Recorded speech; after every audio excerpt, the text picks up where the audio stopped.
After Gu Fei traveled to another world, he opened his eyes and found that he had become a villain. The originally happy life collapsed in an instant, followed by a slap from a beautiful woman, which was heartbreaking. At this moment, a strange memory rushed into his mind. Gu Fei, the only son of the Gu family for 3 generations, was born with a silver spoon in his mouth. He had everything he needed except Yin Rushua's heart. He pursued her for 3 years, and all he got in return for her was her indifference and a slap in the face. Just when he was about to give up, he discovered Yin Rushua's secret. His heart skipped a beat, and he wanted to uncover the truth, but in an instant he fell down the stairs, exhausted both physically and mentally. Gu Fei seemed to be unaware of the situation, struggling to recall the reason why he traveled through time. Others who traveled through time all became the protagonists and were so glorious. Why did it happen that I became the villain? He couldn't help but feel angry and helpless. Ding! Congratulations to the host for unlocking the ultimate villain system. With this voice, a whole new world unfolded for Gu Fei. It turned out that he had been chosen to play the villain in The Return of the Godly Rich, helping the male protagonist complete the plot reversal and ultimately receive a 10 billion yuan reward. Hundreds of billions. Gu Fei's eyes lit up instantly, and the scene of the original world emerged in his mind. That was the life he had dreamed of, lying down and enjoying everything. He looked at Yun Rushua, only to find her staring at him with a look of shock. Gu Fei's heart tightened, and then he remembered that he had accidentally revealed the inside story of Kanyan Group. Yin Rushua was obviously shocked, and even began to doubt why this playboy knew these secrets.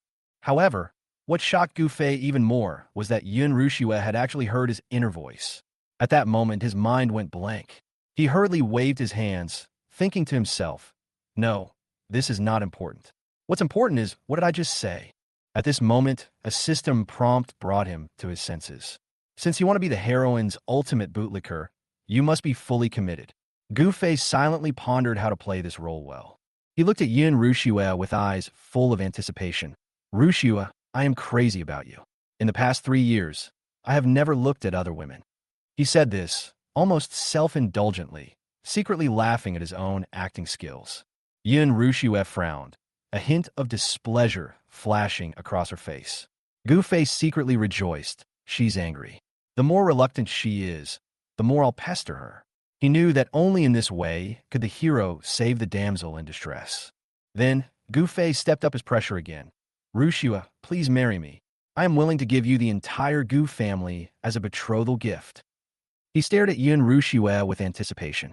However, the system calmly commented, "The Yin family is on the verge of bankruptcy, and the betrothal gift from the Gu family has become a joke. Only the male protagonist has the ability to save her." Yin Rushua's face turned pale upon hearing this. She had taken over the Yin group since she was young, and after 5 years of hard work, she had tripled the company's size. How could she tolerate her hard work being insulted by Gu Fei? "Gu Fei, you little bastard." She was furious and decided to challenge Gu Fei. "You said I would become a hero's vase and a harem." She approached Gu Fei without hesitation and said in a cold tone, "Gu Fei, the chairman of Tianxiao Group, is celebrating his 60th birthday tonight. Why don't you come with me?" Gu Fei's heart sank. He knew this would throw the plot off track. He hurriedly tried to find an excuse to refuse, but Yin Rushua interrupted coldly. "You keep saying you like me, but you won't even go to my birthday party with me?" She approached Gu Fei, her eyes sharp. "Could it be that you have been lying to me all along?"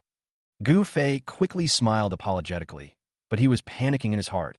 "How is that possible? I was just kidding you. I will accompany you through all the hardships." He smiled, but he still couldn't hide the anxiety in his heart. "Then get ready and pick me up at 6 o'clock. Yin Rushua sneered, with a hint of provocation in her eyes. Gu Fei finally breathed a sigh of relief, but his heart was filled with tension. In order to maintain his villain role, he had no choice but to go to the appointment. At 6 o'clock in the afternoon, Gu Fei, dressed in a suit, drove his Porsche to the gate of the Yun family villa. He got out of the car with mixed feelings and looked up to see Yin Rushua walking out of the building like a dazzling light.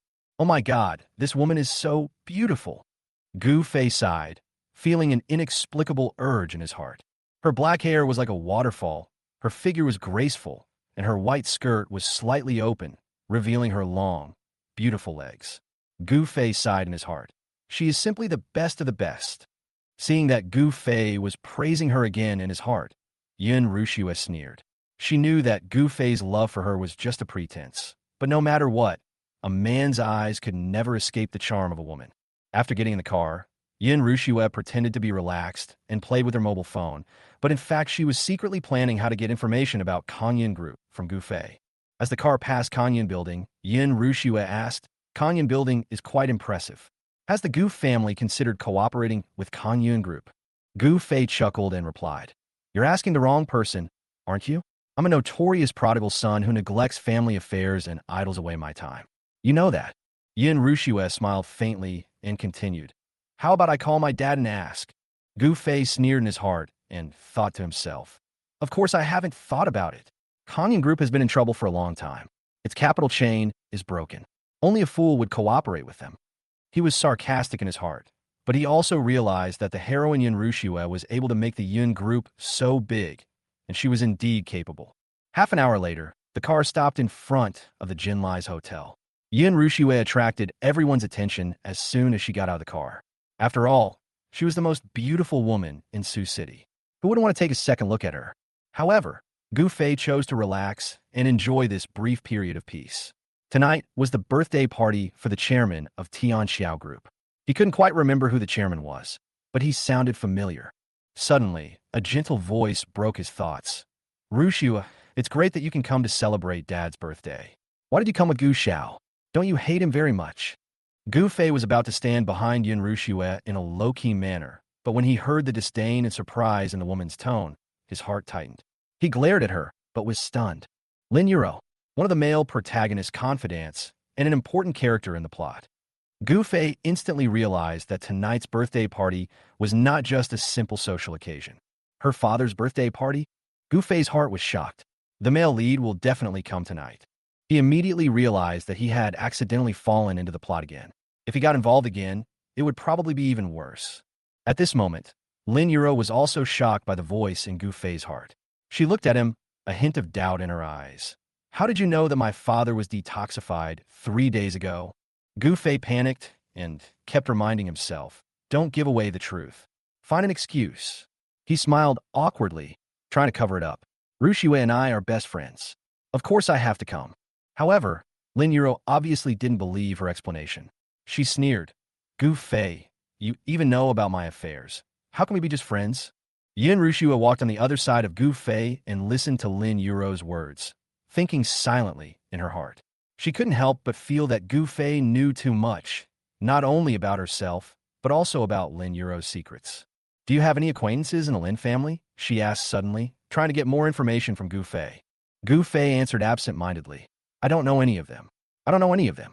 The system's voice rang in his mind. You are just a villain. It's a miracle that you know the Lin family. As the two were talking, the surrounding chatter grew louder. Gu Fei actually dared to walk with Goddess Yin?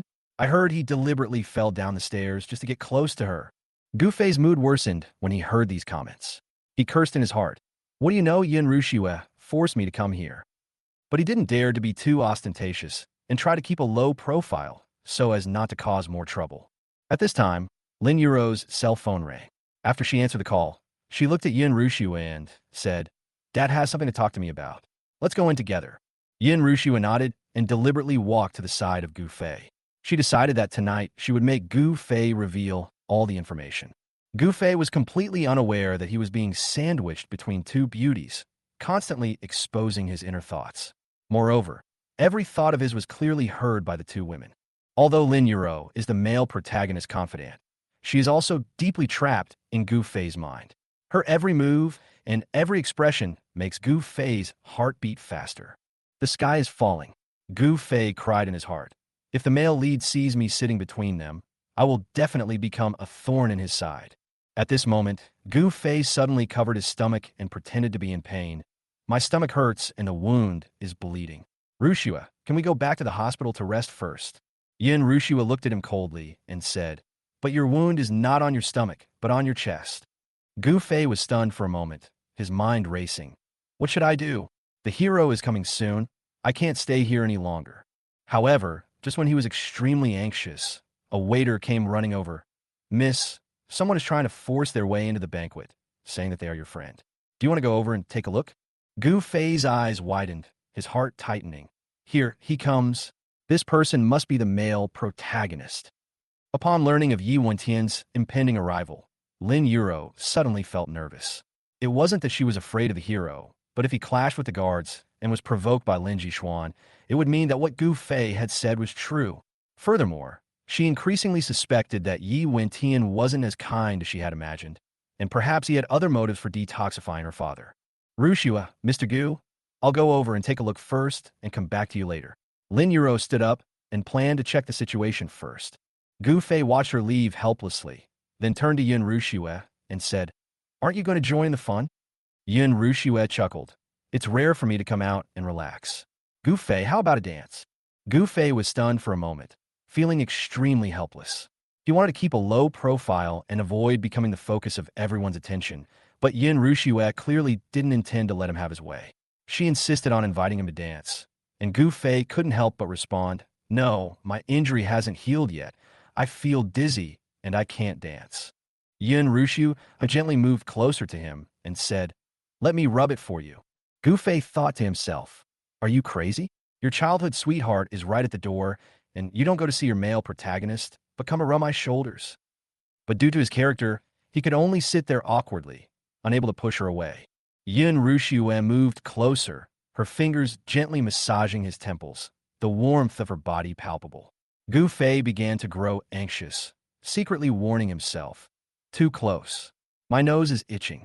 It would be so embarrassing if I started bleeding from my nose. Yin Rushue seemed to hear his thoughts, and the corners of her mouth curled up in triumph. I gave you 100 million, and you wouldn't even bother to touch me? You little bastard, you really are two-faced. Gu Fei was upset by her teasing, but he decided to maintain his villain image and suddenly reached out to counterattack. However, the moment he reacted, Yin Rushue quickly stood up and said, I'll get you a cup of hot water. Wait here. Gu Fei breathed a sigh of relief, but as he watched her leave, he felt a little disappointed. He was thinking, how's Lin Yuro doing? There shouldn't be any problems with the male lead's plot. At this moment, at the entrance of the Jinlai's hotel, two guards were stopping a dirty man. He was wearing a wrinkled suit, with a cold gaze and an arrogant demeanor. He did not look like a serious person at first glance. This man is none other than the novel's protagonist, Yi Wentian, the supreme war god of the Northern Territory. 7 years ago, the Yi family was wiped out, with the culprit behind the destruction targeting the 4 great families of Sioux City. Through talent and hard work, Yi Wentian conquered all in the Northern Territory, and after awakening his supernatural powers, he became even more invincible. He was now dressed in rags, but still held himself in high esteem. The guard pointed at him and said disdainfully, You can't come in without an invitation. Yi Wentian stood quietly and sneered. How many times do you have to tell me before I understand? The guard looked at him dismissively. Look at you. How could the Lin family possibly invite you? Leave now. At this time, Jin Sheng, the son of the Jin family, came over with a beautiful internet celebrity. He recognized Yi Wentian at a glance and said sarcastically, So you're not dead. When the Yi family was wiped out, you ended up becoming a beggar. Jin Sheng looked Yi Wentian up and down and said sarcastically, I was wondering if I'd heard from you in 7 years. So you've lost your way and are asking me to lend you money. He then laughed. I'm in need of a driver.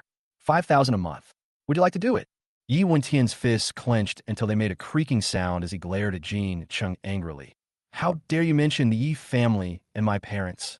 Jin Sheng didn't care. I mentioned it. You don't accept it in that case. Come here, drag him out, and throw him on the road. 2 sturdy bodyguards came out, looking menacing. The guard smirked and said, Run away. If they hit you, you'll be bedridden for at least a month. Jin Sheng walked up to Yi Wentian with a smug look on his face. Kneel down and apologize. Kowtow 3 times, and I'll let you go. Otherwise, don't even think about leaving today. Yi Wentian smiled coldly. Murderous intent flashed in his eyes, his fists clenched, and his strength was ready to burst out at any time. Are you worthy enough to kneel down for you? He taunted in a low voice. Just as he was about to make a move, Lin Yuro hurried forward, frowning slightly. Mr. Jin, this gentleman is a friend of my father. Please don't make it difficult for me. The guards were stunned for a moment. They didn't expect that this seemingly ordinary man was actually a distinguished guest of the Lin family.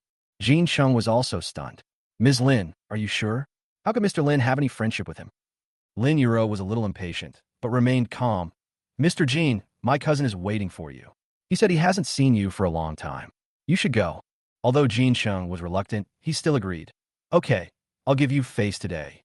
He glanced at Yi Wentian, then turned and went back into the hotel, thinking that he would have a chance to teach this man a lesson in the future. Lin Yuro felt uneasy, knowing she had come forward to avoid further trouble. If Jin Sheng was injured, the four major families would surely unite and strike back, a consequence the Lin family could not afford. She looked at the guard and said calmly, "You don't know how to judge people. You didn't report the incident. Write a 5,000-word self-criticism and your bonus will be deducted." The guards quickly apologized. "Yes, we were wrong." Yi Wentian frowned slightly and looked at Lin Yuro in confusion. "They're so rude. Why don't you just fire them?" However, he knew that this woman was soft-hearted, so he did not pursue the matter. Inside the banquet hall, guests gradually arrived and the banquet was about to begin. The hot water in Gu Fei's hand gradually calmed his emotions. He thought to himself, it seems that the male protagonist will not come to the party. Perhaps the plot will change. Yin Rushue held her wine glass and looked at Gu Fei. She was confused by the words male protagonist and villain he mentioned. She was skeptical, but Gu Fei seemed to know too much to ignore. Suddenly, there was a commotion at the banquet hall's entrance. Gu Fei and Yin Rushue looked up at the same time. A moment later, Lin Yuro and a tall man walked in side by side. Someone whispered, "How come that guy, who looks like a poor loser, is standing next to Goddess Lin?" Lin Yuro turned around and was called away by the housekeeper. At this time, Lin Jishuan walked out of the crowd and glared at Yi Wentian. "Who is this person? How dare he sneak in? Bodyguards, guards, how can we let him in?" Gu Fei couldn't help but laugh when he saw this scene. This villain's lines are too standard. He looked at Yin Rushue and reminded her, "Your childhood sweetheart is here. Why don't you go say hello?" Yin Rushue responded coldly. "We knew each other when we were young, but it wasn't our first love. Be careful." Gu Fei didn't take it seriously and continued joking. "Yes, a pure relationship."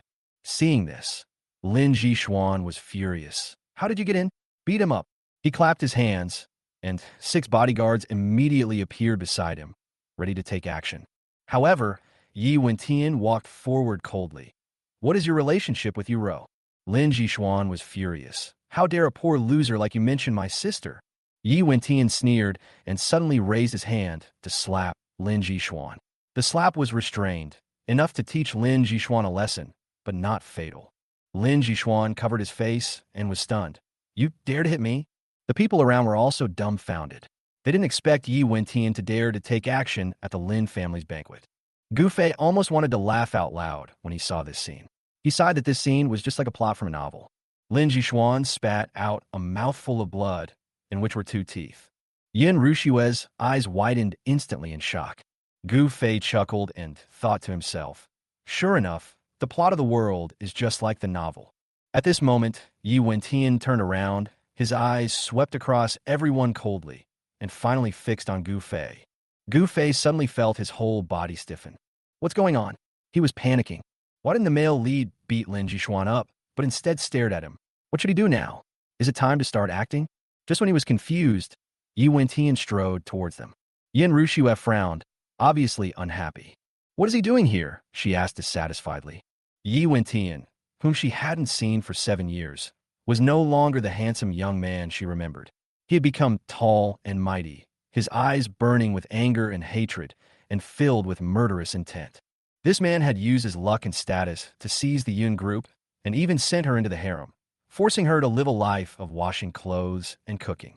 Yin Rushue clenched her fists, angry and determined. "How could I, the eldest daughter of the Yun family, fall to this level?" "Rushue." Yi Wentian walked in front of them, ignored Gu Fei, and looked at Yin Rushue with a smile. "Haven't seen you for a long time." Gu Fei was stunned for a moment, then realized, right. This plot is correct.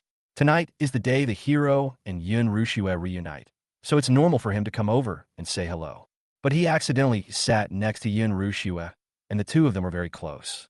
Gu Fei secretly swallowed his saliva, feeling anxious. "I am a villain.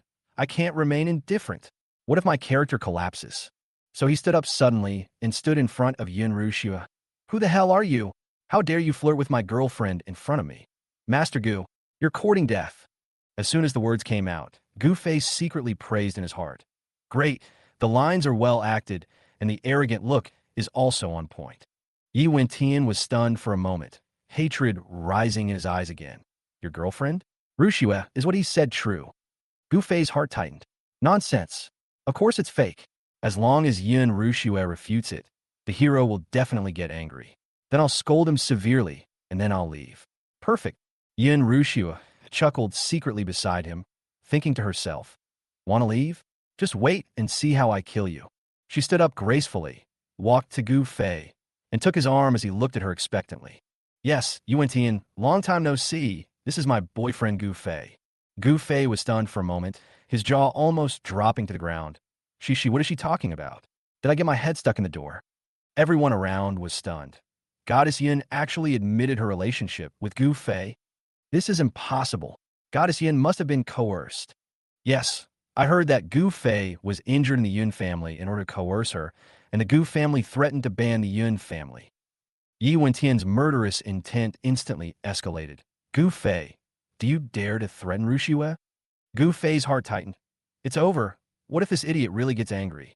But he immediately calmed down and pretended not to care. Yes, what they said is true. Rushua has always been thinking about you and wanted to reunite with you, but she didn't dare to say anything. In the end, she had to be forced by me to stand by my side. Yun Rushua cursed inwardly. This idiot is so afraid of death. What can Yi Wentian do, even if he's the male lead? The Yi family is gone, and he can't turn the tables. To save his life, Gu Fei could only continue his act. Who made me? Gu Fei, the eldest son of the Gu family. Not many people dare to act arrogantly in front of me. Get out of here right now, or I'll show you how I'll deal with you. As he spoke, he raised his fist and shook it in a funny way. Yi Wentian looked at the idiot, and the anger in his eyes subsided a little. Yun Rushua, don't be afraid. I will protect you. Yun Rushua frowned, disdainful in her heart. Does this guy really think he is the savior? She looked at Yi Wentian coldly. From the time I joined a Yun group at the age of 16 to today, I have relied on myself for everything. Yi Wentian, don't be so self-indulgent. As she spoke, she pulled Gu Fei's arm and walked forward. Gu Fei smiled mischievously. Hey, Rushua, are you taking me away because you're afraid that I'll deal with him? Don't worry, as long as you're my woman, I promise I won't touch him. Yun Rushua was speechless and glared at him fiercely. I said, I'm willing to be your girlfriend. Do you understand? Gu Fei pretended to be innocent. No, stop pretending. I know you are reluctant, but you have to be willing even if you don't want to. After all, I am the eldest son of the Gu family. As they were talking, Yi Wentian was enraged. Rushua, I ask you again, do you really want to be the girlfriend of this dandy young master? You know your sacrifice is meaningless. With just one word from you, I can slaughter the entire Gu family in exchange for your freedom. Gu Fei cursed in his heart. Is this male protagonist mentally ill? Super male syndrome. Just when Yi Wentian was extremely angry and ready to take action, Lin Jixuan suddenly rushed over. You stinking loser. How dare you show off at our Lin family banquet? How dare you touch our distinguished guest? He pulled out a saber from his sleeve and pointed it at Yi Wentian. Gu Fei was shocked. Lin Jixuan, don't be crazy. How dare you attack the man? Isn't this courting death? But it was too late. Yi Wentian was extremely angry and punched Lin Jixuan in the face. Lin Jixuan fell to the ground instantly, blood gushing out, and the scene fell into deathly silence. Gu Fei, Yun Rushua, and Lin Yuro were all shocked. This male protagonist is so cruel, he actually dared to kill someone on the spot. Lin Yuro rushed to Lin Jixuan to check. Fortunately, he was still breathing. Call an ambulance. She instructed the butler as she stood up. Anger and sadness mixed in her eyes. Yi Wentian's face was gloomy. I never thought of hurting him, but he was looking for death in front of me. How could I let him go? Lin Yuro frowned in dissatisfaction. Even if he provoked you first, you don't have to kill him. His strength is not even that of an ant. If you want to teach him a lesson, then that's enough. Why kill him? She said calmly, go away. You are not welcome in our Lin family. Yi Wentian's eyes flashed with resentment. I'm leaving, but from today on, the Lin family has nothing to do with me. No matter if you beg me or kneel down, I will no longer help you. After saying that, he turned to Yun Rushua. Rushua, you still have one last chance, come with me. Yun Rushua responded coldly. I have a boyfriend. Why should I go with you? Yi Wentian was silent, then left angrily. Gu Fei felt anxious. This plot has completely gone off track. Originally, Lin Yuro was supposed to be the one publicly supporting the male lead, but now he's the one leaving alone. Lin Yuro looked at Gu Fei with a complicated expression. He knows the future? Is this world really a novel? Is Yi Wentian really the male protagonist? She thought calmly and made up her mind. I can't let others decide my fate. I must have more contact with Gu Fei to prevent the plot from changing. Gu Fei felt a chill run down his spine, thinking, why does she look at me like she wants to eat me? Because Lin Jixuan was seriously injured, the birthday party that was supposed to be lively had to be shortened and ended simply. Taking advantage of the time, when Yun Rushue was called away by old Master Lin to talk alone, Gu Fei took the opportunity to slip out of the Lin family villa. According to the development of the plot, Yun Rushue will be busy dealing with Kanyun Group, and Lin Yuro and Yi Wentian will develop a tacit understanding. In short, everything has nothing to do with him. Until Yun Rushue had no other choice but to agree to get engaged to him. Before this, he was free. As soon as Gu Fei returned to the villa, he received a system prompt. Congratulations to the host for completing the first round of villain plot, with a character maintenance score of 100 points. The reward has been sent. Please check it. Gu Fei was stunned. He hadn't expected the system to give out periodic rewards. He quickly checked and found that he had won 3 grand prizes. First, there were the attribute bonuses. A warm current filled his entire body, and Gu Fei felt his various bodily functions significantly enhanced. Clenching his fists, the muscles in his arms became distinctly defined. He, who usually stayed up late smoking, had actually built up some muscle. Next came the option of choosing an additional skill, and he chose wound healing without hesitation. Gu Fei's goal had never been to acquire superpowers, but to quickly repair the injuries he sustained after being beaten by the male protagonist. Finally, he chose light steps, a skill that allowed him to escape quickly during battle. Saving his life was the ability he needed most at the moment. Gu Fei was in a good mood, pulling out his phone to call his friends. Soon, the villa was filled with sizzling music and images of champagne towers and bikini-clad beauties. As a dandy, Gu Fei felt like his life was finally getting a little more vibrant. However, after getting drunk, he was awakened by his mother's call. Fei Fei, wake up. Mommy made you some hangover soup. Gu Fei drowsily opened his eyes and saw his mother, Zhang Xiaolan, sitting by the bed, holding a bottle of hangover soup. Her gentle smile touched him. The world seemed so fake, but a mother's love was real. Gu Fei drank the soup, but couldn't help but think of the original novel, where the Gu family eventually went bankrupt and his mother had to do hard labor to make a living. He couldn't help but feel guilty.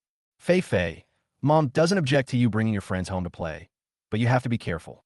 People outside are treacherous. Gu Fei was stunned. Naive, innocent, he thought to himself that this was totally inconsistent with his personality. But Zhang Xiaolan continued. Last night, Mom saw a girl take advantage of you while you were drunk and almost took advantage of you. You have to be careful. What if you get a child? Gu Fei was shocked. What? Someone took advantage of me. Zhang Xiaolan didn't care and continued.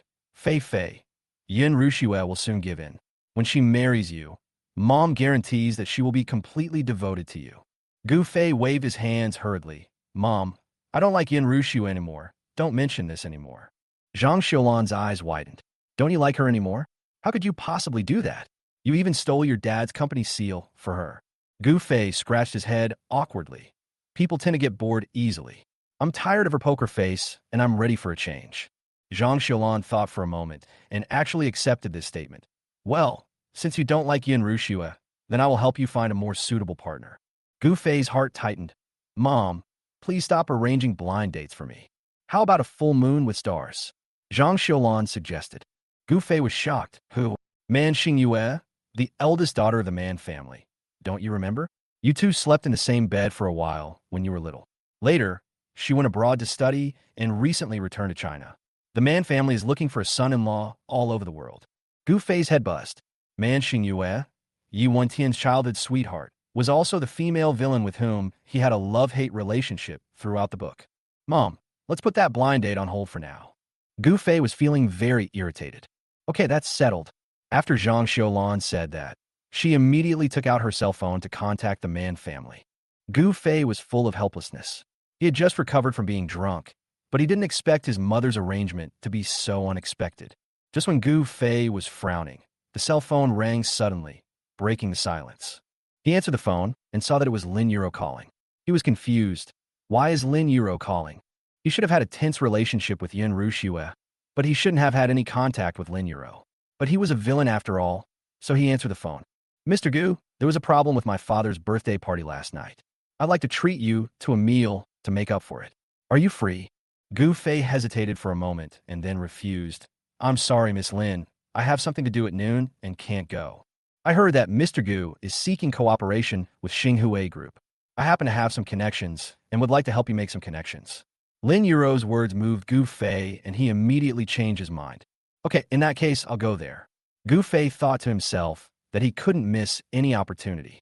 When they arrived at the restaurant parking lot, Gu Fei got out of the car and saw Yi Wentian striding in. Gu Fei was so frightened that he squatted down quickly. Why is it him? He called Lin Yuro to confirm the situation and suddenly found her standing behind him. Ms. Lin, why are you standing behind me without saying anything? Gu Fei asked with a smile. Lin Yuro showed an innocent expression. Why does Mr. Gu seem to be afraid of me? Gu Fei felt ashamed. Why would I be afraid of you? But Lin Yuro's expression suddenly softened. Mr. Gu, don't worry. I only invited you. Gu Fei breathed a sigh of relief. That's good.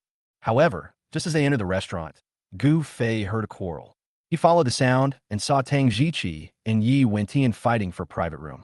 Tang Jiqi was furious and cursed Yi Wentian. How dare you grab the box with me, believe it or not? I will make you kneel down. Gu Fei was shocked and thought to himself, I remember this plot. The hero's box was robbed, and in the end he would counterattack and slap his face. Sure enough, Yi Wentian did not get angry and took out a black card. The restaurant manager immediately said respectfully, This is a VIP card issued by the president of our hotel himself. Tang Jiqi was equally shocked when he saw the black card. How do you have a black card? Impossible. This is absolutely impossible.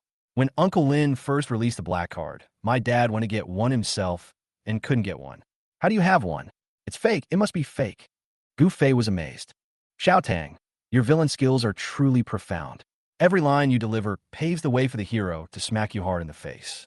You're truly dedicated, a role model for us. I must learn from you. After the manager took the black card, he began to examine it carefully. Each black card has a code and anti-counterfeiting mark. I could tell whether it is fake or not at a glance. After checking, the manager showed a shocked expression. This is indeed one of the black cards that the Lin family gave away. This is impossible. Tang Jiqi shouted in panic. You must have stolen it. Yi Wentian sneered. If I stole it, the card would have been reported lost long ago, so it's easy to verify. He looked at the manager calmly. The manager immediately took out his cell phone and called to confirm. Gu Fei laughed inwardly. What's there to verify? The truth is right behind me. Lin Yuro hesitated to speak. She knew in her heart that the card had originally belonged to her, but her father had given it to Yi Wentian, proving how much the Lin family valued him. However, last night at the birthday party, Yi Wentian had injured Lin Jixuan, insulted Tang Fei, and even tried to harass Yin Rushue. Her father was furious and had blacklisted him. She has reported the card lost. Sure enough, after receiving the call, the manager exclaimed, This black card has been reported lost. He glared at Yi Wentian angrily.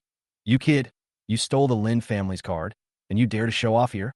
Tang Jiqi laughed heartily. I knew this card couldn't be his. Quickly arrest him. Gu Fei was shocked. This plot is wrong. How could the Dragon King hero have his black card reported lost? Logically, he should use this card to slap the villain in the face. Yi Wentian was also shocked. Impossible, this card was given to me personally by Mr. Lin. Tang Jiqi ignored him and kicked Yi Wentian fiercely. Who do you think you are? You want to call Mr. Lin? Get out of here. Yi Wentian's expression changed. He quickly grabbed Tang Jiqi's ankle and broke it hard. Crack! Tang Jiqi let out a scream and fell to the ground. The scene was silent. The manager was so frightened that he ran away immediately. Gu Fei was also stunned. Yi Wentian's punch actually broke Tang Jiqi's leg directly. Lin Yuro looked unhappy as she walked into the corridor on the second floor. Gu Fei saw her back and had no choice but to follow her. In order to maintain his character, he had no choice but to follow. Yi Wentian seemed unsatisfied with the violence just now and grabbed Tang Jiqi's arm. Stop, Lin Yuro said coldly. Mr. Yi, please don't cause trouble on the Lin family's territory anymore. Yi Wentian turned around abruptly and saw Gu Fei and Lin Yuro standing side by side behind him. His eyes turned cold. It's you again. Gu Fei felt helpless. I didn't want to be the one who attracted the thunder. So why did I become the one who attracted the thunder? He replied calmly, so what? I'm here to eat. Why should I have to look at the face of a stinking loser like you? Yi Wentian's eyes flashed with anger. You forced Rushua to marry you, and you also want to seduce Yuro? Lin Yuro immediately stopped him. Mr. Yi, please don't call me by my name. Call me Miss Lin from now on. Gu Fei and Yi Wentian both looked at Lin Yuro in shock, their eyes full of confusion. What's going on? Is the heroine crazy? Gu Fei was shocked. She chased the hero away last night, and today she doesn't even let him call her name. Yi Wentian was confused. Ms. Lin, have I offended you? Lin Yuro smiled slightly and said, Mr. Yi, you're worrying too much. Although you saved my father, you hurt my family at the birthday party last night. Your merits and demerits offset each other. We don't have any deep hatred, so you shouldn't get too close. Yi Wentian fronted, seeming puzzled. When they first met, Lin Yuro's attitude towards him was completely different. His help had made her look at him with admiration and affection. Could it be that because he had injured Lin Jishuan last night, she had become so cold towards him? Lin Yuro turned to the staff coldly and said, Why don't you send Mr. Tang to the hospital? Gu Fei's heart skipped a beat, and he immediately felt the atmosphere become even more tense. She gave orders as if she didn't care about Yi Wentian at all. Yi Wentian walked up to Lin Yuro and said fiercely, I didn't hurt him for no reason. He insulted my family at that time, and you saw it. But you shouldn't have been so harsh. Lin Yuro said calmly, he needs emergency treatment now. The doctor said he will have serious sequelae. Yi Wentian's eyes flickered, filled with regret. I didn't expect the beating to be so severe. I just wanted to warn him. Gu Fei stood aside, feeling uneasy. Although he didn't dare to speak, he could feel the murderous aura coming from Yi Wentian. Gu Fei's mind was in a mess. What's going on? Why are you suddenly trying to kill me? He thought to himself. I'll go to the bathroom to take shelter and avoid this wave first. Gu Fei secretly complained. Lin Yuro, what a pervert. She actually called me to the restaurant just to intensify the hatred between me and the hero, for fear that the hero would kill too slowly and I would die too late. He then worried. It's over. My main storyline hasn't even started yet, and my hatred meter is already full. What should I do next? Lin Yuro seemed to hear his thoughts, and when she looked at Yi Wentian, she also noticed the murderous aura on him. So, she quietly stood in front of Gu Fei and said, Mr. Gu, let's go. She gave Gu Fei a slight push, then deliberately took a step back to block him from behind to prevent Yi Wentian from suddenly attacking from behind. Yi Wentian didn't launch a sneak attack. After all, he was the male protagonist. How could he do such a despicable thing? He just stood there, glaring at Gu Fei's back until he walked into the next box. After entering the private room, Gu Fei broke out in a cold sweat. No, absolutely not. Yi Wentian can crush me to death with just one finger.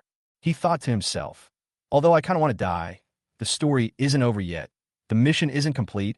I can't just go back empty-handed. I must persevere until the main storyline is over, and I get my rewards before I leave. Gu Fei made up his mind. I have to find a way to protect myself. Lin Yuro listened to Gu Fei's inner thoughts and felt a stir in her heart. She realized that Gu Fei did not belong to this world. It turned out that he had broken her perception of this world. She gently handed Gu Fei the menu. Mr. Gu, please order. Gu Fei absent-mindedly ordered a few dishes and ate them without paying attention.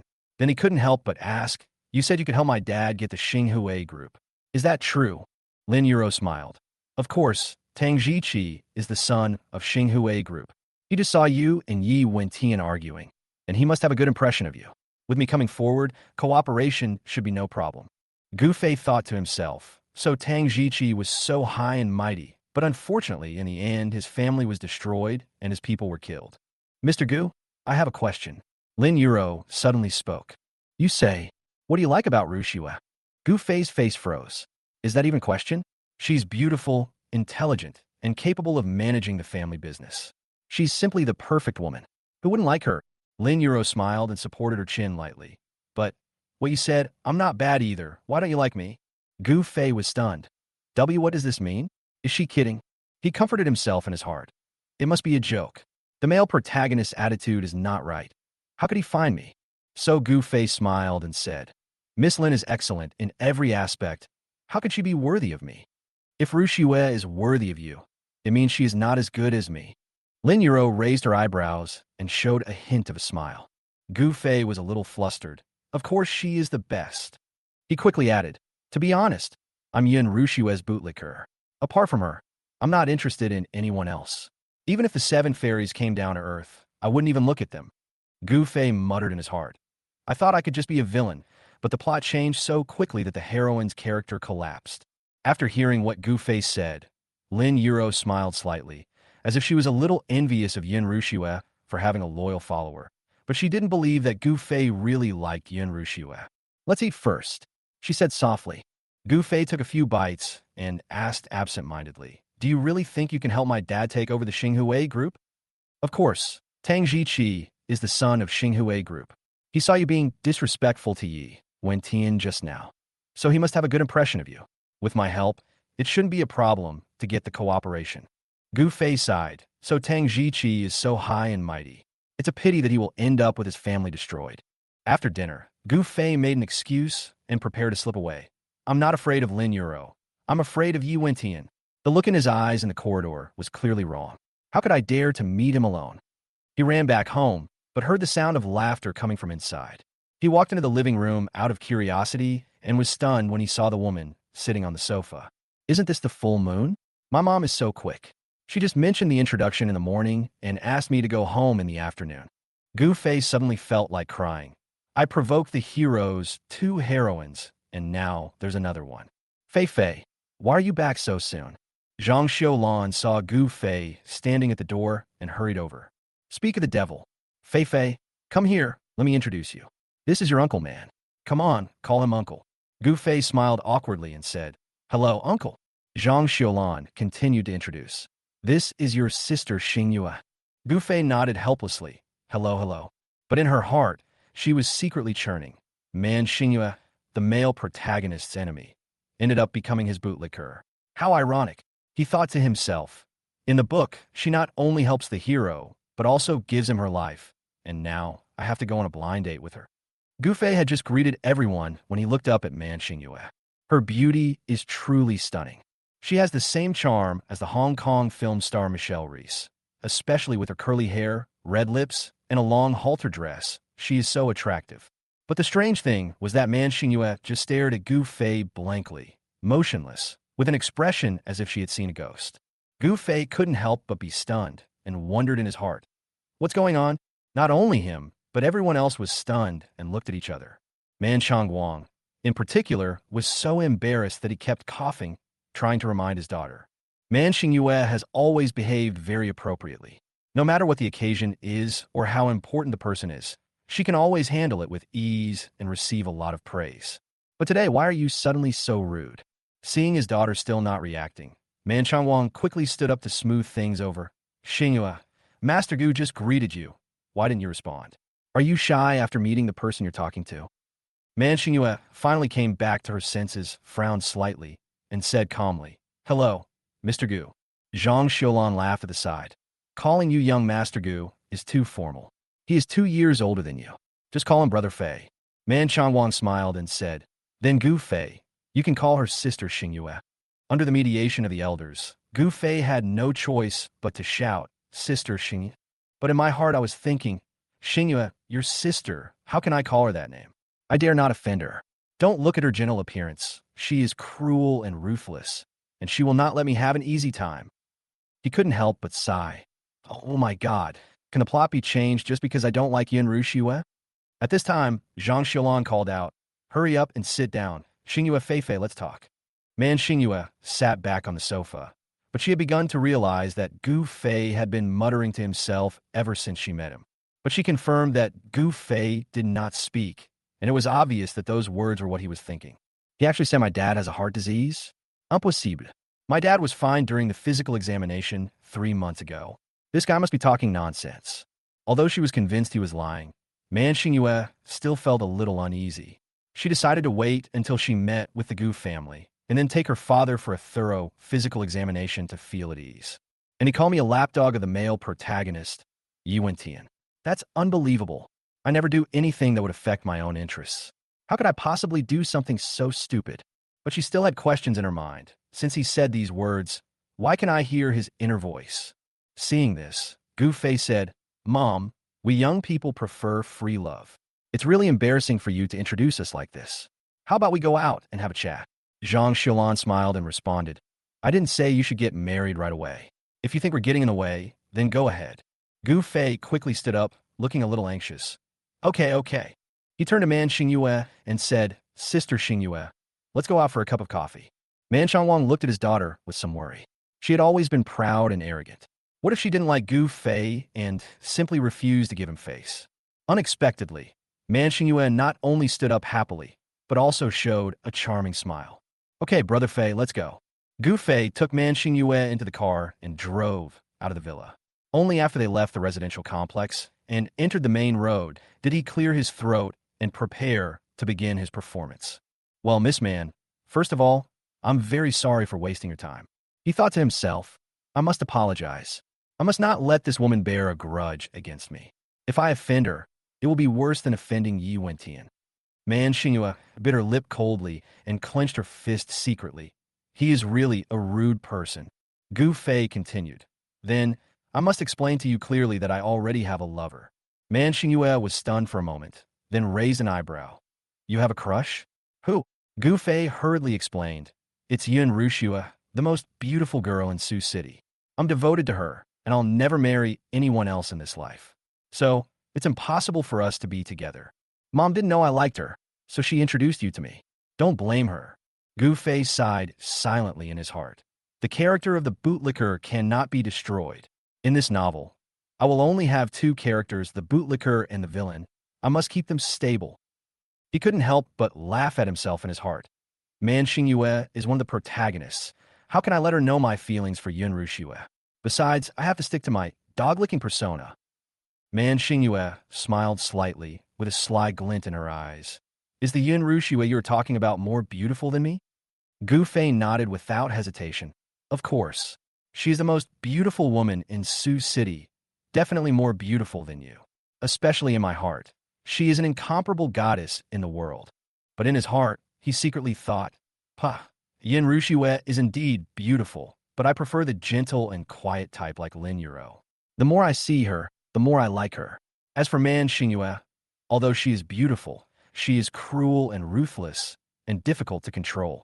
But in terms of appearance, Man Xingyue is indeed the most shocking. Man Xingyue lowered her eyes, a smug smile on her lips. So you don't like Yin Rushue, and you even think I'm prettier. She nodded her lips gently. Brother Fei, you actually praised other women in front of me. I am a little sad. Gu Fei frowned. Not really? This is the first time we've met. Why are you so sad? Man Xingyue said sincerely, can't you see? Then she suddenly smiled and continued. Just now in the villa, when I saw you for the first time, I fell in love with you at first sight. Gu Fei's eyes widened suddenly. He stepped on the brakes, and the car stopped slamming to the side of the road. He turned to look at the starry moon, his heart almost stopping. What did you say? Say it again. Man Xingyue's lips curled up. A hint of amusement flickered in her eyes. Since you are determined not to marry anyone other than Yun Rushua, then I will marry no one else but you in this life. When Man Xingyue said this, her middle finger covered her index finger. This gesture in the West represents the invalidity of lies and oaths. However, Gu Fei didn't notice these things. He was completely shocked at the moment. Man Xingyue, do you know what you're saying? He asked in disbelief. Man Xingyue smiled, as if she was already confident of the outcome. Of course, I'm confessing to you that I like you. She smiled very confidently, as if she was saying something inevitable. Gu Fei felt as if struck by lightning, his mind going blank. What a joke. How could she possibly fall in love with me at first sight? This is simply going to shatter my entire worldview. He then comforted himself. No, she said these words because she hasn't met the male lead yet. When she sees him, she will definitely be attracted to him. Gu Fei took a deep breath and thought to himself, just wait for her to meet the male lead. I have to be careful about what happens next. So, he forced a smile and said softly, you are the eldest daughter of the Man family. Why waste your time on a playboy like me who already has a lover? How about this? I'll take you home and we'll contact each other later. Man Xingyue sneered. Just send me home like this? You're going too far. You won't even buy me a cup of coffee.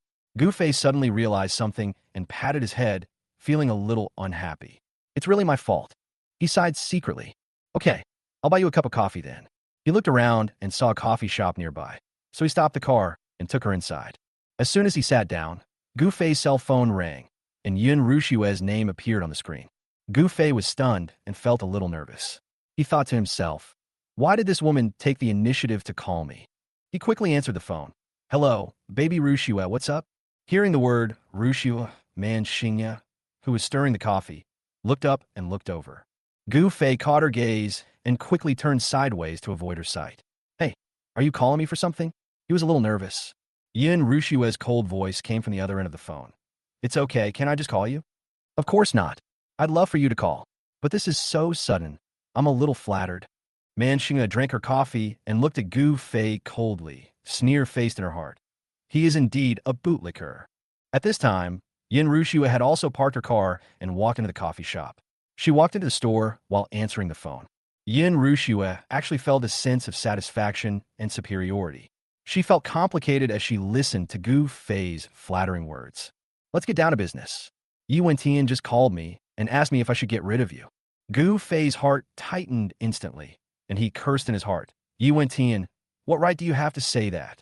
I'm just a bootlicker. I haven't done anything outrageous, and you want to get rid of me? But don't worry. I've already told him I can handle it. He doesn't need to do anything. Gu Fei heaved a sigh of relief, but his heart was filled with helplessness. What kind of consolation is this? Hearing this, Yi Wentian must want to kill me even more. He is currently busy trying to take back the Yi family's assets from his relatives. He won't cause you any trouble for now, but you should still be careful. Gu Fei frowned and thought to himself, why does this woman suddenly care about me so much? Unfortunately, the system seemed to have disappeared. Apart from providing him with some basic game rules and occasional rewards, it no longer showed up at other times. Suddenly, Yin Rushue's voice became even colder. Gu Fei. Gu Fei glanced at Man Xingyue guiltily. Where are you now? There was a hint of coldness in Yin Rushue's voice. Gu Fei swallowed, his heart beginning to panic. I'm at home, what's wrong? Did you miss me? Home? What a coincidence. I just happened to pass by your house. Before he could finish his words, Yin Rushue appeared at the door of the coffee shop, walked in directly, and sat next to Gu Fei. Gu Fei's eyes widened, completely stunned. Why are you here? Yin Rushue looked at Man Xingyue coldly, then turned to look at Gu Fei. A coffee shop is considered home? You really are home everywhere. No, Rushue, listen to my explanation. I lied to you just because I was afraid you'd get jealous. I really didn't mean anything else. You're the only one in my heart. I just told her that I'll never marry anyone else in this life. Man Xingyue smiled, leaned back in her chair, and looked mischievous. He did say that. Gu Fei looked at her gratefully. You can testify. But Man Xingyue changed the subject. My answer is, I will not marry anyone else in this life. Gu Fei was completely confused. What was this woman doing? Don't listen to her nonsense, Rushue. I am sincere to you. In this life, I only recognize you, and there will be no other woman. At this moment, he was thinking frantically, no, I can't let the plot collapse any further. I have to quickly drive Man Xingyue away and send Yin Rushue home, so that I can preserve my character. Suddenly, he felt a chill on his ankle. He looked down and saw Man Xingyue gently poking his ankle with her toes, which were then slowly sliding up his trouser leg, bringing a strong electric sensation. Damn, she's seducing me. She's actually seducing me in front of Yun Rushue. Gu Fei hurriedly pulled his legs back, but the limited space under the table restricted his movements. While dodging left and right, he accidentally bumped into Yun Rushue's leg. Yin Rushue's face turned cold in an instant. She had obviously noticed the little movements of the two people under the table. A full moon? She asked softly. Although she had not yet accepted Gu Fei's proposal, who in the entire Sioux City didn't know that Gu Fei was her follower, and the woman in front of her dared to compete with her. A cold light flashed in Yun Rushue's eyes. She raised her leg to block Gu Fei's leg, forcing Man Xingyue to stop. Then she said coldly, What's your name, young lady? Man Xingyu. Man Xingyue answered without showing any weakness. Miss Man, since you already know Gu Fei's feelings for me, why bother to pester him? There are so many men in Sioux City. Why do you have to compete with me? Yin Rushua said coldly. Man Xingyue crossed her legs and folded her arms with a smile. Fight? You say it as if you were interested in him. Yin Rushue raised her eyebrows, saying strongly, if I wasn't interested, would I give him my first kiss? This sentence stunned Man Xingyue, and she turned to look at Gu Fei. She had always thought that Gu Fei didn't like her, and that everything was just an act. So why did he kiss Yin Rushue? Gu Fei's head was about to explode. The two female protagonists of the male protagonist were actually jealous of each other for him, which really made him feel a loss. Suddenly, a hand was placed on Gu Fei's leg. He looked up and was surprised to find that the hand belonged to Yin Rushue. Gu Fei, haven't you always wanted to get engaged to me? I've thought about it, and I'm willing to marry you. Yin Rushue's tone was calm and firm. Gu Fei was so shocked that he spat out a mouthful of coffee. He looked at Yin Rushue in disbelief. What did you say? Yin Rushue raised her eyebrows. I said, I'm willing to marry you. Why? Haven't you always liked me? Aren't you happy? Gu Fei was stunned, his face filled with disbelief. Happy? Of course I'm happy. My biggest wish in this life is to marry you. How could I not be happy? I'm so happy I'm almost dying. Wait, this isn't right. Yin Rushue agreed to his proposal because the Yin family went bankrupt and needed the help of the Gu family. But now the Yin family is fine. Why did she agree? Gu Fei's mind was in a mess. He had to deal with this sudden change while maintaining his role performance, which really made him overwhelmed. Man Xingyue's face turned gloomy and she glared at Yin Rushue fiercely. She was certain that there was no love in Yin Rushue's eyes for Gu Fei. She must have had other motives for suddenly agreeing to his proposal. If Gu Fei really married Yin Rushue, it would be difficult for her to get close to him in the future. Gu Fei couldn't just leave like that while his father's condition wasn't fully understood. Man Xingyue smiled charmingly. Gu Fei, go ahead and marry her. It doesn't matter. I'll be with you all my life anyway. She's your wife, and I'm your secret lover. You stay with her on Mondays, Wednesdays, and Fridays, and come see me on Tuesdays, Thursdays, and Saturdays. I promise to let you experience the indescribable power of a woman. She licked her lips deliberately, looking very charming and seductive. Yin Rushue's aura froze instantly, and the cold light in her eyes could almost freeze the air. It seems that Miss Man is planning to be the third party. Yin Rushue said coldly. Man Xingyue responded with a smile. You can say that. Yin Rushue sneered and suddenly grabbed Gu Fei's hand, clasping their fingers together. Then you have to see if you are qualified enough. Man Xingyue stood up and sat on the armrest of Gu Fei's chair without showing any weakness. She leaned over him and whispered in his ear, whether I'm qualified or not, you'll only know after trying. Brother Fei, Her voice was low and teasing, and the rest of her words all went into Gu Fei's ears, and Yin Rushu didn't hear them at all. Gu Fei's face, ears, and neck turned red instantly. Obviously, he was greatly stimulated. That's enough. Gu Fei stood up abruptly. He pushed Man Xingyue aside, walked behind Yin Rushue, and said excitedly, Miss Man, I'm really sorry. I already have Rushue. I told you. She's the only one I want in my life. I won't even look at any other woman. Please stop harassing me. Oh my God, this is so difficult. That beautiful young lady just threw herself at me, and I couldn't even be moved. This damn system is so annoying. Gu Fei wailed in his heart.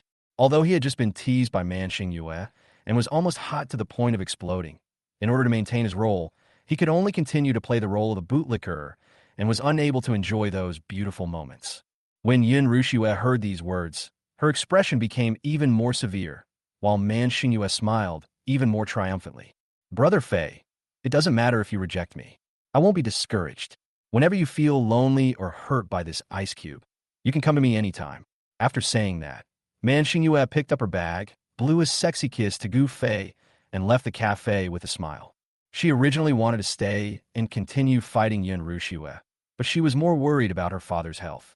Gu Fei said that her father had a heart disease and she had to take him for a checkup. If what he said was true, then she would have Gu Fei, not just Yin Rushue, even if she had to fight with the whole world. Watching Man Xingyue leave, Gu Fei finally breathed a sigh of relief and slumped in his chair, feeling weak all over. Yin Rushue looked at him quietly, but a sour feeling welled up in her heart. She had never expected that Gu Fei would be so moved by Man Xingyue. She knew that she was not as good at pleasing men as Man Xingyue, nor as sexy and charming as her. But how could she blame Gu Fei? She had lost her mother at a young age, and her father had treated her very harshly, treating her like a tool for the family. Her emotions had long been worn out, leaving only her responsibility to the family. When Gu Fei was frustrated about the unreasonable plot development, he suddenly found that there were tears in Yun Rushua's eyes. Gu Fei was stunned. The Ice Queen actually looked like she was crying. Rushua, baby, what's wrong with you? Did Man Xingyue's words make you angry? Don't be angry. I'll help you vent your anger. If you don't like her anymore, I'll teach her a lesson for you.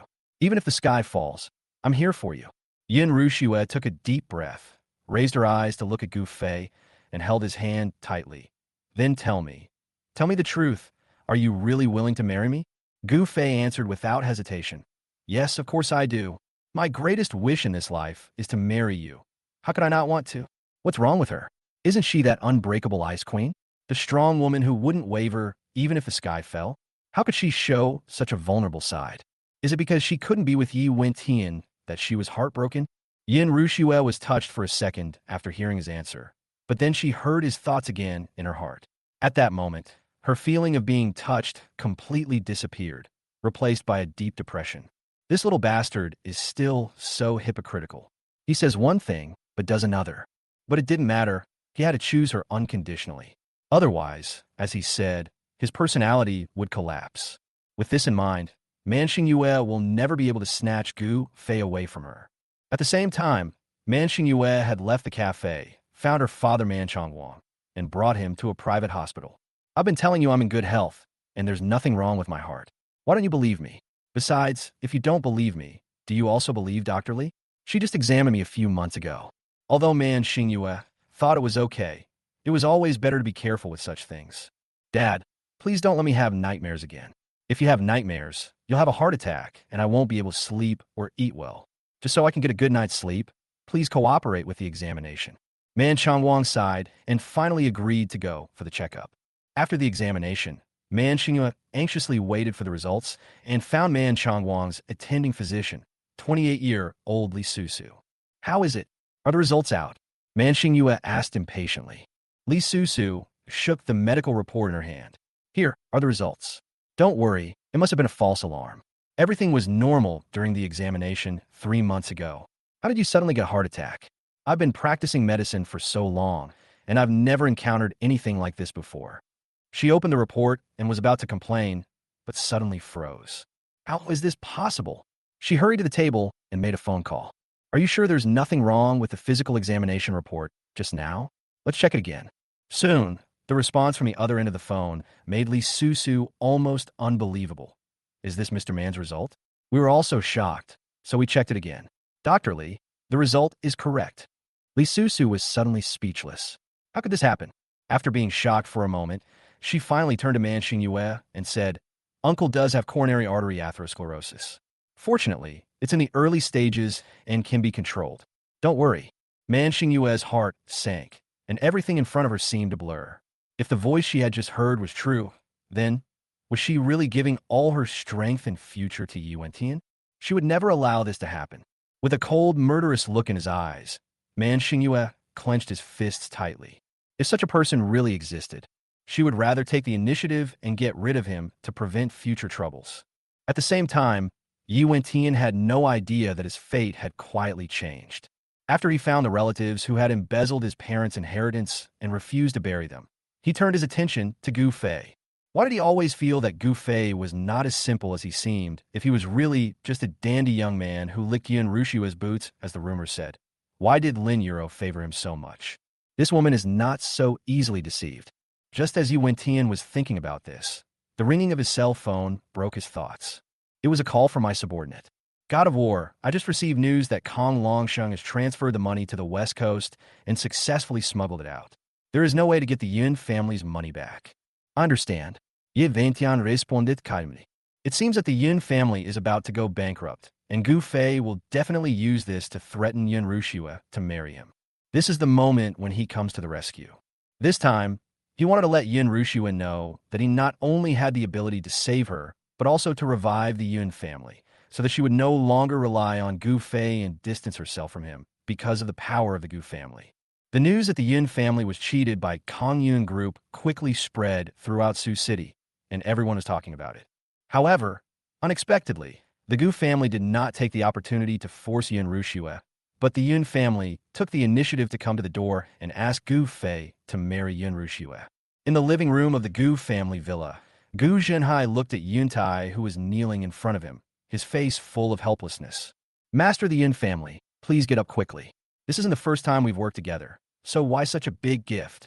Zhang Xiaolan helped Yun Tai stand up and sighed. It's not that we are snobbish, but to be honest, Fei doesn't like your daughter. If you don't mind, we can lend you some money to help you through this difficult time, but forget about the marriage. Yun Rushue looked at him in shock. Gu Fei doesn't like me anymore?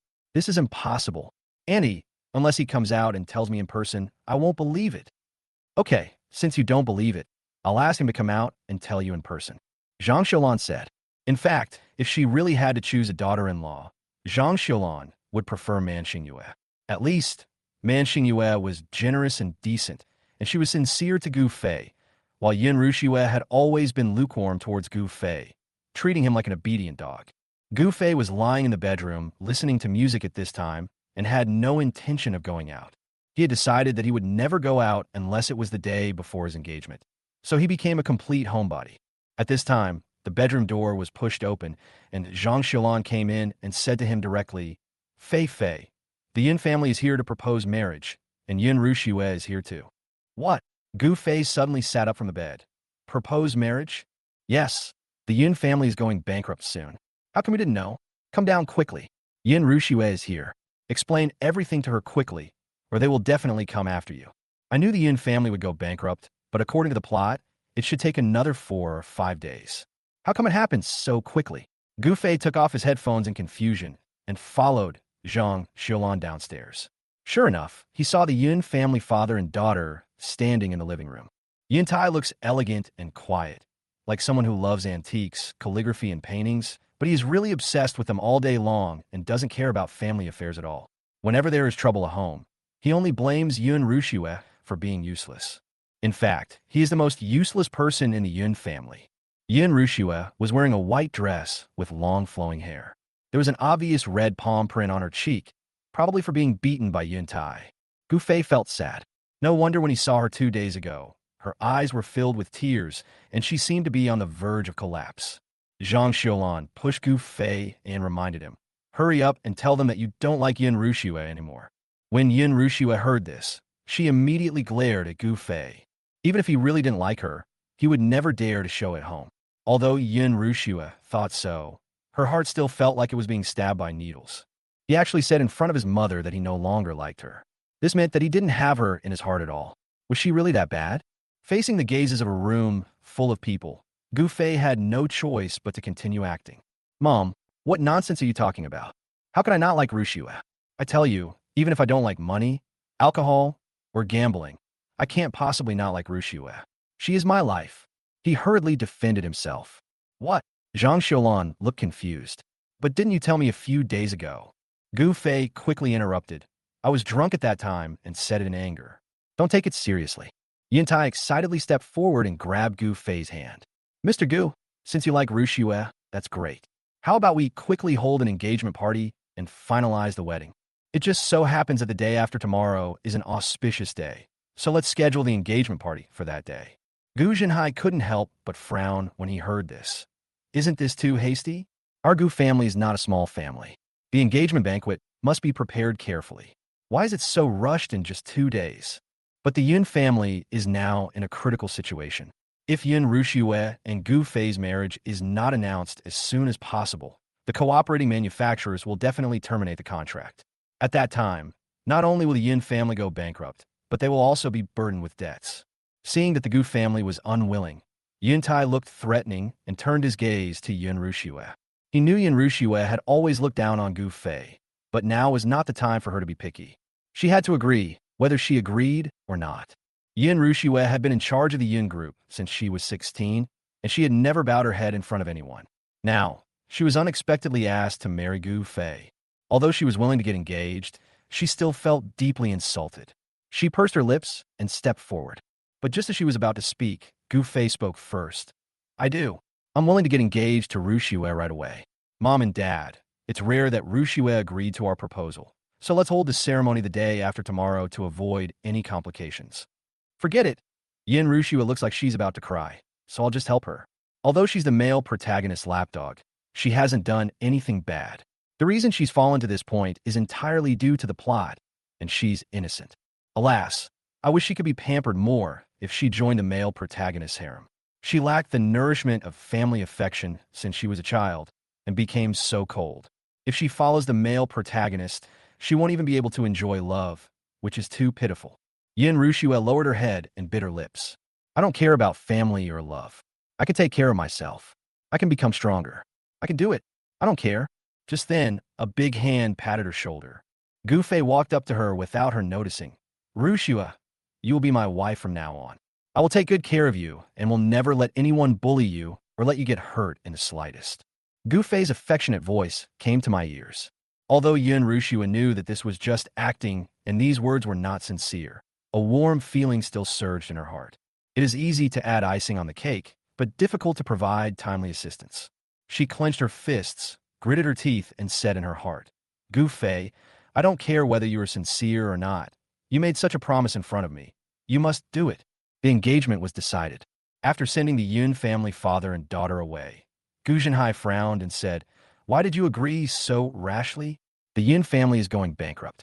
They have no money and will definitely become our vampires in the future. Do we have to support the entire Yun family forever? Zhang Xiaolan sighed. It can't be helped. Who made your son choose Yun Rushua? Sigh, what a sin. Gu Fei listened to his parents' complaints and felt filled with guilt. In fact, supporting the Yun family in vain was the best outcome. After all, the Yun family was not worthy of support.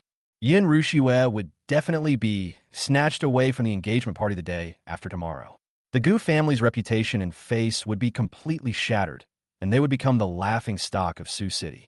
This was the beginning of the Gu family's tragedy. Soon, Yi Wentian will mobilize his connections to cause chaos in the Gu family, and Gu Fei will lose face in front of the rich second generation in Sioux City until Gu Fei is left with nothing. But he remained infatuated and only wanted to get Yin Rushua. Yi Wentian could no longer tolerate this and decided to completely destroy the Gu family, cripple Gu Fei, and make him live in pain for the rest of his life. Gu Fei originally wanted to avoid his parents' involvement in the fight through this marriage, but now it seems that his parents are destined to face Yi Wentian head-on. When he thought of this, his heart was filled with worry. In the blink of an eye, the engagement day arrived. The Yin family was too busy to organize the engagement banquet, so the Gu family paid for it almost entirely. They spent all their money and effort, inviting all the important and influential people, and were busy all over the place. But the busier the Gu family is, the more pressure Gu Fei feels. It wasn't until the day of the engagement party that Gu Fei relaxed a little. No matter. If you stick your head out, you'll get a knife. If you hide your head, you'll get a knife too. First, he'll get through the engagement party. Afterwards, he'll find a way to make amends to his parents and the Gu family. This scene must not fail. The engagement party was surrounded by the fragrance of pure white lilies, a scene of pure beauty.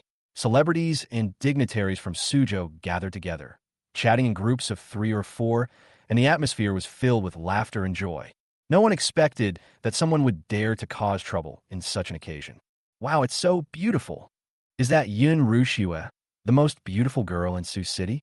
Oh my God, this is the first time I've seen her in person, and she's so beautiful. No wonder Master Gu licks her so much. If I were qualified to lick her, I would do the same. Master Gu is a role model in our dog-licking world. He gets everything he wants in the end. We really need to learn from him. Everyone's eyes were focused on Yun Rushua, who had just walked in. She was wearing a snow-white floor-length gown, sparkling with diamonds. Her hair was like clouds, and a pink and white rose was stuck in her ear, which made her skin look like cream. Today she is less cold and more charming, especially her rosy cheeks, which make her look as tender and shy as a girl. Gu Fei couldn't help but stare in amazement. He knew she was beautiful, but he didn't expect her to be so beautiful and feminine. Seeing such a beautiful Yin Rushua, Gu Zhenhai and Zhang Xiaolan, who had originally not been in favor of this marriage, looked at each other and smiled approvingly. Although the Yin family is no longer doing well, Yin Rushua is still the brightest star in the Yin family. With such a beautiful daughter-in-law, the future of the Gu family will surely be even brighter. The children of the Gu family will surely be handsome boys and beautiful girls. Under everyone's astonished gaze, Yin Rushua walked over to Gu Fei and sat down. She lowered her head, not daring to look him in the eye. Gu Fei was a little afraid to look at her. After all, Yin Rushue was so beautiful today that it was hard to look directly at her. Even he felt a little embarrassed. Damn it, just thinking about Yi Wentian snatching away such a beautiful wife makes me want to hit someone. Why would Yi Wentian do that? Since crossing into this world, I have for the first time felt the urge to go against the hero and the system. But I'm just thinking about it. After all, the hero is the god of war in the north, and he possesses supernatural powers. Let alone fighting him. He is invincible in the entire world. Fighting him is like hitting a rock with an egg. Gu Fei sighed deeply and clenched his fists, unable to calm the resentment in his heart. Gu Zhenhai took the microphone and began his opening remarks. On such a beautiful day, I have a piece of good news to announce. My son Gu Fei and the daughter of the Yin family, Yin Rushue, are officially married. Wait a moment. Before the word appointment was uttered, a loud voice came from the door. Then a tall man in a suit strode in. He is Yi Wentian. It's finally here. The male lead is here. Gu Fei had waited and prepared for this day for a long time. But at this moment, he suddenly felt a little nervous. It wasn't because he was afraid of Yi Wentian, but because he didn't want to implicate his parents. So, he took the initiative to walk to the front of the stage, blocked Yi Wentian, and began to perform as a villain. You stinky loser, who let you in? Today is Rushue and I's wedding day. I don't want to fight, so get out of here right now. Otherwise, I'll make you come in upright and leave lying down. Hearing this, the people present began to talk. Who is this person? How dare he cause trouble at the Gu family's engagement party? He's simply asking for his life. I don't know. He looks like a loser, so he's probably dead. Strange things happen every year, but this year there are especially many. How dare this kid mess with the Gu family? Yi Wentian ignored the discussions around him, staring at Gu Fei with murderous eyes. A big wedding day? What qualifications do you have to say that? If the Yin family wasn't facing catastrophic disaster, do you think Rushue would agree to marry a playboy like you? Gu Fei laughed heartily. What happens to the Yin family is none of your business. My Gu family can save the Yin family. That's my Gu family's ability. If you have the guts, go and save them too. Yes, the plot finally matches up. The protagonist's lines, my lines, and the lines of the onlookers are exactly the same as in the novel. According to this plot development, Yi Wentian will soon confess his love to Yin Rushue, and I only need to have a few bodyguards go up and get beaten away by him. Then I can go up and get my hands broken and watch him take Yin Rushue away, and the plot can continue. Thinking of this, Gu Fei couldn't help but breathe a sigh of relief. Sure enough, Yi Wentian ignored Gu Fei and turned around to look affectionately at Yin Rushue, who was still sitting behind the table. Rushue, don't listen to his nonsense. The Yin family is just sure money. I promise, as long as you come with me, I will help you solve the Yin family's urgent needs. Be good. Come here. I will take you away from this place of trouble and give you freedom. Upon hearing these words, Yin Rushue's eyes instantly became moist. She dropped the bouquet in her hand, rushed towards Yi Wentian, and threw herself into his arms, crying. This scene is a classic from a novel. I can even recite the original text. Go, Rushue. Becoming one of Yi Wentian's concubines is a dream come true for you. I wish you happiness. Gu Fei turned to look at Yin Rushue, thinking about the days they had spent together and the feeling of her first kiss. He was actually a little reluctant. Unable to bear watching her throw herself into Yi Wentian's arms, Gu Fei turned sideways and avoided the scene. However, Yin Rushue just sat there, motionless. Her eyes were cold and distant, as if she was no longer the flattered girl. Time passed minute by minute, and Yin Rushue still did not move until Yi Wentian's expression gradually lost its composure. Rushue? Gu Fei also turned around and looked at Yin Rushue in confusion. Why doesn't she follow the plot yet? Just when everyone in the Yin and Gu families was about to get impatient, Yin Rushue finally moved. She stood up and looked at Gu Fei with a slightly accusing tone. Your fiancé is being openly harassed, and you're still standing there? Gu Fei, why don't you tell someone to kick him out? Gu Fei couldn't believe his ears. No, she didn't want to follow Yi Wentian, and she even asked me to get someone to kick Yi Wentian out? What's wrong with her? Rushue. Yi Wentian's face turned gloomy in an instant, and his fists creaked. I know you agreed to marry him because of family pressure. You don't like him at all. I'm here to save you. Come here. I'll take you away from this place of trouble. As for the Yin family's problem, don't worry. I'm doing my best to find Kong Longsheng, and I promise to help you get all your money back. Gu Fei nodded hurriedly. Yes, yes, you should go with him quickly. He is your true love. I am just a cannon fodder villain. Go with him quickly, so that I can continue the story. Yun Rushue sneered. Who told you that I was forced? Yu Wentian, are you too confident and self-righteous? After saying that, she lifted her skirt and walked to Gu Fei, holding his arm. I think there must be many people here who doubt my sincerity, just like you. So let me make it clear once and for all. I, Yin Rushue, am willing to marry Gu Fei. It has nothing to do with anything else or anyone else. She looked at Yi Wentian coldly.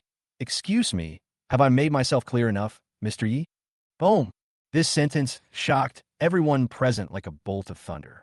Did she volunteer? Oh my god, Master Gu is awesome. Oh my god, Yin Rushue really fell in love with Master Gu? I must be dreaming. Gu Fei was also completely dumbfounded.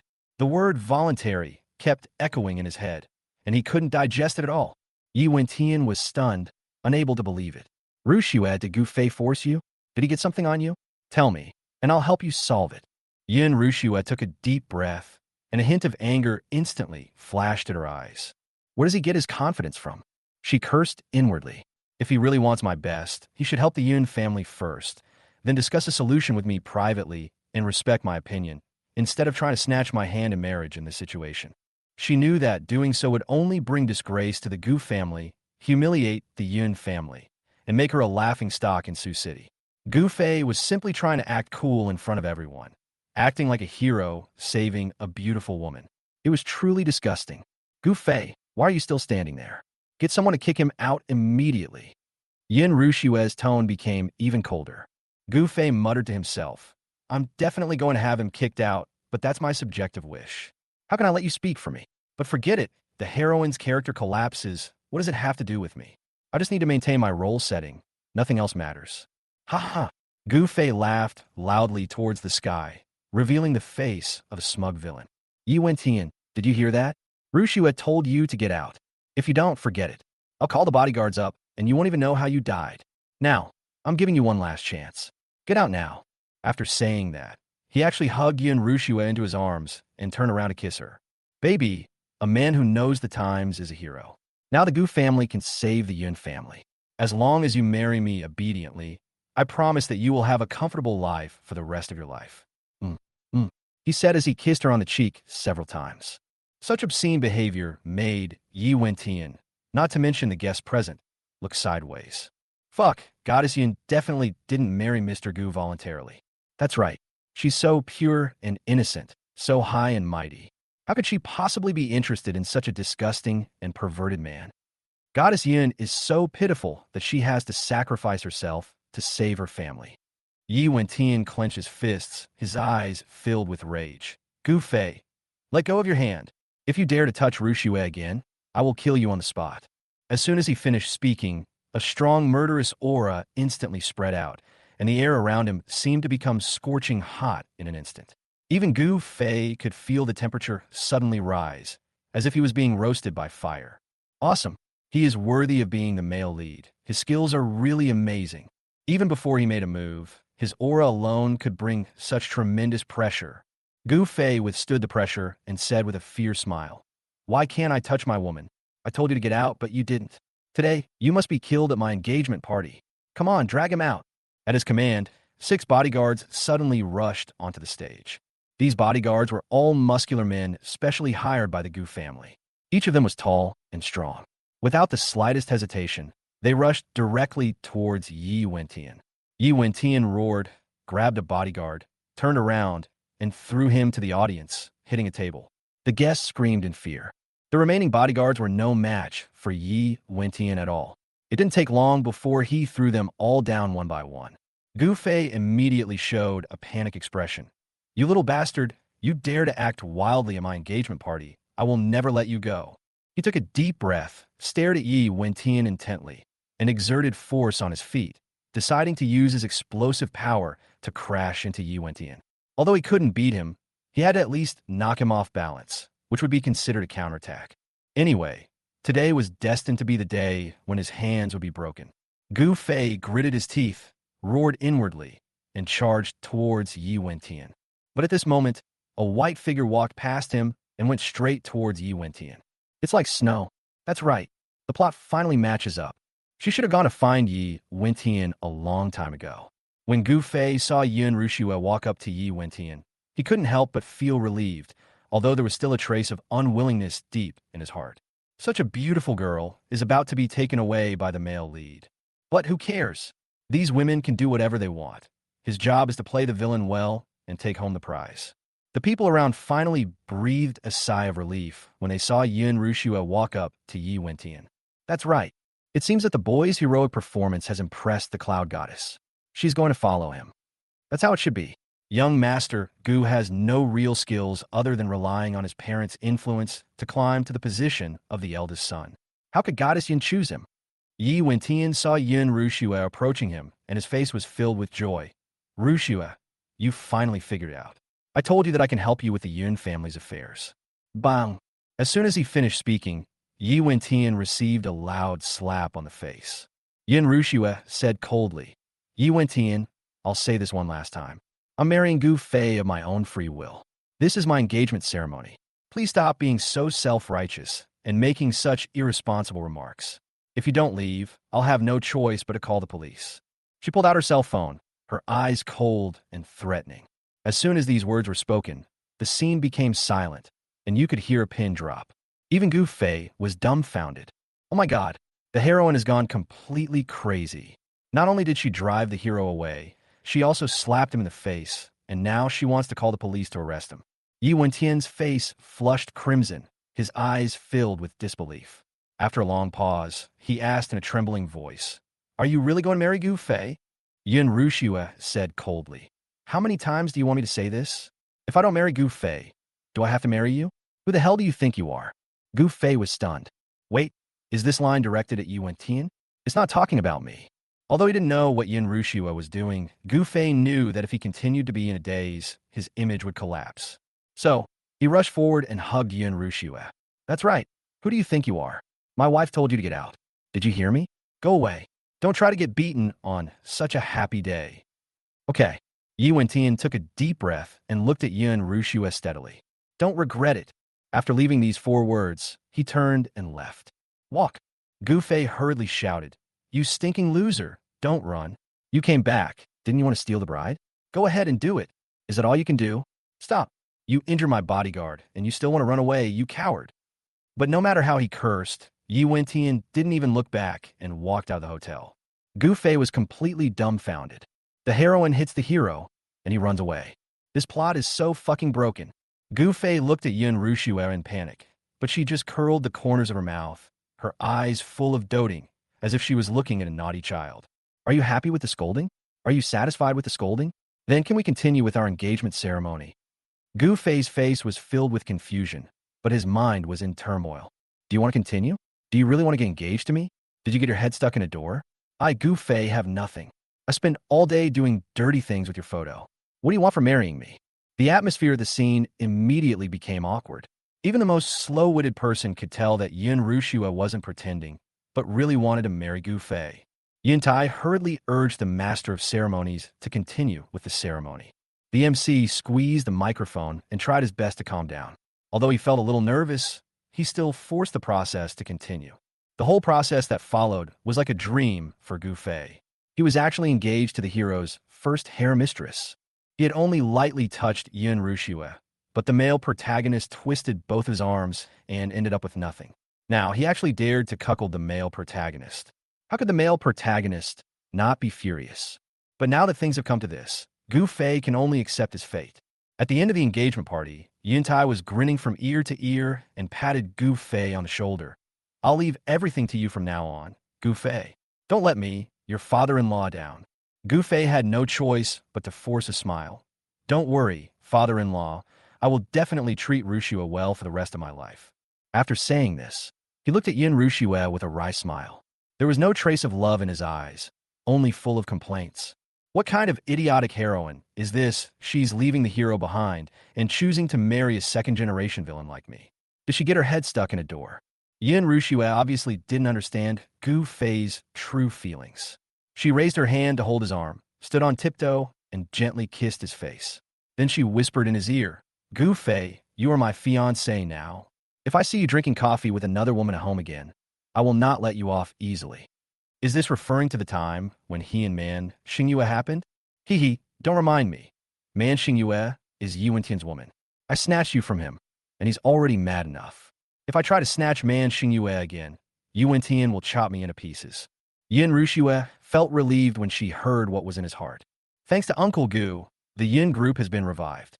The company still has a lot of things to deal with, so I'll go back first. Gu Fei nodded. You go ahead and get busy. Seeing that he was anxious to get rid of her, Yin Rushue couldn't help but smile. Let's have dinner together tonight. Gu Fei subconsciously wanted to refuse, but Yin Rushue immediately kindly reminded him. You like me so much, and you still refuse my invitation. Is that reasonable? Gu Fei wanted to cry, but had no tears. I'll pick you up from your company in the evening. Yin Rushue smiled slightly and was finally satisfied. After finally seeing Yin Rushue and her family off, Gu Fei felt exhausted, as if he had just dreamed. When he got home, he slumped down on the sofa, staring blankly at the ceiling. The plot has completely collapsed. What should be done next? I can't marry Yin Rushue, have children, and live a happy life, right? Congratulations to the host for completing the second round of Villain Plot, maintaining a character score of 100 points. The reward has been sent. Please check it. Suddenly, the system's voice came from above his head, and Gu Fei sat up suddenly. What? The character maintenance degree is 100 points? It hasn't collapsed yet. How can it still maintain 100 points? Gu Fei was confused for a while before he suddenly understood. In other words, no matter what the male and female protagonists do, as long as he can continue to play the villain role well and maintain his character, he can still get the reward? So cool. From now on, it's none of his business what the heroine does to her own death. He just needs to make his role as a bootlicker and a roadblock bigger and stronger. Suddenly, Gu Fei's mood suddenly brightened. He quickly checked the system rewards. Rewards are divided into two categories: climax plot rewards and ordinary plot rewards. Obviously, the rewards for climax plots are more generous. The reward for 60 points is 8 attribute points. The reward for 80 points is an increase of 10 in wound healing speed. The reward for 100 points is 2 sets of ancient martial arts. In addition, there's an extra reward for the climax of the plot, a resurrection pill that can bring the dead back to life. These rewards really made Gu Fei extremely happy. Gu Fei quickly added attribute points. Last time, he only added 5 points, and his body became noticeably stronger. This time, he added 8, and his body immediately became lighter, as if he could fly at any time. As for the wound healing speed, he had no way of experiencing it yet. However, the last time the healing speed was increased by 10 points, the speed would definitely be even faster this time. As for the 2 sets of ancient martial arts, after careful study, Gu Fei decided to choose the Wudong unique skills 8 diagrams Wandering Dragon Palm and Linked Mysterious Legs. These 2 skills do not rely on strength and are more suitable for his current physical condition. Finally, he carefully put away the resurrection pill, knowing that it could save his life at a critical moment. After sorting out the rewards, Gu Fei's phone suddenly rang. He picked it up and saw that it was a call from Man Xingyue. Gu Fei frowned. Why did this woman look for him when she had nothing to do? He hesitated for a moment before answering the phone. Hello, I'm engaged. It's not convenient for me to contact other women now. I'm hanging up first. Yi Wentian is investigating you. This sentence made Gu Fei subconsciously stop hanging up the phone. How do you know? On the other end of the phone, Man Xingyue was leaning against the rooftop swimming pool, overlooking the entire Sioux City with an ambitious smile on her lips. I have a friend who works for Yi Wentian. She asked me for information about you, but I didn't tell her. Instead, I called you and revealed the news. Gu Fei, am I being nice to you? Gu Fei was silent for a while, but a sense of vigilance arose in his heart. Thank you, but my wife won't let me get too close to other women. Man Xingyue interrupted him without hesitation. My friend also told me that Yi Wentian is going to take action against the Gu family. This statement successfully caught Gu Fei's attention, and he suddenly became nervous. If Yi Wentian wanted to kill him, he could accept it, but if he wanted to attack the Gu family, that was absolutely intolerable. At around 3 o'clock in the afternoon, Gu Fei arrived at the rooftop of the building as Man Xingyue requested.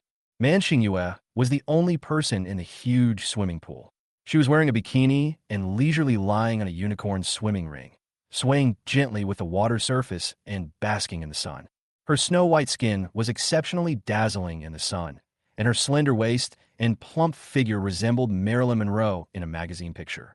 Gu Fei couldn't help swallowing, clearing his throat and saying, "Miss Man, it doesn't seem very formal to choose a place like this to discuss things." Man Xingyue took off her sunglasses, swam to the edge of the pool, and hooked her finger at Gu Fei. She was obviously up to no good, but Gu Fei couldn't help but be curious about what she wanted to say, so he walked over. However, the moment he approached, Man Xingyue put her arms around his neck and pulled him into the swimming pool. Plop! Gu Fei was instantly pulled into the water and became a drowned chicken. Man Xingyue's giggling voice could be heard overhead. Gu Fei wiped the water off his face in frustration. His heart was burning with rage. He grabbed her swimming ring and pulled her down. Ah! Man Xingyue screamed and then fell into the water. Gu Fei smiled with satisfaction and was about to make another joke when he found that Man Xingyue had silently grabbed his foot underwater. Gu Fei's eyes widened as he was unexpectedly dragged into the water. The next moment, Man Xingyue came close to him, put her arms around his neck, and kissed his lips underwater. What the hell? Why did she suddenly kiss him? Is she crazy? Gu Fei suddenly panicked. He struggled desperately, but found that he could not exert any strength in the water. Man Xingyue was very good at swimming. Like a little mermaid, she wrapped her legs around him and did not let go until she had completely sucked all the air out of his mouth. She climbed up the shore gracefully, picked up a bath towel to wipe her hair, sat on a lounge chair on the shore, and drank juice leisurely. "Hey, I have a fiancé. Don't you think it's a bit shameless for you to kiss me so casually?" Gu Fei said dissatisfiedly. Although he complained, he knew it very well in his heart. Man Xingyue may appear sexy and alluring, but she's actually a pure-hearted girl. Having practiced martial arts since childhood and busy with family affairs, she has little interest in men. It's this innocence that makes her so captivating to the male protagonist. But today, Man Xingyue's behavior made Gu Fei feel that her personality had changed. Fortunately, he was already used to the collapse of the heroine's personality. Man Xingyue took a sip of juice disapprovingly and glanced at him. "You got it the other way around. It's because I care about you so much that I kiss you." Gu Fei was about to retort when Man Xingyue interrupted him. "I just saw the news that you and Yin Ruxue were engaged. I was so angry that I almost threw my phone." Her tone was relaxed, yet tinged with resentment. "I thought my looks would allow me to easily snatch you away from Yin Ruxue. I didn't expect her to be so quick. If I don't come up with some ruthless moves, I'm afraid I'll never have another chance." Gu Fei was stunned for a moment, then asked, "Then what do you take me for?" Man Xingyue smiled and planned to continue to uncover the truth. Yi Wentian is planning to take action against the Gu family.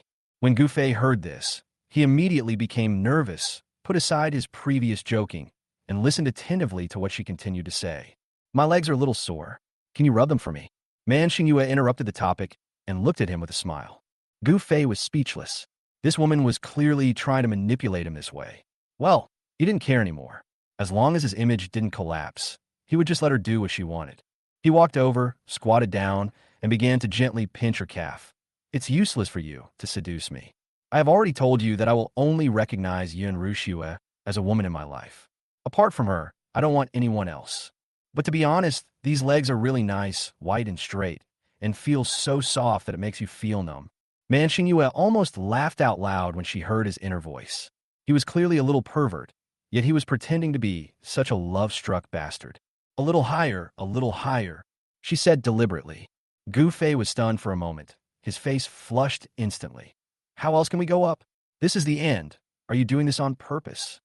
Man Xingyue looked innocent. "What are you talking about? I don't understand." Gu Fei was so angry that he was about to explode. "Stop playing with me. Tell me what Yu Wentian wants to do to the Gu family." Seeing this, Man Xingyue decided to withdraw while she was ahead and whispered, "Yu Wentian just saved the Gu family's largest partner, Chongning Group. It's estimated that the Chongning Group will terminate its cooperation with the Gu family tomorrow or the day after tomorrow, and may even unite with all its partners to ban the Gu family." When Gu Fei heard this, his mood instantly sank. Chongning Group is a large multinational corporation, and its partnership with the Gu family accounts for 1/10 of the family's total business. If the partnership were to be terminated, it would be a fatal blow to the Gu family. What's worse is that if the Gu family is really banned, other small companies may follow suit and terminate the contracts, and then the Gu family will be in trouble. Gu Fei clenched his fists, anger burning in his heart. Yi Wentian, are you going too far? According to the plot, I forced Yin Rushua to marry you. So why are you targeting me now that she is willing to marry me? Is this the so-called righteous hero? How is this different from maliciously framing the innocent? When Man Xingyue heard his thoughts, she couldn't help but nodded in agreement. However, the chairman of Chongning Group will attend the auction tomorrow at noon. If you are willing to meet him, you may be able to negotiate for cooperation in person. Man Xingyue added. Gu Fei agreed without hesitation. As long as I can help the Gu family overcome the difficulties, I am willing to do anything. He knew in his heart that no matter how his character collapsed, as long as he remained a villain, the system rewards would continue to come. Chapter 21. Having a meal and meeting the male protagonist of Dragon King again, the harem was hit by scam. Seeing Gu Fei, Lin Yuro immediately greeted him with a smile. Gu Fei, congratulations on getting engaged to Rushua, as you wished. But she smiled and her eyes narrowed. Yin Rushua, my best friend, is really cunning. He got engaged to her suddenly while she was out of town on business, leaving her no time to stop it. She could only accept it silently and even give her blessings in person. However, it is just an engagement, not a marriage, so everything is still uncertain. In order to maintain his image as a dog licker, Gu Fei immediately laughed smugly. Rushua and I are a perfect match, destined to be together. Just wait and come to our wedding party. Congratulations. The plot has gone completely off the rails. I've inexplicably become the fiancé of one of the heroines in his harem. I've definitely become a thorn in his side. I wonder how he'll deal with me. And congratulations? Hearing his thoughts, Lin Yuro lowered her head and suppressed her laughter. Did you come here specially to pick up Rushua to have dinner together? It just so happens that I haven't eaten either. How about joining us? Yin Rushua raised an eyebrow and looked at Lin Yuro. You came to see me just when I was getting off work. Weren't you just here to eat for free? How could that be? Lin Yuro's eyes were full of smiles. As your closest friend, I wanted to congratulate you and Gu Fei in person. Yin Rushua sneered. That's better. As soon as you saw Gu Fei, your eyes seemed to be attached to him, and you smiled like a little fox. Do you really think I don't know what you were planning? She just doesn't understand. Although Lin Yuro is gentle and always smiles at everyone she meets, she is actually more cruel and cold-hearted than anyone else. I am considered to be cold on the outside but warm on the inside, while Lin Yuro is completely warm on the outside but cold on the inside. How could she be so fond of Gu Fei? When Gu Fei heard that he was going to have dinner with the male protagonist's two concubines, he was immediately overwhelmed. Ms. Lin, today is the auspicious day for Rushua and I to get engaged. We want to celebrate in the evening. How about we get together another day? Please, you're the heroine of another storyline and have nothing to do with me. Also, I remember your pharmaceutical company is about to run into trouble. Your cousin is trying to wrest power from you by poisoning your medicine. It'll be exposed in 2 days. Go home and deal with your problems, and wait for the hero to make an antidote to save you. Don't come and cause trouble for me. What? Are pharmaceutical companies' drugs poisoned? Lin Yuro froze and opened her eyes wide in disbelief. Well, cousin, you really did everything you could to frame me and seize the management rights of the pharmaceutical company. All right then, you two can go on a date alone tonight, and I'll recruit you another day. Leaving this sentence, Lin Yuro hurried away. Any problems with the medicine are a big problem. She must race against time to go back and deal with it immediately. Her trip was not in vain. As expected, meeting with Gu Fei more often will benefit you immensely. Watching Lin Yuro leave, Gu Fei breathed a sigh of relief, opened the car door with a smile, and invited Yin Rushua to get in. Yin Rushua was very satisfied with his action of driving Lin Yuro away. After all, Lin Yuro is also one of the 4 great beauties in Sioux City. Her beauty and temperament are unique and unmatched. Countless men regard her as their dream wife. The fact that Gu Fei could resist the temptation of such beauty at least showed that his self-control was extraordinary. When they arrived at the restaurant, Gu Fei and Yin Rushua took their seats and had a romantic candlelight dinner. With a beautiful woman by your side, even food becomes much more delicious.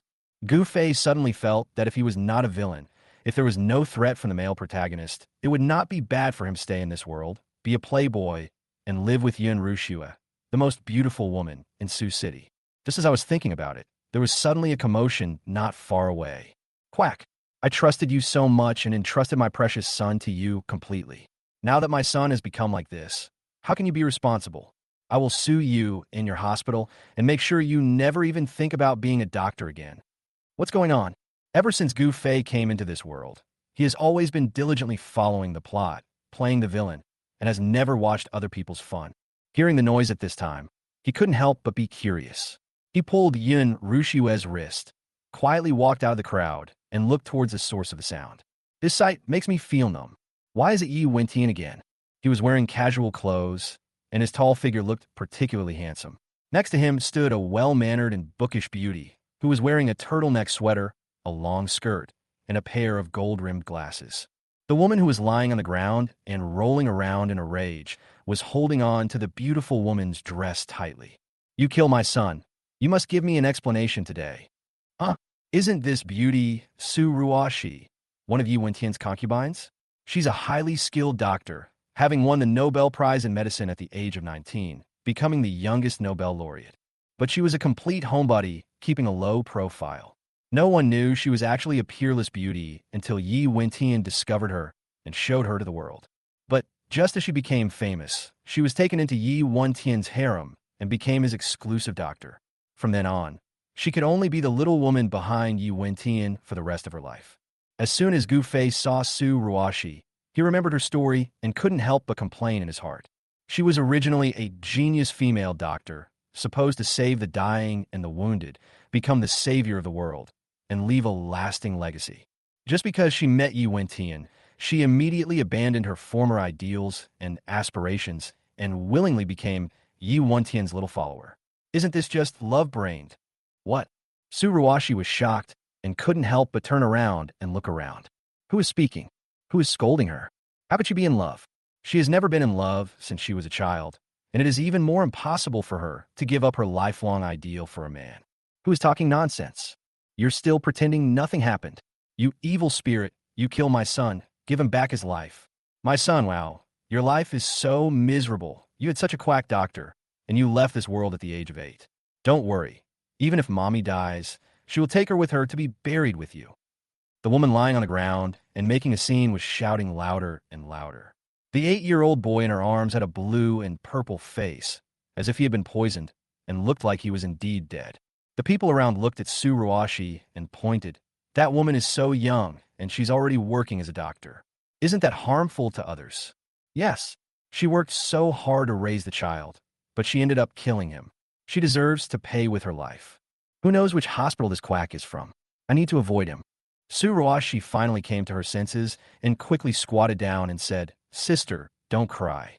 Your son is not dead yet. He is obviously allergic to food and medicine. Didn't I tell you not to feed him anything casually during his convalescence? The shrew blushed upon hearing this and yelled, Who gave him the wrong food? It's clearly you, a quack. Who's responsible? And you're trying to shirk responsibility. I'm going to fight you. Chapter 22, the plot collapses again, and the male protagonist Dragon King becomes a background board. The shrewd woman suddenly pounced on Su Ruashi. But before her hand could touch Su Ruashi, Yi Wentian kicked her away. If you come close to her again, I won't be polite. Ah, the woman screamed, and immediately cried even louder. Murder! You two heartless bastards killed my son and wanted to kill me to silence me. Look, everyone, this pair of bastards deserves to go to hell. This curse is too harsh. Gu Fei clicked his tongue and shook his head. Dragon King's novels are completely illogical. This woman's son is almost dead, and she's still busy cursing. Isn't she just trying to force Su Ruashi into a desperate situation so that the importance of Yi Wentian's heroic rescue can be highlighted? Su Ruashi is also useless. She's a Nobel Prize winner, but she didn't even notice that the little boy had a peanut stuck in his throat or was allergic to crab. I thought Yun Rushue was the most brainless heroine in the whole book. Now it seems that Yun Rushue can only be ranked second. Su Ruashi is the biggest fool in the world. Ouch! Before he could finish his curse, he was suddenly pinched on the waist.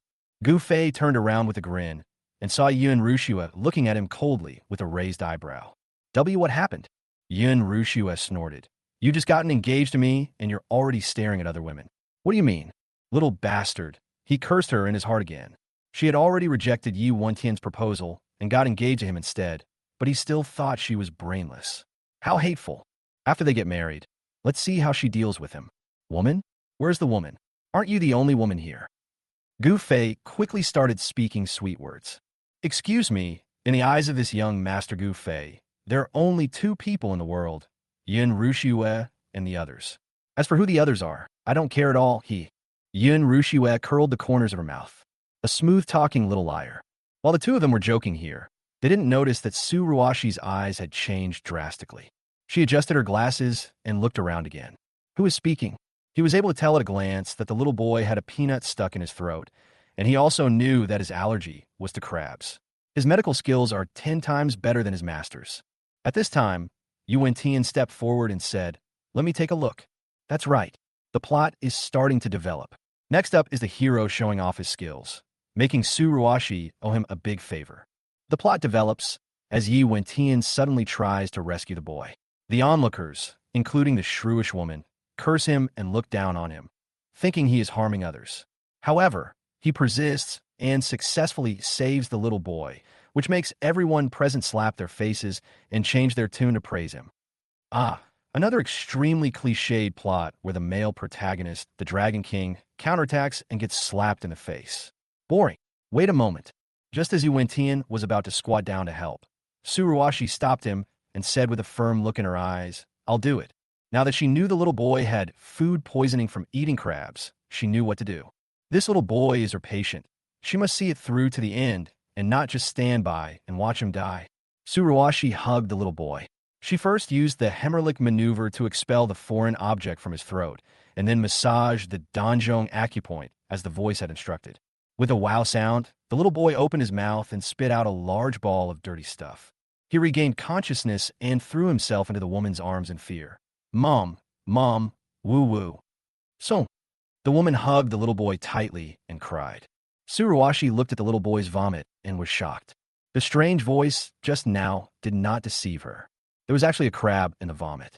Yu Wentian on the side was also stunned. He actually saw through the little boy's problem at a glance, but he remained silent because he wanted this shrewd woman to keep putting pressure on Su Ruashi until she had no other choice, and he would stand up for her. In this way, he could make her owe him a huge favor and join his army and serve him. Who knew that before he could take any action, Su Ruashi solved the problem herself. In this way, from beginning to end, his presence was almost zero. It can be said that all efforts were in vain. When the onlookers saw this scene, they immediately praised Su Ruashi like fence-sitters. She's indeed a miracle doctor. She can tell whether she has any problem or not just by one move. Awesome, coming back to life so quickly. She looks young, but she's quite capable. Which hospital is she from? I'm going to ask my relatives to see her. Hearing the praises around her, Su Ruashi breathed a sigh of relief. Fortunately, it was not embarrassing and the hospital was not implicated. Gu Fei, who was standing in the crowd, was so shocked that his jaw almost dropped. What's going on? Why did the plot break down again? Shouldn't Yi Wentian be the heroine saving the heroine from her predicament? Why did the heroine have to solve the problem herself, and Yi Wentian just become a background figure? Don't tell me Su Ruashi's character is going to collapse. But luckily, Su Ruashi and I have nothing to do with each other. My only task tonight is to be Yun Rushue's bootlicker. Yun Rushue is a dog licker? When Su Ruashi heard this, her eyes suddenly lit up. She knew that Yun Rushue was the most beautiful woman in Sioux City. She heard that she got engaged at noon today, and her fiancé was the ultimate bootlicker who had been licking her for a long time, the playboy Gu Fei. Could it be that these words were all said by Gu Fei? She quickly looked at the crowd. Although she didn't know Gu Fei, she immediately spotted Yun Rushue, whose white hair stood out among the crowd. At this moment, she was leaning slightly on a man. The man was looking at him straight, his lips tightly closed, and he didn't say anything, but the same voice as before was coming from him. What the hell is going on? Why is Su Ruashi staring at me? Why is she still staring? What are you looking at? Your male lead is right next to you. Look at Yi Wentian. Why don't you just look at Yi Wentian? You are Yi Wentian's concubine. You will soon be impressed by his medical skills and give up your career to become his little woman. Stop looking at me. Damn it. If you're still looking, why don't I just leave? Seeing Su Ruashi staring at him, Gu Fei was really scared and grabbed Yun Rushue's wrist and left. But it would have been better if he didn't leave. His leaving, combined with his inner voice, made Su Ruashi even more certain that the person who made that voice was him. Moreover, this is not his voice, but the voice of his heart. Suruxi fronel fotfelli.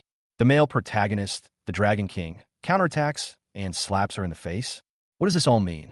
It seems that she needs to think carefully after returning. This Gu Fei seems to know a lot about her. Ruashi, Ruashi.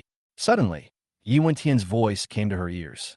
Su Ruashi came back to her senses and looked at him. What's wrong? It's nothing. It's just that the matter has been resolved and we should go eat. Oh. Su Ruashi's eyes turned and she said calmly. Sorry. I suddenly remembered that I have something to deal with. How about we make an appointment another day? Chapter 23, The Second Kiss with Yun Rushue. She didn't know Yi Wentian in the first place, and she only came out to have dinner with him because she was following her master's orders. Now I think that this man had ulterior motives when he asked me out. She felt so sick that she wanted to vomit if she knew he wanted to ruin her career, make her work under him, or even be his little woman behind him. She is gifted in medical skills and has achieved such great success at such a young age. She is not meant to be a wife and mother. Yi Wentian was stunned when he heard this. Before he could reply, he watched Su Ruashi walk away indifferently. Why did you just leave like that? Yi Wentian frowned, feeling that something was wrong. Everything that has been happening lately is very wrong. He returned as the god of war in the north. Logically, he should kill all gods and Buddhas who stand in his way. But when he went to attend Mr. Lin's birthday party, he was driven away by Lin Euro. When I went to the hotel for dinner, I found out that my black card had been reported lost. I went to my childhood sweetheart's engagement party to try to steal her, but was slapped hard in the face. Today, the meeting with the miracle doctor Su Ruashi that he had finally requested seemed to be out of his control, and he became a background figure. How could he, the dignified god of war in the north, always run into obstacles? What went wrong? He can't figure it out. It's right that you can't figure it out, because Gu Fei can't figure it out either. He didn't figure it out until he finished having dinner with Yun Rushue. If other plots were caused by my arrival, causing fluctuations in the world and some character collapses and plot deviations, it would be understandable. But Su Ruashi's storyline had nothing to do with him. He didn't even say hello. He just watched. How could such a big change happen? Could it be that the system is playing tricks on him? Wouldn't this world have collapsed long ago? Gu Fei. Suddenly, Yun Rushue's beautiful voice came to my ears. Gu Fei came to his senses and remembered that he had already sent Yun Rushue to her doorstep. It was pitch black all around, and the gate of the Yun family villa was tightly closed. Gu Fei immediately smiled and said, I'll help you knock on the door. He walked up and rang the doorbell while sighing inwardly. Hey, it's not easy to act like a bootlicker. Yun Rushue refused to pay any attention to me, so I could act like a dog that stalked me. But now that Yun Rushue is being nice to him, what should I do? Could it be that I'm actually in a passionate relationship with her? Just when I was worrying, I suddenly felt warm on my back. Gu Fei was stunned for a moment, because Yun Rushue actually hugged him from behind. Gu Fei, I know I've caused you a lot of hardship in the past, but since I've decided to get engaged to you, it means I've accepted you. From now on, let's ignore others and be together, okay? What the hell? Be together steadily? Is Yun Rushue confessing her feelings to him? No, impossible. No matter how outrageous the plot is, or how crumbling the characters are, it can't be this bad. He quickly grabbed Yun Rushue's wrist and pushed her away, unable to help but shouting, Don't mess around. Yun Rushue curled her lips, stepped forward and pressed herself against his front, her breath as sweet as orchids. Don't you like me very much? How come now that we're engaged, you're not as enthusiastic as before? Are men really like the legend says, that they don't cherish me once they get me? How is that possible? Don't frame him. The dog-licking persona cannot be destroyed. So Gu Fei quickly began to express his loyalty. My true feelings for you are evident to all, but in my heart, you are the goddess among goddesses. I am embarrassed. Well, before he could finish his declaration of being a dog licker, Yun Rushue's cool and soft lips suddenly pressed against his. Gu Fei was completely dumbfounded. This was the second time he kissed Yun Rushue. Last time, Yun Rushue left as soon as she touched him, which made him feel numb all over. This time, Yun Rushue stayed close to him and did not leave immediately. The soft cheek and the faint fragrance hit Gu Fei's face, and he felt as if he had been electrocuted. He couldn't control his hands and hugged Yun Rushue's waist. Thinking of his own nature as a lapdog and a pervert, he closed his eyes, hardened his heart, and simply pushed her against the wall and kissed her wildly. I thought she would not be able to bear it and push him away. Who knew that from beginning to end? Yun Rushue did not resist at all, letting him kiss her and let him touch her all over. She even climbed onto his shoulders and took the initiative to respond, until he could hardly breathe and had to stop. Gu Fei leaned on her shoulder and swallowed hard. His whole body was burning hot, and his head was dizzy. Why did he kiss the heroine like that? Is this correct? Yin Ruxiue in his arms had a completely different temperament from her usual self. She was warm and pleasant, and it was so comfortable to hold her in his arms that he was reluctant to let her go. But this is Yi Wentian's heroine. He is the villain. Ahem. At this moment, the voice of the Yin family's housekeeper suddenly came from not far away. Yin Ruxiue froze and then pushed Gu Fei away. Well, it's already late. Yin Ruxiue's cheeks flushed red, and she lowered her head, not daring to look him in the eyes. I'm going home first, good night. After saying that, she followed the housekeeper back to the villa without looking back. Gu Fei stood in the cold wind for a long time before returning to the car and sitting down. After a while, he couldn't help but raise his hand and touch his lips. It feels really good. That night, Gu Fei felt dizzy and even dreamed of being intimate with Yin Ruxiue. Originally, he was not interested in Yin Ruxiue, but because of this kiss, he started to fall in love. Even when he was eating breakfast, he couldn't help but recall the kiss. Alas, beauty is a disaster. Fortunately, he received a call from Man Xingyue in the morning, asking him to go to the auction together and meet the chairman of Chongning Group. Only then did he temporarily put Yin Ruxiue aside and started to do his business. Since it concerns his parents and the Gu family's property, Gu Fei dared not be vague. He changed into a formal suit and went to the auction site to meet Man Xingyue. See? The guy sitting in the front center is Ning Ziyuan, the chairman of Chongning Group. What he wants to auction today is a 300-year-old wild ginseng. If you can buy it and give it to him, everything will be fine.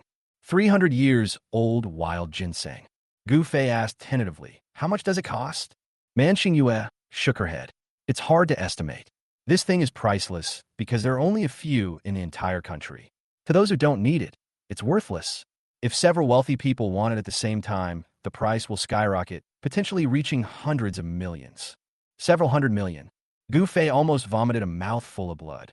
He had checked his account a long time ago and found that there was only a little over 10 million in total. Doesn't this mean that he can't even afford a ginseng root? Just when he was getting anxious, a familiar fragrance wafted over, and the next moment, Lin Yuro sat next to him. Gu Fei, what a coincidence you're here too. She was wearing a white cheongsam with snow-white mink wrapped around her shoulders. She looked crystal clear, and her smile was like a spring breeze. Gu Fei couldn't help but take a few more glances, but before he could speak, he saw Yi Wentian sitting on the other side of Lin Yuro. Huh, why is the male lead dragon king here too? Chapter 24. The male protagonist is emo. Why did the female protagonist dislike him? Lin Yuro noticed Gu Fei's surprise and explained with a smile, my family's pharmaceutical company had an accident. Thanks to Mr. Yi for helping us make the antidote. I personally brought him to this auction as a thank you. I see. Gu Fei suddenly understood. Looks like the plot is back. Lin Yuro's family's pharmaceutical company has a problem, and Yi Wentian helped solve it. The two of them develop a deeper relationship. Afterwards, Lin Yuro brings Yi Wentian to the auction. So, the auction described in the novel is the one I attended. TSK, this Sioux City is really too small. I can encounter this at any auction.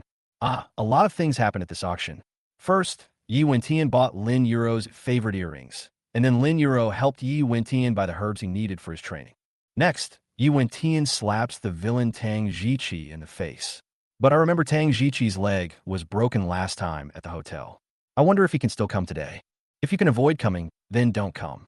If you do, you'll just get beaten up and thrown out. Gu Fei sighed and shook his head. Fortunately, everything today had nothing to do with him. He came here with Man Xingyue to watch the fun. Moreover, according to the development of the plot, Yi Wentian and Man Xingyue have not yet officially met each other, and the two have no intersection. Today, he is only responsible for doing his own thing and watching the fun. It is relatively safe for now. Thinking of this, he secretly glanced at Lin Yuro. Her character has collapsed, but not completely, and she's temporarily returned to the main storyline. That's good, hold on. I'm busy enough with just Yin Ruxiue, so please don't come and make things worse. When Lin Yuro heard his inner thoughts, she immediately curled the corners of her mouth, but her eyes were filled with cold disdain. Return to the main storyline? Did he mean that he wanted her to go back and be Yi Wentian's concubine? Oh, there is no such possibility. In fact, the reason why she asked Yi Wentian for help was because when she heard Gu Fei's inner thoughts and returned home to check the medicine, she found that there was something wrong with the medicine. She was helpless and could only seek help from Yi Wentian. However, even if she asked Yi Wentian for help, it did not mean that she would affirm Yi Wentian. On the contrary, she felt sick whenever she thought about the fact that she would encounter so many setbacks just to pave the way for the so-called Dragon King male protagonist to counterattack and slap her in the face. That's why she brought him to the auction and helped him bid for the red blood grass to repay the favor. Besides Lin Yuro, Man Xingyue, who was sitting on the other side of Gu Fei, also heard these thoughts. She looked at Lin Yuro with interest. It turned out that she was also one of Yi Wentian's concubines. She is indeed a great beauty. But what qualifications did Yi Wentian, this damn bastard, have to have so many beauties as his harem? Damn it, it would be best if he died suddenly now. Yi Wentian, who was the focus of the three people's attention, was also feeling uneasy at this moment. Because he saw Gu Fei. This evil star brings him misfortune every time it appears, making everything he does go wrong. He didn't know if he was cursed, but now he even felt nervous when he saw Gu Fei, because he always felt that something unhappy was about to happen again. Just as the four people were each preoccupied with their own thoughts, the auction began. The first thing to appear was Lin Yuro's favorite jade earrings. Gu Fei yawned without much interest and glanced at Yi Wentian vaguely. Begin your performance. Spend a fortune on this pair of earrings and give them to Lin Yuro later. This will increase her favorability towards you by 10, making her your confidant. Enjoy your flirty scenes together. Sure enough, as soon as the host started announcing the bid, he raised the sign in his hand. 300,000. As people at the scene continued to raise the price of the earrings quickly climbed to 1.6 million. Gu Fei yawned again and couldn't help but complain. It's just a pair of jade earrings. Why are these people so crazy? They're setting up the male protagonist again, letting him show off. Logic is completely lost, right? Even if they were imperial green jade, the earrings would only be scraps of material. There's no point in spending so much money on them. The richer a person is, the more they understand the value of it. How could someone be so foolish and have so much money? The author is completely brainless just for fun. Man Xingyue, who was standing by, couldn't help but burst out laughing when she heard this. The little pervert's words are rough, but his point is true. Is indeed true. The real value of that pair of earrings is only for 500,000 at most, but now it has been sold for nearly 2 million. Who is bidding? Either he is mentally retarded or he is a shill. At this moment, Yi Wentian raised the sign again, 2 million. When the price was announced, the whole audience was shocked. Gu Fei held his chin and looked at Lin Yuro listlessly. Come on, say your line. Brother Yi, do you like this pair of earrings very much? Then Yi Wentian replies, I don't like them, but someone else does. Since she likes them, I'll give them to her no matter how much it costs. Lin Yuro. First of all, I won't call him Brother Yi. Secondly, she took a deep breath and slowly raised the sign in her hand. 2,200,000. If the whole audience was in an uproar just now it could be described as so quiet that you can hear a pin drop. Everyone's eyes involuntarily fell on Lin Yuro, including Gu Fei, Yi Wentian, and Man Xingyue. No, what's going on? Why is Lin Yuro bidding on her own? These earrings were exactly what she wanted, and Yi Wentian bought them as a gift for her. She's bidding against Yi Wentian. Isn't that just pure idiocy? When Lin Yuro heard this, she couldn't help but roll her eyes at him. You have a hole in your brain. It's true that I want it, but I will buy the things I want myself. I don't need others to give them to me, and I don't need them to be given to me by people I don't like. Not only Gu Fei was shocked, Yi Wentian was also surprised, and he hesitated to say, Yuro, I bought this pair of earrings to give as a gift. Lin Yuro smiled and said, I know. Yi Wentian sighed softly and smiled indulgently. You don't know, I bought this pair of earrings to give to you. Lin Yuro still kept smiling. I know. What? Yi Wentian was stunned. You know? Then why are you still? Lin Yuro tilted her head. That's precisely why I can't let you in. Mr. Yi, you help me. I'll bring you to the auction and buy the herbs you need. And we'll be even. You don't need to give me anything extra. I don't like to owe others favors. Yi Wentian pursed his lips and fell silent. She even refuses the things he gives her. Does this mean she wants to keep a distance from him? But why? He does understand that he is excellent in every way and so many women are attracted to him. Wouldn't it be beneficial for her to maintain a good relationship with him? Why is she so resistant? Following her gaze, he saw Gu Fei again on the other side of Lin Yuro. I always feel that it has something to do with this kid again. Chapter 25. The two heroines were jealous of each other, and it was all because of him. As soon as Gu Fei met Yi Wentian's gaze, He felt that his eyes were full of hatred and hostility. No, I provoked you. Why are you glaring at me? It's none of my business if Lin Euro doesn't want your earrings. 2,200,000 once, 2,200,000 twice, 2,200,000 three times. Finally, with the host's final decision, the pair of earrings successfully fell into Lin Euro's hands. Gu Fei crossed his arms and gritted his teeth secretly. Why has the plot gone awry again? The earrings that were supposed to be given by Yi Wentian to Lin Euro were inexplicably bought by Lin Euro herself. If this happens, Yi Wentian will no longer be able to increase his favorability towards Lin Euro. Can the two of them still be close friends? Just when he was full of doubts, the herbs that Yi Wentian needed were brought onto the stage. Red bloodgrass. Fortunately, everything went well this time. Lin Euro actively bid and finally won it at a price of 10 million and gave it to Yi Wentian. Yi Wentian was filled with gratitude. Thank you, Euro. This herb is the key to my inability to break through my abilities. You've helped me a lot. Lin Euro still had a smile on her face, but even Man Xingyue could hear the alienation and indifference in her tone. Mr. Yi, you don't have to be polite. We are just exchanging courtesies. The smile froze on his lips, and Yi Wentian couldn't help but clench his fists. Ever since he entered the north, his strength had greatly increased, and the women around him had been flocking to him. Even if he did nothing, those women would still come to him one after another. But since coming to Sioux City, everything has gone wrong. When he reunited with his childhood sweetheart, she was rude to him and kissed another man in front of him. When he met the eldest daughter of the Lin family by chance, she was surprisingly cold to him. Sometimes she drove him away. Sometimes she traded with him but kept her distance. What is going on? Is there something wrong with his charm? In the past, he did not take women seriously and just waited for them to throw themselves at him. But now he suddenly had a strong urge to conquer Lin Euro. The auction continued, but Gu Fei became increasingly sleepy. He had no interest in anything on the stage, and the repetitive bidding was really boring, causing him to lean back in his chair, his head nodding, and he almost fell asleep. Suddenly, a fragrant breeze blew past his nose, and then his arm was shaken. Gu Fei regained consciousness and turned around to meet Lin Euro's smiling eyes. Why are you sleepy? Try the Lin family's special refreshing mint candy. It can keep you awake for an hour. Ah, thank you. He needs it so much. Just as Gu Fei was about to take it, he saw Lin Euro peeling off the candy wrapper with a smile, and then took the initiative to hand it to his mouth. Gu Fei was stunned for a moment. Just as he was about to say, I'll do it myself, he was interrupted by Lin Euro. Open your mouth. Under the double stares of Yi, Wentian, and Man Xingyue, he could only open his mouth and let Lin Euro put the candy into his mouth. It was not known whether she did it intentionally or unintentionally, but when she put down the candy and took her finger out, her fingertips pressed his lips. It was quite provocative and made Gu Fei's face turn red. Man Xingyue saw this scene, snorted coldly, and suddenly rested her head on his shoulder. I'm sleepy. Let me lean on it for a while. Now Man Xingyue and the male protagonist have not yet officially contacted each other.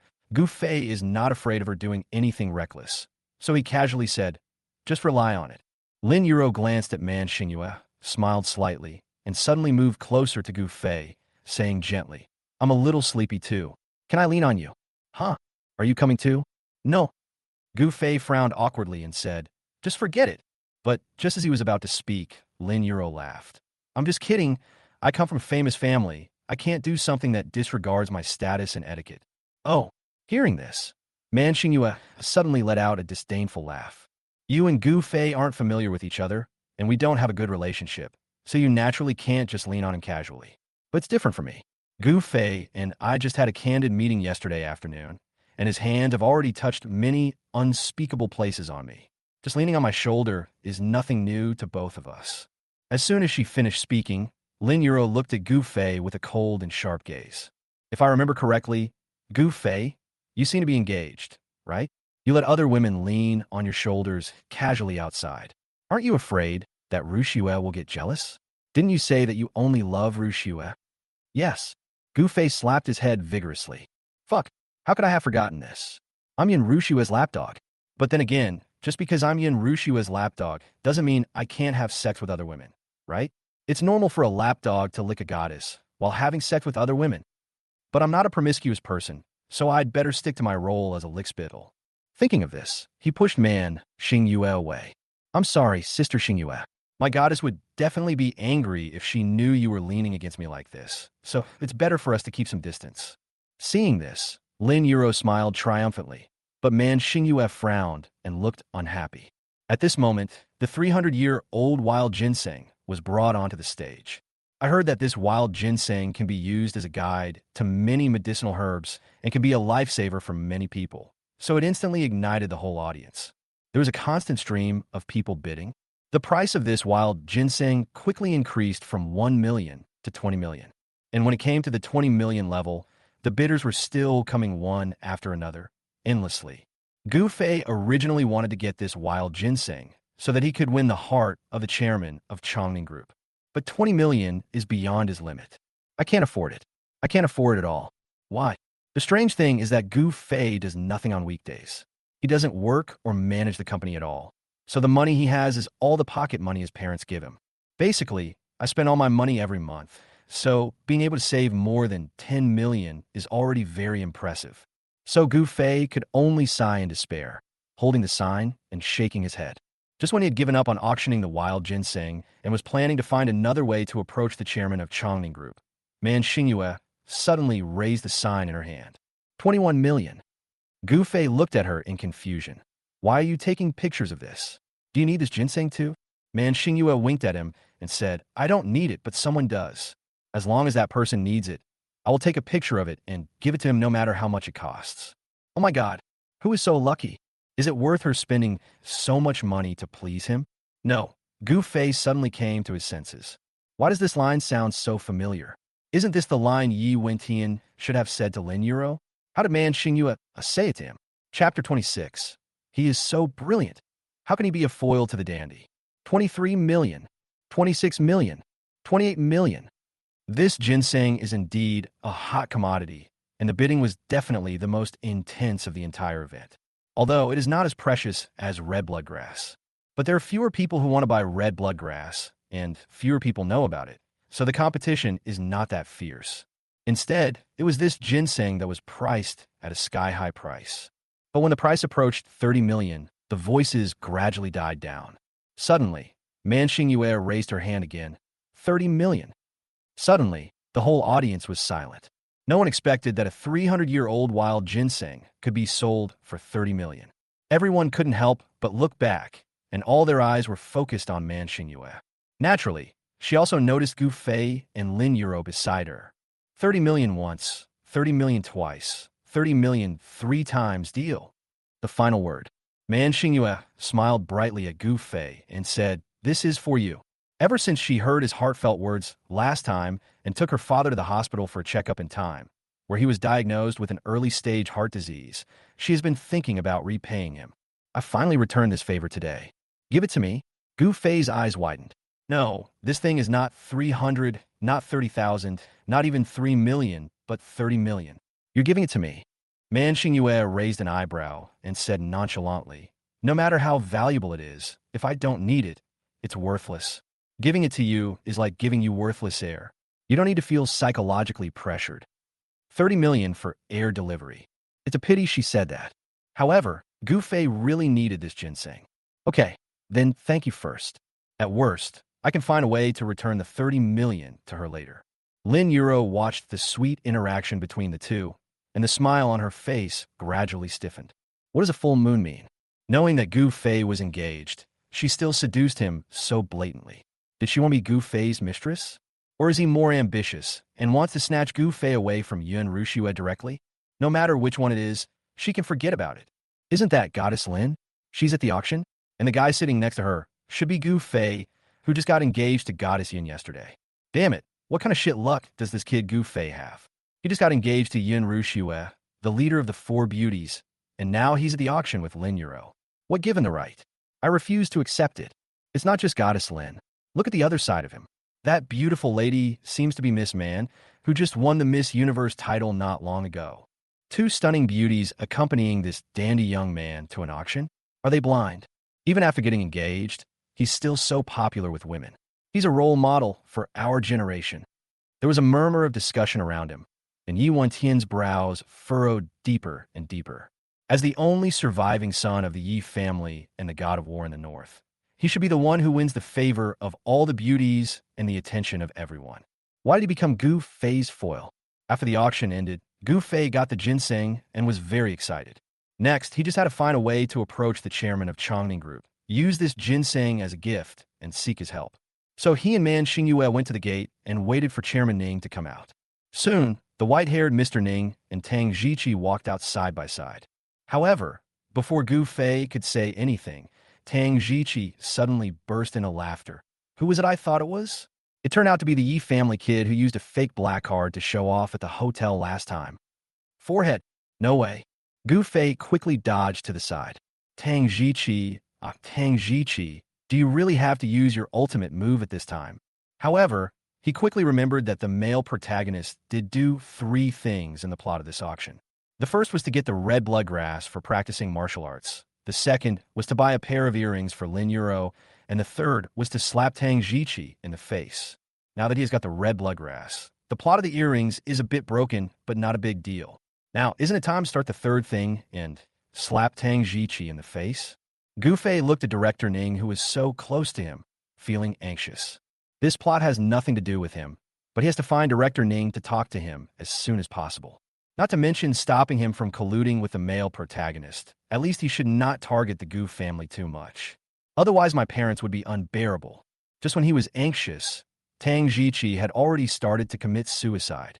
He swaggered up to Yi Wentian and said, "You little bastard, you broke my legs last time, and I haven't settled the score with you yet. You still dare to wander around in front of me? Are you tired of living?" Yi Wentian saw Tang Jiqi and smiled coldly. "It's you? What do you want? What do I want? You should ask how I want you to die." Tang Jiqi's face was full of ferocity as he turned around and looked at Director Ning. "Director Ning, please wait a moment. Let me teach this stinky loser a lesson." But he had no idea that Yi Wentian had just saved Director Ning's life not long ago and was now a guest of honor in the Ning family. How could he let him deal with Yi Wentian? So he immediately stepped forward and kindly asked, "Jiqi, do you have a grudge against him?" Tang Jiqi immediately gritted his teeth and said, "It's more than just a grudge against him. I have a sworn feud with him." They were already sworn enemies, and now seeing the goddess Lin Euro, whom he missed day and night, standing next to him, he was even more jealous and furious. "I wish I could tear Yi Wentian into pieces. But Director Ning, you don't need to do anything to deal with this stinky loser. I have enough people." After saying this, he clapped his hands, and the next moment, several bodyguards appeared behind him. "Come on, break this guy's legs." Yi Wentian was disdainful and pushed Lin Euro aside. Then he knocked all the bodyguards to the ground in no time. Tang Jiqi was dumbfounded. How is this possible? These are all masters I specially invited. Normally, one can beat 3, but now several of them can't even beat one. Gu Fei couldn't help but roll his eyes when he saw this scene. Nonsense. If the mighty god of war of the north can't even handle a few bodyguards, then wouldn't all those 7 years of hard training have been wasted? Tang Jiqi, oh Tang Jiqi, what can I say about you? If you want revenge, you should at least do some research beforehand. You're so clueless. How did you grow up? When he read the novel, he felt that some of the supporting characters were really too stupid.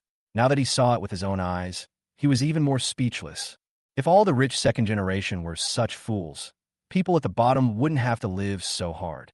When Man Xingyue heard this, her eyes widened. God of War in the North. Is this true or false? That guy's so powerful. She has been practicing martial arts since she was young. She dare not say that she is invincible, but among people of the same age, there are really few who can match her. Thinking of this, she suddenly curled the corners of her mouth. If she could defeat the Northern God of War, wouldn't she become famous in one battle? Young Master Tang, would you like me to help you? The plot of Chapter 27 has arrived, and the female villain and the male protagonist are fighting. Man Xingyu Zudenli Spoke, Staatling Gu Fei. What does this woman want to do? But no matter whether he was willing or not, because of her shouting, the two of them exposed their position and could no longer hide, so they had to go out. When Yi Wentian saw Gu Fei, a hint of murderous intent suddenly flashed in his eyes. Why is it him again? When Tang Jiqi saw Gu Fei, he felt a sense of hero cherishing hero and immediately smiled. "It's Mr. Gu, long time no see. I heard you were engaged. Congratulations." Gu Fei grinned awkwardly. "Thank you very much. Although villains always pity villains, you're a bit too clueless, buddy." We both have different horoscopes, so let's keep our distance. But he thought so, but Tang Jiqi didn't think so. He walked over and put his arm around Gu Fei's shoulders, acting like a good brother. I feel like I'm particularly compatible with you. Would you like to have a drink with me later? But you have to wait a moment. I have to deal with this loser first. Apart from the different goddesses they are responsible for licking, everything else is basically the same.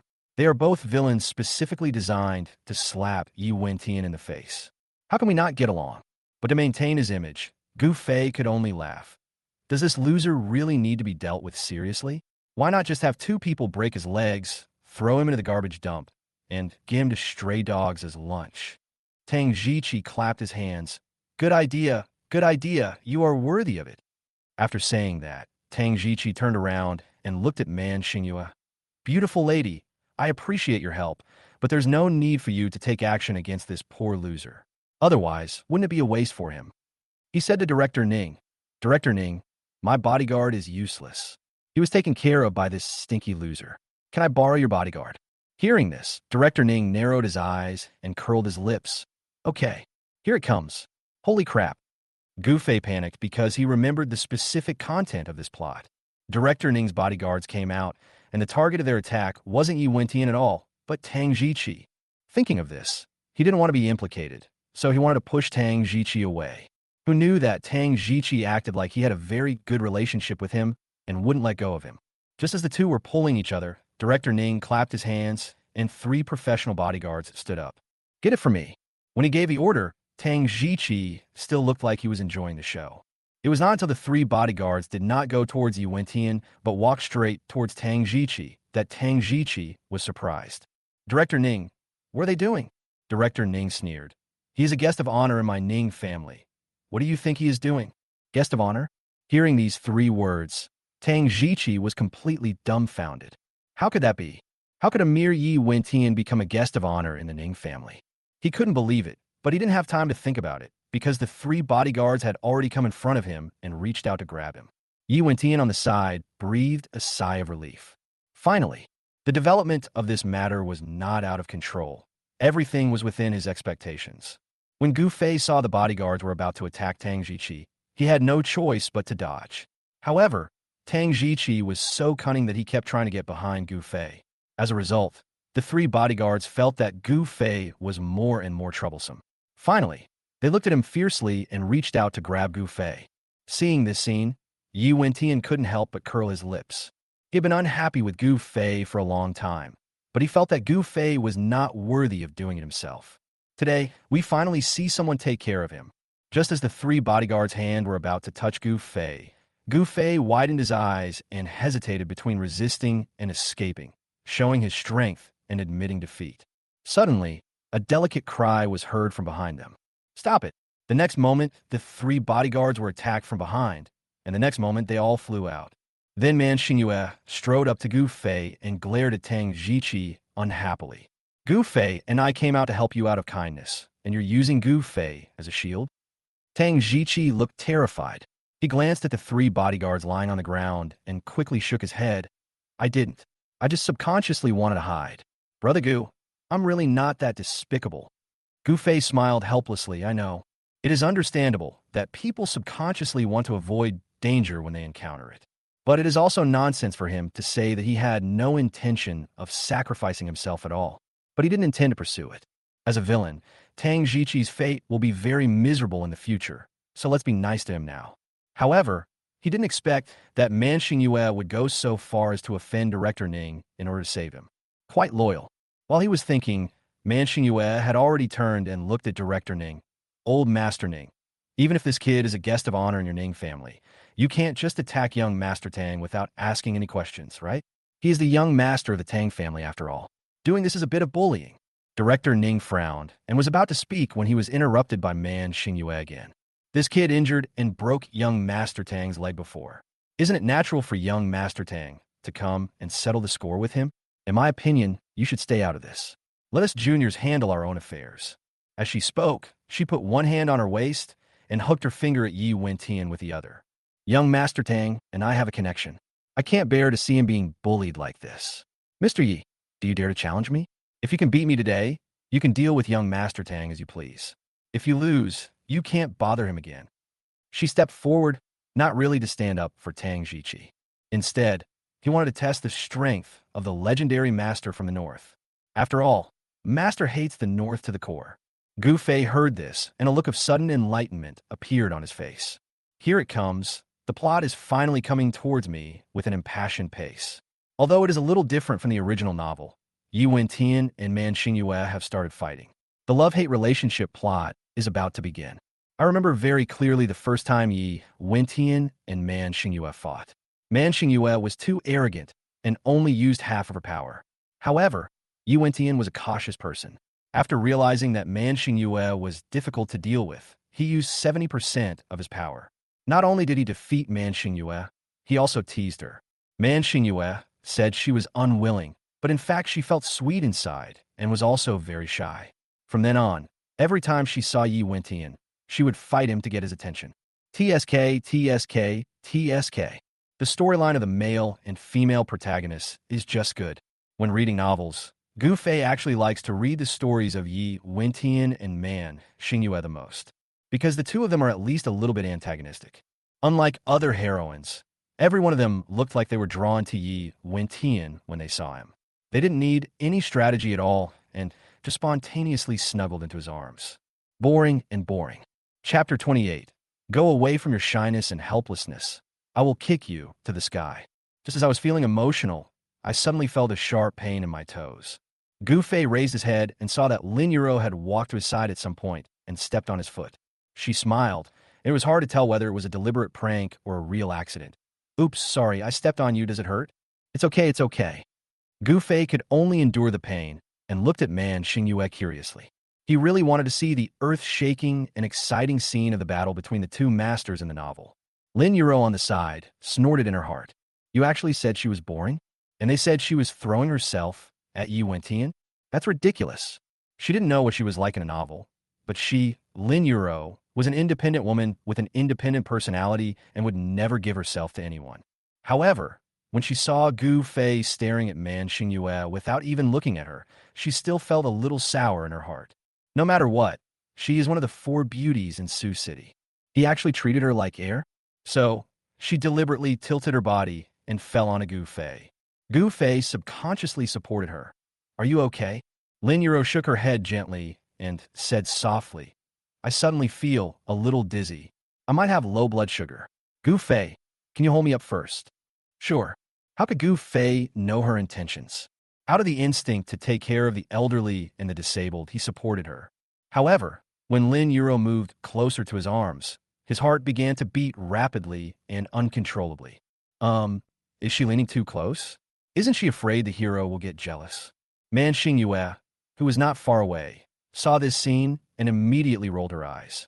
While she was away, he went to seduce Gu Fei. I really underestimated you, Lin Yuro. It seems that she has to make a quick decision. Otherwise, that silly boy Gu Fei might really be tempted by Lin Yuro's invisible temptation. After all, she had hurt his heart. He likes Lin Yuro more than Yun Rushue. Thinking of this, she used her full strength in her first move. When Yi Wentian responded to the attack, he cautiously used 70% of his strength, thinking that it was more than enough to deal with a woman, especially a proud and arrogant woman who didn't take him seriously. But as soon as they started fighting, he felt something was wrong. This woman was either more powerful than him, or she had used all her strength, because he was actually unable to withstand it. Director Ning, who was standing by, was also greatly surprised when he saw the two men fighting. He didn't expect that the youngest daughter of the Man family was so powerful that she could beat his savior and force him to retreat step by step. When making the last move, Man Xingyue showed no mercy. She kicked Yi Wentian in the thigh while he was unable to defend himself, right in the heart. Hiss! As bystanders, Gu Fei and Tang Jiqi couldn't help but gasp. That is a pain that only men can empathize with and experience firsthand. It's so painful. Sure enough, Yi Wentian's face changed, turning red and white, and he stood there in an extremely strange posture, unable to move. Man Xingyue curled the corners of her mouth and raised her chin proudly. It seems I have one. The god of war in the north is nothing more than this. As soon as these words came out, Yi Wentian's expression suddenly changed. How do you know? You investigated me? Seeing his panic-stricken look, Man Xingyue became even more proud. Go away, you shyness. Go to hell with your teasing. Go away, and I will give you my life and skills. This girl is ambitious and vows to win the title of God of War. Why should I give you the opportunity? She pulled the corners of her mouth and said with a wicked smile, so what if we're investigating you? You don't think you concealed it well, do you? Yi Wentian, this world doesn't revolve around you. Leaving these words behind, she casually tossed her long hair, turned around, and walked in front of Gu Fei. Gu Fei, what are you still standing there for? Why don't you give the gift you prepared for Director Ning to him? Gu Fei didn't expect Man Xingyue to bring up this matter at this time. He looked at her in surprise and then looked at Director Ning. But he saw that Director Ning had a complicated expression and did not mean to reject him. So he could only muster up his courage and walk over. Old Ning, just now at the auction, I saw you wanted this 300-year-old wild ginseng, but you didn't bid much later, so I bought it. Thanks to your care over the years, the Gu family has become what it is today, so I will give this ginseng to you. I hope that our two families can continue to cooperate for a long time in the future. He didn't expect this ginseng to save the Gu family's fate.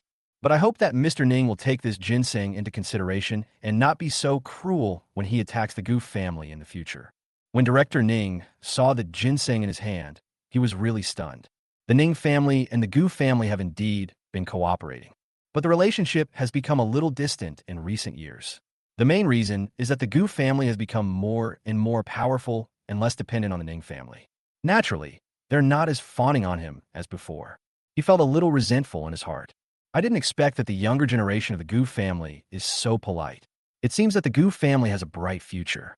Director Ning smiled slightly and said, Mr. Gu, I appreciate your kindness, but this ginseng is too expensive. I can't accept it. Mr. Ning, please don't be so polite with me. We have been working together for so long, and the help you have brought to the Gu family is far more than just this wild ginseng. Besides, this ginseng is just a token of my appreciation. It has nothing to do with its value. Please accept it. As he said this, he forcefully stuffed the brocade box containing ginseng into Director Ning's hands. Director Ning was happy in his heart, but he could only pretend to be polite. Hey you, okay. Then I will respectfully obey your command. In fact, he really needs this ginseng. His boss was in poor health, so he consulted a miracle Chinese doctor who prescribed this ginseng as the main ingredient in his medicine. Originally, because today's price was so ridiculously high, he had given up and was ready to look for another way out. Who knew that there would be a silver lining? For a moment, his favorability towards the Gu family increased significantly. Forget it. Xiaoya, you lost a miss, man, so I can't bother young Master Tang anymore. If you guys are quarreling and fighting, it's better for you to solve it yourselves. An old man like me won't get involved. After saying that, he chuckled, then left with his hands behind his back, leaning on his crutches. Suddenly, only a few young people were left at the scene, as well as passers-by who were secretly watching from a distance. Man Xingyue took Gu Fei's arm and said, Does today's work count as a complete success? Shouldn't you thank me? Gu Fei smiled and said, I really have to thank you for what happened today. Then treat me to a meal. Okay, no problem. Not to mention eating. Even if it was to cook for her, Gu Fei would nod and agree. Because of her, the Gu family had one less big trouble, and he had one less worry. But Tang Jiqi also came over at this time. Hey, take me with you to dinner, Brother Gu. It's a pity that we met too late. Today you and Miss Man saved my life again. I have to treat you to a meal. Otherwise, Miss Lin, you can come too. Chapter 29, you are really not afraid of death. You open your mouth in front of the male protagonist. No, buddy, you are too familiar. And if you want to come, just come. Why ask Lin Yuro to come? Gu Fei was just about to find an excuse to refuse when Lin Yuro curled her lips and said, Okay, I'm hungry too. Let's go get something to eat together. Tang Jiqi was happy. What are we waiting for? Let's go. He could brag for a year about having lunch with two of the top beauties in Suzhou. Seeing several people getting on the car, Gu Fei was helpless and could only get in as well. But as he walked towards the car, he caught a glimpse of Yi Wentian out of the corner of his eye. He saw that he was still standing there, maintaining that strange posture, and the painful expression on his face became more and more ugly. It seems that Man Xingyue's kick was not light. Moreover, Yi Wentian was staring at him intently, with murderous intent in his eyes spreading out and overwhelming. Gu Fei wanted to cry, but had no tears. I'm not your friend. What do you mean by glaring at me? The person who provoked you is Tang Jiqi. And the person who beat you was Man Xingyue. What did I have to do with the whole thing? How wronged I am. When he glanced to the side again, he saw the people surrounding him pointing at Yi Wentian. That guy couldn't even beat a woman. Who said he wasn't? He was acting so pretentiously for so long that I thought he was some big shot. But after all this fuss, this is all he got. I heard them call him Yi Wentian, the same name as the missing heir of the Yi family. Could it really be him? So what? The Yi family has been exterminated for 7 years. Nowadays, people in Sioux City are too lazy to talk about it after dinner. What kind of trouble can he cause? That's right. Expecting a loser who can't even beat a woman and was crushed by Master Gu to revive the Yi family? You're dreaming. Gu, Fei, you guys are really not afraid of death. You actually dare to get close to the hero and use your ultimate skill. But this is the world of novels. The villain supporting male character can make the hero slap him in the face with just a look, and no matter how much passersby mock or provoke him, the hero pretends to be deaf and dumb. Double standards. Alas, there's nothing we can do about it. Who told him to be the miserable little villain? When he arrived at the restaurant, Gu Fei was in a good mood because he had solved the problem of Chongning Group, and he feasted on the food. He was too lazy to even watch the intrigue between Man Xingyue and Lin Yuro during the dinner, let alone Tang Jiqi, trying his best to please those two women. After filling his stomach, Gu Fei leaned back in his chair, picking his teeth while recalling the plot. If Yi Wentian takes down Yun Rushua and Lin Yuro, he'll have to deal with me. But now he hasn't taken down Yun Rushua, and Lin Yuro isn't paying any attention to him. I'm not sure if the plot will develop that way. If the plot remains the same, Yuntai takes over the Yun group. Yi Wentian goes to Yuntai and tells him he can buy the land in the east part of the city. However, Yuntai doesn't trust him and trusts me instead. He listens to me and buys a company that's on the verge of bankruptcy. In the end, it turned out that the land in the east of the city was planned to be the new urban center, and its value increased dozens of times, while that company was heavily in debt. In short, I was slapped in the face, and Yi Wentian was showing off like crazy. Gu Fei took a sip of tea and felt a little skeptical. I don't know if Yi Wentian will come to find Yun Rushue again. After all, Yun Rushue is his fiancée now. If he doesn't come to visit, won't the plot be unable to continue? So do I have to do something to get him in touch with Yuntai? Man Xingyue and Lin Yuro, who were sitting at the table, lit up their eyes when they heard his words. Will the land in the east of the city become the new urban center? They had never heard of this matter, and no one in the entire Sioux City knew about it. Doesn't this mean that as long as they take action now, they will get a piece of fat meat for free? After the dinner, Tang Jiqi was in a hurry to meet his friends and brag about having dinner with Lin Yuro and Man Xingyue, so he drove away first. Gu Fei was facing the two women alone and was worrying about how to send them home when they actually took the initiative to speak. Gu Fei, I have something else to do. I'm leaving first. Contact me when you have time. I have some things to take care of, so wait for my call in the evening. With such a large piece of land and a lucrative business lying around, who wouldn't want to seize the moment and grab it quickly? Only Gu Fei, who was unaware that he had leaked the secret, stared blankly at the two men as they left, feeling confused yet relieved. Finally got rid of these two women. Next, he can speed up the plot. First of all, I have to go to the Yun family and find a way to get Yuntai and Yun Rushue to acquire that junk debt company. Then they tricked Yi Wentian over and made him tell the Yun family about the land. Without further ado, Gu Fei took a taxi and headed straight to the Yun family villa. He came in a hurry and didn't even buy a gift, but it didn't matter. As a playboy, it was perfectly reasonable for him to do things in a disorderly manner and without manners. But the strange thing was that when Yuntai saw him coming empty-handed, his face was also full of excitement, and he looked at him with a smile as if he was looking at his own son. Reasonable? This is very reasonable. Because in the original novel, Yuntai really likes his son-in-law Gu Fei and just looks down on the male protagonist Yi Wentian. After all, if he liked Yi Wentian, how could Yi Wentian slap him in the face? But what surprised Gu Fei was that when Yuntai warmly took his hand and led him into the living room, he saw Yi Wentian sitting on the sofa at a glance. Oh shit, why is the male protagonist Dragon King here? It turned out that after Yi Wentian lost to Man Xingyue at noon, he wanted to take the red blood grass back to the villa to practice. But suddenly he received news from his subordinates. His men found Kong Longsheng of Kanyan Group. So, in order to avenge his previous humiliation, Yi Wentian personally brought Kong Longsheng to the Yun family, ready to do a favor and see if he could take Yun Rushue away with him.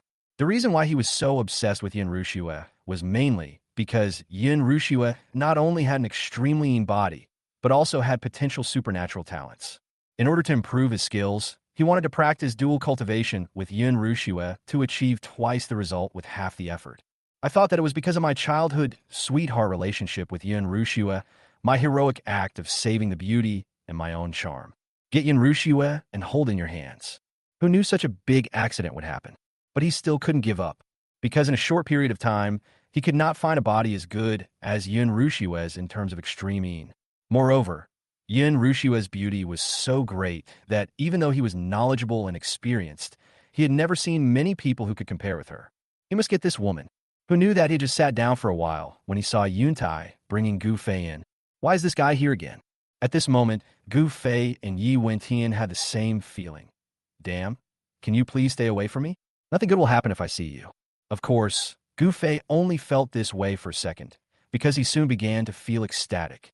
He was just worrying about how to trick Yi Wentian into coming to the Yun family, but he actually showed up on his own. What does this mean? This means the plot is back on track. That's great. The heroine's character is so shabby that the plot goes astray again and again, but the hero has been trying hard to patch it up. Yi Wentian, Yi Wentian, you really deserve to be the male lead of Dragon King. Chapter 30. Hitting the hero in the face. Heroine, you are awesome. Gu Fei, don't get me wrong. Yi Wentian and I have no private contact. It was this guy who took the initiative to come to my house today and sent Kong Longsheng to me, so I met him. After all, Yi Wentian had caused a scene at the engagement ceremony, so Yuntai hurriedly explained to prevent Gu Fei from getting angry. Little did he know that Gu Fei was not angry at all. He even wanted to hug him and call him brother. However, the protagonists are all here and the show can begin, but where is the heroine? In order to maintain his character, Gu Fei could only glare at Yi Wentian coldly. You stinking loser! What good will it do you to keep licking the Yun family? Before, when Rushua hadn't agreed to me, you pestered her, but now that Rushua is my fiancé, you're still looking for trouble. Do you want to die?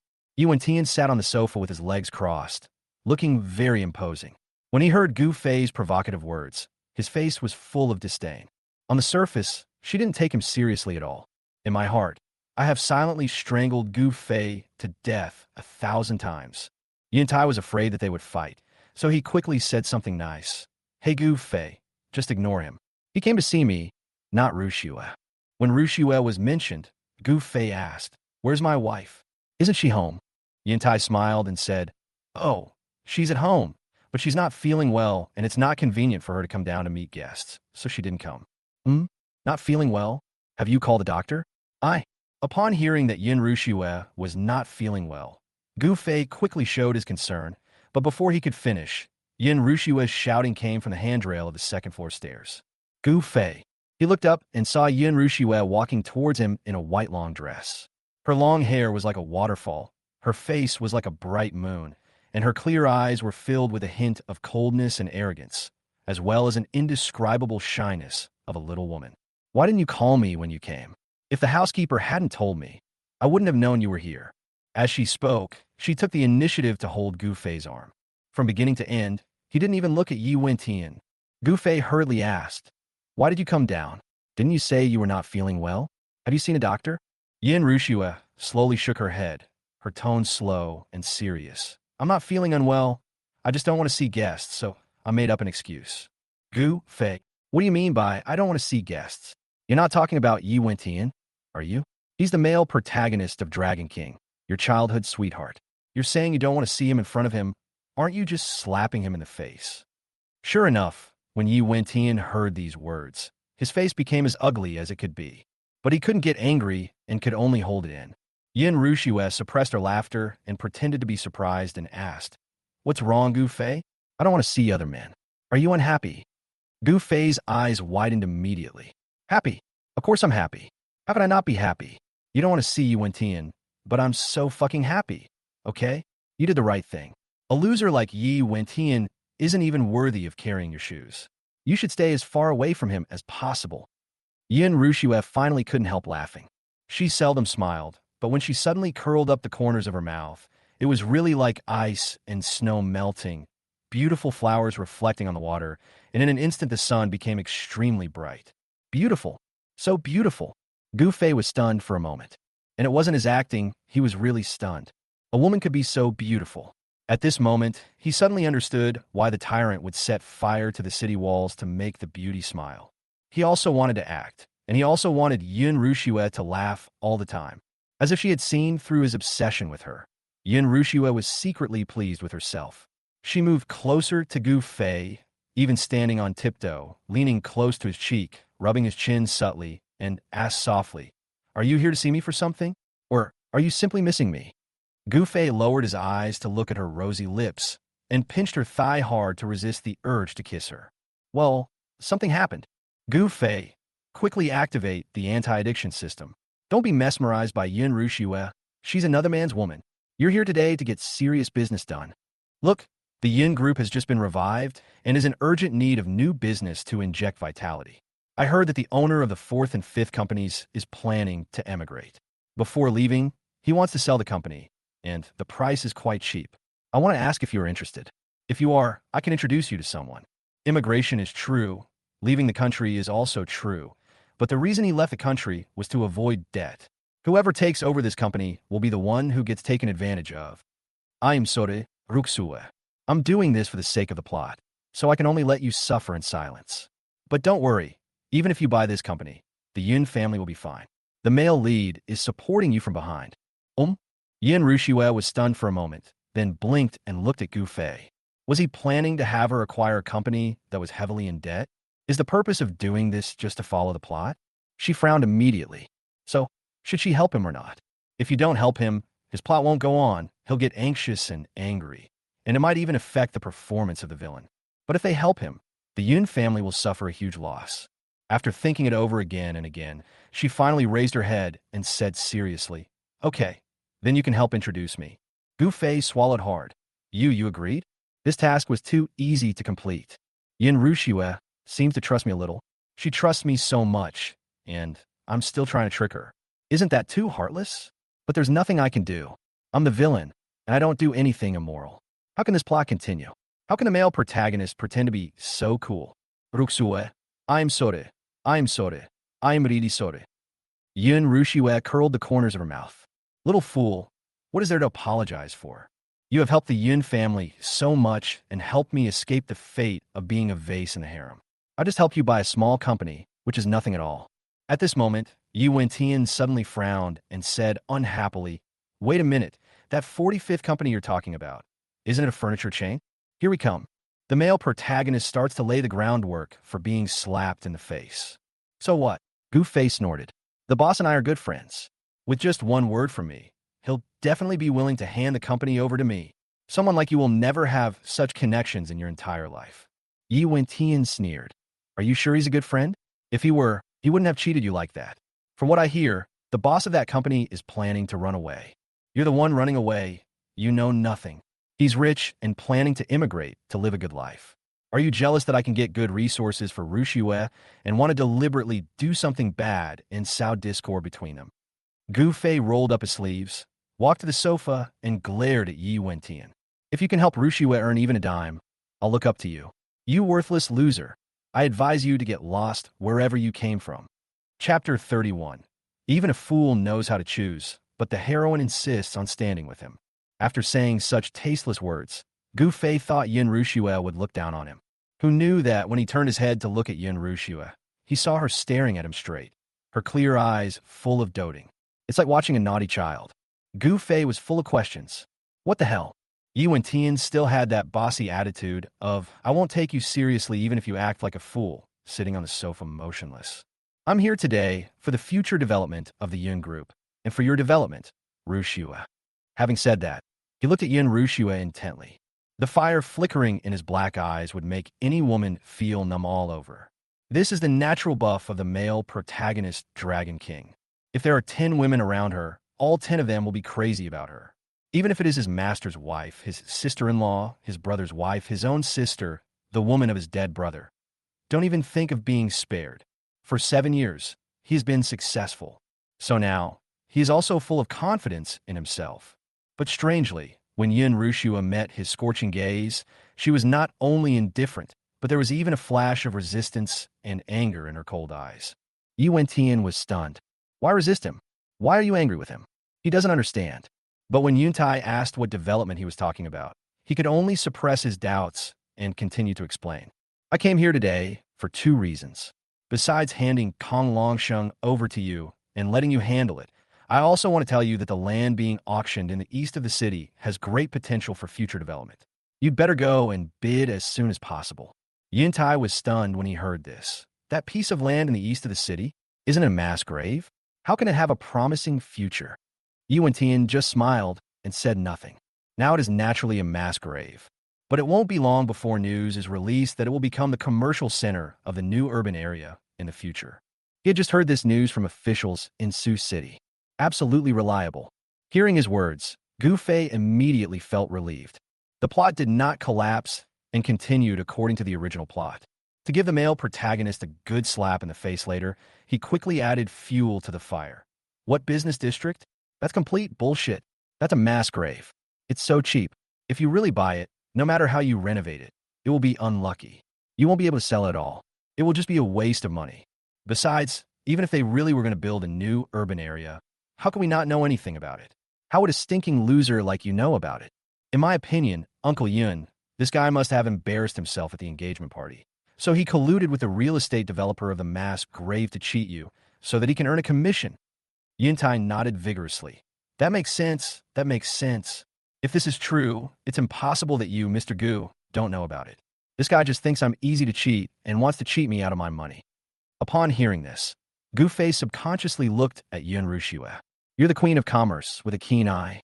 It's impossible that you didn't see the problems with the fourth and fifth companies, and it's impossible that you didn't know the potential of that piece of land. You can't just not speak up for the hero this time. Yun Rushue heard his thoughts and smiled silently in her heart. Of course, she could see the truth. The bosses of 4 or 5 companies suddenly wanted to immigrate and sell their companies. Something was not right at first glance, and anyone with common sense could see that they were preparing to run away. As for that piece of land, although she had not received any news, it was impossible for Yi Wentian to just take a piece of land in a mass grave and tell such a huge lie. So it was most likely true. A problematic company and a piece of land with infinite appreciation. Even a fool knows how to choose. However, Yin Rushue insisted, Mr. Yi, our Yin family has no grudge against you. Why did you try to deceive us with the land of the mass grave? The Yin family does not welcome guests with ulterior motives like you. Please leave. After saying that, she immediately looked to the housekeeper. Send Mr. Yi away. Gu Fei, huh? What's going on? Why did Yin Rushue stand on his side again between him and Yi Wentian? It's all over, it's all over. This woman's brain is completely broken, and her personality is so shattered that she can't even be recognized by her mother. I'd better leave her alone and just play my character well. That's right. Rushue, you're so smart. You saw through this kid's trick at glance. He just wanted to deceive you. He has ulterior motives. Butler, what are you still standing there for? Get this stinking loser out right now. Fortunately, the housekeeper still had some brains and politely said to Yi Wentian, Mr. Yi, please. Yi Wentian's face turned dark blue, his fists clenched, and he stared at Yun Rushue. He really doesn't understand. What on earth is this woman thinking? Even if you have some misunderstandings about him, you shouldn't fall for a despicable person like Gu Fei. Did she get kicked in the head by a donkey? Rushue, I didn't even buy that piece of land myself. I wanted to leave it to you so that the Yun family could fully prosper. I didn't expect you to be so ungrateful. In that case, I have no choice but to buy it myself. Don't regret it when the time comes. Yun Rushue snorted disdainfully. Don't worry. Even if what you said is true, I won't regret it. She just didn't want to owe this man even a little favor. She just wanted to choose Gu Fei completely and resolutely between him and Gu Fei, even if Gu Fei's choice meant losing money. Yi Wentian thought she was just being stubborn and snorted coldly with a look of resignation on his face, then strode out of the Yun family. As soon as Yi Wentian left, Gu Fei breathed a sigh of relief. Although Yun Rushue's character was still not preserved, the plot at least came to an end. This is good. The more Yun Rushue distrusts Yi Wentian, and the more she despises him now, the better the effect of Yi Wentian's slapping her in the face and pretending to be cool will be when things break out in the future. 2 days passed like this. In order to prevent any complications, Gu Fei stayed at home and did not go out until the next plot note arrived. Man Xingyue called him several times, but he never answered. He really doesn't want to mess with these women anymore. It wasn't until the 3rd day that Gu Fei regained his spirits. Because according to the plot, today is the day when the news reports that the cemetery has become the center of the new urban business district, and it is also the day when the male protagonist severely slaps him and the Yun family in the face. In order to welcome this auspicious day, Gu Fei specially changed into a brand new suit and came to the door of the banquet hotel held for the purpose of attracting investment for this land. Looking up at the businessmen coming in and out, Gu Fei was full of confidence and prepared to do a big job today to let the male protagonist show off. Who knew that he had only taken 2 steps when he heard Man Xingyue's laughter not far away. "Look, that's my boyfriend Gu Fei. Gu Fei, I'm here, come here quickly." Gu Fei wanted to pretend that he didn't hear it, but her voice was too loud, and there were people coming and going in the parking lot. If he didn't go over, he was afraid that she would even shout that he was her husband. In desperation, he could only slip away. "Who is your boyfriend? Don't talk nonsense. I am devoted to Rushue and will be forever with her until death." Chapter 32. He's already engaged to someone else. Why are you still with him? It was only then that Man Xingyue's close friends recognized Gu Fei and were immediately filled with surprise. "Xingyue, your boyfriend is Gu Fei? He's already engaged. Everyone in Sioux City knows that he's engaged to the most beautiful woman in Sioux City. Why are you still with him? What do you mean this guy is two-timing?" Gu Fei was afraid that his image would collapse, so he hurriedly explained, "I didn't do that. I've already said that I'm devoted to my wife and I won't even look at other women." But after hearing this, the girlfriend became even angrier. "You mean Xingyue is pestering you? Don't be ridiculous. Don't you know how popular Xingyue is abroad? Those noble young men chase after her, wanting to give her their entire families, but Xingyue doesn't even bother with them. How could she be interested in you?" Gu Fei thought to himself, "Whether she is welcome or not is none of my business. She was the one who called me over just now. Are you deaf? If she's the one pestering me, why don't you just ask her?" "No need to ask. Before her best friends could finish speaking, Man Xingyue interrupted them. "It's true that I was the one who pestered him. I wanted him to be my boyfriend. It didn't matter if he was engaged. I just wanted to be with him." After saying that, she even took the initiative to hug Gu Fei's arm. Gu Fei was extremely proud and looked at her 2 best friends. "Well, I didn't lie, did I? You actually looked down on me? What a joke. I may be a villain, a bootlicker, but I'm also the young master of the dignified Gu family. You 2 don't even know which small, remote family you're from. What qualifications do you have to look down on me?" When those girlfriends heard this and saw this scene, they were stunned. Man Xingyue, who treats all noble young masters as nothing and all bootlickers and pursuers as air abroad, actually throws herself at a good-for-nothing playboy? Is she crazy? Man Xingyue looked at Gu Fei's smug expression. The more she looked at him, the cuter he seemed to her. She couldn't help but lean over and kiss him on the cheek. "Hey, how are you taking advantage of me?" Gu Fei quickly pushed her away, but before he could say anything more, a familiar fragrance wafted over. He turned his head and felt a cold breath pouring from head to toe. The person who came was Yun Rushue. Baby, listen to my explanation. I have nothing to do with her.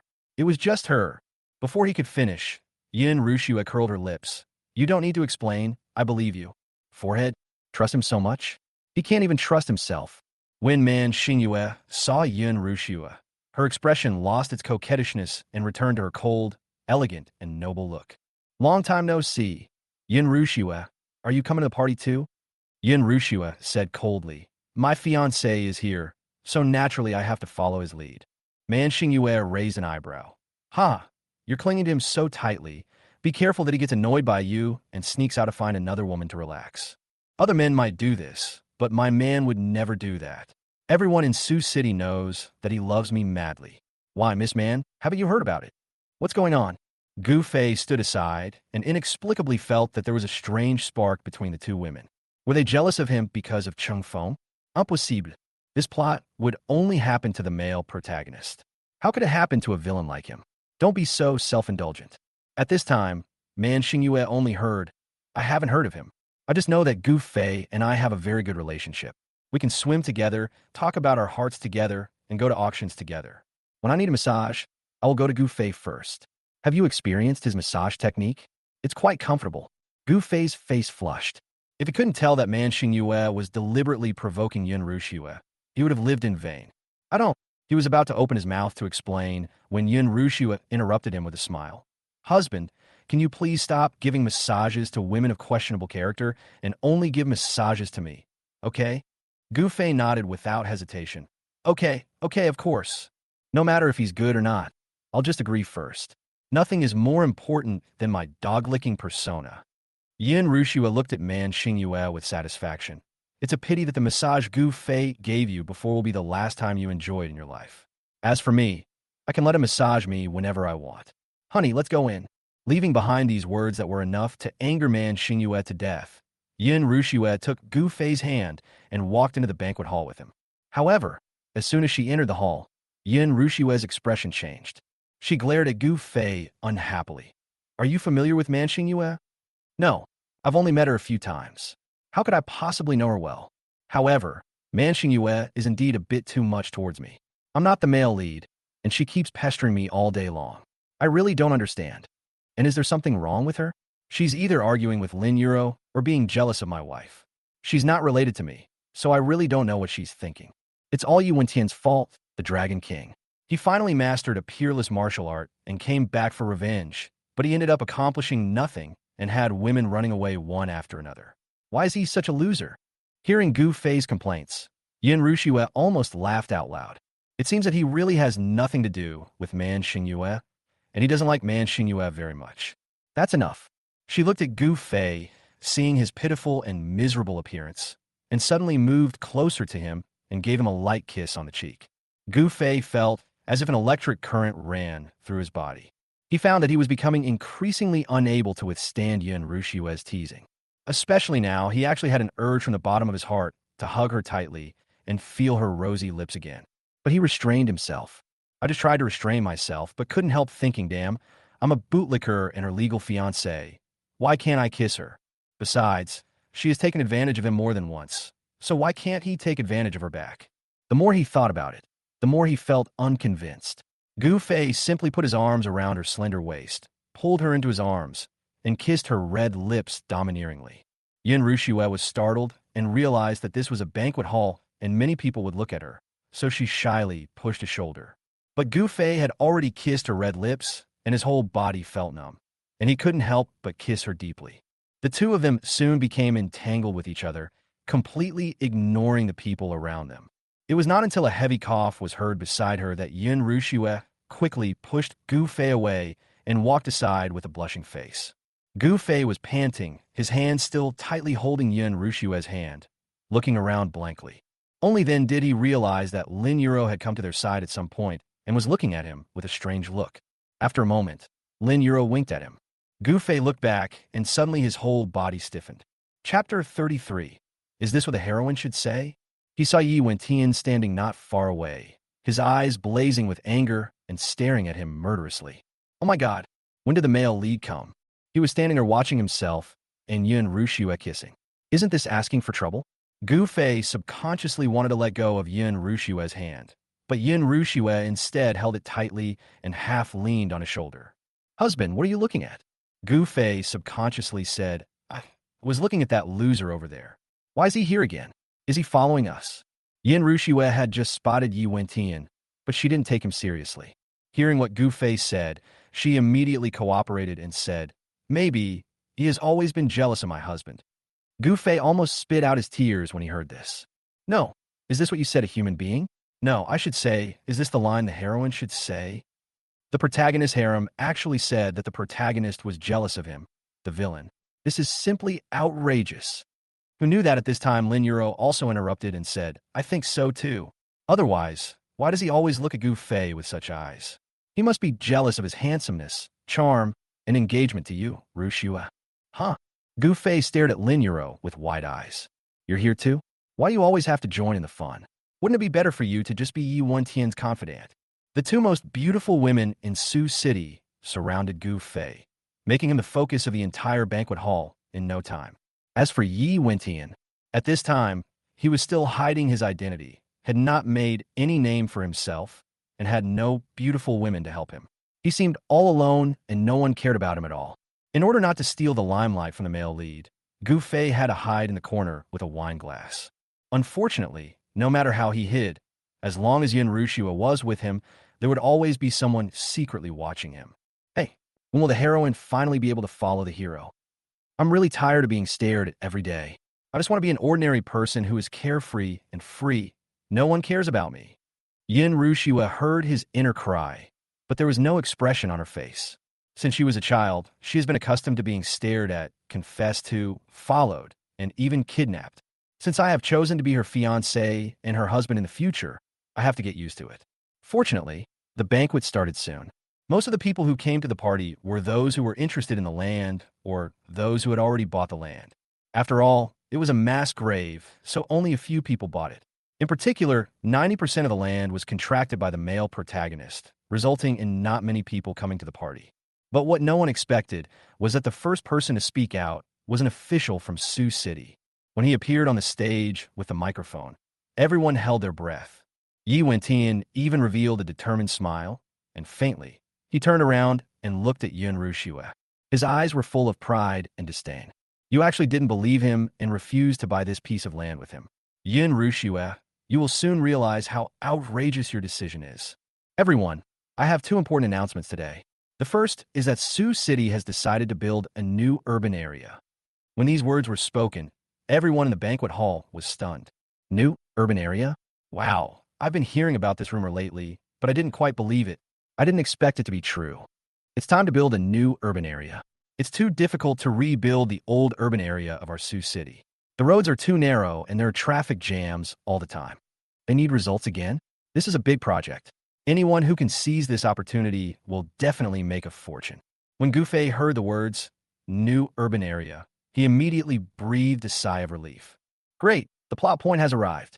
The land Yi Wentian bought is about to appreciate dozens of times in value, and my face as a villain is about to be slapped to pieces. I don't know what Yin Rushua will say or what choice she will make when the time comes, but I cheated her so badly and made her pay so much money. I can accept it even if she runs away with Yi Wentian right then and there.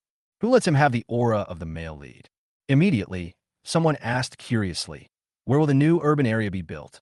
The official smiled as he held the microphone and said, we've already planned the address. It's a little west of the north side of the city.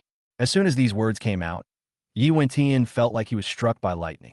Not only did he seem to be struck by lightning, but Gu Fei's smiling expression also froze in an awkward manner. What? West from and north of the city? He scratched his ears and turned to look at Yin Rushua, wondering if there was something wrong with his ears. Just now he said the new urban area is west of the north of the city. The piece of land that Yi Wentian wants you to buy. In the east of the city. What? Gu Fei widened his eyes. Doesn't this mean that the land is not in the new urban area? Not only is it not in the business center of the new urban area, it's not even close to the edge of the new urban area. No, is that right? Yi Wentian's face turned pale. He suddenly stood up and looked at the official. Why did you move to the north of the city? A few days ago, you told me it was the east of the city. The official smiled awkwardly. After our own discussions, we did plan to move the project to the east of the city. But for some reason, we received a sudden notice that our plan was rejected and we were asked to move to the north instead. We had no choice. In addition, Yi Wentian had already bought the land at that time. The officials had finally sold the land. They couldn't just tell Yi Wentian to give it up temporarily just to do him a favor, right? A banquet will be held today to announce these two important news. If he cancels it, he will not be able to explain to his superiors. Between repaying a favor and his own interests, he chose the latter without hesitation. It became a betrayal of Yi Wentian. Yi Wentian clenched his fists and gritted his teeth. Are you kidding me? What do you mean I'm playing with you? I told you this was the order from above. If you don't believe me, go ask. Really? I told you this out of kindness. The policy changed at the last minute. What does it have to do with me? You're so ungrateful. The official was so embarrassed to be questioned by Yi Wentian in public that he immediately turned hostile. He turned away, not looking at Yi Wentian, and continued. Next, I have a second announcement to make. The auction of the mass graves in the east of the city has concluded. They will be renovated and turned into a cemetery in the future. Now, I will announce the results of the auction. After these words were spoken, Yi Wentian's expression became even uglier. The mass grave was turned into a cemetery or a public cemetery. Not only will he not make a penny, he will also lose a fortune. This amount of money was nothing to him, but the loss of face was something that could not be bought back. No amount of money could. Soon, two names appeared on the big screen. It turned out that only two people bought the mass grave. One of them was an official himself, who bought 10%. The remaining 90% belonged to Yi Wentian. Chapter 34. The plot is getting more and more wrong. How can it be explained? When the people in the banquet hall saw these two names, they immediately burst into laughter. No, there are people who really buy it. Which idiot bought a mass grave? You must have been kicked in the head by a donkey. Yi Wentian. Who is he? I don't know him. He's probably some nameless and ignorant kid who's doing such an unlucky and money-losing business. Ha ha. The laughter from all around continued to come, and Yi Wentian's face became more and more ugly. As the god of war in the north, he was actually fooled. He was also ridiculed in public. If this gets back to the north, will he still be able to live as a human being? Gu Fei sat on the sofa, looking at this scene, stunned. I'm not dreaming, am I? Why did the city center move from the east to the north? This doesn't make sense. The heroine's personality changed because of my arrival, which is somewhat plausible, but this plot clearly has nothing to do with him. So why did it change? System, are you still in play dead? If you don't come out, this world will be in chaos. Just as he was daydreaming, Lin Yuro suddenly came over. Seeing Lin Yuro, Yin Rushue immediately raised her eyebrows and asked, You did it, didn't you? Lin Yuro smiled slightly. I don't know what you're talking about. Yin Rushue said directly, The only person who can speak to the higher-ups and control the selection of a new urban area is that person. And you're that person's goddaughter. Who else could it be besides you? Gu Fei turned his head sharply and looked at Lin Yuro. What do you mean? Are you saying that it was Lin Yuro who changed the location of the new urban area? Seeing him so surprised and nervous, Lin Yuro couldn't bear to hide it from him anymore. It was indeed I who did it. What? Gu Fei was puzzled. If you had known that the new urban area was in the east of the city, wouldn't you have just gone to Yi Wentian to discuss buying the land from him? Why go through so much trouble and just change the location? If you do this, won't the hero become a clown? How can the plot continue?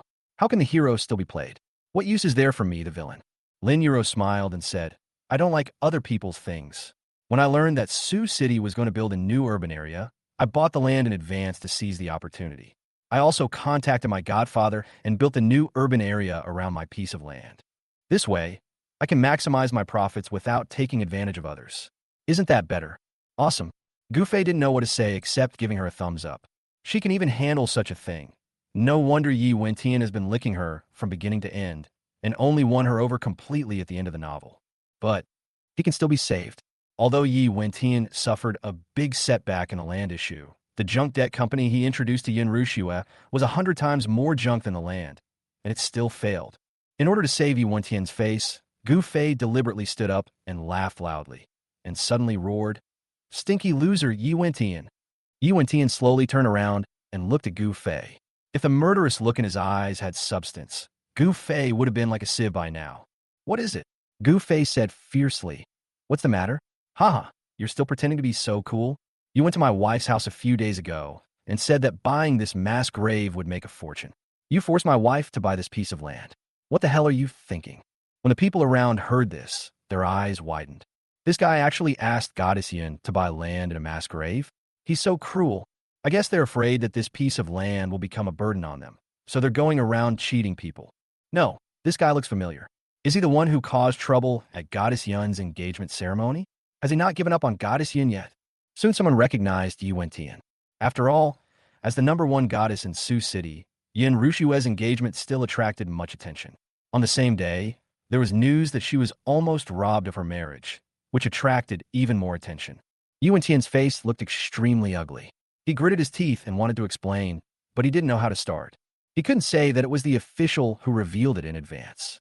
This would not only make his source of information appear unreliable, but would also drag officials into the matter, which would offend their superiors and would be more trouble than gain. Therefore, he could only stare at Gu Fei with a sullen face without saying a word. Gu Fei wasn't afraid of his glare at all and laughed heartily. Aren't you fucking awesome? Why aren't you talking? You stinking loser. How dare you covet my goddess? Why don't you take a piss and look in the mirror? Do you deserve it? After saying that, he turned and looked at Yin Rushua. Baby, the day he tried to sell you the land, I recommended the 45 company to you, asking you to acquire it and make a fortune. How's your acquisition going? Any progress? The people around were originally pointing fingers at Yi Wentian, and when they heard Gu Fei's words, they were even more horrified. Company 45? The one whose boss is in so much debt. No. Was Master Gu's head hit by the door? Why did he push Goddess Yin into the fire pit for no reason? He probably doesn't know the details of the fourth and fifth companies. This is a hot potato. If he acquires it, he'll lose a lot of money. Yuan naturally knew about this. He smiled coldly, and his eyes, which were originally full of anger, suddenly turned into disdain. He thought he was going to be embarrassed in front of the beautiful girl today, but unexpectedly, this brat took the initiative to jump out and take the blame for him. He immediately looked at Yun Rushua, waiting for her to reveal the fact that she had lost money. Gu Fei also looked at Yun Rushua with anticipation. It's been several days. The acquisition must be almost done. Baby, come on. Tell us about the debts of 4 or 5 companies. Tell us about how you were scammed out of a large sum of money. Let the male protagonist's face be slapped harder, and let me, the villain, die faster. Yin Rushua held the wine glass, looked at Gu Fei's eyes, which were obviously kind but deliberately pretended to be vicious, and curled the corners of her mouth slightly. That day, you asked me to acquire the 45th company, and I immediately arranged it. Yesterday afternoon, I signed a contract with the owner of the 45th company. Starting this morning, I'm the legal representative of the 45th company and the largest shareholder. The acquisition was successful. So quickly? Great. It doesn't matter if the other plot lines collapse, as long as this one holds up. Honey, have you checked the details of the 4 or 5 companies? What's their financial situation and stock situation? Yi Wentian couldn't help but sneer. Gu Fei, you idiot. You just listened to the nonsense that the 45th company's agent said at the banquet, and you used it as a token of authority to come back and deceive Yin Rushua. I tell you the truth, 45th company is in debt of at least 30 million. You let Yin Rushua take over. You're harming her. What? Gu Fei deliberately pretended to be shocked and incredulous. You're talking nonsense. The 45th company has a promising future and is huge in scale. If we could take it over at a good price, we'll definitely make a ton of money. Rushua, tell him the truth right away and give him a good slap in the face. Chapter 35. The hero is repeatedly slapped in the face and becomes a clown. Good. Yin Rushua patted Gu Fei's hand soothingly. I'm telling you right now, you don't have to worry. She stood up and looked at Yi Wentian coldly. First of all, in our family, my husband has the final say in everything. I do whatever he tells me to do. There is no such thing as him cheating me or not, only whether I obey him or not. As soon as these words were spoken, the whole audience was in an uproar. What the hell? What kind of top-notch wife talk is this? Goddess Yin actually obeyed Gu Shaoyan to this extent? What? Oh my god, they're just engaged, not even married yet, and their relationship is already this good? They're even living together? Not to mention the onlookers. Even Gu Fei himself was stunned. We're not sisters.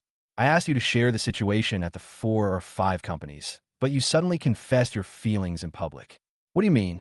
What on earth are you doing? I really don't understand you. But in order to preserve his own image, Gu Fei could only laugh up to the sky with a head full of question marks. Haha, did you hear that? My goddess and I are family. My goddess trusts me and listens to me. If you don't agree, just hold it in.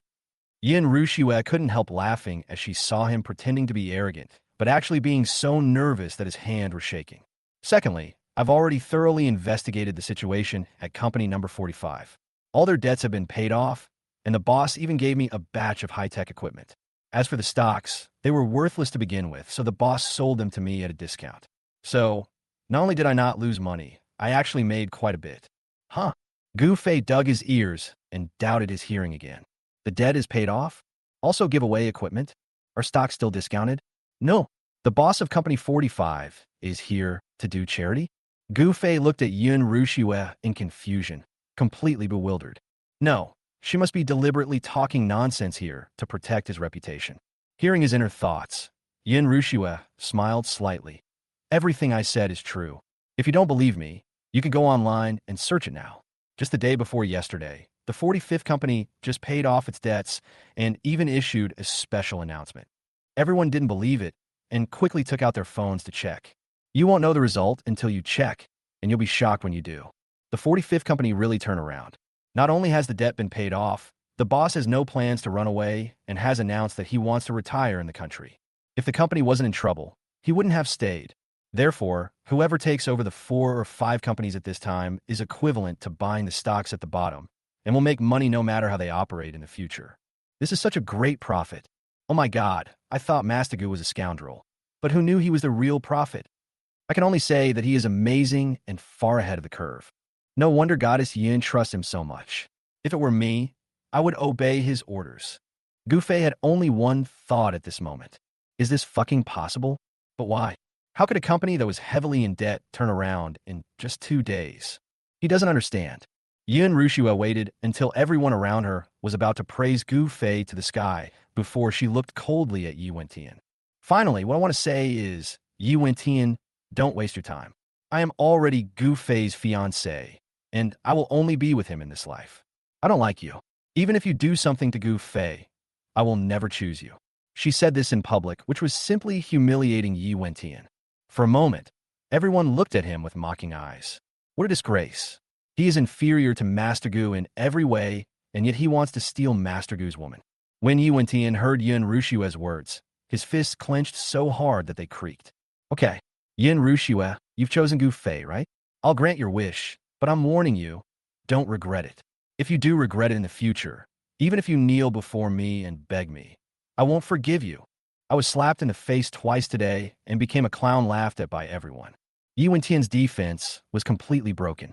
He glared at Yun Rushua fiercely, then gave Gu Fei a murderous look, gnashed his teeth, and turned to leave the banquet hall. Gu Fei covered his face and sat on the sofa. Oh my god, Yi Wentian must want to tear me into pieces right now.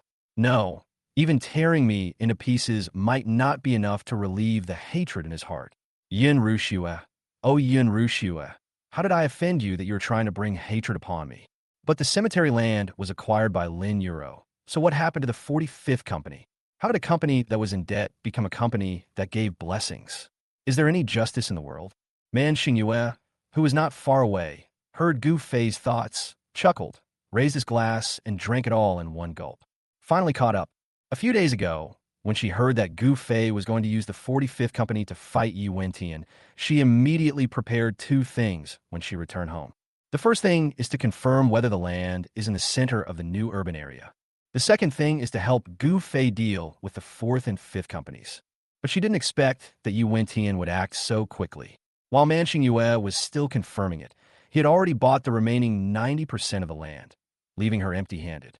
Fortunately, she missed, otherwise Lin Euro's actions would have implicated her.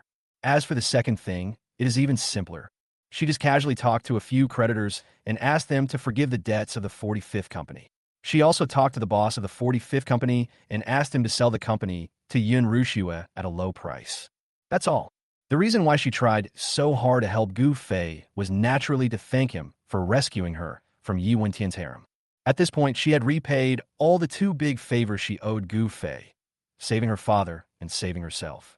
From today on, she will seriously pursue Gu Fei and make him her lover. As for Yun Rushua, Gu Fei doesn't like her at all. Moreover, she doesn't know anything except her terrible business skills. How could she possibly save Gu Fei from Yi Wentian? Only she is the most suitable person for Gu Fei. After the banquet, Yun Rushua was very proud. He solved the Yun family's bankruptcy crisis, found Kong Longsheng and got back most of the money, and acquired the 4th and 5th companies at a low price, expanding the scale of the Yun group. Return, she looked at Gu Fei and smiled. She also found a husband who could listen to her heart and make her feel at ease. No matter what choices she made in the novel, or what the final outcome was, she only knew that now she has achieved success in both career and love. She will never compromise with anyone, and she wants to be herself. Gu Fei was not as motivated as her. Now he was like an eggplant hit by frost, completely without any spirit. Mainly because the heroine's character and the plot are so twisted that he wants to cry. If this continues, he suspects that Yi Wentian will have a mental breakdown. If the system puts the blame on him, will he be able to go back? Unconsciously arriving at the parking lot, Gu Fei casually glanced into the distance and suddenly saw a woman in a black leather jacket with long hair covering half of her face. She was standing by the road, staring at him gloomily. Chapter 36 this time, it's really dangerous. Being hunted by Medusa. Gu Fei's heart skipped a beat and his whole body tensed up instantly. Isn't that Medusa, Yi Wentian's #1 killer? There are a total of 10 killers around Yi Wentian, all named after mythological characters. She is good at using her beauty and poison to complete tasks. So, she was given the name Medusa. But Gu Fei remembered that she only appeared in the middle period, and her appearance was to help Yi Wentian deal with a big shot. Why do you show up so early and stare at him eerily in the parking lot? Could it be that Yi Wentian sent someone to assassinate him? It's very possible, because in the original novel, Gu Fei was a good-for-nothing playboy. Although he caused troubles to Yi Wentian, they were all minor troubles, so Yi Wentian broke both of his arms, dealt with him casually, and ended this side story by bankrupting the Gu family. But now it's different. Whenever this villain appears, Yi Wentian will always be in trouble. His face will be beaten like a pig's head, and he will be too embarrassed to show it to others. The most important thing is that Yi Wentian's 3 early female protagonists all revolved around him. It would be strange if Yi Wentian didn't go crazy. It is estimated that in Yi Wentian's hatred ranking, the 4 major families that caused the Yi family to be destroyed have to stand aside, and he, Gu Fei, is far ahead. So, it made perfect sense for him to send Medusa to assassinate him. When he thought of this possibility, Gu Fei quickly sat in the passenger seat, trembling with nervousness. My God, this bitch Medusa is loyal to Yi Wentian. Besides Yi Wentian, everyone else in the world is like an ant in her eyes. Even if something explodes in front of her, she won't even blink. If he falls into her hands, he will surely die. Killer? Yin Rushua narrowed her eyes slightly and looked around, but found nothing. Is he too nervous? No matter how powerful Yi Wentian is, he wouldn't send assassins to deal with him, right? Seeing how nervous he was, Yin Rushua could only take the initiative to sit in the driver's seat and drive. Gu Fei, are you going home? Or do you want to come with me to the company? I have something to do. Please drop me off at the intersection ahead. Gu Fei swallowed hard. At this moment, he just wanted to separate from Yin Rushua as soon as possible. He didn't want to implicate Yin Rushua. I don't want to implicate my family. So he had no choice but to get off the bus. Yin Rushua looked around through the rearview mirror again, but still didn't find anything suspicious. After thinking about it, I stopped the car on the side of the road. Seeing Gu Fei anxious to get off the car, she reached out and grabbed his arm. Wait. Gu Fei turned around and looked at her. What's wrong? She poked her cheek. Kiss me before you leave. My dear, your husband is almost dead, and you're still kissing him? Forget it. A kiss before he dies will make this trip worthwhile.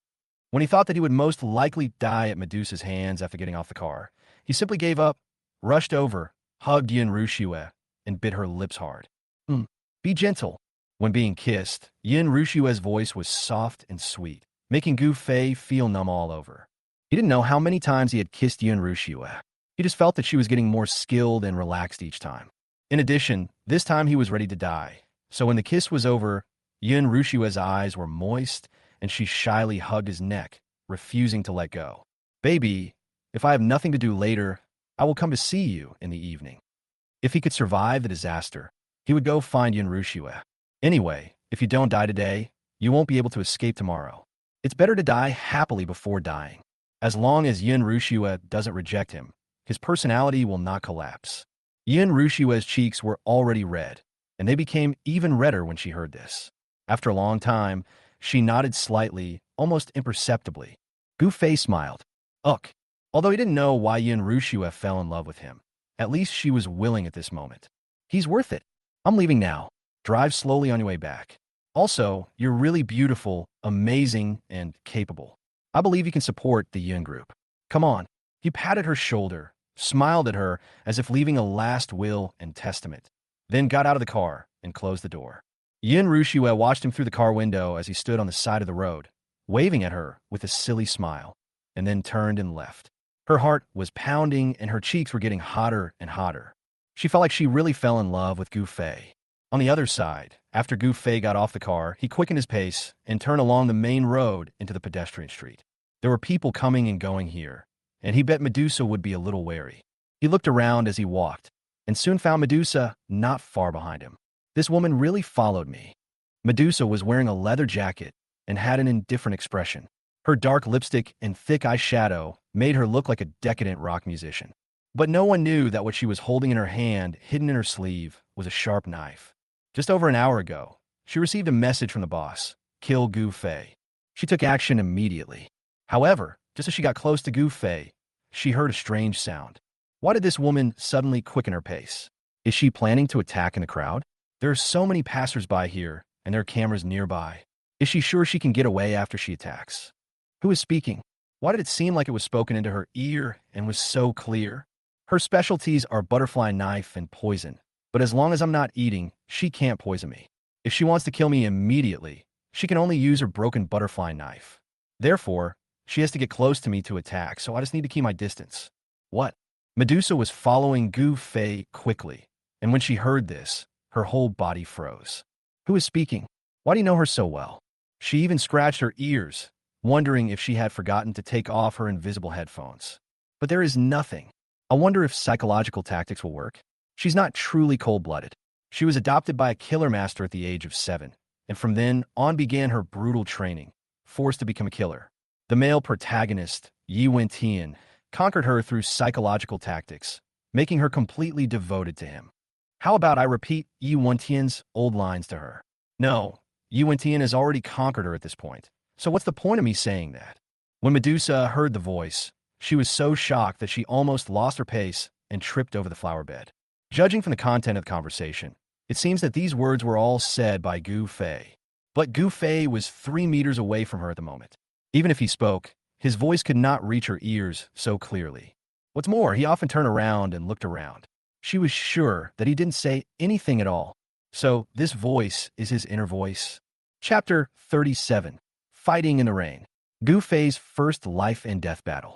The pedestrian street was crowded with people, and every store was visited by many people. Gu Fei walked quickly through the crowd, not daring to walk into any store casually.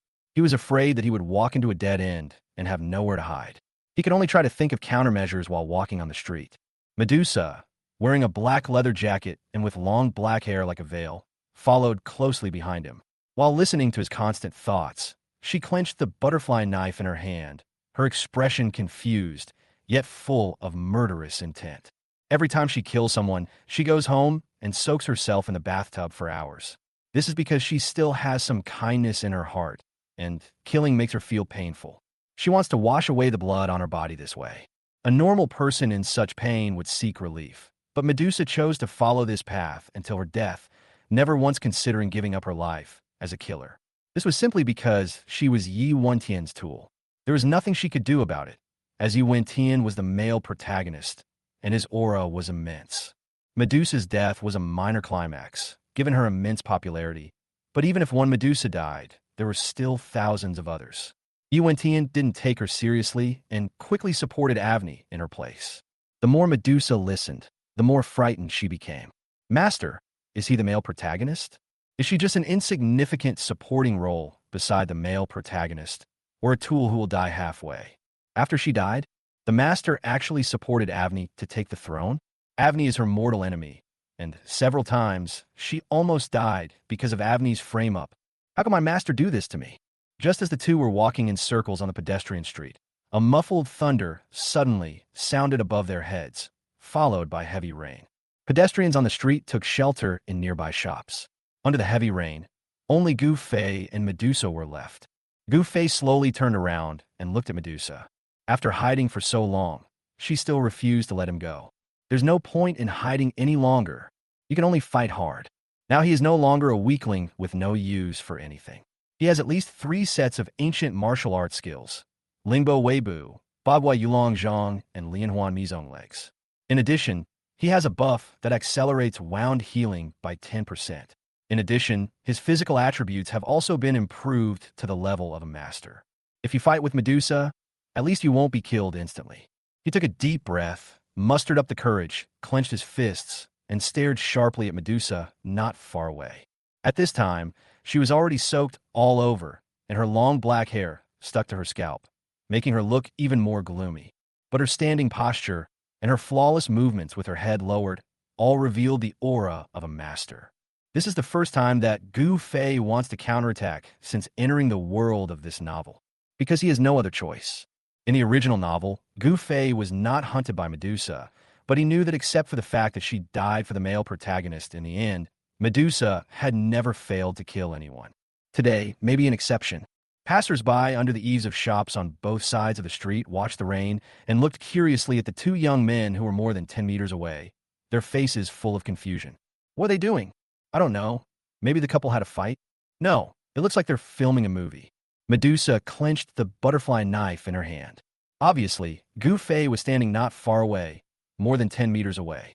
Obviously, She only needed to use all her strength to give him a fatal blow, and then immediately escape, disguise herself, change her appearance, and change her identity to escape the pursuit.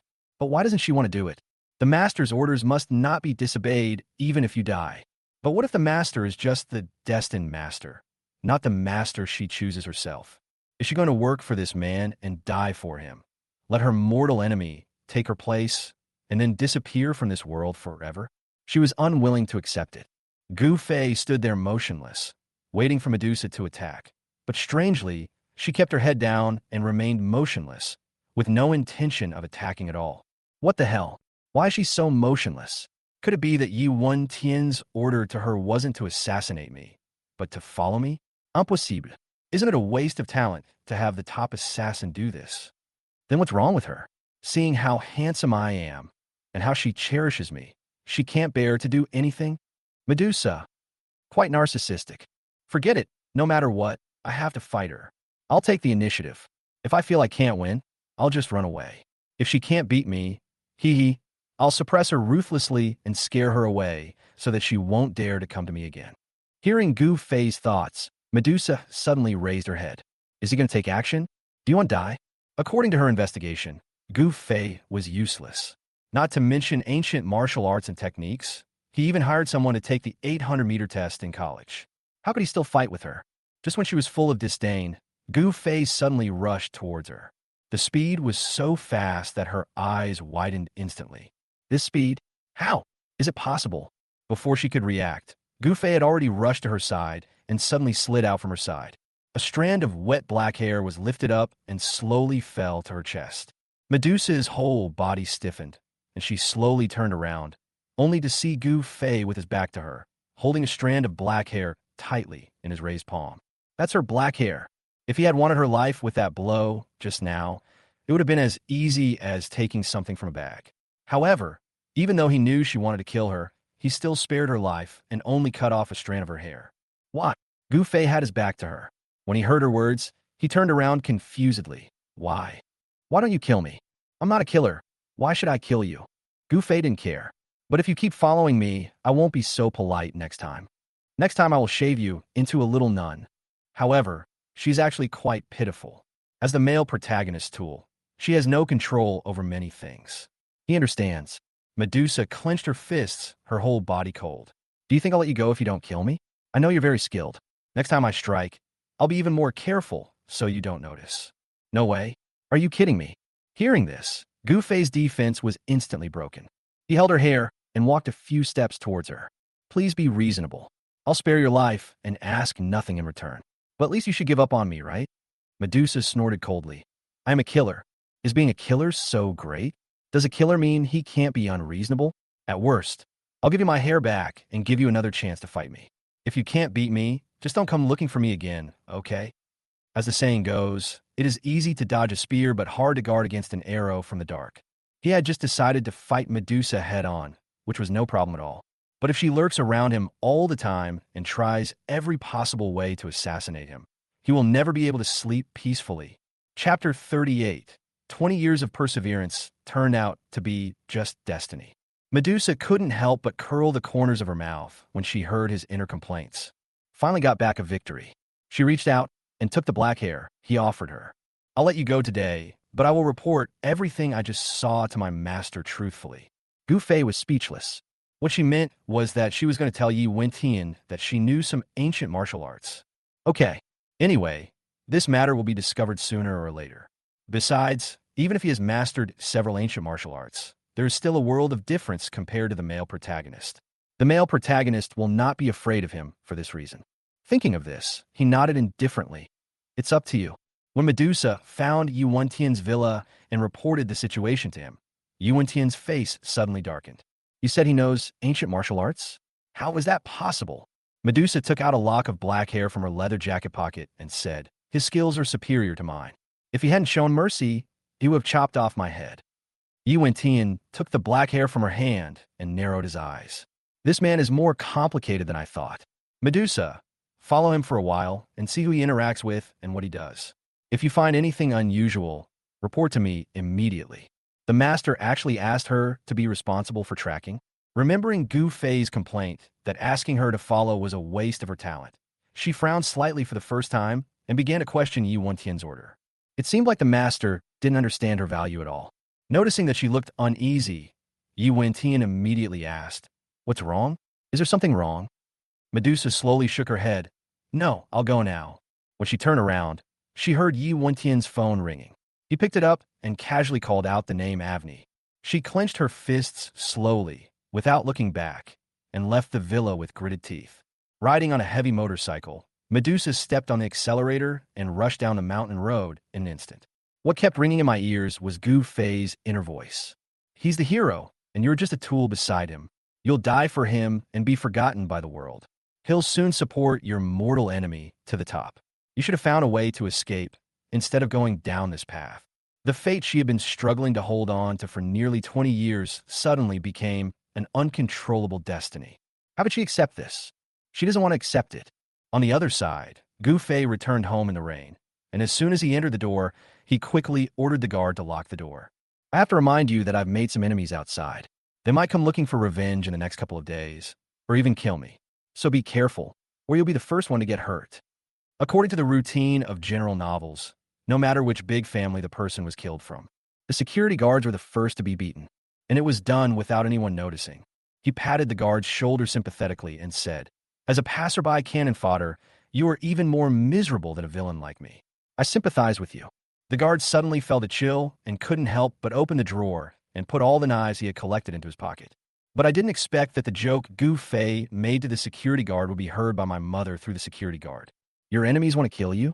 Fei, why didn't you tell Mom about such a serious matter? This matter can be easily resolved." After Zhang Xiaolan heard the news, she immediately walked into Gu Fei's bedroom and started chatting with him with a smile. Gu Fei was surprised. "Easy to solve?" "Yes, your father has been in business for many years. You don't think he has never encountered enemies, do you? When he was young, there were at least 8 people who wanted to assassinate your father. This is a very common thing in a big family. We just need to find a personal bodyguard." "Looking for a bodyguard." He. Gu Fei smiled awkwardly. He was too embarrassed to say that those bodyguards were definitely no match for Medusa, and it was not certain who would protect him at that time. But then he thought again, having a personal bodyguard, no matter how skilled he was, at least he could test the water, food, and poison for him, which was quite convenient. "Okay, Mom, if you know of a powerful bodyguard, please introduce one to me. I don't want you to send someone off at such a young age." Zhang Xiaolan patted his head and said, "What nonsense are you talking about? Mom won't let anything happen to you. Just wait. Mom will make a call and promise to find you a bodyguard that will satisfy you." Watching his mother leave, Gu Fei almost laughed out loud. This is really a timely help. With a bodyguard, he no longer had to worry about Medusa coming to assassinate her. Anyway, it is no problem for him to face Medusa head-on. If she wants to assassinate him, she has to deal with the bodyguards first, and he will find out quickly. It's stable. Just when he was getting excited, the system's voice came from above his head again. "Congratulations to the host for completing the 3rd round of Villain Plot with a character maintenance score of 60 points. The reward has been sent. Please check it." Why is it only 60 points this time? Thinking back carefully, he really didn't perform very hard at the banquet and was just waiting to watch the show. But it wasn't that he didn't try hard enough. It was just that the situation was so shocking that he couldn't react. Moreover, the direction of the plot was too outrageous and too different from the original novel. He had no inspiration to improvise. It seems that next time he meets the male protagonist, he will have to work hard to maintain his villain character. Otherwise, if Yi Wentian goes crazy one day and comes to kill him personally, wouldn't he die a miserable death? Fortunately, there's a reward for 60 points, 8 attribute points. Gu Fei immediately added it to his body. In an instant, abundant power spread throughout his body. He lifted up his shirt and took a look. Sure enough, his chest and abdominal muscles had become even stronger. His figure was only one step away from being a perfect inverted triangle. Awesome. You can get this effect without working out or taking protein powder. So cool. Just as he was looking left and right in the mirror, feeling narcissistic, his cell phone suddenly rang. It turned out to be Tang Ziqi calling. Gu Fei felt a natural sympathy for the little villain who shared the same fate. So he picked up the conversation. "Mr. Tang, what can I do for you? What are you doing? You have nothing to do, so why not go out and have some fun tonight? I booked a private room at the Red Sea and found a bunch of hot chicks, some of whom are virgins. What do you think? Are you interested? Oh my god. Hearing this, Gu Fei suddenly felt a little aggrieved. What is a playboy? Tang Jiqi is the standard playboy. Gu Fei, who only licks the boots of one person his whole life and remains a virgin for the heroine, is nothing but a playboy. More romantic than the male protagonist. Of course, Gu Fei wanted to go as he could eat, drink, and have fun for free. But when he thought about how his image as a bootlicker would collapse if he went, he could only bitterly refuse. Don't lead me astray. I'm loyal to my goddess. If I have time to hang out with other girls at night, I might as well go and report to my goddess. I don't have time. Chapter 39. We are all villains. Why can't I enjoy it? Tang Jiqi didn't take it seriously when he heard this. After all, if any man in Sioux City could marry a top-notch woman like Yun Rushua, he would not be able to look at other women for at least 3 to 5 years. Okay then, I'll find someone else, but if you change your mind, feel free to call me. No problem. After hanging up the phone, Gu Fei was in tears. They are both villains and playboys, so why can Tang Jiqi pursue Lin Yuro while having affairs outside? He has to remain a virgin? Not fair. No, he couldn't waste this rare status of a rich and powerful young man. He had to put on some show. If he can't pick up girls, what else can a playboy do? He thought carefully about Gu Fei's personality. Besides being a bootlicker, what other hobbies did he have? Oh, right, gambling on stones. He had only seen others play this thing before and had never tried it himself. There was only one reason. He had no money. Now that he has plenty of money, shouldn't he have some fun? Thinking of this, he immediately took out his cell phone, found a place for gambling on stones, and drove directly there. This stone shop is very large, with 3 floors in total. The quality and price of each floor are different. As soon as Gu Fei walked in, he was greeted by the waiter. Welcome, sir. What a coincidence you've come. It's our store's 20th anniversary. All the stones are 5% off today. There are also several 100 yuan stones on the first floor for you to pick. Feel free to browse. Gu Fei heard this but smiled without saying anything. He never spent money to buy stones, but he looked at them many times. Can you fool him with this kind of rhetoric that is used to deceive newcomers? A piece of raw material, as soon as it is taken down from the mountain, must be examined by at least 50 experienced masters. Only after they're sure that it will not produce anything good will it be sent out of the mountain. After leaving the mountain and reaching the hands of the first batch of dealers, they will be inspected by at least hundreds of customers before being sent to this kind of gambling stone shop at an extremely cheap price. So many professionals have confirmed that nothing good will come out, and you still want to rely on so-called luck to get a piece of Imperial Green. The probability is 100 times lower than winning the lottery. It's just a dream. So those so-called stones that you can pick at random for $100 are pure scams for newbies. Small amounts add up to a lot. He earns a few hundred yuan a day, and his daily income is tens of thousands. So Gu Fei found the stairs and went straight to the 3rd floor. Although the stones on the 3rd floor are expensive, their drop rate is much higher. After all, those who can afford the stones on the 3rd floor are either rich or noble, and these people are not easy to mess with. If the stone shop dares to treat these people with junk, I am afraid that the store will be smashed within 2 days of opening. So there's only one reason to buy stones. The stones are expensive, but they have a certain explosion rate. The cheap momentum has a 0 drop rate, without exception, and if there is any, it is a scam. Gu Fei thought he was a wise guy, and walked up to the 3rd floor with an air of confidence. As soon as he turned the corner, he heard an extremely gentle voice. Brother Yi, don't you want to choose a stone? Today is our store anniversary. I'm going to give you a chance. How about not charging you any money? Oh, this little voice is so charming and seductive. Just hearing this sentence made Gu Fei feel itchy and curious about what a woman with such a small voice would look like. So he quickly walked around the screen and came to the front. Karen was dumbfounded as soon as he walked over. Oh shit, why is it Yi Wentian again? Gu Fei subconsciously turned around and wanted to run, but just as he moved, a familiar voice full of joy came from behind him. Gu Fei, why are you here? It turned out to be a full star moon. Gu Fei took a deep breath, turned around stiffly, and chuckled. Well, I'm just passing by, you guys continue. Passing by here? Are you kidding me? Manhwa immediately ran over and hugged his arm. I don't care. Since you are here, you have to accompany me. Gu Fei subconsciously asked back why. I've only met you a few times, and I'm Yun Rushua's slavish fiancé. Why should I be with you? Let me go. I have no role to play here. I need to leave, away from Yi Wentian. Manhwa curled her lips and said, It was thanks to Yun Rushua's acquisition of the fourth and fifth companies that I helped clear the debt. What the hell? Gu Fei's eyes widened instantly. Hurrah! I felt something was wrong. How could a plot that was supposed to slap him in the face suddenly turn into one that made him look good? After all this fuss, it turned out to be Man Xingyue who was interfering. Hearing this, instead of being grateful to her, he became furious. Why are you meddling in other people's business?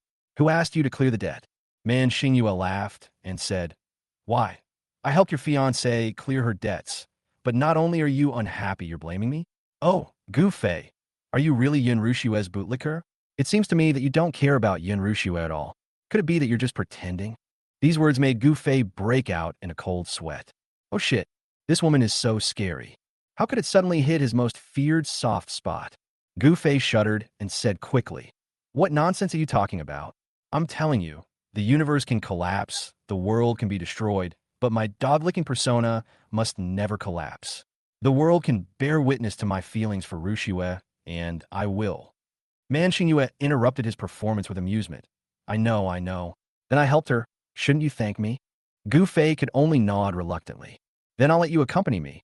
Is that okay with you? Gu Fei nodded again reluctantly. Man Xingyue smiled. Isn't that the end? Come here and help me look at the stones. In desperation, Gu Fei could only be forcibly dragged in front of Yi Wentian by Man Xingyue. Seeing Yi Wentian, the full moon and stars, and the stone, Gu Fei suddenly felt powerless. Because he remembered the plot of this part. According to the original novel, after Yi Wentian snatched Yun Rushue away, he quickly began to help the Yun group redress its injustice. In order to pursue Kong Longsheng, he directly broke into the Man family and fought with Man Xingyue, and from then on they fell in love and hated each other. Today's plot is about Yi Wentian and Man Xingyue meeting in Stone Square. Then, they secretly compete with each other and work together to deal with cannon fodder Yuan Bai. Finally, the male protagonist relies on his incredible eyesight and luck to successfully obtain the most expensive Imperial Green in Stone Square. He had nothing to do here, but he was not honest and came to Shitafang to die. Depend on. I knew that messing around would lead to bad things. I run into the male protagonist as soon as I go out. How can I live like this? He had a blank expression on his face, but his heart was full of complaints as if 10,000 divine beasts were running through it. At this moment, the gentle voice that had attracted him just now rang out again. Xingyue, who is this handsome boy? Why don't you introduce him to me? Gu Fei suddenly raised his head, his eyes stunned for a moment. What a charming beauty! Chapter 40. After the heroine's character collapses, the other villain's characters also collapse. The beauty in front of me was about 27 or 28 years old. Her black hair was tied up in a bun and looked particularly charming. The Chong Sam she was wearing outlined her figure to perfection, especially the round fan held in the hand, swaying and emitting bursts of faint fragrance, which really makes people's hearts confused. One can't help but feel the urge to pounce on her, hug her tightly, and bite her cherry lips. Even Gu Fei had this impulse, not to mention the other men present. Their eyes were almost glued to her, and their saliva was almost flowing out. Suddenly, I felt a sharp pinch on my waist. Gu Fei hissed in pain and turned to look at Man Xingyue. This woman, why is she pinching him? Man Xingyue smiled slightly. Sister Luer, this is my friend Gu Fei. He is the young master of the Gu family. Oh, Gu Fei, you're not the young master who got engaged to Yun Rushue a few days ago, are you? Lu Xiangxiang looked Gu Fei up and down, her eyes revealing a strong interest in him. Nice to meet you. My name is Lu Xiangxiang. As she spoke, she stretched out her soft and boneless little hand towards him. Gu Fei swallowed his saliva and grabbed it. Oh shit, so fucking soft. Yun Rushue's hands felt cool and delicate to the touch, and Man Xingyue's palms had a thin layer of calluses due to martial arts training. But Lu Xiangxiang's hands were so soft that they seemed to have no bones. When he held them, he couldn't help but want to pinch them hard to see if they really had no bones. But Lu Xiangxiang quickly withdrew her hand. She lowered her eyes and smiled slightly with her rosy lips. Others thought she was shy, but in fact, she was hiding the turmoil in her eyes. She likes jade and has loved digging for treasures in the mountains since she was a child. She has encountered many strange and creepy things that are enough to make people shudder when they talk about them. Some even have supernatural physiques. However, I have never encountered the situation of hearing other people's voices. She was very sure that she had just heard Gu Fei's inner voice, and it was all praise and affirmation of her beauty. This Gu Fei is something. After concealing her emotions, she quickly raised her head and turned her gaze to Yi Wentian. Brother Yi, have you thought about it? Yi Wentian looked very unhappy when Gu Fei came in. I thought I had finally arrived at my home turf, the Jade special event today. Not only does he understand Jade, but he can also use his special abilities to understand the composition of Jade and select the best Jade here. You can also date two top beauties at the same time. Don't get too comfortable. But ever since Gu Fei came in, Man Xingyue never looked at him again. Even Lu Xiangxiang's attention was snatched away by him. Yi Wentian was originally very good at suppressing his anger, but in recent times he was provoked by Gu Fei and couldn't help but explode every time. I even wanted to cut him into pieces on the spot. But facing Lu Xiangxiang, he didn't want to show his concern for a dandy boy, so he suppressed his anger and said, "Don't worry, I..." Before he could finish his words, an arrogant voice suddenly sounded from his side. "Xiao Luer, this young master has arrived, and you didn't even come downstairs to greet him. What's wrong? Do you have a guest here who is more important than me?" As he was speaking, a young man who was not tall, but looked very shrewd and had shifty eyes came over with two followers. When Gu Fei saw the person coming, his face was immediately filled with sympathy. "Dude, you're here. I'm relieved to see you here. Today is your and Yi Wentian's home game, so I won't perform." The person who came was the villain guest of this show, Yuan Bai. He is the villain in the Man Xingyue line, and he is a villain who has been jumping around for a long time and has successfully tricked the male protagonist several times. Hearing Gu Fei's thoughts, Man Xingyue was shocked. Senior brother turned out to be the villain? That's right, Yuan Bai is Man Xingyue's senior brother, but he was her senior brother from the age of 11 to 13. Because Man Xingyue had a high talent for martial arts, by the time he was in his 20s, he had learned from 5 masters. Every time she became an apprentice, she would learn most of the martial arts that her master had practiced for a lifetime in just 2 or 3 years. She would never be satisfied and would continue to become an apprentice. Yuan Baibian is the senior brother of her 3rd master. The relationship is not deep, but the relationship between senior and junior brothers and sisters is second only to that between biological siblings, and is always different from that between other friends. Even if you don't have much contact with each other in normal times, you will still stand by your side when something happens. This is the rule of the sect. Man Xingyue never expected that her senior brother would be the villain in her line. This means that he would be repeatedly slapped in the face and bullied by Yi Wentian in the future, and in the end he would most likely end up being neither human nor ghost. As his junior sister, this was something she was very reluctant to see. Lu Xiangxiang didn't know their relationship. She only knew that Yuan Bai was a big shot that no one could afford to offend, so she immediately laughed and said, "Young Master Yuan is such a joke. I just didn't know he was coming. If I had known, I would have gone down to greet him a long time ago." Yeah, Yuan Bai didn't like Lu Xiangxiang. He liked Man Xingyue, so even if Lu Xiangxiang didn't greet him, he wasn't very angry. However, at this moment, what he saw was Man Xingyue hugging a strange man's arm tightly. This is what makes him most angry. So he took the initiative to ask, "Who is this?" Gu Fei subconsciously thought that he was asking about Yi Wentian, so he didn't even look at him, but only looked at Lu Xiangxiang, waiting for her to introduce Yi Wentian, who knew that Lu Xiangxiang covered her lips and smiled. "This young master is Xingyue's friend. Let Xingyue introduce him." Man Xingyue looked at Yuan Bai distressfully. "Senior brother, this is my friend, Gu Fei."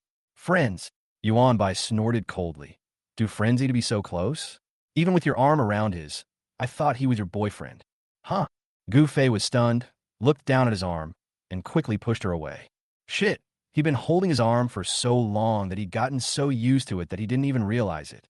Seeing that Yuan Bai was about to misunderstand, he quickly explained, "Brother, you misunderstood. He didn't hold my arm, but he was a little cold and put his hand in my armpit to keep warm. She and I are just friends. There is no other relationship because I am engaged."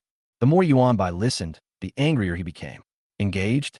Even though you're engaged, you're still so shameless, messing around with other women outside, and even messing around with my junior sister. You're really brave. What the hell? Gu Fei was dumbfounded. Why didn't this stupid boy go looking for trouble with Yi Wentian, but instead looked at him with hatred? This is not right. No, I didn't provoke her. She put her hand on me of her own accord. My love for my fiancée is as strong as gold, and I would never betray her. Don't make fun of me, buddy. This is all a misunderstanding. Please, please, can you be a little more normal? The heroine's character is ruined, so forget it. I put up with it. Of course, I can't bear it, but there's nothing else I can do. But you're a villain. Why are you joining in the fun?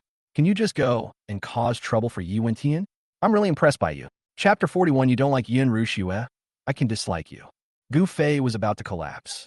The way Yuan Bai looked at him was as if he wanted to eat him. This shouldn't be the case. This look should be directed at the male protagonist. He is a minor villain in another line. How could he deserve such a look? You mean, my junior sister is throwing herself at you? Huh? Who do you think you are? My junior sister is the eldest daughter of the Man family, and she's the daughter of a famous teacher. She's my junior sister, Yuan Bai. Even if she wants a moon in the sky, someone will pick it and give it to her. How could she throw herself at you? Gu Fei was speechless and choked. Brother, when did I say that she was throwing herself at me? Seeing that he couldn't explain it anymore, he could only look at the full star moon. You usually talk a lot. Why are you pretending to be mute now? Why don't you explain this to your senior brother? Man Xingyue almost laughed out loud when she heard this. Explain? What's there to explain? After hearing his thoughts, she knew that her senior brother had provoked Yi Wentian and would be severely punished by Yi Wentian. She was worried and didn't know how to save her senior brother. It's okay now. The senior brother turned his attention to Gu Fei. She knew Gu Fei's temper very well. Not only did he have no intention of harming anyone, he didn't even have the slightest intention of scheming against anyone. He clearly knew all the plots and could rely on these plots to kill everyone. But he chose to honestly follow his own villain route. Is there another little fool as stupid as this one in the world? Therefore, the only way to save his life is to make his senior brother jealous of this little fool. Thinking of this, Man Xingyue smiled brightly and suddenly raised her hands to hug Gu Fei's neck. Why do you want me to explain? I just like you. Puff. Gu Fei almost choked on his own saliva. What did you say? Man Xingyue smiled and said, why are you so excited? Didn't I tell you a long time ago? You can continue to like your Yin Rushue, but don't try to stop me from liking you. Gu Fei was dumbfounded. No, beauty, you must have been kicked in the head by a donkey. In front of the male protagonist and the villain, you are pushing me into the fire pit. After hearing her words, everyone present changed their expressions. Especially Yi Wentian. His face was extremely dark. Because today was clearly his home court, everyone, even those who were secretly watching around, had their eyes on Gu Fei. And he instantly became Gu Fei's foil, not even having the qualifications to interrupt or say a word. What made him even more unacceptable was that although he met Man Xingyue by chance today, Man Xingyue had been paying attention to his every move until Gu Fei arrived. But since Gu Fei came, she has never looked at him again. He didn't care much about Man Xingyue, but he couldn't stand a beautiful woman, especially a top-notch beauty, choosing between a good-for-nothing playboy like Gu Fei and himself. Isn't this the same as throwing his face to the ground and stepping on it? As for Yuan Bai, he couldn't accept it even more. The junior sister he had been secretly in love with for several years had just returned from abroad, but he hadn't even had the chance to meet her formally, and she had become another man's bootlicker. Even though she knew that the man was engaged and not interested in her, she still threw herself at him. How could he accept it? Junior sister, what on earth do you like about him? This guy is just a dandy young man. And I know Yin Rushue's fiancé. He's a spendthrift. He's in his 20s and has accomplished nothing. Even now, his huge family business is still supported by his father. Are you blind to like him? Gu Fei almost applauded him when he heard this. That's right. Man Xingyue, are you blind? I'm useless. I have nothing. Even if I could inherit the Gu family's fortune, it's obvious I'd squander it, not prosper. Why are you always pestering me? These young masters, and even the male protagonist, aren't each one 100 times better than me? When Lu Xiangxiang heard this, she looked at Gu Fei in surprise. He actually evaluated himself like this? That's really strange. Since he himself knows that he is useless, why doesn't he change? Man Xingyue laughed triumphantly. Who said you're useless? I think you're amazing. Besides, you have good character, are kind, and infatuated. It's this infatuation of yours that I love. The more you like Yin Rushue and the more devoted you are to her, the more I will love you. Unless one day you stop liking Yin Rushue, then I'll give up on you. Gu Fei wanted to vomit blood. Don't like Yin Rushue? Wouldn't his character be ruined then? Isn't this forcing him to die? Yuan Bai couldn't stand it any longer and slapped the table. Junior sister, I can't solve this problem. I can't accept that you are attracted to a man like this. Gu Fei, do you dare to compete with me 3 times? If I win, you will stay away from my junior sister from now on. If I lose, I will never appear in front of you again. Compete with me? Gu Fei was stunned. No, you compete with me? This plot is about the male protagonist. The one who wants to beat Yuan Balian is the male protagonist, not him. System. System, get out of here. It's not just the heroine's character that's ruined. The villain is like his head was hit by a door and he won't let go. Yes, I will compete with you. Do you dare to compete? Just as Gu Fei was about to speak, Man Xing said with a grin, "What's there to be afraid of? No matter what you want to compete in, Gu Fei can easily beat you, right, Gu Fei?" "You're nothing." Gu Fei shook her hand away. "I won't compete." Yuan Bai narrowed his eyes fiercely. "What? Are you scared?" "Yes, I am afraid." Anyway, he is a villain, and being a little cowardly can help maintain his character. If he stood out like a hero and took the initiative to compete with Yuan Bai, that would be a collapse of his character. So Gu Fei didn't hesitate at all and took the initiative to throw his face on the ground and let him rub it. "I'm scared. I'm a coward. I don't dare to compete with you. If you have the guts, compete with this stinky loser. If you can beat him, I'll call you daddy." Gu Fei thought quickly and took the initiative to bring the war to Yi Wentian. This will not only attract Yi Wentian's hatred and consolidate his identity as a villain, but also divert Yuan Bai's attention and bring the plot back to the main thread. "I'm such a clever little guy." Upon hearing this, Yuan Bai glared at Yi Wentian. "Who is he?" Gu Fei chuckled. "He's my wife's bootlicker, don't you know? When my wife and I got engaged, he went all out to the engagement ceremony to try to steal the bride, but my wife ignored him and he had no choice but to leave in disgrace. But he's just a stinking loser and not worth mentioning. People like you are not worthy of fighting with me." I said, "As long as you can beat him, I will call you daddy or even grandpa." Anyway, the male protagonist has an incredible aura. Yi Wentian is sure to win. He is not afraid. Just increase the bet. Chapter 42. The Hero's Golden Finger Ability. The Art of Different Eyes. Yi Wentian stared at Gu Fei intently, his clenched fists revealing his boundless anger. Very good. He didn't even fight the dude immediately, but the other party actually took the initiative to provoke him. It seems that there is no way but to kill him. Yuan Bai frowned and looked at Yi Wentian. "Okay, I'll compete with this loser. However, I'll compete with you 3 times. With this loser, only one will determine the winner. We don't need to compete for anything else. Let's just pick stones from this stone shop. Each of us picks a piece. Whoever mines the most valuable jade wins." He turned his head and glared at Gu Fei. "If I win, you will call me Grandpa 3 times, and you will never be allowed to see Man Xingyue again. If I lose, I will disappear." Gu Fei nodded vigorously. No problem. He has the male protagonist support. So who is afraid of him? Yi Wentian really wanted to refuse.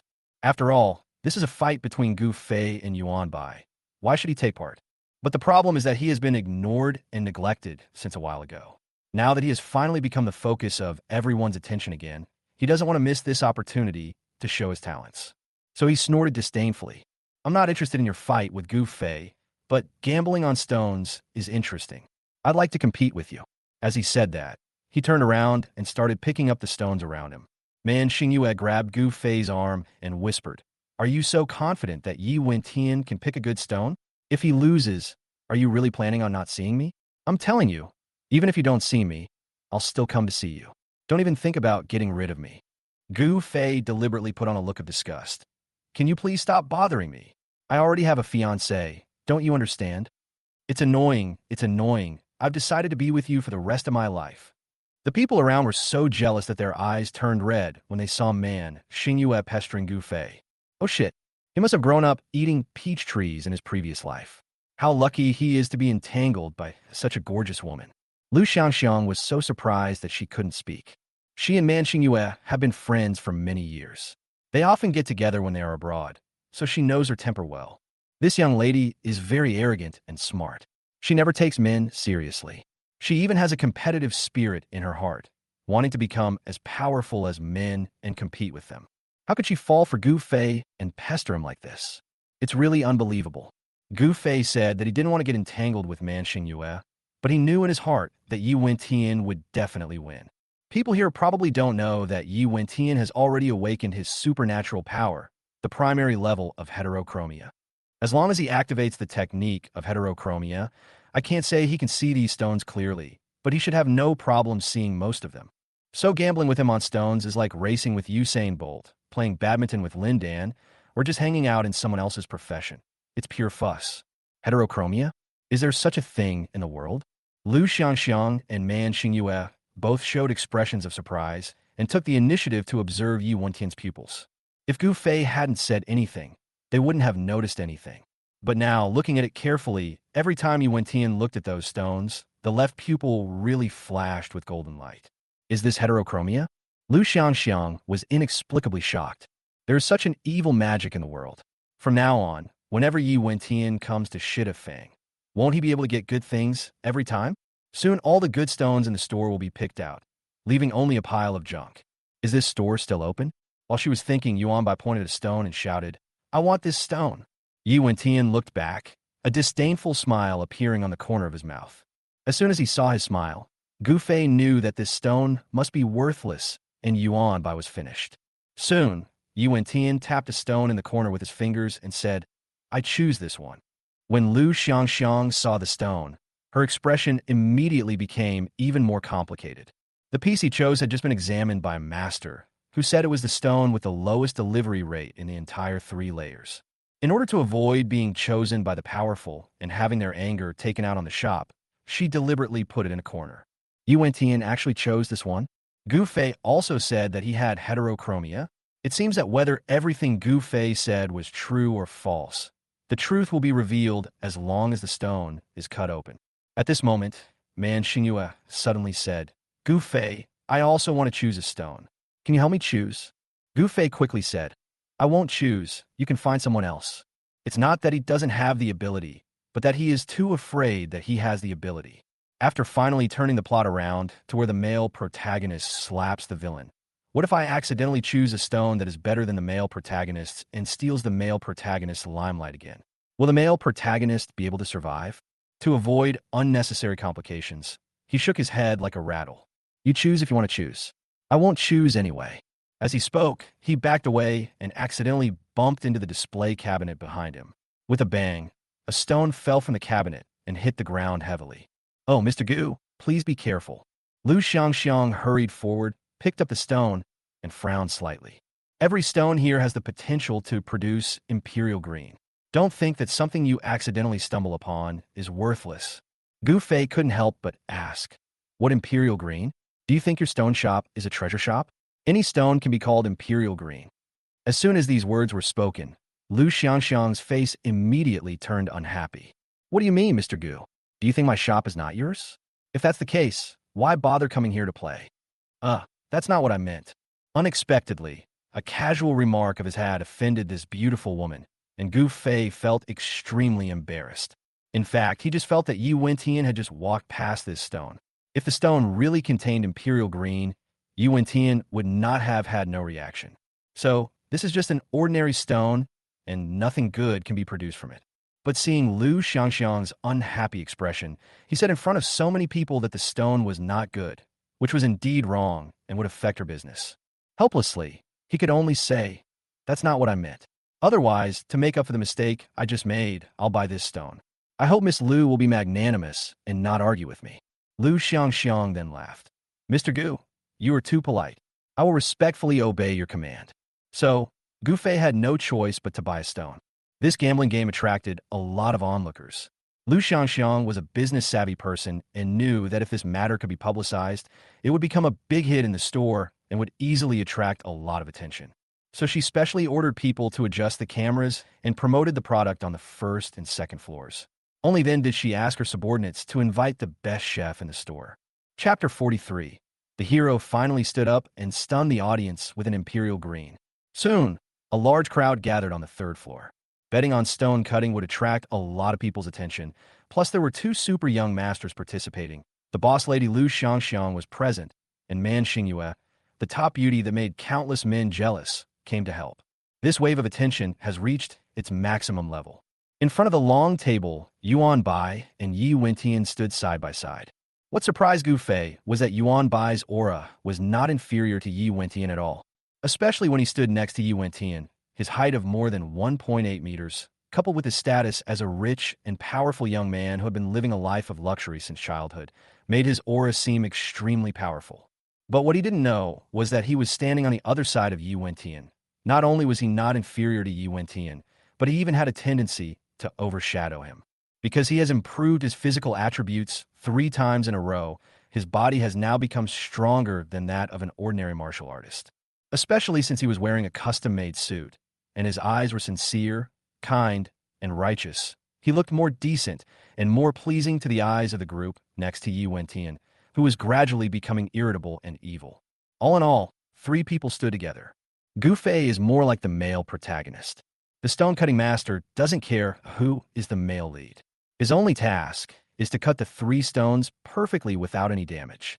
He picked up Yuan Bai's stone first, from left to right. Yuan Bai couldn't help but chuckled triumphantly.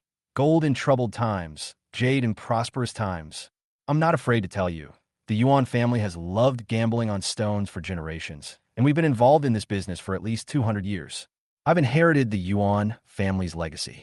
In this business, I'm second to none, and no one dares to claim first place. Gu Fei shook his head slightly. Dude, the results are coming soon. If you want to brag, wait until the stone is cut. But I understand you. As a villain, if you don't lay the groundwork for the hero, how can the hero feel good when he gets slapped in the face later? You put in a lot of effort to make the hero happy. I support you. Lu Xiangxiang almost laughed out loud when she heard this, and quickly raised the palace fan to cover half of her face. But she was confused. What does Gu Fei mean by the male protagonist and the villain? When Yi Wentian heard Yuan Bai's boasting, he remained expressionless and maintained the domineering aura of the male protagonist. But he himself did not notice that since Gu Fei had interrupted his good deeds many times, his eyes no longer had the calmness of the past, but became more and more ferocious. Click! Just as Yuan Bai was looking very proud and everyone was staring at the table, the master successfully cut out the first piece of jade. Wow, it's icy jade. Awesome. Anything is ice type. Such a large piece of ice type. If carved well, it can be sold for hundreds of thousands without any problem. As expected of a young master of the Yuan family, he hits the target with every move. Luckily, he's rich. If he had no money and just played with rocks all day, what would anyone else do? Hearing the praise from people around him, Yuan Bai's excitement was beyond words. He immediately turned around and glared at Yi Wentian and Gu Fei. Well, do you accept it? If you admit defeat now, I can lower the conditions a bit. But don't blame me for not giving you a chance.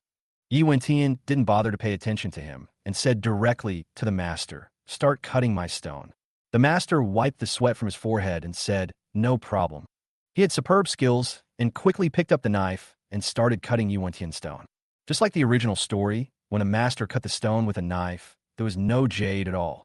Yuan Bai immediately burst into laughter like a typical villain. You are a loser after all. The stone you chose is also a loser among stones.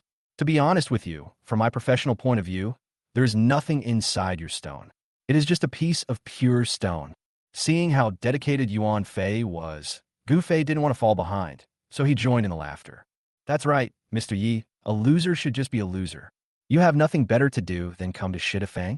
Haha, why don't you take a piss and look in the mirror? Are you worthy of coming to a place like this? Today, you are able to stand between me and young Master Yuan. This is the pinnacle of your life's good fortune. Cherish this moment. You won't even have the chance to carry my shoes in the future.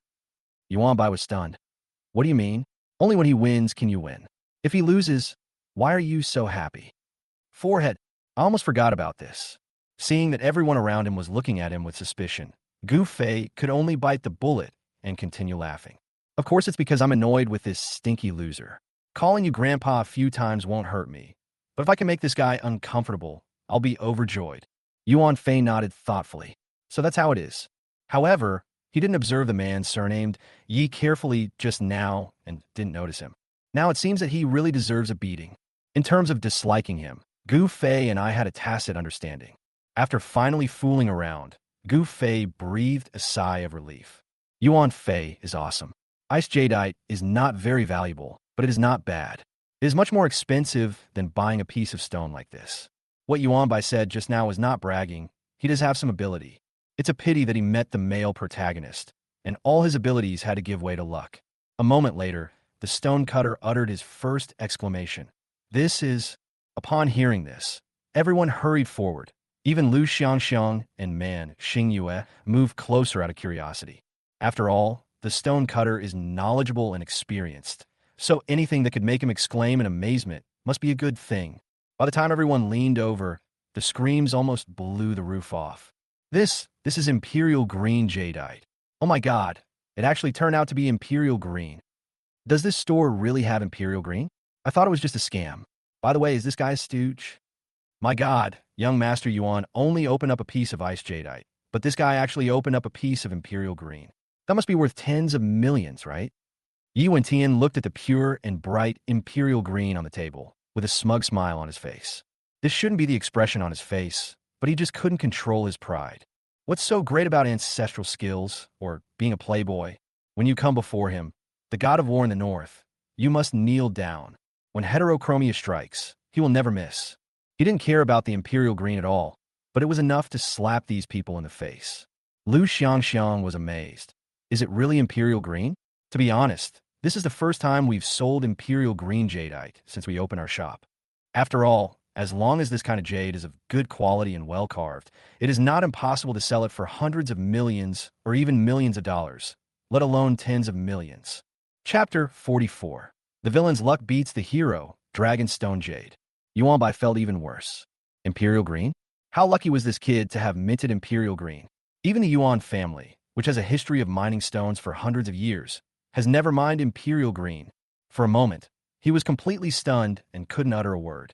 Slap in the face. It's so embarrassing, especially since he had just boasted about the Yuan family. But after all that bragging, the result was that the value of the jadeite he mined was not even a fraction of what others had.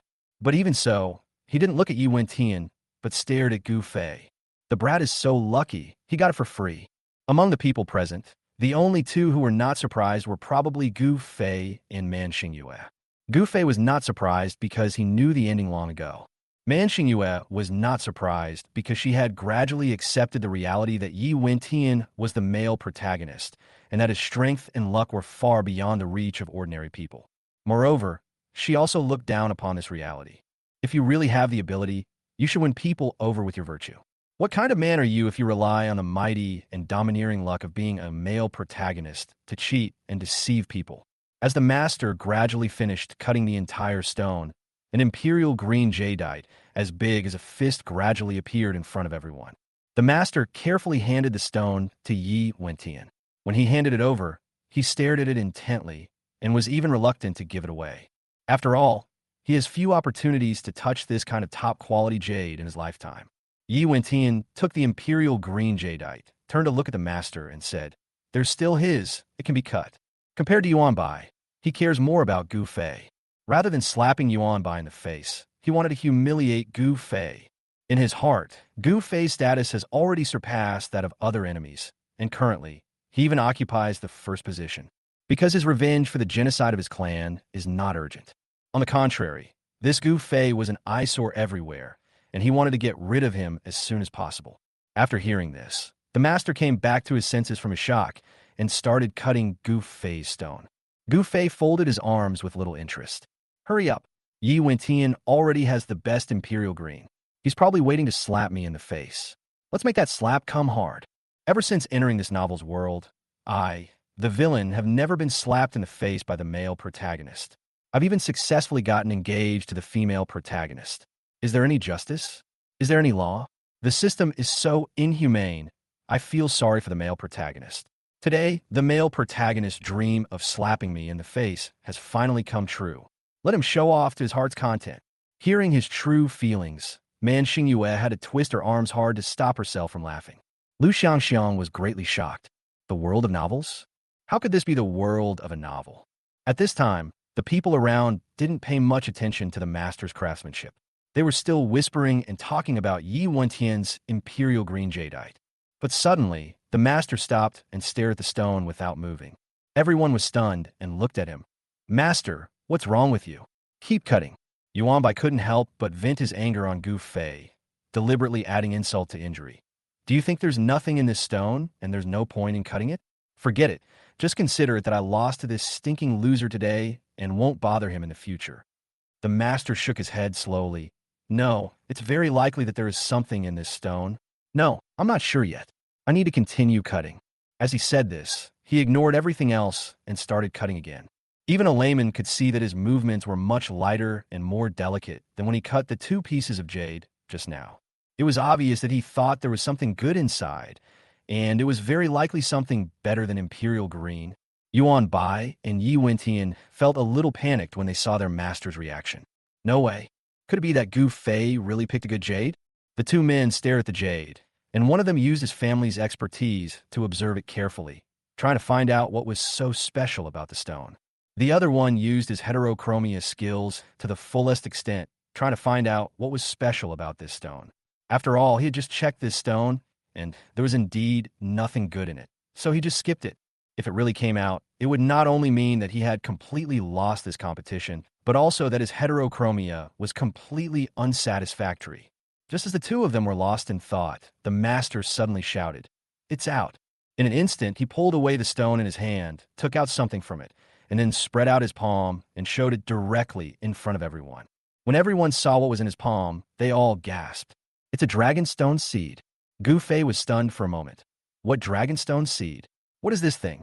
No, he just knocked off a piece of stone and bought it casually. How come his luck suddenly exploded and he won a piece of jade? And why are their reactions so exaggerated? They can't be worse than the male protagonist's jade. He was actually right.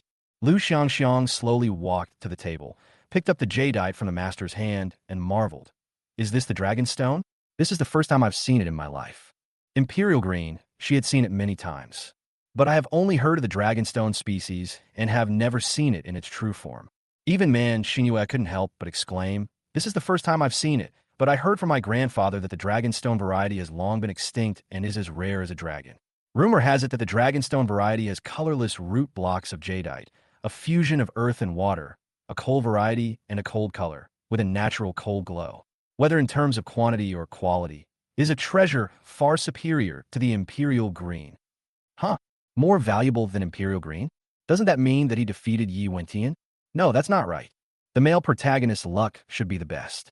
If any piece of jade he picks up at random is better than the male protagonist's, doesn't that mean his luck is better than the male protagonist's? Can this plot continue? Impossible, absolutely impossible. Without waiting for others to question him, he couldn't help but lift up the jade and observe it under the light. You must be mistaken. This piece of jade doesn't look special. It's just a piece of plastic. It's worthless and not a dragon-grade jade. But it would have been better if he didn't lift his head. When he did, everyone looked up and saw the dragonstone jadeite reflected in the light, and exclamations instantly filled the entire third floor. "It's so stunning. So beautiful. Is this the dragonstone? Oh my god. It's more beautiful than any other jade I've ever seen." The young master of the Gu family is simply amazing. He casually bought a piece of stone and actually mined the most precious jade in the world. This deserves to be on the front page of the whole country. Chapter 45. Becoming a foil again, the male protagonist of Dragon King breaks down. Gu Fei was numb to the endless praises. "No. Are you kidding me? Why?" He doesn't understand. How could he know that from the moment he walked up to the third floor and Man Xingyue and Lu Xiangxiang both focused their attention on him, the trajectory of his fate began to shift. Yuan Bai did not provoke Yi Wentian, but took the initiative to attack Gu Fei, and the fortune of the place where the entire plot took place began to shift. The luck that was supposed to belong to the male protagonist was affected by the attention of the female protagonist and the male villain, and was misjudged by the system and transferred to Gu Fei.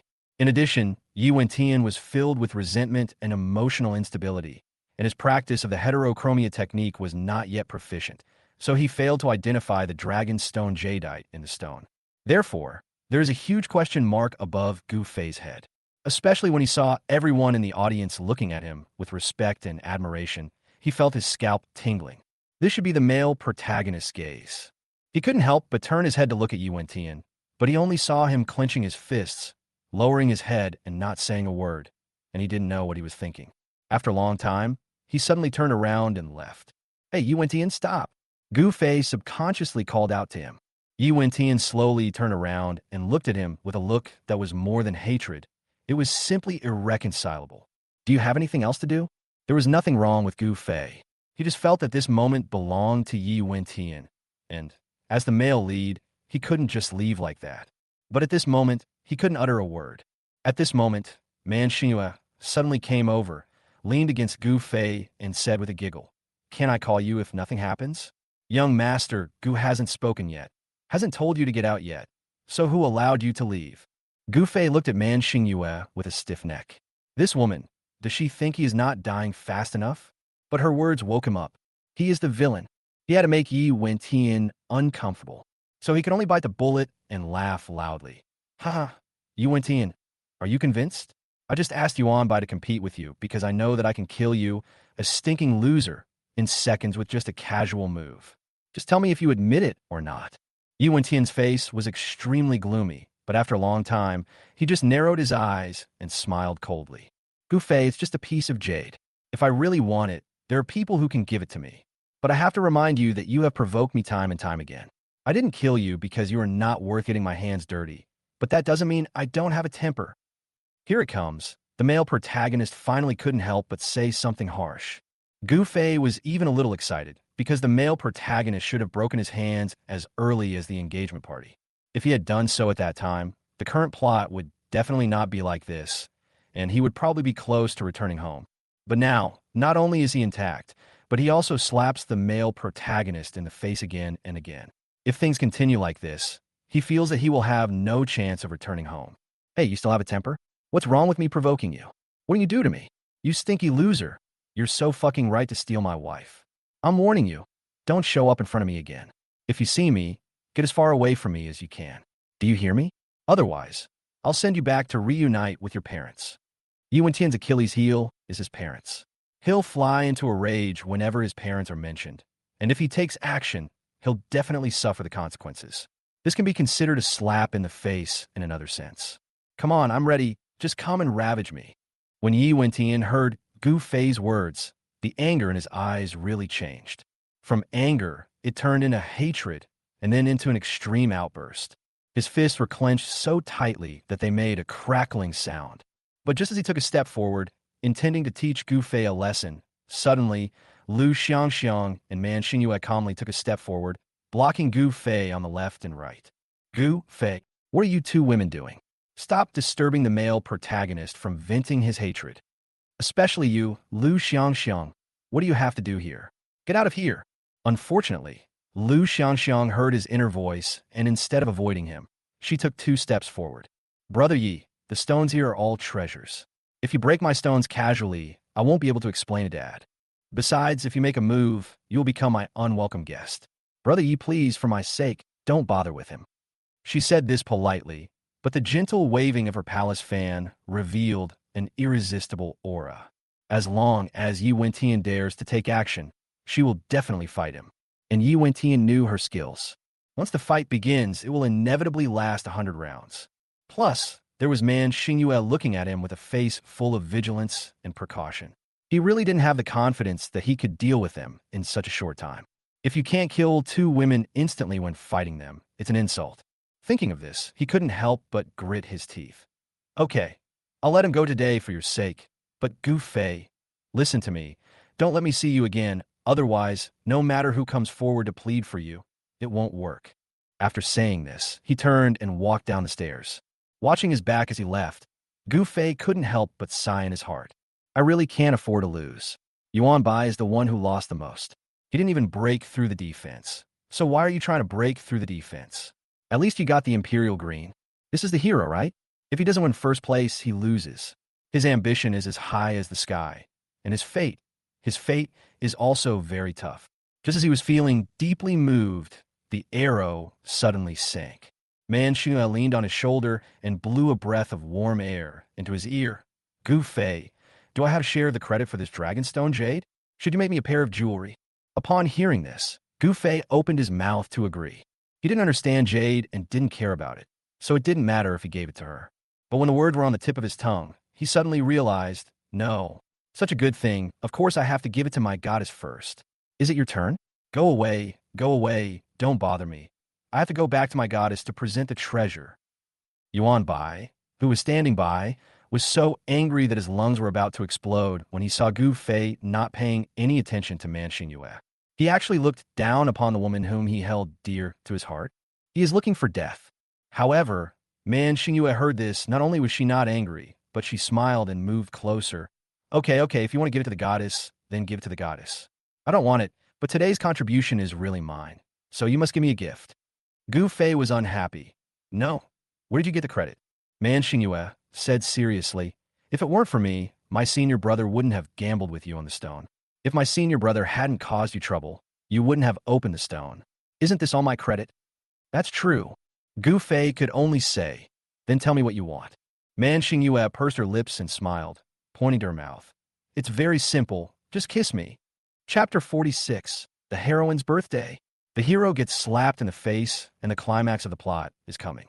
Kiss, a kiss. Yuan Bai covered his heart, and his defenses were instantly broken. He has known Man Xingyue for so long, but he has never even held her hand. From which corner did this rubbish Gu Fei come out? Just come up and kiss her.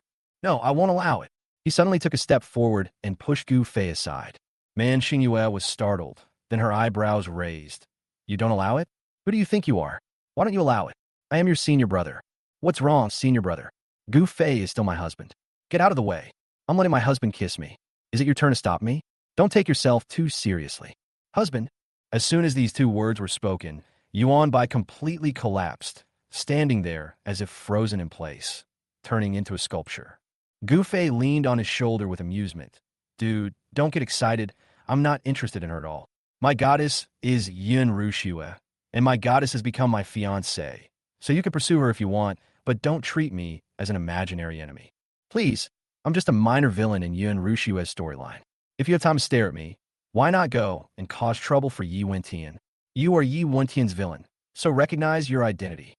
Patting his shoulder, Gu Fei stretched himself and said, Okay, I came out here just for a stroll today. It's time to go home. Wait a moment. At this time, Lu Xiangxiang suddenly walked over and gave Gu Fei a charming smile. Master Gu just got a dragonstone seed. Do you want me to help you find someone to carve it? It's hard to find a master more professional than the Lu family outside. That's fine. In the original novel, Lu Xiangxiang comes from a jade family, and the craftsmen employed in the family do have a heritage of at least 100 years, which is incomparable to those craftsmen outside. Moreover, although she looks charming, she is actually very upright, especially when it comes to jade. She is never careless. The Lu family is a family that worships jade as a god. Then I'll leave it to you. Take a look at how many things you can make with such a large piece of dragonstone. Seeing Gu Fei casually handing over the dragonstone seed, Lu Xiangxiang quickly put down the palace fan and took it with both hands. The moment she touched it with her fingers, her cheeks turned red with excitement. Too smooth, so clear. She had never seen anything so beautiful in her life. Thank you, Mr. Gu, for your trust. This large piece of dragonstone can be made into at least 2 jade pendants, a complete set of dragonstone jade jewelry, including earrings, necklaces, rings, and bracelets. Gu Fei said indifferently, Okay, then you can do whatever you want. I believe you. I didn't expect that Gu Fei would trust me so much when we just met for the first time, and the gift was so valuable. Lu Xiangxiang's eyes were filled with emotion. Don't worry, Mr. Gu, I will never let you down. In the next few days, Gu Fei learned his lesson and once again returned to the mode of not leaving the house. There is no way but to hide.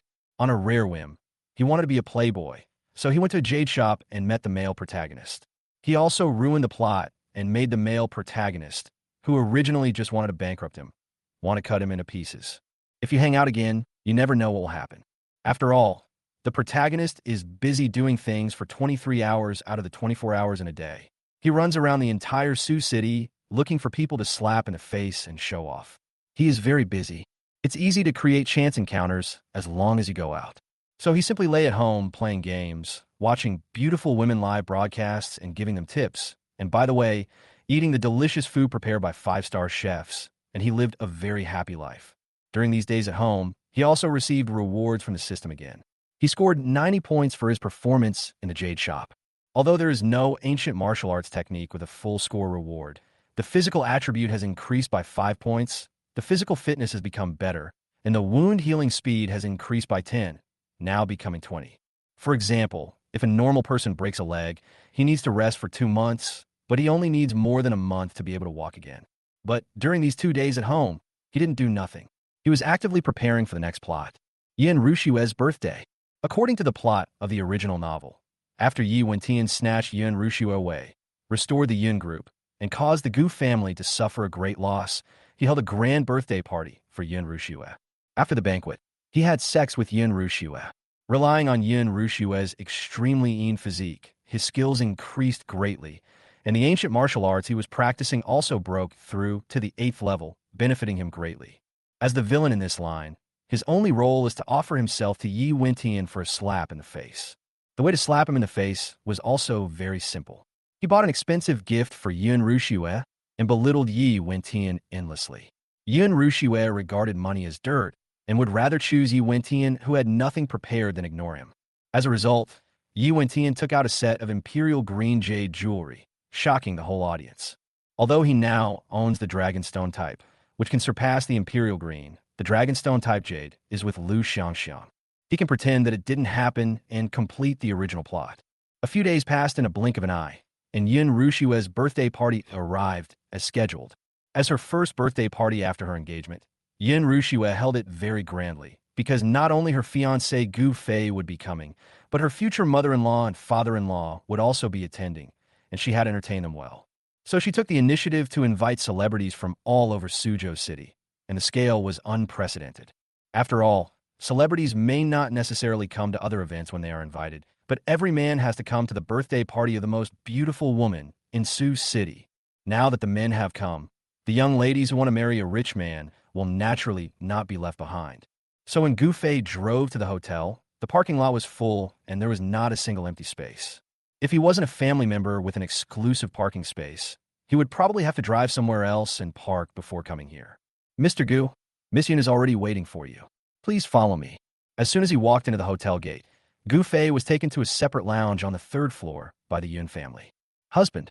When she saw Gu Fei, Yun Rushue immediately breathed a sigh of relief. She finally met someone in person. In the past few days, she contacted Gu Fei almost every day and invited him to have dinner together, but Gu Fei always made excuses, either having diarrhea or having acne and not daring to see her. In short, he had a lot of excuses and just refused to go out. She knew that Gu Fei didn't like her at all, and he had to act like a lickspittle just to complete the plot. But she has decided to stay with him for the rest of her life. No matter what, she will find a way to make him fall in love with her and drive away those women who covet him. So, she is now trying hard to conquer Gu Fei. Walking up to Gu Fei, Yun Rushue raised a hand and placed it on his shoulder. She naturally moved closer to him and kissed his face. You're finally here. I haven't seen you these past few days. I missed you so much. Chapter 47, either they share Gu Fei or she takes him away. There is a beautiful and subtle fragrance at the tip of my nose.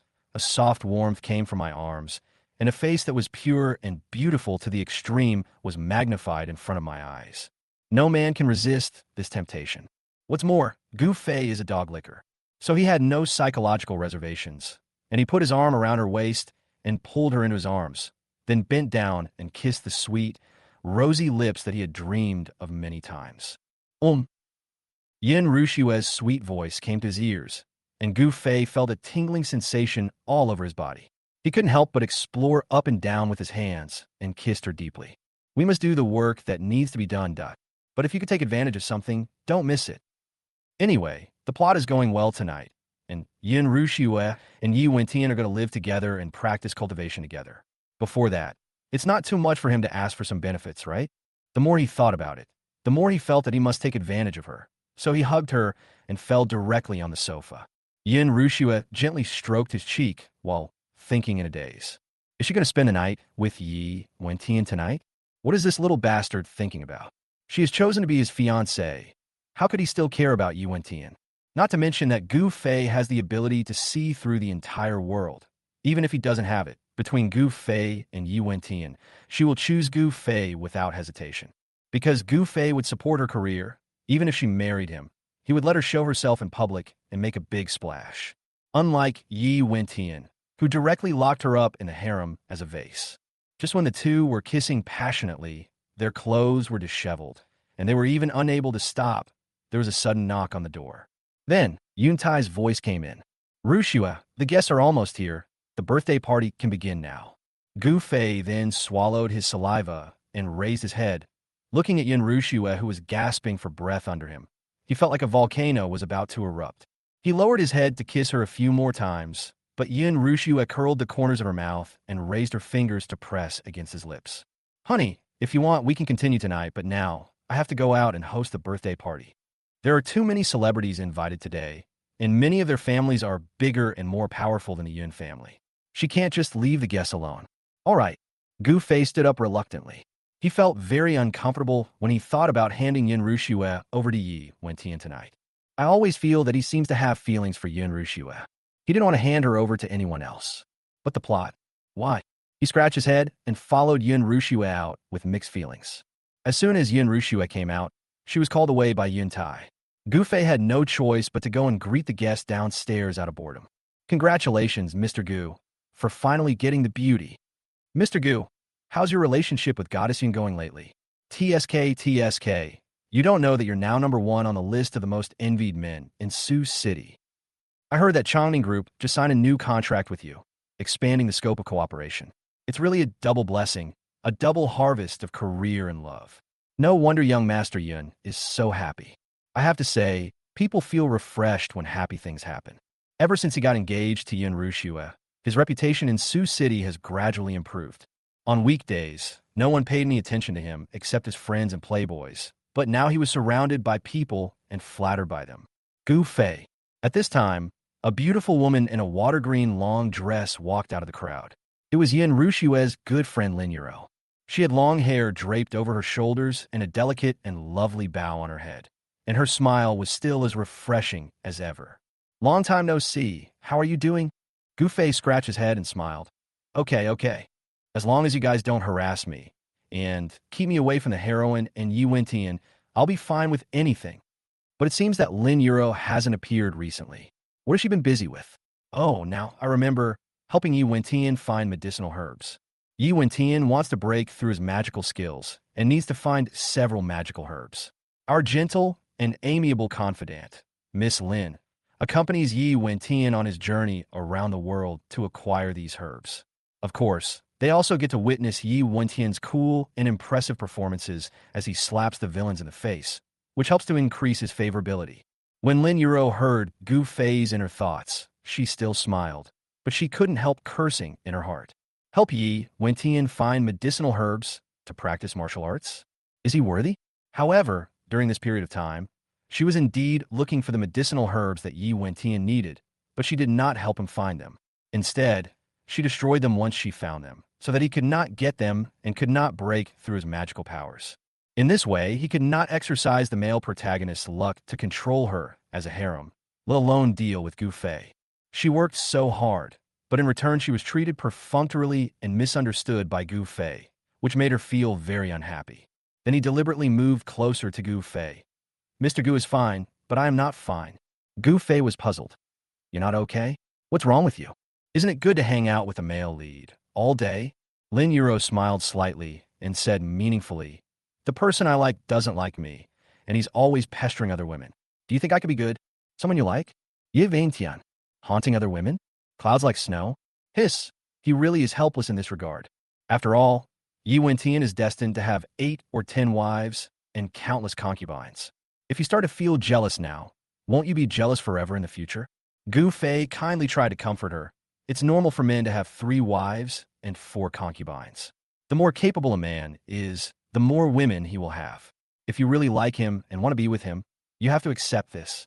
Otherwise, you can still find an honest man to spend your life with, but you will definitely despise him for his incompetence. As the saying goes, you can't have your cake and eat it too. You can't have it all, right? You have to accept the man you choose, even if you have to kneel down. Lin Yuro pursed her lips and smiled. What you said makes sense. I feel much better. So, what do you think I should do to make this man like me the most? Gu Fei couldn't help but look her over. Today she looked particularly fresh and gentle, like a white rose that had just bloomed. He had commented before that among all the women in Yi Wentian's harem, Lin Yuro was the most attractive and most suitable to be a wife. His thoughts haven't changed now. You don't have to do anything. Just be yourself, because the man you like, no matter how many women he has, will definitely like you the most. This is also true. Yi Wentian had had countless women, but he never dared to make a rash move on Lin Yuro. He respected her wishes from beginning to end and only took her into his harem after she personally nodded in agreement. Really? You think so? Lin Yuro smiled even more gently. Then I'm relieved. After she completely destroyed all the medicinal herbs Yi Wentian needed, she would formally declare war on Yin Ruxue. Or, they share Gu Fei. Otherwise, she could only use some means to snatch Gu Fei away from her. Chapter 48, the male protagonist of Dragon King finally appears. Emperor Green suppresses. Soon after the banquet started, the gift-giving session began. Since there are many people coming today, and many of them are celebrities, the gifts they give are also very precious. In order to give these people enough face, the gifts must not only be named, but also made public. At the table in the hall, the housekeeper was sorting the gifts one by one, and Yin Rushue began to open them one by one. Every time you tear one down, the housekeeper will report it. These people really gave Yin Rushue face. Some gave her famous paintings, some gave her sculptures, and some gave her membership cards. Every time a gift was announced, it would cause a burst of exclamations. Soon, all the gifts were opened. As the fiancé, Gu Fei's gift would naturally be saved for the very end. Next, here's the birthday gift for our young lady's fiancé, Mr. Gu. A set of ocean-starred diamond necklaces. As soon as this set of gifts was announced, it immediately caused exclamations from everyone present. Ocean Star? A sapphire and diamond necklace that only exists in the entire world? My God, Master Gu is truly generous. This necklace seems to cost over 10 million.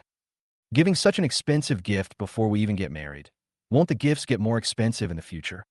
As expected of a dog who loves Goddess Yin, he still cherishes her so much even after getting her. TSK. Goddess Yin must have married the right man. Everyone at the scene was amazed. Yin Rushue couldn't hide her joy in her eyes. She even took out the necklace and asked Gu Fei to put it on her. Bang, bang, bang. Applause broke out, and everyone looked at the two with envy and blessings, and pink bubbles were everywhere around them. A crow flew over Gu Fei's head, leaving behind a string of ellipses. Wrong. That's not how the story plays out. What happened to the promised male protagonist who would come to her house and slap her in the face? What happened to the promised female protagonist who treated money like dirt? If this keeps up, this Dragon King novel will soon become a female-oriented romance novel. Yuan Tian, you useless piece of shit. Why the hell come over here? Do you still want to break through to your divine power and avenge your fallen clansmen? And you, what are you laughing at? If you keep laughing, I'll bite you. You're Yuan Tian's heroine. Why do you keep smiling at me? I'm the villain. I'm a bootlicker. Can you please open your beautiful eyes and see clearly? No matter how he roared in his heart, the atmosphere on the scene forced him to take the initiative to put the necklace on Yun Rushue. But just as she put on the necklace, a cry of surprise suddenly came from the hotel entrance. Hey, who are you? You can't just come in. Everyone turned around when they heard the sound, and Gu Fei also turned around abruptly. Here we come. The male lead of Dragon King is here. Sure enough, at the hotel entrance, Yuan Tian was seen wearing a black suit and tuxedo, followed by 4 expert subordinates. He was holding an exquisite brocade box in his hand and slowly walked into the hotel lobby. It was different from his previous appearance, when he had a low-key yet domineering attitude. Today, as soon as Yi Wentian appeared on the stage, his aura suppressed the entire audience. Anyone who tried to get close to them and stop him from coming in was easily dealt with by his men. In an instant, everyone's eyes in the hall were focused on him. That's right. That's right. This is right. This is the male lead. You finally showed up, boy. Looking at Yi Wentian, who came to make trouble, Gu Fei was not angry, but felt relieved. Rushue, I'm here to celebrate your birthday. Yi Wentian walked straight up to Yin Rushue and gave her a chic and affectionate smile. The plot finally got on track, and Gu Fei was very excited. He immediately stepped forward and stood in front of Yin Rushue. You stinky loser. It's you again. Today is my wife's birthday. Do you think it's your turn to show off your affection? Besides, I've already given my wife the most precious gift, a Star of the Ocean sapphire and diamond necklace, worth over 10 million. Who do you think you are, giving me a gift too? Those junks you have wouldn't even be wanted if thrown on the street and given to beggars, and you still want to give it to my wife? As soon as he finished speaking, the men standing behind Yi Wentian shouted coldly, How dare you speak to your master like that? Yi Wentian gently raised his hand to stop his men from helping him, then smiled slightly and said, More than 10 million? Is that a lot? Nonsense. Gu Fei folded his arms triumphantly, looking as arrogant as he could be. Do you know what a necklace worth over 10 million yuan means? The rings worn by 2 celebrities at their wedding of the century were only worth 10 million yuan. My necklace is the only one of its kind in the world. It's worth 10 million yuan when purchased, and at least 50 million yuan as a collector's item. He approached Yi Wentian and laughed sinisterly. You want to compete with me? Try to be a better person in your next life. Yi Wentian chuckled. Really? I wonder how my set of imperial green jewelry compares to your ocean star. Having said that, he directly asked his men to open the lid of the brocade box. When these words were spoken, everyone present was shocked. Imperial green jadeite jewelry? Is this true or false? They rushed forward one after another, and if they had not been stopped by their men, they would have rushed forward without restraint. Because imperial green is not something that ordinary people can see. Many celebrities have only seen imperial green a few times in their lives, so how could they not want it? Even Yin Rushue was slightly stunned and couldn't help but look at the brocade box. She had never seen imperial green in her life. Noticing her gaze, Yi Wentian showed an expected expression. No one can resist imperial green, especially women who understand the market, know the market conditions, are knowledgeable, and like jewelry and jade. He had already investigated and found out that Yin Rushue's favorite thing was jade, and she had collected many different varieties of jade. He also found out that Gu Fei's dragonstone jade had been given to Lu Xiangxiang for carving, and it could not be taken out in a short period of time. In other words, as long as he brings the imperial green jadeite over tonight, he will be invincible and make Gu Fei feel ashamed. What made Yin Rushue even more regretful was that she had not chosen him in the first place. So, he directly picked up the brocade box and handed it to Yin Rushue. Rushue, we have known each other since we were young, childhood sweethearts. Even though I have been away from you for the past few years, I have never forgotten you. Now seeing that you have no choice but to marry Gu Fei for the sake of our family business, I am deeply saddened. But I must tell you, as long as you ask, I can rescue you at any time and take you out of suffering. This set of imperial green jewelry is the evidence of my oath. Now, I give it to you. I wish you a happy birthday and a worry-free future. After hearing his words, the people present were deeply moved, especially those women. The stars in their eyes are almost gathering into a galaxy. Gu Fei also knew that no one could refuse such a gift. In particular, even if Yin Rushue accepted it, no one would say anything to her because anyone would accept it. But he still laughed heartily. You idiot. It's just a pile of broken plastic. What's this imperial green? Do you think we're that easy to fool? Rushue, don't listen to him. This is all fake. He's trying to trick you. Chapter 49. The villain is not afraid. He directly challenges the male protagonist, the Dragon King. Of course, he knew that the imperial green was real. How could it be fake when Yi Wentian opened it in front of him at Shizifang? But he is a villain, so he has to pretend. When the people around heard what he said, they immediately burst into laughter. Master Gu, do you really not know, or are you pretending not to know? The box that holds the imperial jade is from the Liu family stone workshop. Any jade with a Liu family box is guaranteed by the Liu family, and it is absolutely not fake. That's right. Certified by the Liu family, it must be authentic. It seems that Master Gu's ocean star was outdone, and he's unwilling to accept this, so he wants to slander this gentleman. Well, it's no wonder. After all, they're childhood sweethearts. The feelings are there. Young Master Gu used his family background to threaten Goddess Yun into getting engaged to him. He got her body but not her heart, so it's inevitable that her defenses will be broken. Goddess Yun is probably having a hard time deciding right now. If she accepts the imperial green, it would be a slap in Master Gu's face. If she doesn't accept it, she'll probably regret it for the rest of her life. Hearing what the people around him said, Gu Fei shouted yes in his heart. This is the plot, cool. That's right. These AI spectators should agree with the male protagonist and slap the male supporting actor in the face, so that the male protagonist's face-slapping and pretense can be fully sublimated. In the past few times, they always went against the will of heaven and did not praise the male lead, but instead praised him, which scared him so much that he couldn't speak clearly. Today, he can finally relax completely, grasp the plot, and play the villain perfectly. Thinking of this, he immediately revealed a ferocious expression. You are so good. Yi Wentian, you actually dare to cause trouble for me on the day of my wife's birthday party. You are looking for death. Someone come. At his command, everyone stood still in the crowd. Gu Fei was stunned for a moment before he remembered that this was Yin Rushue's birthday party, not the Gu family's place. He called for people, but the Yun family members simply didn't listen to him. Good opportunity. He took a deep breath, deliberately made an awkward and embarrassing expression, and then pointed at Yi Wentian himself. Today I'm going to take care of you myself. If I don't beat you into a cripple, I'll take your last name. As he spoke, he suddenly threw a punch at Yi Wentian. Yi Wentian has been waiting for this moment for a long time. His desire to kill Gu Fei had already reached its peak. Finally found the opportunity. At that moment, he stuffed the brocade box into his subordinate's arms, smiled coldly, avoided his punch, turned around and grabbed his arm. First cut off one of his arms to make him lose the ability to fight back, and then torture him. However, just when he thought he had it all figured out and was about to grab Gu Fei's right arm with a thunderbolt claw, Gu Fei instantly used Lingbo Weibo, moved around behind him at extremely fast speed, and kicked him in the butt. Yi Wentian didn't take Gu Fei seriously at all, so he only used 20% of his strength and was completely unprepared, so the kick landed hard on his butt. He stumbled forward and nearly fell. Everyone's eyes widened when they saw this scene. Fuck, Master Gu also knows Kung Fu? I haven't heard of it.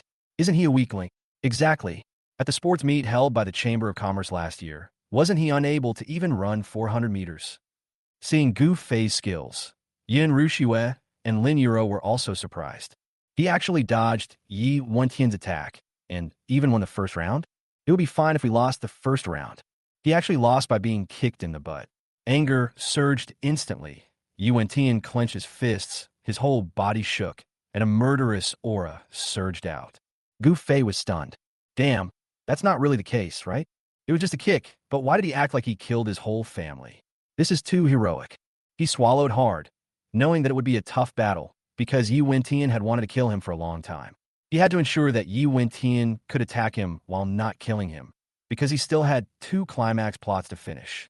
So he took a deep breath, slowly turned up his palm, and while recalling the moves of Bagua Yulong Palm in his mind, he stared at Yi Wentian intently. Yi Wentian sneered and curled the corners of his mouth. Without waiting for Gu Fei to react, he instantly jumped up from the ground and rushed towards him. Stop! Just as Gu Fei held his breath and was about to take the punch, a woman's voice suddenly came from the door. Then, 3 darts flew through the air and pierced Yi Wentian's chest. Yi Wentian was shocked and quickly withdrew his fist. While stepping back, he raised his arm and swept out a gust of wind with his fist. Chop, chop, chop. The 3 darts actually turned around and pierced into the pillar beside them. This is a plaster column. Everyone was so shocked that they couldn't react at all and could only subconsciously look towards the door. I saw 2 beautiful women walking in side by side. One of them was wearing a vest and long jeans, with her thick black hair tied into a high ponytail and a short knife-like decoration hanging around her waist. The other one was wearing a long Chong Sam and high heels, with a white silk shawl wrapped around her shoulders, and her long hair was tied up with a new Chinese-style hairpin. One of them is a dynamic beauty girl, and the other is a retro and charming mature woman. As soon as you walked in, you attracted everyone's attention. Even Yi Wentian couldn't help but stare at the person who came. For a moment, he even forgot about Gu Fei's existence. Only Gu Fei closed his eyes. He really wanted to rush over and kick each of the 2 men out of the hotel. Why are they causing trouble at this critical moment? It turned out that the people who came were Man Xingyue and Lu Xiangxiang, whom I had just met a few days ago. So beautiful. Who are they? Their beauty is even comparable to that of Goddess Yun and Goddess Lin. That seems to be Miss Man's family, right? I heard that she just returned to China and made the president of Sioux City Bank so angry that he vomited blood. He directly approved 3 loans exceeding 100 million yuan for the Man family. Wait, the one wearing the Chong Sam seems to be Miss Lu Xiangxiang of the Lu family. Impossible. Miss Lu is notorious for not liking socializing. She even coldly declined invitations from Sioux City officials to attend banquets. How could she come to Goddess Yun's birthday party? It seems to be Miss Lu. Isn't the hairpin she wears the Lu family's most famous cloud top hairpin? Just when everyone was confused and didn't know what was going on, Yin Tai, who had been watching the excitement coldly and without saying a word, walked out. He was wearing an elegant Chinese suit. He walked up to the crowd and asked curiously, "Welcome to my daughter's birthday party. I'm just wondering, who are you?" Man Xingyue smiled and said, "I am Gu Fei's friend, Man Xingyue. She's also Gu Fei's friend, Miss Lu Xiangxiang." As soon as these words were spoken, everyone present gasped, and their eyes shifted from them to Gu Fei. Oh my God, it really is Miss Man and Miss Lu, and they are both here for Gu Fei. Chapter 50. My man of the stars and moon can't just be a villain. God, this is so unfair. Gu Fei married Goddess Yun and has a close relationship with Goddess Lin, yet he's still able to be friends with Miss Man and Miss Lu. Why doesn't he just take all the beautiful women in Sioux City? Can't he leave 2 for us? Miss Lu is also his friend? Miss Lu is kind to people, but she never makes friends and only talks about business. When did she change her principles? Gu Fei hissed and quickly turned back to look at Yi Wentian. His face was gloomy, and a murderous look in his eyes turned into evil. Hello, hey. Wait a moment. You are the male protagonist, the bright and righteous male protagonist. How can you show such a gloomy look? It doesn't fit your personality. Oh my God, system. Is this world ever going to work? The heroine is broken. The heroine is broken. After the heroine is broken, the main plot is broken. The main plot is broken. After the main plot is broken, the male supporting role is broken. And now, even the male lead is broken. In order to prevent the plot from leading to irreversible consequences, Gu Fei rushed to Lu Xiangxiang and Man Xingyue. No, what are you two doing here? Man Xingyue curled her lips and smiled. Don't worry, I know today is your fiancé's birthday. I won't come to make her unhappy. I'm here to help you. Help me. Yes, we just received news that Yi Wentian took the imperial green from the Lu family and planned to give it to Yun Ruxue for her birthday party to suppress the prestige of your fiancé. Can I agree to this? Man Xingyue crossed her arms, looking very proud. As a man of Man Xingyue, I cannot be easily bullied. So I found Xiangxiang and asked her to personally help you over time to produce the dragon stone jade you wanted so that I can fight back against Yi Wentian and lend you a helping hand. Gu Fei, who the hell is going to slap Yi Wentian in the face? I'm the villain. Do you know what a villain means? I'm there specifically to be slapped in the face by Yi Wentian. If I slap him in the face, won't I become the male protagonist of Dragon King? You're really causing trouble. Go back to where you came from. No. I have to find a way to get Lu Xiangxiang to leave with the Dragonstone seed. I absolutely cannot let her take it out. Hearing Gu Fei's thoughts, Man Xingyue immediately snorted in dissatisfaction. Villain? How could her man, who was full of stars and moons, be a villain? Today she insisted on going against Gu Fei and making Yi Wentian bow down before him. So she deliberately moved closer to Gu Fei and whispered, Gu Fei, you got such a precious treasure as the Dragonstone, but you didn't give it to Yun Ruxue. Could it be that you were lying when you said you liked Yun Ruxue? Gu Fei was shocked. Of course not. Also, you hate Yi Wentian so much, and now the opportunity to slap him in the face is right in front of you, but you don't use it. Could it be that your hatred for Yi Wentian is also fake? You don't want to make things difficult for him at all. Fuck me. After Man Xingyue finished speaking these two simple sentences, Gu Fei broke out in a cold sweat. This woman hits the nail on the head. Sometimes he denies his dog-licking persona. Sometimes he denies his villain persona. If the system hears this, it will give him a failing grade, and he doesn't know what kind of punishment he will suffer. Thinking of this, he immediately backed down. Of course I want to lick Yun Ruxue and hate Yi Wentian. Don't talk nonsense, Miss Lu. Since you brought the things, please help me send them to my wife so that she can have a good birthday. Lu Xiangxiang smiled and said softly, Of course it's no problem, Mr. Gu, don't worry. I'll put the jade pendant and other jewelry away for you. I only brought the necklace and ring today. As she spoke, she slowly walked forward holding the gift box and came to the front of the crowd. Everyone, my name is Lu Xiangxiang. I'm here at Miss Yen's birthday party because young Master Gu asked me to bring the birthday gift he prepared for her. She slowly opened the gift box in her hand and showed the contents to everyone present. This is the imperial-grade dragonstone jadeite that young Master Gu personally minted at the Lu family stone shop a few days ago. Now, after being meticulously carved by the Lu family's craftsmen, it has been specially made into a necklace and a ring, specially given to Miss Yen. I wish Miss Yen a happy birthday and good luck. After showing it, she walked to Yun Ruxue with the gift box and placed it in front of her with both hands. The whole audience was in an uproar. They stared at Lu Xiangxiang and the gift box in amazement and couldn't find their voice for a long time. Wait a minute, Dragonstone? Isn't that something more precious and valuable than Imperial Green? Yeah, but I heard that the Dragonstone species disappeared a long time ago. How could it still exist? It must be real. Miss Lu personally sent it over. How could it be fake? Wouldn't that damage the Lu family's reputation? Oh my God, this thing is impossible to buy even if you spend a lot of money. Young Master Gu actually opened it in the Lu family stone workshop? Doesn't that mean he made a killing? Uffed. Just now Yi Wentian was trying to impress everyone with his Imperial Green, but he didn't expect young Master Gu to have a trick up his sleeve. He ended up losing more than he gained, and even got kicked by young Master Gu. He really deserved it. Yi Wentian's chest heaved rapidly, and he was almost losing his mind due to anger. He was absolutely certain that Gu Fei's Dragonstone Jade would definitely not be completed today, so he dared to use the Imperial Green to show off. Who knew that Lu Xiangxiang would actually take action personally? How dare she? How did Gu Fei invite her? You know, even when he asked his men to use the face of the Northern God of War to ask Lu Xiangxiang to do it herself, she refused.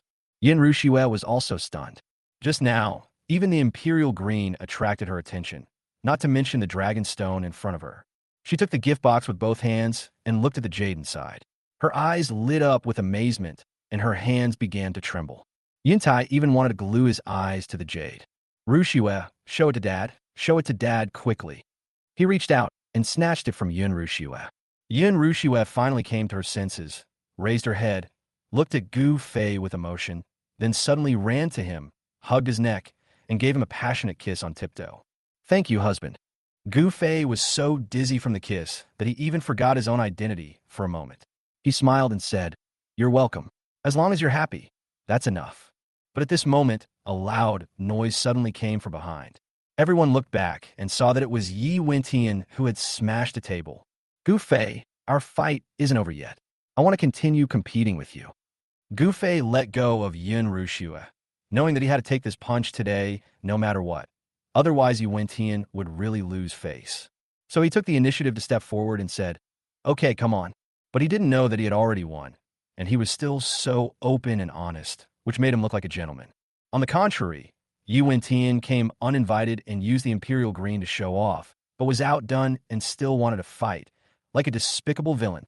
Chapter 51. Surrounded by beauties, the hero suffers a series of setbacks. But at this time, Yi Wentian didn't care about whether it was despicable or not. He just wanted to destroy Gu Fei, or even kill him. Otherwise, he will not be able to eliminate the anger in his heart.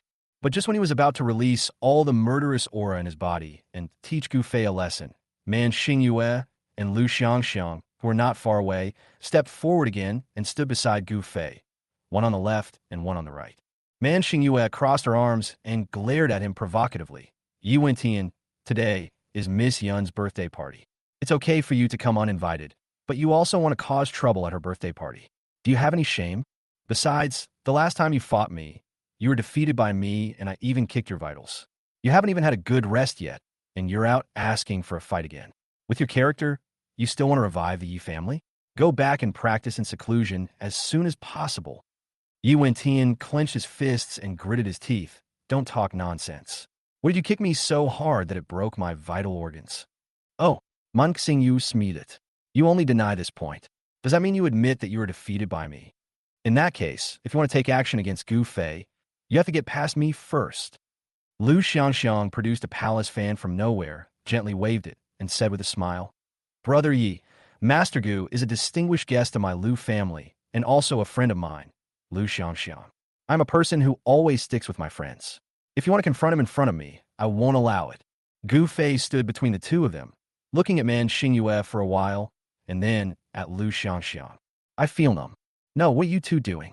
The hero is finally about to hit me, and you're causing more trouble. Can you please just go away? Get out of the way. This is a competition between Yi Wentian and me. You two women don't need to get involved. He could only try his best to find words to drive away these two nosy women. But Man Xingyue didn't even give him a chance. He is not qualified to fight you, unless he defeats me first. Gu Fei was speechless. No, what does this have to do with you? I have to teach this stinky loser a lesson myself today. Do you hear me? Get out of the way. He really couldn't stand the sudden change in the plot, so he simply grabbed Man Xingyue's arm and pushed her aside. But when he turned around and wanted to chase Lu Xiangxiang away, Lin Yuro suddenly stood over again. Mr. Yi, do you still want the herbs you're looking for? If you keep making trouble, I won't help you find them. Gu Fei was going crazy. You, what are you doing here again? Lin Yuro smiled slightly and thought to herself, I don't want to come out either. But there are more and more women around you, and each one has a stronger presence than the other. If I don't come out, I'm afraid you will forget about me. So, I have to come out and join in the fun. The beauties at the scene, all of whom were top-notch beauties, spoke up for Gu Fei, making the men who were watching him so envious that their faces turned green. What kind of luck does this guy have? He can actually get the favor and protection of so many beauties at the same time. Is this reasonable? Yi Wentian was not afraid of fighting with Man Xingyue. Anyway, he also wanted to win back a point. Not even afraid of confronting Lu Xiangxiang. To be honest, as the god of war in the north, he wouldn't blink an eye even if he became the enemy of the entire Lu family. But he was afraid of Lin Yuro. The Lin family is a medical family, and all the precious medicinal herbs in the country have to pass through their hands. If he wants to find the medicinal herbs to break through his magical powers, he must get help from the Lin family. Therefore, he cannot offend Lin Yuro. Seeing Lin Yuro's eyes were firm and full of hostility, Yu Wentian took a deep breath. He felt the anger rising to his scalp, but he had to suppress it. Okay, Lin Yuro, Yu Wentian, will give you a favor today, but remember, you owe me a favor, and you must repay it. After saying that, he glared at Gu Fei fiercely, then clenched his fists and strode out of the hotel. Gu Fei watched him leave. He wanted to keep him, but was afraid of ruining his image, so he could only curse at his back. Coward, if you have the guts, come and fight me. You come here pretending to be awesome, but leave in disgrace. You're a fucking coward, right? When everyone heard what he said, instead of scolding him for being uncultured, they all laughed in unison. As expected of Master Gu. Haha, Master Gu is really humorous. Mr. Gu is right. Didn't that kid just come here to show off? In the end, he failed to show off and got slapped in the face. Master Gu is so powerful. Ocean Star, Dragonstone Jade? My goodness, no wonder Goddess Yin is willing to marry him. Any woman would fall for his suit pants. Gu Fei stood there, completely dumbfounded. What am I doing here today? Why did the situation turn out like this when the hero was crushing and slapping her in the face? He suddenly turned around and glared at Man Xingyue. It must be this woman's doing. What on earth was she trying to do? She ruined his plans again and again, and beat the hero so hard that he couldn't fight back and could only flee. Although she is a female villain, she is supposed to go against the male protagonist. But she loves and hates each other. Why does he feel that Man Xingyue is not in love at all now and just wants to kill the male protagonist? Heaven and earth. Is there any way we can live like this?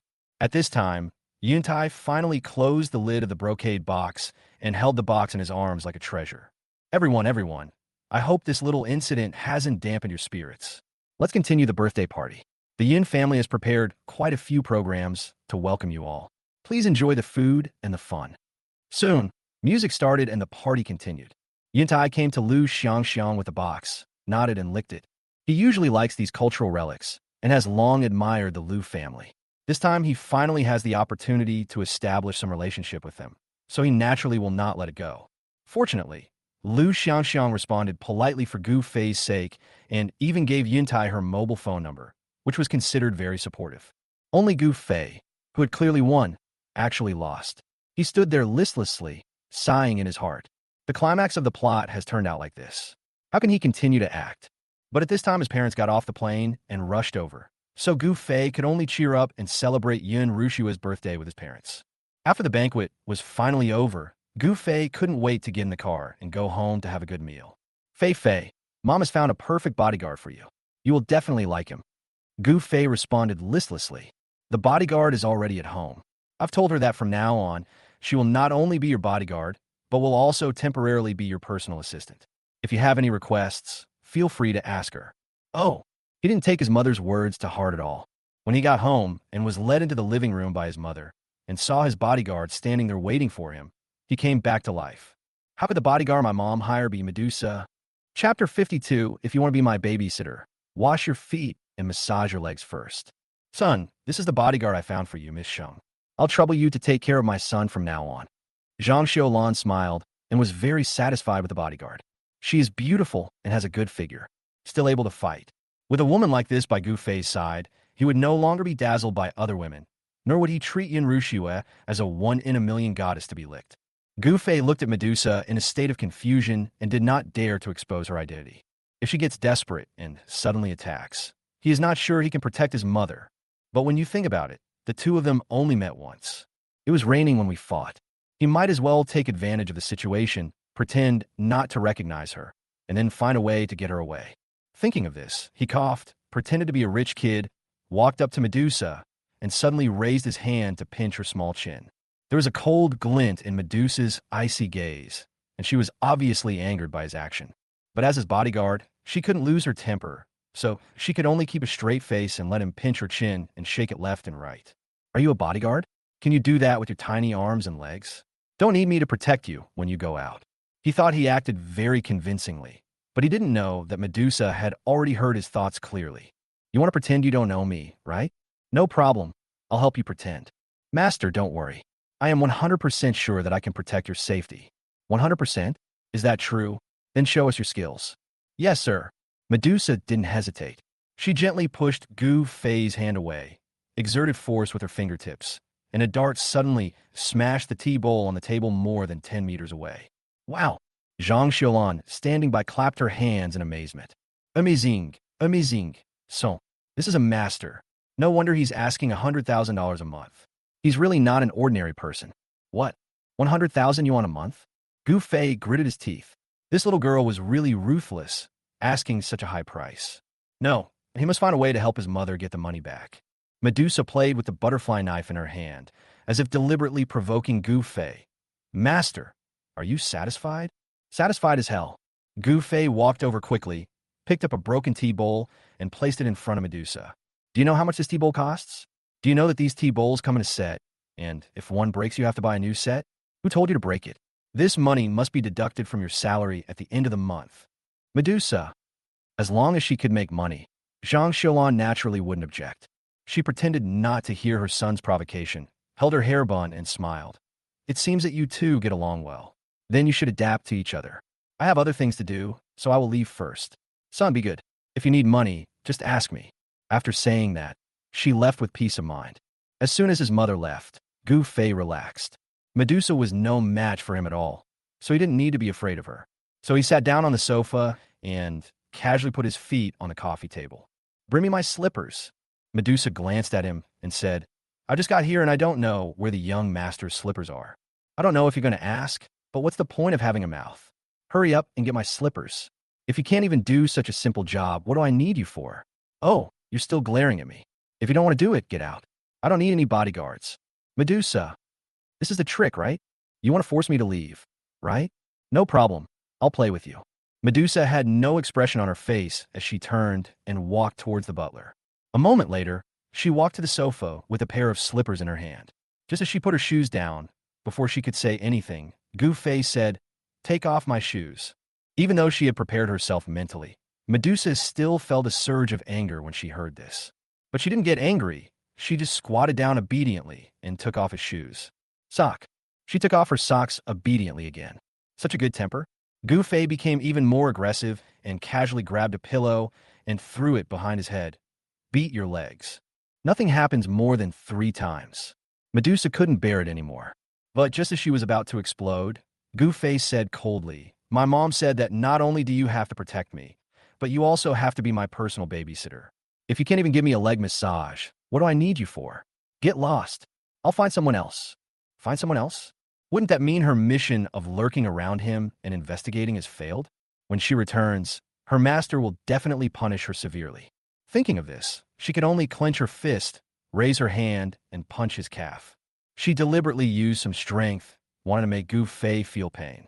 But she had no idea that after 3 rewards, Gu Fei's physical fitness had improved by leaps and bounds, and ordinary massage relaxation was ineffective. He needed just the right amount of strength. So he leaned back comfortably on the sofa and closed his eyes. Medusa stared at him murderously for a moment, but she could only sigh softly, suppressing her anger. She freed one hand and sent a message to Yi Wentian. Master, I have successfully lurked near Gu Fei, and he didn't recognize me. A moment later, Yi Wentian sent a reply. Got it. Keep an eye on him. Report any movement he makes to me at any time. Yes. The reply was very straightforward, but Medusa's heart was filled with rebelliousness. It was impossible to report. She would never report anything to Yi Wentian again. Ever since she learned from Gu Fei last time that she would die for Yi Wentian in the future, and Yi Wentian's only response to this was to support her mortal enemy to take the throne, she has been completely disappointed in Yi Wentian. Later, she thought about it carefully and suddenly came to her senses. What did Yi Wentian do for her? Nothing. He just said some random inspirational words to her and did some verbal attacks, and she was suddenly moved. When she was high before, she didn't feel that there was anything wrong with it, but now when she thinks about it carefully, the more she thinks about it, the more bizarre it seems. She has been trained to be free from emotions and love since she was a child. How could she be moved by a few words and even be loyal to a stranger? But if he is, as Gu-Fei said, the male protagonist Dragon King in the novel, with a buff aura, then everything makes sense. So, this time she came to lurk beside Gu-Fei voluntarily. In addition to wanting to get more out of him, I also want to find a place to settle down. She didn't want to be Yi Wentian's puppet anymore.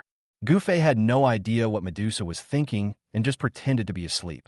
But he pretended to be asleep for half an hour, and Medusa didn't make any suspicious moves, which made him suspicious. This part doesn't even exist in the novel. The plot is getting increasingly distorted. No, I have to find a way to get rid of her and get the story back to the main plot. Thinking of this, he opened his eyes faintly. Well, go get a basin of hot water to wash my feet. Chapter 53. There's no way I can leave. I'm determined to keep you here. If it weren't for Yin Rushue's dog-licking personality, he would have wanted to just tell Medusa to take off her clothes. Wash your feet. Medusa looked at him. Why are you washing your feet in broad daylight? I just like washing my feet in broad daylight. What do you care about me? If I tell you to pour water, just go and pour water. Why are you talking so much nonsense? If you don't want to do it, get out. Medusa stared at him for a moment, then stood up and said, Okay, I'll go. Are you going here too? Cut my nails. Shave my legs. Rub my shoulders. Give me your legs, I want to sleep on them. Sing to me, I want to hear the song. For the entire afternoon, Gu-Fei tried every possible way to torture her. But Medusa accepted it all. In the end, she was fine, but Gu-Fei was exhausted. It is not easy to think of ideas and concentrate on finding faults. It was past 7 in the evening. Gu-Fei was so tired that his eyes were wide open. He waved his hand wearily and said, Forget it. Let's stop here today. Let the housekeeper prepare dinner for me. As soon as he finished speaking, he received a call from Tang Jiqi. Gu-Fei, what are you doing? Come out. I saw you went in at the sea restaurant. Come quickly. Let's work together to find a way to deal with him. You are really bringing up something that is not related to the topic. Just see it. Why call him? Our storylines don't match at all. But he couldn't say that, so he made up an excuse. I have something to do, and I don't have time. What's going on? Is it more important than dealing with Yi Wentian? This brat wanted to beat you up at the auction entrance last time, and I'm going to let you have your revenge. Come here quickly, and I promise to make you feel great. You have nothing better to do than to provoke the male protagonist, and you feel so good about it? This kid probably doesn't know that his death is approaching. I'm really busy. Please find someone else. Oops, someone called me. I'm going to hang up first. It's not an excuse. Someone really called him. And it was Lin Euro. Gu-Fei, what are you doing? I need your help with something. If it's convenient, I'll pick you up now, and we can find a place to talk. If you have something to do, why go to him instead of the male lead? Gu-Fei was absolutely unwilling. But she is the heroine after all, and her character is in danger of collapse recently. She suddenly contacted him and said that something happened, and her tone was so serious that he was really a little worried. Don't let anything unexpected happen to the plot when you're not aware of it. Okay, come pick me up. After hanging up the phone, he thought for a moment and said to Medusa, I'm going to have dinner with my friends later. Follow me secretly. Don't let others see you, but don't go too far away from me. Medusa said coldly, I understand. Soon, Lin Euro's car stopped at the door of Gu's villa. Gu-Fei had no intention of inviting her in and sat directly in the passenger seat. What can I help you with? Lin Euro pointed to the Bluetooth headset on her ear. Don't worry, I'm still on the phone. Let's talk when we get to the hotel. Gu-Fei had no choice but to shut up. Judging from her reply, she was talking about work. I will definitely take care of this matter, don't worry. Well, 3 days at most. I have a dinner date with some friends tonight, and I don't have time to go back to the company. Let's talk about it tomorrow. Gu-Fei listened secretly for a while and found that there was no important information, so he took out his mobile phone to play. He glanced around and curiously sent a message to Medusa. Have you left? Where are you? Don't let this woman stay in the villa secretly, otherwise it would be bad if she installed a camera at home. Medusa replied almost instantly. Look behind you on the right. Right rear? Gu-Fei looked back curiously, his eyes widening instantly. I saw a man wearing a helmet and riding an obviously modified heavy motorcycle following closely behind Lin Euro's car. The humming sound of the engine hurt his ears as soon as he opened the car window. Fuck you. Do you play Fast and Furious? You are dressed so coolly, and there are 10 cars on the road, and all 10 drivers are staring at you. Is this called following you secretly? But just as he was typing on his phone, wanting to remind her to keep a low profile, Lin Yuro's car suddenly stopped. Arrive. Gufei had no choice but to put away his phone and followed her out of the car. When he saw this, he was stunned. Why is it a floating restaurant? What's wrong with the floating restaurant? Lin Yuro didn't know why he was so excited. This restaurant just opened recently, and the food is pretty good. I brought you here to try it. No. If you remember correctly, Tang Jiqi had just called him and was also talking about the water restaurant, right? And he wants to cause trouble for Yi Wentian here. Wait a moment. He remembered. This is the main storyline. Tang Jiqi invites Lin Yuro to dinner, but is rejected. Seeing Yi Wentian and Lin Yuro together, he deliberately picks a fight with Yi Wentian, only to be severely beaten by Yi Wentian. Tang Jiqi refused to accept this and called in a local gang leader to help him out. Little did he know that this gang leader had already been defeated by Yi Wentian. So the gang leader came and fawned over Yi Wentian, giving Tang Jiqi a slap in the face. Yi Wentian then acted like a big shot. Classic. Too classic. Such a classic plot is about to happen before our eyes. Gufei really wanted to watch. But the problem is that Lin Yuro, who was supposed to be a pair with Yi Wentian, appeared beside him. I don't know if it will affect the plot. Lin Yuro listened quietly to Gufei's inner thoughts and immediately curled up the corners of her mouth. It turns out that such an interesting thing will happen in the water restaurant tonight, and she can't wait to see it. Let's go. The food inside is really delicious. You will definitely like it. Lin Yuro smiled slightly, and without caring whether Gufei was happy or not, she pulled him up and left. As soon as the two walked into the restaurant, they saw a large group of people gathered together, forming a circle, and there seemed to be some quarrel in the middle. Has the fight already started? Gufei quickly pushed through the crowd and squeezed to the front to take a look. It was true. Tang Jiqi and a large group of people stood in front of Yi Wentian, pointing at his nose and cursing. Yi, if you dare, don't leave. If I don't kill you today, I'm not Tang. Keep an eye on him and don't let him leave. I'm sending someone over right now. As he said this, he turned around and made a phone call. Gufei folded his arms and started to leave. What a pity, old Tang. The person you called was just a tool for the male protagonist to slap him in the face. He can't help you at all. Just as he was thinking about it, Lin Yuro squeezed next to him. As soon as she appeared, the crowd immediately became agitated. Oh my God, who is that woman? She's so damn beautiful. Isn't it Lin Yuro from the Four Beauties? It's her. Most women don't have such a gentle temperament. There's no one else but her. Who's that guy next to her then? How did he get so lucky as to have dinner with Goddess Lin? He looks a little familiar, but I can't remember who he is. Chapter 54. So what if he is the landlord king? He's still my subordinate. Gufei originally wanted to watch quietly, but he didn't expect the crowd to notice him, and he suddenly felt a little panicked.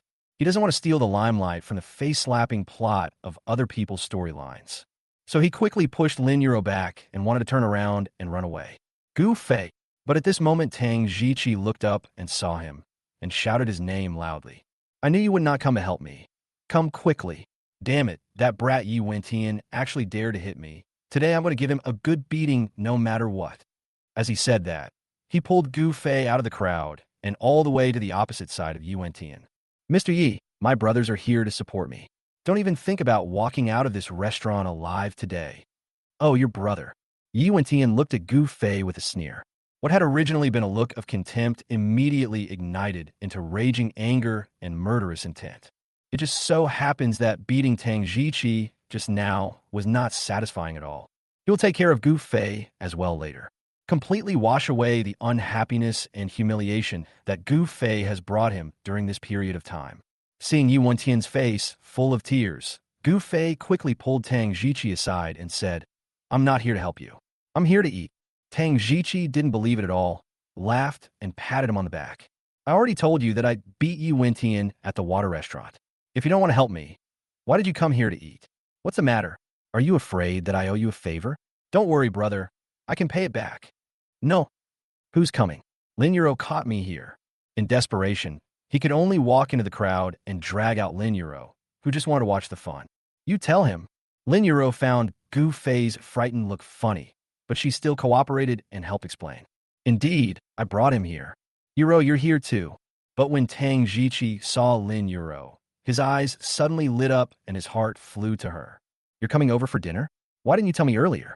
We'll eat together later. It's my treat. Lin Yuro smiled and said, You should solve the trouble in front of you first.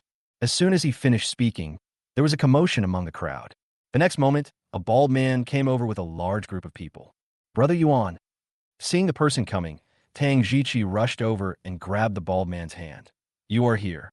If you don't come, I will be beaten to death. Who is so bold as to hit my brother? Damn it, anyone who hits me on my territory must be dead. The bald man cursed loudly and swept his eyes over the crowd, scaring the onlookers so much that they lowered their heads. Is it Brother Yuan? That kid is going to be in trouble. Brother Yuan is known for killing people without blinking an eye. At least in this area, no one dares to mess with Brother Yuan. Last time someone caused trouble, Brother Yuan simply cut off one of their ears. Here he comes, the tool man is here.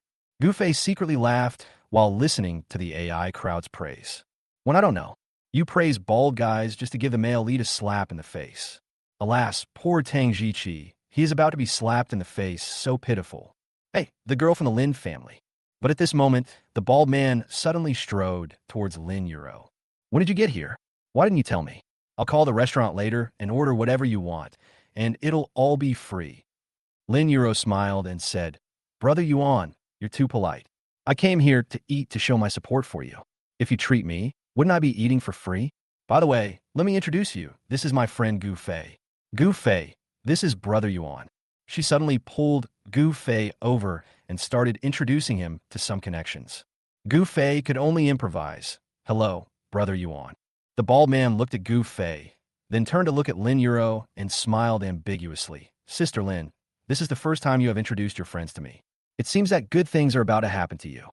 What good news? Good thing about wool.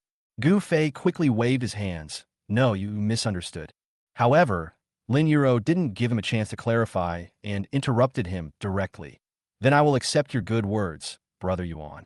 No, Gu Fei was speechless. Is this woman afraid that the situation isn't chaotic enough? But at this moment, he was wondering about something else. In the original plot, Baldy and Lin Euro had no intersection at all. So how come they suddenly became brothers and sisters here? Seeing that they were having a great conversation, Tang Jiqi couldn't hold it in anymore. I say, can you guys catch up later? There's still a kid we haven't dealt with yet. As he said this, he pulled the bald man directly in front of Yuan Tian. Brother Yuan, this guy's the one who's causing me trouble. He's provoked me time and again, and even broke my leg. You must help me vent my anger. Gu Fei sighed and covered his face with his hands. It's too shameful to watch. Tang Jiqi, that bald guy has long been defeated by Yuan Tian, and you still ask the bald guy to support you. You're going to embarrass yourself now. Is it you, boy? But who would have thought that after recognizing Yuan Tian, the bald man's expression turned extremely ugly. You poisoned me last time. If it weren't for the Lin family sisters' good medical skills and helping me to detoxify, I would have died. I didn't go to you to settle the score, but you dared to come to my door. Yuan Tian sneered. I thought he could find someone special.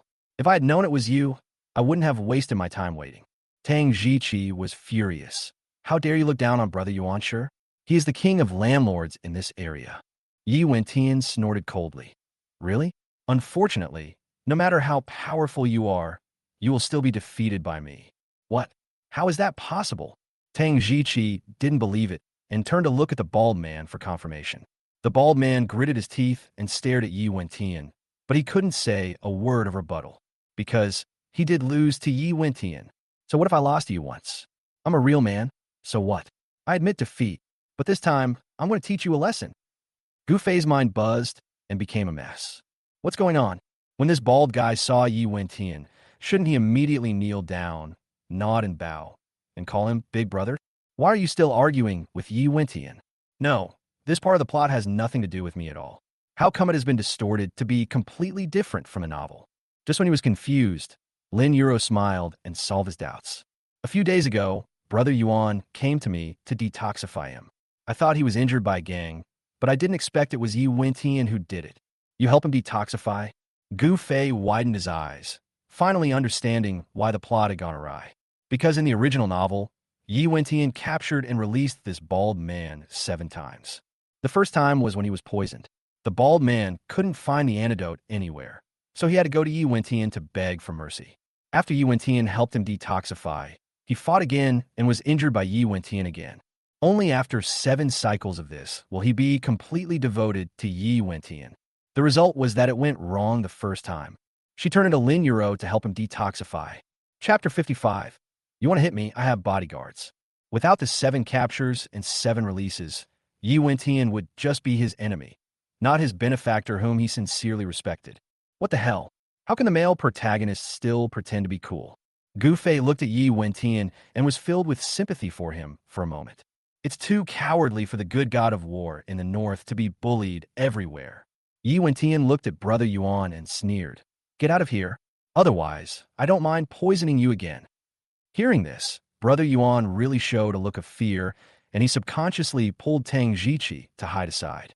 Taking advantage of this opportunity, Yi Wentian strode towards Gu Fei. Gu Fei was stunned. What was this for? You're not going to hit him, are you? No. He came here today just to eat. I had absolutely no intention of getting involved in this plot. Why is this male protagonist, the Dragon King, not confronting Tang Jiqi, but coming to find him? Seeing Yi Wentian getting closer and closer, Gu Fei had no choice but to start acting. Yi, take another step forward and I'll break your legs. Naturally, his words could not stop Yi Wentian from approaching. But just when Yi Wentian was only 1 step away from him, Lin Yuro suddenly stood in front of him. Mr. Yi, Gu Fei, and I never provoke you from the beginning to the end, so please don't do anything rash. Yi Wentian was so angry when he saw Lin Yuro defending Gu Fei, because since returning to Sioux City, the only woman he has a crush on and wants to get is Lin Yuro. He wanted to get Yin Rushue because of the affection they had for each other as childhood sweethearts and her extremely feminine and gentle body. He wanted Lu Xiangxiang because of her family background and her soft and sexy figure and temperament, which could satisfy his desires in bed. Only Lin Yuro can give him spiritual satisfaction. Her every smile and frown deeply touched him, and whenever he occasionally thought of her in his dreams at midnight, he would always feel itchy in his heart. After several contacts, he found that Lin Yuro was not interested in him at all, and was even a little resistant to him. He didn't understand why. He just felt that the more Lin Yuro ignored him, the more he wanted to conquer her. But she actually stood on Gu Fei's side time and time again in their competition. This is something he cannot tolerate. How could she compare him to a piece of shit, and even choose that piece of shit? Ms. Lin, this is a matter between Gu Fei and me.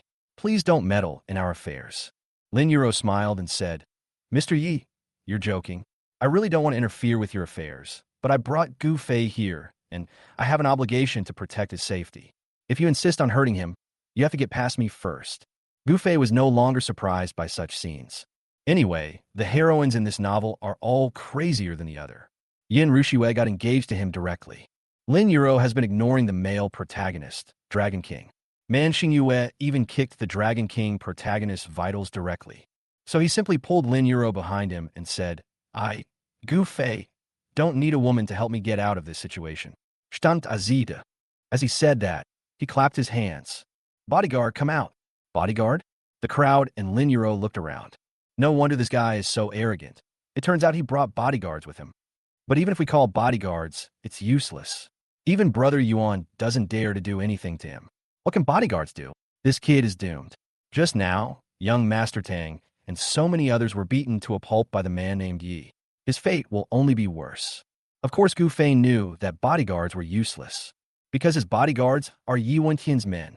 But he just wanted to create an opportunity for Yi Wentian to show off and get slapped in the face.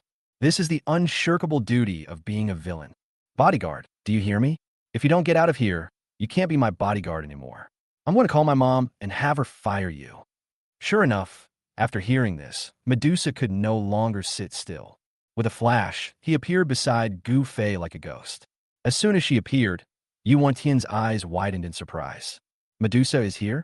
She was here, but she didn't send him a message just now?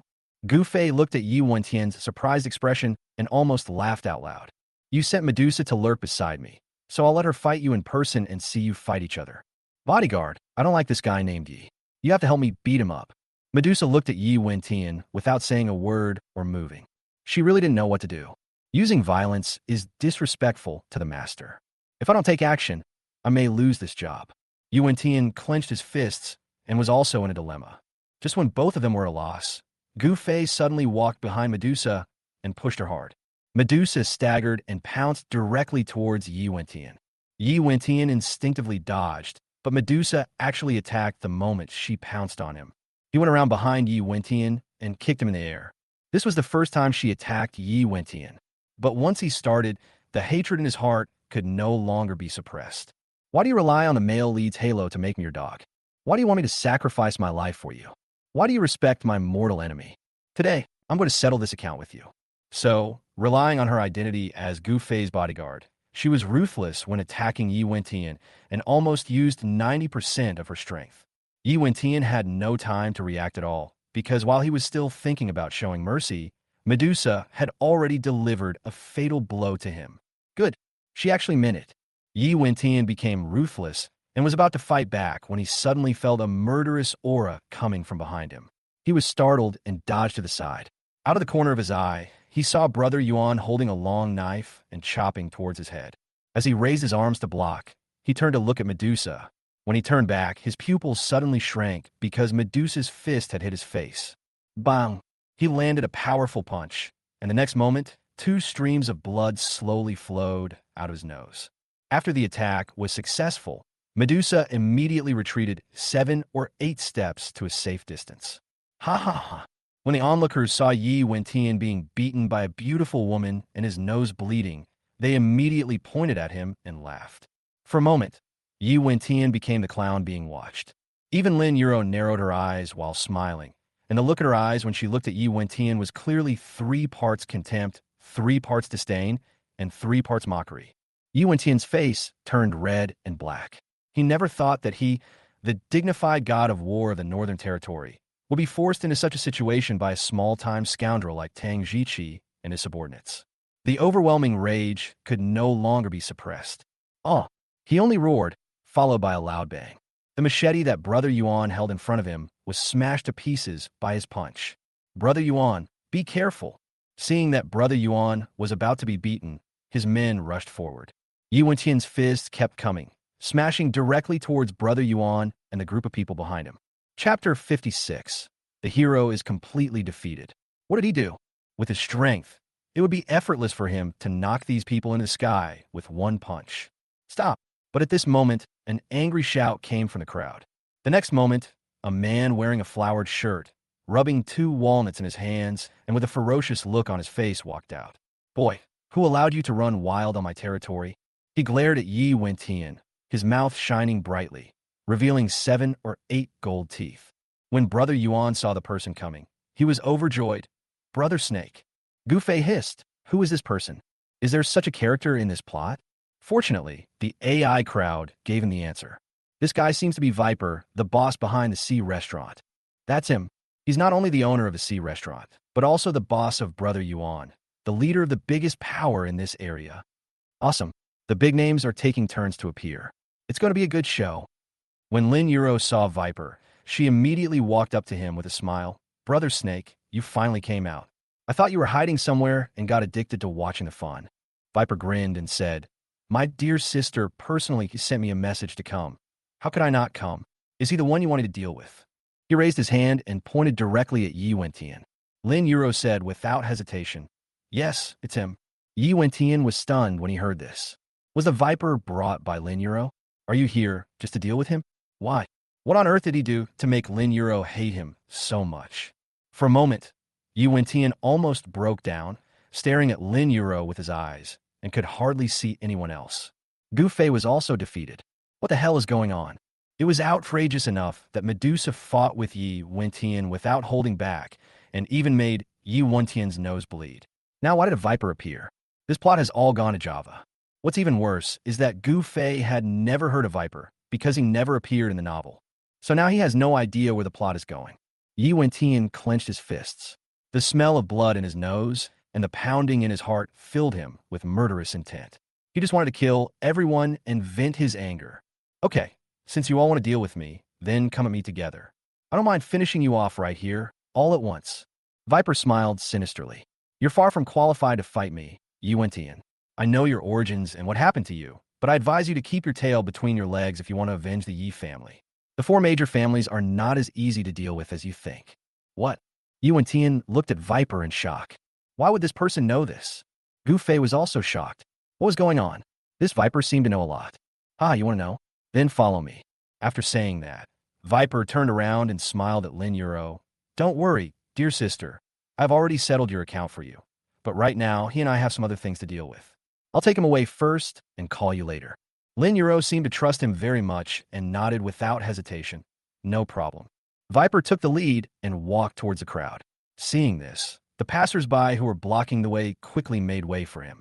Yi Wentian frowned, hesitated for a moment, and followed. Nothing is more important than revenge for the Yi family.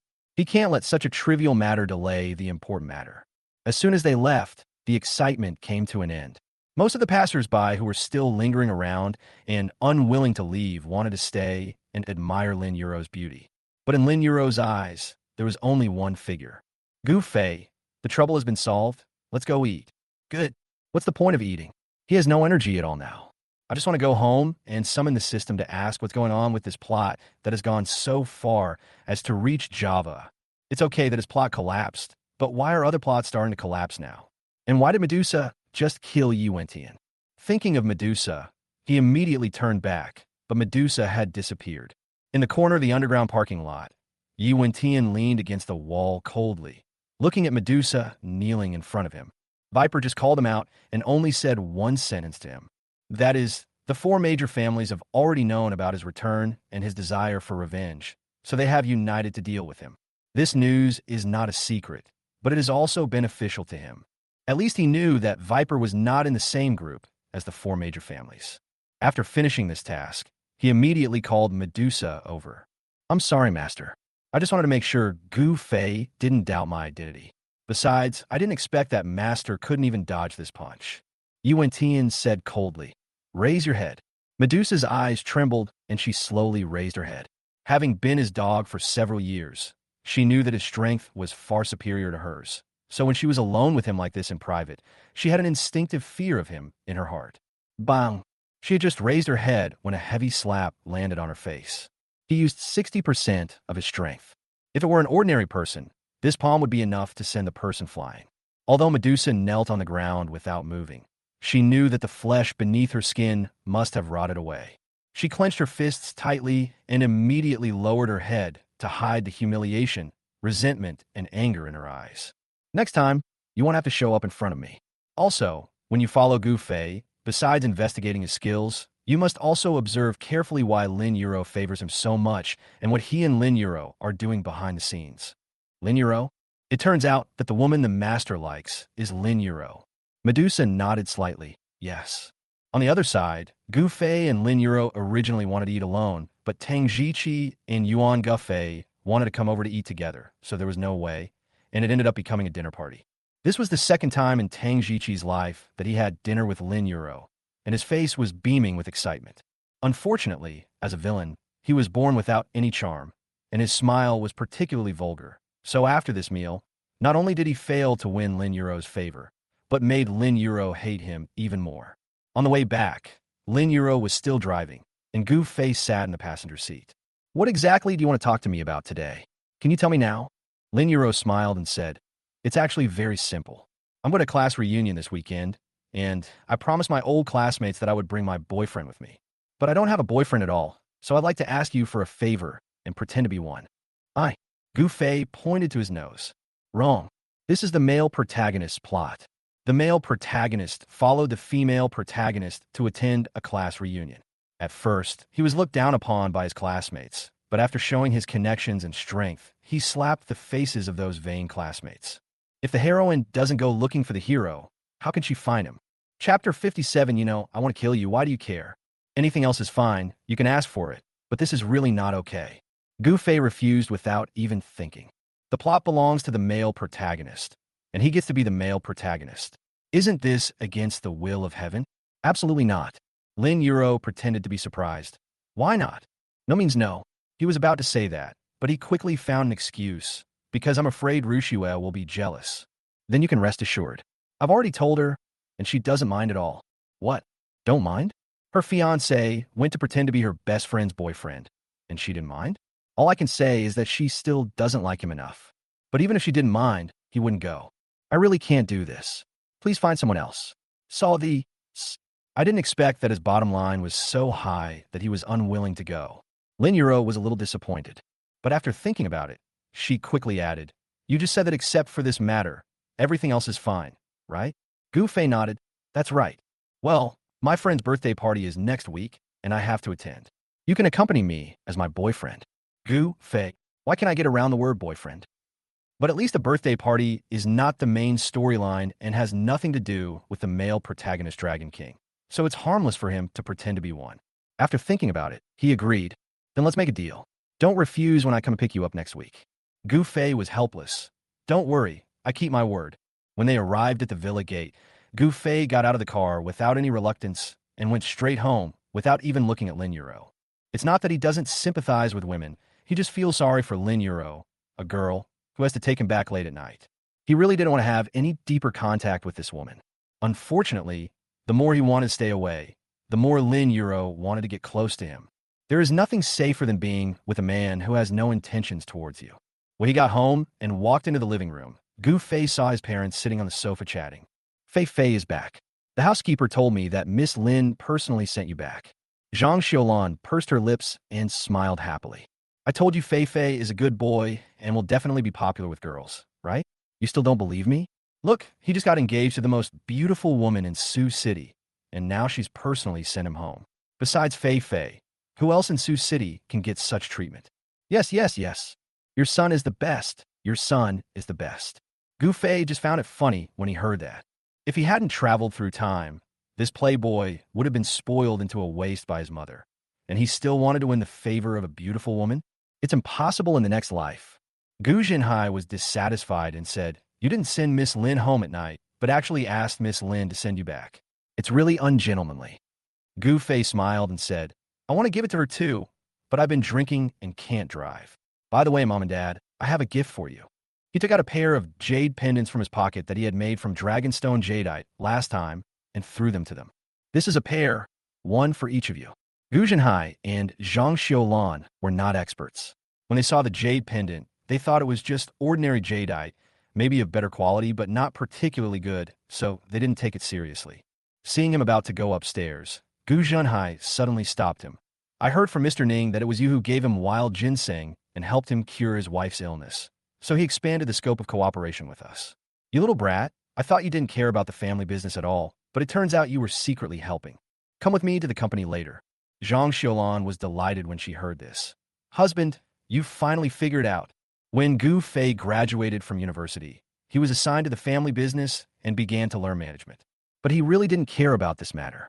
Not only did he mess up his work, he also molested all the female employees in the company. In the end, he caused a big mess due to dereliction of duty, causing the family business to lose more than 8 million. In a rage, Gu Jinhai kicked him out of the company, but this actually fulfilled his wish. From then on, he had nothing to do but eat, drink, and have fun. What made Gu Jinhai and Zhang Xiaolan happy was that they had originally given up hope on Gu Fei, but he actually did something far-sighted again, and it was a huge success. So, the old couple decided to give him another chance. Gu Fei didn't take it seriously. He just responded casually and went upstairs. When he was around, all he cared about was protecting the Gu family. He was too lazy to think about or care about anything else. Anyway, he just wanted to finish the story as quickly as possible and go home. When he returned to the room, he saw Medusa sitting on his bed, playing with her cell phone as soon as he entered the room. Gu Fei recalled the scene where she punched Yi Wentian so hard that his nose bled, and he couldn't help laughing. He walked over and was about to make a joke when he noticed that she had a piece of gauze on her face. She wasn't hurt in the restaurant just now. Could it be that he was beaten by Yi Wentian? It is very possible. If that was the case, then he was guilty of a great crime, because it was he who forcibly called Medusa out, which forced her to attack Yi Wentian. Are you okay? Medusa didn't even look up. It's okay. Are you really okay? Gu Fei climbed onto the bed and came close to her. Uncover the gauze and let me see. Medusa looked up at him and said, Are you sick? Why are you looking at my wound? Yes, I'm sick. I like to see other people's wounds. Are you not convinced? If you're not convinced, then go to my mother and resign. I don't care. Medusa. A mouthful of anger slowly rose up, and finally she slowly exhaled it. Forget it. I won't bother with this kid. After hesitating for a moment, she moved swiftly and tore off the gauze on her face. Gu Fei was stunned, because the left half of her face was completely swollen, and there were streaks of blood underneath the bruises. It looked hideous and terrifying. Oh my god, IP Mantion is so ruthless. Even though Medusa is a killer, she is first and foremost a girl. He said nothing and turned around and got out of bed. Medusa curled up the corner of her mouth in a mocking smile, put the gauze back on, and continued playing the game. She has been injured like this since she was a child. No one cares. She would just wait silently for her wounds to heal. But a moment later, Gu Fei came back with a medicine box in his hand. No, why are you moving so fast? Why are you bandaging the wound again? Tear off the gauze, and I'll apply medicine to you. Medusa said coldly, no need. I'm your boss. You have to listen to me. As he spoke, Gu Fei didn't even wait for her to do it herself. He tore off the gauze himself, then took out the plaster, dipped a cotton swab in it, and gently applied it to her wound. Medusa looked at his gentle movements and concerned eyes, and suddenly clenched her fists. She really couldn't get used to other people caring about her so much. Why? Gu Fei, you clearly know that I'm an undercover agent sent by Yi Wentian to be by your side, and I almost killed you before, so why do you care whether I live or die? Chapter 58. In order to break off the engagement, try to be the most annoying. The mysterious veil between the two was finally revealed by Medusa herself. Gu Fei paused for a moment, then continued to apply medicine to her. Because you're not my opponent, you won't pose any threat to me if you stay with me. Besides, I also want to see what Yi Wentian wants from me. Medusa snorted coldly. You're so confident. Do you think I can't kill you just because I can't defeat you head on? I'm telling you, I have more ways to kill than you've ever eaten rice. You might die one day without anyone noticing. Really? Then I'm looking forward to your wonderful performance. After applying the ointment, Gu Fei put the gauze back on and smiled at her. Don't let your master down. Then he got out of bed, took a shower, played with his phone, and went to sleep, completely ignoring Medusa. It was because he was certain that if Medusa really wanted to kill him, she would have done it long ago. Why would he go to so much trouble to lurk around? He must have other motives. The next day, Gu Fei got up, lazily went downstairs, collapsed on the sofa, and began to think about what had happened recently. The more he thought about it, the more he felt that the plot was outrageous. The day when he returns home is getting further and further away, and we must find a way to get the plot back on track. And the root of all the problems is her engagement with Yun Rushue. How did it happen? No, he had to think of a way to cancel the engagement first, and Yun Rushue had to come in person, otherwise his character would easily collapse. Thinking of this, he opened the wardrobe and specially picked out the most dandy and playboy-like set of clothes from all the clothes and put them on. Then he put on sunglasses, drove his sports car, and headed straight for the Yun group. When he arrived at the door, the security guard saw him and bowed to him. Hello, Mr. Gu. Get out of here. Gu Fei deliberately acted like a bully who could do whatever he wanted. He pushed the security guard away, put his hands in his pockets, and walked in with a swagger. Hey, sir, who are you looking for? The receptionist saw him and quickly stepped forward to stop him. Gu Fei showed an arrogant smile. You can donate your eyes if you don't want them anymore. I'm your CEO's fiancé. Do you understand? If you understand, then get out of my way. A good dog doesn't block the road. The receptionist was stunned. Taking advantage of his daze, Gu Fei pushed her aside and walked to the elevator. Several receptionists looked at each other, all speechless. Is that really Mr. Gu? It seems so. It's not obvious because he's wearing sunglasses, but I just looked up photos online, and he does look exactly like him. Why does he deserve a beating? I don't know what he's pretending to be. Hey, that young Master Gu has a very bad reputation to begin with. He's a well-known second-generation rich kid in Sioux City. He spends all day eating, drinking, and having fun instead of doing his job. I don't know how the CEO fell in love with him. How else can I like her? The group was cheated and almost went bankrupt. Thanks to the Gu family's help, the president had no choice but to marry her. Oh, how pitiful. Before entering the elevator, Gu Fei blew his bangs proudly when he heard their chatter. Well done. That's how it has to be. Yin Rushue's sudden change in attitude must have been because he didn't behave like a dandy enough to disappoint her. No matter what he said today, he would teach her a lesson, let her know what a gangster is, what an unlearned person is, and what a second-generation rich kid is. As soon as he reached the office door, he heard the voices of Yun Rushue and her subordinates discussing business matters. Gu Fei subconsciously thought of waiting aside so as not to disturb her work. But then I thought about it and realized that's not right. Being kind and considerate isn't a villain's quality. I should have just walked in. Being selfish, I shouldn't have interrupted her meeting, but I should have flirted with her in front of her subordinates, getting intimate with her regardless of the situation, and embarrassing her. That's how she'd end up hating me and breaking off the engagement. In the office, Yin Rushue was criticizing her subordinates coldly for their poor performance when she suddenly heard Gu Fei's thoughts. He is coming? After a brief moment of joy, she heard his inner voice clearly and immediately curled the corners of her mouth helplessly. Want her to hate him and then break off the engagement? Oh, you wish. Squeak. The office door was suddenly pushed open, and the next moment, Gu Fei walked in with a swagger. Wife, you haven't finished get off work yet. After saying this, he glanced at his men. They were all dressed in suits and ties, in their early 40s or 50s, with serious expressions. They looked like typical successful people. These people were all surprised when they saw Gu Fei. This guy doesn't know how to knock on the door? Yin Rushue curled her lips slightly. It's only a little after 9 in the morning. Why would I get off work? Go wait for me in the reception room outside. I'll come find you when I'm done. No, I'm going to wait for you here. He walked straight to Yin Rushue, bent down, and kissed her on the mouth.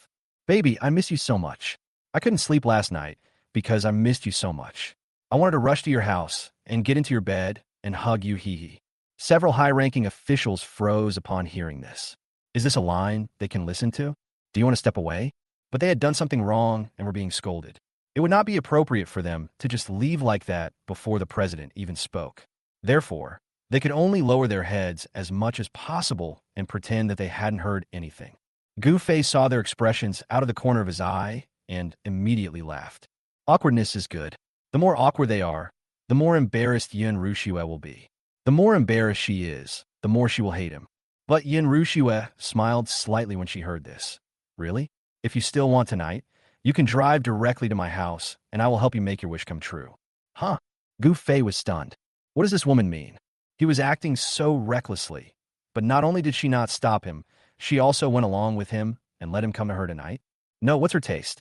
Could it be that you just happen to like this set? Impossible. She is the Ice Queen. How could she possibly like this? It must not be too much. So Gu Fei continued. Hey, is this true? If I come to you tonight and kiss your lips, would you be willing?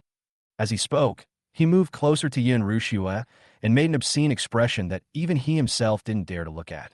Yin Rushue, however, raised her arms and put her arms around his neck, then kissed him directly on the mouth. We're already engaged, and even something as simple as a kiss requires an appointment. You can kiss me whenever you want. Gu Fei, damn it. How come this woman is more proactive than me? No, as a strong woman and a business queen, you were teased by your fiancé in front of your subordinates. Not only did you not refuse, you also showed your affection directly in front of your subordinates. Is this right? Even in front of the male protagonist Dragon King. You are not so love-minded. If he hadn't seen her ID card on the day of their engagement, he would have suspected that he had the wrong person. Well, why don't I go to the reception room and wait for you? When you're done, remember to come find me. I want to have some good time with you. Yin Rushue nodded without hesitation. Don't worry, I will finish my work as soon as possible and come and find you. After all, I miss you too. Chapter 59. It is impossible to release photos, but I could show you my legs. After sitting down in the reception room, Gu Fei covered his heart, feeling extremely aroused by Yin Rushue. But what he wants is not to be teased, but to be hated. Damn it. Even with his performance like this, Yin Rushue couldn't hate him and still try to please him in every way. What else could he do? There was really no other way, so he could only post a message online. My fiancée loves me too much. What should I do? How can I make her hate me and break off the engagement with me? As soon as the post was published, it received a comment. The OP doesn't want a fiancé so much. Is she too ugly? Gu Fei replied tearfully. On the contrary, she is extremely beautiful, but I cannot marry her for some reason. Please give me some advice, buddy. Ah, you're just bragging. If she's really beautiful, would you be willing to give her up? If you have the guts, post a photo. Someone downstairs quickly chimed in. Yes, let's post the photos first. There was no other way. Gu Fei could only take a screenshot of Yin Rushue's legs and stockings from a group photo and send it out. Brothers, I can't reveal her appearance, so let's just look at her legs. Anyway, I really want her to hate me. If anyone can help me do this, I will transfer 100,000 yuan directly and post this as a proof. I will never break my promise.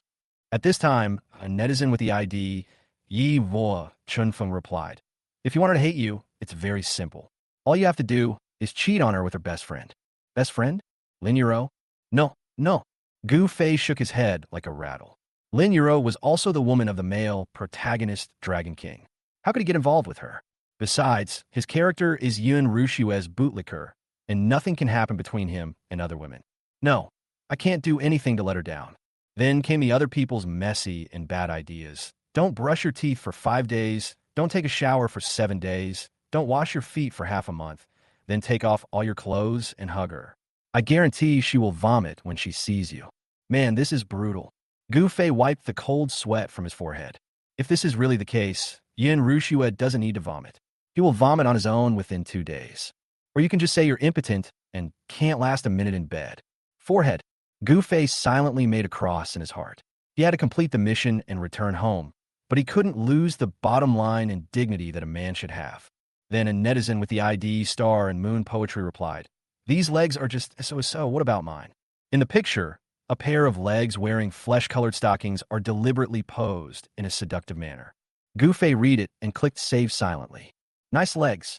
Unlike Yin Rushue's legs, which are slender and straight, these legs are full of elasticity and fleshiness, making people want to touch them just by looking at them. But that's not the point. Stop it. I'm asking a question here. If you have any suggestions, please share them. If not, I'll delete the post. As soon as I sent this comment, the door of the reception room was pushed open and Yun Rushua walked in. Gu Fei quickly put away his phone and touched his nose guiltily. How come you're better so quickly? I don't want to keep my fiancé waiting. She walked over with her long legs and sat down next to him. What's the matter with you suddenly coming to see me? Usually when I want to ask you out, you always look embarrassed and don't want to go. How is that possible? Gu Fei seemed quite serious about his character. You asked me to meet you on Wednesday, and I was already excited on Monday. How can I not want to go? Please, for you, I can break my neck, bleed, and even lose my integrity.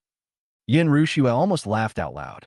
If she hadn't been able to hear his inner voice, she would have almost believed it. But it's quite fun to tease him like this. Don't you want me to hate you? Don't you want me to cancel the engagement? Then I'll let you see how devoted I am to you. Gu Fei. If you really love me that much, kiss me now. Gu Fei. No, we were just chatting nicely. Why are we getting more intense again? He came here today to reduce her favorability and increase her dislike. But after all his efforts, all he got in return was kiss me. Who can I go to for justice? Seeing him hesitate, Yin Rushua raised an eyebrow. Why, you don't want to? I'm willing. I'm very willing. Gu Fei was extremely depressed, but in the presence of a beautiful woman, being able to take advantage of her made him feel sweet and happy. It's really painful and happy. Helplessly, he could only kiss the red lips in front of him, but as soon as his lips got closer, Yin Rushua hugged his neck and deepened the kiss. After the kiss, Gu Fei felt dizzy again. Yin Rushua was calm and composed. She patted his cheek and said, "Okay, I have to go back to work. The Yin group is in a state of disrepair lately, and I have a lot of things to do. I won't play with you for now. You can either go and do your own thing first, or wait for me here. We'll have lunch together at noon." Watching Yin Rushua leave, Gu Fei was confused. He has done so much, but he still can't make her change her mind? Is it really necessary to let him not brush his teeth for 5 days and not wash his feet for half a month? Just when he was extremely distressed, his cell phone suddenly rang. It was Manhwa calling. Gu Fei, a friend of mine is returning home today, and I have something urgent to do and can't pick her up. Can you help me pick her up? Me? Gu Fei was puzzled. No, I don't know your friend. Why are you looking for me? There was another subtext that he didn't dare say out loud. We're not that familiar with each other, are we? Man Xingyue insisted. Because my friend is too beautiful. I don't feel safe leaving her to other men, and I don't have any female friends, so I can only find you. Gu Fei was even more dissatisfied after hearing this. You wouldn't trust me with other men, but you trust me with it? Aha. Aren't you Yin Rushua's bootlicker? You're devoted to her and wouldn't even bother with a fairy descending to earth. Why should I be worried? That's true. At least in this world, he couldn't flirt with other beauties. He even wanted to stay away from Yin Rushua. But with nothing else to do, Gu Fei really didn't want to run errands for someone for nothing. He was racking his brains to come up with a reason to refuse when he heard Man Xingyue say, "As a thank you for helping me connect with my friend, I can get the Gu family a project worth 10 million. A 10 million project is just a small project for the Gu family. But he had just taken over the Chongning group and was praised by his father. If he could get another project worth 10 million, the old man would definitely be more assured and satisfied with him. Forget it. Just consider it as atonement for the sins of Gu Fei in the past and make Dad happy." So Gu Fei agreed, went downstairs immediately, and drove his sports car straight to the airport. It was only when he arrived at the airport that he opened the photo that man Xingyue sent to his friend. After seeing it, he couldn't help but shake his head and sighed. As expected, friends of beautiful women are all beauties, and this one is a top beauty. Unlike the enchanting and gorgeous full stars and moon, the woman in the photo is also beautiful, but she is dressed in gold and jade, noble and arrogant, and it seems that she's not easy to deal with. Chapter 60, it turns out that this young lady is also the male protagonist's harem. To put it nicely, Gu Fei doesn't like dealing with this type of people. To put it bluntly, although this woman is beautiful, she is not to Gu Fei's liking. Sure enough, when this beauty walked out of the crowd, someone accidentally bumped into her, and she immediately glared at him with displeasure. Don't you know how to walk carefully? This skirt of mine is very expensive. Can you afford to pay for it if it gets damaged? The man was startled by her sudden temper. He quickly nodded and apologized, then left dejectedly with his suitcase. Gu Fei crossed his arms, feeling unhappy. How expensive is very expensive. It's just a skirt, what a fuss. If you don't like others seeing it, don't wear it. Who is scolding me? Suddenly, the beauty glanced around, frowned, and snorted in displeasure. If you have the guts, come and speak to me. What kind of man are you to whisper behind my back? Gu Fei was stunned. What is this beauty saying to the air? Is there something wrong with your brain? Seeing more and more people looking at her, he could only wave and call people over. Ms. Run, I'm here. I'm Gu Fei, a friend of Man Xingyue. Hearing his voice, the beauty walked up to him with her suitcase. You are the one Xingyue sent to pick me up. Why are you dressed so rustically? Forget it. For Xingyue's sake, I won't despise you. As she spoke, she threw her bag and suitcase to Gu Fei, then brushed her thick black hair. Where's the car? Lead the way. Gu Fei. Shit, are you treating me like a servant? He gritted his teeth, feeling unhappy, but when he thought of the 10 million project, he suppressed his anger. Anyway, it only takes more than 2 hours to get from the airport to her villa. Changing 10 million in more than 2 hours is a worthwhile deal. Gu Fei carried her bag, dragged her luggage, and walked ahead with big strides. Suddenly, he heard the beautiful woman making a phone call. Hello. Yes, I'm here. This is my first film since returning to China, both as a director and as an actress. Of course, I'm going to take it seriously. Investors are up to you.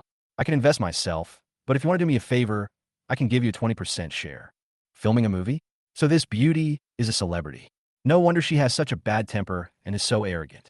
Celebrities love to act like big shots. Rin Mufei was talking on the phone with the assistant director when she suddenly heard the voice scolding her that she had just heard at the exit. The same voice, the same distance, and the voice was exactly the same as that of the man in front of him. She was a little confused and immediately walked up and patted the other person on the shoulder. Hey, what did you just say? Gu Fei was stunned. I didn't say anything. You clearly said it. Fuck, what's there to deny after I said it? I just didn't say it. Is there something wrong with your brain? I was walking in front of you. So even if I said something, could you hear it? That's true. He had already left her 3 or 4 meters away. How could she hear so clearly? Is it really an auditory hallucination? It seems like Man Xingyue's friend really has some issues. Not only does she have a spoiled temper, but she also has hearing problems. And she still wants to make a movie? It's definitely going to flop at the box office. You. Rin Mufei widened her eyes and looked at Gu Fei in disbelief. She was sure that Gu Fei had not spoken a word just now, but she heard his voice again, and it was the voice that was complaining about her and scolding her. This kid, he couldn't be cursing her in his heart, and she just happened to hear his thoughts. Although she didn't know what went wrong, Rin Mufei was very sure that the man in front of her didn't like her, and he really didn't like her. Humph, that's really strange. After so many years, which man would not immediately turn into a bootlicker when seeing her? Even if it wasn't love at first sight, at least I would have a good impression of her. This is the first time I've met someone who not only dislikes her, but even hates her.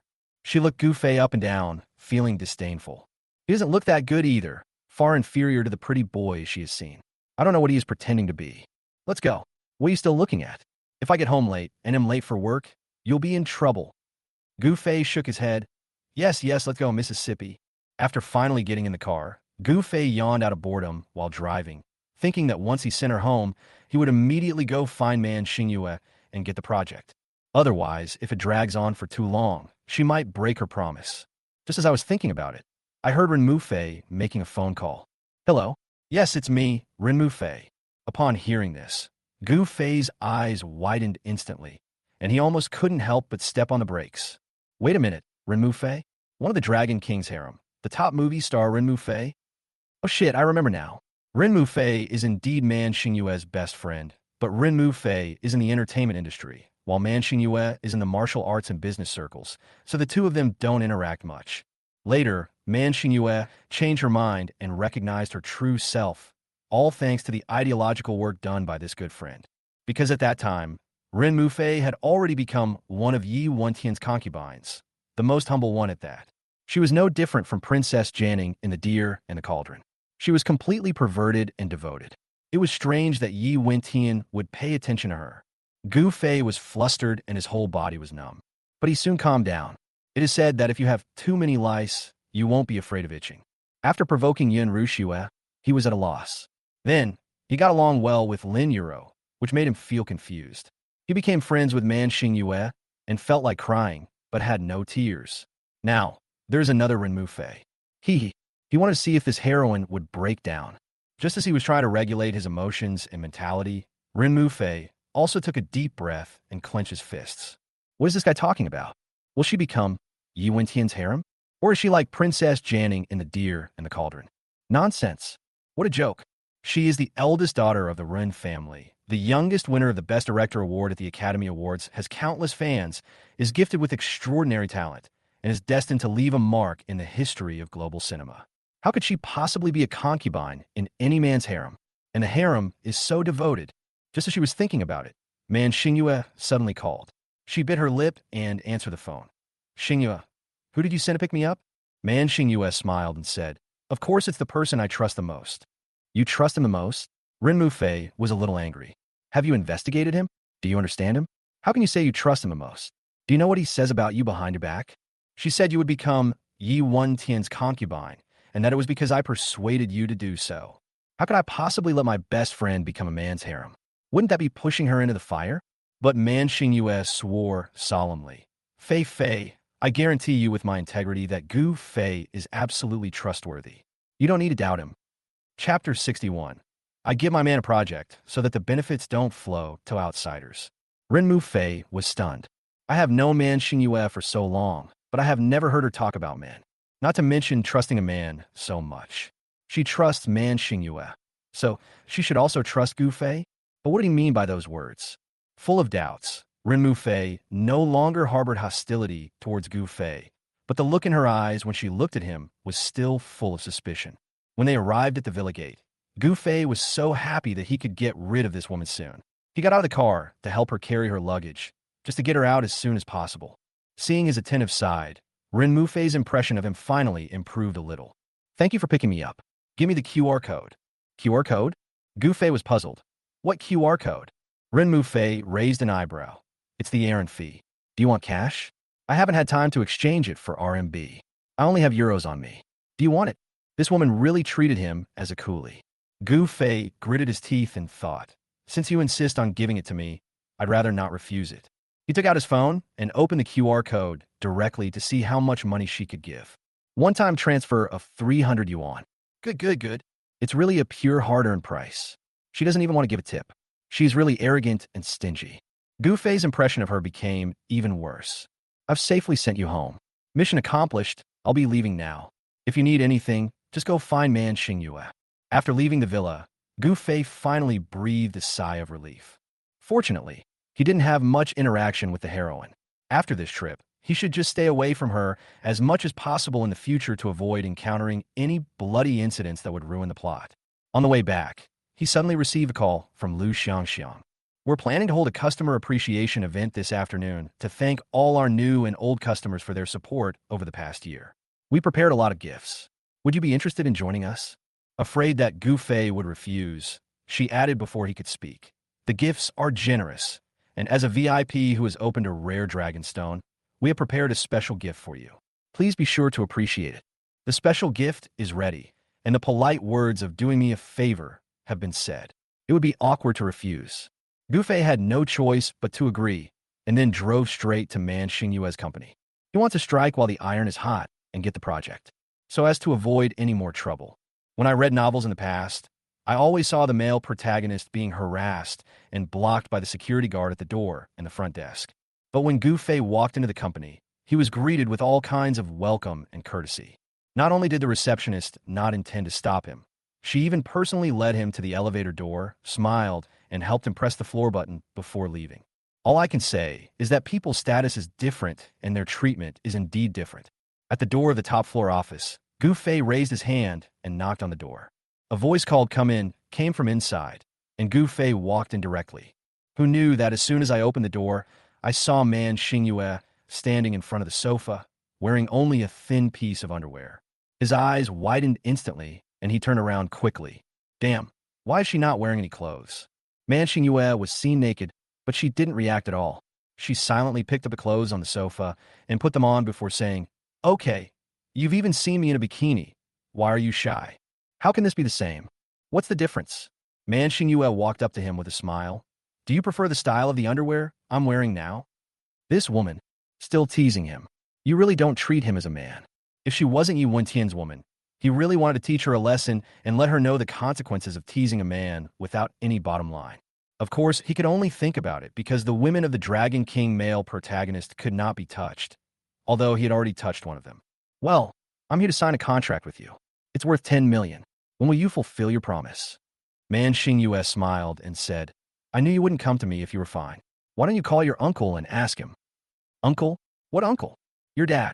Man Xingyue raised her hand and put her hand on his shoulder. "If you don't let me call you uncle, do you want me to call you grandpa?" Also teasing.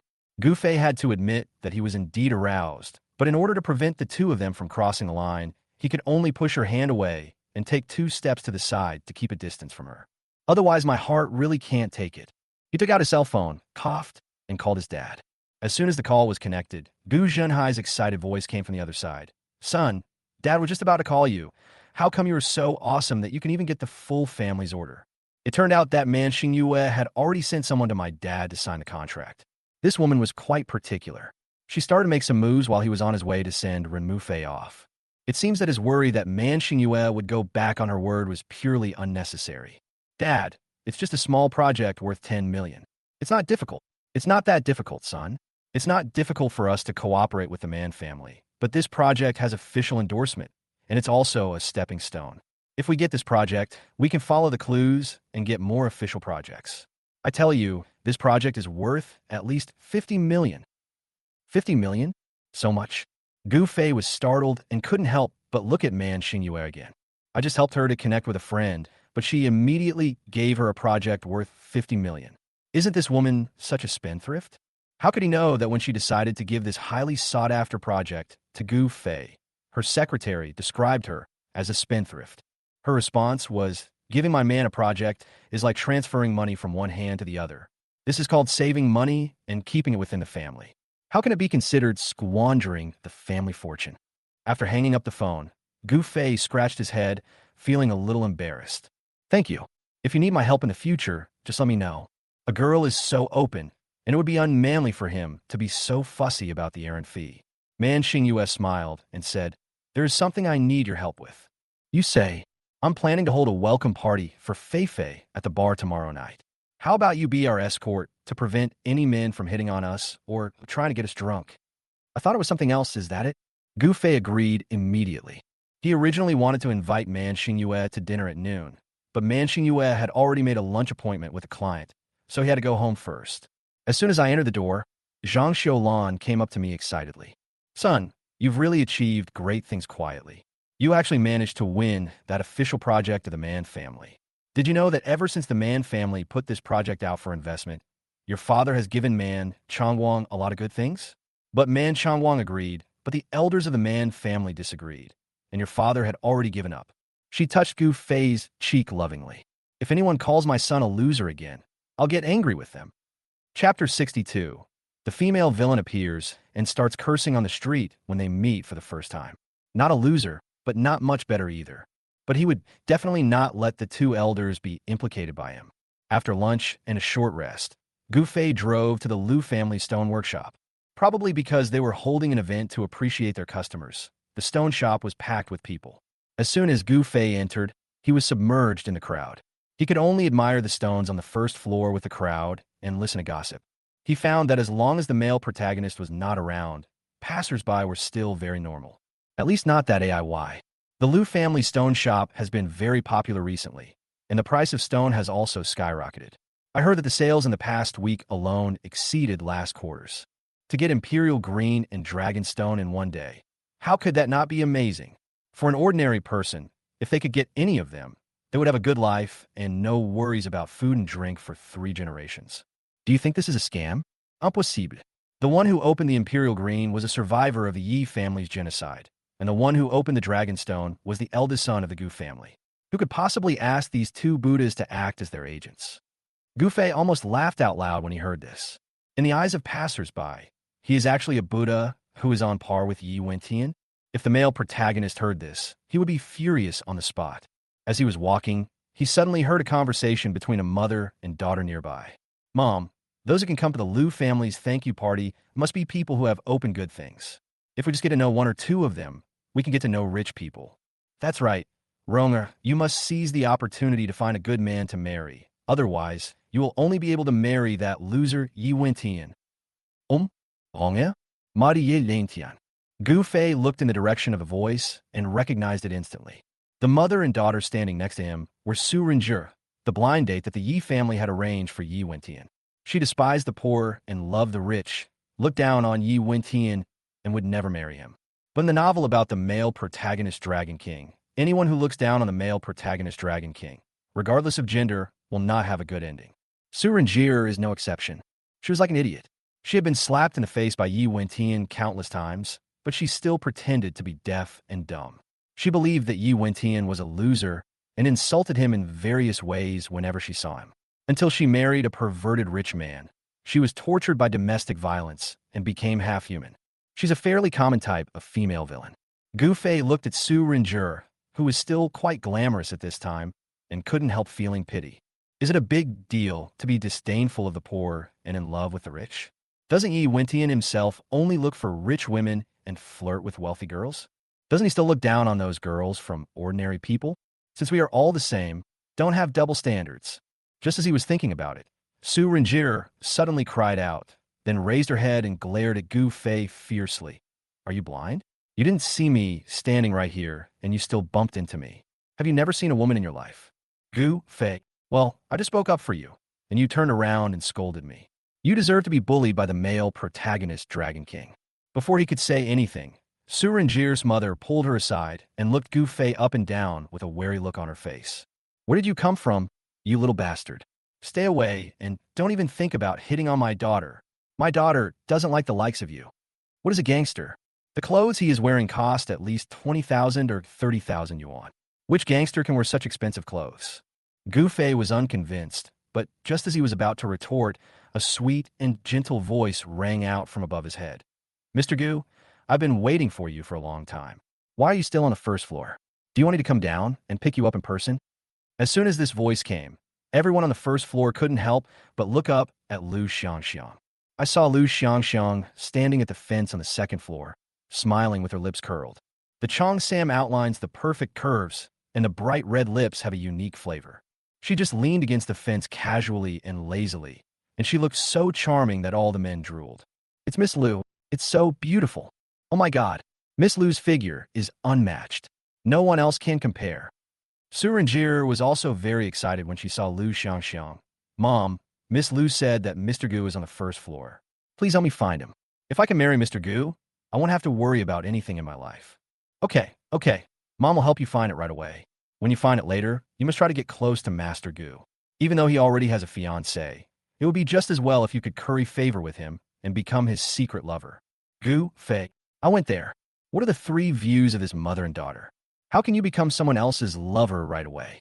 He touched his nose awkwardly, turned around, and was about to run away when a beautiful girl suddenly came up to him and said with a smile, Mr. Gu, what are you still standing there for? Come upstairs with me. The lady has been waiting for you. The people around were all shocked when they heard this. He is Master Gu? It's true. It's exactly the same as in the news. He's so lucky at such a young age, and he's even got a dragonstone seed. No wonder he's favored by Miss Liu. Su Rinzhe and her daughter stared at Gu Fei in a daze and became speechless. They never dreamed that someone of Gu Fei's status would be on the first floor, so they didn't even think about it. It's okay now. The planned rich son-in-law will most likely fail. Gu Fei had originally felt quite sympathetic towards them, but now he was too lazy to pay attention to them. Amidst the praises of the crowd, he followed the beautiful girls up to the second floor. Coming to Lu Xiangxiang, he said helplessly, "You sent someone to the first floor to look for me, and you insisted on calling me. I wanted to keep a low profile." Lu Xiangxiang burst out laughing. "You married Yin Rushue, which makes you the public enemy of all men in Sioux City. You're more famous than a celebrity, and you still want to keep a low profile? Besides, you broke the record in our store. We're going to introduce you to you in a grand ceremony later." Gu Fei quickly waved his hands. "No, I don't want to be too ostentatious. Just a modest gesture will be enough." As soon as he finished speaking, a cold sneer came from the side. "What are you pretending for? If you really don't want to show off, then don't come. Now that you are here, why are you pretending to be low-key? Who is speaking so rudely?" Gu Fei looked over in surprise and saw another familiar face.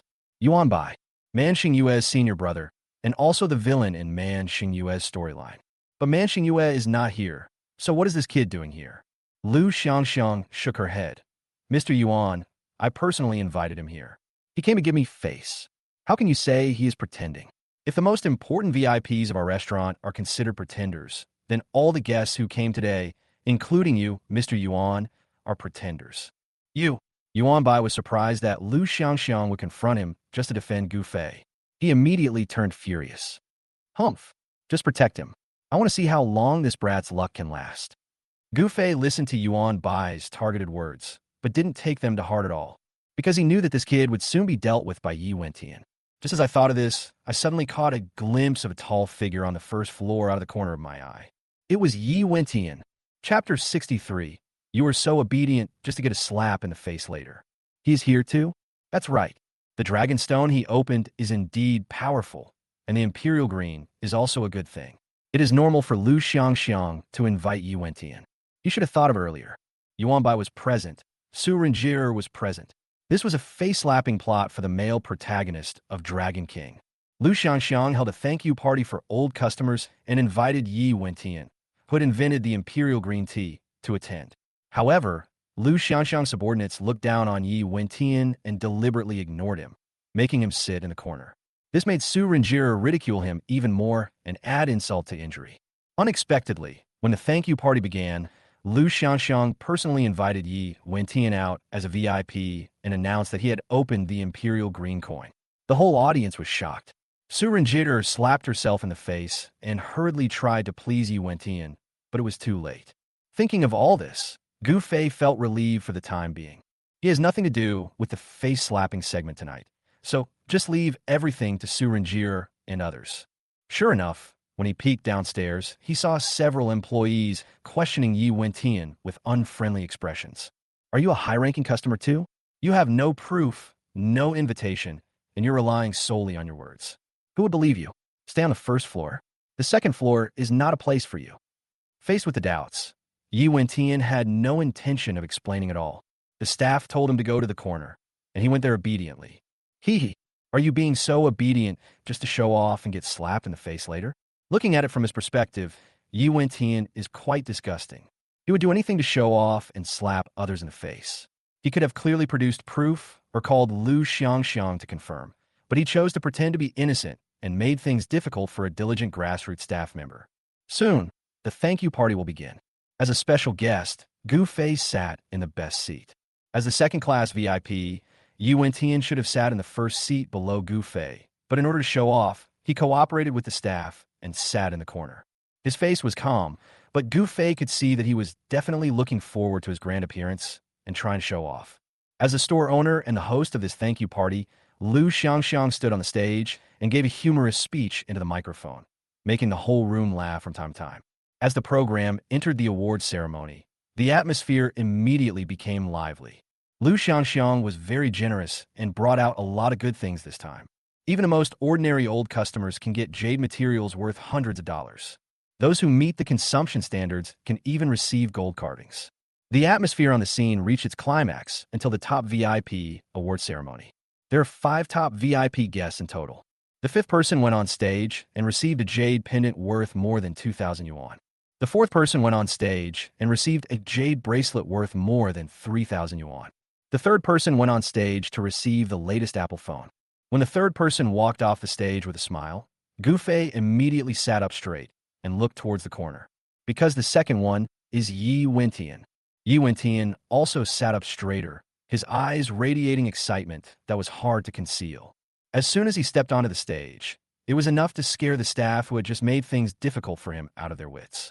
As long as he stepped onto the stage, it would be enough to make Su Renjie and her daughter, who looked down on him, turn pale and feel ashamed.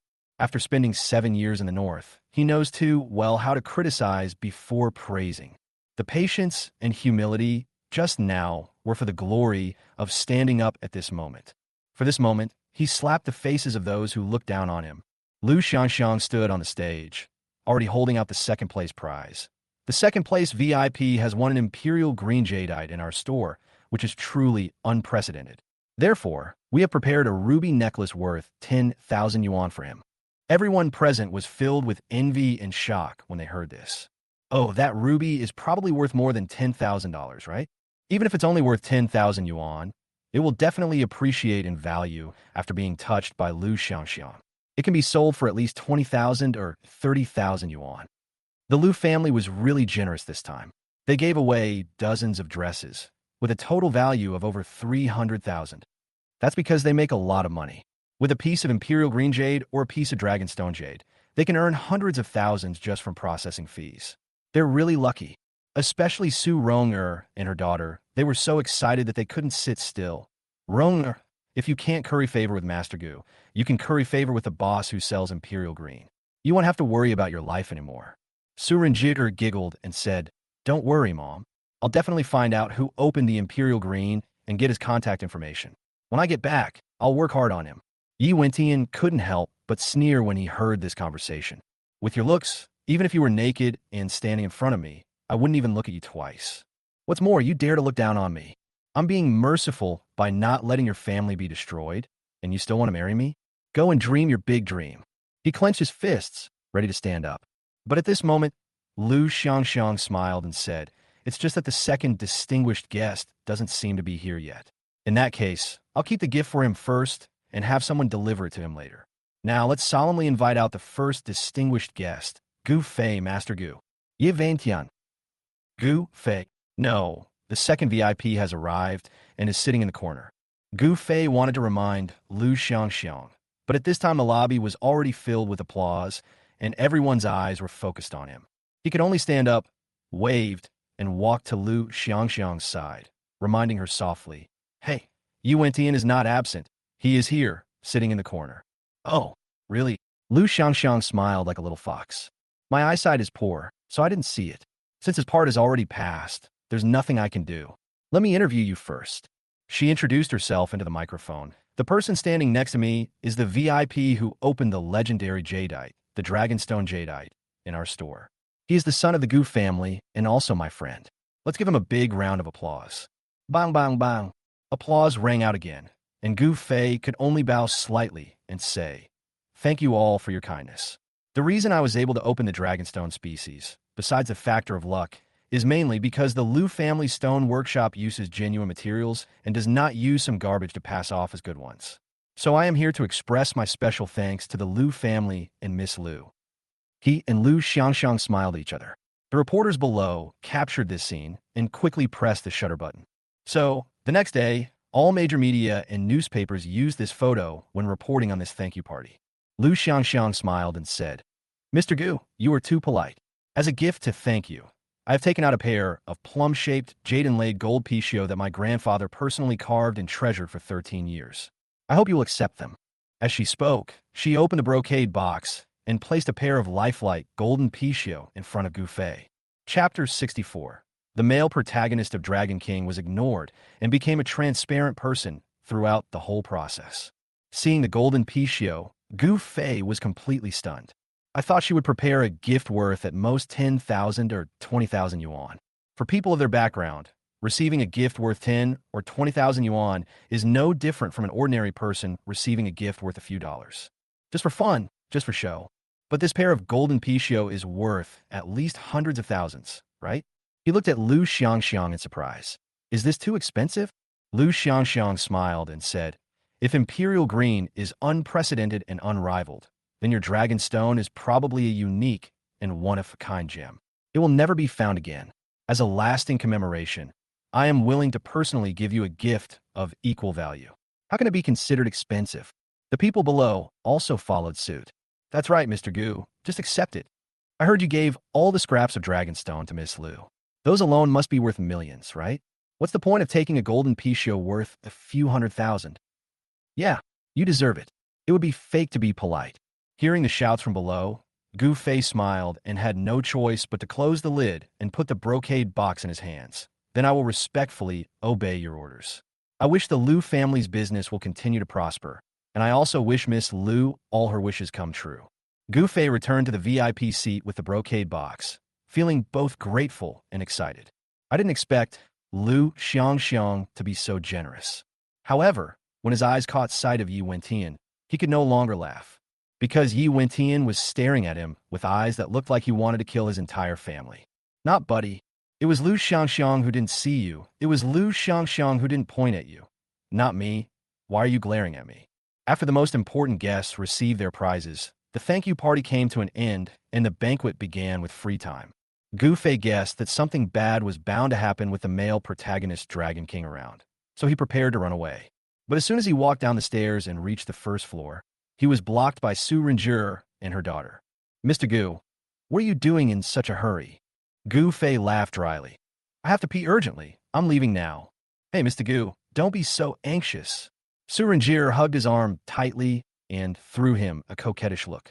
I just misunderstood you, Mr. Gu, and I was just about to apologize to you. You have to accept my apology before you can leave. I accept it, but it's not enough for me to accept it. He had already offended Yi Wentian, and if he provoked his villain female supporting role, his crime would be even more serious. He can't stand it. But Su Renjur had already set her sights on him and wouldn't let him go. If you really want to accept their apology, then leave them your contact information. Otherwise, they won't let you leave. Contact information, right? Give. Anyway, I can block him when I get back. Gu Fei readily took out his cell phone and was about to give Su Renjur his number for free when he suddenly heard Su Renjur's mother snort coldly. Why is he here? What bad luck? As he was speaking, Yi Wentian walked toward the stairs.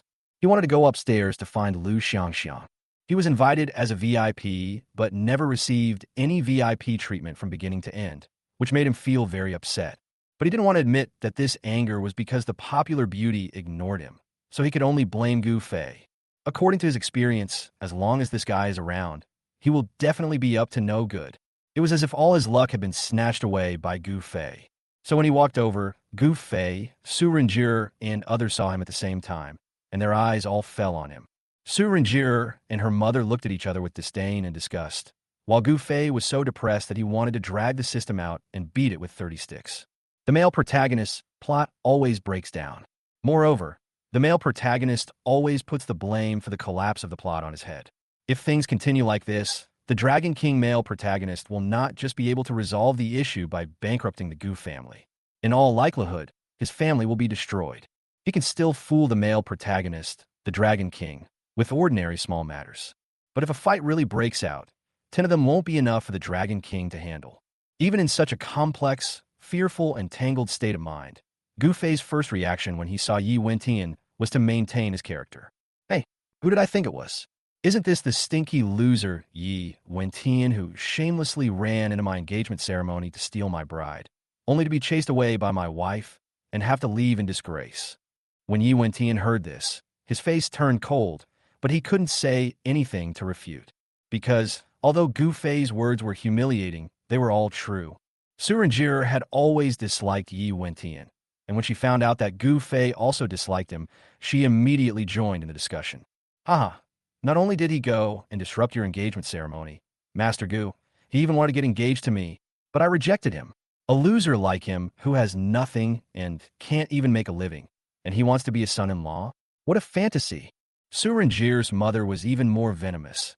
Everyone in the Yi family is dead, and he's the only one left. I'm afraid he's unlucky for his father, mother, and wife. Who would dare to be with him? Gu Fei broke out in a cold sweat when he heard this. Aunt, you really bring up things that are not related to the topic. Why are you mentioning the Yi family for no reason? Didn't you see that Yi Wentian's eyes were full of murderous intent? However, if an ordinary male villain mentioned the Yi family, Yi Wentian would have started killing them long ago. But when the female villain mentioned it, he didn't react in any special way except that he got a little angrier. He just said in a deep voice, "Get out of the way." Gu Fei sneered. "You said get out of the way, so get out of the way. Who do you think you are? I'm telling you, the second floor is not a place for a loser like you. Get out of here right now, or I'll have security throw you out."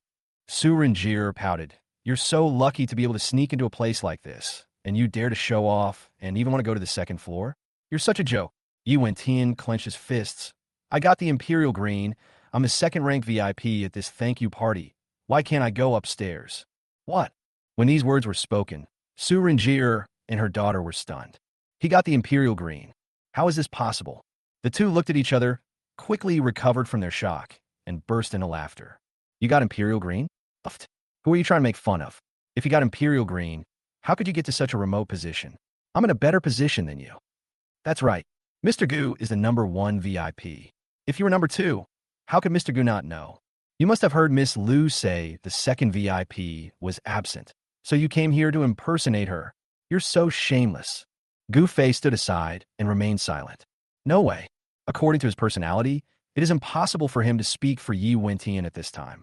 When Yi Wentian heard the endless humiliation from the mother and daughter, his expression became uglier and uglier until his fists were clenched so tightly that they made a creaking sound. "I'll say this one last time. Get out of the way."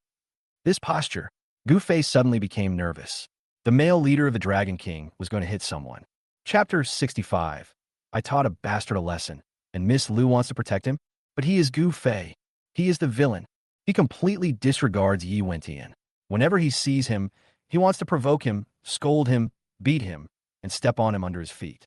If you run away at this time, your image will collapse. He could only bite the bullet and say, "You're really fucking pretending. So what if it's the last time? Hit me if you dare. Hit me right here." Not only did he not run away, he also poked his head and continued to provoke. Yi Wentian's expression was sinister, his fists clenched so tightly that they made a creaking sound. "You asked for this." He had wanted to beat Gu Fei for a long time, and even wanted to kill him. This time, I can finally act openly. He suddenly raised his fist and hit Gu Fei without hesitation. Boom! The murderous aura swept over with the wind from the fist. Even a master could not dodge this punch. Once hit by this punch, not to mention being injured, one would have to lie in bed for 10 days or half a month to recover. Gu Fei's pupils contracted as he felt the power of the fist. He immediately performed the Lingbo Weibo technique. His figure was like a ghost, his steps were messy but swift, and he flashed behind Yi Wentian. But he escaped, but Su Renjir and her mother were not so lucky. With a loud bang, one of the two was hit by Yi Wentian's fist, and the other was swept by the wind from the fist. Both of them flew up and fell heavily to the floor on the second floor. Puff! Large mouthfuls of blood gushed out, and Su Renjir's mother immediately lost consciousness. Su Renjir was still alive, but she was lying on the ground, gasping for breath, unable to move. Gu Fei looked at Su Renjir in shock. He never expected that Yi Wentian would actually use 50% of his strength. He clearly knew that when dealing with ordinary people, he only needed to use 30% of his strength to cripple them. And if he used 50% of his strength, he might even kill them on the spot if he wasn't careful. This punch, I really want to kill him. Yi Wentian accidentally injured Su Renjir and her mother, and was stunned for a moment. He turned around and found that Gu Fei had circled behind him at some point, and he was even more shocked. He didn't see Gu Fei's movements clearly just now. However, if the first punch missed, he could still throw a second punch. So he turned around and raised his fist towards Gu Fei again. Stop! At this moment, Lu Xiangxiang appeared on the second floor in time. She glared at Yi Wentian coldly, and after seeing the murderous intent in his eyes, she frowned and quickly walked in front of Gu Fei, blocking him. Mr. Yi, what are you doing? Yi Wentian looked at Lu Xiangxiang with eyes also full of dissatisfaction. It was clearly his chance to show off, but because of Lu Xiangxiang's poor eyesight, he missed the opportunity, which gave Su Renjir and her mother the opportunity to humiliate him. This is all her fault. I'm just teaching a bastard a lesson. Why, Miss Lu, are you going to protect him? Lu Xiangxiang narrowed her eyes and said coldly, Mr. Yi is too arrogant. This is the Lu family's stone workshop, not your Yi family's territory. Mr. Gu is our Liu family's VIP guest and our guest today.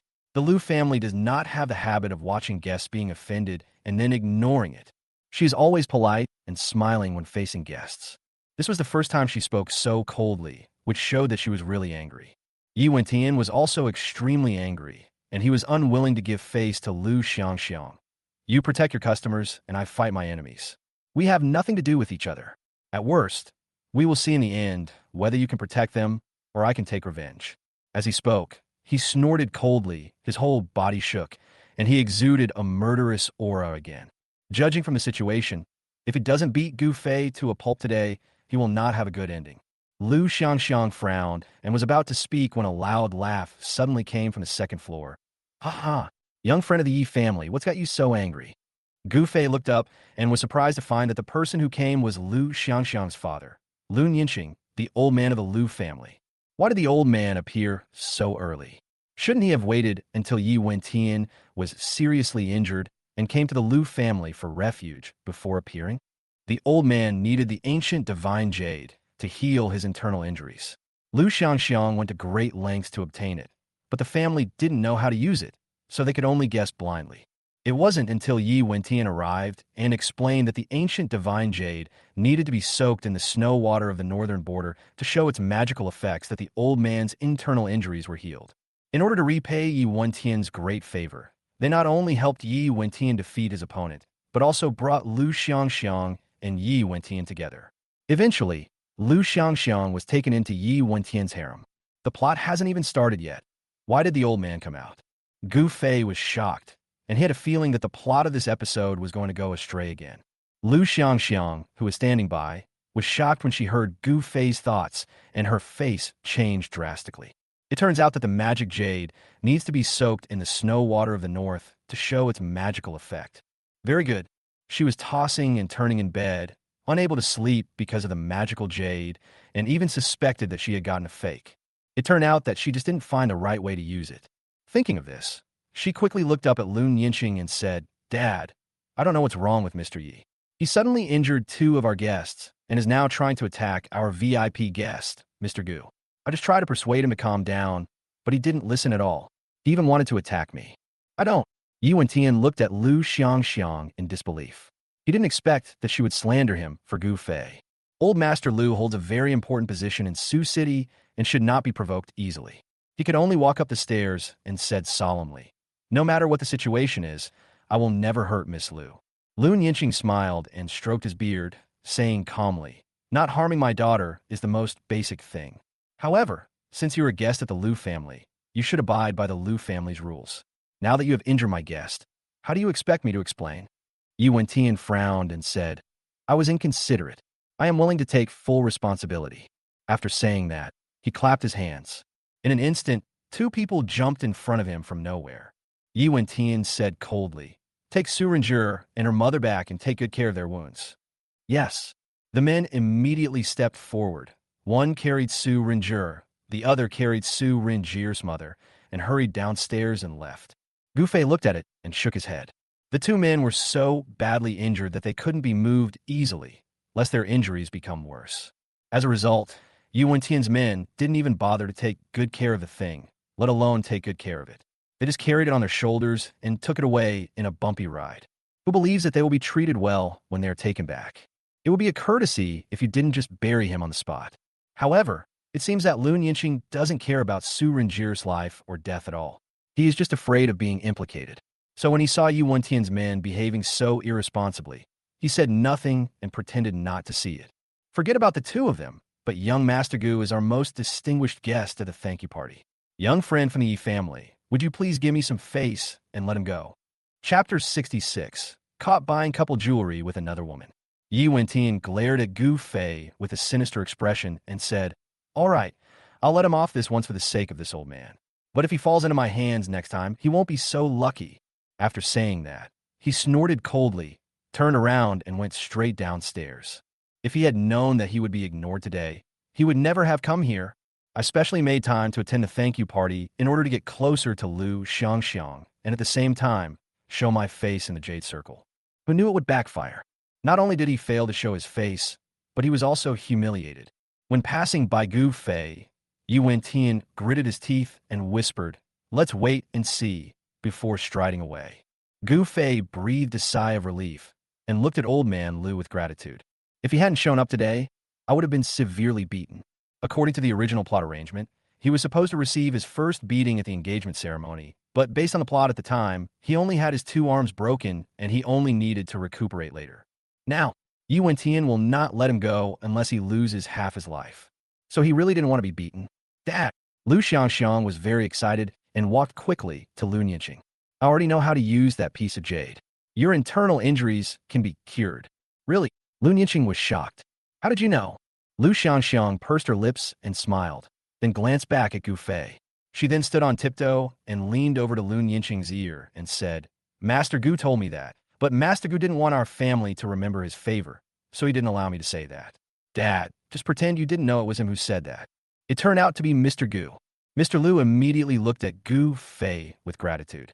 Mr. Lu specially prepared a gift worth more than 30,000 yuan for him when he invited him today. He thought it was very generous, but who knew that his daughter would take out her own treasure? Even if he had opened a dragonstone seed, he wouldn't have to be treated so politely, right? Old Master Lu had originally disliked Gu Fei, but now he finally understood why his daughter valued him so much. He deserves it. He helped the Lu family, but he doesn't want the Lu family to owe him a favor. Where can you find such a good person? Gu Fei came to the second floor and wanted to thank Mr. Lu and leave. Who knew that as soon as he came up, he saw Old Man Lu looking at him with eyes full of gratitude and appreciation. When he saw him coming, he even took the initiative to hold his hand and shook it vigorously. "Thank you for your hard work, Master Gu. Your presence here today brings honor to our Lu family. I'll have someone send a thank you gift to your residence later. Xiangxiang, you must treat Master Gu well today and don't neglect him." Lu Xiangxiang smiled and said, "Don't worry, Dad. I will take good care of him even if you don't tell me." Old Master Lu nodded and couldn't wait to leave, ready to find snow water from the north to soak the jade, to see if it could, as Gu Fei said, unlock its efficacy and heal the internal injuries that had tormented him for decades. Gu Fei watched him leave with a question mark in his mind. He doesn't seem to know Mr. Lu?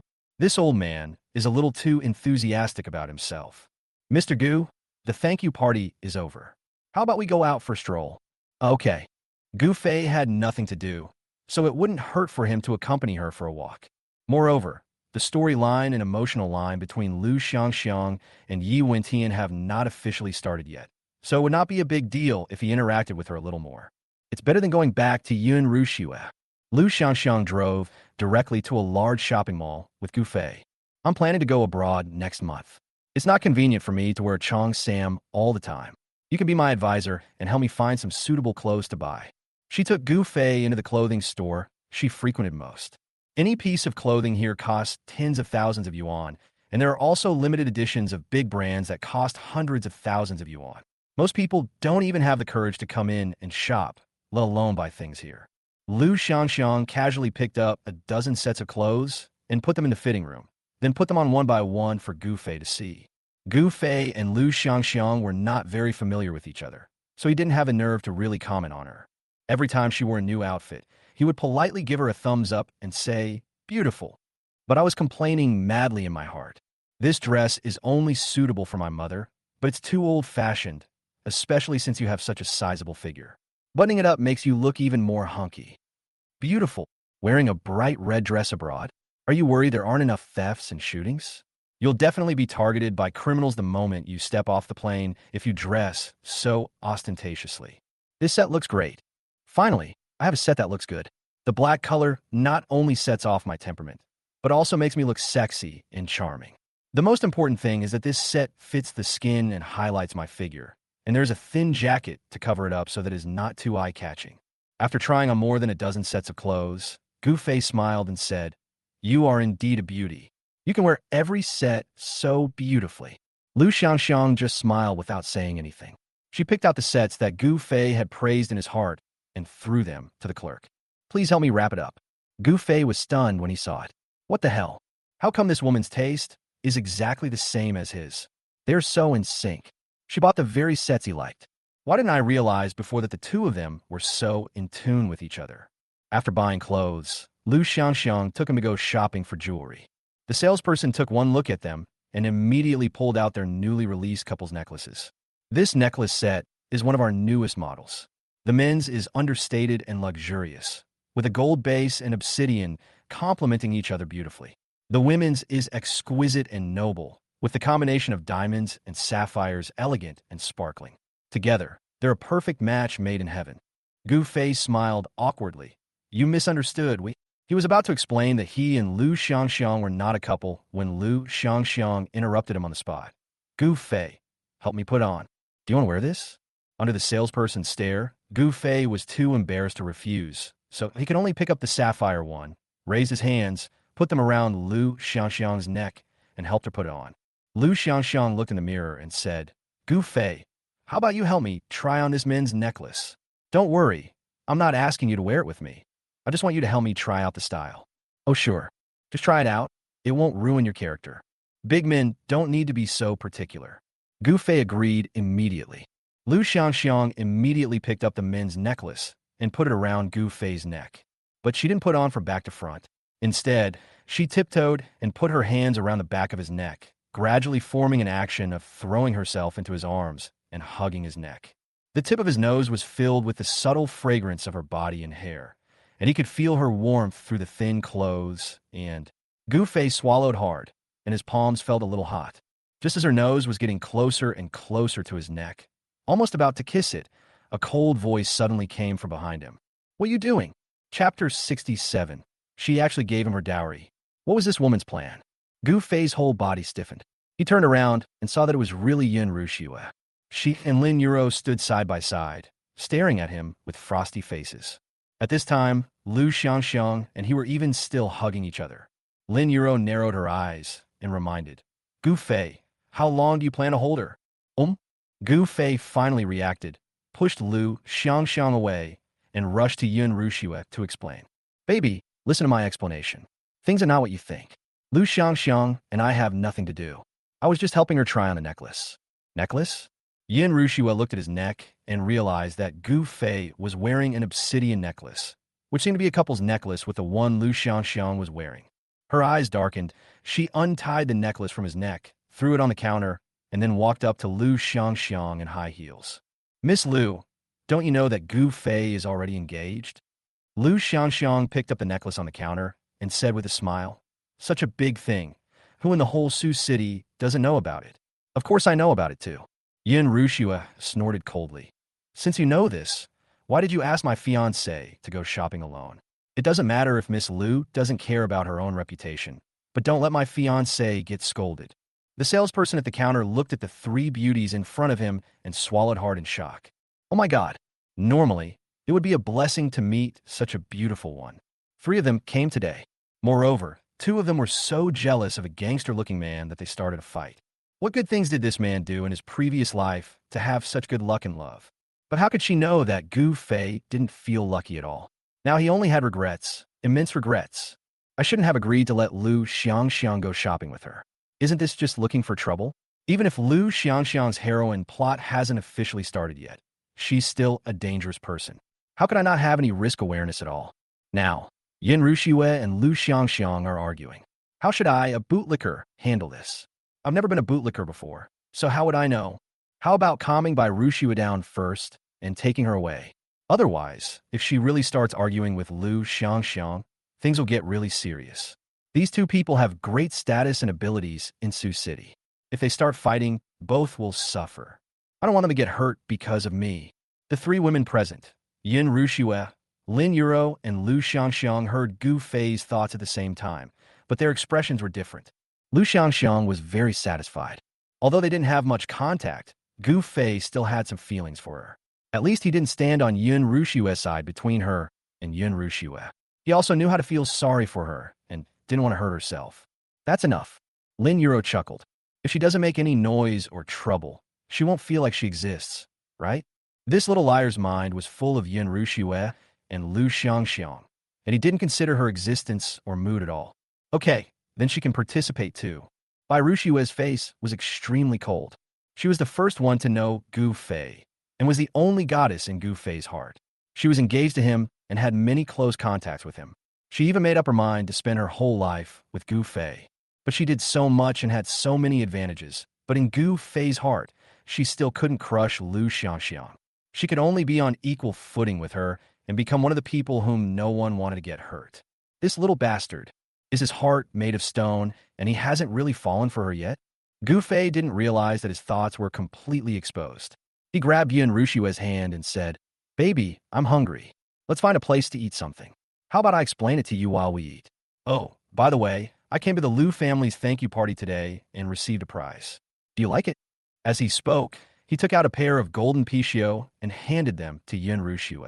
Yin Rushue was stunned when she saw the golden pichio. If I remember correctly, this seems to be a golden pichio inlaid with plum blossoms and jade that was carved by Grandpa Liu himself and was once put on public display by the Liu family. I remember that at the exhibition, a wealthy businessman offered $5 million to buy it, but was rejected on the spot by Mr. Liu, who said that the pair of golden pichio was a dowry for his daughter. Unexpectedly, Lu Xiangxiang actually gave such a precious dowry to Gu Fei. Haha, her intuition was right. This woman really had feelings for Gu Fei. Yin Rushue took the golden pichio and said coldly, "Although I don't like it, since it's a gift from you, I will definitely treasure it well. But Gu Fei, you just casually gave me a treasure that someone else gave you. Aren't you afraid that person will be angry?" Forehead. Hearing this, Gu Fei subconsciously turned around to glance at Lu Xiangxiang and said with a silly smile, "No, this is a gift from me as a VIP guest of Liu Family Stone Workshop. Although it is expensive, it is their thoughtfulness. There is nothing to be angry about." Yin Rushue curled her lips and said, "What you said makes sense. I'll accept it. Thank you, husband. I didn't expect that my most precious collection would be casually given to another woman." Lu Xiangxiang's heart was twisted, but she remained calm and smiled charmingly. "It seems that you don't like this pair of golden pichio of mine very much. Otherwise, you wouldn't give them to others." Gu Fei was startled and quickly waved his hands. No, I like it very much. But it doesn't matter. If you don't like it, I can give you something else. We'll inevitably meet often in the future. There will be plenty of opportunities."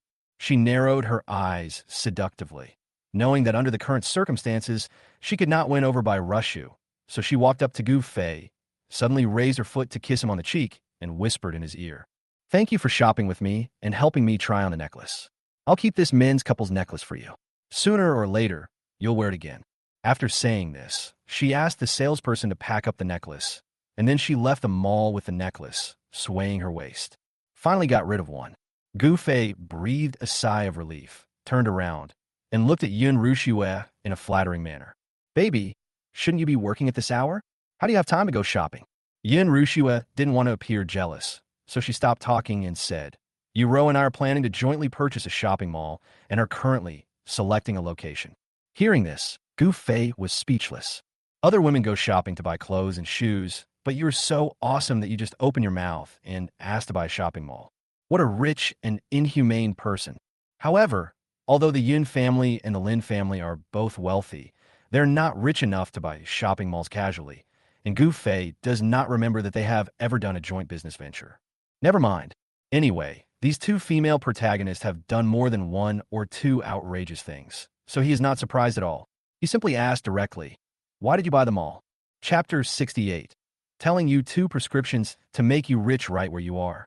Lin Euro smiled and said, "It's called a joint venture, but I actually own the majority of the shares. I bought them all mainly to expand my business. The medicinal materials market has been difficult to operate in the past 2 years, and the benefits are not high. I want to try to transform while my family is still financially strong." So that's how it is, Gu Fei suddenly realized. This is my fault. Originally, the Lin family was indeed facing the problem of mediocre returns from traditional industries. But after meeting the male protagonist, Yi Wentian, they quickly made a fortune with the 2 prescriptions he gave them. As a result, due to my arrival, the storyline changed a bit. Lin Euro seemed annoyed by Yi Wentian and naturally refused to cooperate with him. The Lin family lost this opportunity. Fisk. Gu Fei looked up at Lin Euro and saw that she was talking and laughing, as gentle as a breeze, which made people happy just by looking at her. I can't help but feel a little sad. Should we try to tell her those 2 prescriptions? I remember one was called the longevity pill, and the ingredients were mugwort, long pole, and angelica. There is also a prescription called Mingxin pills, which contains wolfberry, sedum, and wormwood. Fortunately, Gu Fei had read this novel many times, and after carefully recalling it for a long time, he actually remembered the contents of the two prescriptions. For fear of forgetting, he repeated it several times in his mind. He looked at Lin Yuro, but a plan came to his mind. Lin Yuro's path is really a bit off. Why don't he think of a way to help the male protagonist Dragon King get some points? Find an opportunity, imitate the male protagonist's handwriting to write a letter to Lin Yuro, and give the prescription to Lin Yuro as a favor in the identity of the male protagonist Dragon King. This way, Lin Yuro will at least not have a stern face when she sees the male protagonist Dragon King in the future because of the prescription. Thinking of this, Gu Fei couldn't help but sigh. I really am sending the Buddha to the West. What can you do to thank me, Dragon King? But what he didn't know was that the two prescriptions he had repeatedly reviewed in his mind had already been firmly memorized by Lin Yuro. This little liar actually wants to help others? Want to impersonate Yi Wentian? She smiled faintly, not showing it on her face, but she was already smiling brightly in her heart. Fortunately, she could hear his inner voice.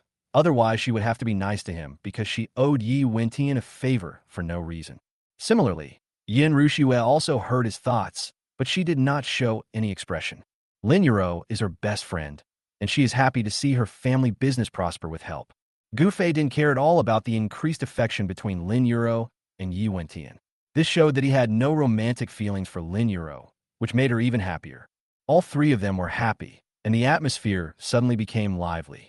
But Lin Yuro couldn't wait to go home and try to make the prescription, so she found an excuse to leave after hanging out with them for a while. Soon, only Gu Fei and Yin Rushue were left in the mall. Yin Rushue walked leisurely from store to store, asking for his opinion from time to time, just like she was out shopping with her boyfriend. She was so natural that Gu Fei couldn't help scratching his head. He felt awkward, but also had a strange, sweet feeling. There's a drink stall over there. Do you want something to drink? I'll buy it for you. Yin Rushue took a look and said, then buy me a cup of succulent grapes. No problem. Buying drinks for the goddess. Should this be considered as a dog's attentiveness, right? Gu Fei walked quickly to the door of the beverage store, waited in line for a few people, and ordered a cup of succulent grape drink. Then he lowered his head to look at his phone. It's almost 5:30, and it's time for dinner. Should he take Yin Rushue out for dinner? By the way, I feel quite comfortable being with Yin Rushue today. Anyway, the plot has collapsed to this point, and the heroine's character has collapsed to this point. So why push yourself so hard? As long as he doesn't ruin his character and does his job as a villain and a bootlicker, the rest of the things can happen as he pleases. There's nothing to be afraid of, so just let nature take its course. Handsome guy, your milk tea is ready. Oh, upon hearing this, Gu Fei casually picked up the cup in front of him and left. However, after he left, the girl at the counter realized and reacted, Hey, wait a minute, handsome guy, you got the wrong one. Handsome guy. Unfortunately, Gu Fei had already walked far away and could not hear her call at all. Returning to Yin Rushue, he handed her the milk tea in his hand and said, Here, your grape. Succulent grapes. Yin Rushue took it and looked at it with confusion. This packaging doesn't look like succulent grapes, but more like milk tea. But Gu Fei shouldn't make a mistake with such a simple thing. So she didn't take it seriously and started eating it with a straw. But after taking just one bite, she frowned slightly. I asked you to buy succulent grapes. How come this is milk tea? Gu Fei didn't take it seriously. They're all drinks, so drink them all the same. Seeing that she was unhappy, he had no choice but to say, If you don't like it, I'll change it for you. Yin Rushue shook her head. It's not that I don't like it. It's that I'm allergic to non-dairy creamer. If non-dairy creamer is added to this, I will feel very uncomfortable. Allergy? Gu Fei hissed. The original novel didn't mention what Yin Rushue was allergic to, so he had no idea what was going on. He suddenly became nervous. What should we do? Do you want to induce vomiting? Is it serious?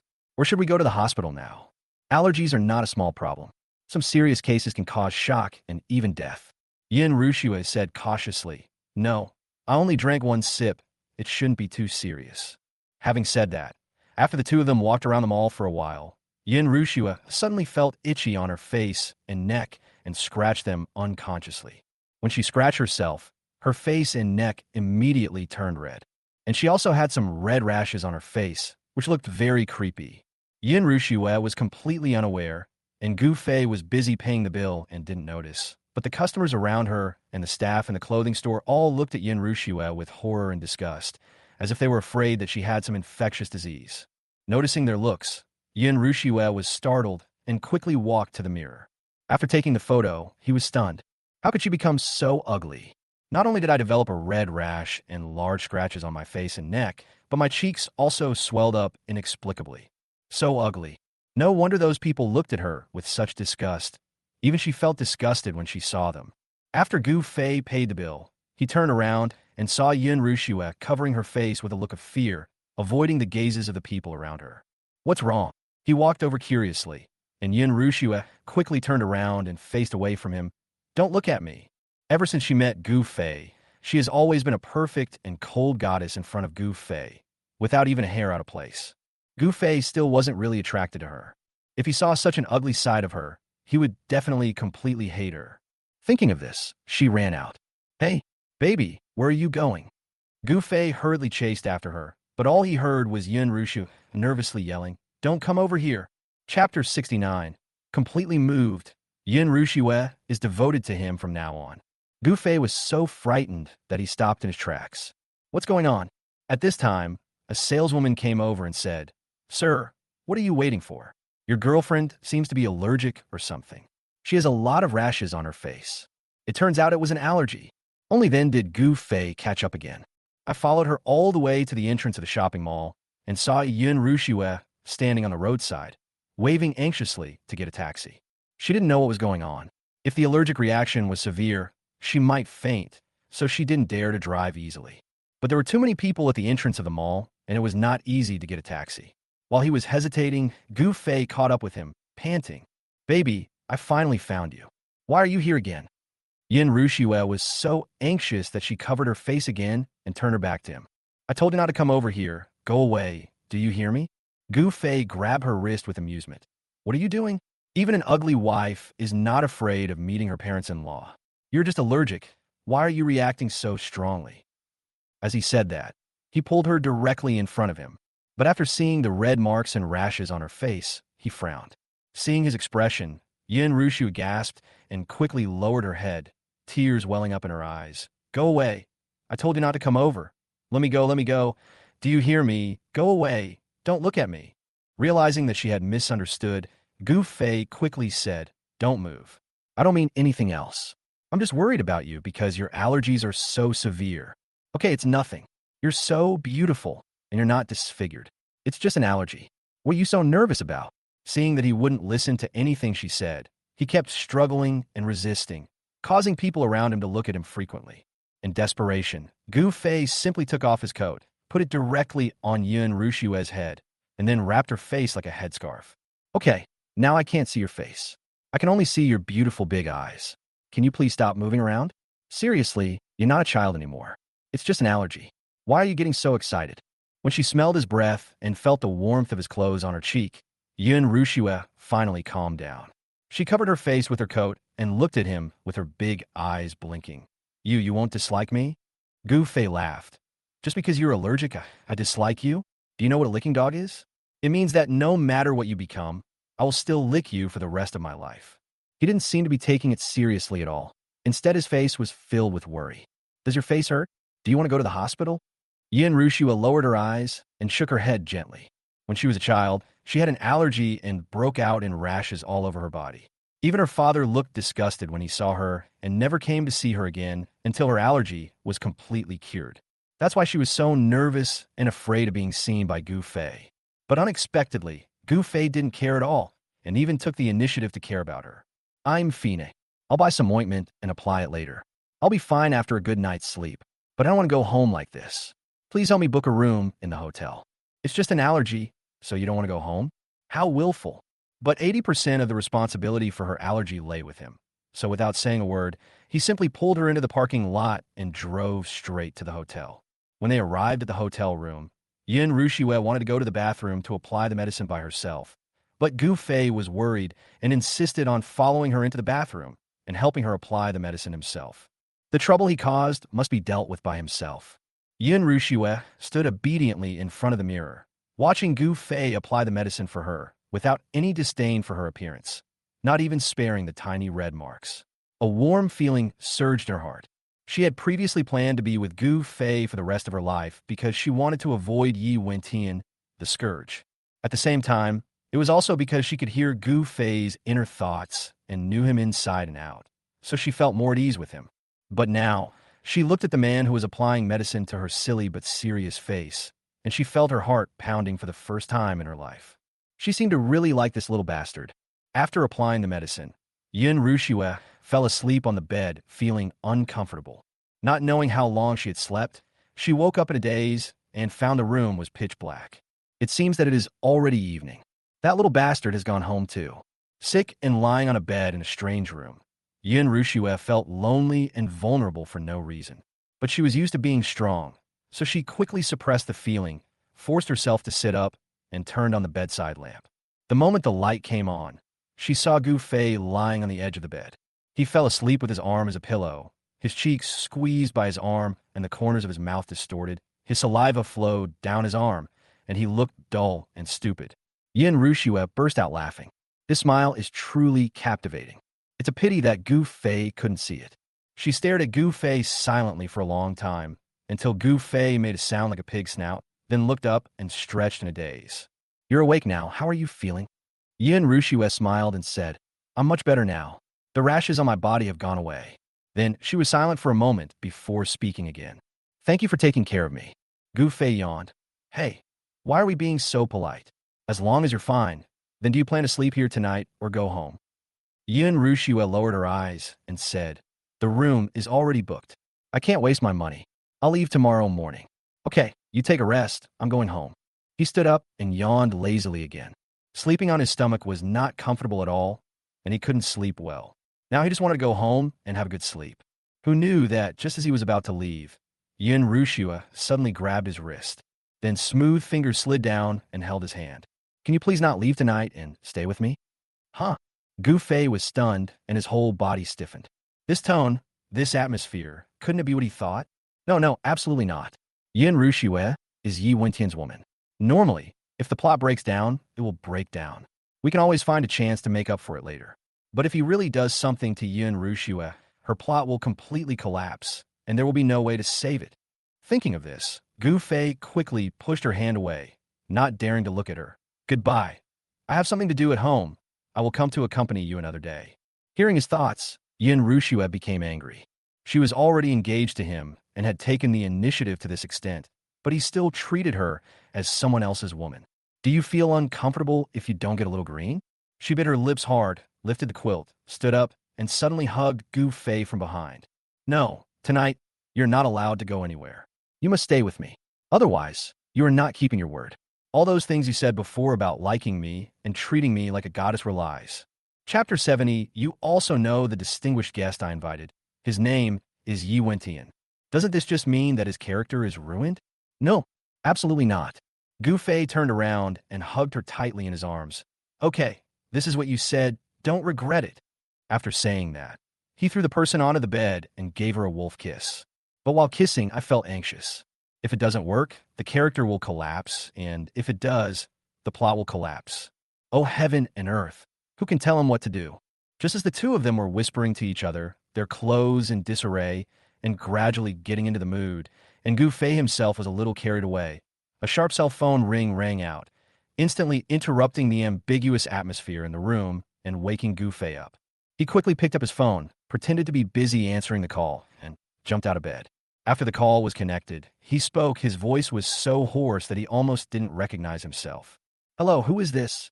You forgot me so quickly? I'm Rei Mufai. I'm lost outside. Come pick me up. What? Lost? No, miss. Don't you know there's such a thing as navigation in this world? If that doesn't work, you can always take a taxi. Rin Mufei snorted. How could I possibly take a taxi when it's so dirty? Come pick me up quickly, or I'll tell Man Xingyue that you bullied me. When mentioning Man Xingyue, Gu Fei's tone finally softened. After all, he had just secured an order with the help of Man Xingyue that made his father very happy, and he had not yet repaid the favor. He took a deep breath, thinking that this was also an excuse to avoid Yin Rushue, so he could only agree. Rushue, I have a friend who just arrived in Sioux City.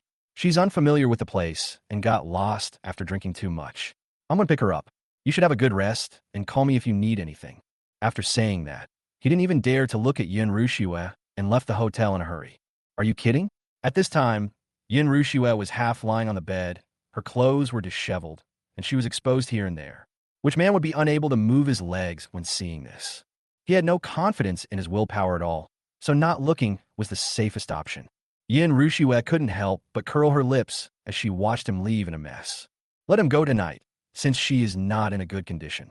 Anyway, she had already verified that he liked her body, and would respond to her, and that was enough. In the future, whenever she wants to have sex with him, she can kill him on the spot at any time. On the other side, Gu Fei drove with the windows open, letting in the cool breeze. When he arrived at the place Ren Mufei mentioned, he had basically calmed down. I saw Ren Mufei standing by the flower bed, carrying a lot of bags, looking at me with a pouty look on her face. I came all the way here to pick you up. What are you looking at me with? Ren Mufei snorted. You made me wait for so long and wasted so much time. How are you going to compensate me? I compensate you? I wasted your time. Gu Fei laughed. No, you really think you're an ant. I'm not your driver. I'm already a kind-hearted person for coming to pick you up in the middle of the night. You don't say thank you, but you blame me? I am really impressed. Ren Mufei naturally knew that she was not in the right, so she snorted and stuffed all the bags in her hands into his hands. Okay, take me home quickly. I just remembered that I have an important guest today. If I go back late, it would be bad to neglect the guest. Come on. If he was really a distinguished guest, she would have taken a taxi home long ago. Would there be any need to wait for him to come? Gu Fei didn't take it seriously at all and drove her home slowly. About half an hour later, the car stopped at the gate of the villa. He was too lazy to get out of the car and said directly, "Goodbye, I won't see you off." Ren Mufei snorted as she got out of the car. What do you mean by not sending it off? I bought so many things, can't you see? You won't help me carry them in? Don't you have any gentlemanly manners? I can bear it. Just carry the stuff in and it's done. Anyway, just consider this as repaying a favor to Man Xingyue. Picking up the things, Gu Fei followed Ren Mufei into the villa and put the things on the living room table. Just as he was about to leave, he saw Ren Mufei coming out with tea. Please sit down and have a cup of tea. It's rare for me to make tea myself, so I think you're doing me an honor. Gu Fei chuckled. I'm not thirsty. You can keep it for yourself. Seeing that he was always in a hurry to leave, Ren Mufei got anxious and went up to him and grabbed his arm. Hey, why don't you wait to leave? Didn't I tell you that I have a distinguished guest later? Do you know who that distinguished guest is? Gu Fei asked casually without any interest. Who is it? Ren Mufei stared into his eyes and spoke slowly. A man Xingyue particularly hates Yi Wentian. Gu Fei. Yi Wentian. Why is it the male protagonist Yi Wentian? This doesn't make sense. The plot shouldn't be moving so fast. Ren Mufei met Yi Wentian because the filming location she had agreed upon was taken away. To get it back, she had no choice but to seek help from the local Tu Wang. However, Yi Wentian had just dealt with the Tu Wang, and the younger brothers there now only recognized Yi Wentian as their big brother. Ren Mufei approached Yi Wentian and begged him for help in resolving the matter. After witnessing Yi Wentian's abilities firsthand, she became obsessed with him, and from then on became a humble concubine like Princess Janning. How many days has she been here? There shouldn't be any problems with the venue, right? What is Yi Wentian doing here? Hearing Gu Fei's inner thoughts, Ren Mufei almost couldn't hold back and burst into cursing. You're a concubine. Your whole family is a concubine. I am the eldest daughter of the famous Ren family. How could I possibly be someone else's concubine? What a joke. However, the reason why she specifically called Gu Fei over tonight was because she had discovered before that she could hear Gu Fei's inner thoughts. At that time, Gu Fei mentioned that she would become one of Yi Wentian's concubines in the future, and the most humble one at that. She was concerned about Yi Wentian, so she asked someone to investigate him thoroughly. You don't know until you check, and you'll be shocked when you do. Because she found nothing. Yi Wentian hid his identity very well. Apart from the fact that he was a survivor of the Yi family genocide, his life over the past 7 years could be said to be a blank. No one knew where he went or what he did. She really wanted to know the secret, and was so curious that she couldn't sleep. So she found a way to get in touch with Yi Wentian and specially invited him to come over as a guest tonight. Just in case, she called Gu Fei over again. I wanted him to protect me secretly, but I also wanted to get him to say something more to see if he could say anything useful. Unexpectedly, she made the right bet. Gu Fei told her a lot more inside information. This kid is really a treasure. No wonder Xingyue likes him, values him, trusts him so much, and doesn't even mind getting close to him. She pulled Gu Fei to sit down and said, It's late at night, and it's not good for a girl like me to meet a strange man, so you should stay with me. If that man gets wild later, you can still protect me. Chapter 71. Do you deserve to be polite to you? Gu Fei just laughed. At the Liu family's thank you party, he had just provoked Yi Wentian, and Yi Wentian couldn't help but attack him. If I meet him here, I'd definitely kill him. So he stood up without hesitation. Sorry, I have something else to do. If you want to find a bodyguard, please find someone else. I am busy. After saying that, he walked out. 1 million. Just after taking 2 steps, Ren Mufei's voice came from behind. If you stay here and protect me for 1 hour, I'll give you 1 million. 1 million an hour? This is too fucking high. Gu Fei really wanted it, but compared to 1 million, his life was obviously more important, so he continued to walk out. 5 million. I'm leaving. 8 million. A life is worth 1,000 gold. 10 million. Gu Fei turned around and walked back. Really give me 10 million? What if he defaults on the debt? First, give me a deposit of 5 million. Ren Mufei snorted. I never go back on my word.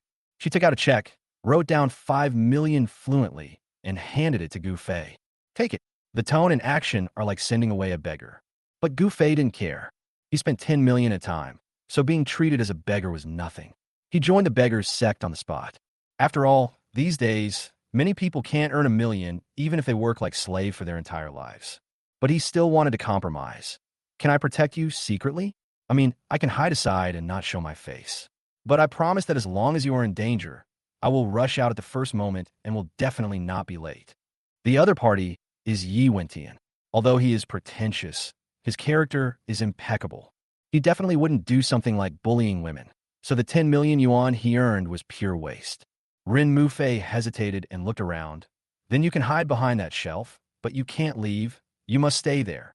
At this distance, she should still be able to hear his thoughts. At that time, she wanted to see who this Yi Wentian was. No problem. At this moment, the housekeeper came in and said, Mr. Yi is here. Shall we let him in now? Well, let him in. Upon hearing this, Gu Fei immediately jumped up and hid behind a shelf. You can make money, avoid being discovered by Yi Wentian, and watch the famous scene of the male and female protagonist meeting. Not bad, not bad. In a good mood, he raised the check and checked it, and only put it in his pocket after making sure that there was no problem. At this moment, a powerful aura rushed into the door, and the next moment, Yi Wentian, with messy black hair and wearing a black suit, strode into the living room. His domineering eyes fell on Ren Mufei, and a hint of surprise flashed across them. But he walked forward calmly. Ms. Ren, you are looking for me. Yes, Mr. Yi, please take a seat. Miss Ren Mufei, who was arrogant and domineering in front of Gu Fei, appeared very polite in front of Yi Wentian. She looked Yi Wentian up and down and felt that he was handsome, but that was all. What kind of men has she not seen in the entertainment industry? Pretty boy, muscular action star, evil and crazy, all kinds of them are available. Her standards have been cultivated to be higher than the mountains, so how could she fall in love with him at first sight? This is outrageous. After Yi Wentian sat down, he asked directly, I wonder what advice Miss Ren would like to give me? Ren Mufei smiled slightly and said, I don't dare to give you any advice. I just want to ask Mr. Yi to manage his men well. If you continue to harass my filming location for no reason and extort protection money, I will not be polite. What? Yi Wentian was stunned and looked at Ren Mufei in confusion.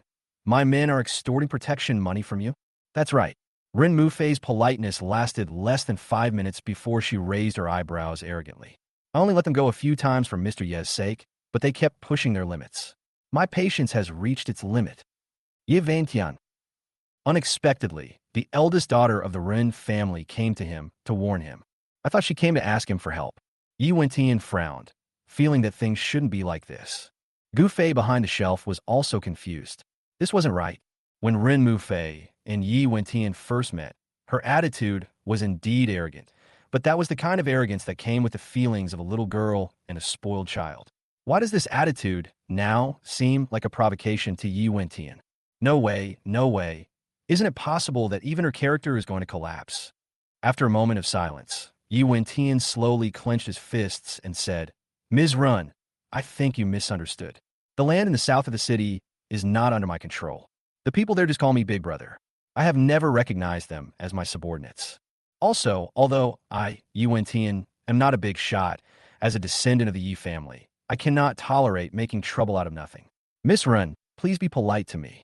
He had said this tactfully and forbearingly enough, but in return he received a sneer from Renmu Fei. She looked at Yi Wentian with disdain.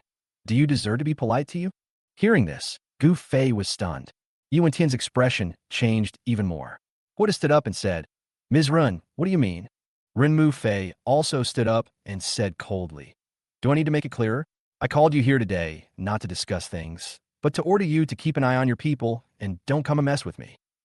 Orders? Ye Wentian rage. Ms. Run, how arrogant. Who give you the right to order me? Renmu Fei raised her chin and said proudly, Even if I have no status, I can still order you around. It's because you are of a lowly status. You, what a great eldest daughter of the Run family. They had no grudges against each other. He came today with the good intention of making friends with her, but he didn't expect to be treated like this. Yi Wentian clenched his fists, and the anger that had been pent up for a while almost erupted. He endured and endured, finally suppressing his anger, gritting his teeth and saying, I consider you a woman, and the Ren family used to have some friendship with the Yi family, so I won't argue with you today, but if there's a next time, I will never let you off easily. Renmu Fei laughed disdainfully. Even when the Yi family was at its richest, they were just a dog raised by the Ren family. How dare you talk about friendship with me? You just need to remember that this is my last warning to you. Get lost. No. Gu Fei held his breath and looked at Renmu Fei in disbelief. Big socks. Are you going a little too far in maintaining your image as a naughty lady? The person sitting in front of you is your true love. Shouldn't you lick him, fawn on him, and be his little fangirl? Why are you scolding him again? He was filled with confusion, and in his excitement, he accidentally poked the metal decorations on the shelf, causing a rustling sound. Who? Yi Wentian was filled with rage, and when he heard this voice, he immediately roared. He was being scolded, especially by a stunningly beautiful woman. This kind of thing must not be seen by a third party. Chapter 72, it's him again. Nothing good happens when he's around. Gu Fei's whole body stiffened, and he stood there in a daze. It's over. Discovered. What should I do? If I go out at this time, won't I be dead? Fortunately, Renmu Fei was a nice person and knew how to protect him. It's just my cat. Why are you so excited? This is my home. Isn't it normal to have my people and pets here? Wrong. Yi Wentian's face looked grim, and he clenched his fists. I can feel his breath. He is a living person, and his breath is strong and steady. As he spoke, he suddenly walked towards a shelf. Renmu Fei was stunned and quickly stepped forward to stop him. Hey, what are you doing? Who allowed you to walk around in my house, casually? Stop right there.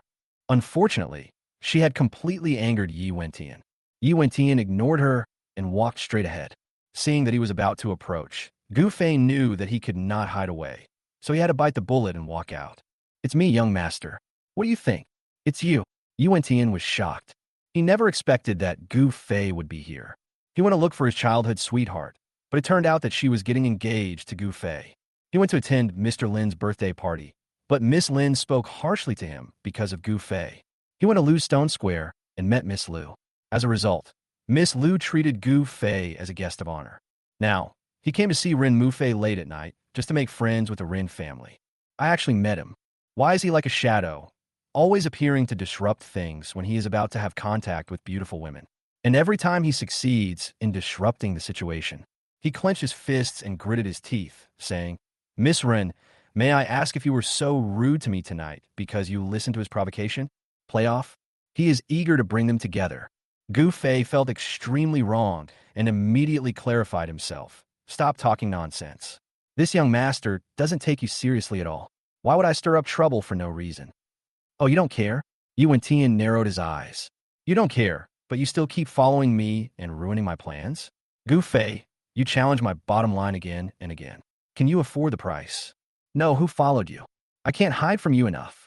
Just as Gu Fei was about to explain himself, Renmu Fei stood in front of him and said to Yi Wentian, Don't be so self-indulgent. Gu Fei is my friend. I invited him to come over to play night. And he's trying to instigate you? Haha. I'll tell you the truth. In his heart, you're nothing. Gu Fei, you're adding fuel to the fire, aren't you? You think I'm dying too slowly, aren't you? Thank you.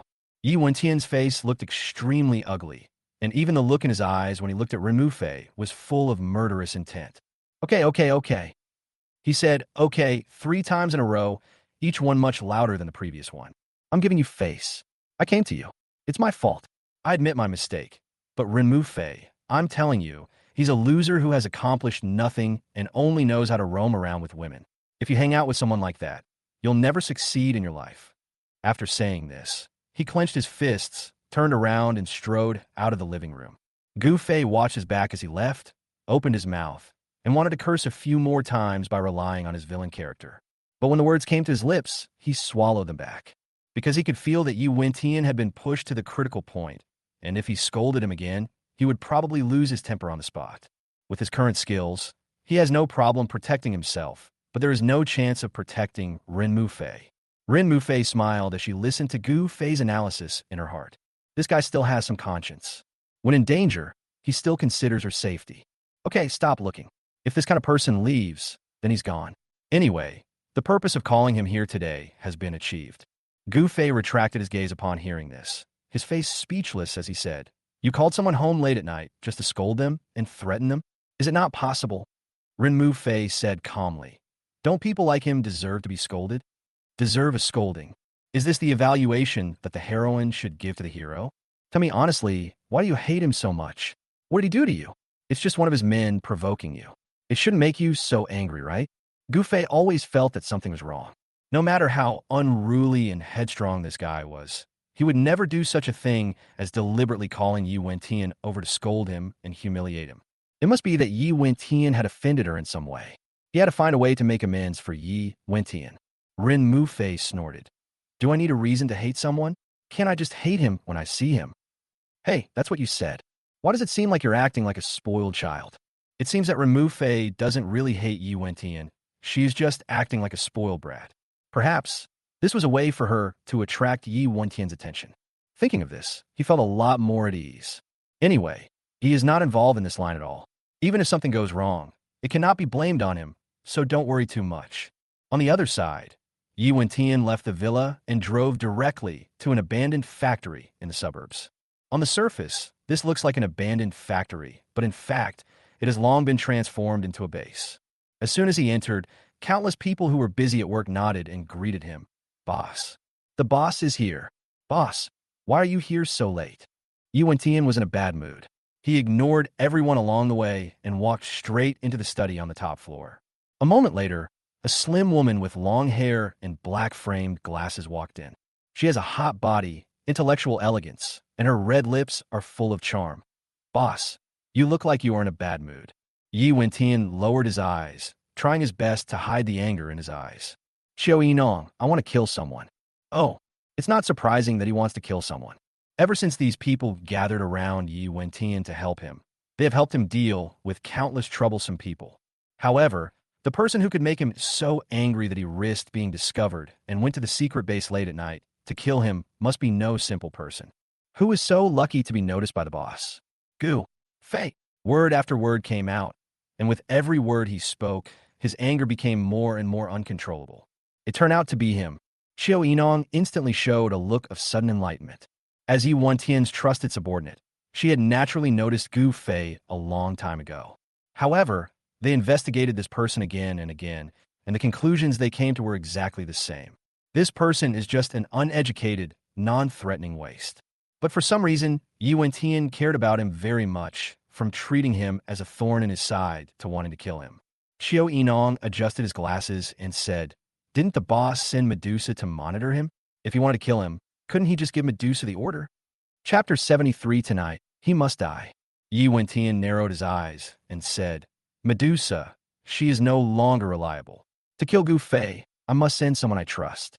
Ever since the first time Medusa reported to him that she had failed in her assassination attempt on Gu Fei and even said that she was no match for him, he had been suspicious of Medusa. Because Gu Fei doesn't know martial arts at all.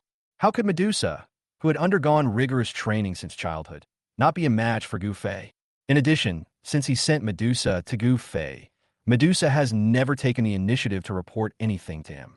Even if he asked, she would just say, "I didn't find anything suspicious." Although this idea was outrageous, he still felt that Medusa might have betrayed him for Gu Fei. Xiao Yinong was shocked when she heard this, but she wisely chose to keep her mouth shut and said, "Okay, I'll send someone over tonight to take care of Gu Fei." Yi Wentian was still very confident in Xiao Yinong's work. He calmed down a bit and said, just killing him won't relieve the hatred in my heart. Starting tomorrow, you must find a way to unite the local businesses in Sioux City and jointly shut down the Gu family's business and bankrupt them as soon as possible. I'm afraid that won't work.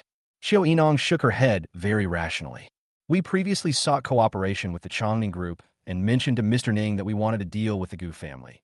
But he refused without hesitation, saying that the Gu family was their partner and they would not betray their partners. If we take action against the Gu family, Mr. Ning will not stand idly by. I don't think there will be any company in Sioux City willing to be an enemy of Mr. Ning. Yi Wentian raised his head unhappily. Then find a way to deal with the Ning family first. This is too irrational to say. Dealing with the Ning family is not impossible, but it will inevitably come at a heavy price. He had just made a comeback and was not strong in terms of financial resources or strength. At this critical juncture, instead of trying to build up his strength, he fought for an irrelevant person, Gu Fei, and even suffered serious injuries. That's a bit too hasty. She was willing to work with Yi Wentian because she valued his youthful potential and maturity. If he is such an impulsive and reckless person, then she should think carefully about whether to continue following him. As if he could see through her thoughts, Yi Wentian took a deep breath, propped up his chin, and said, I just spoke in anger. Don't take it seriously. I won't lose my mind because of Gu Fei. How about this? You find a way to strike a blow against the Gu family on a small scale, teach them a lesson, and let them know that there's a price to pay for offending me. Only then did Xiao Yinong nod, feeling a little relieved. Boss, don't go crazy. She can continue to survive. By the way, how's Yin Rushua doing? When Xiao Yinong heard this, she couldn't help but sigh. Although Yin Rushua has an extremely lean body and is helpful to the boss in practicing martial arts, she is already someone else's fiancée. Is it okay for the boss to stare at her like this? Openly stealing someone's girlfriend is a bit despicable and vulgar. But she could only report. Yin Rushua recovered the defrauded funds, and with the support of the Gu family, she has resolved the company's difficulties. In addition, she was lucky enough to win 2 public projects in the last bidding, with an estimated profit of at least 80 million. The stock market has been trending very well recently. In 2 years at most, the Yun family will be able to move up a level. Yi Wentian narrowed his eyes, feeling more and more indignant the more he listened. This woman should have been his, and her property should have belonged to him. As a result, now he could only watch her throw herself into Gu Fei's arms. The Yin family's property had nothing to do with him. He was unwilling to accept it. Boss, Xiao Yinong spoke tentatively. I think it's time to give up on Yin Rushua. There are plenty of fish in the sea. Besides, although the Yin family is developing well, it started from a low point. Why don't you find someone better? I think the Man family is good. The eldest daughter, Man Xingyue, is also an only child and very beautiful. It would be a good idea to marry her.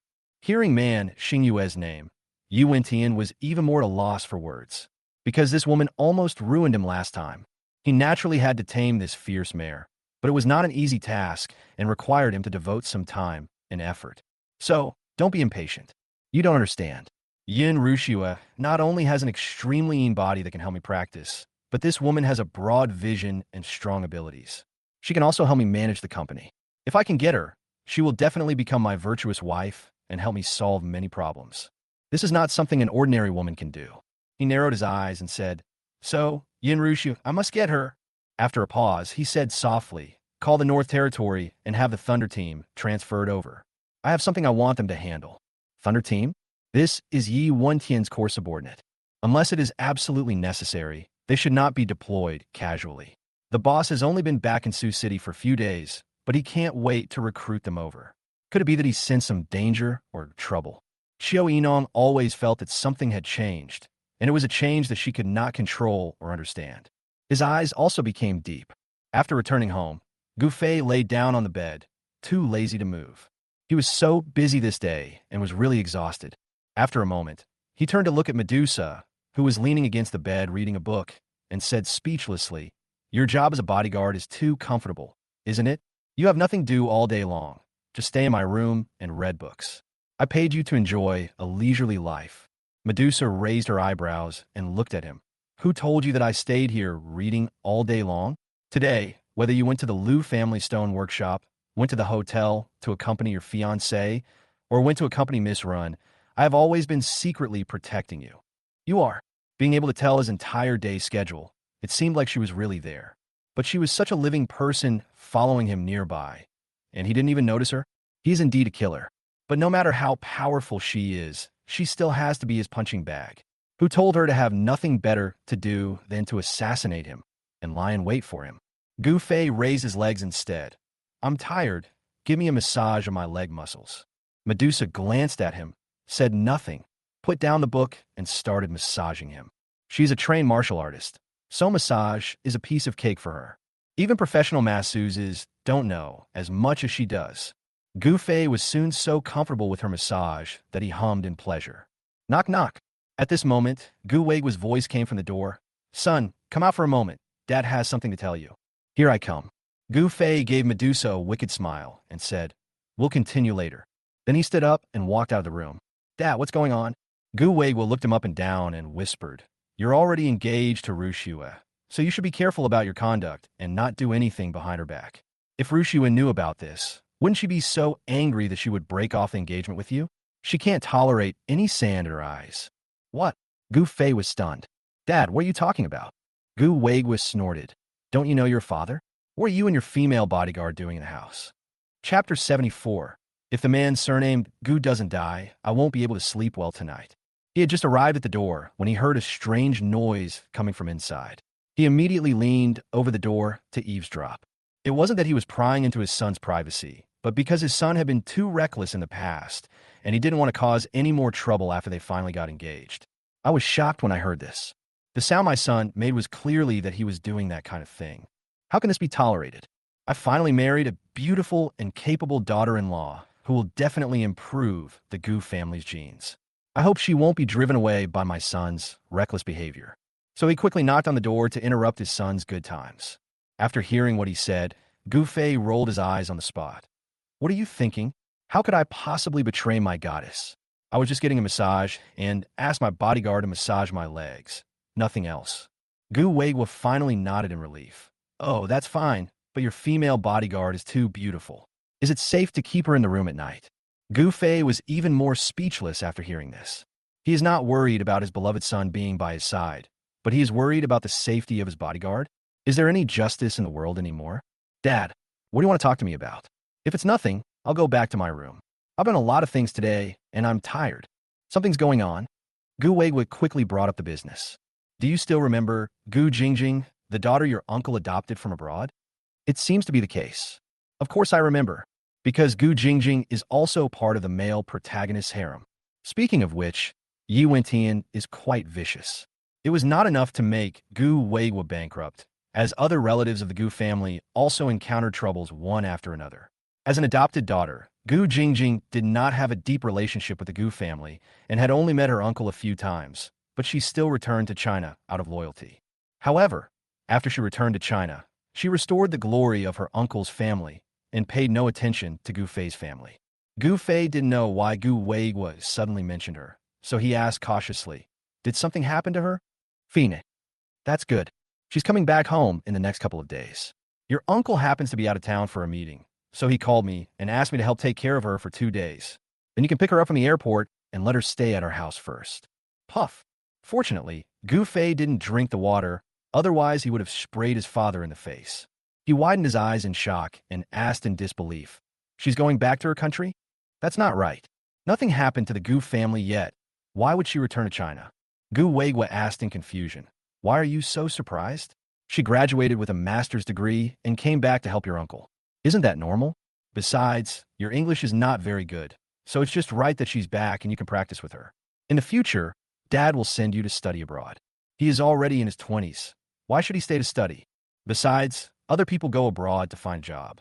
Why would he go abroad to study when he has such a big family business to inherit? But he couldn't care less about that now. Another heroine appears, but her timing and motivation are wrong, and she even wants to live in his house. Isn't this a mess? Okay, just give me an idea. I might call you any time in the next 2 days, so don't turn off your phone or anything. No. Gu Fei returned to the room helplessly, sat down on the edge of the bed, and sighed deeply. Forget it. Things have developed to this point. There's no point for him to worry. He should just let it go and let the heroines and the storyline develop however they want. Anyway, he just needs to be a good villain. But speaking of it, A lot of things have happened between him and the male protagonist recently, and the system has not responded much. Is it possible that he behaved incorrectly? At this moment, a voice suddenly came from his mind. Sorry, host, your recent performance has all been judged as failing and no reward, so the system has not notified you. I hope you will continue to work hard and create more brilliance. Damn it, is the system alive? He quickly sat up and frantically called the system in his mind. No, system, come out. Tell me, what's going on with the current heroine and the plot? Why is it completely different from what I originally saw? If things continue like this, I'm afraid the Dragon King hero will be driven crazy by these heroines. If he gets mad, he won't blame me for it, right? After a moment, the system responded. Sorry, host. Regarding the phenomenon of the heroine's character being broken and the storyline being distorted, the system has been uploading data for a long time to investigate, but has not yet found the cause and will continue to investigate. But host, don't worry. As long as you strictly abide by the villain's rules and don't ruin your villain character, these things will have nothing to do with the host. That's good. Gu Fei's heart, which had been hanging in the air, finally settled down. But he was also quite puzzled. Even the system didn't know what had happened. It seemed that the world had really been greatly affected by his arrival. He had seen a movie before called The Butterfly Effect. The protagonist only needed to change a small choice in his childhood, which would have a huge impact on the people around him. It is normal that he, a living person, suddenly changed, and everything in the world changed accordingly. Anyway, no matter how it changes, it has nothing to do with him, so he doesn't need to think too much about it. After taking a shower and changing into pajamas, Gu Fei lay comfortably on the bed. Then he stared at Medusa, who was still sitting next to him with his eyes open. I'm going to sleep. Why are you still sitting here? Medusa said calmly. Will it disturb your sleep if I sit here? The bed under me is more than 3 meters wide, which is more than enough for 5 people to sleep on, so it will naturally not have any impact. But what's the matter with him sleeping and a beautiful woman with a charming figure wearing sexy pajamas sitting next to him? It's hard to be able to see but not touch. Gu Fei wanted to say something but stopped himself, but he thought that saying these words would only make Medusa proud, so he could only shut his mouth, turn over with his back to her, and fall asleep. After his breathing became long and steady, Medusa narrowed her eyes, picked up her phone from the side, and opened the local forum with the most active users. The top post is titled, Bullying Video of Gu Fei, the eldest son of the Gu family, exposed. He once beat up a classmate and broke his legs. The video was not very clear, but Gu Fei's face had been processed using technology, making it exceptionally clear. But he himself didn't run away. The man in the video spoke in an arrogant tone and acted ferociously. He beat the seemingly honest male student until he begged for mercy miserably, but he still refused to let him go until he raised the leg of a chair and hit the male student's knee hard. Anyone with a bit of humanity would be furious after seeing this video and would want to rush into the video and beat Gu Fei to death. The comments below are indeed disgusting. How disgusting? Just because you have money, you can bully people like this? Is there anyone who can crowdfund to hire someone to beat up that Gu Fei? I'll give him 100. This brat usually bullies others by taking advantage of his power. I don't know how many good people he has harmed. Now he can even act like a big shot and marry the most beautiful woman in Sioux City. How can he do that? Please share this and let everyone know his ugly face. Is it still useful to call the police now? I won't be able to sleep well tonight unless that guy named Gu is killed. Chapter 75, The Master has changed, and he keeps talking about that dish. This was done by Yi Wentian. Many of the comments below were from the internet trolls hired by Yi Wentian. Medusa frowned and slowly slid down her comments, her expression gradually becoming unpredictable. I can't believe the master would do such a thing. I thought he was the kind of hero who would stand firm as a mountain, even if the sky fell, and who looked down on everyone and stood tall and upright. He didn't expect that a mere Gu Fei would force him into a situation where he would resort to such despicable tricks. She had really misjudged him before. After closing the web page, she immediately opened a chat software that had never appeared on the market, and there was only one contact in this chat software. The contact's avatar is a black silhouette with 2 ponytails, which looks cute and weird. Did you make the online video of Gu Fei bullying? Yes, it's the master's order. You're not surprised at all? Don't tell me. The master has asked you to do this countless times. No, this is the first time. Sure enough, the owner changed. Medusa remained silent for a long time before the other party took the initiative to send a message. Be careful.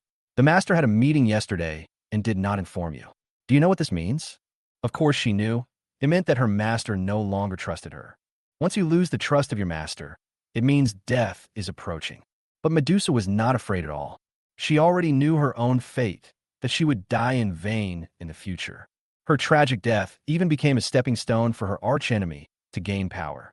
Since she was going to die anyway, she would rather fight, follow her own will, and die freely. As for her master, she no longer wanted to care about him. If he wasn't the hero she thought he was.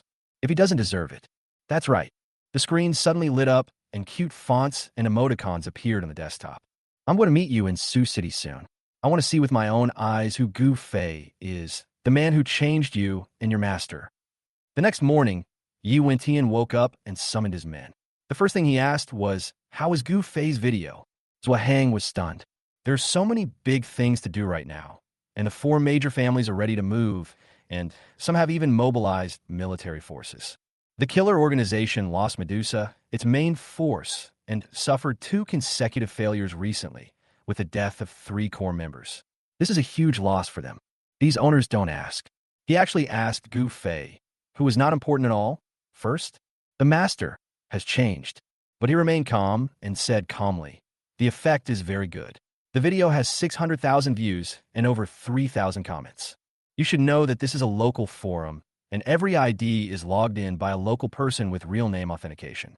600,000 hits means 600,000 people watched it. The effect can be called excellent. Yu Wentian raised his lips in satisfaction, and the next thing he asked was, last time, I told you to find a way to suppress the Gu family's business. How are you doing? Zhua Hang pursed his lips, and his eyes changed slightly. But he maintained a calm tone and said, we have formed an alliance with the 8 rivals of the Gu family and are ready to launch an attack at any time. Yu Wentian was very satisfied. Having dealt a heavy blow to Gu Fei and the Gu family twice in succession, he was finally able to ease some of the hatred in his heart. What's the situation at the Ren family? Zhua Hang breathed a sigh of relief. His master finally got down to business. Old Master Ren has already agreed. Furthermore, the other 2 branches of the Ren family are also willing to serve him. Good. Ye Ventian Sonortet Koldi. No matter how willful Ren Mufei is, she's just a young lady of the Ren family. There was no way she wouldn't listen to what Mr. Ron and the elders said. Since she doesn't give him face, he will let the Ren family teach her a lesson. Zhua Hang asked in confusion, Master, no matter how powerful the Ren family is, their influence is not in Sioux City. Far water cannot quench near thirst. Taking down the Ren family will not help us much. Why is Master so concerned about it? Yi Wentian said gloomily, because Ren Mufei actually dared to humiliate me in front of Gu Fei. I will make her pay for this. It's Gu Fei again. Why can't the master get along with this person? If you really can't stand it, just send someone to kill him. Is it really worth wasting so much time and energy on things that have nothing to do with revenge? As if he had noticed his subordinate's doubts, Yi Wentian coughed to hide the resentment and anger in his eyes. Of course, it's not all because of Gu Fei. The most important thing is that Ren Mufei has signed actress Xiao Shishir for this movie. Xiao Shishir is the eldest daughter of the Xiao family and has close ties with the military. If I can join the film project, get in touch with Xiao Shishir, and win her over, my strength will be further improved. I see. Zhua Hang was extremely surprised. Great, the owner is still the same owner, so visionary. Master, don't worry. I will definitely help you to tidy up the Ren family and make Ren Mufei obey you obediently. Yi Wentian nodded, then asked with satisfaction, when will Xiao Bai come over? We're already on the way, but that little girl loves to play, so she'll have to go shopping and eat along the way. It might take another day or 2. Yi Wentian frowned slightly. Hurry her up. Now is not the time to have fun. Yes. On the other side, Gu Fei had just woken up and was still lying in bed in a daze when the door was suddenly pushed open and Zhang Xiulan walked in hurriedly. So. She pulled Gu Fei up with all her strength, the tablet in her hand almost smearing his face. What's going on? Look quickly. Is the person in the video you? Gu Fei rubbed his eyes, took the tablet, and took a look at it, and his brain suddenly froze. It's true that the person in the video is him, but he has never bullied anyone. No, to be exact, he had never bullied her, but the original owner might not have been. Gu Fei's past is not mentioned in the novel. After all, he is just a minor villain. He only needs to be slapped in the face by the male protagonist Dragon King. There is no need to dwell too much on other things. So when Gu Fei watched the video, he was really confused. This, does he admit it or not? The person in the video was obviously him, and the thing was done by Gu Fei. There was no way to deny it. After thinking about it, Gu Fei simply admitted, "It's me." It just so happened that since his arrival, the plot has been affected. Several female protagonists not only did not dislike or hate him, but were also nice to him. This made him extremely panicked, fearing that the plot would change and he would be locked in this novel world for the rest of his life. This is a good opportunity. Taking advantage of this wave of popularity, he wants to publicize his image as an unlearned and unskillful bully of men and women, so that all the female protagonists, including Yun Rushue, will stay away from him and go find their male protagonist, the Dragon King. Thinking of this, he nodded again and even said nonchalantly, "It's me. So what?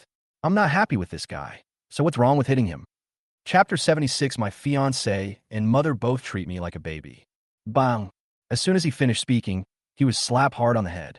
Zhang Xiaolan was so angry that she threw the tablet onto the bed. "You bastard! What nonsense are you talking about? You're bullying, don't you know? This video has gone viral online. Many people are insulting the Gu family, and some partners have even called to cancel their cooperation. And you're still saying such irresponsible nonsense." Forehead. There are actually people who want to cancel cooperation because of this video. This is making a big deal out of nothing. And, this video of yours wasn't dug up by someone. It was posted there on purpose. Your dad has already contacted the people on the forum, and they've clearly told us that someone has taken care of it and can't delete it. So they told us to find another way to handle it. It seemed that this person was coming for him. Who could it be? Could it be Yi Wentian? Impossible, impossible. He is the male lead of Dragon King. The male lead. How can you do such a thing that stabs people in the back? Gu Fei slowly sat up and scratched his head. Apart from Yi Wentian, he hadn't offended anyone recently. Could it be Yuan Bai? The villain in the Man Xingyue line seemed to hold a grudge against him, but not to that extent. "Madam Master, Miss Yun is here." Suddenly, the housekeeper's voice came from the door. Zhang Xiaolan stamped her feet anxiously.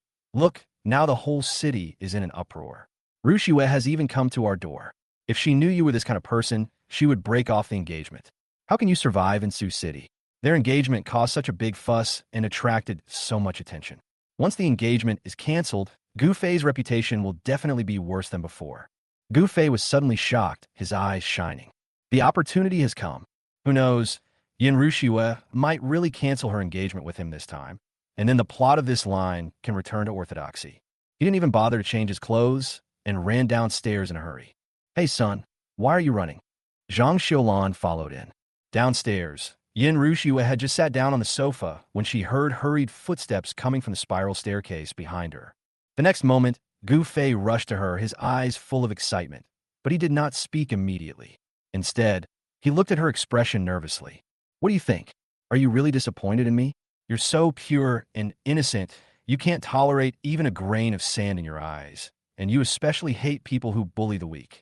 You must be pissed off and breaking off the engagement, right? Hurry up, break off your engagement with me, and go find Yi Wentian. This is your last chance." When Yun Rushue heard his thoughts, a cold light immediately flashed in her eyes. Things have developed to this point, and he is still thinking of dumping her. He really deserves to be punished. "What are you standing there for? Come and sit down." "Oh." Gu Fei immediately sat down next to her. Seeing that she seemed no different from usual, he couldn't help but ask anxiously, "Rushue, did you see the video online?" Yin Rushue picked up the teacup and took a sip, then replied calmly, "So, you came to me to scold me? Or what? Do you think I'm not a good person, and regret getting engaged to me?" When Zhang Xiaolan, who was hiding behind the stairs, heard this, she wanted to rush over and slap him. "Don't bring up anything that is not related to the topic. Rushue hasn't said anything yet. Why is he pushing himself in the fire pit first?" Yin Rushue also secretly clutched the teacup and was so angry that she almost bit him. He breaks off the engagement with just his mouth, and breaks off the engagement with just his mouth. Is their engagement so fragile? Snort. "You will only belong to me in this life. Don't even think about breaking off the engagement." Gu Fei. Yin Rushue turned her head to look at him. "Why do I feel like you're different than before? You never used to say things like this. You only wanted to own me, to possess me, and never be apart from me." Gu Fei. What he feared most was Yin Rushue saying this. Because when she said this, it was like she was implying that her character had collapsed. If the system heard it and misjudged it, she would die without knowing how she died. So he broke out in a cold sweat and hurried to make up for it. How could that be? How could I possibly change? I tell you, my hair will turn gray, I will grow old, but my love for you will never change. I say this not because I want to separate from you, but because I'm afraid you'll leave me. After all, you're so pure and hate evil so much. How could you not have any thoughts after seeing my true face? Yin Rushue does have an idea. She was indeed very angry before coming. But after coming here, she confirmed that it was not the current Gu Fei who did it. And that was enough. What was Gu Fei like before? And what does it have to do with her? The person she wants to marry is the current Gu Fei. Because I trust you. One sentence, in Gu Fei. I believe you must have your reasons for doing this. And you must have been wronged. That's why I came here specifically to tell you that you don't have to worry about this. I will definitely help you solve it, find the person behind it, and help you put this matter to rest. Huh? Believe him? Even his mother didn't believe him, but Yin Rushue actually believed him. For some reason, Gu Fei was actually a little moved. What if I'm just that kind of person, and I really did bully people in the past? Then I'll help you correct your mistakes. We're all human, and we all make mistakes. As long as you're willing to change for me now, then it's not too late. Or do you simply not love me and are unwilling to change for me? This woman, it was as if she had grasped his vital point, setting a trap for him as soon as she opened her mouth, forcing him to have no choice but to follow her words. How could I not want to? As long as you say so, I will definitely do it. Yin Rushue smiled with satisfaction. That's enough. All right. Seeing as you haven't even had time to change into your pajamas, I must have woken you up before you even woke up, right? Go back and have another nap. I'll go back to the company right now and help you take care of this. I'm going to make the person behind this pay a heavy price for this. Leaving these words behind, she stood up, revealing her ice queen temperament. Watching her leave, Gu Fei opened his mouth wide, unable to utter a word. No, the plot shouldn't go this way. When did Yin Rushue start to trust him and love him so much? Even after something like this happened, she didn't regret the engagement or scold him. Is this scientific? After making sure Yin Rushue had left, Zhang Xiaolan ran out excitedly. Son, you picked a great daughter-in-law.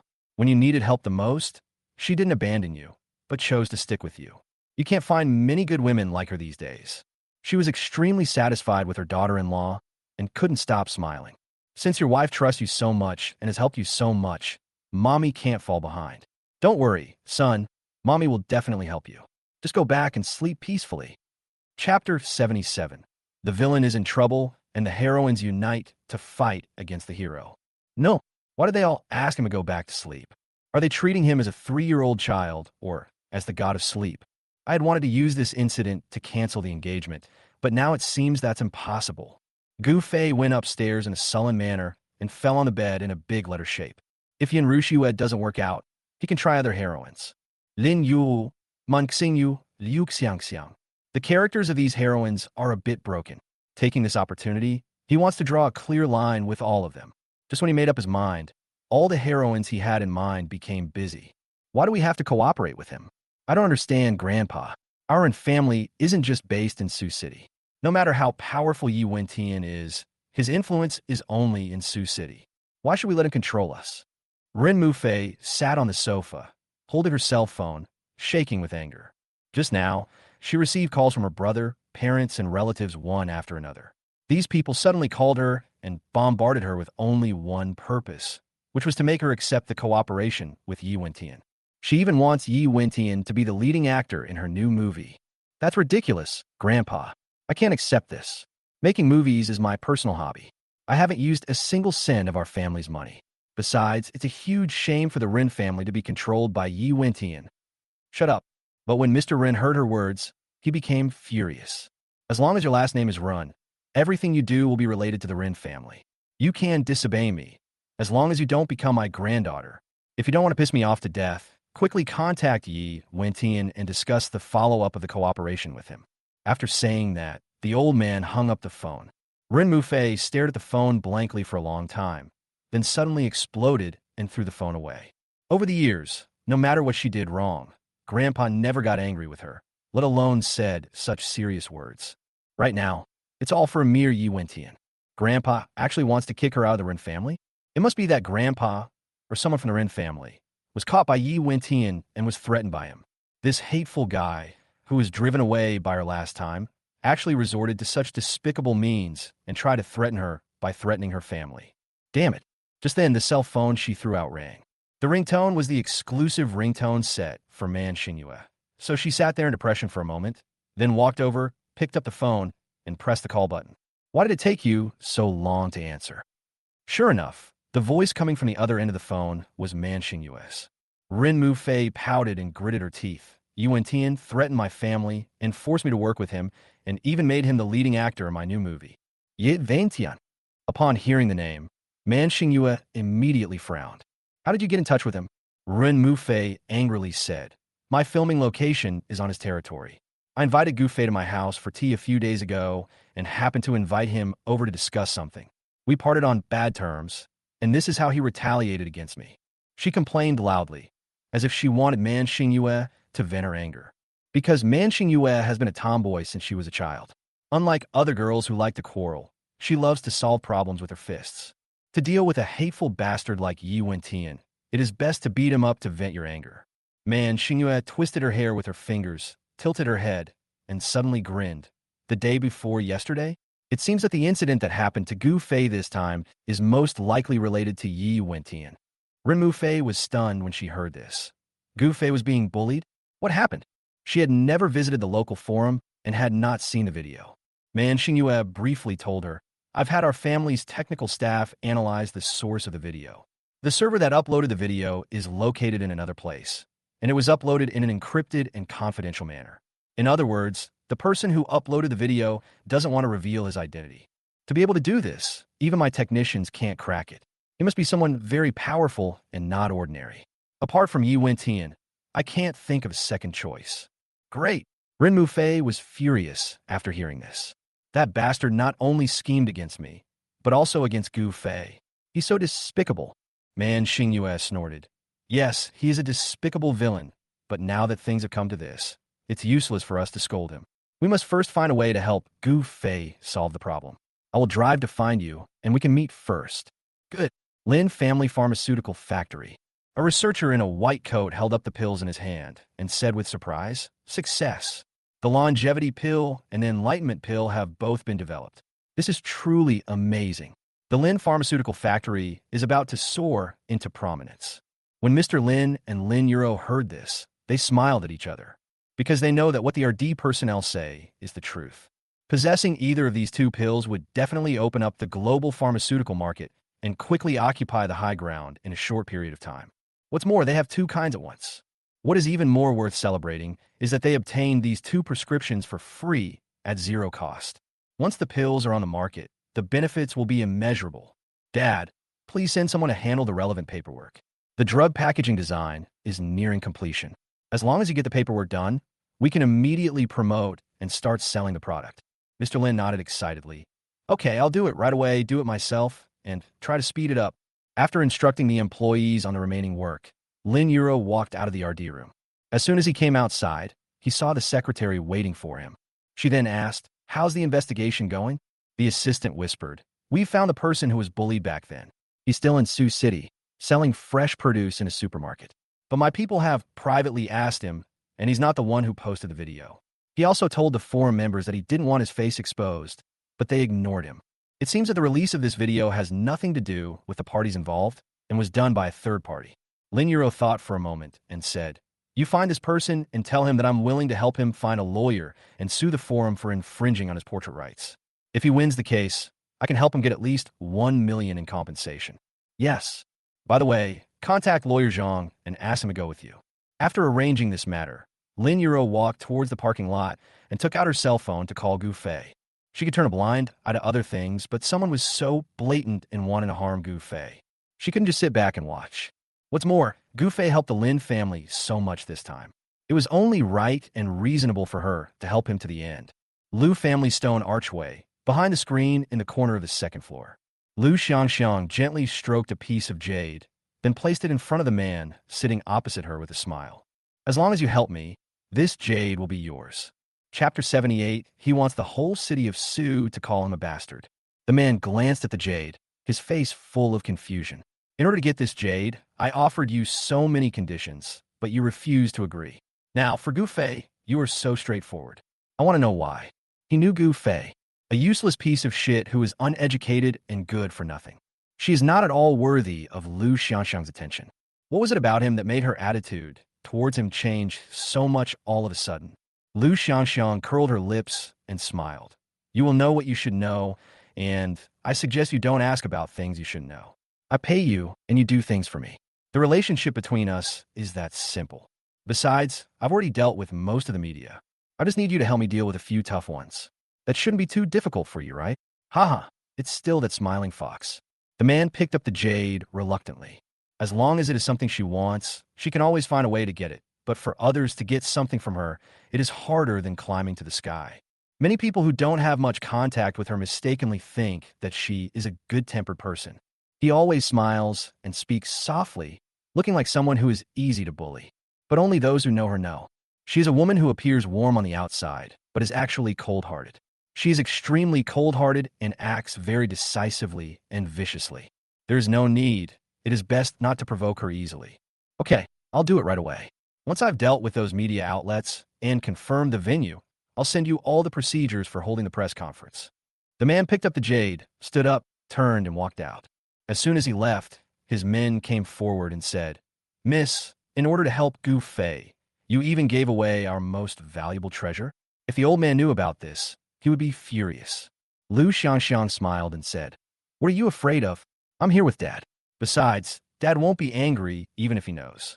Ever since his father learned how to use the ancient jade and went back to try it out and confirmed that it was truly effective, he has been full of gratitude to Gu Fei and has been urging her to find a way to repay Gu Fei. Now that she is helping out in times of need, her father will only praise her for knowing how to seize opportunities. How could I blame her? However, it is not enough to just help Gu Fei hold a press conference to clarify the content of the video. Before that, she must meet Gu Fei first, understand the truth of the matter, and then work with him to develop a whitewashing strategy. The subordinate side, but judging from a video, Gu Fei's bullying is a fact. If this could be whitewashed, the person being bullied is really pitiful. He himself had been bullied by rich people, so after watching the video, he, like everyone else, hated Gu Fei. Now seeing that Lu Xiangxiang ignored the victim in order to help Gu Fei, I really sympathize with the victim. Lu Xiangxiang raised an eyebrow and glanced at his men. I told you a long time ago that this world is a world where the strong prey on the weak. If you don't have any ability, then find a way to make yourself stronger. If you are bullied and just cry out for injustice, then you are nothing but a waste. The subordinate bit his lip upon hearing this and said unconvincedly, Not everyone is born with a silver spoon in their mouth. Many people can't make it even if they work hard their whole lives. Do they deserve to be bullied? Lu Xiangxiang said without hesitation, Of course he deserves it. She stood up with an indifferent look on her face. If you want fairness and justice, you should get it with your own hands, instead of running to the powerful and crying about your misery all day, begging them to give in to their own interests and give you the chance of fairness and justice. Even the lower classes, if they unite, can gain immense strength and fight against the powerful. But they are unwilling to unite, and they're unwilling to give up their current lives, which are worse than pigs and dogs. They only know how to covet temporary stability and engage in intrigue and deception for petty gains. They deserve to never get ahead. Powerful people are very united. Lu Xiangxiang sneered and gently waved the palace fan. The subordinates were speechless and could only turn around silently and continue working. At this time, Gu Fei had no idea that the heroines had already taken action. He decided to play a big game, so he held a party in an empty villa of the Gu family.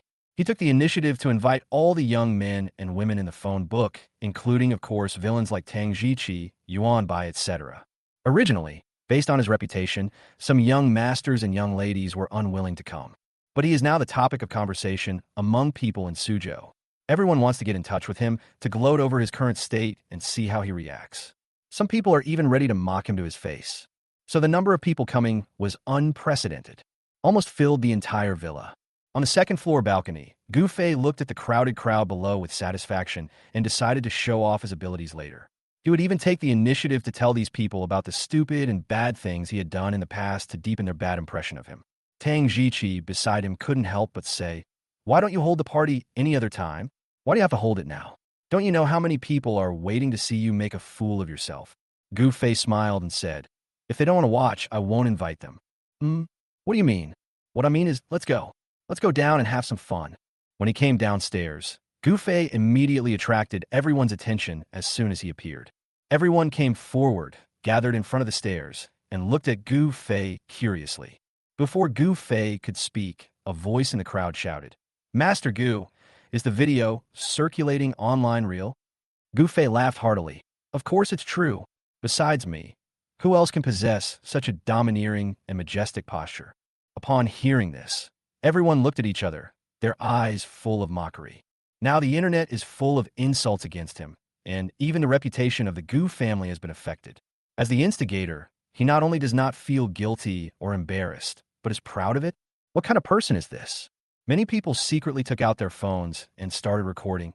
Master Gu, did that kid offend you? You beat him too hard. Gu Fei had no idea what was offending or not, so he said, he didn't offend me. I just didn't like him, so I hit him if I wanted to. Oh shit. When Tang Jiqi heard this, he was shocked. Although these rich second generations wouldn't go bankrupt because of such a small matter, they wouldn't be so blatant as to act like evildoers. If this kind of talk were to be spread online and cause a bad influence, the higher-ups might target you and conduct all kinds of audits and investigations, which would cause endless trouble. Gu Fei is really too unreasonable. Afraid of being implicated, Tang Jiqi quickly moved to the side. At this time, someone else shouted, Master Gu, does Goddessia know about this? What did she say? Who is so blind as to bring this up with Yin Ruxue for no reason? Gu Fei didn't want to drag Yin Ruxue into this, so he could only pretend he didn't hear anything. He laughed and said, to be honest, I'm holding this party today just to celebrate my fame in Sioux City. No matter who uploaded that video, I want to thank him. Let's drink. Let's not go home until we're drunk. Chapter 79. Two beauties stand up for Gu Fei, shocking everyone. As an example, Gu Fei opened a bottle of beer, gulped it down in one gulp, and then turned on the music. As the rhythmic music sounded, the party officially began. Even though he had just gone through a round of interrogation, Gu Fei did not hide. He held up his wine glass and walked among the crowd, looking extremely excited. Seeing his dead pig-like appearance that was not afraid of boiling water, everyone looked at him with contempt. This is the first time I've seen bullying so rampant. It's so disgusting. If you don't know, you would think that everyone in this circle in Sioux City is the same as him. He is simply ruining our reputation. I thought he was holding a party today to clarify his actions, but I didn't expect him to admit his guilt and even said he would beat anyone he disliked. Is he just throwing in the towel? His parents are so pitiful. My dad said they were both good people, but they gave birth to something like this. Did Yin Ruxue fall under a spell? Why don't you cancel the engagement? I guess it will happen in the next 2 days. Just wait and see. Yin Ruxue will definitely run away. Across the sound of music, all kinds of sarcastic voices followed one after another. Many of the words made Tang Jiqi feel uncomfortable, but Gu Fei enjoyed it. Curse it. Curse as much as you want. The more harshly you curse, the higher my villain score will be. It has been a long time since he received any system reward, so this time he has to get full marks no matter what he says. The more Gu Fei listened, the more excited he became. He held a beer in one hand and a snack in the other, having a lot of fun. But at this moment, a beautiful woman with 2 pigtails suddenly rushed in front of Gu Fei and slapped him in the face. The slap came too suddenly. Gu Fei was stunned for a moment. He stood there in a daze and looked up at the beautiful woman in front of him. He was sure that he didn't know the beauty in front of him. Why did you hit me? The beautiful woman's face was filled with anger.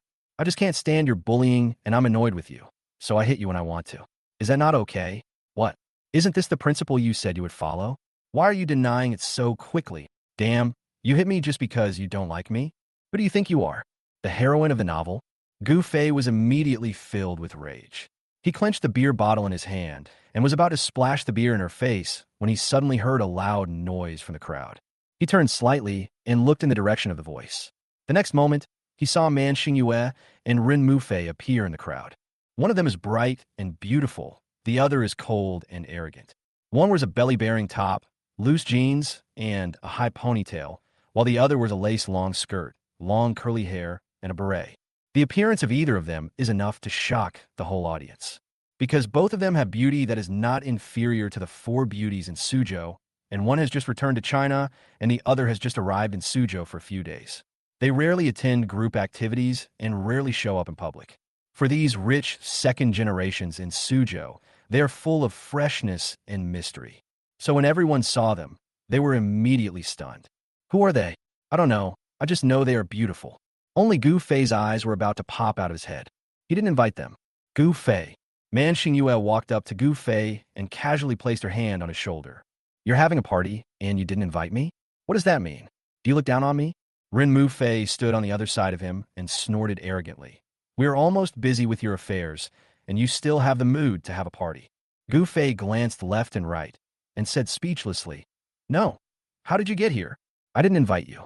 Man Xingyue smiled smugly. The news that you're going to have a party has been spread all over the city for a long time. You can find out with a little inquiry. Besides, with Fei Fei and I's status, it's not difficult for us to get in. Do I need your invitation? Then she leaned over to Gu Fei's ear and whispered in a low voice, Don't worry, we have avenged you. The people below looked at them, their familiar faces and whispers, and were immediately filled with envy and jealousy. Are these two beauties Gu Fei's friends?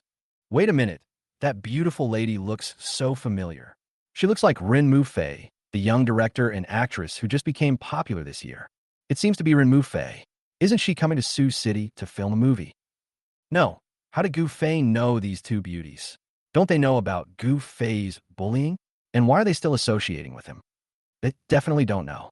If they knew, they would never come. Gu Fei was also puzzled. Don't these two stupid girls know that I bullied innocent students? That shouldn't be the case. Man Xingyue just said she avenged me. So she must be talking about this incident. What kind of revenge did you help me get? When did I ever seek revenge from you? Man Xingyue smiled and said, You didn't ask me, so I took the initiative to report it for you. Is that not okay? Gu Fei was still confused. But who are you seeking revenge on? I haven't found out who posted the video yet. Is it still worth looking for? Ren Mu Fei took over the conversation and snorted. I've only been in Sioux City for a few days, but I can already guess that this matter must be related to Yi Wentian. Depend on, is it really Yi Wentian? Gu Fei gritted his teeth. What kind of male protagonist is this Dragon King? How could he do such a shameless thing? But he quickly came to his senses and asked nervously, What did you do to Yi Wentian? Don't cripple or mess with him. It's already uncomfortable enough that the heroine has been ignoring the hero. If she goes even further against him, then the world will really collapse. Seeing his nervous and frightened expression, Man Xingyue burst out laughing. Don't worry, Yi Wentian is fine. We only gave him a minor punishment and a small warning. That's good. That's good.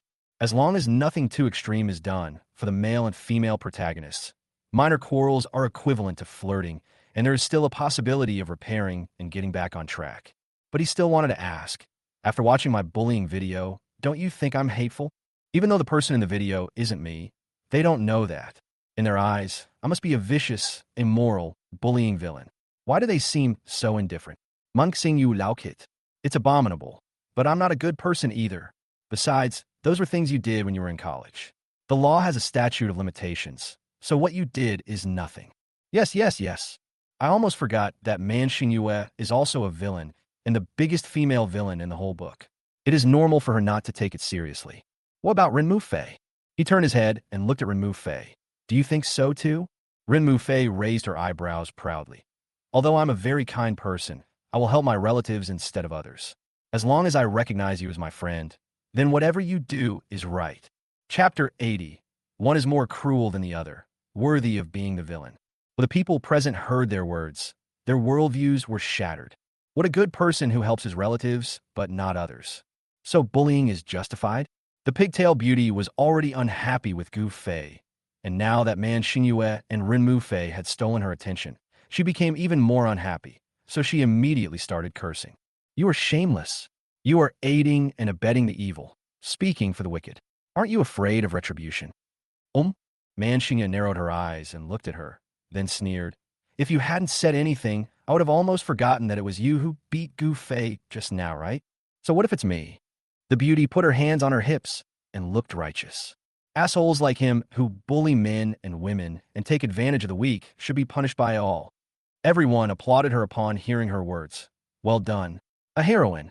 It's rare to find someone who's not afraid of power these days. This girl is really brave.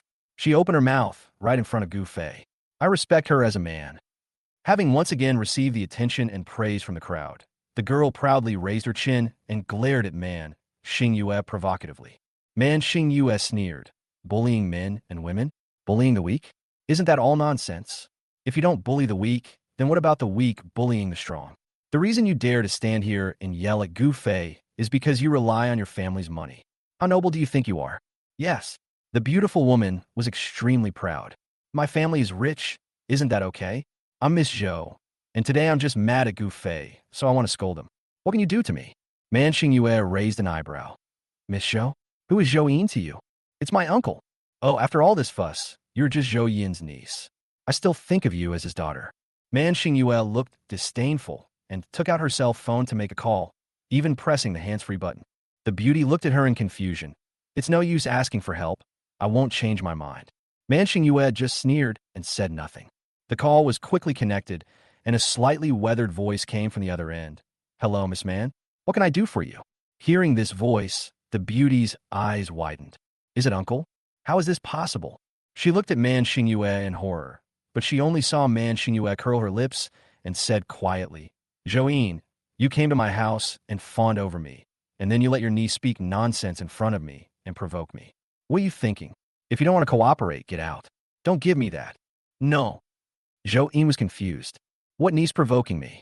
Miss Man, this is a misunderstanding. I never asked my niece to do anything. Besides, I have several nieces. Which one are you talking about? Man Xingyue smiled and looked at the beauty. Do you want to tell me your name yourself? Or should I ask your uncle to tell you in person? The beauty's face turned pale, and she broke out in cold sweat. The person on the other end of the phone was her uncle. She couldn't have heard it wrong. A superior in the Zhou family who is usually so serious and stern is so humble in front of this woman. Who is she? Say your name. Suddenly, a roar of anger came from above her head. The beauty trembled with fear and spoke subconsciously. Uncle, it's me, Juju. As soon as he finished speaking, Zhou Yin's furious roar came from the other side.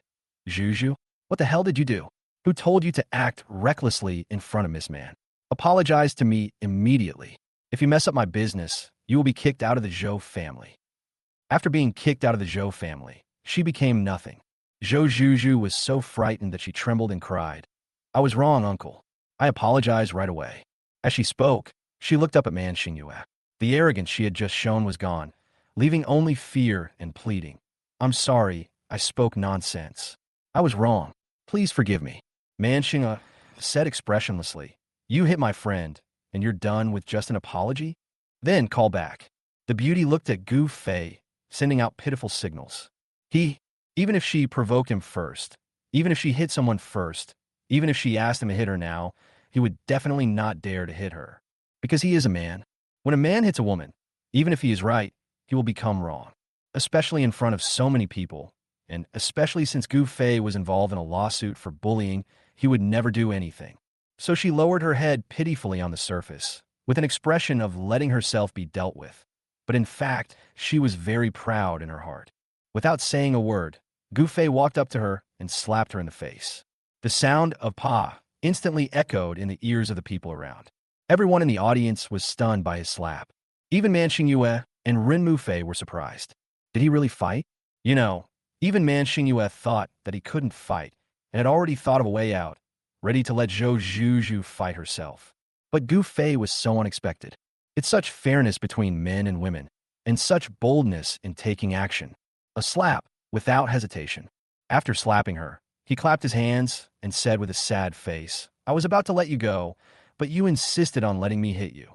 Sigh. I'm a womanizer, and I can't bear to see a woman cry. If I hit you and you stop crying, then I'd rather bear the crime of bullying a woman than not hit you. As a decent man, if you want me to hit you, I really can't do it. After all, even if I get bit by a street dog, I will just walk around it and get my rabies shot quietly because it's a homeless stray. But I'm different now. I'm a fucking villain. You know what a villain is? The more normal people can't do something, the more I do it. If normal people think something is wrong, the more I insist on insisting on it and pushing it through to the end. So, if you mess with me, you've hit a wall. I'll lose if I don't kick your toes off. But let me be honest, being a villain is awesome. If there's a grudge, I can get my revenge right then and there. All that morals and ethics are bullshit. All that matters is that I feel good. That's how awesome it is, haha. People around. Shameless. It's so shameless. Bullying a woman can be described in such a refreshing and refined way. You just want revenge. Why are you finding so many excuses? Puff. Suddenly, Renmu Fei couldn't hold it in any longer and burst out laughing. Gu Fei's thoughts were so funny that they made her laugh. Man Xingyue couldn't help but laugh, crossing her arms and saying with a smile, "Well done. If someone deserves a beating, you'd be looking down on her if you didn't. Besides, the rules of the underworld are 3 hits for 1, so you should have slapped her twice more." "Yes, yes, yes." Renmu Fei clapped and cheered. "If you ask me, you're too soft-hearted. Look, her face is only red, not swollen at all. Gu Fei, tell me honestly, were you being too lenient with her?" Gu Fei wanted to wipe his sweat when he heard this. "You two are so fucking ruthless, each one more ruthless than the other. You are worthy of being the fighters among villains." Chapter 81. 2 beauties standing by are not enough. Here comes another one. Zhou Zhuju covered her face and wanted to cry and act pitiful. But after hearing what Man Xingyue and Renmu Fei said, she forced herself to hold back her tears. Because this trick is totally ineffective in front of these 3 perverts. None of them has a conscience. "He's already hit me, Miss Man. Can you let me go?" Man Xingyue crossed her arms, shook her still unplugged phone, and said to Gu Fei calmly, "Are you willing to let her go?" Gu Fei snorted. "This ugly thing will only be an eyesore if it stays at my party. Let her go. I don't want to see her again in my life." Upon hearing his order, his men immediately stepped forward, grabbed Zhou Zhuju's arms on the left and right, and dragged her out. "What are you doing? Let me go. I can walk on my own." At this time, Zhou Yin's urgent voice came from the phone. "Miss Man, she has punished herself. Are you satisfied now? Can you stop being angry with me?" Man Xingyue snorted coldly. "It's just enough. When you go back, I hope you will strengthen the discipline of your niece. If she offends me or my friends again, it won't be so easy to solve." "Yes, yes, yes. Miss Man is right. Don't worry.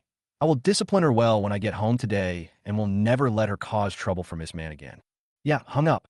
Man Xingyue hung up the phone arrogantly and put the phone into her trouser pocket. "It seems that I came the right time. If I had come a little later, would you have let that woman go?" Gu Fei's eyes widened. "How is that possible? I'm a bully known throughout the entire Sioux City. I'll beat anyone who dares to mess with me.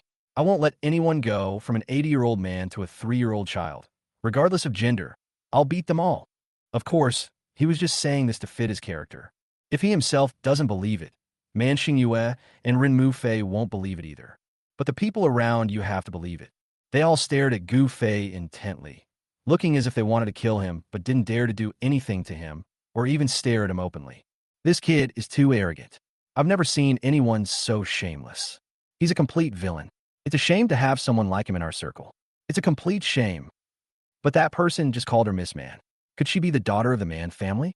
The beautiful lady who just returned home? Gu Fei is so awesome. He's engaged to Goddess Yen. And he's even friends with Miss Man? Not only that, didn't you see that even Renmu Fei was fond of him? Are these beauties blind? Why are they speaking up for this kid? I don't understand. I just know that I'm so damn envious of Gu Fei right now. He has so many girls around him. This whole life is worth it. Hearing the scolding and envy from the people around him, Gu Fei felt slightly satisfied and relieved. He held this party just to amplify his own insults and spread his bad reputation, and now he has succeeded. However, he was a little surprised by the arrival of Man Xingyue and Renmu Fei. Fortunately, these 2 people did not cause any big trouble. They just taught Zhou Zhuju a lesson, which was harmless. Awesome. Since coming to this novel world, nothing has been so smooth. He felt very satisfied and free of pressure, and spent the rest of his time eating, drinking, and having fun with Man Xingyue and Renmu Fei. There were swimming competitions, drinking games, and truth or dare games. Gu Fei was so excited that he forgot his villain identity and immersed himself in the game completely. 2 hours later, he stood on the table shirtless, wearing only shorts and socks. At Man Xingyue's instigation, he picked up a bottle of beer and drank it. Good. The rich second generation around them were having so much fun that they didn't care about right or wrong. They just wanted to join in the fun and get close to Man Xingyue and Renmu Fei, so they all came over. A large entertainment scene with Gu Fei as the center and focus soon formed around the swimming pool. At this moment, a graceful figure appeared beside Gu Fei. She was wearing a chong sam, with her long hair tied behind her ears and wrapped in a snow-white shawl. She was charming and graceful, with a sweet smile on her face. You are so careless. It's already this late, and you're still just playing around? There's a huge commotion outside. Upon hearing this voice, Gu suddenly put down the beer bottle and turned to look over. The person who came was Lu Xiangxiang. Why are you here? He wiped his mouth in confusion, unable to react. Everyone around was silent. They were already extremely happy and excited to have two top beauties, Man Xingyue and Ren Mufei, on the scene. Who knew this wasn't the end yet? Even Lu Xiangxiang, one of the four most beautiful women in Sioux City, came over. You should know that the reason why she has a low presence among the four beauties is because she is very low-key. She likes to fiddle with jade and jewelry in the stone workshop all day long. Ordinary people can't see her even if they want to. But at this moment, she actually appeared openly at Gu Fei's party. Do they know each other? I remember now. It was reported in the newspaper before that Gu Fei seemed to have mined top-grade jade in Miss Lu's stone workshop. Fuck, this brat is so lucky. Miss Lu probably came here after watching the news, right? Is she here to scold Gu Fei? Or to support her? I can't quite tell. Man Xingyue and Ren Mufei frowned at the same time when they saw Lu Xiangxiang. When did the little fool get to know Lu Xiangxiang? This woman is not to be trifled with. Especially Man Xingyue. The sense of crisis in her heart reached its peak. Originally, she felt a lot of pressure to compete with Yin Ruxue, but Yin Ruxue was the main wife after all, and the main wife recognized by Gu Fei. Sometimes she could only settle for the second best and choose the second person around Gu Fei besides Yin Ruxue. And Lu Xiangxiang will undoubtedly become the second person's strongest competitor. Lu Xiangxiang glanced at Man Xingyue and Ren Mufei lightly, then looked up at Gu Fei and said with a smile, "A friend is in trouble. Shouldn't I come to help? But there's nothing I can do to help." Gu Fei jumped down from the table and grabbed a shirt and put it on. In front of Man Xingyue and Ren Mufei, he can do whatever he wants. After all, one of them is a female villain and the other is a willful young lady. They are not good people and they are both unrestrained. Lu Xiangxiang always gave him the feeling that she was a lady from a noble family and couldn't be too casual. But what he didn't know was that he looked even more perverted wearing a shirt on the upper body and only a pair of shorts on the lower body than wearing nothing at all. I did it correctly. It was indeed my fault. I admit it. Everyone around couldn't wait to nod in agreement. You are right. He did it.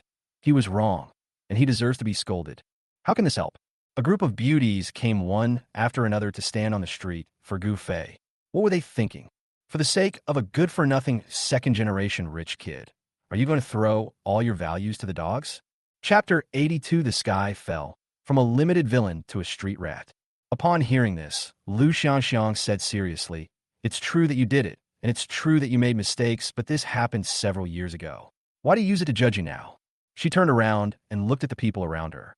Do you dare to say that you've never made a mistake since you were little? The mistakes you made in the past are in the past and have nothing to do with the present.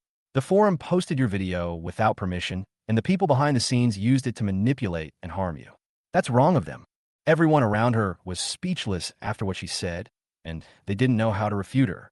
At this time, a rich second-generation man couldn't help but say, "But we haven't bullied anyone before." Bullying is wrong. Isn't that universally acknowledged? Bullying is wrong, but there are many things that are wrong. Lu Xiangxiang looked at the rich second generation. You're Lu Shiqi, right? I remember you hit a middle school student while rescuing him and seriously injured him. You paid $3 million in compensation to the student's parents and then left them alone. You never even went to the detention center. So, tell me which is more serious, hitting someone while rescuing them or bullying? In an instant, everyone looked at the rich second generation and whispered to each other. The rich second generation's face flushed, and he quickly sat down and lowered his head to avoid Lu Xiangxiang's sight, while at the same time, a huge wave of emotions rose in his heart. Only their family members knew about this case.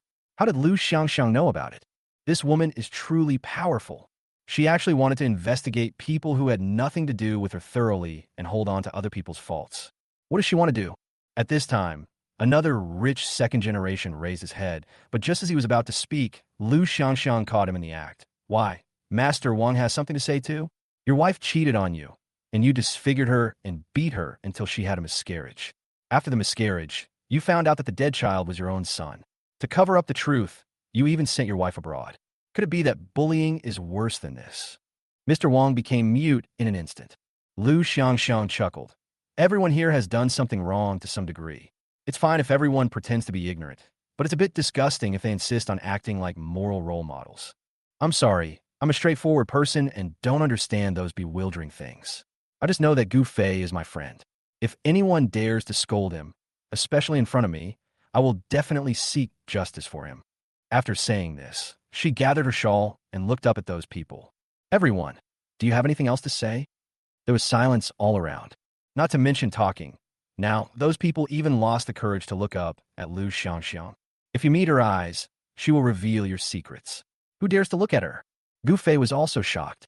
Looking at the back of Lu Xiangxiang's head, he just wanted to say awesome. Such a big place could be completely subdued by a weak woman like her.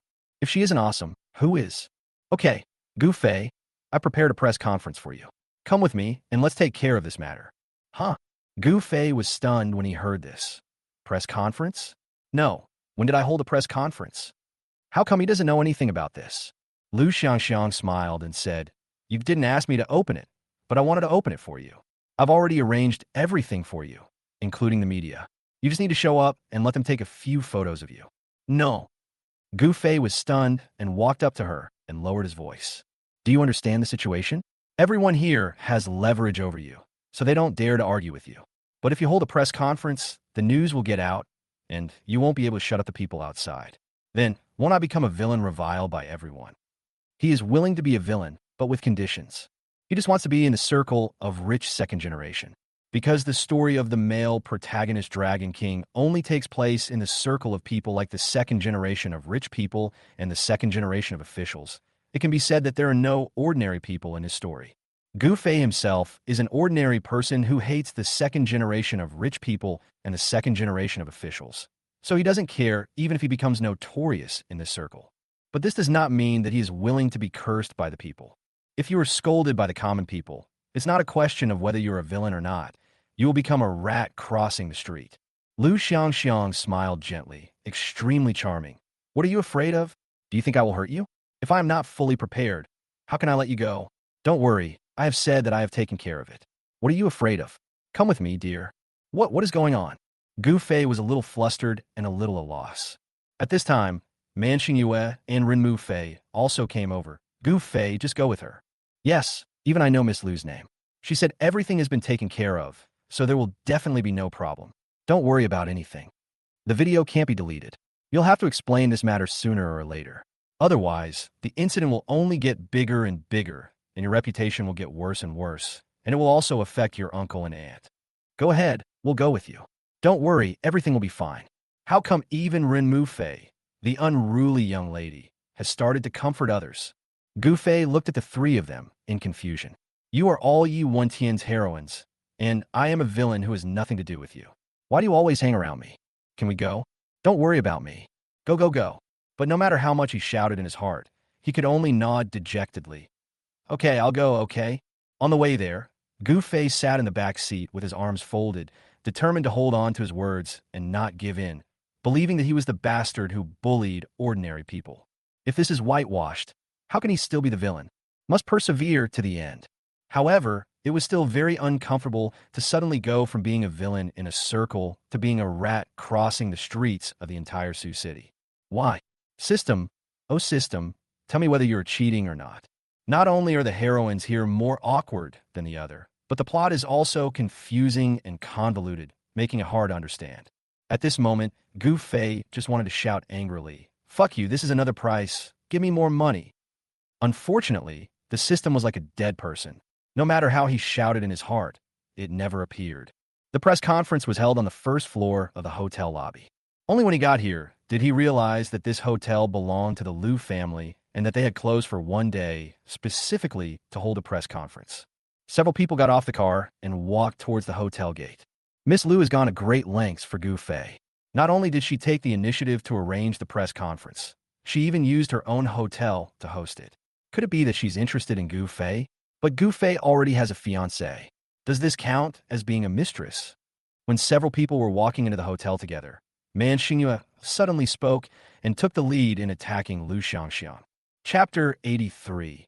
Three beauties vying for favor, cursing each other directly. Gu Fei was stunned. What mistress? What did she say? Lu Xiangxiang smiled, glanced at Manhwa, and said, If that's the case, Miss Man is no less impressive. From what I understand, you've invested quite a bit of money this time, right? Besides your father, I can't think of anyone else in the world who could have helped Man Xingyue achieve this. Unless, of course, he's your man.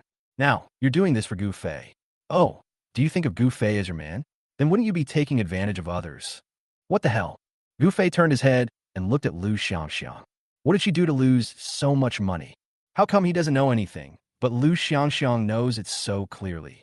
Rin Mufei saw her best friend being attacked and immediately came out to help. We are Gu Fei's friends, and Gu Fei also treats us as friends. We have known Gu Fei for much longer than you. Who do you think you are to compare with us? Lu Xiangxiang snorted. In terms of how long we've known each other, I can't compare to Miss Man, but compared to you, Rin Mufei, it's more than enough. What do you get the confidence to say that in front of me? You. Seeing their verbal battle getting more intense, Gu Fei quickly jumped out to smooth things over. All right, it's already this late, and you're still arguing? I'm about to hold a press conference, Xiangxiang, so hurry up and tell me what I'm going to do and what I'm going to say when I get in. Lu Xiangxiang said, you don't have to say anything, just go on stage and show your face. The media will take a photo of you and publish the news directly on major platforms. I prepared the trending headlines and report content. So simple. Gu Fei always felt that there was a trap hidden here. Why didn't you discuss this with me? What were you planning to write in the report? Lu Xiangxiang smiled and said, what can I write? Of course, an apology. After all, the video is there, and it's impossible to whitewash it. I will let the media write that you sincerely apologize and prepare to donate money to help those poor students. I will try to gain some goodwill, calm the heat of this matter, and just get through this period. Huh? Apologize? Gu Fei hissed and thought to himself that it was not possible. I'm an arrogant and domineering villain. How can I apologize? No, once I get in, I have to find a way to say something and show my villainous attitude. I can't let Lu Xiangxiang take the lead in this matter. Hearing his thoughts, Lu Xiangxiang just smiled. Once you enter her hotel, you have no choice but to listen to her. Not to mention being arrogant and domineering. Even if Gu Fei suddenly went crazy and beat someone on the spot, Lu Xiangxiang could turn black into white. That's why she chose her own hotel. When they walked into the hotel lobby, the media reporters had been waiting for a long time. Gu Fei felt overwhelmed when he saw the media reporters and cameras surrounding him. This is too much a show. Originally, this was just a big news in the circle, but after being reported like this, wouldn't the whole world know about it? Is he still a human being? What terrified him even more was that when he looked up, he saw his parents. The old couple stood not far behind the stage, their faces filled with worry and anxiety. Gu Fei hurried over, opened his eyes wide and asked, Mom and Dad, why are you here? Zhang Xilan grabbed his hand and said anxiously, Miss Lu asked us to come. Son, this is your last chance. You must seize it and don't make any more mistakes. Gu Zhenhai also said with a serious expression, you made a mistake, you should admit it. Don't worry, we will face it with you. Hey this. Seeing the old couple caring about him, Gu Fei scratched his head uncomfortably. He was planning to act arrogantly and domineeringly, and was going to go all the way to the end, but he ended up meeting the old couple here again. What should he do? He couldn't possibly talk nonsense on the stage in front of the old couple, right? Won't they be mad at themselves by then? Forget it. I'm afraid I can't become a villain today. I can only accept my fate, apologize, and take it one step at a time. Soon, the press conference began. Lu Xiangxiang brought Gu Fei to the stage and whispered to him, you don't have to say anything. Just stand here and let the media take a picture of you. I've arranged everything. I see. Thank you. He hasn't thanked Lu Xiangxiang properly since he met her. This was the first time he thanked me seriously. In order to help him, Lu Xiangxiang did a lot, and he didn't know how to repay this favor in the future. Just as I was thinking about it, Lu Xiangxiang walked off the stage and gestured to the media. The media reporters immediately raised their cameras and pointed them at Gu Fei. Gu Fei also straightened his suit, straightened his chest slightly, faced the camera, and let them take pictures. But at this moment, several cameras were quietly turned on. Several reporters who were completely unfamiliar to Lu Xiangxiang raised their microphones. Mr. Gu, suddenly, a reporter shouted, immediately attracting everyone's attention. Is it true that you bullied your classmates in college? If so, why haven't you apologized? You stood there motionless while the media took their pictures. Did you bribe the media and just throw out some random press releases to clear your name? Wow. As soon as these words were spoken, the entire hotel lobby fell silent. Lu Xiangxiang widened her eyes and looked at the reporter in disbelief, then suddenly turned to look at her men. What's going on? Where did that reporter come from? The subordinate was also shocked. I don't know. Then hurry up and deal with it. Looking at the backs of his men running away in a hurry, Lu Xiangxiang frowned. Who could sneak in right in her nose? This person must be from a prominent background. The subordinate rushed to the reporter and said urgently, "Who are you? We didn't invite you. Please get out immediately." After saying this, seeing that the reporter didn't move, his men immediately raised their fists. "If you don't obey, I'll take action." Hearing this, the reporter grinned calmly. "What's going on? Are you guys still going to hit someone? I have to remind you, I'm not just filming, I'm live streaming, and I'm broadcasting it simultaneously on 3 major platforms. If you dare to hit me, it won't be long before the news of Gu Fei instigating his men to beat up reporters will soar to the top of the trending search list on all major platforms. If you don't believe me, you can try it." When these words were spoken, his subordinates were stunned. Lu Xiangxiang also froze. Live streaming? They're actually live streaming? While they were stunned, the reporters started reporting live to the camera. "Dear audience members, you saw that the press conference was very strange. Gu Fei stood on the stage without saying a word, allowing reporters to take pictures. I guess he has bribed the reporters and is planning to publish a few random articles to fool people and just get rid of this matter.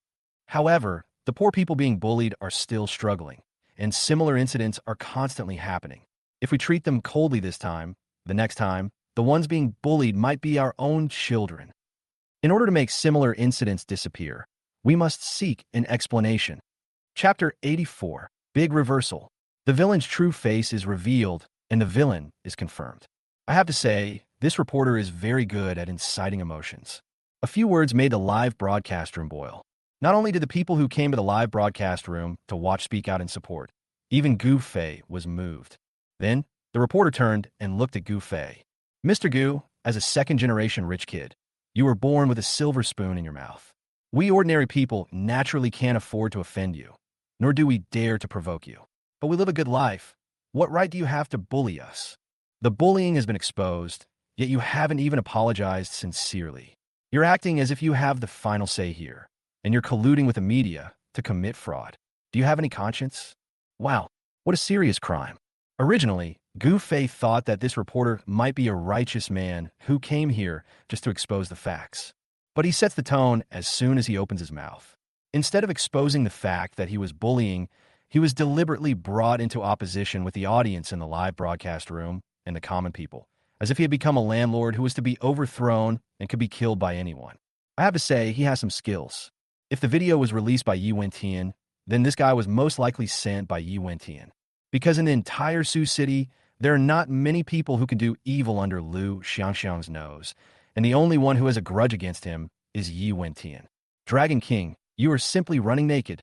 Behind the stage, Gu Zhenhai and Zhang Xiulan held each other's hands tightly, so nervous that they couldn't utter a word. How did things turn out like this? Where did this reporter come from? They are broadcasting live, so doesn't that mean others can't do anything? I didn't even have the chance to go up and negotiate terms with them. What should I do now? Man Xingyue frowned and moved her fingers slightly, trying to destroy the camera, but was stopped by Ren Mufei. She shook her head at Man Xingyue. They're live streaming, and they've already gotten the ball rolling. If we interrupt the live stream now, it will only spread rumors and put Gu Fei in an even worse situation. Man Xingyue then stopped. Xingyue, do you have any other ideas? Of course there are many ways, but after being stopped, Man Xingyue suddenly calmed down. Wait a moment. It would be fine if Gu Fei had a bad reputation. As long as he became the public enemy of the entire Sioux City, it would definitely implicate the Gu family and the Yun family, and Yun Rushue would also cancel her engagement with him. By then, wouldn't Gu Fei be hers? If Gu Fei knew what she was thinking, he would definitely give her a thumbs up immediately. She is worthy of being the #1 female villain, so vicious. At this time, Gu Fei stood on the stage, looking at the arrogant reporter. His originally helpless mood turned into amusement. This reporter thought he was here to destroy him, but he didn't realize he was actually helping him. Help him to become a real villain. He was almost whitewashed by Lu Xiangxiang as a good person. Thinking of this, he decided to go all out and go his own way, letting his parents and others worry for a while, and then he would try hard to make up for it and compensate them afterwards. So he simply crossed his arms and said, "What is conscience? How much is 1 pound? Can you poor bastard afford it?" As soon as these words were spoken, Lu Xiangxiang and others stiffened instantly. That reporter was broadcasting live. How dare he say such things? Only the reporter holding the microphone was extremely excited. Mr. Gu is indeed a rich second generation. Even his conscience has to be bought with money. By saying this, are you admitting that you have no conscience? The audience in the live broadcast room were all furious. What a rich second generation, bullying others so openly. How shameless. Just because you have money, you can beat people up. Is there any law in this world? Where is he now? I'm going to kill him. Fuck your ancestors. Your father gave birth to a son without an asshole. There were also a large number of other abusive words that couldn't even be sent out. The screen was full of asterisks that had been harmonized, which showed that the audience had had enough. Gu Fei still added fuel to the fire, as if it wasn't enough. What if you have no conscience? Does this world need conscience? If you have power and money, you can do whatever you want. You don't understand, right? Because you have never experienced the taste of power and money in your life. The reporter wanted to trap him into talking and make him act even more hateful. When he heard Gu Fei's words, his defense broke down on the spot. So what if I didn't try enough? At least I'm a human being. Are you a human being? You're not even a human being. Gu Fei sneered. I'm not a human. I live an upright life. How can I not be a human? On the contrary, why don't you do something good, but act like a dog for others? Do you think I don't know? You're a dog sent by others, broadcasting live here just to bite me. You fucking bite me. I'll let you bite me. But I'm telling you, once you leave this door, you and your whole family will never be safe again. He played the face of a dandy, rich second generation to the extreme with a ferocious expression. Every time he spoke a word, he would raise his finger to poke the reporter's nose, and he was extremely arrogant. The reporter was almost mad with anger and couldn't help but curse. You bastard, you bully others and do something wrong and you are still so arrogant. Your whole family will die. The people in the live broadcast room didn't care about the reporter's gaffe for the time being and all started cursing along with the reporter. Even the reporters hired by Lu Xiangxiang all looked at Gu Fei with disgust. If Lu Xiangxiang and others had not heard Gu Fei's inner thoughts, they would have been fooled by his performance. But he was clearly shouting in his heart at this moment. Great performance, 10 points. I want to piss off this bastard reporter. I'm not a good person for bullying others, and you're not a good person either. Even if I'm about to become a rat crossing the street and be beaten by everyone in Sioux City, I will make you feel uncomfortable. It turns out that he knew that saying this would backfire, and he was prepared for it. In that case, I will risk my life to accompany you. Lu Xiangxiang calmed down and walked towards the stage. However, she had only taken 2 steps when a sound of fireworks exploding suddenly came from the hotel entrance. In an instant, everyone looked over, and even the reporter who was broadcasting live turned around, and the camera quickly followed. What if the person at the door is a bodyguard who came specifically to beat them up? That's perfect filming material. But what surprised them was that the person who came in was not a bodyguard or thug at all, but a beautiful woman in a white long dress, who was extremely holy and gorgeous. Lin Yuro. She walked into the hall slowly with a few followers. Although her temperament seemed very soft and gentle, and she seemed very approachable, the radiance and soft light emanating from her bones were so dazzling, like the light of a saint, that people dared not look directly at her. The live broadcast room exploded instantly when it saw Lin Yuro. Fuck, is it Lin Yuro, one of the 4 beauties? Is it really her? She's so beautiful. She must be a fairy who has descended to Earth. She has such a wonderful temperament and is so beautiful. How can an ordinary person have such a wonderful temperament? The reporter was also completely fascinated. He stood there with his mouth open, not even noticing that his saliva was flowing out. Chapter 85 The Truth is Revealed. He is not a villain, but a hero. When Lu Xiangxiang saw Lin Yuro, her face was also filled with shock, because she had never invited her. Why did she come? How did you get in? Miss Lu. Lin Yuro was very polite. She walked up to Lu Xiangxiang with her skirt swaying, smiled at her, and nodded in greeting. I'm very sorry to come here uninvited. I hope I haven't caused you any trouble. As the saying goes, you shouldn't hit someone who smiles. Seeing her being so polite, Lu Xiangxiang naturally couldn't get angry. She also curled her lips and asked, I wonder what brings you here, Miss Lin? She was actually very nervous, because she had heard that Lin Yuro was a very righteous and kind person. Could it be that she suddenly came here to seek justice for the bullied people and to oppose Gu Fei? Lin Yuro smiled and said, "Of course it's about Gu Fei." "Really?" Lu Xiangxiang's face darkened, and just as she was about to speak, Lin Yuro turned around and looked at Gu Fei, giving him a soothing look that told him to stay calm. Gu Fei stood dumbfounded on the stage, totally unaware of what she was going to do. Although he didn't know, he could vaguely guess that she must have come to help him. Judging from the few times he and Lin Yuro had dealt with each other, Lin Yuro had always treated him as a friend. At least not an enemy. But what does she want to do? Lin Yuro lifted her long skirt, slowly walked onto the stage, and stood next to Gu Fei. "Everyone, good afternoon. I'm Lin Yuro from the Lin Pharmaceutical Factory. I'm very happy to see you all. I came here today specifically to help Gu Fei clarify something. I hope you can be tolerant and understanding and give me some time. Thank you." She put her hands behind her back and bowed slightly, with all courtesy. The reporter's face flushed with enchantment, and he couldn't help but want to attract her attention. "Ms. Lin, are you here to scold Gu Fei? He bullied innocent classmates and just now arrogantly attacked us poor people. Such a person deserves death." Upon hearing this, Lin Yuro looked at the reporter with a smile on her face, but there was a hint of coldness in her eyes. "What's your name, reporter?" The reporter was so excited that he quickly took 2 steps forward with his camera and live broadcast equipment and said, "My name is Ding Song." Lin Yuro nodded gently. "Mr. Ding, you said Gu Fei was bullying because you watched the video online?" "Of course." "So, Mr. Ding is well aware of the reason behind Gu Fei's bullying?" "What?" The reporter was stunned. "What reason does this have? Isn't it just that Gu Fei is bullying people by taking advantage of his power? He bullies anyone he dislikes.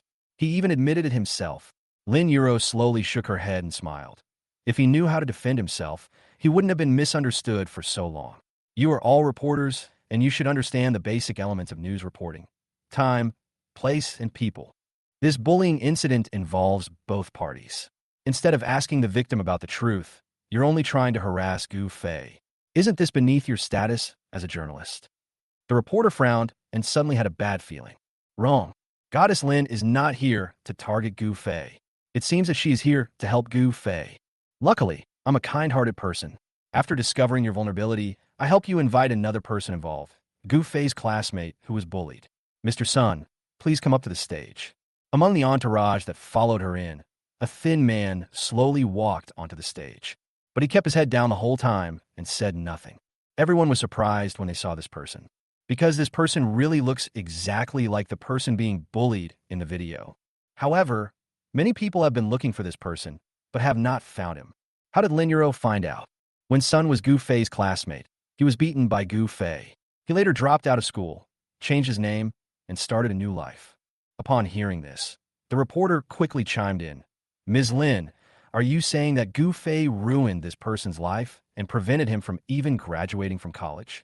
Lin Yuro smiled and said, "I'm just stating established facts, not pointing to cause and effect.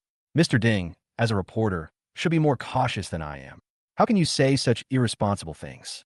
"Irresponsible?" The reporter pointed at his nose. "What I said was wrong." Gu Fei crossed his arms and looked at the bullied man with a frown. There was a hint of sympathy in his eyes. Being beaten by the villain, having to drop out of school, and having to change his name, it was really miserable. But what exactly does Lin Yuro want to do? If she came to help him, why did she bring the victim here? Isn't this adding insult to injury? Lin Yuro continued with a smile. "Mr. Ding, you should explain to everyone what exactly happened. It's not good for me to explain it." The man raised his head after hearing this, his face pale, and he stammered, "Back then, I confessed my love to a beautiful woman, but she rejected me. So I stuffed a dead mouse in her school bag, and later, I secretly followed her and took photos of her. Gu Fei found out and beat me up. He also reported the incident to the school. The school didn't want to make a big deal out of it, so they talked to me and the beautiful woman. The beautiful woman chose to call the police, and the school expelled me. I was so scared at the time. I was detained for half a month and then released. I felt so ashamed that I changed my name and retested to get into a junior college. That's how it happened." "What the hell?" Gu Fei opened his mouth in shock. After all this fuss, this little villain isn't a bully, but a hero saving the damsel in distress? No, no, no. The character doesn't match. The villain has never done anything human in the book, so how could he suddenly become so righteous? Could it be that Lin Yuro secretly bribe this person? He was not the only one who thought so. It should be said that basically everyone present thought so. Man Xingyue sneered. It seems that Lin Yuro is not as gentle and kind as she appears to be. She's quite scheming. Rin Mufei snorted. She's the only daughter of the Lin family, single-handedly managing the Lin family's business, and she's doing so well. How could she be a naive person? She must be quite capable. The reporter was very excited. Ms. Lin, I don't believe what this guy said. Could it be that you guys were using your status as a rich second generation to threaten him and force him to say this? Lin Yuro smiled and said, It's normal for you to be so suspicious. After all, everyone hates the rich these days. When they see rich people, they want them to die quickly. I can understand that. However, this incident did happen. In order to explain the truth of the matter, I went to the police station to retrieve the case file. As she spoke, she opened the file and placed it in front of the camera. Please read it for yourselves, read it slowly, and read it carefully so that you won't doubt him anymore for lying. Upon hearing this, the reporter hurried forward and the camera followed. There was a red seal on the file, and the description of the case was clearly written, exactly the same as what the victim said. In other words, Gu Fei is not a bully. He is getting rid of harm for the people. He is not a villain. He is a hero. Chapter 86, You don't let me be the villain, but I will. The truth is revealed. Everyone present was stunned. Even Gu Fei himself stood there in a daze, unable to utter a word. Only the barrage in the live broadcast room was madly refreshing the screen. What the hell? The guy being bullied is a jerk, and Gu Fei is trying to get rid of him for the people. Damn, didn't someone release this video earlier to deliberately mislead public opinion and frame Gu Fei? Yeah, taking it out of context and making it seem like he was intentionally bullying is just disgusting, isn't it? Gu Fei has offended someone. Someone wants to harm him. Even the second-generation rich are being exploited. Is there any hope for us ordinary people? Public opinion quickly reversed. The audience in the live broadcast room not only began to praise Gu Fei crazily, but also began to dig up the person behind the scenes, and soon even found Yu Wentian. Because when Gu Fei got engaged, Yu Wentian caused a big disturbance. Many people know it. The reporter in charge of the live broadcast was indeed hired by Yu Wentian. He was originally a master at setting the tone. Many of the online events and malicious marketing incidents in recent years were caused by him. And every time it causes a huge uproar. I thought this matter would be easy. After all, I had the video and the evidence was solid. Who knew that things would suddenly take a turn for the worse and result in such a big reversal? If things continue like this, his career will be doomed. Impossible, absolutely impossible. You must be covering up for each other and deceiving each other. I don't believe it. Now he has no other choice but to bite the bullet and discredit Gu Fei. Lin Yuro sneered. Impossible? So, are you accusing Gu Fei of bullying innocent people? The reporter gritted his teeth and said, I'm sure he is a bully. Okay, then I'll call the police and have Uncle Hat explain it to you in person. Then, I'll arrest you for spreading rumors and disturbing public order. After saying that, she took out her cell phone and was about to call the police. When the reporter saw her action, he panicked. If he really gets arrested and Uncle Hat is found, not only will his career be ruined, but he will probably be ruined as a person. Because he has too many crimes. It's okay if no one picks on him normally, but once someone comes to him and brings up old accounts, he will definitely go to jail for several years. No, absolutely not. He rushed onto the stage and tried to hold down Lin Yuro's hand, but it was too late. He simply felt his knees with a thud. No, don't call the police. I was wrong. I was just talking nonsense. I really know I was wrong. Please don't call the police. Of course, Lin Yuro didn't call the police, because it is a fact that Gu Fei bullies. He had no idea about the dirty crime that the male student was carrying. He only found out about it after he had bullied the student. So, even if the student did nothing, Gu Fei would still beat him. But so what? The bully who hit others was not the current Gu Fei at all. In order to save the current Gu Fei, she can only put the wrong person on the wrong person. Once the police are called, the facts of that year will be completely exposed.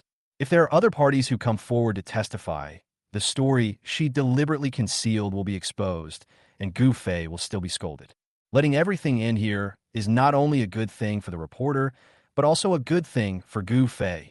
She put her phone away, lowered her eyes, smiled, and looked at the reporter gently. If you want to apologize, don't you think you're looking for the wrong person? I'm not the one you've wronged, so why are you kneeling down to me? Hearing this, the reporter immediately understood what she meant. He looked up at Gu Fei, then could only crawl to his front on his knees and hug his legs tightly. Mr. Gu, I was wrong. Please let me go. I really know I was wrong. Please forgive me. I just want to make some money to spend. I just want to support my family. I have no ill will towards you. Please, for the sake of my life, it is not easy for me to forgive me this time. Gu Fei held his forehead with his hand. Forgive you? Who the hell forgave me? You're such a useless kid. How did a live broadcast of a bullying crime turn into a ceremony to commend heroes of justice? What kind of vision does Yi Wentian have? Each of these subordinates he has hired is worse than the last. It really makes him so angry. Now, he's suddenly become a hero.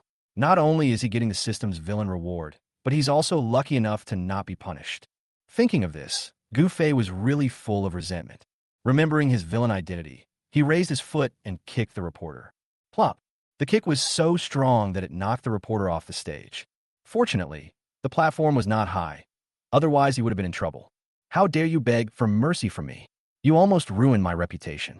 I'm lucky I didn't kill you. In order to make up for his villain image, Gu Fei acted particularly arrogant and exaggerated. He leaped from the stage to the audience, jumped in front of the reporter, and grabbed his collar. Do you know the consequences of offending this young master, huh? The reporter was so frightened that his soul almost flew away.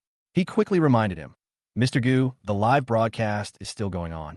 You don't want to use violence in front of the national audience, do you? This will seriously damage your image.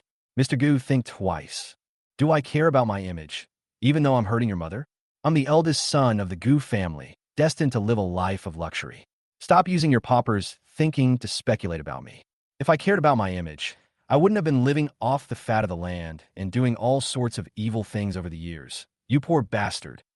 As he said that, he punched the reporter. The whole audience fell silent again. If just now they looked at Gu Fei with a sense of guilt for having misunderstood a good man and a hero, now their eyes were filled with disgust, as if to say, as expected, this kid speaks and acts exactly like the legendary dandy. They seriously suspected that all this was a coincidence and that he was not the hero that Lin Euro said he was. The audience in the live broadcast room basically had the same ideas as them. An eerie silence gradually spread. Seeing that the situation was not right, Lin Euro immediately stepped down and asked the reporter, Tell me, was someone hired to disrupt the press conference and frame Gu Fei? If you dare to lie, I will call the police immediately. Hearing this, the reporter dared not hide anything and quickly said, Ms. Lin is very observant. It is indeed true. Who is this person? The reporter was about to cry, but couldn't. I can't tell you this, Miss Lin. Even if you kill me, I can't tell you. Evil D. Please let me live. Will he die? This person is most likely Yi Wentian. Would Yi Wentian kill someone for such a small matter? It seemed that she didn't know enough about Yi Wentian, while this reporter seemed to know Yi Wentian very well. Chapter 87. Slap in the face. The Dragon King's male protagonist's path is narrowing. While she was questioning the reporter, Gu Fei was still punching and kicking him. It was unknown how long it took before he finally got tired and stopped punching. He straightened up, threw the reporter aside, turned around and looked proudly at the boy he had bullied. It's your honor to be beaten by me. Don't come in my presence and get in my way from now on, or I'll beat you up every time I see you. Do you hear me? The man still lived in Gu Fei's shadow. When he saw his arrogant attitude, he was reminded of the days when he was bullied.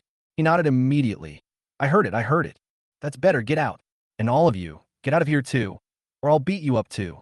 He went around and threatened all the reporters as well. Seeing this, the reporters could only look to Lu Xiangxiang for help. Lu Xiangxiang shook her head helplessly and winked at them. Soon, the group of reporters left. Only a few beauties and Gu Fei were left in the lobby. Gu Fei took a quick look and was immediately speechless. What's going on? The female lead of the Dragon King male lead is having a meeting? Why are you all here? Lin Euro walked up to Gu Fei, raised her hand and tugged at his suit, and scolded him like an older sister scolding an ignorant brother. Why do you have to do something like hitting someone yourself? You have bodyguards. Don't your hands hurt after beating him for so long? Huh? I hit someone and you ask me if my hand hurts? Aren't you the gentle and considerate type? Where's your kindness? At this time, Lu Xiangxiang also came over. She pursed her lips and smiled. If I had known that Miss Lin was so well prepared, I wouldn't have had to mobilize so many people to hold a press conference. It made me nervous for nothing just now. But Gu Fei, you too. Why didn't you tell me in advance when you did such a good thing? Gu Fei frowned. I don't even know what good deeds I've done. I really just beat him up because I didn't like him. I didn't mean to do anything good. Okay, okay, you're still pretending. Lu Xiangxiang couldn't help laughing. Of course she knew these things were coincidences, but she just said it on purpose. It's really interesting to see how anxious he is. Soon, Man Xingyue and Ren Mufei also came over. The two of them were friends with Lu Xiangxiang, but they were not very familiar with Lin Yuro, so they just joked with Lu Xiangxiang. It seems that we worked in vain. Now it's good. Gu Fei's reputation is maintained, and the Gu family will not be implicated. Ren Mufei suddenly raised her hand and twisted Gu Fei's ear. You little idiot, you could have just said that you beat him up for justice and become a hero of Sioux City, whitewashing your past evil deeds and image. Why did you have to do that and make yourself look like a playboy? Tell me, are you stupid? Ouch, ouch, ouch, it hurts. Gu Fei quickly slapped her hand away and freed his ear from her hand. No, when did we become so familiar with each other? How can you just start like that? I'm warning you, I'm married. My wife is the love of my life, the only love. Apart from her, I won't even look at other women. Don't try to seduce me. Upon hearing this, Ren Mufei immediately put her hands on her hips and said angrily, Don't be so self-indulgent. Who seduced you? And didn't you say you don't look at other women? Why are you still looking at me? If you look at me again, I'll dig your eyes out. Come on, dig. If you can't dig it out today, you're a puppy. Just dig, I'm not afraid of anything. Seeing that the two were about to quarrel, the other people hurried to persuade them to stop. Lin Yuro pulled Gu Fei away. What are you talking about? How can a grown man quarrel with a little girl? Aren't you ashamed? Man Xingyue pulled Ren Mufei aside and said, Why are you arguing with a little idiot? If he had that kind of brain, he wouldn't have ended up like this. No, what have I done? Hearing this, Gu Fei became unhappy again. Man Xingyue, explain yourself clearly. A few people were arguing loudly, but the more they argued, the more smiles appeared on their faces, and the better their mood became. However, in the villa a few kilometers away, Yu Wentian's expression was not so good. At this time, several of his men were kneeling on one knee in front of him to report things. The force behind this attack on our Sioux City Industries has not yet been fully investigated, but what is certain is that this force must have come from Sioux City and is linked to the international community. They are using foreign exchange reserves, and their goal is clear, to precisely target our stock market. Our stock has already plummeted by 30%, with billions of dollars lost in just one day. Yu Wentian clenched his fists, veins popped out, and his anger almost erupted. What happened again? Why have his stocks suddenly been attacked so fiercely in the past 2 days? Who did it? Could it be Gu Fei again? As soon as he thought of this name, Yu Wentian immediately rejected the idea in his mind, because it couldn't be that loser. If he had this ability, he wouldn't just be the eldest son of the Gu family. He wouldn't have pursued Yun Rushue for so many years without any progress, and could only rely on the Yun family to encounter danger and force Yun Rushue to marry him. Who could that be? Just then, his trusted subordinate walked in quickly. Boss, we found out. The one who attacked our stock is the Man family. And it's the Man family's eldest daughter, Man Xingyue. She used her own funds. We've traced the source to a foreign company that recently opened a branch in Sioux City. Man Xingyue is the largest shareholder and the legal representative. Full Star Moon? It's her? Yi Wentian's eyes widened, his face filled with anger and murderous intent. Not long ago, she almost caused him to be childless, and today she started to attack his stocks again. Did she think he wouldn't kill a woman? One more thing, boss. Gu Fei just held a press conference at the hotel to explain the bullying incident. Yi Wentian smiled coldly. I know about this matter. I have sent people to deal with it. You don't have to worry. Upon hearing this, the subordinate glanced at Yi Wentian sympathetically and said hesitantly, That's what I want to report. The reporter you sent has just returned. It said that Lin Yuro went to support Gu Fei personally. Not only did she find evidence of the bullied victim's crime and portray Gu Fei as a hero upholding justice, she also teamed up with Lu Xiangxiang and had the media release a notice, saying that if the person behind Gu Fei's frame-up continued to attack him, they would take action and make him unable to survive in Sioux City. Hearing this, Yu Wentian was stunned. You mean Lin Yuro and Lu Xiangxiang? These two women are actually willing to do this for Gu Fei? Why? Do they like Gu Fei? Impossible. Not to mention that Gu Fei is already engaged. Even if he is not engaged, What is there about him that is worthy of the favor of such a top-notch woman? There must be something wrong here. Chapter 88. Testing Wound Healing Speed. But Yi Wentian couldn't figure out what the specific problem was. After a while, the subordinate felt that he should have calmed down enough. So he continued, besides, it's not just Lin Yuro and Lu Xiangxiang who support Gu Fei. Man Xingyue and Ren Mufei are also here. Yi Wentian, Lin Yuro, Lu Xiangxiang, Man Xingyue, and Ren Mufei. Two of these four women are the four great beauties of Sioux City. Not long after they arrived in Sioux City, they stirred up a lot of bloody storms. With so many beautiful and outstanding women, shouldn't they all bow down at his feet? Why are they all surrounding Gu Fei? This is not right. Especially, he clenched his fists and thought of Yin Rushue, who had the ultimate embody and practiced dual cultivation, whom he wanted most. She was actually completely devoted to Gu Fei and wanted to marry him. Unforgivable. If she was willing to be his woman, his magical powers would have been perfected long ago. Yi Wentian took a deep breath and said, "Next, keep a close eye on Man Xingyue. This woman is no ordinary woman. I suspect she already knows some of my secrets. Also, regarding Gu Fei, all plans remain the same. Yes. On the other hand, after the bullying incident was resolved, Gu Fei took his parents back home. On the way back, Zhang Xiulan smiled toothily. I never thought my son had such charm. So many talented and beautiful women are all attracted to you. TSK. I said you got engaged too early. If you were single now, with so many beauties, wouldn't you be able to pick whatever you want? Mom, Gu Fei was helpless. I'm a villain. No, I only love Yin Rushue. I've already told you that I'll marry her in this life. Why are you still saying that? Besides, in terms of talent and beauty, is there anyone better than her? Zhang Xiulan hummed in disapproval. I think Xingyue is good, and the Man family is much more powerful than the Yin family. You're just too stubborn. But Rushue is fine too. As long as you like her, Mom agrees. However, as a mother-in-law, Yin Rushue is not close enough to her. She can never get close to her daughter-in-law, and it is meaningless. If Man Xingyue was her daughter-in-law, she would definitely have something to say to her. They can even go shopping together. How nice. At this time, Gu Jinhai said in a stern voice, "Don't be so ungrateful. I tell you, you are lucky this time, and you have so many people helping you. Otherwise, you will fall flat on your face this time. Who is behind this? You must think carefully about it when you return. If his plan fails, he will definitely come back again. If we don't know who he is, we will be in a passive position. He doesn't want to carry such a time bomb every day." Gu Fei opened his mouth, but couldn't say anything. Forget it. If I let my dad know that it was Yi Wentian, it would only make his situation more dangerous. Or he could figure out how to solve these problems himself in the future.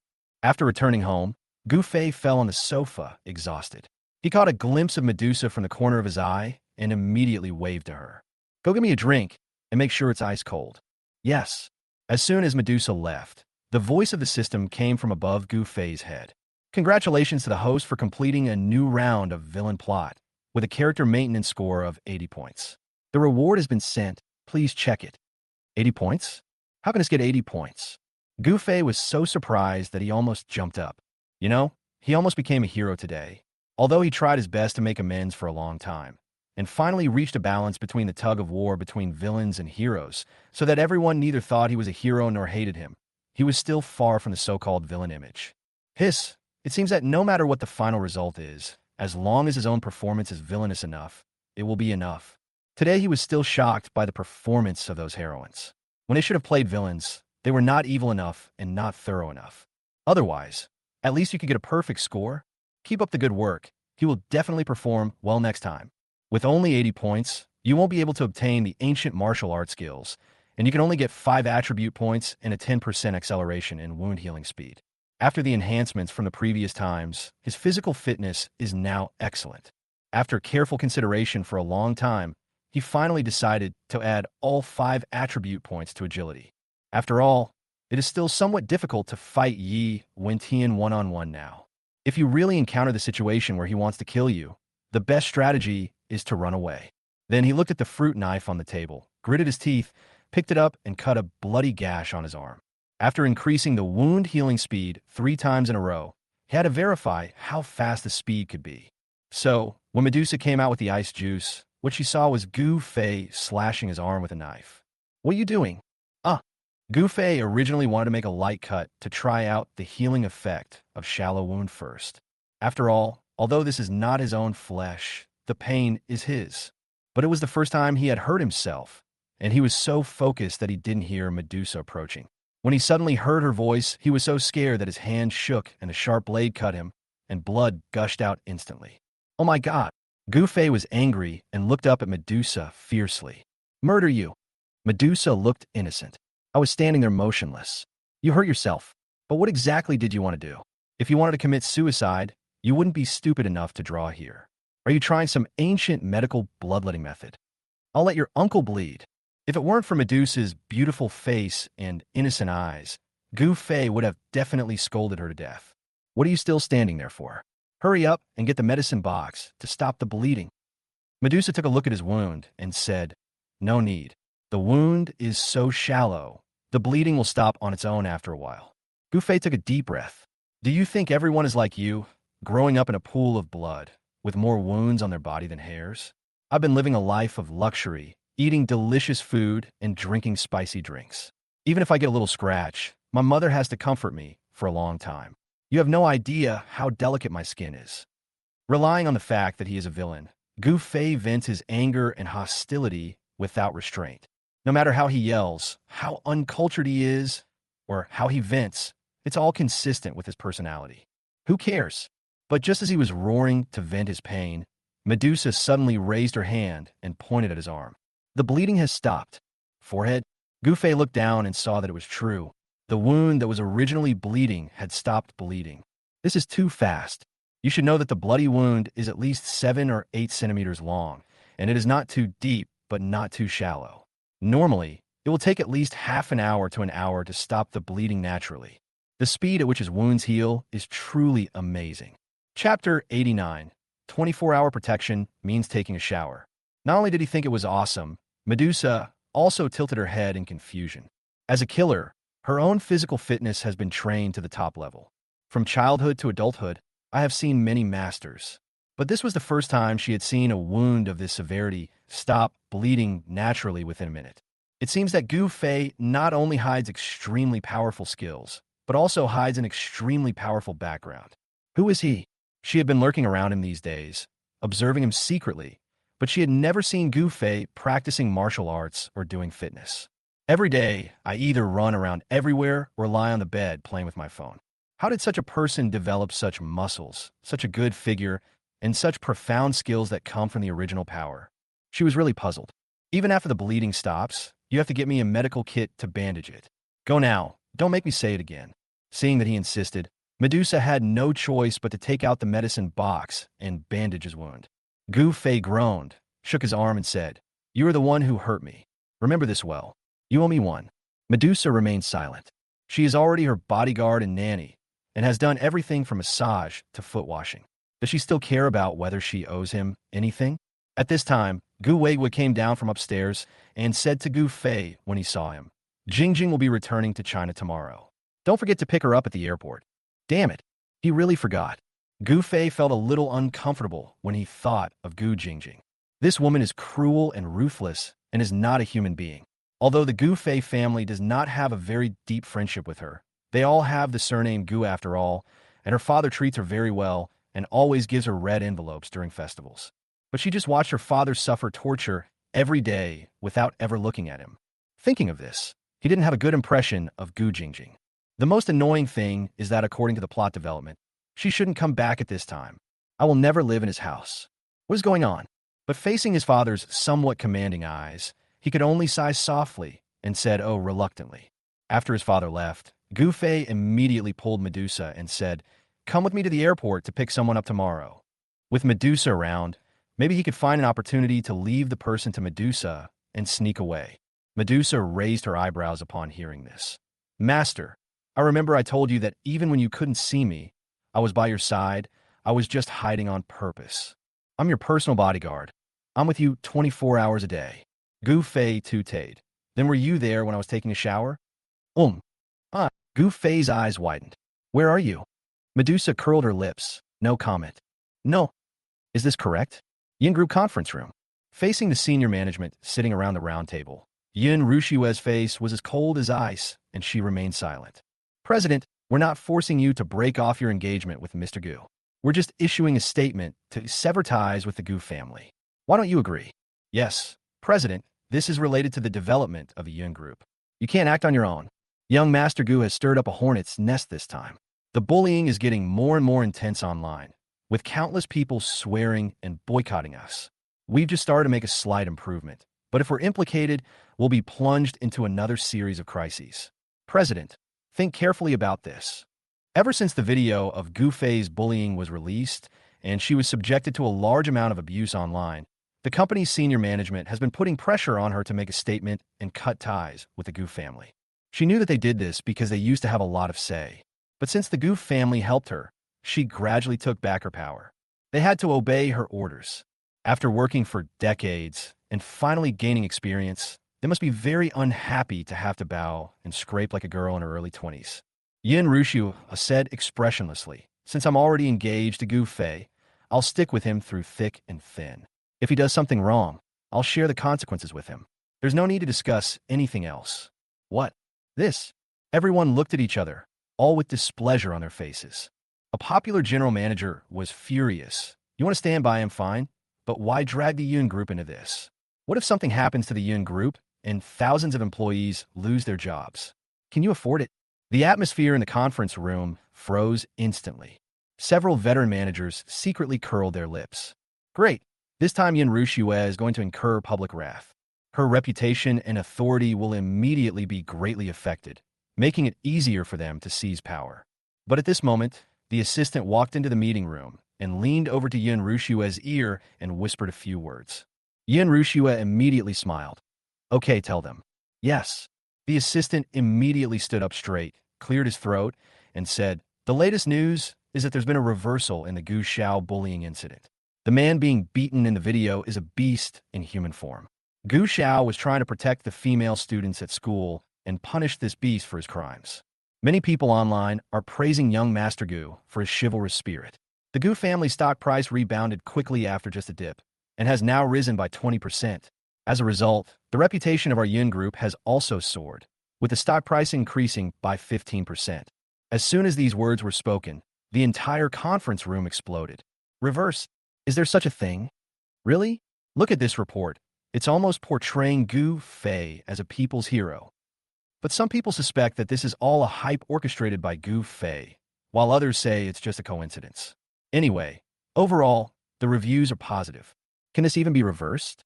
Gu Fei's face was so ugly in that bullying video. He must have paid off the reporters to whitewash it. Not only are they themselves confused about this matter, even the person involved, Mr. Sun, himself is confused. It's like entering the Rashomon incident forever. But what remains unchanged is that bullying incidents no longer exist. Yin Rushua looked at the pale faces of the senior managers and curled the corners of her mouth slightly. She knew that trusting Gu Fei was the right thing to do. The next day, Gu Fei was still sleeping when Medusa pulled him out of bed. Your cousin Gu Jingjing's flight is at 9 o'clock this morning, and it's already past 7 o'clock. If you get up and get ready now, you'll just make it. If you wait any longer, you'll be late. Gu Fei got up with great resentment, yawned, and randomly picked a suit to put on. As soon as he stood still, Medusa came forward and helped him tie his tie. He lowered his eyes to look at the woman standing in front of him, and always felt that she looked much softer than when they first met. Not so cold and not so shaman anymore. Although she still loves wearing leather jackets and tight jeans as always, her makeup is much lighter and she looks a little purer. Suddenly, his neck was tightened, and he hissed, "Murder!" Chapter 90, Why Are You Still So Brainless? Medusa snorted and laughed. Who told you to stare at me? Put away your lustful eyes. No, who was staring at you? Gu Fei pretended to be ignorant. Can you please stop getting up so early in the morning and being so sentimental? I have a fiancée who is the most beautiful woman in Sioux City. I can always video call my wife if I want to see a beautiful woman. Why would I need to look at you? That's ridiculous. Medusa casually played with her butterfly knife and smiled softly when she heard this. Really? If you like your fiancée so much, why don't you ever contact her? I don't even see you call her, let alone video chat with her. If someone else said this, he might still pretend to be right. But Medusa followed him 24 hours a day, and she saw clearly what he did every day, so he couldn't pretend. After holding it in for a long time, He couldn't come up with an excuse, so he could only respond coldly. I like it. Who cares? Get out of here. In order to divert the topic and attention, Gu Fei immediately took Medusa into the car and headed straight for the airport. When I arrived at the airport and looked at the time, it was only 8:30. He couldn't help but glare at Medusa. You asked me to come so early, and I waited for half an hour for nothing. What a waste of time. Medusa looked nonchalant. You're going to sleep at home anyway, why not go out for a walk? She is a killer and doesn't go out unless necessary to avoid attracting attention. To some extent, she is already a homebody, but Gu Fei is even more of a homebody than her. When it is necessary to go out, he will find various reasons to avoid going out. It's really boring to always stay in the villa with him. It's a good opportunity for her to relax. Helplessly, Gu Fei had to sit on the chair at the airport with Medusa, cross his legs, and look at the passers-by to relieve his boredom. At this moment, Medusa suddenly tensed up all over and looked at the distance with horror in her eyes. Gu Fei noticed her expression and followed her gaze forward. He took a deep breath and subconsciously raised the newspaper beside him to cover his face. Fuck you. How come they're Yi Wentian's core subordinates, the Thunder Team? The sign hanging around their waists is the Thunderbolt Team logo. I can't be mistaken, but it's not right. This team's target should be the four great families. Currently, Yi Wentian hasn't even taken care of a little Karami like him, let alone the four great families. How'd they get to Sioux City so quickly? Hearing Gu Fei's thoughts, Medusa was even more shocked than him. This kid really knows a lot. He even knew everything about his master's Thunder Team. You know, the master trained the Thunder Team for 3 years and only let them carry out 3 missions. It can be said that to many of the master's subordinates, the Thunder Team is a secret among secrets. Only the core members know. But as Gu Fei said, the timing of the Thunder Team's appearance was too strange. They were trained by the master to deal with the 4 major families. The master hasn't taken action against the 4 major families yet, but he has already recruited the Thunder Team. Isn't he afraid of being exposed? Just when the two were shocked and speechless, a hand suddenly reached out and grabbed the newspaper in front of Gu Fei and pulled it out. Gu Fei, you're still covering your face when you meet someone. I haven't seen you for many years, and you're still so clueless. Forehead? Gu Fei looked up and immediately saw a familiar face appear in front of him. Gu Jingjing. She had chestnut curly hair and was wearing a black off-shoulder sweater and denim shorts, looking playful and sexy. But only those who are familiar with her know that, contrary to her appearance and temperament, she is actually cold, selfish, and quite cruel. When doing business abroad, any enemy who fell into her hands would be beaten to the point where they had no power to fight back before she would let them go. In short, she is a woman not to be trifled with. You have no brains. Anyway, this woman has nothing to do with him, and he is originally an arrogant second-generation rich man. When Gu Fei scolds people, he scolds everything and doesn't care about anything. Long hair but short knowledge. What's big? Well, it doesn't look big. Hey, you're not big and you don't have brains. You're really pitiful. 3 question marks popped up in Gu Jingjing's head, and she immediately straightened her waist. It's not big? Do you dare to look at it and say it again? What are you looking at? Do I think it's big enough just by looking at it a few times? If I say it's not big, then it's not big. It's not even half as big as my bodyguard. Why are you pretending? Bodyguard? Gu Jingjing looked at the woman beside him and immediately raised an eyebrow. So she's your bodyguard. I thought she was your fiancée, Yin Rushua. You came to pick me up, but you didn't bring your fiancée with you, but brought your bodyguard instead. This doesn't seem to be right. Gu Fei was afraid that the other party would question his dog-licking personality, so he quickly tried to make amends. You can see my wife whenever you want. It's already great that I can bring a bodyguard with me. Stop talking nonsense and get in the car. I'm so sleepy and want to go back to sleep. He snatched her luggage and was about to take her away when Gu Jingjing pushed his arm away. Wait a minute, I have a friend coming over. Friend? Dad didn't say he would bring her friend home with him. Just as Gu Fei was about to ask who her friend was, he heard a burst of brilliant laughter from not far away. Jingjing, why are you walking so fast? I can't find you anywhere. As she was speaking, a foreign woman with blonde hair and blue eyes ran up to Gu Jingjing with a smile and put her arms around her waist affectionately. Hey, they are. Gu Jingjing smiled and said, let me introduce him. He's the good-for-nothing cousin Gu Fei I told you about. This is his bodyguard. Oh, so you're Gu Fei. The blonde beauty looked him up and down, her eyes full of curiosity, as if she was looking at a monkey or a giant panda. What is a useless cousin?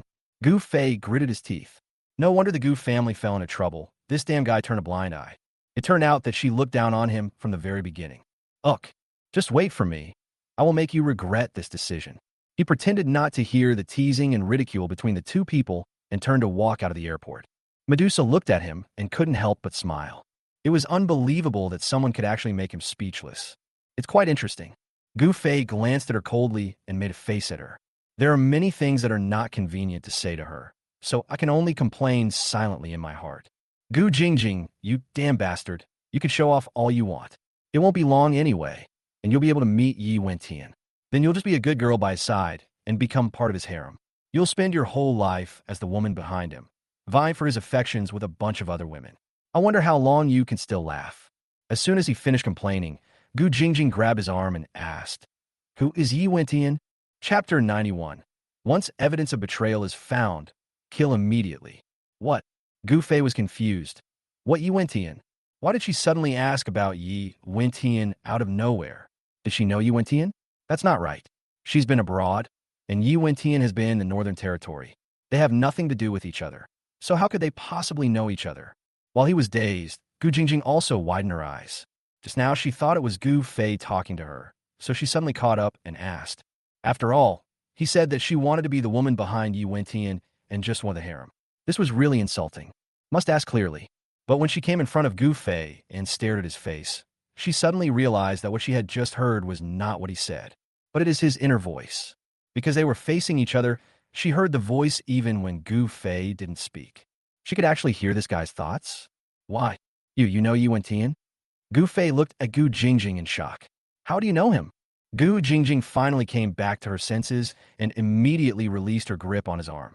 She smiled faintly and said, "Do you think I'm completely oblivious to what's happening outside my home while I'm abroad? I've heard a lot about what's happening in Sioux City. It's not that easy to hide these things from me." She lifted her long hair to hide her guilty conscience. So that's how it is. It's not hard for Gu Fei to believe what she said, because Gu Jingjing is indeed quite capable. After all, she is the heroine of the male protagonist Dragon King. If she doesn't have some skills, she will not be favored by the male protagonist Dragon King. Her intelligence network is well developed, and it is normal for her to hear about Yi Wentian's recent incidents. Gu Fei felt slightly relieved, and then he said in accordance with his character, "Yi Wentian is not a good person, and he doesn't have any special abilities. He is just a poor guy who fell in love with my wife. He shamelessly ran to my engagement party to steal my wife, but was scolded by my wife and ran away. He's been trying to find trouble with me lately. Whenever I see him, I want to beat him up." Who is Yi Wentian? Yi Wentian is your man. He's the man you'd rather be ungrateful and flatter, regardless of the Gu family's life or death. You still ask who I am? Ask yourself more. Gu Jingjing. What the hell is he talking about? For the sake of a man, she ignored the family that raised and helped her? How could she, Gu Jingjing, do such a trivial thing? But why did Gu Fei say these boring words in her heart for no reason? Was there really something going on between her and Yi Wentian? Gu Jingjing was full of doubts, but did not ask any questions. She is a smart person. She has realized that there must be some huge secret hidden behind these abnormal things. If she asks directly, she will most likely be involved in trouble. She wants to investigate it on her own. Okay, since he's an insignificant person, there's no need to talk about him. Take me home immediately. I can't wait to see my uncle and aunt. Abandoned factory secret base, conference room. 5 young people were sitting or standing around a conference table, each with a different expression. One of them was dressed very casually, sitting quietly in a chair in a daze. If she wasn't playing with a homemade toy gun in her hand, she would look no different from an ordinary female college student. The 2 beauties sitting at the table opposite her were twins. They both had long hair dyed red and had very seductive makeup. At this moment, they were holding up their mobile phones to take pictures of each other. They looked youthful and like naive students. On the other side of the table, a 1.9-meter tall, burly man sat upright with his eyes closed. A long-haired man wearing a baseball cap with the brim pulled down low was turning a thin steel needle between his fingers, which flashed a dim light. These 5 people are Yi Wentian's core subordinates. Thunder Team. With a creak, the door of the room opened. In the next moment, Yi Wentian and Xiao Yinong walked in together. Seeing Yi Wentian, the 5 of them immediately stood up in unison. "Hello, boss." Yi Wentian glanced at them, and after they came in and sat down, he nodded. Thank you for your hard work. Please sit down. I called you here this time, mainly because I need you to do two things. Blood Orange, Wood Apple. I need you two to help me monitor and investigate two people. He gestured towards Chiao Enong. Chiao Enong immediately stepped forward and handed each of the twins a piece of information. Blood Orange opened the file and flipped through it. Gu Fei. Judging from the information on this person, he's not worth monitoring. Chiao Enong said calmly. He's really worthless, but the strange thing is that such a worthless person has repeatedly disrupted our operations, causing us huge losses. When things are out of the ordinary, there must be something fishy going on. Boss, I suspect this Gu Fei is either pretending or there's some powerful force hiding behind him that wants to oppose me. I need you to investigate this thoroughly. Blood Orange nodded, put away the information, and said, Okay, this looks simple. Mu Ping said, But, boss, you said we should monitor two people, so why is there only information about one person here? Upon hearing this, Yi Wentian and Chiao Enong exchanged a glance. After a moment, Chiao Enong spoke with some embarrassment, because the second person the boss wants you to monitor, you know her well enough without any information. She's the Medusa of our assassin organization. What? Medusa? When the five people heard this, they were all dumbfounded. Isn't she one of the boss's most trusted killers? Why investigate her? As if he could see the doubt in their eyes, Yi Wentian said calmly, I suspect she has betrayed me, so I need you to investigate and verify it. Once it is verified that she has indeed betrayed us, she will be killed without mercy, no matter when or where. As soon as these words were spoken, the conference room fell into a strange silence. Although they are not familiar with Medusa, they are all Yi Wentian's core subordinates. In fact, their chances of being with Yi Wentian were far less than Medusa's. It can be said that before they came for surveillance and assassination missions like this, Yi Wentian's first choice would always be Medusa. But now he actually said he would kill her? Cough. The atmosphere gradually became stiff and weird, and Chiao Enong had to cough to divert their attention. Because Gu Fei and Medusa are always together, Blood Orange and Mu Ping, you only need to follow one of them, and you will definitely find the other. Besides these two, there is a second mission that you need to carry out. Then, she took out another document, and this time came in front of the man with long hair and a baseball cap. MANHUA. This is your mission. The master needs you to track and monitor Man Xingyue. Here is her information. MANHUA flicked her fingers, and the steel needle in her palm immediately disappeared. He picked up the information and flipped through it, then raised an eyebrow. A master's apprentice? Interesting. I guarantee you'll complete the task. Chapter 92. Once a dandy young master, he must exercise power. After assigning the task, Yi Wentian did not keep them any longer. He told them to start the task from tomorrow and let them rest first. However, as soon as he left, Chiao Enong showed a meaningful expression.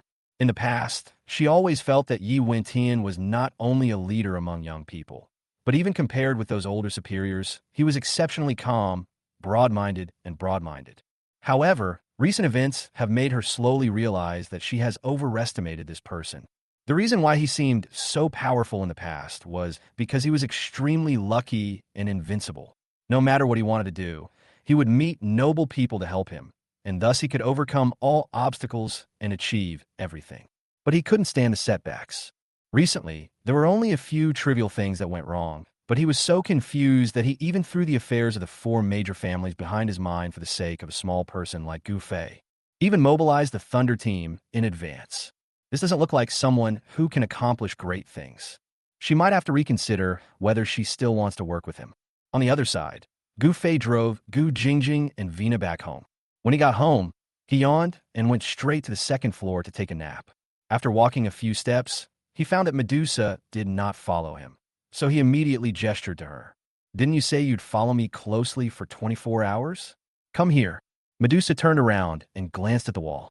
Is it an illusion? Just now in that direction, she felt an unusual breath. However, she stayed in the villa every day and never noticed anything strange. It must have been just her illusion. Thinking of this, she shook her head and followed Gu Fei upstairs to her room. After watching Medusa go upstairs, Vina couldn't wait to complain to Gu Jingjing. Are all the bodyguards you guys hire so pretty? That bodyguard just now was even more beautiful than a celebrity.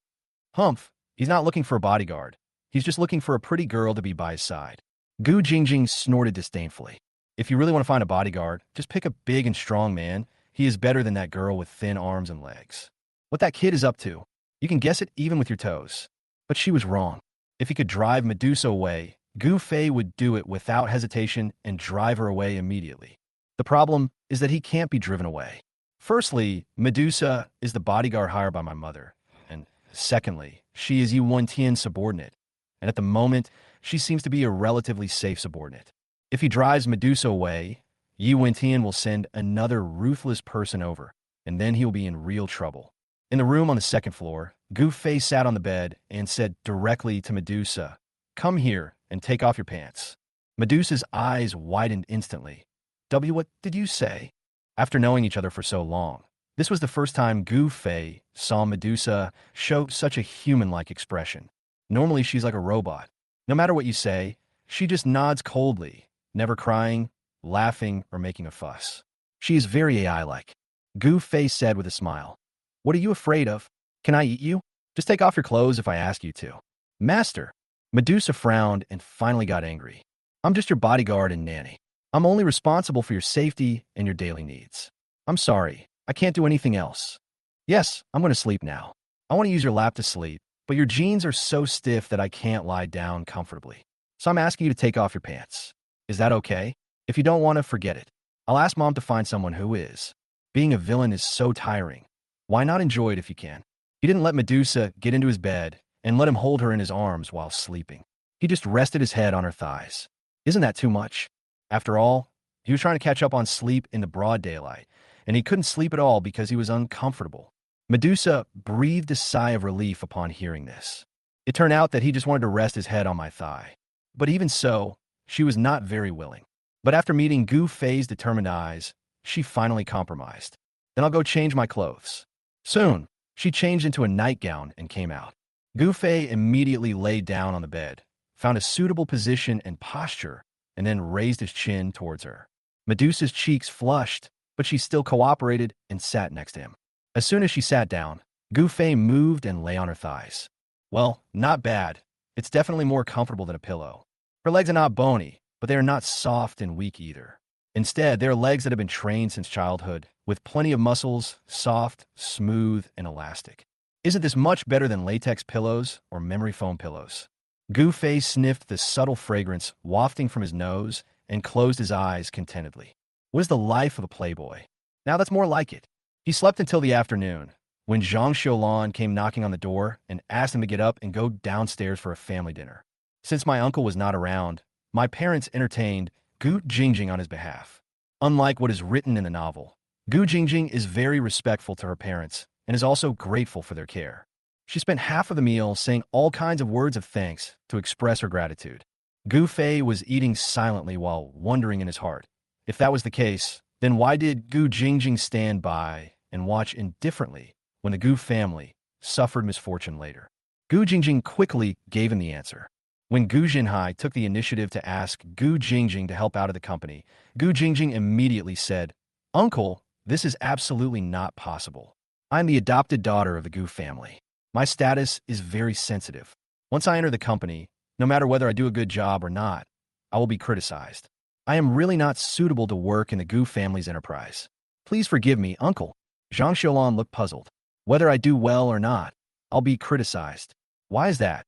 Gu Fei was also puzzled and couldn't help but look up at her. Gu Jingjing smiled and explained, "Uncle and Annie only have Gu Fei as their son.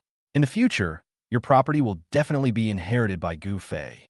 If I do well and overshadow Gu Fei, rumors will definitely spread that I am trying to seize the family property and exclude Gu Fei. If I don't do well, they'll say I'm a loser, relying on my status as an adopted daughter to eat, drink, and bully others in the company. If I'm not careful, it will even bring shame to my uncle and aunt's reputation. So I'm not going." I have to say, she was quite thoughtful. Gu Fei quickly understood from her words the fundamental reason why she would ignore the Gu family in the future. Until now, she has never truly considered herself as a member of the family. She only considered herself the adopted daughter of the Gu family. And he clearly separates favors from personal feelings. In other words, once she felt that she had repaid the Gu family's kindness, the life and death of the Gu family would no longer have anything to do with her. Chapter 93. The Red Mansion is a deep place. My brother will help you open your eyes. What a cruel woman. Gu Fei silently complained in his heart. Of course, almost all of his complaints fell into Gu Jingjing's ears. While listening, Gu Jingjing tried hard to adjust her expression and continue to chat with Zhang Xiulan with a smile, but she poked the chopsticks in the bowl in front of her with more force each time. Especially when he heard Gu Fei constantly changing all kinds of words to curse him, he almost couldn't control himself and rushed over to punch him. Hey, if you don't want to, forget it. We won't force you. Let's wait until your dad comes back and talk about it. During this time, you can rest well at home. When you want to go out and play, let Gu Fei take you for a ride in Sioux City. Upon hearing this, Gu Jingjing immediately looked at Gu Fei. Okay, then I'll thank you in advance, brother Gu Fei. What the hell is my brother? You're only 3 months older than me. How dare you call yourself my older sister? Gu Fei secretly complained and did not respond. Bang! But his silence directly drew a slap from Zhang Xiulan. Gu Fei, what's wrong with you? Your sister is talking to you, but you ignore her. How can you be so rude? Jingjing, don't take it to heart. I've spoiled this child, and he's always causing trouble for me lately. Gu Jingjing just smiled and didn't say anything. At this moment, Gu Fei's cell phone suddenly rang. He didn't care that everyone at the table was staring at him, and he took out his phone and answered it. I didn't expect that it was Tang Ziqi who called. Brother, what's up? Of course I have something. Damn it, Gu Fei, I just saw the news about your bullying incident. Why didn't you tell me earlier? I have connections in many media outlets. You must come to me next time. Hee, you were really good at pretending. He just didn't believe that Tang Ziqi had seen it. Tang Ziqi is different from him. Although they are both playboys, Tang Ziqi has been helping to manage the family business for several years, and he manages it quite well. Although he is not as good as the male protagonist in Dragon King, his performance is still excellent among the rich second generation. Such a big thing happened in the circle. Even if he didn't pay attention to it, his informants would have told him long ago. How could he not know? Wasn't it just that at the beginning you were afraid that he would have an accident and didn't want to be implicated by him? So you pretended not to know and waited and watched. Now that you find the wind has turned and he's fine, you take the initiative to contact him and show your affection? This kind of thing is too common. Gu Fei didn't expose him, but smiled and said, it's all in the past, it's no big deal. Brother, you can overcome such a hurdle. I can only say you're awesome. This is such a big thing. We have to come out and celebrate. How about I take you out to visit the most famous Red Mansion in our Sioux City? Red Mansion? Gu Fei hissed and secretly cried out in his heart that something was wrong. The Red Mansion doesn't matter to him, but to Tang Ziqi, it is a turning point in his fate that determines his life or death. Because several of Yi Wentian's men had already infiltrated the Red Mansion and became his secret agents. When Tang Ziqi was playing in the Red Mansion, he met one of the secret agents and even took him under his wing and made him his younger brother. This became a powerful weapon for Yi Wentian to show off and slap Tang Ziqi in the face in the future. He remembered that Tang Ziqi was finally buried in a sea of fire, and the person who set the fire was this subordinate. Thinking of this, he hurriedly asked, Old Tang, have you ever been to the Red Mansion before? No. Come on, what do you think of me? I'm not that low. Running to the Red Mansion every day, am I? I'm just celebrating for you. So I'm planning to have some fun and go to the Red Mansion. If you don't want to go, forget it. I had never been there before, but I went there just for him. That is to say, this storyline has not yet begun. Thinking of a scene in the past when Tang Ziqi helped him and stood by him, Gu Fei gritted his teeth and said, Okay, I'll go with you. Even if he couldn't save Tang Ziqi from Yi Wentian's persecution, at least he had to prevent Tang Ziqi from dying too miserably. After that, take a look at the situation, help him observe, and find out the hidden clues that Yi Wentian has laid. Maybe it will help me too. After dinner, Zhang Xiulan pulled Gu Jingjing to sit on the sofa and chat, while Gu Fei quietly slipped out and drove straight to the Red Mansion. The Red Mansion is indeed very famous in Suzhou, because there are so many beautiful girls in the Red Mansion, and these girls are all multi-talented, playing various musical instruments and singing, and they are all top-notch. Many wealthy people from other places, and even wealthy people from the capital, like to go to the Red Mansion. It is said that some of the obsessed ones spend tens of millions of dollars a year just to get drunk and die in the gentle paradise of the Red Mansion. But Gu Fei never came once. Not only has Gu Fei never been here, but even the villain's predecessor has never been here. So when he appeared at the door of the Red Mansion, he felt that the bright lights and feasting in front of him were very unfamiliar. The handsome men and beautiful women coming in and out and the smiles on their faces that were obviously different from those of ordinary people made Gu Fei feel that he was out of place. Gu Fei. Suddenly, Tang Jiqi's shouting voice came from behind. He put his arm around Gu Fei's shoulders and laughed heartily. You're here early. What? You can't wait any longer. It's only just getting dark today. The Red Mansion isn't even bustling yet. Gu Fei chuckled. I thought to myself, I'm afraid you'll die too early. The two chatted briefly and then went straight to the gate. Tang Jiqi took out a black card with ease and showed it to the guard for inspection, then walked straight in with Gu Fei. You said it was your first time here, but you're so skilled. You must have been here dozens of times. Really not, Tang Jiqi said seriously. It's my first time here. I've been to similar places a few times, and the procedures are pretty much the same. Besides, see? My uncle's name is written on this black card.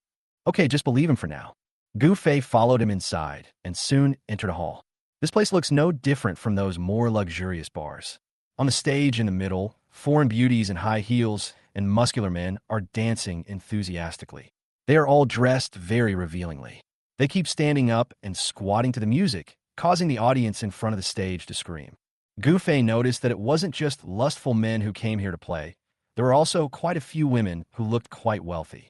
Continue walking forward, lift the bead curtain, and enter a corridor, where you can see private rooms with excellent sound insulation on both sides. Walk to the end of the corridor and hand over your ID to a curly-haired woman, who will then push open a secret door. Walk through the secret door and go down the stairs to reach the real Red Mansion. It is divided into countless areas, with everything from food, drink, entertainment, and even a luxury car show. Even the auto show was extraordinary.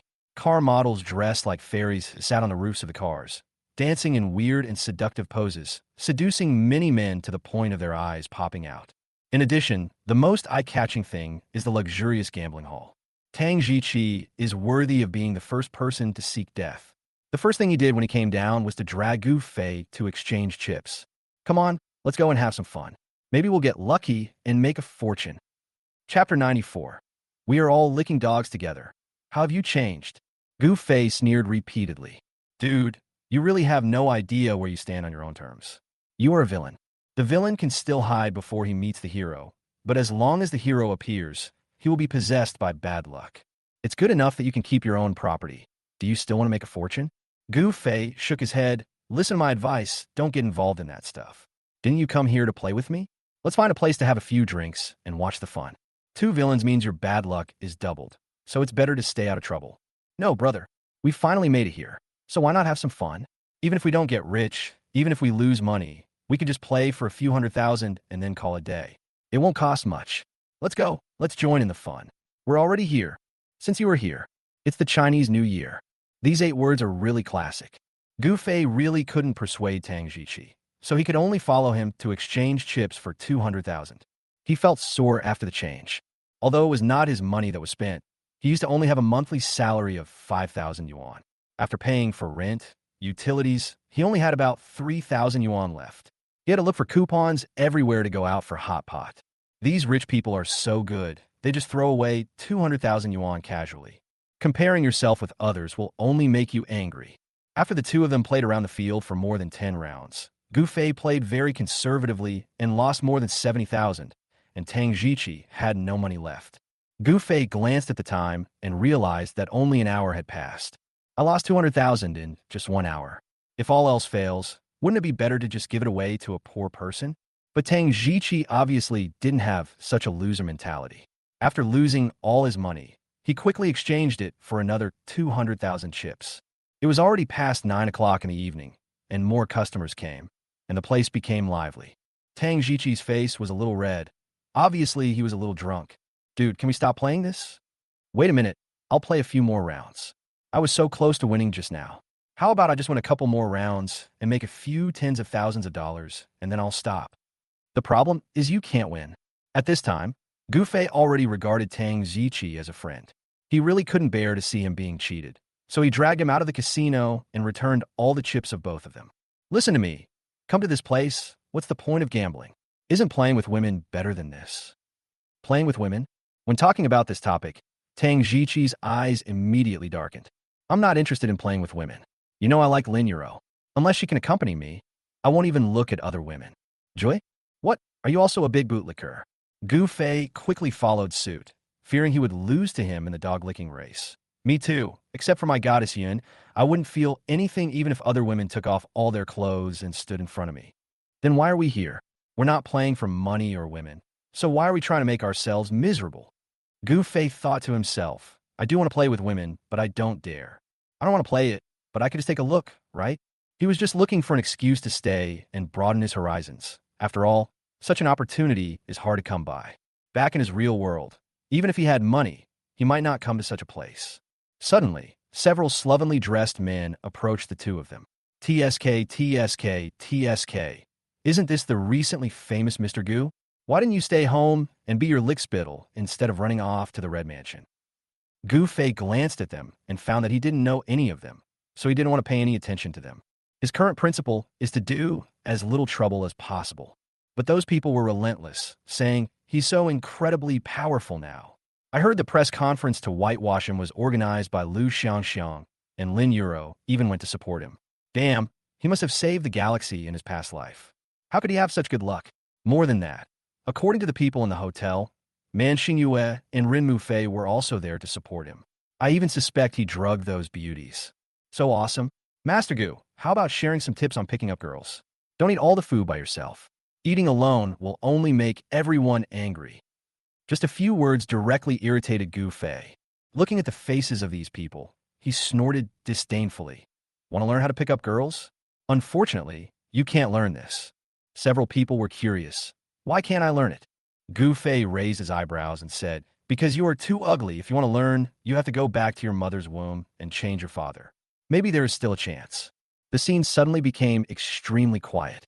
The expressions of those rich second generations also became extremely ugly. Gu Fei, you don't think you can walk around Sioux City with impunity just because you have a few beauties backing you up, do you? How dare you talk to me like that? Gu Fei had a blank expression on his face. Just as he was about to mock him, Tang Jiqi strode forward and pushed the man directly. Fuck you, Grandpa. Who are you talking to? Who the hell dares to beg for food in front of your grandpa? Get the hell out of here.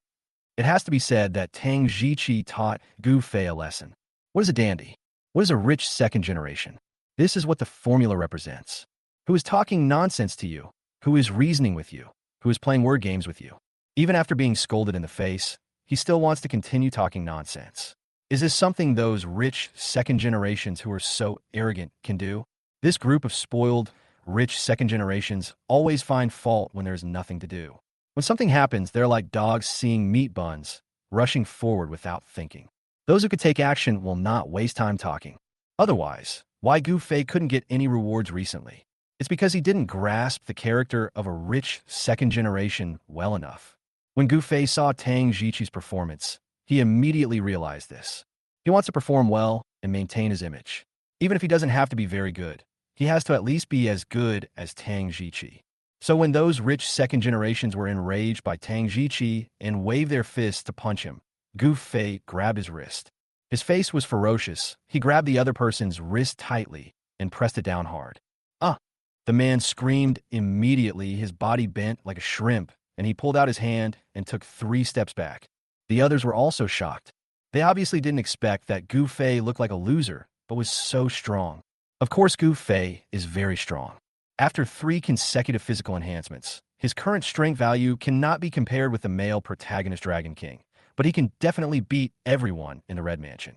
Note, everyone, including the bodyguards and thugs. None of them were his match, unless a martial artist comes along. When those rich second generations saw how awesome Gu Fei was, their expressions suddenly changed, and for a moment they didn't dare to curse him. Tang Jiqi looked at Gu Fei with admiration. How did you become so awesome secretly? What did you start practicing? Chapter 95. After the brother's death, the male protagonist took over all the sister's property. He squeezed Gu Fei's arm, extremely shocked. Oh my god, are your muscles real? Are you wearing a muscle suit? Gu Fei laughed. Why would I wear that? I'm bored at home, so I like to practice a little bit. Now that I have some strength, don't be afraid, brother. You can deal with these little bastards as you like. Beat them up however you want. If they dare to fight back, I'll make sure they don't get out of bed for 3 days. After hearing this, the rich second generation immediately became timid. Their family background is comparable to that of the Gu family, so it is difficult to use their family background to crush them. If she can't even win a fight and continues to oppose Gu Fei, then isn't that just Chun Chun being his punching bag? Tang Jiqi became excited. With such an awesome brother as his backer, he was afraid of nothing. He rushed towards those rich second generations and started beating them up with punches. Gu Fei stood there and watched.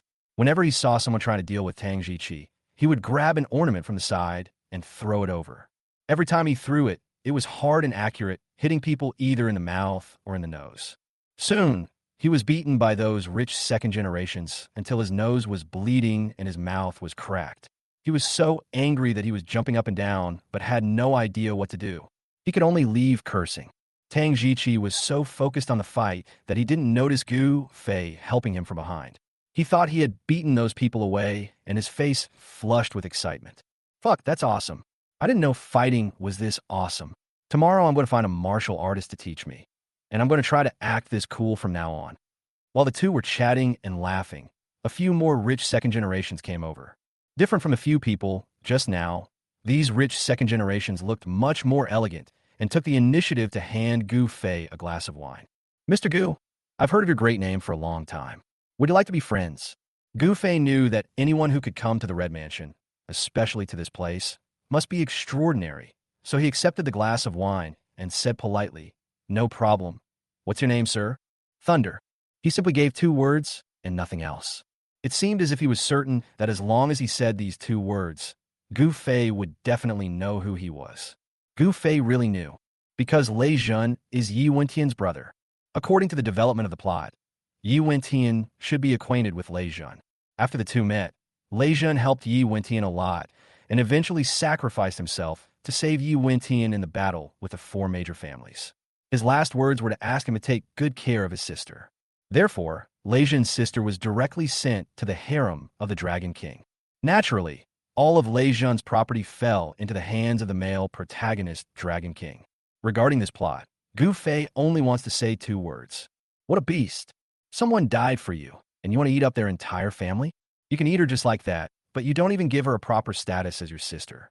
You just keep her like a concubine and only favor her a few times throughout the year. Are you still a human being?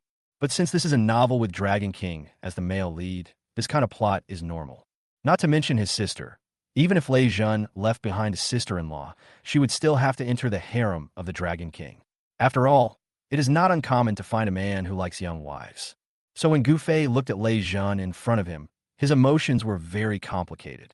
On the one hand, because he is on the male protagonist's side and is naturally an enemy of her, she can't help but feel a little repulsive to him. But when she thinks of his final fate, she feels a little sympathy for him. Why don't you speak?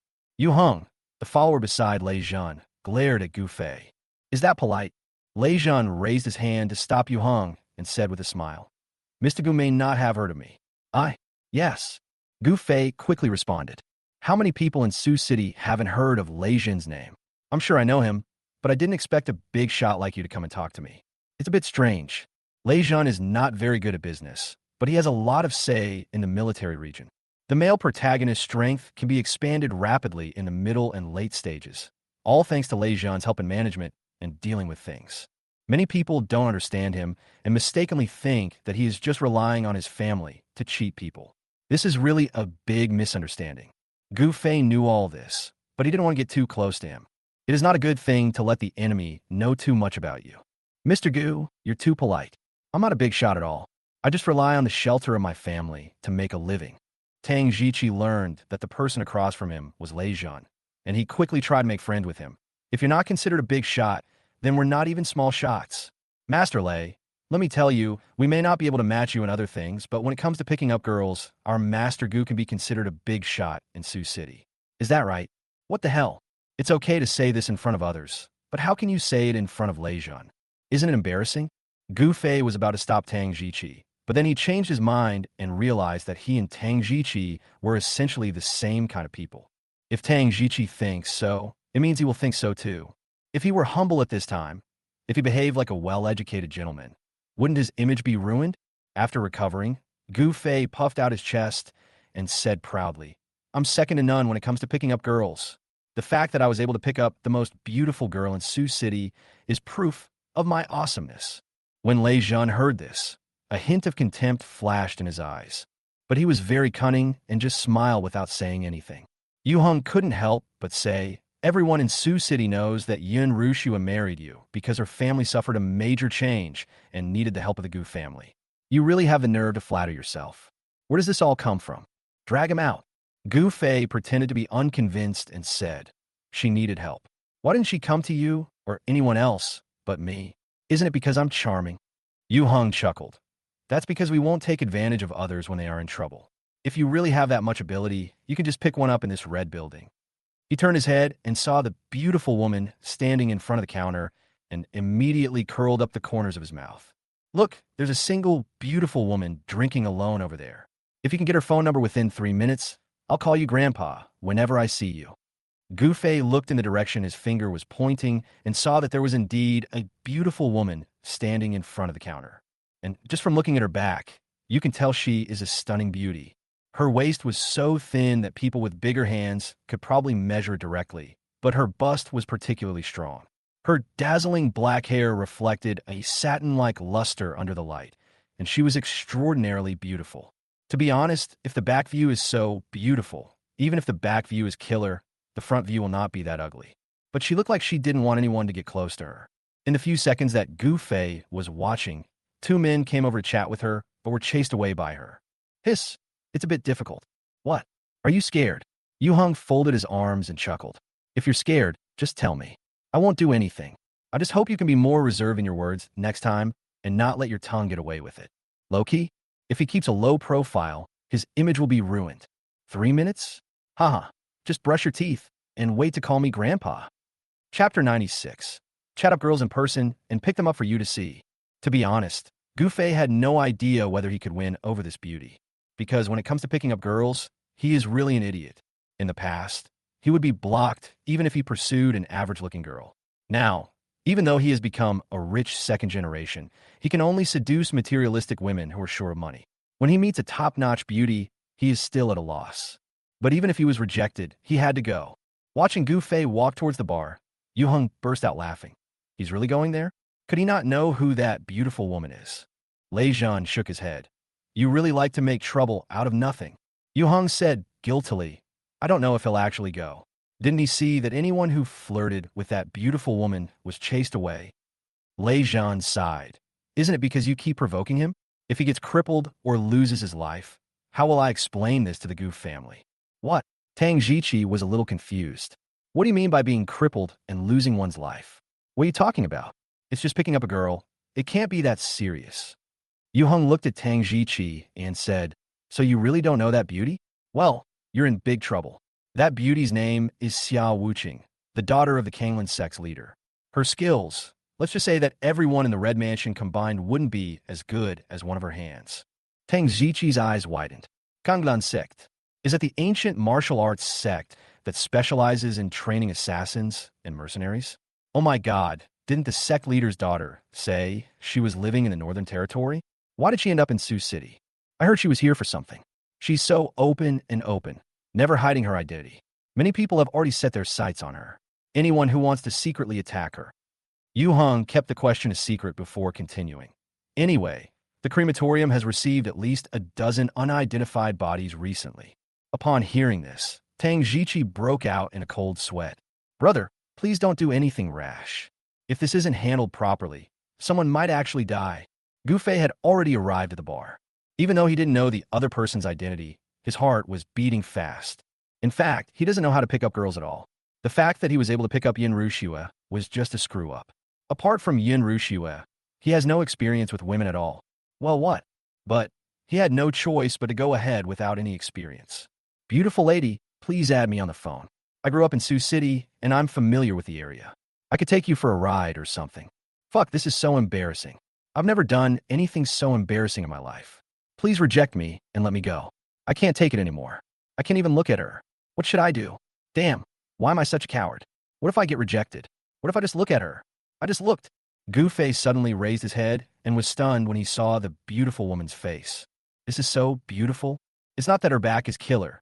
Her face is more beautiful than her back. With an oval face and big eyes, she looks extremely pure and sweet, like a peach. But he looked at the other person for a long time, and the other person just stared at his face without saying a word, which made him embarrassed again. Can you please give me a word? Don't be dumb. Why does 3 minutes seem so long? We've been chatting for ages, and only a dozen seconds have passed. Holy shit. Why are other men sent away straight away when they come over, but when I come, she just stares at me without saying a word? Is there something dirty on my face? He subconsciously raised his hand and touched his cheek, but this action suddenly made the beautiful woman opposite him burst out laughing. It is no exaggeration to say that this smile truly brings back the spring to all things, and it is breathtakingly beautiful. And her beauty is mixed with a bit of girlish playfulness. Gu Fei's heart suddenly started beating. Okay, but what contact information do you want of me? My cell phone number, some specific ones, or all of them? The beauty took out her phone from her bag and winked at him. It seems that you are not really here to chat up, and you probably don't want to add me. Then I will leave you my phone number. You can tell me your number, and I will call you. Success? Gu Fei widened his eyes and gave his number in a daze. A moment later, his cell phone actually rang. Fuck, you really give it to me? The beauty laughed again. Didn't you ask me for it? Why are you unhappy when I gave it to you? I'm not unhappy. Thank you, beautiful lady. Gu Fei was very excited when he got the cell phone number. It is an honor to have a big shot like Lei Zhan call you grandpa. He immediately left the bar and rushed directly to Lei Zhan, proudly waving his phone. Well, I said I'd take action. Absolutely no problem. I got my phone number. You can call me grandpa now. Yu Hong was stunned. You going to get it? Impossible. There's nothing impossible about this. See for yourself. Gu Fei was afraid that he would default on the debt, so he generously shared the mobile phone number he had just received with Yu Hong. Yu Hong took a look and was still full of doubt. I still don't believe it. You said this is that beautiful woman's phone number. What evidence do you have? You just picked up a random number to fool me. I don't know it either. Okay, you don't believe it, right? Unexpectedly, Lei Zhan's men would also default on their debt. Gu Fei glared at him with contempt and immediately called back. One sound, two sounds. The phone beeped 3 times in succession, but no one answered. And the beautiful woman just sat at the bar without moving. The most embarrassing thing is that the beauty cell phone was placed on the bar counter and could be seen from such a distance. But the beauty had no intention of answering it. Yu Hong sneered immediately. I knew it was fake. Hey, Master Gu, you said you were pretending to be rich. Aren't you ashamed? Before he could finish his words, he saw the beautiful woman pick up her cell phone from the side. The next moment, Gu Fei's phone was connected. Hello. A girl's voice came from the phone. Yu Hong was shocked. He looked at the beautiful woman and shook his head vigorously. No, it's impossible. This must be a coincidence. Hey, you called me. Why aren't you talking? The girl's voice came from the phone again. Yu Heng's face was still full of shock, while Lei Zhan was already smiling and shaking his head. Others didn't recognize her voice, but he did, because he had the good fortune to meet her twice. This voice was indeed the voice of Xiao Wuqing, the daughter of the leader of Kanglin's sect. Gu Fei picked up the phone and said, I have a buddy here who doesn't believe you, are you? How about you say something to prove your identity? What do you mean I am he? You are so rude. You asked for my phone number and didn't even tell me your name. You didn't even say goodbye properly and just turned around and ran away. That's because I have a good temper. If it was another girl, the drink would have been thrown in your face. Then, her voice suddenly came from behind Gu Fei. I'm here already. Do I need any other proof? Chapter 97. Remember to come and pay New Year's greetings to Grandpa. Yu Hong turned his neck stiffly, looked back, and was immediately frightened and took 3 steps back. Lei Zhan also opened his mouth in shock. She actually came here in person? Just to prove to Gu Fei that he succeeded in picking up the girl? Xiao Wuqing, who is said to be the coldest and most ruthless person who looks down on everyone, actually gave Gu Fei such a big face. It's really strange. Gu Fei was also startled when he saw Xiao Wuqing coming. He just casually said a few words to her and asked for her cell phone number. Could he have really succeeded in chatting her up? Is it that simple? What's wrong? You don't seem very happy to see me coming. Xiao Wuqing crossed his arms, raised his chin, and had a proud expression on his face, but his eyes were full of inquiry when he looked at Gu Fei, as if she was very curious about him. As for Lei Zhan and Yu Hong, they were not at her side at all. Gu Fei smiled and said, Why wouldn't I be happy? You came here just to help me verify that I got your phone number. So, Yu Hong, are you willing to accept the loss, or are you going back on your word? You represent your master's reputation when you go out. Don't take your master's reputation lightly, right? Yu Hong wholeheartedly cooperated with Gu Fei's ability to strike up a conversation. In just 1 or 2 minutes, he was able to get Xiao Wuqing's cell phone number. The degree of awesomeness is self-evident. But asking him to call Gu Fei grandpa in public, especially in front of Lei Jun and Xiao Wuqing, is too humiliating. Mr. Gu, of course I'm willing to accept the loss, but can we make a deal? I can yell, but we could do it privately and not publicly. If it were Gu Fei himself, he would definitely give him this face. Hearing someone call you grandpa won't make you grow fat, but it will offend people. But he is the villain, a villain who always tries to get a bargain even if there is none. Would he let a ready-made advantage go unused? This is absolutely destructive. So he refused to back down and said, "No, your words must be counted. I'll count to 3. If you don't call out, it means you don't keep your word, and it means that Lei Jun is not strict in discipline. You guys can do whatever you want." 3, 2. Grandfather. Before he finished counting, Yu Heng gritted his teeth and shouted. There was no way. This matter involved Lei Jun. He would rather his own dignity be trampled underfoot than have Lei Jun's reputation be affected. "Hey, dear grandson, ha." Gu Fei laughed triumphantly and patted Yu Heng on the shoulder. "Remember to come and pay New Year's greetings to Grandpa during the Spring Festival. Grandpa will give you New Year's money to spend." Haha, it's so fun. I didn't expect that I could have a grandson after visiting the Red Mansion. He was very proud, but he didn't want to really anger Lei Jun and Yu Heng, so he decided to quit while he was ahead, waved his hand, and walked in another direction. I have checked in at the Red Mansion tonight. After beating up the rich second generation, getting a good grandson, and meeting Lei Jun, it's time to go home. Anyway, he can't play with women here, and he doesn't dare to gamble, so it's not interesting. It's just a pity that he didn't meet Yi Wentian's subordinate who would cheat Tang Jiqi. But Tang Jiqi hadn't had enough fun yet, and insisted on dragging him to find a booth so that they could sit down and admire the beauties there. The villain had already set an example for him, so it wouldn't be good for him to be too self-righteous, so he just sat down. Unexpectedly, as soon as he sat down, Xiao Wuqing sat next to him. Gu Fei was confused, and Tang Jiqi was also confused. Just now, she took the initiative to give Gu Fei her cell phone number and came to testify for him. This was already enough to give him face. Why is he following me? Could it be that he really likes Gu Fei? What are you doing here? Gu Fei suddenly had a bad feeling, because Xiao Wuqing was actually one of Yi Wentian's harem concubines. However, according to the plot arrangement, her relationship with Yi Wentian did not develop until the later stages of the plot. At that time, Gu Fei and his family had already run to the streets to beg for food. It is no exaggeration to say that there is zero intersection. So when he knew that this woman was Xiao Wuqing, he didn't take it seriously, but now that she followed him, he couldn't take it lightly. Xiao Wuqing crossed his legs, holding a glass of blood-red liquid of unknown origin, and said with a smile, "Not welcome? I just helped you get a grandson, and you haven't thanked me yet." "Welcome, welcome. How can I not welcome you?"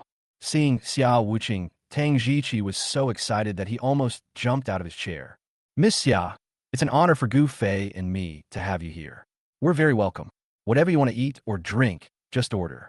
It's our treat, isn't it, old Gu? For your head. Aren't you Lin Euro's bootlicker? Instead of licking your Lin Euro properly, you come and show your affection to Xiao Wuqing. Aren't you afraid that your image will be ruined?" Gu Fei took a deep breath and wanted to send Xiao Wuqing away immediately, but he didn't know what suitable excuse to use. He could only remain silent and try to ignore Xiao Wuqing. Anyway, after leaving the Red Mansion, he would stay as far away as possible and would never have any contact with this woman.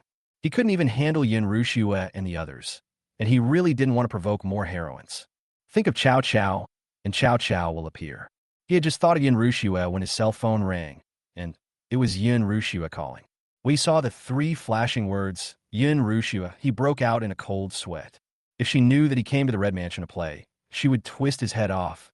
Even if she didn't, she would definitely doubt his sincerity towards her. Tang Jiqi glanced at his phone and immediately smiled wickedly. "Oh, my sister-in-law is checking up on me. Hey, answer it quickly. I'll call you back." Gu Fei absolutely cannot refuse to answer Yin Ruxue's call.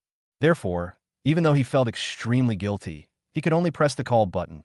"Hello, Ruxue, what's the matter so late? I can't call you if everything is fine." Classic. This sentence is so classic. Basically, whenever a woman said this, it meant she was in a bad mood, and Gu Fei suddenly felt more stressed. "Of course you can, anytime, anywhere, even when I'm taking a shower or taking a shit, you can still spank me. I'm just worried about you. Aren't I afraid you'll get into trouble? I'm fine, but where are you now?" Forehead. Why are you asking this suddenly? Gu Fei coughed and whispered, "I'm playing at Tang Jiqi's house." Hearing this, Tang Jiqi immediately came over and said, "Yes, sister-in-law, I asked Gu Fei to come to my house. We two brothers were drinking and chatting. You two are not married yet and don't live together, so you don't have to be so strict. Don't worry, I won't lead old Gu astray. Yeah. Yin Rushue's voice sounded very cold. How could I not know that the Red Mansion belongs to young Master Tang? Forehead. As soon as these words were spoken, Gu Fei and Tang Jiqi felt as if they were frozen and could not move at all. She actually knew they were in the Red Mansion. Could it be that someone she knew saw them and called her to tell her about it? Gu Fei stood up suddenly. Listen to me, honey. It's a misunderstanding. It's absolutely a misunderstanding. I did come to the Red Mansion, but I didn't come here to have fun. Tang Jiqi said the bullying issue was successfully resolved, so he brought me here to celebrate. I didn't do anything bad. I just came here to broaden my horizons. Chapter 98. Can you take control of the system? It turns out that chatting up beautiful women is also a way to broaden your horizons. Then can I also broaden my horizons and try chatting up handsome guys? Huh. Now Gu Fei was really confused. How come she even knows that he's chatting up beautiful women? This is not right. Just as Gu Fei had a premonition of something and turned around, he saw a white figure slowly approaching not far away. It turned out to be Yun Rushue and Lin Yuro. Why are the two of them in the Red Mansion? As they approached, many people nearby looked over at them. There is no way. The value of the most beautiful woman in Sioux City is self-evident. As the dream lover of most men in Sioux City, Yun Rushue's pure and innocent beauty can attract countless eyes whenever she appears. Plus, beside her was Lin Yuro, who was as graceful as a bamboo orchid and made people feel like they were bathed in spring breeze. I'm afraid that any photo of this scene can be sold at a very high price. Soon, Yin Rushue and Lin Yuro came in front of Gu Fei. Baby, why are you here? Gu Fei was completely numb. Although he and Yin Rushue did not have a particularly deep relationship, they were engaged after all, and they had hugged and kissed each other. They were just one step away from doing what a couple should do. Yin Rushue still holds a certain weight in his heart, so he feels very guilty now, as if he has been caught cheating in bed. After all, the Red Mansion is no different from a nightclub, and it is even more terrifying than a nightclub. The men who come here and say they don't do anything are just as ridiculous as those men who say they can't get in by rubbing their hands. Yin Rushue was wearing a white lace long dress. The cute and soft hem of the skirt neutralized some of her cold temperament, making her look holy and lovely, like an ice and snow girl, free from dust and dirt. I have to say, she's indeed beautiful. Even though she was surrounded by beauties from the Red Mansion, and even though she had Lin Yuro and Xiao Wuqing, who were equally beautiful as her flawless skin and beautiful features still made her particularly dazzling and outstanding. I came here to look for someone, but I didn't expect to meet you here, husband. She suddenly walked up to Gu Fei and held his face with her hands. I know you're only flirting with others for a bet, but after the bet is over, forget it. How can you let someone pester you? You're too kind. Sometimes, if you don't want something, you should say it. Don't indulge others because of your soft heart. Okay? Kind? Damn it. I'm a villain. How can I be kind? For no reason. Please don't destroy my character. Baby, I'm not kind, and I don't indulge anyone. Didn't I just sit down with him and prepare to have a drink or something before going home? But you and Yuro, two girls, came to a place like this without a bodyguard. Aren't you afraid of something happening? The men here are not easy to mess with. Lin Yuro smiled and said, We have bodyguards with us, but they are hiding in the dark and won't be easily discovered. Who is this lady? She suddenly turned around and looked at Xiao Wuqing, revealing a gentle yet cold smile. Xiao Wuqing didn't get up. He leaned on the sofa with his legs crossed, as usual, holding up the blood-red wine and shaking it gently, saying, Who I am has nothing to do with you. As soon as these words were spoken, Gu Fei could clearly feel the hand holding his face tighten, and the look in Yun Rushue's eyes as she looked at him also became a little colder. She put down her hand, took Gu Fei's arm, and turned to support her bestie. This lady's words are really interesting. You are sitting in my boyfriend's seat, but you say that who you are has nothing to do with us. Then why did you sit here? Xiao Wuqing narrowed his eyes and smiled, looking Yun Rushue up and down. Are you the most beautiful woman in Sioux City? You don't look that great. In one sentence, the whole situation became even more awkward. The people around had been staring at Xiao Wuqing and Yun Rushue. Seeing that the two top beauties were about to quarrel, they immediately came over. Who doesn't like to watch beautiful women quarreling? It would be even better if we could fight. Yun Rushue raised the corner of her mouth and said coldly, Every girl has her own unique beauty. There's no distinction between high and low. The so-called most beautiful woman in Sioux City is just a boring list made up by some boring men. I never take it to heart. It's just that character has nothing to do with beauty or ugliness. Since Miss Xia knows me, she should know that Gu Fei and I are engaged. Why is she rushing to throw herself on my boyfriend? What's the matter, Miss Xia? Doesn't she have a boyfriend of her own? Indeed not. Xiao Wuqing took a sip of wine, his face full of provocation. That's why I'm hitting on your boyfriend, isn't it? She stood up and walked in front of Gu Fei and Yun Ruxue. She spoke to Yun Ruxue, but her beautiful eyes were staring straight at Gu Fei. As far as I know, you're only engaged, not married. There's no legal relationship. My approach to him was legal and compliant, and he didn't chase me away. If you're unhappy, just leave. Why would you bother with so much? Sparks flying. You come and I go. If it had nothing to do with him, Gu Fei would have wanted to move a chair over and sit down, grab a handful of melon seeds, and watch the fun. But the problem is with him. He knew clearly which was more important between Yun Ruxue and Xiao Wuqing.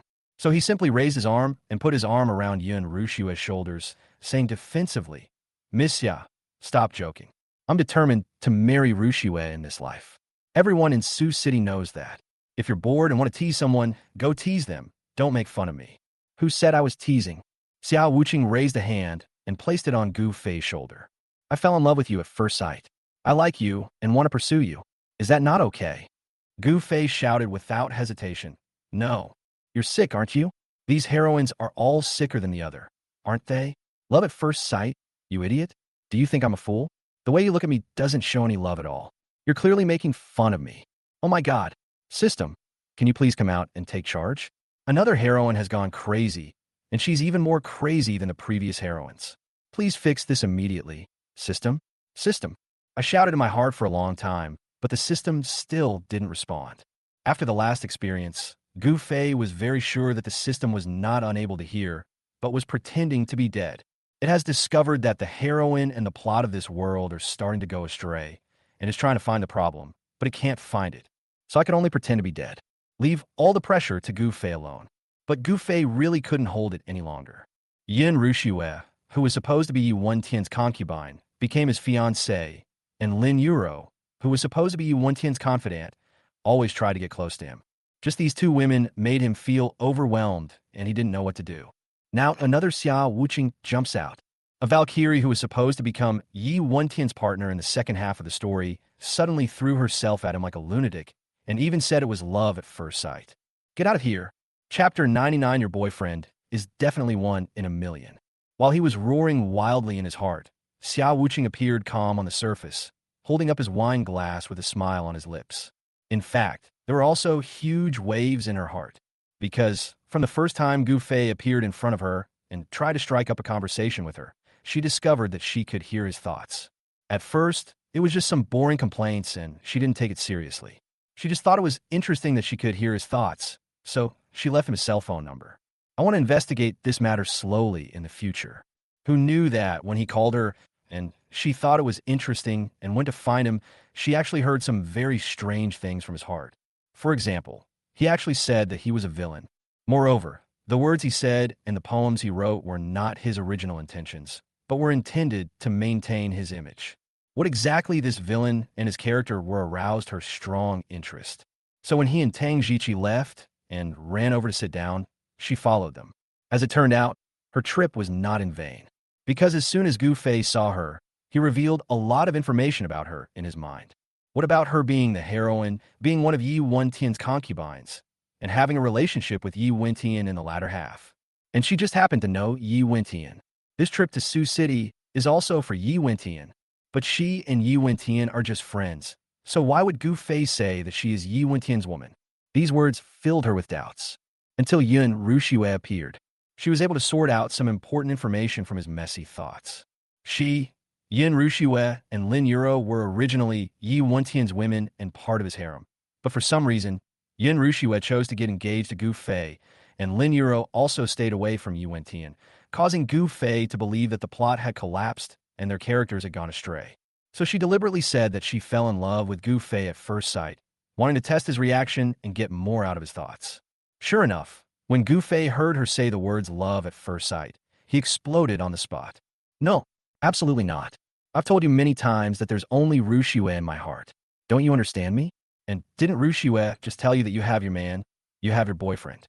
Can you please save this energy for your man and not use it on me? Xiao Wuqing almost laughed when he saw him breaking down and shouting. It's quite fun to tease him. My man, I grew up in Kanglin's sect. This is my first time out and my first time in Sioux City. Where can I find my man? Mystica knows so much. Why don't you give me some pointers? Point at your head. If I just say Ip Man is your man, wouldn't that be a spoiler? But this woman is so weird. Her character is so broken. If I don't give her a hint, who knows how outrageous she'll be. After thinking about it, Gu Fei could only say cryptically, for a girl as outstanding as you, your boyfriend must be one in a million, a peerless genius with extraordinary luck. The male lead must be the Dragon King. Xiao Wuqing laughed. Oh, so, according to you, Yin Rushue can only be with you because she's not as good as me? If you don't know how to speak, just shut that cherry mouth of yours. Gu Fei gritted his teeth and said, It's because I like her. She's unlucky that I've taken a fancy to her, so she has no choice but to marry me. Is that not okay? Go find your own man. Why do you care about us? He kept asking Xiao Wuqing to find someone else, and it was obvious that he was not interested in her at all. Yin Rushue was very satisfied and relieved. If he wanted to fish, he could catch a fish like Xiao Wuqing, who came to him on his own initiative with just a random bait. But he didn't do that. Although his kindness to her was for the sake of his character, it was also genuine. Men these days, no matter they are old or young, rich or poor, are all greedy, and it is harder to find a loyal man than a three-legged toad. After finally meeting Gu Fei, she must hold on to him tightly and never give him to anyone else. Thinking of this, she reached out, hugged Gu Fei's waist tightly, and buried her whole body in his arms. Lin Yuro, who was standing by, saw this scene and opened her eyes wide in surprise. Having known Yin Rushue for such a long time, she had never seen her feminine side. It seems that she is really attracted to Gu Fei. What a pity. I'm sorry, Rushue. I also like Gu Fei, and I also want to be with him. We can either compete or share. Xiao Wuqing was also stunned when he heard what he said. She never thought that she would be rejected one day. Even when she took the initiative to strike up a conversation and show off her affection, she was rejected. But he did reject her, but that only aroused her desire to conquer him. She just doesn't believe that she can't compare to Yun Rushue. Even if she couldn't snatch him away from Yun Rushue, she would make him waver, make him indecisive, make him unable to withstand her temptation and betray Yun Rushue. However, now Yin Rushue was completely pressed against Gu Fei, and Gu Fei was also hugging her. The intimate posture between the two of them obviously did not allow for a third person. Clearly not a good time to seduce him. Anyway, she will stay in Sioux City for a long time in the future, so it is better to take a long-term view. Thinking of this, she smiled slightly and said, Okay, I know you are an infatuated man. There is no need to emphasize it again and again. I just happen to have some things to deal with, so I will leave first. But Gu Fei, we will meet again soon. After saying that, she winked at Gu Fei, blew him a kiss, handed the wine glass to Tang Jiqi, turned around, and left gracefully. Tang Jiqi looked down at the wine glass in his hand. His face flushed immediately. She actually gave you the wine glass? What does that mean? Could it be that she has a crush on me too? Yuro, listen to my explanation. I have nothing to do with her. No matter how much she tries to flirt with me, I won't even look at her. You are the only one in my heart. You are my only goddess. Lin Yuro glanced at him calmly. She has no interest in you at all. You don't have to worry about it. Not interested? That's great. You scared me. Yuro, since she's not interested in you. Before he could finish, Lin Yuro interrupted him. By the way, I suddenly remembered that I have some things to deal with at home, so I'll leave first. Not only Xiao Wuqing felt that it was difficult for a third party to come between Gu Fei and Yin Rushue at this moment, Lin Yuro also thought so. So she planned to leave for a while. But just as she was about to leave, Gu Fei stopped her. Wait a minute, Yuro. You helped me a lot with the bullying video last time, and I haven't thanked you yet. Is there anything you want? I can give it to you as a thank you gift. Lin Yuro stopped and turned to look at him, her eyes affectionate and soft. Can I have whatever I want? Chapter 100. The male protagonist of Dragon King breaks through the defense again and again and loses his general style. She did make a great effort in this matter and played a crucial role, although it was against his original intention. As he had originally intended to be a villain to the end, her actions did save the Gu family's reputation. Lin Yuro glanced at Yun Rushua beside her. I said with a faint smile, "We will have a new product launch in a couple of days. If you're willing to come and support us, I would be very grateful." Ah, that's it. Isn't that enough? Lin Yuro smiled. "Rushua and I are best friends, and you're also my friend. We help each other, so there's nothing to thank each other for." "Okay then, just call me when the time comes, and I promise to be there." The word friend moved Gu Fei deeply. I really didn't expect that she actually treated him as a friend and was so loyal to him. "Okay, from now on, Lin Yuro, you are my friend, Gu Fei. As long as you don't go crazy and ruin your character, and follow the plot carefully, I will definitely help you wherever I can." Things are almost done, so Gu Fei plans to take Yin Rushua away. Tang Jiqi saw that the beautiful Xiao Wuqing had left, the goddess Lin Yuro had also left, and the only brothers left were his wife and brother. He couldn't have fun at all, so he had to prepare to go home in disappointment. On the other side, an abandoned factory base. The subordinates, dressed in different styles, were busy with their own work. Suddenly, they saw someone walking in. They immediately put down their work and greeted the visitor. "Hello, Brother Lei. Brother Lei is here." Lei Jin nodded and walked straight into the innermost room. "When I pushed the door open and went in, I saw Yu Wentian sitting on the windowsill, wiping the modified new firearm in his hand. Qiu Yinong was standing beside him, holding a document in her hand, seemingly reporting something. But the moment she saw him come in, she closed the document, as if she was afraid that he would hear it. Lei Jun pretended not to notice that they were wary of him and threw something over. "I got you the surveillance video you asked for." He sat down at the table, picked up the tea in front of him, and asked, "You care so much about Gu Fei? For him, you're willing to waste a favor just to get the surveillance video. Is it worth it?" Yu Wentian couldn't wait to open the video, saying, "You don't understand. This brat has ruined a lot of my good things, including this one. Xiao Wuqing came to Su City to help me, but after meeting Gu Fei, her attitude towards me changed a lot. I contacted her last night, but she actually said she had something to do and refused to come see me." Lei Jun did not comment on this, but he was already quite dissatisfied in his heart. Just a woman. So what if I don't come to see him? Is it possible that without Xiao Wuqing, he can't accomplish anything? Where did the Yi Wentian he used to know, the one who was arrogant, strategic, confident, and looked down on everyone, go? In the video footage, one can clearly see that Yi Wentian, at Yu Heng's instigation, approached Xiao Wuqing to strike up a conversation. Yi Wentian's lips curled up in a mocking arc. "I've known Xiao Wuqing for so long, and I've never seen any man successfully approach her. Even handsome men who look like male celebrities would still be rejected by her coldly, without a word." Qiu Yinong also looked at the surveillance video curiously. Everyone was saying that the dandy young man Gu Fei was mean and dirty, but for some reason, the man she saw through the camera had simple and innocent eyes, not one bit of malice. If he rashly goes over to chat with her like this, it would be strange if Xiao Wuqing doesn't slap him away. She is not that kind of weak and gentle woman. But as soon as he finished speaking, Xiao Wuqing took the initiative to give Gu Fei his cell phone number. The reverse scene was like a heavy slap in Yi Wentian's face. He was beaten so hard that his face turned red and he couldn't speak. How is this possible? Is this really Xiao Wuqing? Lei Jun just smiled and said nothing. Having known Yi Wentian for so long, this was the first time he saw such a broken expression on Yi Wentian's face. It's quite interesting. Qiu Yinong also raised her eyebrows. It seems that Xiao Wuqing has a good first impression of Gu Fei. Yi Wentian clenched his fists and gritted his teeth. That was the woman he liked, and he called Su Shi here specifically to get closer to her and finally conquer her. How could Gu Fei get there first? Especially when he saw Xiao Wuqing actually took the initiative to walk to Gu Fei's side to testify for him. His face turned even greener. First it was Yin Rushua, then Lin Yuro, then Ren Mu Fei, and now it's Xiao Wuqing. Why exactly? The women he likes, and wants to get her all surrounding Gu Fei?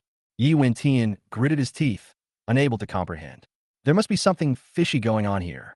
It might be with any other woman, but Xiao Wuqing isn't that superficial. She definitely doesn't like Gu Fei. She's deliberately approaching him. She must have noticed something's wrong with him and wants to get him to investigate. Hearing this, Lei Jun lowered his head and curled the corners of his mouth to hide the sarcasm on his face. Qiu Yinong stood with his hands behind his back, his eyes flickering without saying a word. A moment later, there was a loud snap, and Yi Wentian angrily crushed the surveillance video in his hand. "Boss!"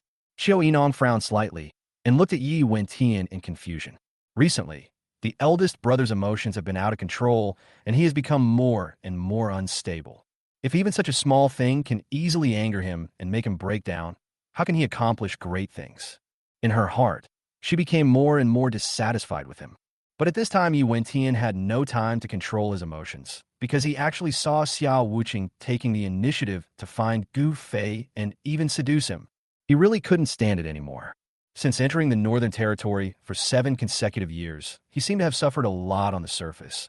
But in fact, he was able to call the wind and call the rain. Everything went smoothly, and his luck was overflowing.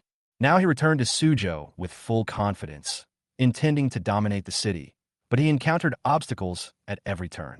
How could he not be furious? How can I not feel uncomfortable? Gu Fei, I won't be able to let go of the hatred in my heart until I get rid of this man. Qiu Yinong, pass the order down. Kill Gu Fei immediately. Lei Jun paused while drinking his tea, then looked at Yi Wentian in disbelief. Just for a woman? Broken defense like this? He put down the tea bowl, and his evaluation of Yi Wentian quietly changed. On the other side, Gu Fei and Tang Jiqi planned to leave the Red Mansion, so they walked to the front desk to pay the bill.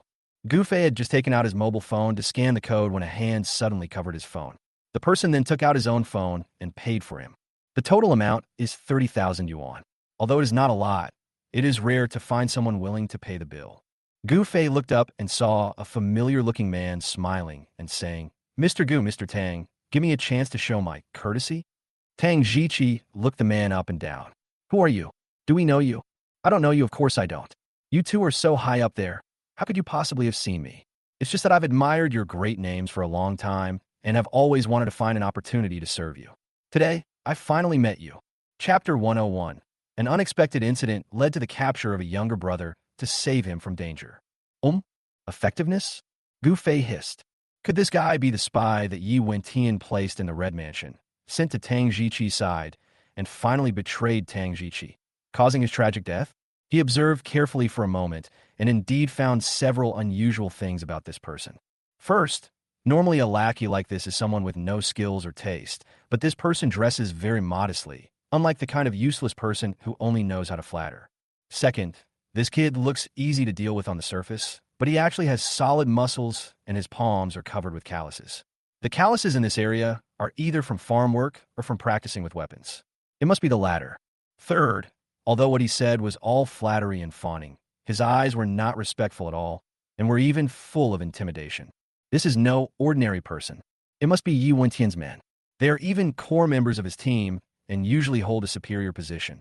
Thinking of this, he took the initiative to put his arm around the man's shoulders and said, "You want to work for me and old Tang, right?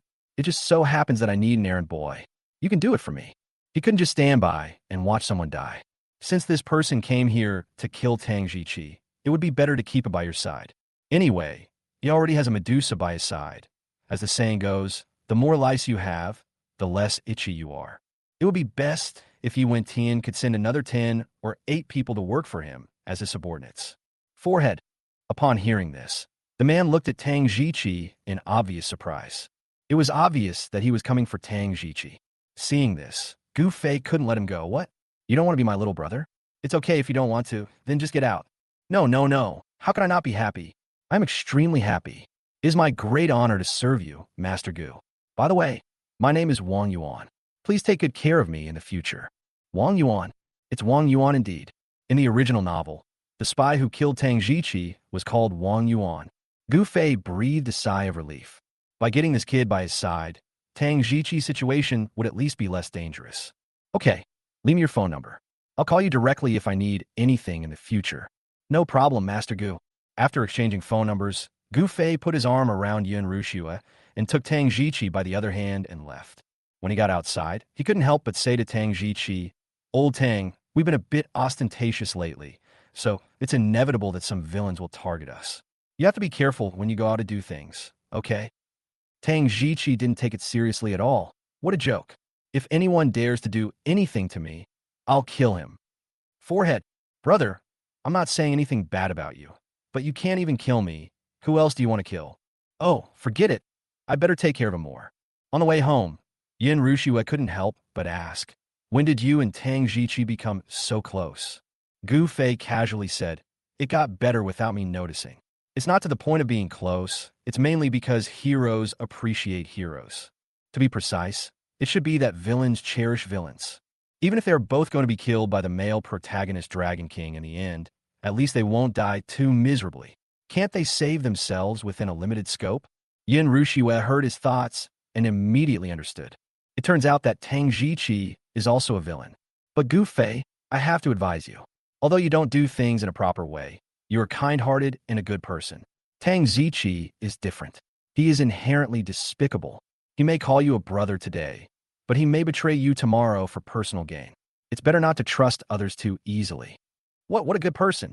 Gu Fei's face turned green when he heard this. I am a villain. Do you understand what a villain is? Could you please stop calling yourself a good person and stop being kind? You are setting a trap for me and ruining my image. However, Yin Rushue's words did wake Gu Fei up a little. What she said made sense. Tang Jiqi was different from him. He was a villain with a changed core, but Tang Jiqi was not. He was a real villain. The villain is the bad guy. The villain won't talk to you about brotherhood or righteousness. Is he too immersed in the role? Next time I have the chance, I will observe carefully. On the other side, as soon as Gu Fei drove away, Wang Yuan immediately called Yi Wentian to report. What? You're going to work for Gu Fei? Didn't I tell you that someone's watching Gu Fei? Just keep an eye on Tang Jiqi. Yi Wentian was so angry that he almost crushed his phone. Things have been going extremely badly recently. Even Wang Yuan, who has always been efficient and steady, has run into problems.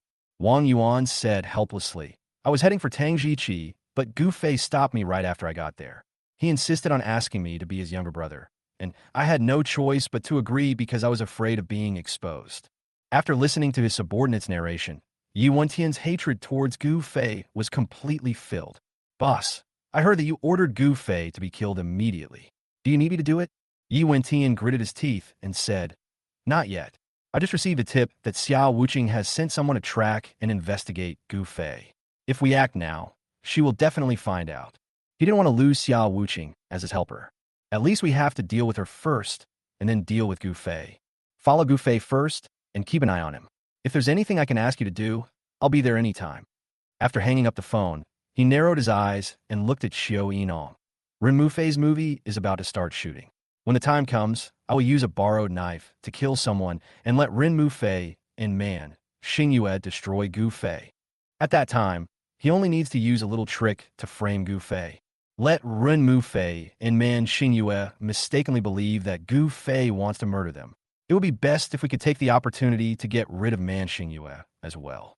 Then the Man family and the Ren family will definitely not let Gu Fei go. He could just watch the fight from afar and see them biting each other. Anyone who dares to look down on him like this will have to pay the price. Xiao Yinong crossed her arms and nodded slightly, but a look of disapproval flashed in her eyes. The boss seemed to have put too much thought into women and Gu Fei and had not dealt with the affairs of the four major families recently. She followed Yi Wentian from the northern border to Sioux City, not to watch him deal with women and Gu Fei. Instead, they wanted to use him to deal with the four major families. He must not let her down. Gu Fei sent Yin Rushue to the door of her home. As usual, Yin Rushue hugged his neck tightly and pressed him against the wall and kissed him again and again. The two are engaged, so there is nothing wrong with hugging and kissing. But Gu Fei always felt uneasy. While indulging in her beauty, he is also worried that the deeper their relationship progresses, the greater the impact on the plot will be. So even when kissing, he couldn't be 100% immersed in it, which made him very uncomfortable. But Yin Rushue was so beautiful and fragrant, and the feeling of hugging her and kissing her was so wonderful that he couldn't stop. Chapter 102. The Dragon King actor plays the male lead in the movie. So, even though there was still a trace of rationality left in his heart, reminding him all the time that he was just a villain who would be eliminated in the end, he still hugged Yin Rushue and lingered at the door for nearly an hour before letting her go. When he let her go, Yin Rushue's lipstick had been eaten clean, and her cherry lips were even slightly red and swollen, looking very tempting. Hubby, I'm going home first. If you miss me, call me. If you don't call me, it means you don't miss me. After patting his face, Yin Rushue reluctantly let him go and went home. Gu Fei wiped his mouth, looked up at the moon, and sighed. Otherwise, no matter whether he is a villain or not, he can just stay in this world and live a peaceful life with Yin Rushue. However, he wanted stability, But the male protagonist, Dragon King, would not let him. Because the male protagonist, Dragon King, is the ruler of this world. Yin Rushue is the woman that the Dragon King male protagonist values most.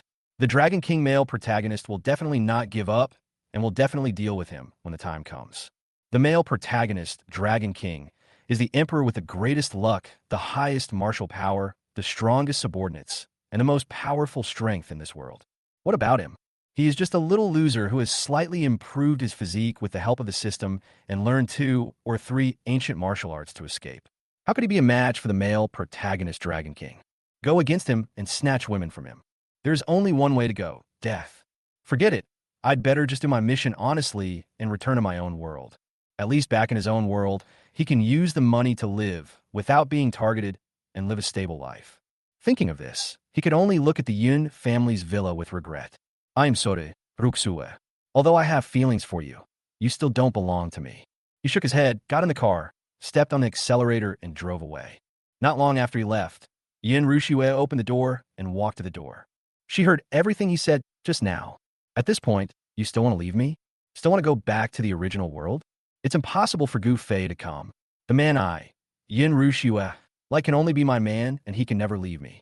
If your only fear is Yi Wentian, then I will help you get rid of Yi Wentian. A villa full of stars and a bedroom full of moons and stars. Rin Mufei paced back and forth in the room with a headache. What should I do? Xingyue, please help me think of a solution. My family is forcing me to let Yi Wentian play the leading role in my movie. If I don't agree, they will cut off all ties with me. Man Xingyue lay on the bed, holding her cheek while flipping through a comic book, and said, then just let him act. What are you afraid of? I hate him. Ever since she found out that this world was just a fictional world, and she was just one of the concubines in Yi Wentian's harem, she wanted to destroy this world. But after calming down, she felt that this was a good thing. She is the heroine, possessing better luck than most people. She can also hear Gu Fei's inner thoughts and predict some things from him. It's like she has a golden finger. As long as she stays away from Yi Wentian, doesn't deal with him, and doesn't become his harem, she will be infinitely successful. But that bastard Yi Wentian just wanted to pester her and wouldn't let her go. This is what bothers her most. Man Xingyue turned over curiously and looked at her. Why do you hate Yi Wentian so much? You asked me. Rin Mufei narrowed her eyes. Then why do you hate Yi Wentian so much? Last time, during the Gu Fei bullying video incident, you spent a lot of money to have a foreign team attack Yi Wentian's stock. Don't tell me it was just for Gu Fei. She climbed onto the bed, moved closer to the full star moon, and stared into her eyes. You can fool others, but you can't fool me. If you didn't have a personal grudge against Yi Wentian, you wouldn't be so cruel and spend so much money. Tell me, why do you hate Yi Wentian so much? I didn't expect her to turn the topic to herself. Man Xingyue blinked, but she couldn't say that she could hear Gu Fei's thoughts. She learned from Gu Fei that Yi Wentian relied on the male protagonist's luck to force her into the harem. After thinking for a while, he made up an excuse and said, because I've fallen in love with Gu Fei. For him, let alone dealing with Yi Wentian, even if I have to deal with the whole world, I'm willing to do it. What? You like Gu Fei? Rin Mufei's eyes widened, her face full of disbelief. Although she noticed from the beginning that her best friend treated Gu Fei differently from other people, she couldn't say that she liked him. After all, it hasn't been long since Man Xingyue returned to China. Yeah, I like him. But doesn't he already have a fiancée? Rin Mufei looked at her nervously. You don't want to be a mistress, do you? Me? Mistress? Man Xingyue laughed, but the murderous look in her eyes could not be hidden. I'm the eldest daughter of the Man family, and you want me to be a mistress? Stop kidding. If I want to be, then I'll be the main wife. Even though he's engaged to Yin Rushue, I don't think their relationship is that good. Wouldn't it be easy for him to steal her away? Rin Mufei was stunned. That Gu Fei, is he really that good? Is it worth it for her to disregard her status and try to steal his girl?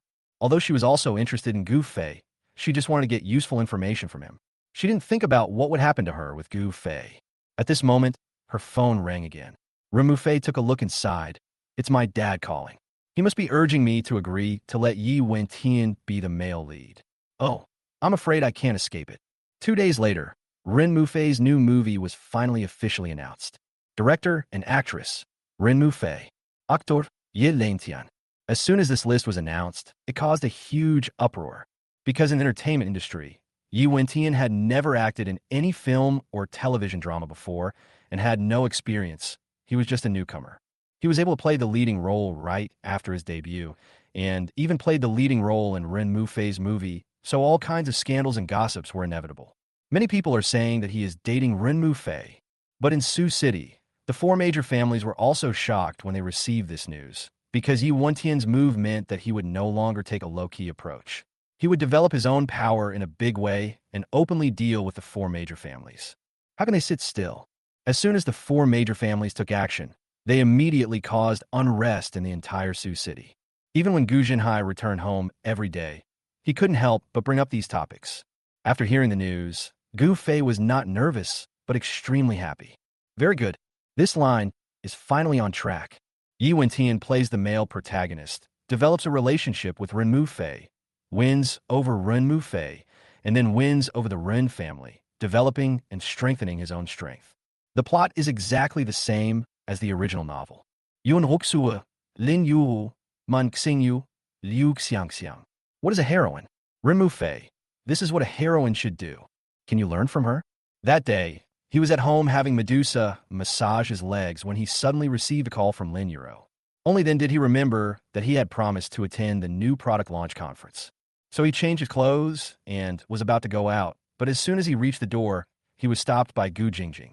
Gu Fei, where are you going? I'm bored at home. I'll go with you. Chapter 103. Being entangled by the heroine, the overseas queen Gu Jingjing. I'm going to find my friends. What's the point of you following me? Go have fun by yourself. Not to mention that the original owner had no feelings for Gu Jingjing.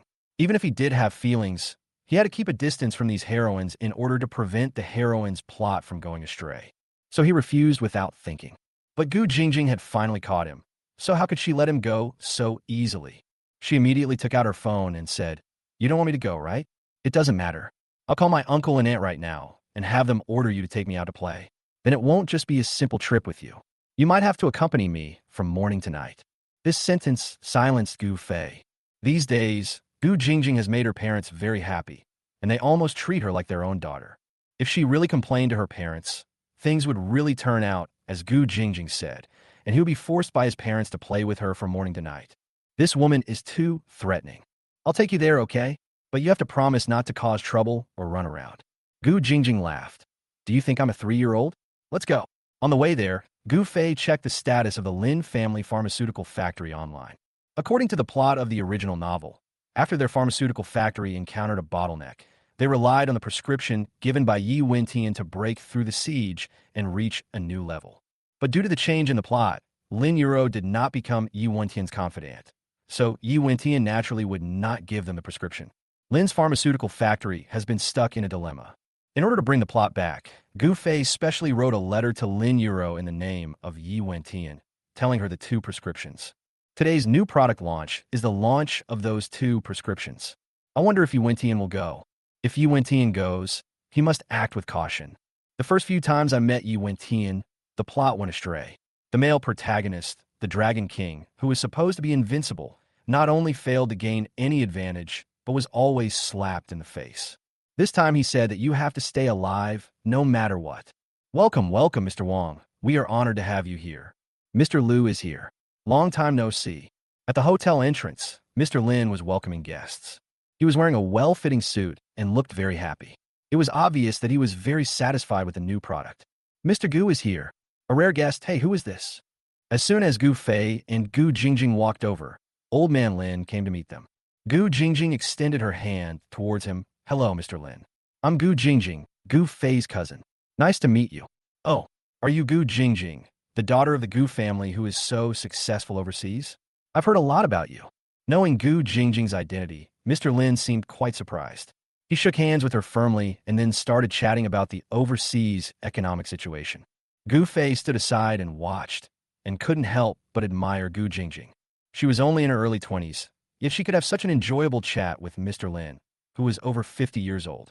This showed that her knowledge and experience had reached a certain level. But she is really amazing. In the original novel, there are 2 female protagonists who have achieved success in overseas trade. One is Manhwa and the other is Gu Jingjing. But the 2 people situations are not the same. Min Yingjiu is backed by the Manhua family, and started out as a large company with a market value of hundreds of billions. Even though she created her own team and had many talented people on Wall Street, it was inseparable from the influence of the Man family. Gu Jingjing was just an adopted daughter of the Gu family and was unable to inherit any company. Chun Chun relied on her own abilities to build her empire overseas. Up to now, she has opened 6 companies, as well as her own law firm and accounting firm. Her business empire has become quite large, and even many people in the country know her name. It's just the early days. In the later period, her overseas industries were even more prosperous than Manhwa, especially after Manhwa became obsessed with martial arts and lost interest in business. Her business flourished, and she became the only Oriental woman in the top 100 of the Forbes Rich list. Mr. Lin, who is also a businessman, was naturally delighted to see such a great man. As for Gu Fei, although Mr. Lin was also polite, he had no intention of saying anything more to him. After all, he has accomplished nothing and only knows how to eat, drink, and have fun. Chun Chun is just a playboy. I'm just here to contribute. After entering the hotel, Gu Fei saw Lin Yuro, who was instructing his subordinates on their work. Today she wore a white long dress embroidered with light green bamboo leaves. The double buttons and shawl design made her look particularly classical and elegant, just like a lady from an ancient scroll. Looking at Gu Jingjing next to her, the vest and hip-hugging miniskirt gave her the capable aura of a workplace elite, especially the pair of black high heels and stockings on her feet, which made her 1.63-meter tall figure look like she was 2.8 meters tall. To be honest, most men would feel timid standing next to her. No male protagonist other than the Dragon King can control her. If you want to say who is the best match between the male protagonist Dragon King and the women in the harem, it must be Gu Jingjing. Gu Fei took advantage of the fact that others didn't know what he was thinking and complained in his heart without restraint. But he had no idea that all his thoughts fell into Gu Jingjing's ears. She tucked her long hair behind her ears to hide the anger in her eyes. She is not a monster. Why does she need a man to control her? Can't you just find a man to live comfortably with? Gu Fei. Just as the two were complaining about each other in their hearts, Lin Yuro suddenly walked over with a smile. Why didn't you tell me you were coming? I could have picked you up myself. Gu Fei said, I'm just here to join in the fun. How is everything going? Is there anything I can help you with? He had just checked and didn't find Yi Wentian in the hall. I couldn't help but wonder. He told Yi Wentian about the new prescription in the name of Yi Wentian. Since he was going to release a new product, it was impossible not to invite Yi Wentian, right? Or is it that Yi Wentian will be the last to appear as an important guest? Lin Yuro heard his thoughts, but smiled without saying anything. She knew that the letter was written by Gu Fei, and she also knew the purpose of Gu Fei's doing so. So, she didn't invite Yi Wentian at all. Don't worry, everything is going well. We have something important to announce later. Oh, and that's your seat. If you're bored standing there, you can sit over there and wait. Okay, then you go ahead and do your work. I'll go sit over there for a while.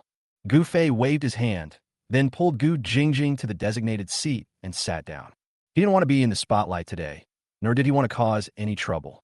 He just wanted to get away with it and go home after the press conference. After sitting down, Gu Jingjing looked around and said in surprise, Miss Lin actually arranged such a good seat for you. Chapter 104. Able to consolidate villain identity and save people. Is this a good seat? Gu Fei rarely attends such formal occasions and doesn't quite understand. I looked around but couldn't figure out what was going on. Gu Jingjing raised the corner of her mouth and said, Can't you tell? The seat you're sitting at now is the main table. If I'm not mistaken, when Mr. Lin and Miss Lin finish their work and come over, they'll also sit at this table. Main table? No matter how stupid Gu Fei was, he knew the importance of the main table for this kind of activity. Either you can only sit with your own people or as VIPs. He is just an outsider who came here to join in the fun. How could he possibly sit at the main table? Gu Fei immediately stood up. This must be a mistake. I can't do this. Let's go sit at the side. Gu Jingjing pulled him back with amusement. Don't be ridiculous. Your name is on this chair. How can it be wrong? What?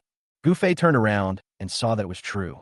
The words Gu Fei were pasted on the back of the chair he was sitting on. But he didn't understand why Lin Yuro arranged this position for him. Why are you so nervous? Miss Lin values you. Isn't that a good thing? Why are you still so uneasy? As the eldest young master of the Gu family, can you show some courage and stop being so timid? Gu Fei, who is the timid one? Am I not afraid of taking the male lead's position? But since there were names on the chairs, he quickly looked at the names on all the chairs at the table. There are no 3 words, Yi Wentian. So, Lin Euro didn't invite Yi Wentian. Impossible. I guess Yi Wentian had something urgent to do and couldn't come. Oh, he suddenly remembered that Yi Wentian was already the leading actor in Ren Mufei's new movie. He should be accompanying Ren Mufei in filming the new movie now, so it was normal that he couldn't come. Thinking of this, Gu Fei immediately relaxed. Never mind. Lin Euro's line was abnormal from the beginning. Let it collapse as long as Ren Mufei's side goes smoothly. Since Yi Wentian is not coming, he will be much more relaxed. Next, he just needs to play the role of a playboy and a rampant villain. So he leaned back in his chair, put up his collar, casually crossed his legs, and started playing with his cell phone while dangling on his toes. Seeing his expression, Gu Jingjing almost laughed out loud. Is this what he understands as a playboy? How superficial. A true playboy would never sit quietly and play with his phone in such an occasion. He would have been showing off everywhere, looking for trouble and bullying the weak and fearing the strong. She looked at Gu Fei, who was sitting there obediently playing with his phone and thinking he was quite a dandy, and suddenly she felt a little itchy and wanted to tease him. So she deliberately moved closer to Gu Fei and said, "Hey, do you feel like a little lamb now?" Gu Fei raised his head suddenly. "What are you looking at? I'm such an arrogant and domineering young master, and you call me a little lamb?" Gu Jingjing burst out laughing. "Arrogant, insolent, do you have anything to do with these 2 words? Look over there, that's what we call insolent and insolent." Following her gaze, I saw a shabbily dressed man not far away, making trouble for the staff member who bumped into him. "My leather shoes are limited edition, worth 70,000 yuan. You stepped on them and made them dirty. I didn't ask you to pay me 70,000 yuan. I just asked you to kneel down and lick them clean. I'm already giving you face. Do you want to lick them or not? If not, you have to pay me." The staff member was a young man of about 20 years old who looked like a college student with an honest face. Hearing the man's words, he looked as if the sky had fallen. In public, he knelt down and licked shoes, which was equivalent to putting his dignity under the feet of others and allowing others to insult him. But if you don't lick it, you will have to pay another 70,000 yuan. Obviously, this is not a number he can afford. Caught in a dilemma, his eyes instantly turned red, and he looked at the man pitifully, hoping that the man would let him go. Unfortunately, the man ignored his pleas and threatened again. "Do you want to lick it or not? If not, just give me the money. Which school are you from? I'll go to your school tomorrow and ask your principal for money." When the staff member heard that the man was going to his school, he was so scared that he trembled all over. When Gu Fei saw this, he couldn't help but feel an urge to stand up for the weak. When he was most short of money, he also did this kind of part-time job and was bullied by customers. He understood the students' feelings too well. No, if you are successful, you should help the world. Although he is a villain now, we will help him if we can. For him, it was just a piece of cake. For that male student, it was life-saving. So Gu Fei immediately stood up and said in a fake tone, "You want to see me bully the weak and fear the strong, right? Then I'll show you one now." As he said that, he walked straight towards the man. When he got close to the man looked at Gu Fei warily. Noticing that Gu Fei was wearing an expensive watch and a luxury brand suit, he quickly realized that he was not someone he could easily mess with. So he retracted his gaze and continued to glare at the male student in front of him.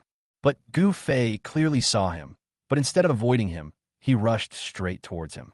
The man staggered after being bumped into, and suddenly his face was filled with surprise. "What are you doing? You have no fucking eyes." Before the man could finish speaking, Gu Fei started cursing. He even kicked him. "I was about to go over, and you didn't see me. You were still standing here, blocking my way. A good dog doesn't block the road, you know. You wrinkled my suit. Tell me how you're going to compensate me. Go ahead." The man was confused by this series of actions. He was almost kicked down and forgot to resist. He just kept a defensive posture and looked at Gu Fei as if he was a madman. Is this person crazy? It was clearly him who bumped into the car, so why is he being blamed? Gu Fei was indeed going crazy. The key is not to lose your mind, otherwise you won't be able to control such a second-rate person. He stepped forward and grabbed the man's collar. "You son of a bitch! You blocked my way, bumped into me, and even dared to glare at me. I think you don't want to live anymore." The man was so shocked that he couldn't help but explode at this moment. "Are you crazy? I was standing here fine. I didn't move at all from beginning to end, and you bumped into me and blamed me. You are a scammer." "What? You're saying I'm scamming you? You said you were standing there without moving. Do you have any evidence?" Of course. The man hurriedly looked at the male college student in front of him. You saw everything that happened just now. Tell me, did he bump into me? Was he trying to scam me? Tell me. The male student glanced at the man, then at Gu Fei, and was obviously frightened. He lowered his head and refused to say a word. He was afraid of being bullied, and now he didn't dare to offend anyone here. Seeing that he was scared, the man hurriedly said, You are afraid of nothing. Tell me. As long as you tell the truth, I won't pursue the matter of you dirtying my shoes just now. Tell me now. Chapter 105. The hero arrives and goes crazy, wanting to eat the heroine. Hearing this, the male student suddenly raised his head. Really? The man said angrily. Why would I lie to you? Tell me now. Okay, I'll tell you. He swallowed hard and said, I did see just now that this gentleman bumped into me himself. Hearing this, Gu Fei loosened his grip on the man's collar and grabbed the boy's collar instead. Tell me again, what did you see? The male student was frightened to the point of being pale, but in order to protect his dignity and avoid being in debt of 70,000 yuan, he could only tremble and say, Sir, it was indeed you who bumped into me accidentally. It's not a big deal. Why don't you just make a big deal out of a small matter? Fuck you. Is it your turn to teach me how to do things? Gu Fei was so angry that he pushed the male student to the ground. Get lost. Get out of my sight right now. The male student turned around and ran away as if he had been pardoned. He now wished to run as far away as possible and never meet these two people again. After watching the male student disappear, Gu Fei turned around and glared at the man in front of him. You're lucky. If you fall into my hands again next time, I'll kill you. After saying that, he swaggered forward. The man quickly adjusted his collar and tie, took a long breath, then waved and asked an acquaintance next to him. Who is that kid? So damn arrogant. You don't even know him? Gu Fei, the young master of the Gu family. He's Gu Fei. The man frowned. Fuck, no wonder so many people say he's a good-for-nothing second-generation rich kid. Hearing is believing. Is Yin Rushua blind to marry such a man? The person next to him sighed and said, This kid is lucky. He helped the Yun family when they were in trouble. Yin Rushua had no choice but to pledge herself to her. Otherwise, he would never be able to marry her in his next life or the next. This scene also fell into the eyes of Lin Yuro, who was chatting with the guests. Because just before Gu Fei took action, she was about to go over to help the male student, but who knew that Gu Fei got there first? She watched Gu Fei deliberately walk over to find trouble, deliberately let the male student go, and then deliberately leave in a swagger, and she almost couldn't help laughing. His acting is too exaggerated. Ms. Lin, did you invite Gu Fei here? I know you have a good relationship with President Yun, but you can't let that relationship cost you the dignity of today's press conference. If he causes trouble later and affects the press conference, it will directly affect the reputation of the Lin family pharmaceutical factory. The client who was chatting with Lin Yuro couldn't help but speak up, hoping that she could find a way to get rid of Gu Fei, to prevent him from getting into more trouble. Who knew that Lin Yuro smiled and said, Who said I invited him here? Because of Rushua. He's my VIP guest. Please don't criticize him in front of me. Veep. The customer shook his head speechlessly. Forget it. After all, he is the eldest son of the Gu family. Background determines everything. Relying on the title of the eldest son of the Gu family, no matter how useless, how bad, or how much trouble he causes, there will still be a lot of people trying to please him. No way. Gu Fei felt relieved after he finished the business here. That's great. His actions just now not only consolidated his image as a playboy, but also saved the male student, killing two birds with one stone. Oh, how clever he is!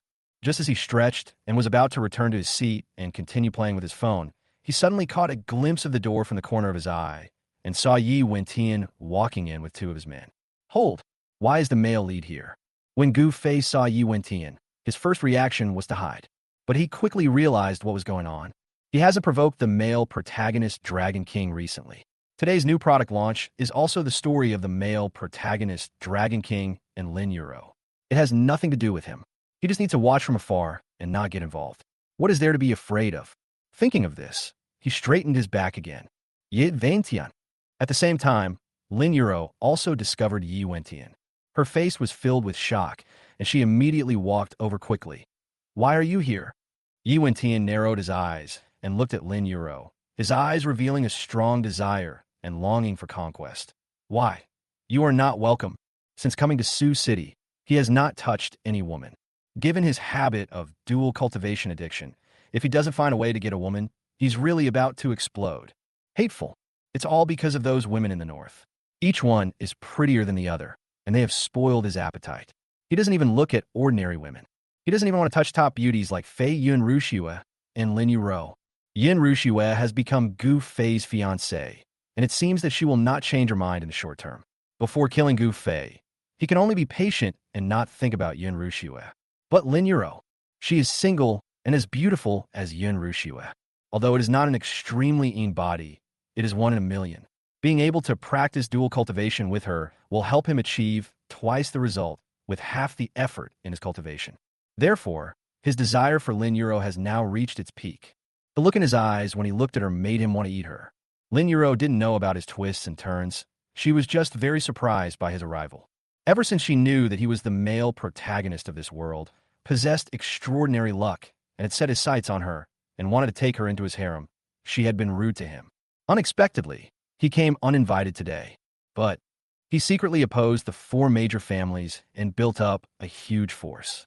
Recently, he has been acting more and more high profile. Lin Yuro didn't want to offend him and make enemies in vain, so she gave a perfunctory smile. I'm naturally delighted to have Mr. Yi here. Come, show Mr. Yi to a seat. Yes. The subordinate stepped forward and immediately took Yi Wentian towards the seating area. Since his seat was not arranged in advance, his subordinates could only temporarily squeeze a chair in front of the table in the corner. Yi Wentian glanced at the seat, sneered, said nothing, and sat down directly. His subordinates couldn't help but say, Boss, Lin Yuro is clearly looking down on you by letting you sit in a place like this. I'll go talk to her and ask her to arrange something else for you. No need. Yi Wentian waved his hand. When she releases her new product later, I will take the initiative to go on stage and give her the prescriptions for the longevity pill and the bright heart pill. You don't have to say anything then. She will regret doing this to me. Therefore, the worse the position he sits in now, the more guilty Lin Yuro will feel towards him later. The harder you make up for it, the harder you will work. Soon, the press conference began. The director of Lin's pharmaceutical factory served as the host. After talking nonsense for a long time, he finally invited Lin Yuro to the stage to announce the new drug. She picked up the microphone, bowed slightly to the audience, and her smile was like a spring breeze. Thank you all very much for coming to Lin's pharmaceutical factory's new product launch conference. Today, we will release 2 new drugs, but before that, I would like to thank someone first. Chapter 106. In order to let the hero show off, the villain is willing to risk everything. Thank someone? The guests who came to the press conference immediately looked around, looking for the so-called person to be thanked. It is such an honor to be thanked personally by Miss Lin. Gu Fei was sitting at the main table. Upon hearing this, he turned around and looked at Yi Wentian. Very good. Lin Yuro's storyline is also getting back on track. As long as she thanks Yi Wentian in person, their relationship will definitely be closer. Thinking that Yi Wentian was about to come to the limelight, Gu Fei instantly became interested. How about giving him a chance to show off and get slapped in the face? After all, he's been having some Mercury retrograde recently. Except for the line of Ren Mu Fei, who became the male protagonist relatively smoothly, the other lines have encountered many setbacks. Today he will just cooperate with the male protagonist Dragon King and let him take the spotlight. Thinking of this, Gu Fei deliberately stood up, walked a few steps to Yi Wentian, and frowned. Why the hell are you here? Yi Wentian was sitting there quietly, but suddenly saw Gu Fei coming over and knew that he was going to cause trouble again. Sure enough, he started cursing as soon as he opened his mouth. Yi Wentian's men were filled with indignation and were about to stand up and teach him a lesson, but were pulled back by Yi Wentian. Yi Wentian looked up at Gu Fei and sneered. Today is the press conference of Lin's pharmaceutical factory. I'm here to congratulate Miss Lin. Is that not okay? You congratulate Miss Lin? You don't deserve it. I don't know how a loser like you got in. Do you have an invitation? Gu Fei turned around and pulled a staff member over. Check his invitation immediately. He definitely doesn't have it. After saying that, he immediately gave himself a thumbs up in his heart. The male protagonist of Dragon King is a VIP, specially invited by Lin Yuro, so he must have an invitation letter, maybe a specially made gold-plated invitation letter. If you show it off at this time, won't it dazzle passers-by? I've set the stage for you to this extent, my male lead. You better act cool and don't let me down. But 3 seconds passed, 5 seconds passed, half a minute passed. The male protagonist of Dragon King, Yi Wentian, remained seated motionless, but his expression became increasingly ugly. Gu Fei was full of questions. What are you standing there for? Why don't you take out your invitation and slap me in the face?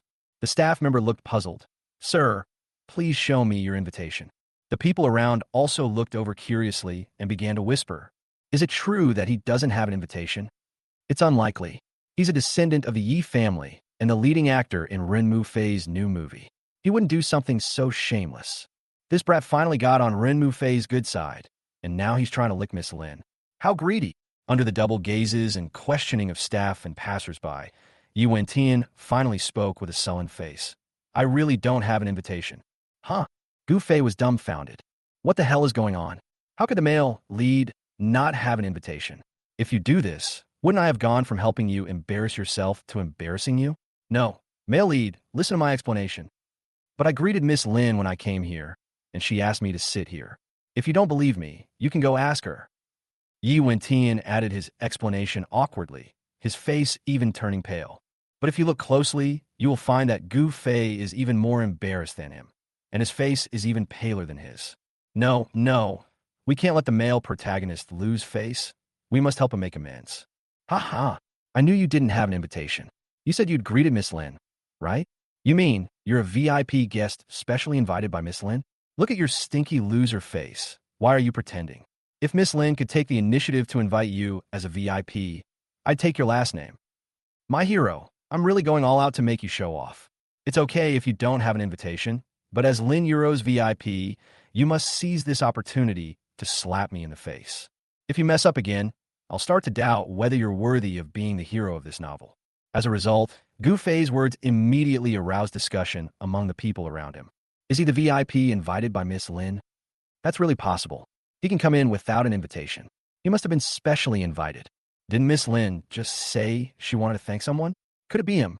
Gu Fei heard the discussions of passers-by and nodded in his heart. That's right, it's the male lead. The male protagonist Dragon King is about to stand up and slap us in the face. At this moment, Lin Euro on the stage said, Then, let us solemnly invite the distinguished guest to the stage. As soon as these words were spoken, Gu Fei and the passers-by around him all looked at Yi Wentian. Yi Wentian was bewildered by the look, but his heart also swelled up. Could it be that this VIP is really him? Haha, if that's the case, he will forgive Lin Euro's past disrespect to him and treat her well from today on. Gu Fei, come up. The 5 gentle words floating from the stage stunned Gu Fei. He slowly turned around and looked at Lin Euro on the stage, then raised his finger and pointed at his nose. I must have heard it wrong. Lin Euro smiled very gently. Come up quickly. Okay, I know you're arrogant. I'll go down to greet you personally. That should be fine. After saying that, she lifted her long skirt, took the microphone, and walked down from the stage step by step. Everyone in the hall instantly focused their attention on her and followed her forward, until Lin Euro walked in front of Gu Fei and stopped. Gu Fei glanced at Lin Euro, then at Yi Wentian, his brain a mess. Logically speaking, Lin Euro should have come down to find Yi Wentian, but he had just clearly heard his own name. Forget it. They can do whatever they want, as long as their own personality does not collapse. Thinking of this, Gu Fei said bluntly, Euro, just now Yi Wentian said that he was a VIP guest invited by you personally. As soon as I heard it, I knew he was just bragging and pretending to be awesome. How could a loser like him catch your eye? Hurry up and tell the truth, and give this stinking loser a slap in the face. Upon hearing this, Lin Euro glanced at Yi Wentian and saw that he looked tense and stiff. She then looked at Gu Fei and saw that he was looking at her with an eager look, and she couldn't help but curl the corners of her mouth. I have never invited Mr. Yi before. I was also surprised when he came today, but out of courtesy, I still let him take a seat. Gu Fei scratched his ears, suspecting that there was something wrong with his auditory system. Otherwise, how could I hear such outrageous words? Yi Wentian helped her develop a new prescription. How could she not invite Yi Wentian? You didn't invite him, so the VIP you just mentioned, wouldn't it be me, the young master? Lin Euro smiled softly and adorably. Who else could it be if not you? Gu Fei? Today's occasion is quite formal, so stop fooling around and just follow me up on stage to receive the award. Chapter 107. The hero and heroine become enemies, and the villain's brain is about to explode. It's really me. Gu Fei was stunned and pointed at Yi Wentian casually. I am a VIP. Then what is he? Lin Yuro smiled and said, he is nothing. Hearing this, Yi Wentian could no longer bear it and stood up suddenly. Lin Yuro, I'm here today to help you. To be honest, I didn't come empty-handed today. What I have in my hands are 2 top-secret prescriptions. I dare say that as long as you get these 2 prescriptions, you will definitely stand out among the pharmaceutical factories in Sioux City. Even ranking among the top 3 in the country will not be a problem. If you speak disrespectfully to me again, you won't be able to keep this prescription. When these words were spoken, everyone around was shocked. Is it true that a prescription that ranks among the top 3 in the country is real? Don't be bragging. But I did hear some rumors that Yi Wentian fled to the northern border in recent years and made friends with many masters there. To dare to say in public, you must be really capable. Gu Fei hissed and looked at Yi Wentian helplessly. Brother, I have already told Lin Yuro about these 2 prescriptions in your name, so don't take them out. But what is going on? Didn't Lin Yuro receive the letter I wrote? No. If she didn't receive it, where did this new medicine come from? But if she had received it, she would have known that the letter was written by Yi Wentian, because he clearly signed it as Yi Wentian, and he also wrote a lot of words similar to confessions in the letter, trying to bring Yi Wentian and her closer.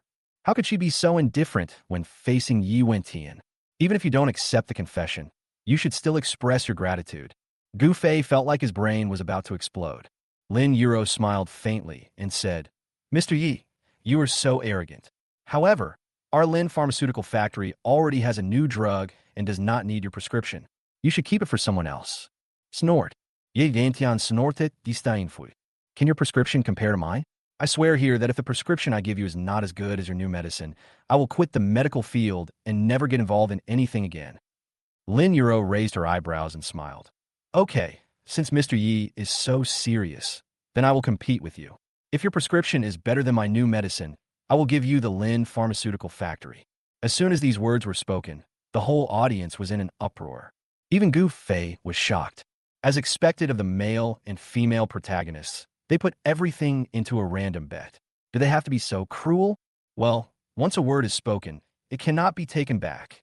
Yi Wentian snorted heavily and strode towards the stage.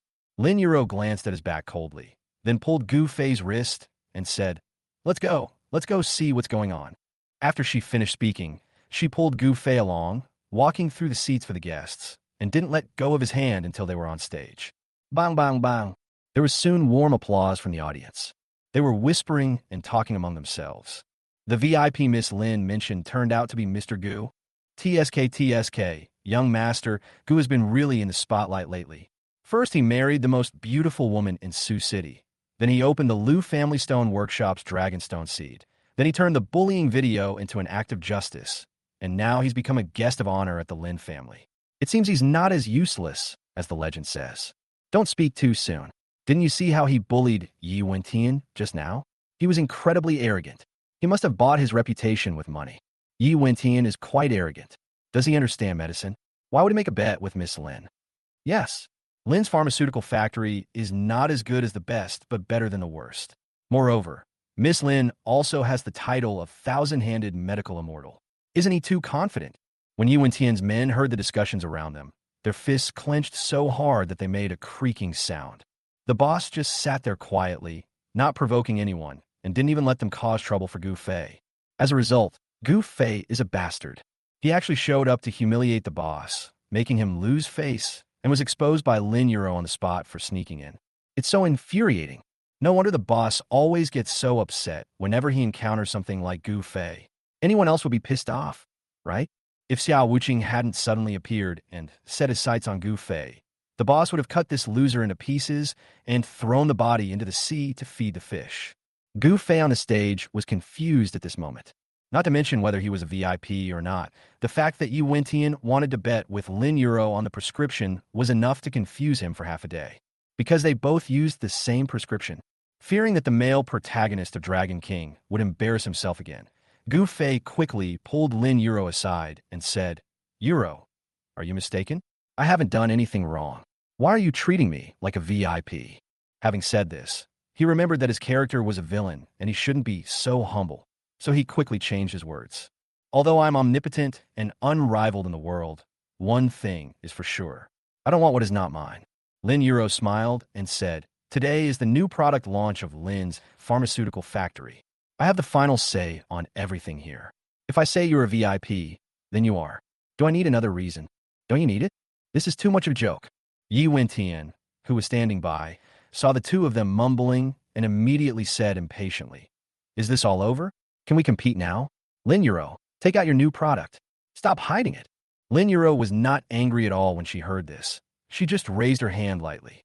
The secretary immediately walked to the front of the stage with a tray, showed the medicine to the audience, and then brought it to Lin Yuro and Yi Wentian. "This is our new product. This box is called Longevity Pill. Its effects are just as its name suggests. It can strengthen bones, activate blood circulation, and prolong life." What? As soon as this name was spoken, Yi Wentian was struck by lightning and stood there in a daze. Longevity Pill? How come a name of this new medicine is exactly the same as the prescription he has? But the prescription in his hand was learned from his master's ancient books. Apart from him and his master, there was no third person in the world who knew it. This box is called Mingxin Pills. It's a medicine specifically for maintaining the heart. It's very effective for both congenital heart disease and vascular problems. If the longevity pill could be just a coincidence, then the Mingxin Pill is the final word. Yi Wentian rushed forward without thinking and grabbed Lin Yuro's arm. "You stole my prescription." When these words were spoken, everyone in the audience was stunned. Stealing prescriptions? My God, how could Yi Wentian dare to make such a serious accusation in public? Old Master Lin, who had been sitting in the audience watching the show, could no longer sit still after hearing this. He suddenly stood up and said, "Mr. Yi, please stop slandering me. We got this prescription ourselves. What does it have to do with you? What right do you have to accuse us of stealing it?" Yi Wentian immediately pulled out the prescription from his sleeve and said, "Because this prescription was passed down from my master, I have never given it to you. If I didn't steal it, where did it come from?" Chapter 108.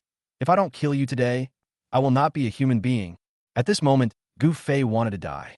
He personally wrote an anonymous letter and told them the prescription in order to bring Lin Yuro and Yi Wentian closer. How could you be so self-defeating? Instead of becoming close, the two became enemies. Lin Yuro forcefully shook off Yi Wentian's hand and sneered. "Mr. Yi is really good at putting accusations on others. He dares to say anything without even opening his mouth. You said this prescription was passed down from your master, but do you have any evidence?" Yi Wentian glared at Lin Yuro with a gloomy expression. "What I said is the evidence." He never thought that the prescription, which he kept close to him at all times, would be stolen by someone else. So how could he keep any evidence? When he left his master and prepared to return to Sioux City, his master said that he had no farewell gift to give him. So he gave him these two prescriptions. There is no recording or video. Where can he find evidence? Lin Yuro sneered disdainfully. "Do your words carry much weight? Don't be so self-righteous. If you think I stole your prescription, you can just call the police. I'm not afraid of facing an investigation. But then again, you dare to slander me in public. Even if you don't call the police, I will." Gu Fei took a deep breath and patted his head hard. What the hell is going on? The male and female protagonists started fighting. If he didn't think of a solution, they would definitely become enemies. From now on, don't talk about masculine or feminine friends. If you don't argue when you meet, it's considered good-tempered. The most urgent task is to resolve the misunderstanding of the male protagonist Dragon King. Otherwise, if he hated Lin Yuro, destroying the Lin family would be the least of his worries. He might even send someone to assassinate her, because that's what Dragon King novels are like. There are two possible outcomes for female characters. Those who can enter the male protagonist's harem will rise to prominence. Those who cannot enter the male protagonist's harem, but are somewhat pretty, can either secretly love the male protagonist and live alone for the rest of their lives, or die. He couldn't kill Lin Yuro. Thinking of this, Gu Fei hurried forward and said, "Mr. Yi, stop accusing a good person. I'll tell you the truth. This prescription was given to you by me. Come on, let the Dragon King's hatred be even more intense." There was no other way. Apart from taking the blame, he couldn't think of a better way to save Lin Yuro. Upon hearing this, Yi Wentian's hateful gaze shifted from Lin Yuro to Gu Fei. "Is it you?" "Yes, it's me. Any objections?" Gu Fei crossed his arms, his face full of arrogance. Yi Wentian's face was ferocious, and he grabbed Gu Fei's collar. "Where did you get it?" As soon as he finished speaking, his eyes became murderous. "It's Medusa." He used to trust Medusa so much that he would even let her enter his room at will. If she wanted to peek at the prescription, she would have plenty of opportunities. So, this stinky woman really betrayed him. When he thought of this, Yi Wentian became furious and grabbed Gu Fei's collar with more and more force. What you do? Lin Yuro was afraid that he would hurt Gu Fei, so she quickly stepped forward to stop him. Let him go. Yi Wentian's breathing became heavy as he pushed Gu Fei away with all his might, gritting his teeth as he said, Gu Fei, you've provoked me time and again, and now you've even dared to plot against me. Just wait for me. Yi Wentian, will not be a human being if I don't kill you. When Gu Fei heard this, 10,000 divine beasts immediately galloped through his heart. The male lead is amazing, right? What are you so awesome about? He was the villain anyway, so he just let loose and vented his anger. You stinking loser, you think you can kill me? You really think you're a nobody, don't you? If you really had that kind of ability, you wouldn't have been slapped out of the hotel when you tried to steal my wife. Since you came to Sioux City, how many things have you accomplished, you useless bastard? Every time you act like a coward in front of me, you can only behave like a turtle and leave obediently? Dare to show off in front of me. I will smash your balls right now, believe it or not.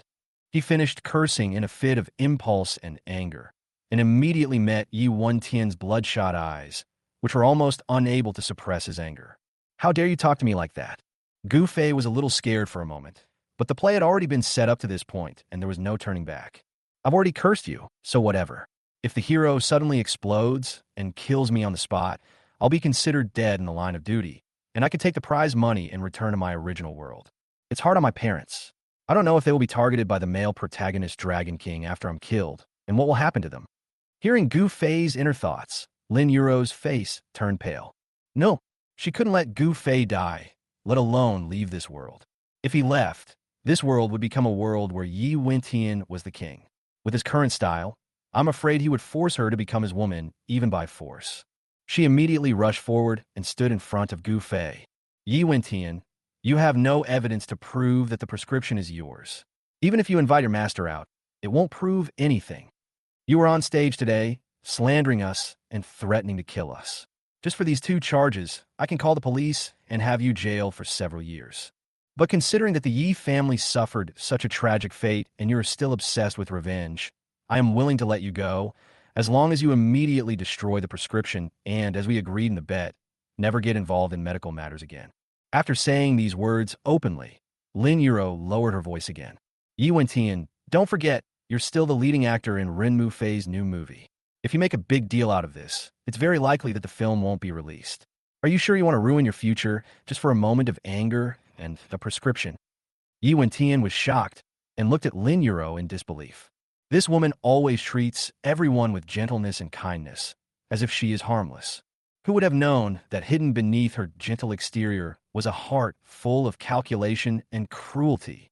She grasped his weakness accurately and used both soft and hard tactics, not only asking him to give up pursuing Gu Fei for stealing his prescription, but even asking him to admit defeat and quit the medical field.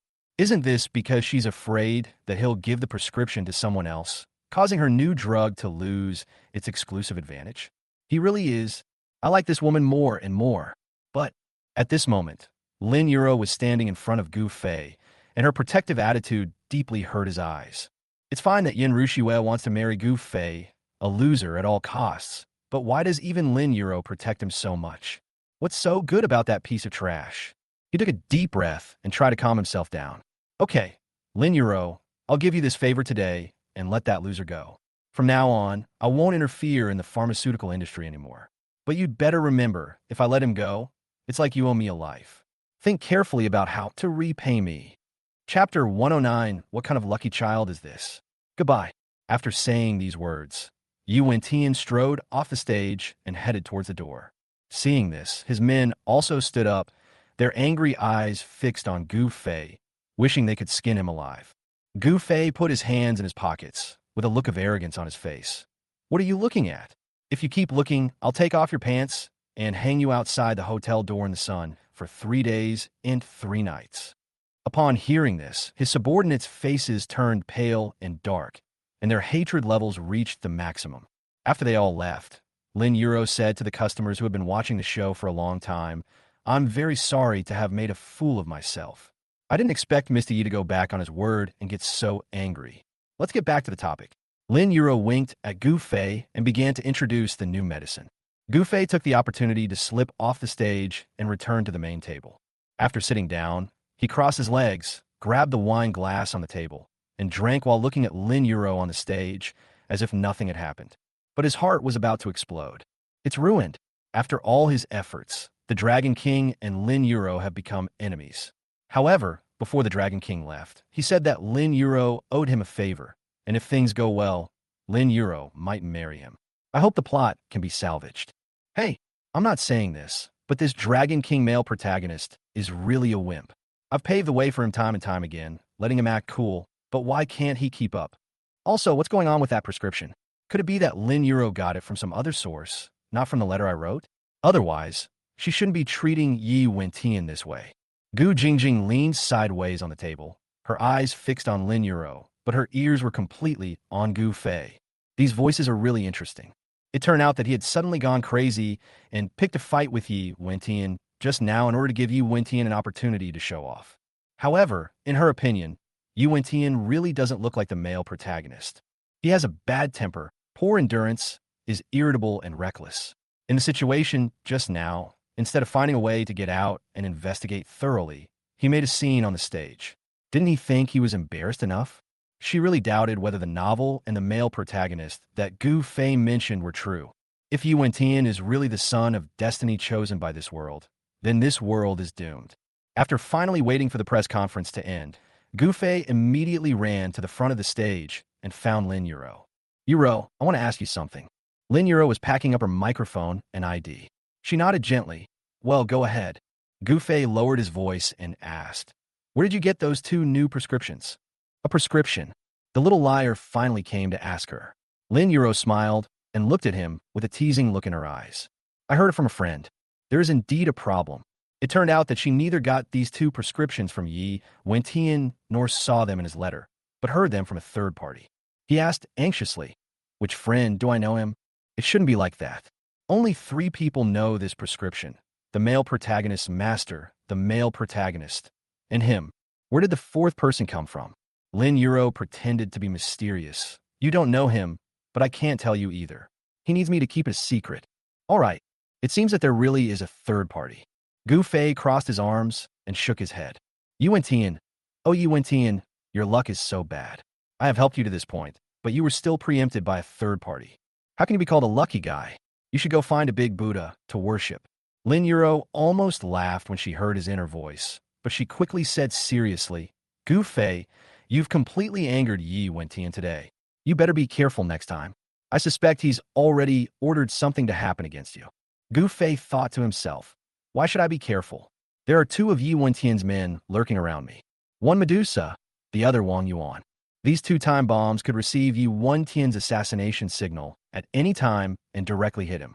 On the way home, Gu Fei was so worried that he didn't bother to say a word. Gu Jingjing was busy looking at the scenery outside the car window and didn't bother him. Just as they were passing a shopping mall and pedestrian street, she suddenly patted Gu Fei's arm and said, hey, stop here for a minute. I want to go shopping and buy something. Gu Fei was upset and just wanted to go home. He didn't want to stop the car, so he said perfunctorily, what's there to buy? Tell me what you want, and I'll ask someone to buy it for you. How can that be the same? I want to go shopping and buy it myself. Okay, then I'll give you the car. You can go wherever you want. I'll take a taxi home first. Okay. He urgently needs a quiet place to review the plot and plan his next move. The male and female protagonists are in a mess. Who knew that when Gu Jingjing heard this, she immediately looked at him threateningly. You don't want to accompany me? Sure, I'll call your mother now. Without waiting for her to finish, Gu Fei compromised directly. I'll go. There's no point in struggling. Just let her do whatever she wants. It was the weekend, and the pedestrian street was crowded. As Gu Fei walked, he noticed that Gu Jingjing was gone, and he immediately became happy. Lost? It's good to be lost. He can slip away openly. Suddenly, a hand rested on her shoulder, and Gu Jingjing's voice rang out from behind her. Don't run around. Although I have good eyesight and can find you immediately, I don't want to waste energy looking for you every time. So follow me closely. Do you hear me? Here, hold it for me. 2 bags filled with bread and twisted dough sticks were handed over, and Gu Fei had no choice but to take them. You're buying all the fried dough twists? Aren't you trying to lose weight? Do I need to lose weight for my figure? Gu Jingjing suddenly moved closer to Gu Fei, raised her arm to put on his shoulder, and blew into his ear. Or do you like that washboard figure? Of course, I know that the ultimate dream of you men is to be skinny all over, but your penis is as big as a basketball and can't be grasped with one hand, right? What is right? Although she is not my biological sister, she is related to me as sister, so it is really strange to talk about this topic with her. Gu Fei's cheeks flushed slightly as he said, I don't know what you're talking about. I don't know. Gu Jingjing smiled. Do you think I believe it? But I'm telling you, the perfect body you imagine doesn't exist at all. Even if it does exist, it's fake, made of silicone, understand? So, you either accept a little extra weight or you accept flat chests. It's your choice. Having said that, she curiously moved closer to Gu Fei. Which one would you choose? Gu Fei was about to speak when she interrupted him. I remember. Your goddess is Yun Ruxiu. Her figure is average, not too thin or too fat, not too big or too small. TSK, TSK, TSK, TSK. To put it in a positive way, she can meet all kinds of needs, but to put it in a negative way, she has no selling points. Hey. When it comes to Yin Ruxiu, Gu Fei has to protect her. I like my goddess figure no matter what it is. It's not your place to judge. Even if she eats like a pig or weighs 200 pounds, in my eyes, she's still the most beautiful girl in the world. Understand? Chapter 1:10. I'm not your boyfriend. Can you please stop clinging to me? At this point, Gu Fei imagined what Yin Ruxiu weighing 200 pounds looked like and immediately got goosebumps. No, 200 pounds is still too much. About 150 kilograms. I always feel that 150 kilograms is still within the tolerable range. Gu Jingjing heard his inner voice and burst out laughing. Okay, I won't talk about her anymore. Let's go shopping with me. She turned around and continued shopping. Gu Fei could only accept his fate and follow behind her, acting as her bag-carrying brother. After walking around for a while, Gu Fei's phone suddenly rang. He took it out and saw that it was Wang Yuan calling, and his brows immediately frowned. Isn't this Yi Wentian's younger brother? If you show too much kindness without any reason, there will be no good thing. But he picked up a phone anyway. Hey, Mr. Gu, I just heard that Yi Wentian provoked you in the hotel, right? Huh, you heard the news. Didn't you hear it from Yi Wentian? Why are you pretending? Gu Fei didn't know what he wanted to do, so he asked, Yes, what's wrong? Really? Damn it. How dare he cause trouble for our young Master Gu? It was fine before when I, Wang Yuan, wasn't around to do things, but now that young Master Gu has me, he actually dares to cause trouble for no reason. Wang Yuan spat forcefully and cursed in an extremely harsh way. This stinky loser probably doesn't want to live anymore. Master Gu, do you want me to help you vent your anger? Vent? What is he acting in? Seeing Gu Jingjing coming over, he put his cell phone on his shoulder and held it between his cheeks, stretched out his hands to take the bag she handed over, and continued to ask questions. How are you going to help me vent my anger? That's easy, isn't it? Master Gu, I've already made inquiries. Yi Wentian is currently filming Run Mufei's movie, and they're currently filming on the pedestrian street. Let's go over there and show off our power to his brother, and we can collect some protection money. Damn, collecting protection money? What does this kid think of him? He is a rich second generation, not a black second generation. However, Wang Yuan was Yi Wentian's subordinate, and he had nothing better to do than to take him to seek revenge on Yi Wentian. It was most likely that Yi Wentian had set a trap for him on the set. Hiss, as a villain, doesn't he have to cooperate? We can't let the Dragon King's plan fail, especially since he just lost face at the Lin Pharmaceutical Factory press conference today. It's time to give him some prestige, otherwise he thinks the male protagonist is a bit too aggrieved. Thinking of this, he agreed immediately. Okay, then call a few more people, and let's go to the set together to deal with him. Yes, sir. After taking care of Gu Fei, Wang Yuan quickly called Yi Wentian to claim credit. Boss, everything has been arranged for Gu Fei. I'll drive him straight to the set now. Yi Wentian's eyes revealed a ferocity he had never seen before. All right, this time, I'm going to make him regret provoking me. Yi Wentian, come here. We need you to maneuver and get some light over here. Ren Mufei's voice came from not far away. Yi Wentian frowned and looked unhappy, but still walked over. He thought that he could rely on the authority of the Ren family to force Ren Mufei to agree to let him be the male lead. Then, when he could get close to Ren Mufei and exude some masculine charm, Ren Mufei would change her mind about him and even fall in love with him. But he had been filming with Ren Mufei for almost a week, spending time together from morning to night, but Ren Mufei was still rude to him. Sometimes, she even looked at him with disgust. This severely damaged his self-esteem. He just didn't believe that he couldn't get this woman during these few months of filming. Elsewhere, after Gu Fei finished his call, he took Gu Jingjing to the car. This is what's going on. I'm going to take my men to the studio to fight later. It's not convenient for you to come along. I'll put your things in the car first, and you can go home first. No. Gu Jingjing raised her hand and held his arm. How can I be absent from such an interesting fight? I'll go with you. Are you going here too? Gu Fei was a little annoyed. Can you stop being so clingy?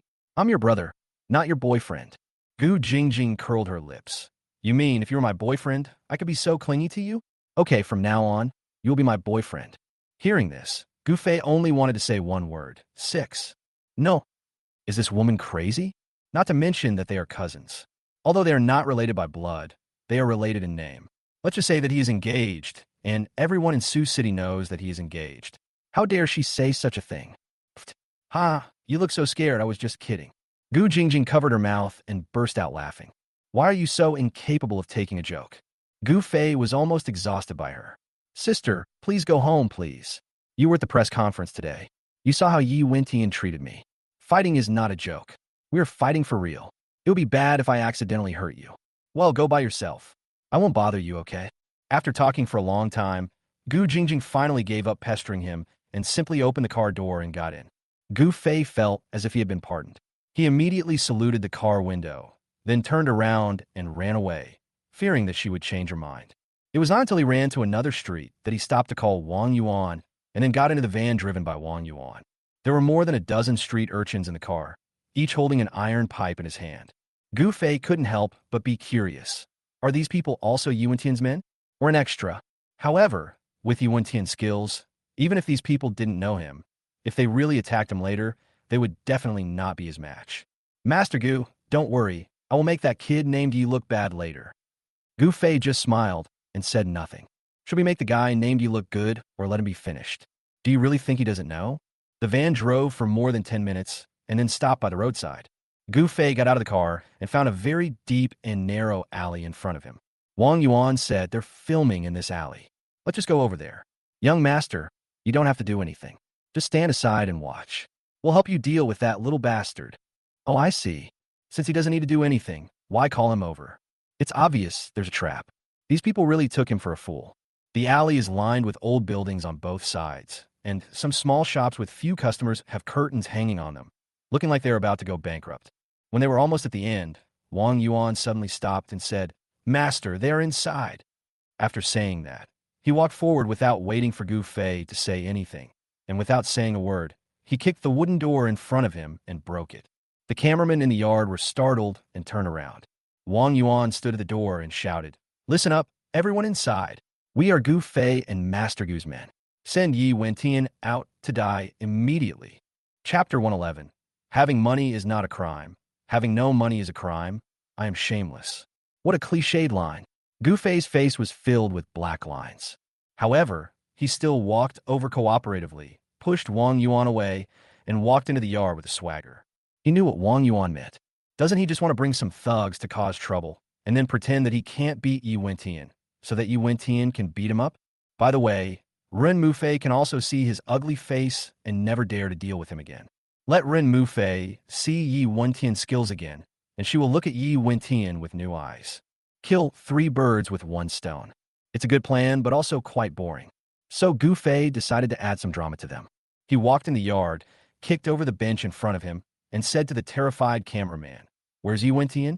Where did he go? As soon as he finished speaking, Ren Mufei and Yi Wentian walked out from the inner room. Gu Fei. Seeing Gu Fei, Ren Mufei's face was full of surprise, and she immediately ran to him. Are you here to visit me at work? Gu Fei snorted and laughed. Don't be so self-indulgent. Why would I visit you at work? I came to find Yi Wentian.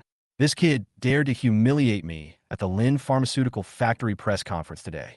If I don't teach him a lesson today, he might not even know how to write the word Gu. Did he cause you trouble?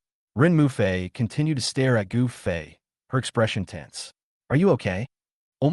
Gu Fei looked at Ren Mufei in surprise. Shouldn't she blame him for interrupting her filming at this time? Why do you still care about him? What can happen to me? With those 2 moves, he still wants to hurt me? You don't need to plead for him. No matter who pleads for him today, It's useless. If I don't kill him, I'm not Gu. Of course I won't plead for him. Rin Mufei crossed her arms and snorted. A scoundrel like him deserves to be beaten to death. In just one sentence, Gu Fei almost choked to death on his own saliva. Deserve to be beaten to death. Is this what the heroine said to the hero? Damn it. He thought that Rin Mufei's storyline was on the right track, and that the relationship between Rin Mufei and Yi Wentian should have developed. Why did it sound like these two were about to become enemies? Not really. Lin Yuro's character collapse isn't enough. And now here comes Rin Mufei. He is your male protagonist, the Dragon King. Gu Fei looked at Rin Mufei, feeling like he was screwed. But before he could figure out what was going on, Wang Yuan came over with his men. Master Gu, there's no need to waste time on this kind of rubbish. Let's teach him a lesson right now. After saying that, he waved his hand. Little guys, come on. Upon hearing this, a dozen or so street thugs raised their steel pipes and rushed towards Yi Wentian. Judging from their posture, they were definitely not acquainted with Yi Wentian or arranged in advance. They should be some thugs that Wang Yuan had temporarily found.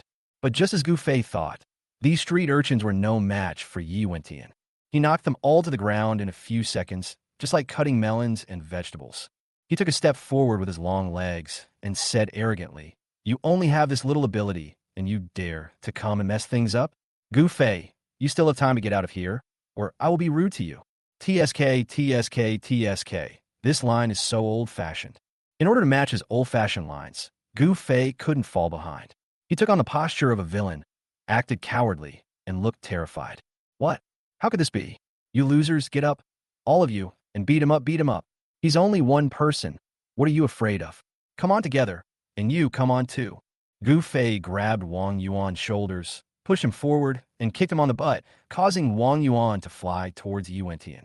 This kick was somewhat motivated by personal hatred, so it was very heavy. In addition, Gu Fei had undergone several systematic trainings, and his physical fitness had already reached the level of a master, so Wang Yuan could not control himself at all. Even after receiving Yi Wentian's eye warning, he could not stop at all and rushed straight in front of him. Yi Wentian thought he was acting, so he pretended to slap him on the chest without using any strength. But he doesn't use any strength, Wang Yuan does. He suddenly pounced on him, catching Yi Wentian off guard and knocking him to the ground.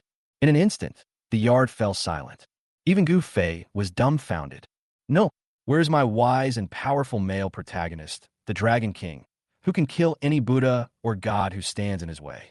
How could he be knocked down so easily by just a little brother? This is too cheap. Yi Wentian blushed and glared at Wang Yuan angrily. What are you doing? Wang Yuan stuttered and whispered, I'm sorry, boss. Gu Fei suddenly kicked me with such force that I couldn't stop him. I'm sorry. Roll. With a roar and a slap, Wang Yuan was instantly slapped aside. The cameraman couldn't stand it any longer and quietly walked over to Rin Mufei and said, Director, do you want to call security to help? If the male lead gets hurt, it will affect the filming. Yes, yes. Upon hearing this, Gu Fei also looked at Rin Mufei. Hurry up and call the security to help, and give this villain a good beating. Rin Mufei heard his inner voice and smiled slightly, saying, No need. I've been fed up with this bastard for a long time, but I've never found a chance to deal with him. Gu Fei is venting his anger on my behalf. As for the issue of injuring Lian Shi, we have a makeup artist, so what's there to be afraid of? What? Aren't you afraid of getting hurt? Gu Fei was anxious. Okay, Rin Mufei, if you say that, I won't care about anything else. Today, I will beat Yi Wentian, that stinky loser, into a panda eye. Rin Mufei raised her head arrogantly. No problem. He happens to have a scene where he gets beaten. If you fight well, I will directly use your shot. Pay attention to the camera and lighting and record the whole process. Gu Fei. No, sister, are you okay? That's your leading man. I'm not an actor. Why are you filming me?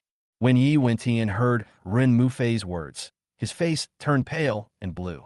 He stood up and looked at Rin Mufei, his eyes filled with disappointment. Rin Mufei, I'm telling you the truth. The reason I had a conflict with him at the new product launch of Lin's pharmaceutical factory today was because he stole my prescription and gave it to Lin Euro. Tell me, if it were you, would you deal with him? A despicable and shameless villain like him is despised by any gentleman. Are you sure you want to associate with him? Rin Mufei snorted. I don't believe a word you say. How could Gu Fei steal your things? He wouldn't even want her junk if you gave it to him for free. Yi Wentian gritted his teeth and said, If you don't believe me, just ask him. Gu Fei, do you admit it or not? Admit it, you must admit it. Isn't this the effect of slapping someone in the face? Gu Fei quickly agreed. It's true that I stole his prescription, and it's true that I'm despicable. But so what? I'm rich. Money is omnipotent. Money is justice. What's your business? Poor loser. Rich is innocent. Poor is guilty. Haven't you heard of these 8 words? Chapter 112. The Dragon King male lead is real. Having money is innocent. Having no money is a crime. As soon as these 8 words were spoken, not only Yu Wentian was extremely angry, but even the expressions of the other people in the yard changed. Who isn't a worker? Who isn't a beast of burden? What's so great about being rich? If you have money, you can get away with it even if you make a mistake. But if you don't have money, you will be bullied. Why? For a moment, they all stood on Yi Wentian's side and glared at Gu Fei, a rich second generation who was born in Rome, with disgust. Yi Wentian snorted disdainfully. Renmu Fei, you heard it. He admitted it himself. He stole my prescription, so it's only natural for me to teach him a lesson. You were deceived by him in the past, so you spoke up for him. I don't blame you. What do you say now? Renmu Fei looked at Gu Fei helplessly. This little rascal can really cause trouble. Do I have to admit it?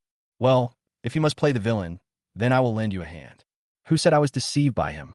Renmu Fei put her arm around Gu Fei's shoulders and then winked at him, flirting with him. I've known for a long time that he's a despicable, shameless, and vulgar man. Unfortunately, I, Renmu Fei, have distorted values and a peculiar quirk. I just like despicable, shameless, and vulgar people. Is that any of your business? Right, Gu Fei. It's your head. Miss, is your brain okay? What do you mean you like despicable people? Gu Fei was powerless to complain and could only laugh dryly. But he has been here for a long time. What kind of trap did Yi Wentian prepare for him? Why hasn't he revealed it yet? This male lead is really useless. How could he know that Yi Wentian hadn't prepared any traps for him at all? Yi Wentian asked Wang Yuan to bring him here, just to make him lose face in front of Renmu Fei, make Renmu Fei hate him, and then he could take the opportunity to teach him a lesson. Who could have thought that Renmu Fei was so perverted? After seeing Gu Fei's ugly face clearly, she still said that she liked him, as she only liked someone as despicable as him.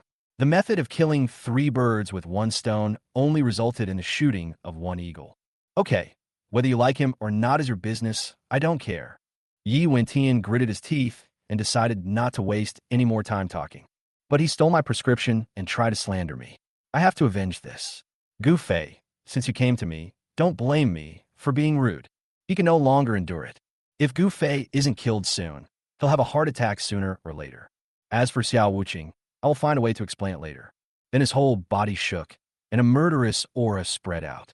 The sleeves on his arms were shattered by his swollen muscles, and blue veins spread for the back of his hands and crawled to his shoulders like snakes.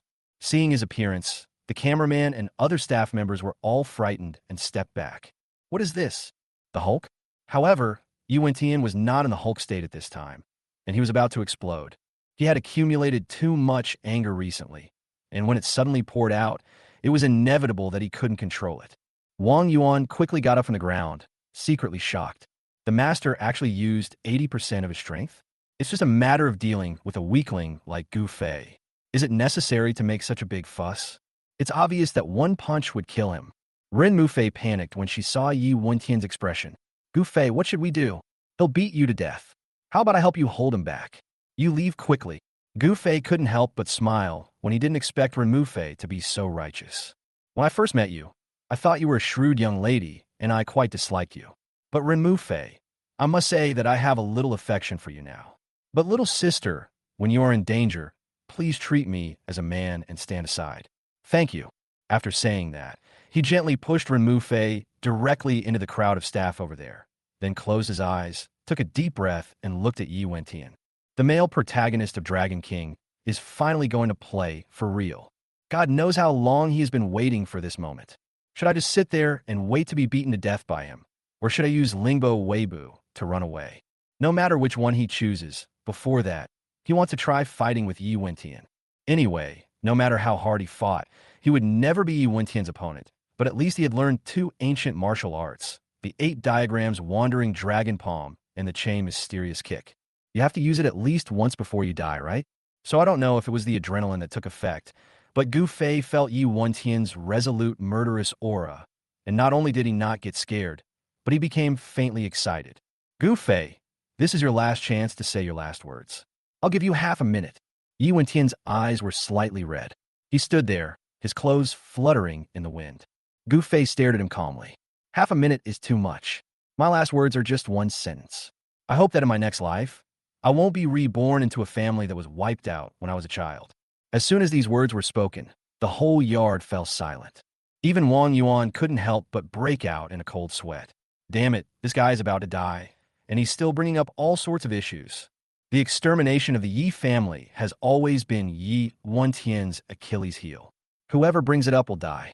If he brings it up now, he's afraid that even the bodies won't be found later. Sure enough, when Yi Wentian heard this, his eyes immediately turned redder and his arrogance became even more fierce. Okay, since you're looking for death, I'll grant your wish. As soon as he finished speaking, a strong wind swept past, and the next moment, Yi Wentian appeared in front of Gu Fei in an instant, as if he had teleported. Gu Fei was startled and suddenly opened his eyes wide. Too fast. He had originally wanted to perform the 2 ancient martial arts he had learned, but now, let alone performing any martial arts, he couldn't even see Yi Wentian's movements clearly. Yi Wentian himself knew that he was fast, and the reason why he used the fastest speed he had learned his life was to intimidate Gu Fei. After seeing the fear and shock in his eyes, Yi Wentian raised the corners of his mouth in satisfaction. Are you scared? It's right to be afraid. Soon, I will let T experience what the ultimate fear is. Raising his palm, Yi Wentian shouted wildly and slammed Gu Fei's chest. Gu Fei didn't have time to think. His feet instinctively used the Lingbo Weibo and quickly dodged to the side. It was also thanks to the fact that he had added a lot of points to agility before. This instinctive dodge actually allowed him to avoid Yi Wentian's first palm at the critical moment. But before he could stop, he heard a loud bang. It turned out that because of his dodge, Yi Wentian's palm strike missed, and it was like a strong wind sweeping through, directly blowing away the water tank used as a prop behind him, and smashing it heavily on the wall behind him, making a loud bang. Everyone present stared with their eyes wide open, unable to utter a word. My goodness, what kind of kung fu is this from Yi Wentian? It's even more exaggerated than the 18 dragon subduing palms in martial arts novels. Chapter 113, I Am the Young Master's Bodyguard. Gu Fei was also secretly shocked. The male protagonist is the male protagonist after all, and the 7 years of training in the northern border were not in vain. You know, it seems that the male protagonist has used 80% of his skills, but this is only his basic skills. He has not yet used the supernatural powers he cultivated in the alien space. Once it is used, I am afraid Gu Fei will be reduced to ashes on the spot. Ever since coming to this world, Yi Wentian had always been humiliated in front of him, causing him to look down on the male protagonist, the Dragon King. But this time, he finally experienced firsthand how powerful the male protagonist was. Yi Wentian was shocked when he found that Gu Fei dodged his attack. This kid actually knows kung fu. However, he could dodge the first palm, but he definitely could not dodge the second palm. Yi Wentian turned over his palm. His eyes suddenly filled with murderous intent. He lightly tapped the ground with his foot, then suddenly rose up and rushed straight towards Gu Fei.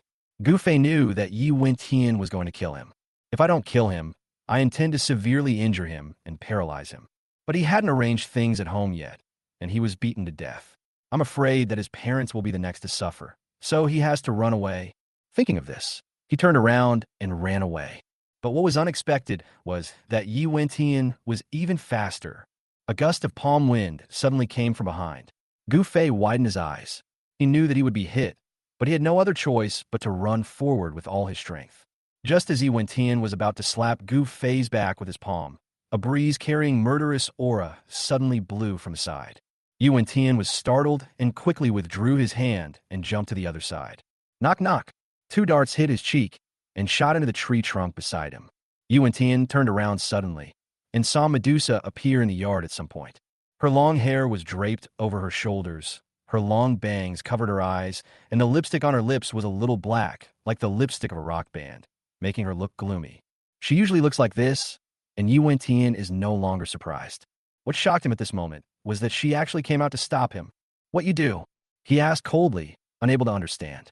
Even if she wanted to betray him, she shouldn't have the courage to stop him, because if she did that, she would be hunted down by him with all her might and would never see the sun tomorrow morning. Medusa flipped her wrist, and between her leather-sheathed fingers twirled a gleaming butterfly knife. Her voice was as cold as the blade of a butterfly knife. Sorry, I forgot to introduce myself. I am Medusa, the bodyguard of Master Gu Fei.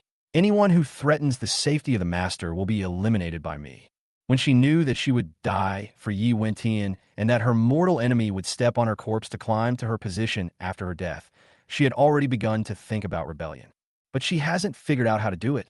By staying with Gu Fei for a while, not only listening to his inner thoughts, but also observing how he behaves and does things, she has completely changed her opinion of Gu Fei. He is a good man. He is also a person worthy of trust. At least, it's 1,000 times better than Yi Wentian, who used her purely.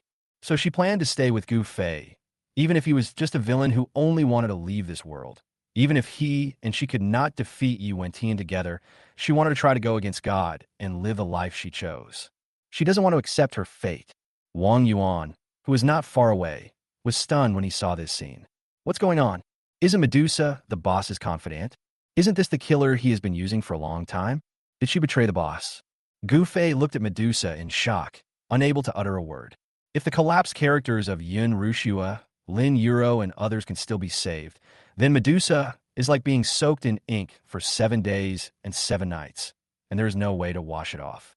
She actually betrayed the male protagonist, the Dragon King, in order to protect him? She is crazy. Medusa, what are you doing? Who asked you to come out? Gu Fei panicked. He was more panicked than Yi Wentian and Wang Yuan. Get out of here. You don't have to meddle in my business. Medusa tilted her head and glanced at him, saying calmly, if you want to survive, you'd better leave immediately. I'm not sure if I can defeat him, nor am I sure how long I can hold him off. What's the meaning? Is she planning to sacrifice herself to save him? No. Are you getting a little too into the role? You're not only my bodyguard, but also Yi Wentian's subordinate. When Ren Mufei heard his thoughts, she looked at Medusa in shock. She was actually Yi Wentian's subordinate? Is she planning to betray Yi Wentian for Gu Fei? Haha, I never expected this little scoundrel to be so charming that he could even take down a female killer like this. But just as she said, she was probably no match for Yi Wentian at all. Thinking of this, Ren Mufei suddenly said, all right, I'm so fed up. Stop fighting. This is my filming location. How can I continue filming if you've messed it up like this? Yi Wentian, you've brought so many people here because of your personal matters, delaying the filming. Can you handle this? Apologize immediately. Wang Yuan. Staff. The cameraman, looking pale, stepped forward and grabbed her arm. Director Ren, come here quickly. Yi Wentian looks a bit crazy. We should stay away from him. What are you afraid of? Ren Mufei shook off the cameraman's hand, crossed her arms, and looked arrogant. I'm a director. I'm the boss. Yi Wentian, you can kill and burn people all you want, but don't mess around on my set. Get out of here. Go wherever you want. I don't care about you. And I'm warning you, if you dare to do anything, I'll call the police immediately. If I call the police, you'll be in trouble. Then I'll have a legitimate reason to kick you off the set. Think carefully. These words were a threat to Yi Wentian. In order to get the leading role, he paid a lot and worked hard for a long time. He had finally won it, and if he really had to quit, he would vomit to death. However, if he doesn't kill Gu Fei, he will not be able to relieve the hatred in his heart. But when he glared at Gu Fei, he saw Medusa had walked in front of Gu Fei at some point, looking at him with a worried look on her face. Are you okay? What can I do? Gu Fei couldn't help but flicked her forehead. Who told you to come out? You're my bodyguard. If I don't let you out, don't run around. Leave quickly. No. Medusa shook her head firmly. I won't leave. Even if I have to leave, I will leave with you. What kind of bullshit line is this? Gu Fei's face turned green when he heard it. You are a subordinate of the male protagonist Dragon King. You even risked your life for him. Why don't you go find him? Why do you shift this drama to me?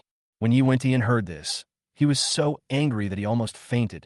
The killer he personally promoted and trained with great effort for several years had only been Gu Fei's bodyguard for a few days, but he was so devoted to him that he didn't take him seriously at all. He was so mad. Chapter 114. The heroine blackmails the hero and asks the villain for compensation. Okay, stop pestering me here and leave now. Don't get in the way. Ren Mufei walked up to Gu Fei and winked at him.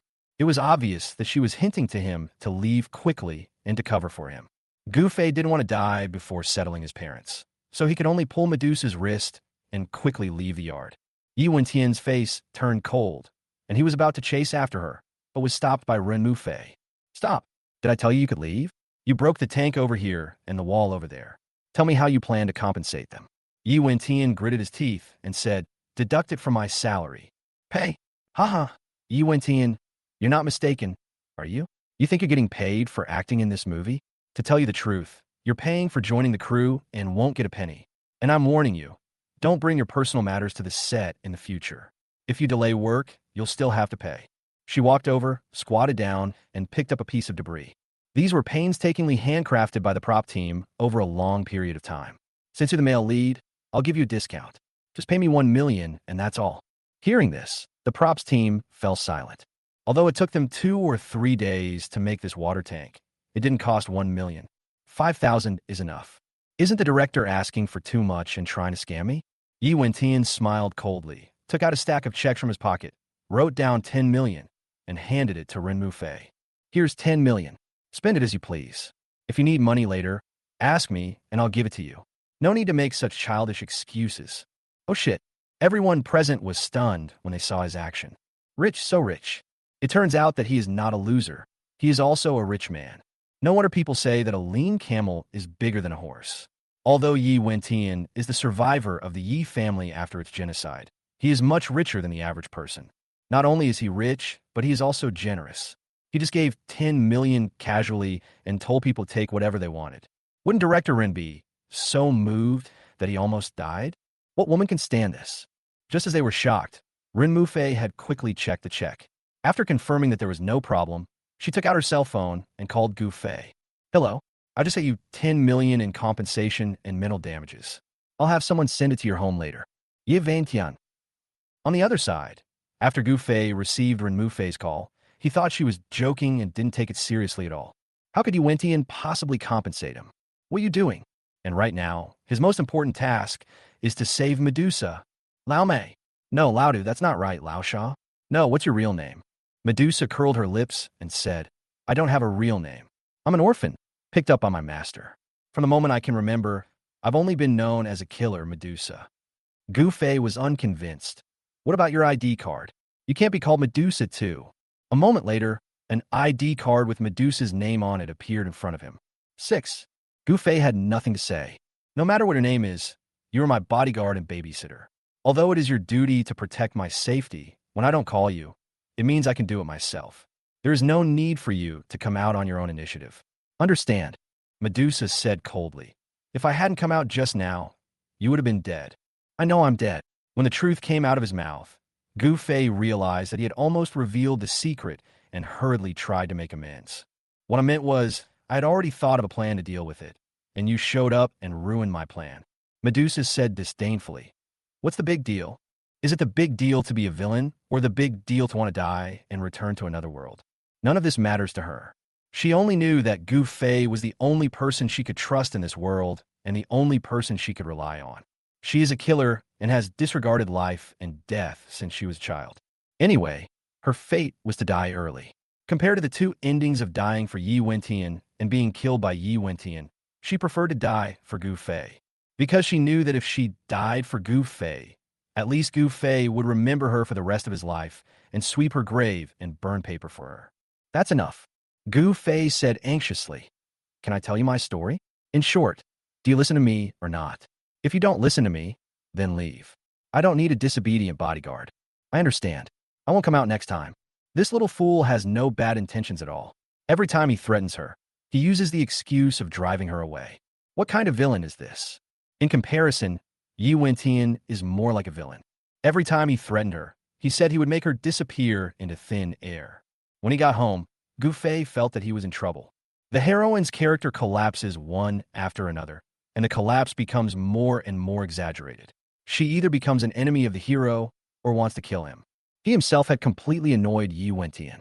He almost lost his life in this fight. Even though he dodged it, Yi Wentian would definitely attack him again. What should he do then?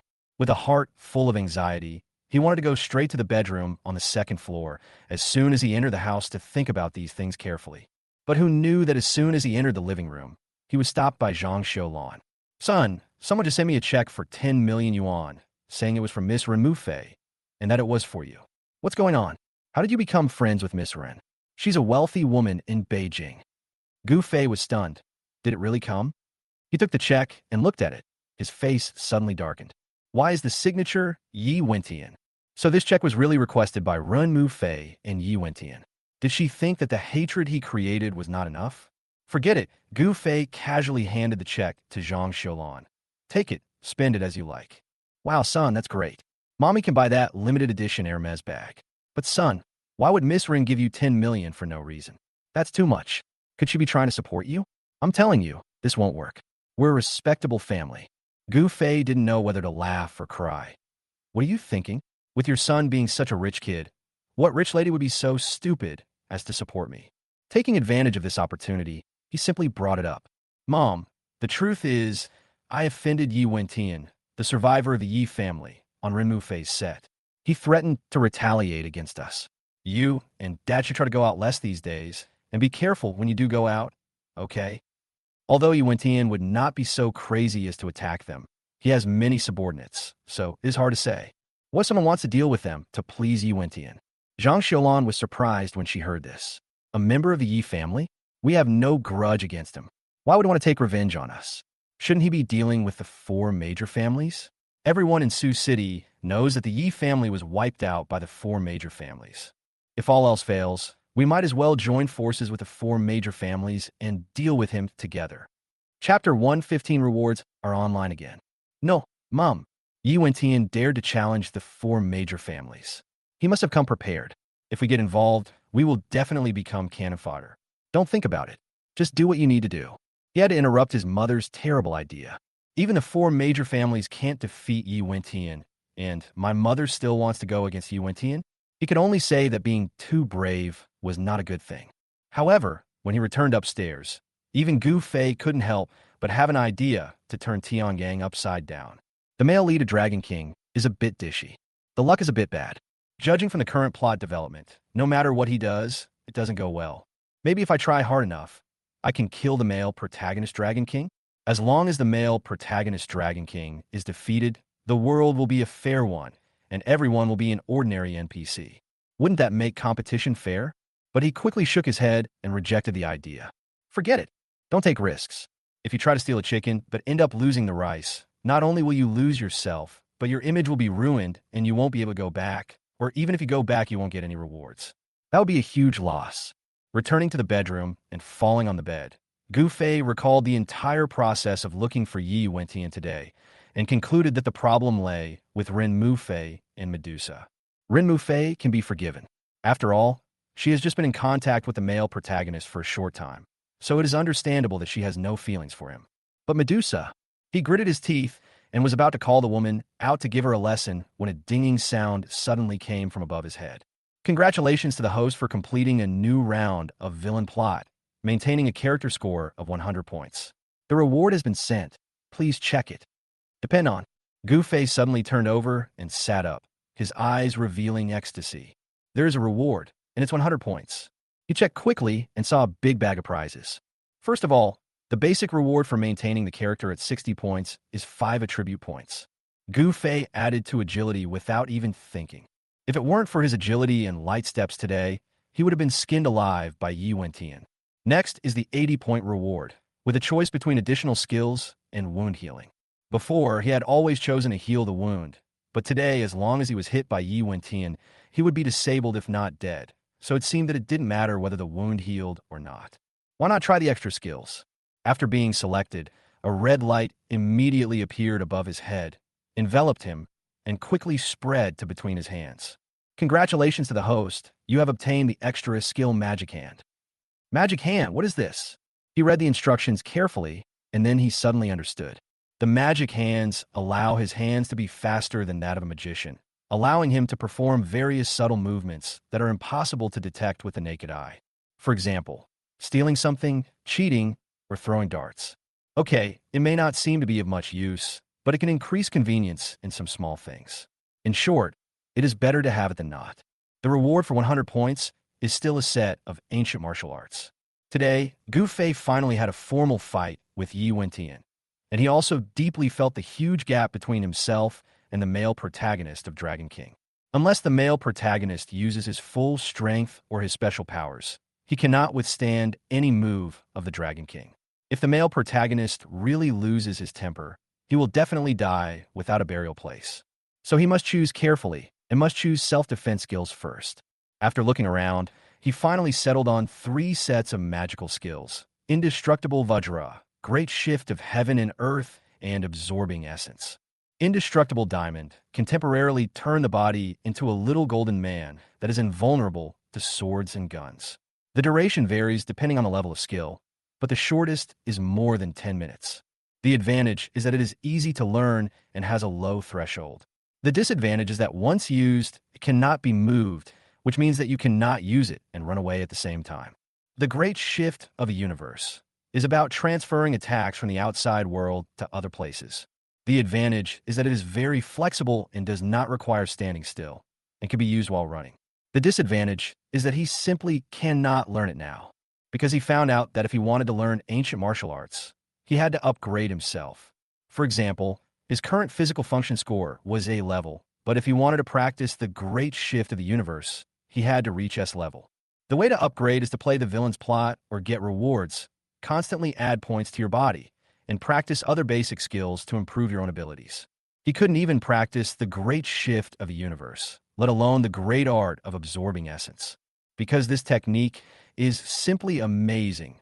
Not only can it absorb the enemy's attacks, but it can also absorb the attacks into its own practice and enhance its own strength. As long as your body can bear it, you can absorb it endlessly.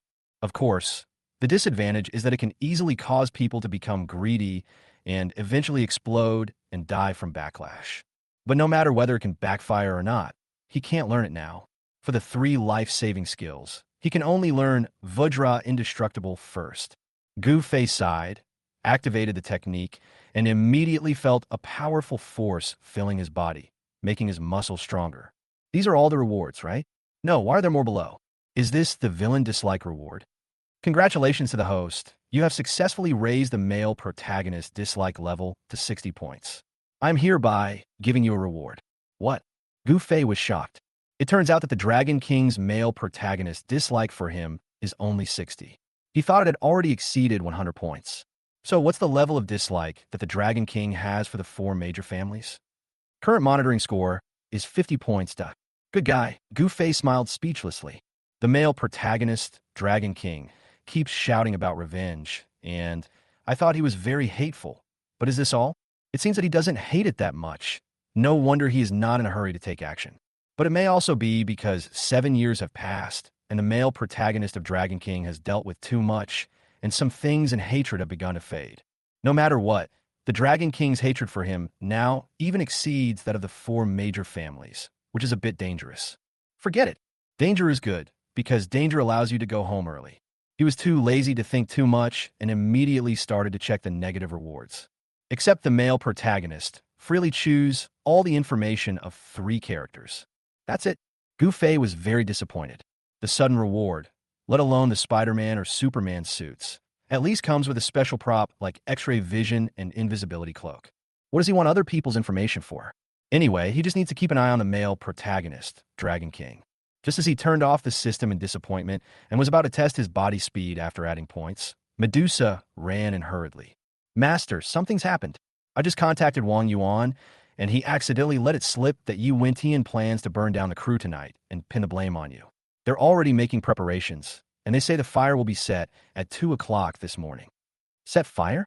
Gu Fei's eyes widened. He was dumbfounded. The male protagonist of Dragon King is crazy. Arson is a crime. Moreover, there's a lot of garbage in that area, and the buildings are dilapidated. If arson is carried out, it may cause a huge fire and may affect innocent residents. How would he do that? Chapter 116. The male protagonist sets fire, and the female protagonist kills people. Yi Wentian was indeed crazy. At this moment, he had completely lost his mind full of thoughts of revenge on Gu Fei.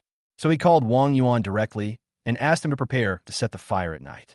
At that time, we will keep evidence of Gu Fei's arson and put the blame on him.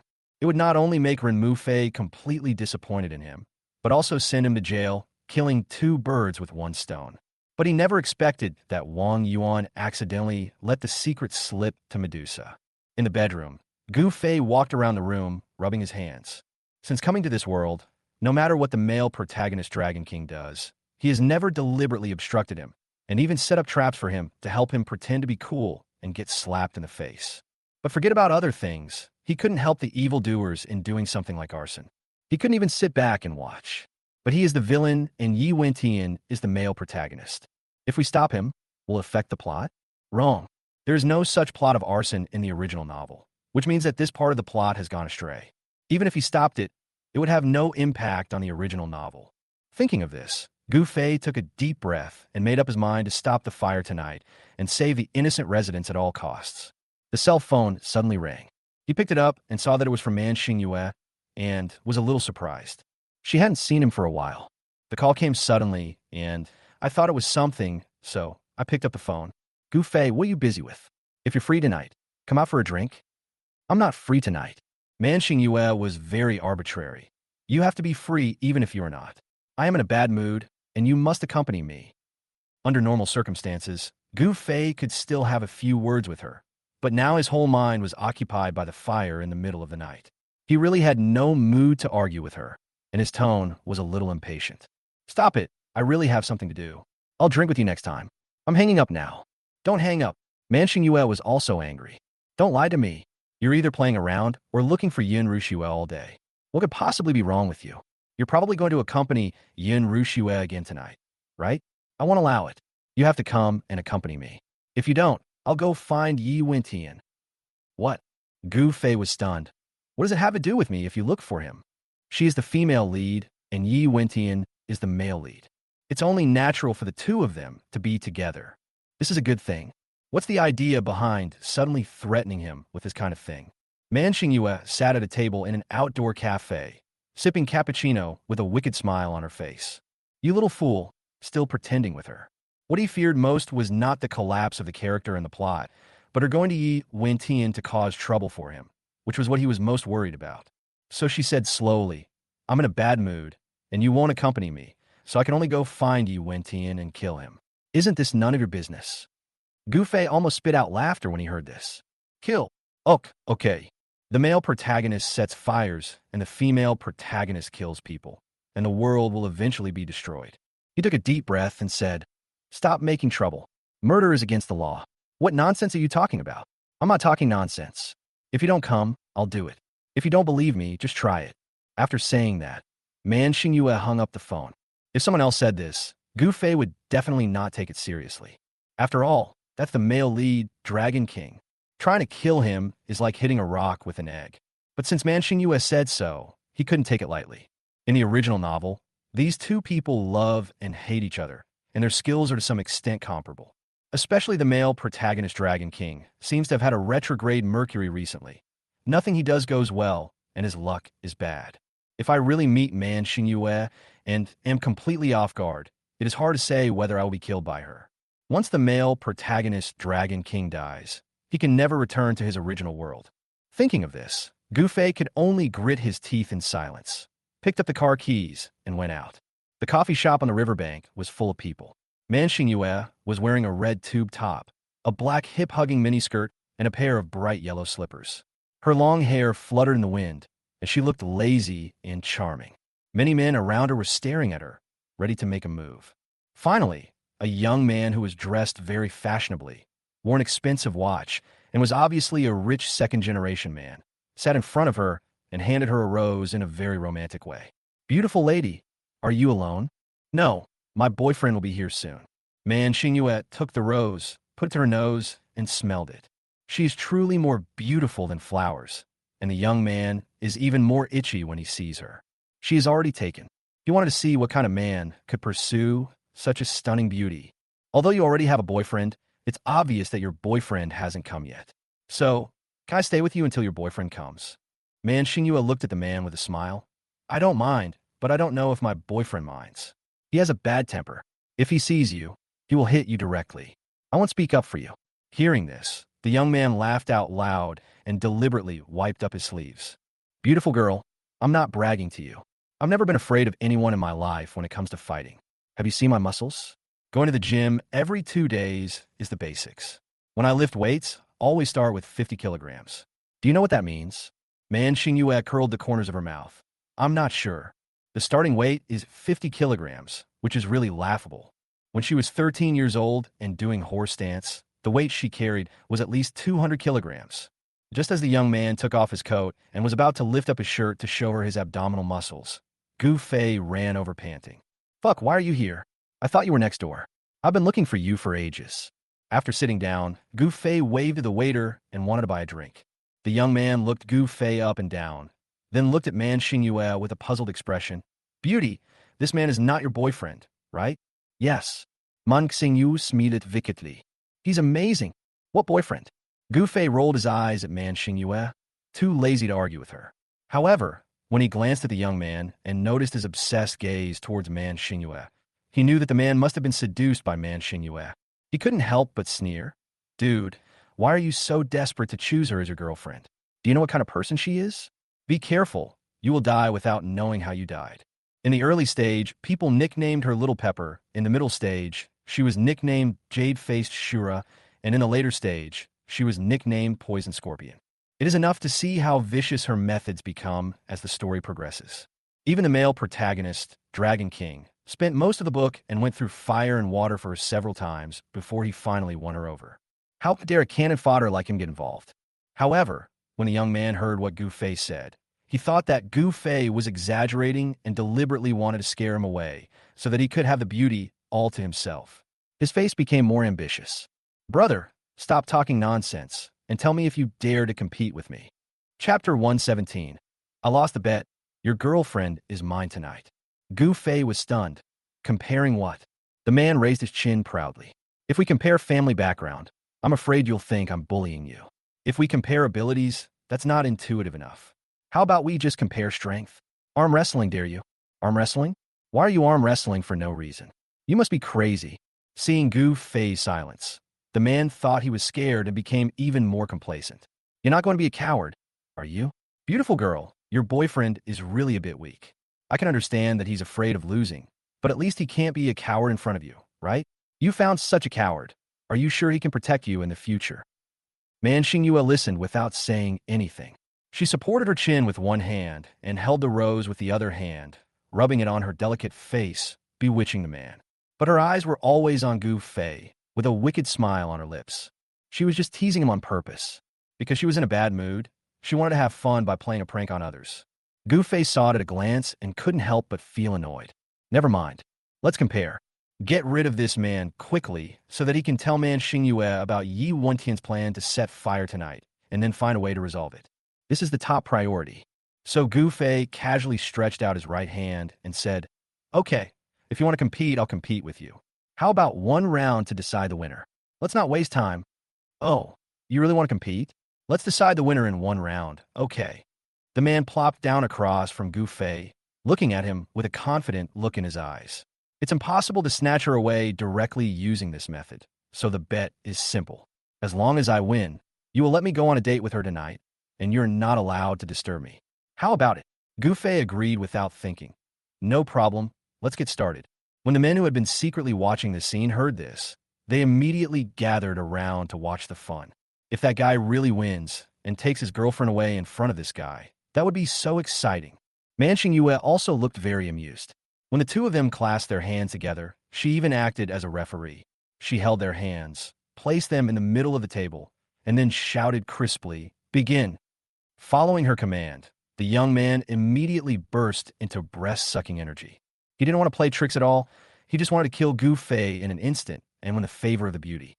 But to his surprise, even though he burst out with all his strength in an instant, he was still unable to suppress the opponent's hand.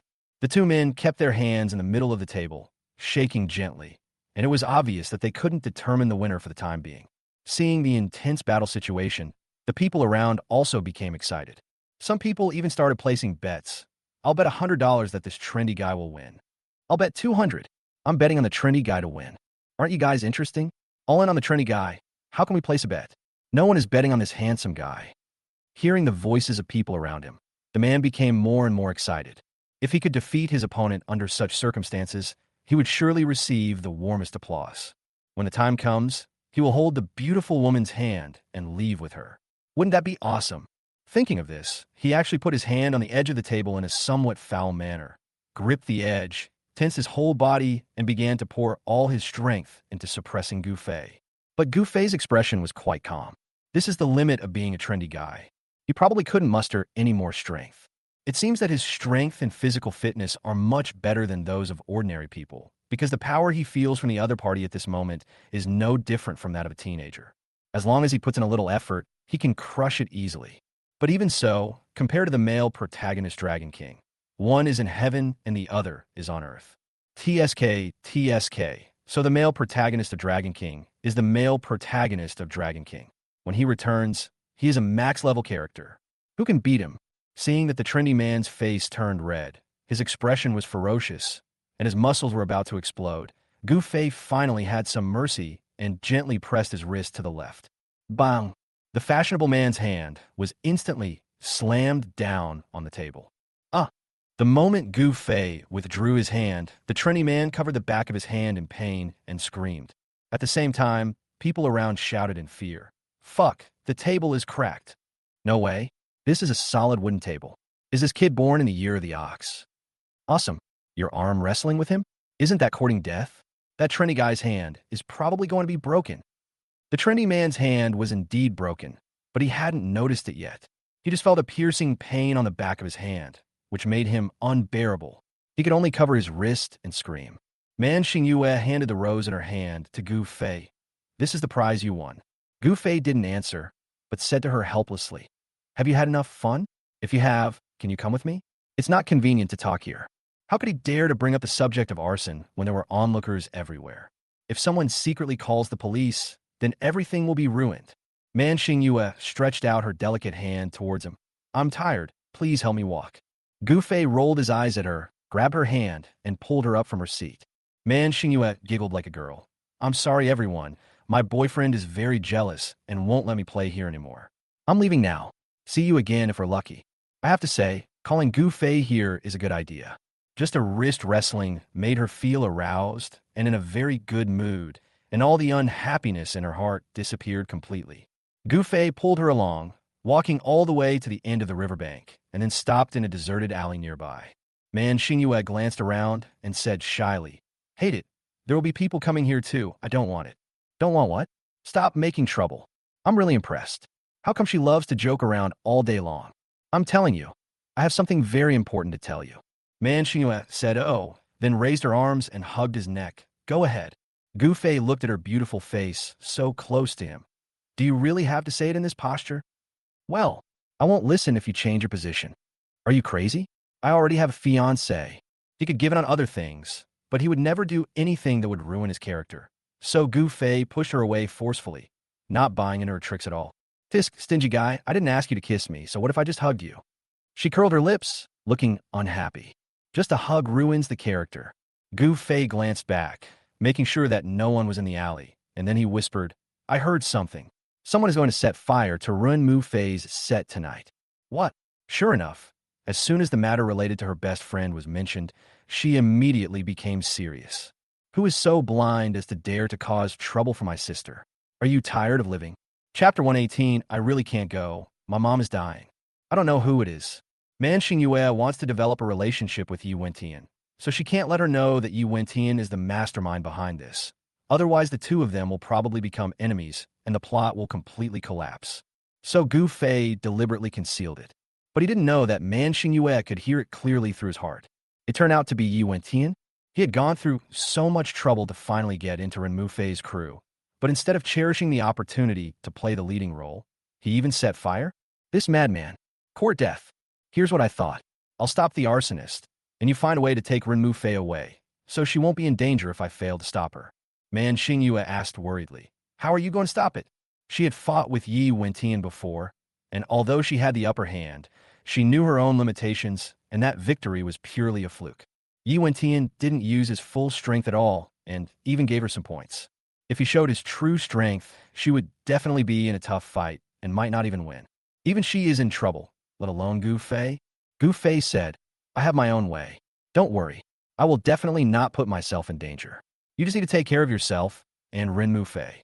Unexpectedly, he came to her to discuss things, not for self-protection, not for her help, but to protect Ren Mufei. For a moment, Man Xingyue's eyes changed when she looked at him. Although he is not that capable, he is really kind. Okay, I know what to do. Yi Wentian, if you dare to set your sights on my best friend, I will make you pay the price. At around 8 o'clock in the evening, Ren Mufei received a call from Man Xingyue. Man Xingyue cried miserably on the phone, saying that she had encountered something extremely sad and needed her comfort. Half an hour later, Ren Mufei drove to Man Xingyue's home. However, the housekeeper told her that Man Xingyue had gone out for something and asked her to go to the bedroom and wait, and she would be back soon. Ren Mufei didn't suspect anything. She went to Man Xingyue's bedroom, took a bath, lay on the bed, drank a glass of juice, and fell asleep unknowingly. At 12 o'clock in the night, Gu Fei appeared in the alley where the crew was filming during the day. According to what Wang Yuan revealed to Medusa, he was going to set fire to the crew tonight. In order to avoid being seen, the action must be scheduled after 12 o'clock. He had already ordered Medusa to stay near the crew and deal with anyone who set a fire on the spot. He himself was planning to call Wang Yuan to the set to see if he dared to set fire in front of him. What he didn't know was that Yi Wentian had already sent other people to lurk around him. So as soon as he arrived at the alley, someone reported to Yi Wentian.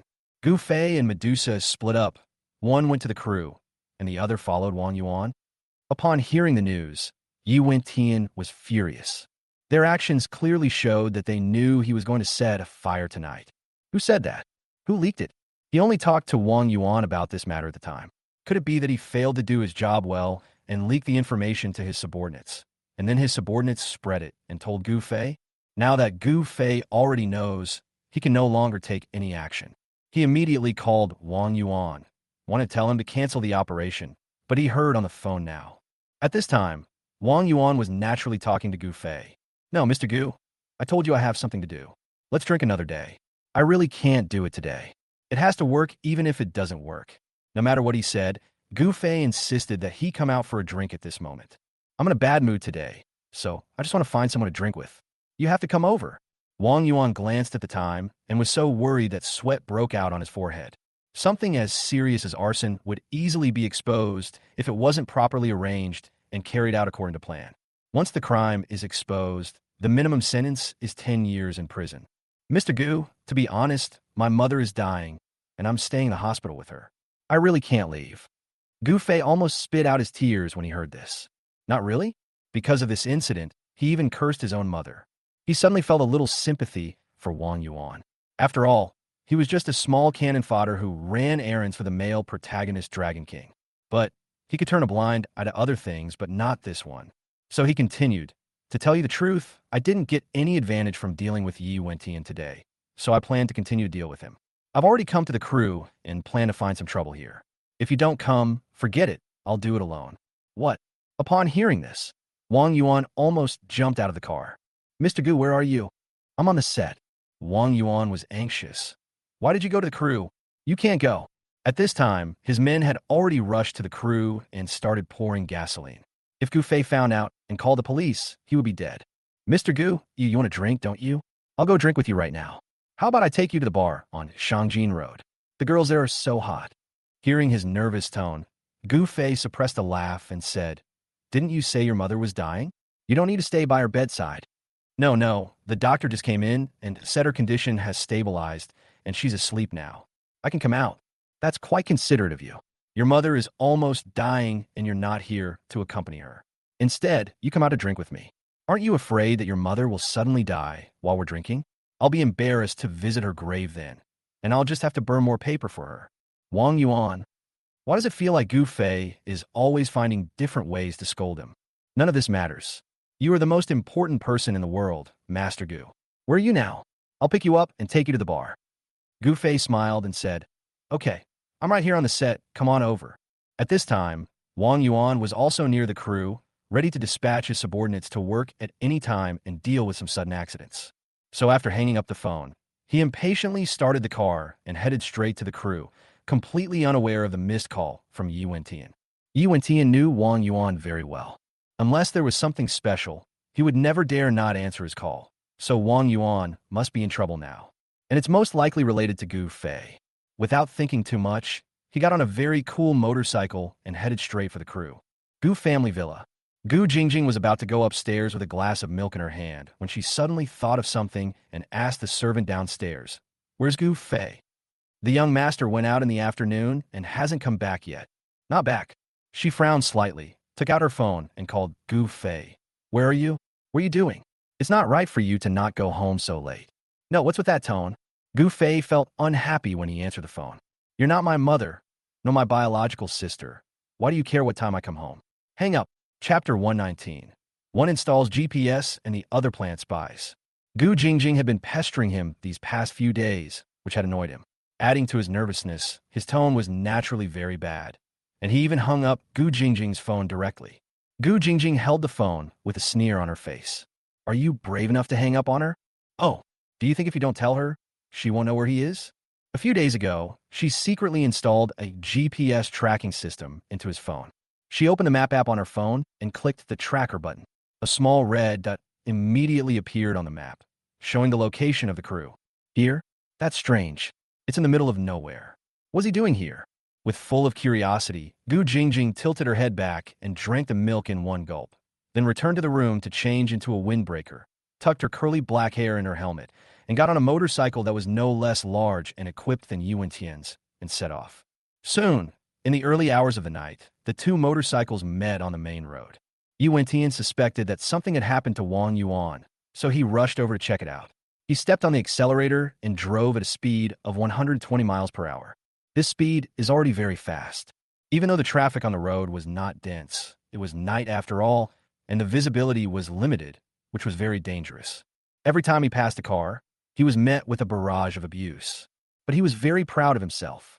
He is probably the first person in the entire Sioux City who dares to drive at such a speed in the middle of the night. However, before he could show off for long, a modified heavy motorcycle suddenly roared past him. It disappeared almost in the blink of an eye. Yuan Tian was suddenly shocked. This speed is at least 200 miles per hour. Ordinary cars simply cannot reach this speed. This rider is a professional, and his car has undergone very professional modifications, which may be even more professional than his car. I was actually surpassed. Yuan Tian was dissatisfied and immediately stepped on the accelerator, started the maximum engine, and chased after him. He had originally thought that he could catch up with this guy by speeding all the way, crush him, and show off his arrogance. But he couldn't catch up with him until he arrived near the cruise box, which made him very frustrated. It's bad enough that I'm always the one being pushed around when doing things, but I can even be run over when riding a bike late at night. He even suspected that Suzhou was unlucky for him. Why had nothing gone well since he came back? What he didn't know was that the rider of the car that had just overtaken him was not a man, but a woman, and a woman he had met before. Gu Fei's cousin Gu Jingjing. More than 10 minutes ago, Gu Jingjing had already arrived near the alley. She walked forward with her helmet and mobile phone in hand. Not long after she walked, she saw several suspicious figures standing next to the fork in the road, smoking and chatting. "When will we act?" "I don't know. There's been no news from Brother Yuan." Brother Yuan said that we are not allowed to act rashly without his order. "Just wait. Action? These people don't look like good people, and there must be something wrong with their actions." However, Gu Jingjing didn't intend to meddle in other people's business. She decided to find Gu Fei and see what he was doing, because she heard a lot of incredible things from his inner voice. If what he said was true, then his every move could affect the operation of the world. She couldn't be an outsider and let these inexplicable people decide her fate. She wants to get involved too. But just as she was about to walk into the alley, a hand suddenly covered her mouth and pulled her out. Gu Jingjing groaned. Her eyes widened, and she struggled in fear. But the force covering her mouth was so strong that she couldn't break free at all. She was dragged into a dead corner and squatted behind a trash can. Don't make any noise. I'm Gu Fei's friend Man Xingyue." Full Star Moon? The young lady from the Man family who was almost engaged to Gu Fei? Man Xingyue loosened her grip, and Gu Jingjing hurriedly tried to stand up, but she pulled her back. "Don't move. Someone's coming." Just as he finished speaking, footsteps were heard from the entrance of the alley. Looking out in the faint moonlight, she recognized the person at a glance as Yuan Tian. Why is he here too? Yuan Tian seemed to be chasing something. His steps were very fast. He only stayed in front of them for 2 seconds before going deep into the alley. After making sure he was gone, Man Xingyue breathed a sigh of relief, dusted herself off, and stood up. "Miss Gu, I'm sorry." Gu Jingjing looked at her suspiciously. "How do you know my last name is Gu?" She had just returned to China and had not met many people, let alone seen a full moon. How could she know her? Man Xingyue smiled, but did not answer. She could hear Gu Fei's inner thoughts and knew that Gu Fei's identity and background were not simple. How could she just leave him alone? Of course, he had already arranged his own spies in the Gu family. Therefore, from the day Gu Jingjing moved into the Gu family, Man Xingyue already knew of her existence and even sent people to investigate some of her information. She had been lurking in the alley tonight, wanting to secretly help Gu Fei deal with Yi Wentian, who knew that when they discovered Yi Wentian's arrival, they also discovered Gu Jingjing. So she decisively chose to hide Gu Jingjing. Otherwise, if they fight later and Yi Wentian uses Gu Jingjing as a hostage, she and Gu Fei will be in a passive position. Ms. Gu, before I answer your question, you should first answer me why you are here. Don't tell me you are here to see Gu Fei. Gu Jingjing snorted. Because of what happened just now, she no longer had any good feelings towards Man Xingyue. She was even full of suspicion. So what? Then I must remind Miss Gu that this is my best friend's crew. I have an obligation to maintain law and order here and ensure peace. If Miss Gu's arrival brings danger, I will have no choice but to expel her. Your obligations are your business, but you don't have the right to do so here with me. I just want to take a walk here tonight and admire the moon. Faced with Man Xingyue's threat, Gu Jingjing had no intention of backing down. She looked at her with disdain. I advise you not to interfere with my freedom anymore, otherwise I will be rude to you. This woman was able to recognize her at a glance, but they had never met before. This means that this woman must have investigated her behind her back, and it must have been a very careful and serious investigation. Hateful. She has always been the one tracking and investigating others. Yet someone dares to mess with her. Watching Gu Jingjing leave in big strides, Man Xingyue shrugged, helplessly. She is worthy of being the queen of Wall Street, who holds up half the sky alone overseas. Her aura is really strong, but she didn't seem to know what was going to happen here, and she was still walking here to admire the moon. If something happened later, don't blame her for being cruel. But where did this guy Gu Fei go? Why can't I find him anywhere? Gu Fei had just connected with Wang Yuan at the dead-end wall in the deepest part of the alley. Chapter 120. First use of the Vajra indestructible body. Wang Yuan was sweating profusely and was extremely anxious. The time for action has passed, and he doesn't know where his men are hiding. He must find a way to get rid of Gu Fei first. Mr. Gu, don't you want a drink? Let's go drink now. What's the point of sitting here in the wind? Gu Fei pretended to sigh. It's not that I don't want to drink, it's just that I'm in a bad mood. I only drink when I'm in a bad mood.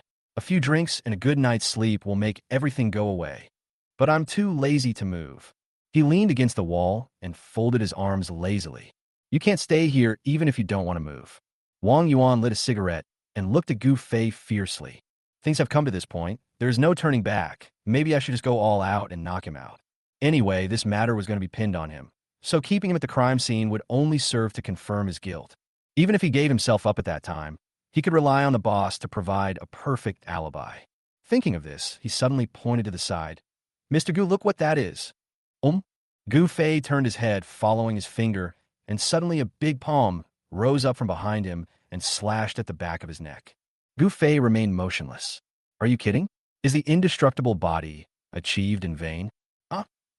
Wang Yuan couldn't help but scream and covered his hands. He was very strong and had knocked down at least 70 or 80 people with this move, if not 100, and he had never failed. But when he chopped at Gu Fei's neck just now, it was as if he had chopped at a piece of steel bar.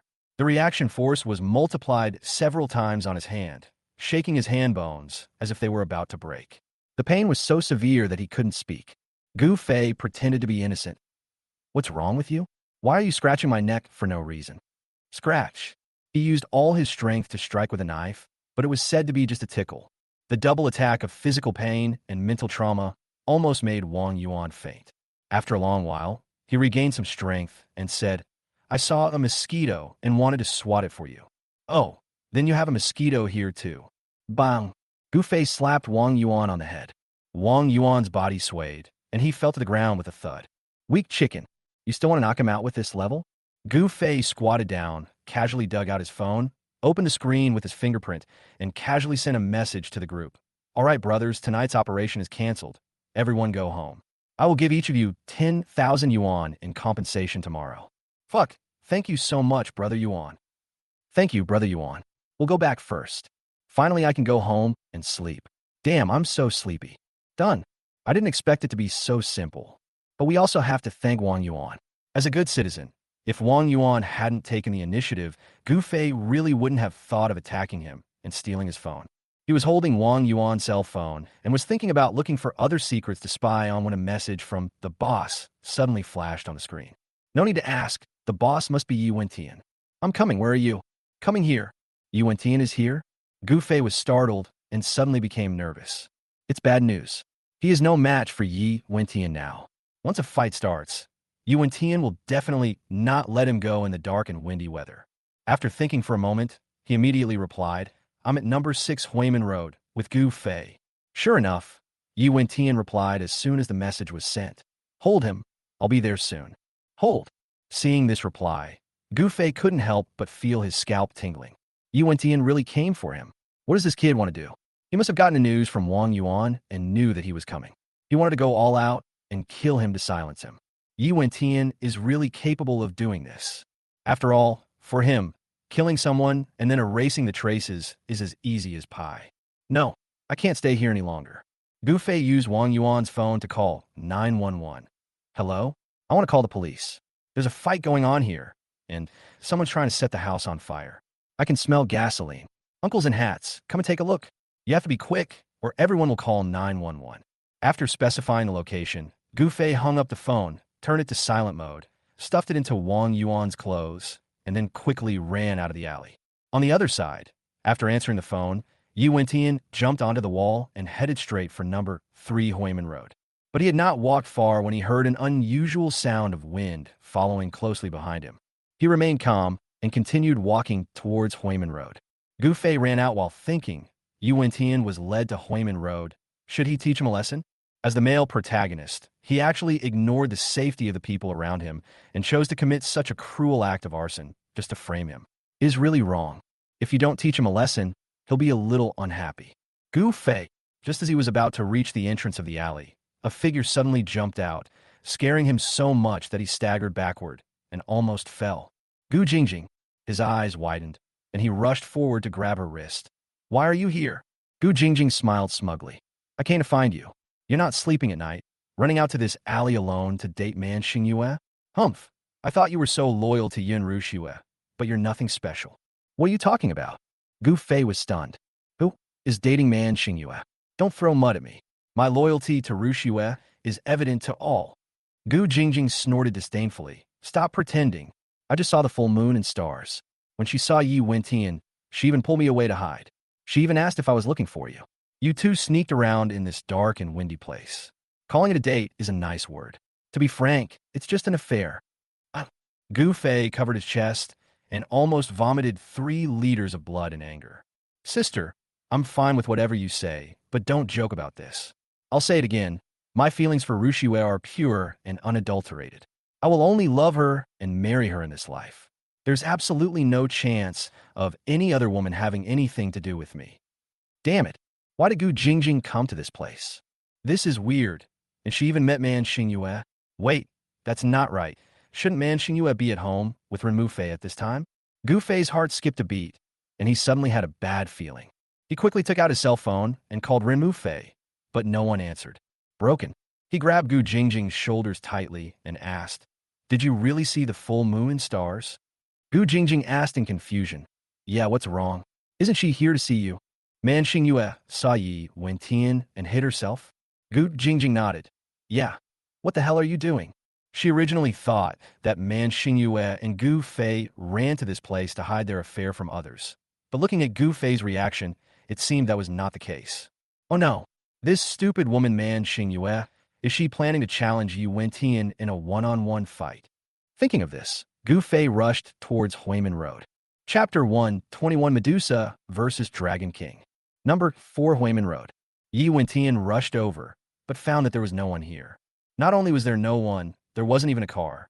In the narrow alley, there were only a few lonely trash cans and a wildcat lying on the top of the wall. With a bad premonition in his mind, Yi Wentian took out his cell phone and called Wang Yuan. No one answered. This loser, I don't know how many times I haven't answered his call tonight. He had specifically instructed that what he hated most was his subordinates not answering the phone or being unable to recruit people. After returning, he will definitely punish severely. But before that, he had to sort out some things. According to the plan, the crew should have been engulfed in flames by now, but there was no movement over there. This means that Wang Yuan has not taken any action yet. He was tripped by Gu Fei. Maybe there's even Medusa. Yi Wentian clenched his fists tightly, and a hint of murderous intent flashed in his eyes. These two people have ruined his plans again and again, and he has had enough of it. Why not take advantage of this dark and windy night to kill them and put an end to it all? At this moment, a slight sound of wind suddenly passed by my ears. The sound of the wind was so faint that even the cat on the top of the wall didn't notice it, but he slowly turned around. Man Xingyue, who was hiding in the dark, was startled. She had already covered her breath, but was still discovered? She discovered it, and although she was not sure that she could defeat Yi Wentian, he would not be able to do anything to her in the short term. So she stood up and was about to go out, but at this moment, a figure appeared in front of Yi Wentian before her. Medusa, I knew it was you. Man Xingyue was stunned. Who was this woman? She had never seen Medusa and had no idea who she was. At this time, Medusa was so nervous that she was sweating coldly. How dare you betray me? Yi Wentian stared at Medusa intently. As the first person who betrayed him, and betrayed him so thoroughly, he just wanted to tear her into pieces. But before that, he still had a small hope in his heart. That is, Medusa did not betray him, and all she did was just to pave the way for him. Because he had the desire to possess Medusa. A woman he liked not only didn't like him, but also betrayed him and even wanted to kill him. This was a shame for him. Medusa stood there motionless, sweating profusely from fear, but her tone was icy cold. A wise bird chooses the right tree to roost in. You and I have always been partners, but now I don't want to cooperate with you anymore. Is there a problem? If you don't want to cooperate with me, then who do you want to cooperate with? Gu Fei. Don't you think he is better than me? Ye Wentian sneered.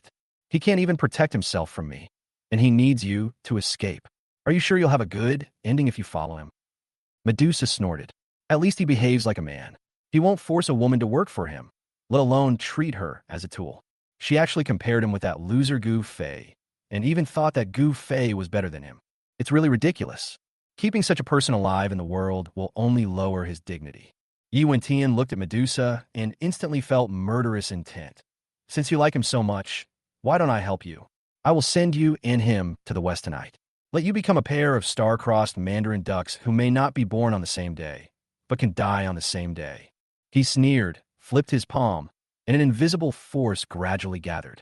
Medusa clenched her fists, her whole body shook, and a dark, gloomy aura gradually surrounded her. Following Yi Wentian for such a long time was not entirely without gain. At least, he taught her how to cultivate supernatural powers. This energy cannot allow her to defeat Yi Wentian, but it can make him suffer. From the moment she decided to betray Yi Wentian, she knew that this day would soon come. Since he wanted to kill Gu Fei tonight, he must have wanted to kill her as well. Instead of waiting for him to chase her, she would rather face him head-on. Thinking of this, Medusa took a deep breath, closed her eyes, and then opened them again, her eyes clear. She wants to die for herself. After making up her mind, she clenched her fists, rushed towards Yi Wentian, and took the lead in attacking. Since Yi Wentian wanted to kill her, he naturally would not show mercy. So he stood still, but his fists had already gathered 80% of their strength. He knew Medusa too well. This force is enough to kill her. Wait a moment. But just when Medusa was halfway through her charge, Gu Fei suddenly dropped from the sky, landed between Medusa and Yi Wentian, and grabbed Medusa. What are you doing? Who told you to beat him up? Medusa gritted her teeth and said, What are you doing here? Let me go. My business has nothing to do with you. Get out. She pushed Gu Fei hard, but was extremely nervous. Damn it. Why did Gu Fei suddenly appear? She held Yi Wentian back just to give Gu Fei time to go home. Gu Fei said angrily, Your business has nothing to do with me, but I'm not happy with Yi Wentian. I'm the one who wants to beat him up. You're the one who should get out. Go away.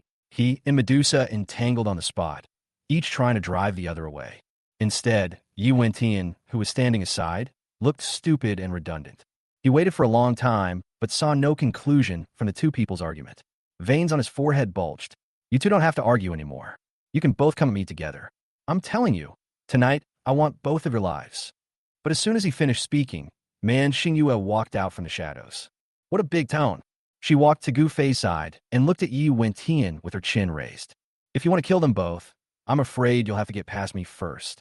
Full star moon. Yi Wentian was surprised to find her here.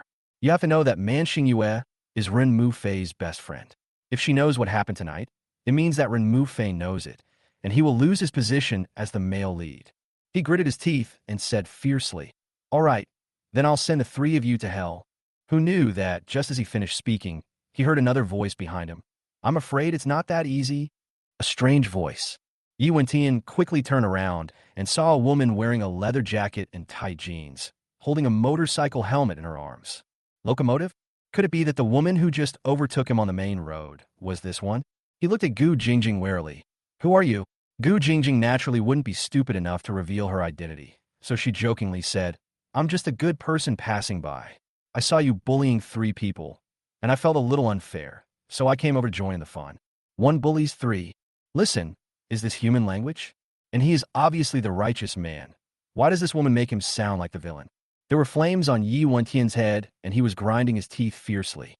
"If you must be nosy, I don't mind letting you go on the road with them." Chapter 123. Hero saves beauty, beauty saves hero. Seeing Gu Jingjing coming out, Gu Fei was also a little dumbfounded. What's she doing here? Although Man Xingyue, he and Medusa were no match for Yi Wentian, they at least had the ability to protect themselves. This woman is powerless and is just an ordinary person. She can't even stop Yi Wentian with a finger. Is she jumping out to die? The more worried he was about Gu Jingjing, the more he couldn't show that he cared about her or was worried about her. Otherwise, he would definitely be taken advantage of by Yi Wentian. Gu Jingjing smiled faintly. "It's easy for you to kill me, but how will you deal with it after killing me? Have you thought it through?" She shook her phone. "I'm recording the whole thing. The moment you kill me, I'll send a video to others as evidence." Yi Wentian looked at the phone in her hand and instantly took a breath. This woman came prepared. If there is any evidence left, even if he can escape the charges, his future actions will definitely be restricted. You know, the 4 major families have united to deal with him. Thinking of this, he couldn't help but grit his teeth. Why is it so difficult to kill Gu Fei? Just as he clenched his fists, hesitating whether to take action, the sound of sirens suddenly came from not far behind him. The loud sound combined with the red light is particularly shocking. Yi Wentian was even more shocked when he saw this. Someone called the police? Gu Fei laughed excitedly. "Uncle Hat is here. Great, great. Who is behind the arson tonight? I believe Uncle Hat will soon find out the truth. By then, some people will inevitably have to spend a few years in jail." This bastard, he actually called the police. Wang Yuan is nowhere to be found, and his subordinates don't know what they are doing. He couldn't get in touch with them and didn't know how to alert them. If the truth is exposed, the trouble will be endless. Thinking of this, Yi Wentian was so angry that he wanted to destroy the earth. "Gu Fei, you're lucky. If you fall into my hands again next time, I will never let you go." Leaving these words behind, Yi Wentian turned around and smashed the wall with a palm, then jumped up and disappeared into the night. Gu Fei looked at him as he immediately ran away in fear and couldn't help but shout at the night sky, "Run slower. Be careful not to fall into the pit at night." He knew that Yi Wentian had great skills, and he would definitely be able to hear his voice before he had gone far in a flash. However, after hearing this, he didn't dare to come back no matter how angry he was. Uncle Hat is nearby and has probably found evidence of Wang Yuan's arson. He will have to take people back to investigate immediately. Of course, Wang Yuan would not give him up, but the cell phone he left at the crime scene could prove everything. There are a lot of chat records between Wang Yuan and Yi Wentian. Just think of it as a punishment he gave to Yi Wentian this time, who made the male protagonist not sleep well and practice at night, but actually run out to kill people and set fires, doing bad things. As for the women in front of me, Gu Fei was so angry that his teeth were itching. Why are you here when you're not at home with Remu Fei?" Man Xingyue snorted. "If I hadn't come, you would have been killed by Yi Wentian long ago. Instead of thanking me for saving your life, you blame me? You little heartless thing. Do you know how worried I am about you? How long I've been running around to protect you tonight?" Hearing this, before Gu Fei could say anything, Gu Jingjing crossed her arms and said, "There really is something wrong with you too. Don't talk nonsense. There's nothing wrong. Man Xingyue and I are just friends." "Friend?" Gu Jingjing sneered. If Yin Rushue called another man a heartless person, ran around for him, and even risked her life to protect him, would you still think there was nothing wrong between her and that man? I went there.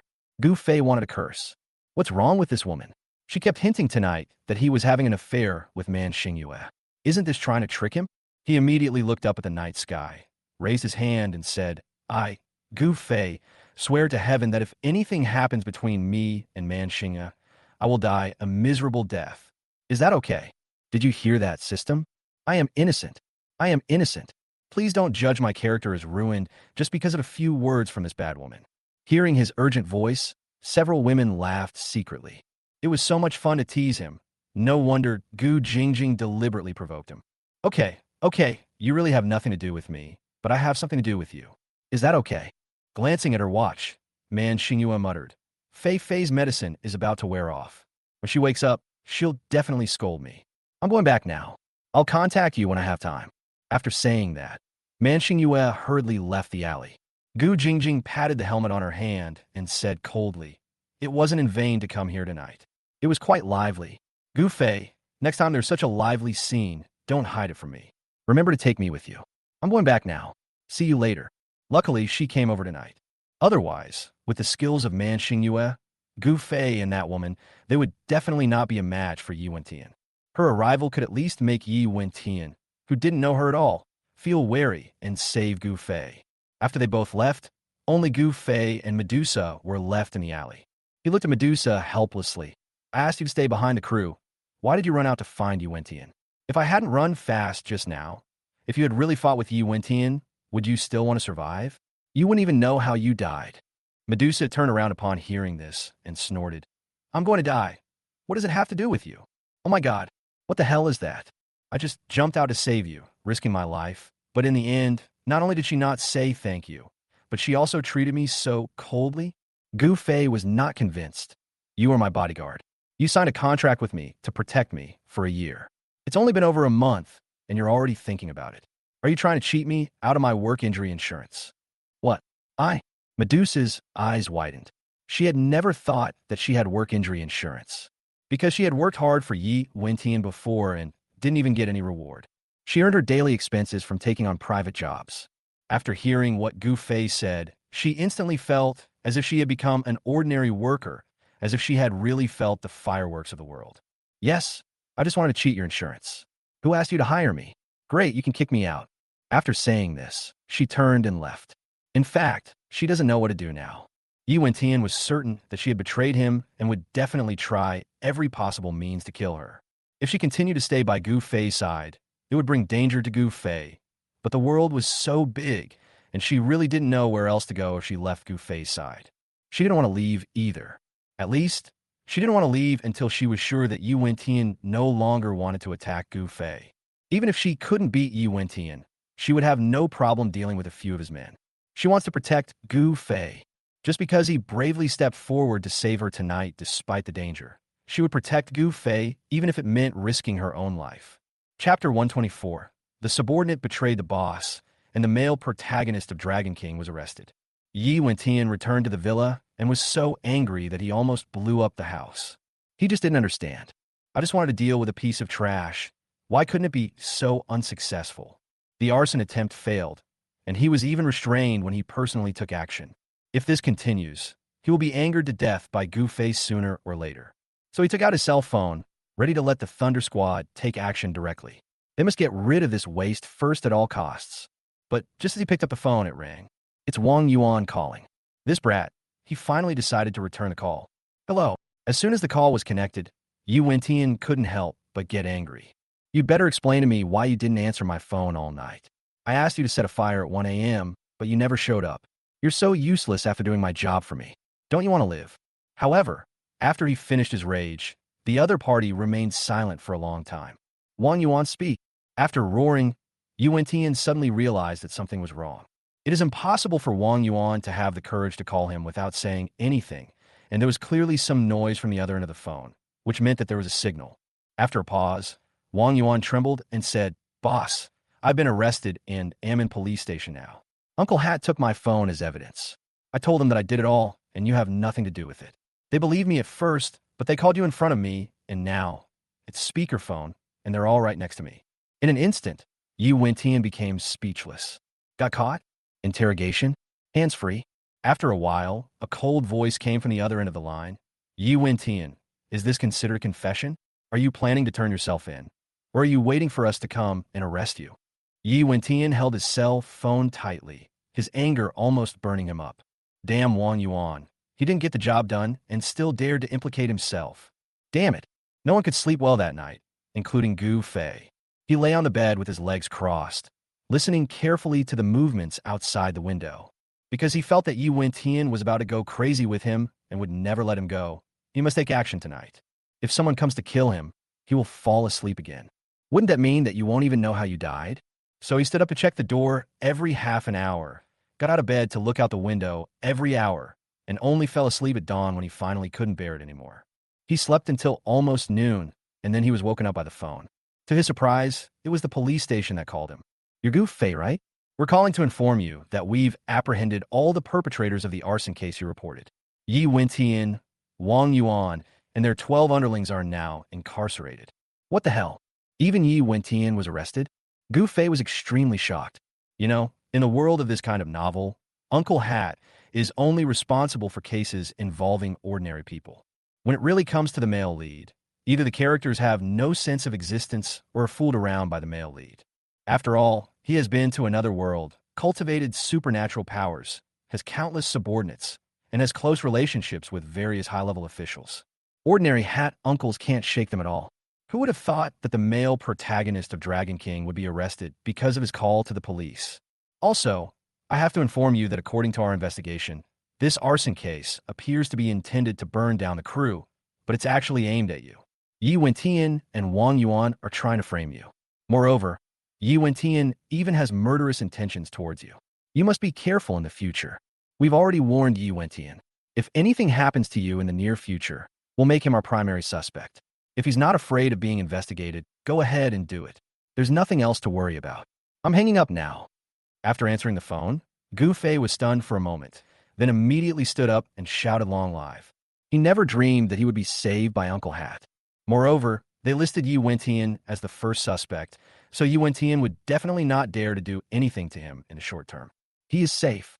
Thinking of this, he quickly opened the door and rushed downstairs, and saw Medusa standing near the stairs drinking coffee. He rushed to Medusa, grabbed his shoulders and shook him. We are safe. Completely safe. Medusa was shaken so much that coffee spilled all over her, and her eyes suddenly turned cold. Let go. Don't touch me. Gu Fei didn't bother to pay attention to her expression and directly repeated the call he had just received. Although Medusa didn't say anything, her eyes clearly showed a look of relief. Don't be too happy too soon. Yi Wentian will be targeted by the police. It's most likely that the 4 major families are behind this. Ordinary hat uncles can't do anything to him. Besides, his arson attempt was unsuccessful. I guess he will be released in a few days. Gu Fei smiled complacently. Let him go as long as he doesn't dare to touch me for the time being. It's enough. This is such good news. We must celebrate. He pinched his chin, thinking about going out for a meal in the evening, when his cell phone suddenly rang. When he found out it was Yin Rushue calling, he quickly picked up the phone. Hey, baby, what do you want from me? If I don't call you, will you never take the initiative to contact me? Yin Rushue's tone on the other end of the phone was a bit cold and complaining, and you could tell she was in a bad mood. Gu Fei quickly said, How could that be, baby? I love you so much that I wish I could stick with you 24 hours a day. I'm busy with work, right? I'll come find you when I have time. Find some yarn. Let's just calm down. You're the first female protagonist next to the male protagonist Dragon King, especially in the early stage. Your roles and plots are full. I got closer to you, and our feelings deepened, but there's no benefit at all. Yin Rushue knew it was an excuse as soon as she heard it. Work? Where did you get the job? Take me for a 3-year-old? You're trying to coax me like that? I have a business dinner tonight, and you have to come with me. She didn't use a negotiating tone because she knew Gu Fei wouldn't dare to refuse. Sure enough, Gu Fei said without hesitation when he heard it. No problem, baby. Just send me the time and place. I promise to be there on time. But Yin Rushue snorted coldly when she heard his words. You plan to go there directly? You won't even come to pick me up? Well, of course I have to pick you up. I was just about to ask, honey, have you found the dress and jewelry for the party tonight? I'll help you order it right now. No. Yin Rushue felt a little sad. After so long, she had tried so hard to get close to him, but he always treated her as another man's woman and was never willing to give his true heart to her. Does he have to let her hand herself over before he will completely give up and treat her as his own woman? If that's the case, she doesn't mind. Thinking of this, she said directly, "If you're not busy now, come to me directly and accompany me to pick up the dress. By the way, I will help you choose a suitable suit." She has made up her mind. Tonight, she will completely conquer Gu Fei. Chapter 125. This girl is too tough. Can she get married? Isn't this too dangerous? What if she really hits me? The white-haired old man looked hesitant and scratched his head in worry. Gu Fei didn't waste any words and directly changed the price. 100,000. Young man, this isn't about money. This is too risky. If you're not careful, you could lose your life. 200,000. Gulp. The old man swallowed hard. With this money, he had saved enough to buy a dowry for his son and marry him off. I'll do it. It's strange. He was holding a sign, standing by the overpass, looking for a temporary job. The young man suddenly came over and asked him if he would like to be an extra for 50,000 yuan a day and emphasized that it was a serious role. He thought, isn't this a pie in the sky? Not to mention the serious scenes, he would even do it if he was asked to take off his pants. But unexpectedly, the young man took him to the side of the road and asked him to commit fraud. Having lived for so many years, he has seen many people of his age doing such immoral things. But this is the first time he has encountered someone hiring others to commit fraud. He didn't want to agree at first, but the other party was willing to pay a reward of 200,000. He had to agree even if he didn't want to. About half an hour later, a steady black Mercedes-Benz came into view. The old man was standing on the side of the road, trembling with nervousness. I don't know if I'll be killed if I jump out and get hit. However, it would be worth it even if he was hit and killed to leave his son a dowry of 200,000 yuan. It would be easier for his son to get married if this old man died. On the other side, Gu Fei was squatting beside the flower bed, also extremely nervous. Before hiring this old man, he had experimented with Medusa several times. With his light-footed speed, he had no problem saving the old man. Unless Lin Euro is a road killer who steps on the accelerator instead of the brake when encountering someone. Here we come. Lin Euro's Mercedes-Benz drove over smoothly, and Gu Fei immediately gestured to the old man. The old man received the signal, gritted his teeth, and rushed towards the car. Laugh. Accompanied by the harsh sound of brakes, the old man's body spun and jumped gracefully like a dance, and with a turn, he fell directly into the flower bed on the side of the road. Gu Fei squatted outside the flower bed and asked repeatedly, "Are you okay?" The old man said after a false alarm, it's okay. She braked in time and didn't hit me." Gu Fei gave him a thumbs up. "Awesome, it's time for you to perform." Upon hearing this, the old man immediately crawled out of the flower bed like a zombie, squeezing ketchup onto the ground as he crawled. "Ouch, I hit someone. My old bones are about to give out. Help! Call an ambulance." The window of the Mercedes-Benz slowly rolled down. Lin Euro glanced at the old man through the car window, and her eyes, which were always gentle and warm, were now tinged with a bit of coldness. She was sure that she didn't bump into the old man. So this is a scam? Ouch, ouch, ouch. My heart, liver, spleen, stomach, and kidneys all hurt. Little girl, I won't make things difficult for you. If you give me 200,000, I'll let you go. Otherwise, you have to take me to the hospital for a full-body checkup. Ouch. Lin Euro glanced around and made sure there were no cameras around, and couldn't help but snorted coldly. She opened a small drawer, took out a few coins, and threw them at the old man. "Since you're a good actor, I'll give you this money. Next time you want to scam someone, I suggest you choose your target carefully. At least, don't look for someone as smart as me, with such good eyesight." After saying that, she put on her sunglasses, stepped on the accelerator, and drove away. After her car drove away, the old man slowly got up and wiped the cold sweat of nervousness and fear from his forehead. She's too fierce. How can she get married if she's so fierce? Gu Fei walked out with a laugh. She is one of the 4 beauties of Sioux City. Do you think she can get married? Okay, her acting is good. You can go now. Hey, thank you so much. If you need this kind of work in the future, you are welcome to come to me again. The old man took the sign and hurried home. He couldn't wait to tell his wife and son the news of making a lot of money. Gu Fei stood where he was and carefully checked the camera footage. Very good, very good. The license plate number, Lin Euro's face, and the collision process were all recorded. And because of the angle, at least from the video, Lin Euro's car hit the old man hard. "Lin Euro, I'm sorry. Since I can't get through to Yin Rushua, I'll have to trouble you to start my journey as a villain. Gu Fei smiled evilly and stepped on the accelerator as soon as he got into the car. Lin's pharmaceutical factory. When Lin Yuro got out of the car, she walked to the front of the car and took a look at the front bumper and the front of the car. Sure enough, there was no trace of collision at all. Umph, you hit me with a scam. Do you really think I'm a little white rabbit that's easy to bully? She snorted disdainfully, without any smile in her eyes. She always pretends to be kind and amiable in front of others, but it is just a protective color for her to disguise herself. If anyone thinks she is weak and can be bullied because of this, they are totally wrong.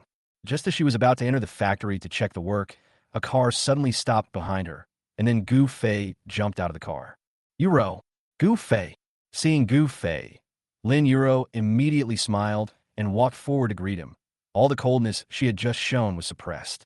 She looked surprised. How come you have time to come to see me? This guy is so afraid that his image as a bootlicker will collapse that he never dares to approach other women casually, let alone take the initiative to do so. She was flattered that he could come to see her.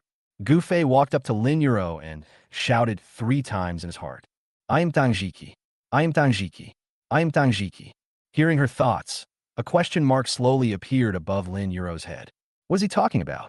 Suddenly, Gu Fei's expression changed. His calm and steady eyes suddenly became obscene and filthy, and he looked at her from head to toe several times. The long hair draped over her shoulders, the tight chong sam, the slender neck, and especially the beautiful legs and flesh-colored stockings and the jade feet and high heels, were almost staring holes through his eyes. Lin Yuro's cheeks flushed slightly when he looked at her, and her tone was filled with anger. Why are you looking at me like that? Gu Fei chuckled. Yuro, why do you feel particularly beautiful today? Lin Yuro was stunned. He actually praised her? Don't want to be Yin Rushiue's bootlicker anymore? Really? If you like this style, I can wear it often for you to see. Forehead? There's no need to wear it for me to see. Gu Fei coughed. Yuro, if you say that, I will start to have wild thoughts. Don't tell me that you dress so beautifully just to seduce me. As he spoke, he approached Lin Yuro with an obscene smile. As long as she dares to be afraid, she dares to retreat, she dares to call him a hooligan. He immediately took out the video of the scam to threaten her and force her to submit. The secret of the rogue villain will be embedded in the soul at this moment. Chapter 126, Taking Lin Yuro's First Kiss. Lin Yuro listened to Gu Fei's inner thoughts with a puzzled look on her face. The video of the scam, just now? It turned out that he had arranged this strange scam in order to force her to submit. Interesting. She wanted to give in anyway, but was afraid she wouldn't find the opportunity. Since he took the initiative to give her the opportunity, don't blame her for taking it. Lin Yuro's red lips moved slightly, and she looked at Gu Fei with an expression of disbelief. What are you talking about? How could I seduce you? You're my best friend's fiancé. Gu Fei, don't talk nonsense. Here it comes. Gu Fei was extremely excited and approached Lin Yuro. Baby, Rushue and I are engaged, but we haven't gotten married yet, right? You still have a chance. As long as you can make me happy, I might give you a chance. Lin Yuro's delicate body trembled slightly. Stop talking nonsense. I'm not talking nonsense. Gu Fei moved in front of Lin Yuro and placed his big hands directly on her waist. Actually, I've had thoughts about you for a long time, Yuro. Be my woman, and I promise to treat you well. Having said that, he took out the video, pressed the play button, and placed it in front of Lin Yuro. In the camera, Lin Yuro's clear face was exposed in the car window, and the old man's miserable appearance covered in blood was also captured clearly. She looked at the camera in astonishment, then turned to look at Gu Fei. Did you arrange this? Gu Fei chuckled and said innocently, How was that possible? I like you so much. How could I do anything to hurt you? I just happened to be passing by and spent 200,000 to buy the video from the old man. But if you don't listen to me, this isn't going to be solved with just 200,000. After all, not only did you hit someone, you also maliciously ran away. If the other party refuses to settle privately, you're going to go to jail. Lin Yuro's eyes were wide open, her face full of fear, like a frightened little rabbit, so adorable. The more Gu Fei saw her expression like this, the more excited he became. Baby, don't be afraid. I said I won't hurt you. Lin Yuro's voice trembled. What do you want? Still don't understand? Gu Fei smiled evilly and raised his hand to touch her black hair. Silly girl, isn't it obvious what I want? Why are you pretending to be innocent? The scene has come to this point. Shouldn't she slap me? Bang! The thought of slapping him had just flashed through his mind when Lin Yuro raised her hand and hit him hard. Gu Fei was beaten so hard that he was stunned. No, you are too cooperative, aren't you? Lin Yuro quickly turned sideways, suppressing her laughter and saying, Gu Fei, you are simply shameless. So what if I'm shameless? As long as I can get what I want, I don't care what means are used. After saying that, Gu Fei grabbed Lin Yuro's soft and boneless hands, pressed her directly against the wall, and lowered his head to kiss her forcefully. Naturally, Lin Yuro struggled hard. Tears welled up in her eyes, and she bit her red lips and said, Gu Fei, how could you become like this? I always thought you were a good person, a gentleman, but who knew you were such a mean person who would take advantage of others and be tempted by their beauty? Yeah, you didn't expect that. Ha ha ha. Gu Fei laughed exaggeratedly. To tell you the truth, I've been unhappy with Yi Wentian for a long time, especially when you flirted with him. I was jealous to the point of going crazy. Otherwise, I wouldn't have resorted to such means to get you. How about this, Yuro? I won't force you. As long as you let me touch you, I'll give you the video. How about it? Lin Yuro rejected it outright. Don't even think about it. Yeah. Gu Fei quickly changed his tone. Then if you give me a kiss, I'll give you the video. That should be fine, right? I have to say, what's the matter with being a gangster feeling a bit good? Perhaps it is because they can have a relationship without being bound by morality and law and can completely release their animal nature. As Gu Fei spoke, he felt like he was almost getting into the role. Tears glistened in Lin Yuro's big eyes. Really? As long as I kiss you, will you let me go? Gu Fei nodded without hesitation. After a while, Lin Yuro finally bit her lip and said reluctantly, Okay, turn your face away. Gu Fei turned his head with a smile and faced her with his profile. Lin Yuro's heart was pounding. She felt nervous and a little excited. In fact, before today, she had no romantic thoughts towards Gu Fei. She wanted to get close to him and get him just because she could hear his inner voice and get some inside information from his inner voice to help herself. But Gu Fei no longer insisted on Yun Rushue's character of a bootlicker. He took the initiative to approach her, flirt with her, and even forced her, making her heart flutter. Then even if something happens between her and him, it's not considered unfair to Yun Rushue. Thinking of this, she stood on tiptoe and kissed him on the cheek with her little mouth. But unexpectedly, at this moment, Gu Fei suddenly turned his head and kissed her hard on the lips. Lin Yuro suddenly widened her eyes. The tears that had been rolling in my eyes slowly slid down. He actually kissed her? From the time they met until now, she has been cooperating with him in acting because she knows that he just wants to play the villain. She also admitted that she was indeed attracted to Gu Fei. But this doesn't mean she is willing to give her first kiss at this moment. This was her first kiss, which she had treasured for 20 years and had never given to anyone, including her parents. Gu Fei didn't expect that he could actually kiss Lin Yuro. I thought that if I got closer to her, she would resist fiercely, hitting him hard and pushing him away. Who knew that she would curl up in his arms, motionless, with her head raised and her cherry lips open, letting him do whatever he wanted. Gu Fei himself was confused. In order to maintain his villain character, he could only close his eyes and deepen the kiss. Until both of them ran out of breath, he raised his head on his own initiative. Just like that, Shui Lingling kissed the second female lead. What to do? The hat on the head of the Dragon King hero is getting greener and greener. Moreover, unlike Yun Rushue's clear and pure kiss, Lin Yuro's kiss inexplicably carried a wonderful floral fragrance, which made him very intoxicated. She is worthy of being the #1 heroine in his mind. The taste is pure. Hearing his inner evaluation, Lin Yuro's cheeks turned as red as roses. She realized at this moment that if she acted submissive to him, he would stay away from her out of worry.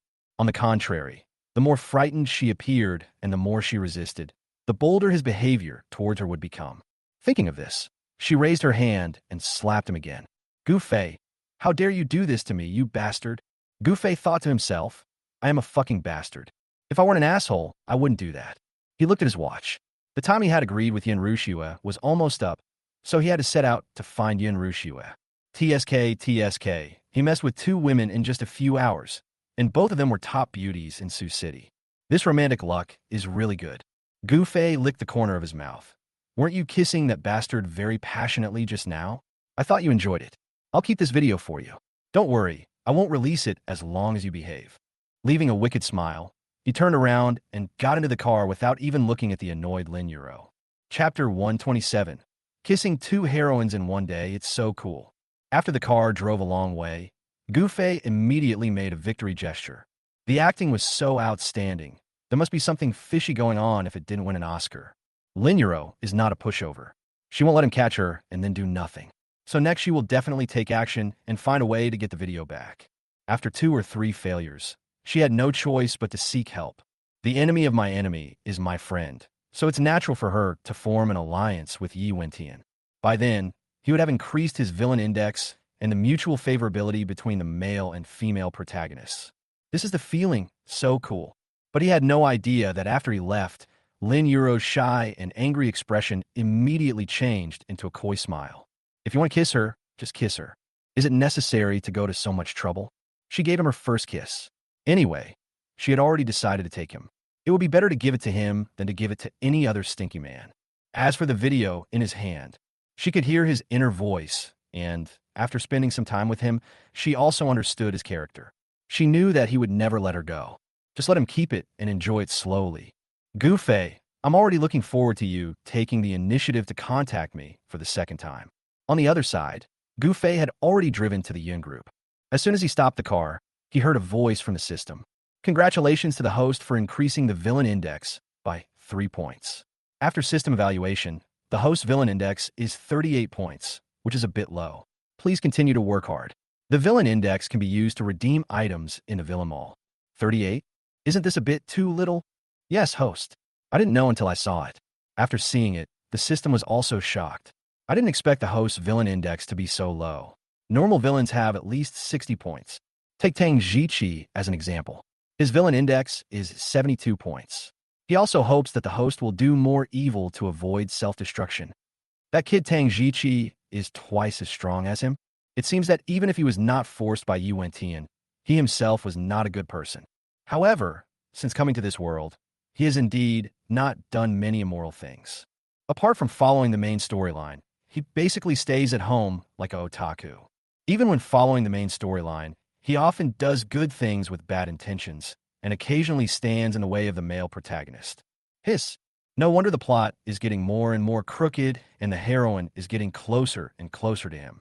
It turned out to be his own fault. Ugh, isn't it just doing bad things? It's not easy to learn good things, but isn't it easy to learn bad things? From now on, I am born a bad seed. Pushing the door open and getting out of the car, Gu Fei saw a can under his feet and kicked it away. Bang! The can fell right into the cleaning staff's dustpan. The cleaning staff waved at him. Thank you, young man. Merit +1. Gu Fei. He walked into the elevator and, bored, began to check the villain points mall. This thing didn't exist before. It only appeared after he had in-depth communication with the system and gave feedback on the heroine and the collapse of the plot. After opening it, he wanted to roll his eyes. Because his villain points are below 60, he does not have permission to open them all. In other words, he is not a qualified villain at all now, and he is not even qualified to come to the villain mall. You need to raise your points to at least 60 to view it. Today he staged a scam and stole Lin Yurua's first kiss, and only got 3 points. He needs to plan at least 7 more such incidents to get 60 points. The road ahead is long and arduous. When Gu Fei arrived at the top floor, he saw several female employees walking towards him with coffee in their hands. They were all wearing black suits and hip skirts, with slim figures and fair skin. Wow, why didn't I realize before that the female employees of Yin Rushua's company are so good-looking? Mr. Gu. Hello, Mr. Gu. When they saw Gu Fei, they recognized him at a glance and nodded in greeting. Gu Fei waved his hand casually, thinking in his mind as he walked past them. Should a playboy tease beautiful women when he passes by them? Forget it, don't really think of yourself as a gangster. In the office, Yin Rushue was sorting out the final documents. When she saw Gu Fei come in, she immediately smiled. Here I come. Gu Fei walked up to her, pinched her chin and shook it. I suddenly noticed that you like to smile more recently. You're not as cold as when we first met. What? Are you planning a change and stop being the ice queen you are? Yin Rushue was stunned. Since he met Gu Fei, he had never taken the initiative to be so intimate with her. What happened today? However, she really enjoyed Gu Fei's initiative, so she curled her lips and said, If you like my old self more, I can change back.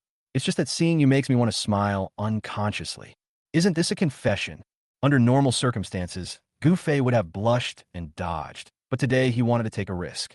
You're going to be a complete villain, so why bother thinking about so much? Which villain would consider others and other things? If a person does not care about himself, he will be punished by heaven and earth. So when he heard this, he was delighted and pinched her chin and kissed her. Yin Rushua widened her eyes and looked at Gu Fei's approaching face in disbelief. He actually took the initiative to kiss her.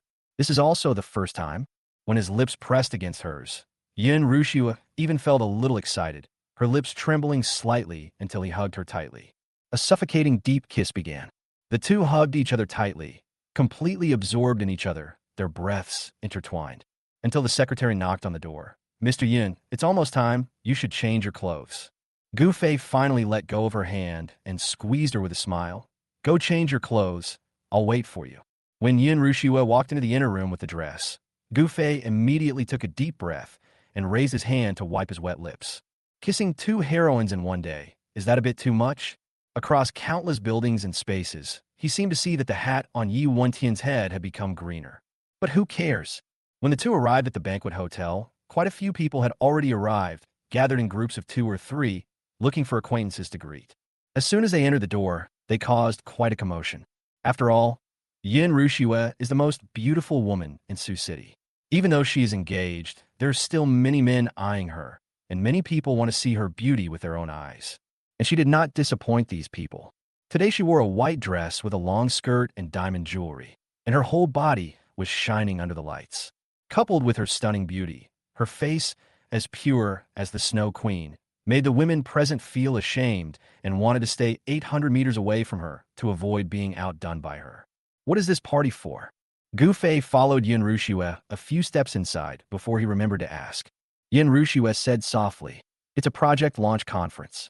The government has just announced a new project. They want to build a tourism and leisure city in the north of the city. The Yin group has been following up on it recently." Chapter 128. New plot begins. The hero is going to show off again. Living city? Gu Fei remembered. This project is mentioned in the novel. Because the entire novel is a large-scale reality show revolving around the male protagonist, the Dragon King. Naturally, all the major events that happen are inseparable from the male protagonist's presence. Such a good and profitable project must belong to the male protagonist. But the male protagonist also faced many twists and turns in getting this project. First, he was suppressed by several local companies at a banquet because of a competitive project and even targeted with despicable tactics, which led to his loss of eligibility to run for election. But soon, the father of the project leader fell seriously ill and was sent to the hospital. The male protagonist Dragon King happened to be in the hospital as well. He saved the father of the person in charge, but was misunderstood and humiliated by the person in charge who rushed over. After the misunderstanding was explained, in order to repay Yi Wentian, they took the initiative to help Yi Wentian redress his name and gave the project directly to him. Finally, when the list was made public, Yi Wentian slapped the villain in the face. From the beginning to the end, the villain responsible for making things difficult for Yi Wentian so that he could show off and get slapped in the face was none other than Tang Jiqi. Recalling this plot, Gu Fei reacted instantly. This dinner party is the beginning of Yi Wentian's pretentious and face-slapping plot.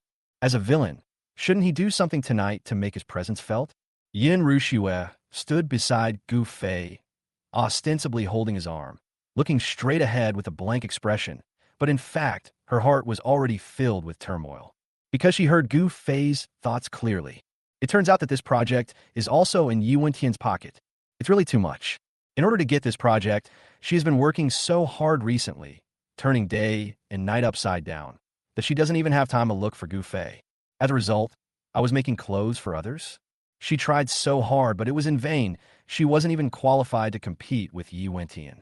The male protagonist of Dragon King won the project by simply saving people. This is unfair to her. She bit her lip hard, really not wanting to lose this project. So, she took the initiative to say to Gu Fei, "Gu Fei, you should be careful with your words tonight and don't cause trouble. The person in charge of this project has been in a bad mood recently. I heard it's because his father has a health problem." Gu Fei nodded obediently, but secretly complained to his heart. Of course it's not good. He will be sent to the hospital tomorrow at noon. Can he get better? In fact, his illness was not particularly serious. The main reason was that there was no one in the room when he had the attack, which delayed his treatment. By the time he was sent to the hospital, it was too late. If he hadn't met Yi Wentian, he would have died immediately. That's why the project leader is so grateful to Yi Wentian. Yi Wentian's move not only saved the father of the person in charge, but also saved the person in charge. Otherwise, he would have to live with the guilt of not taking good care of his father for the rest of his life. Yin Ruxiue pursed her lips slightly. Well, knowing this is enough for her to turn the tables.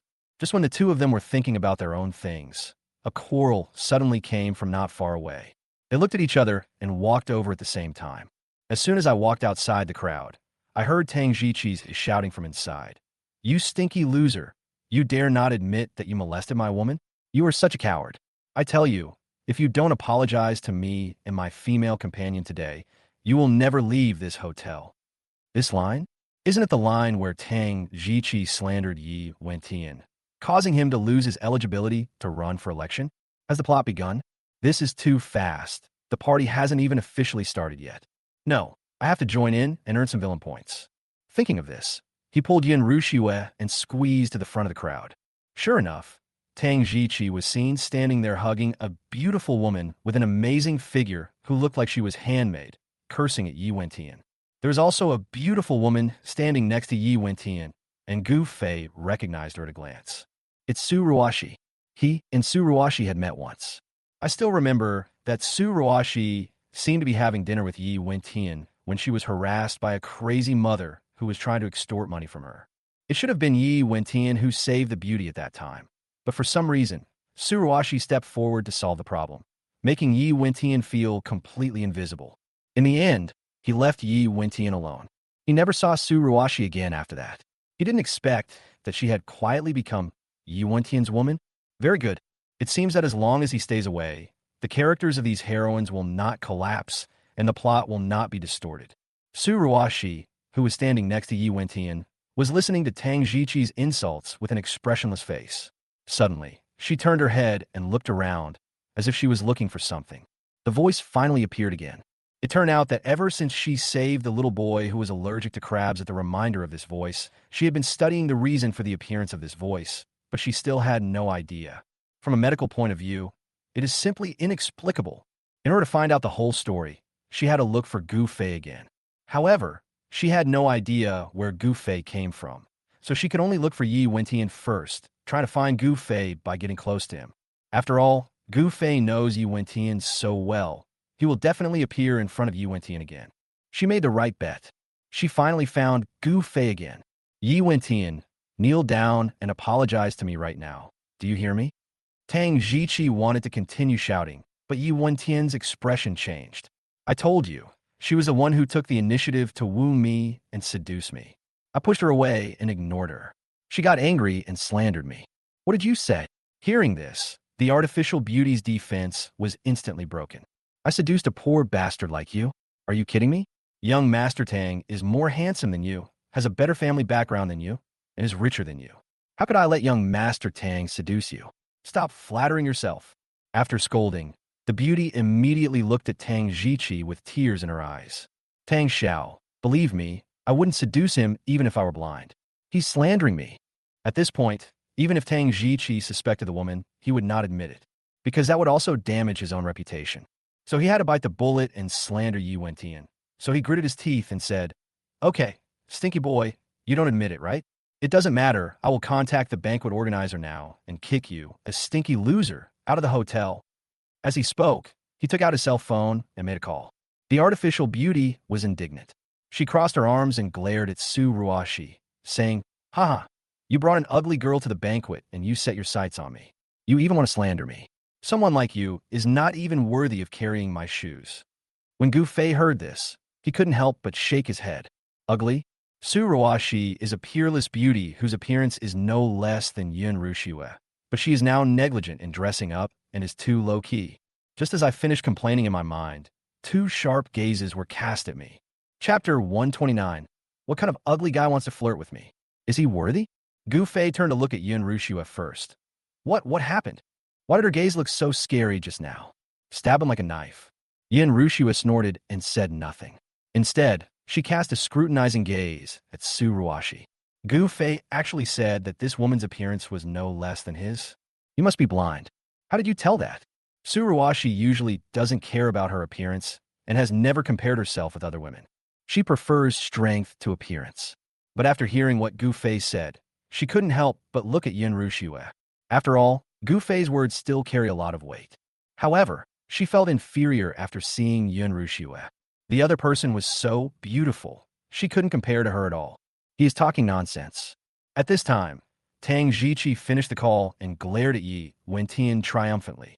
Let me see how long you can keep your stubbornness. When the organizers come over, you're dead. Yi Wentian sneered at the words and said, It doesn't matter who comes over. Anyway, the place where she seduced me is right at the bathroom door. There's a camera there.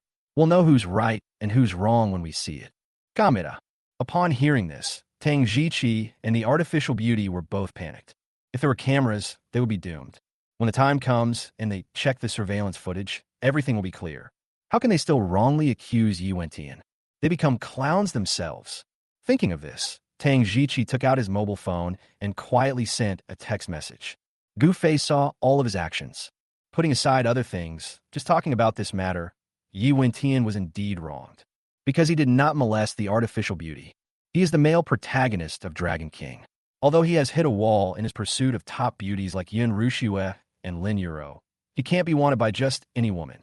Even if this artificial beauty offered herself to him, he wouldn't even look at her. How could he possibly commit indecent acts?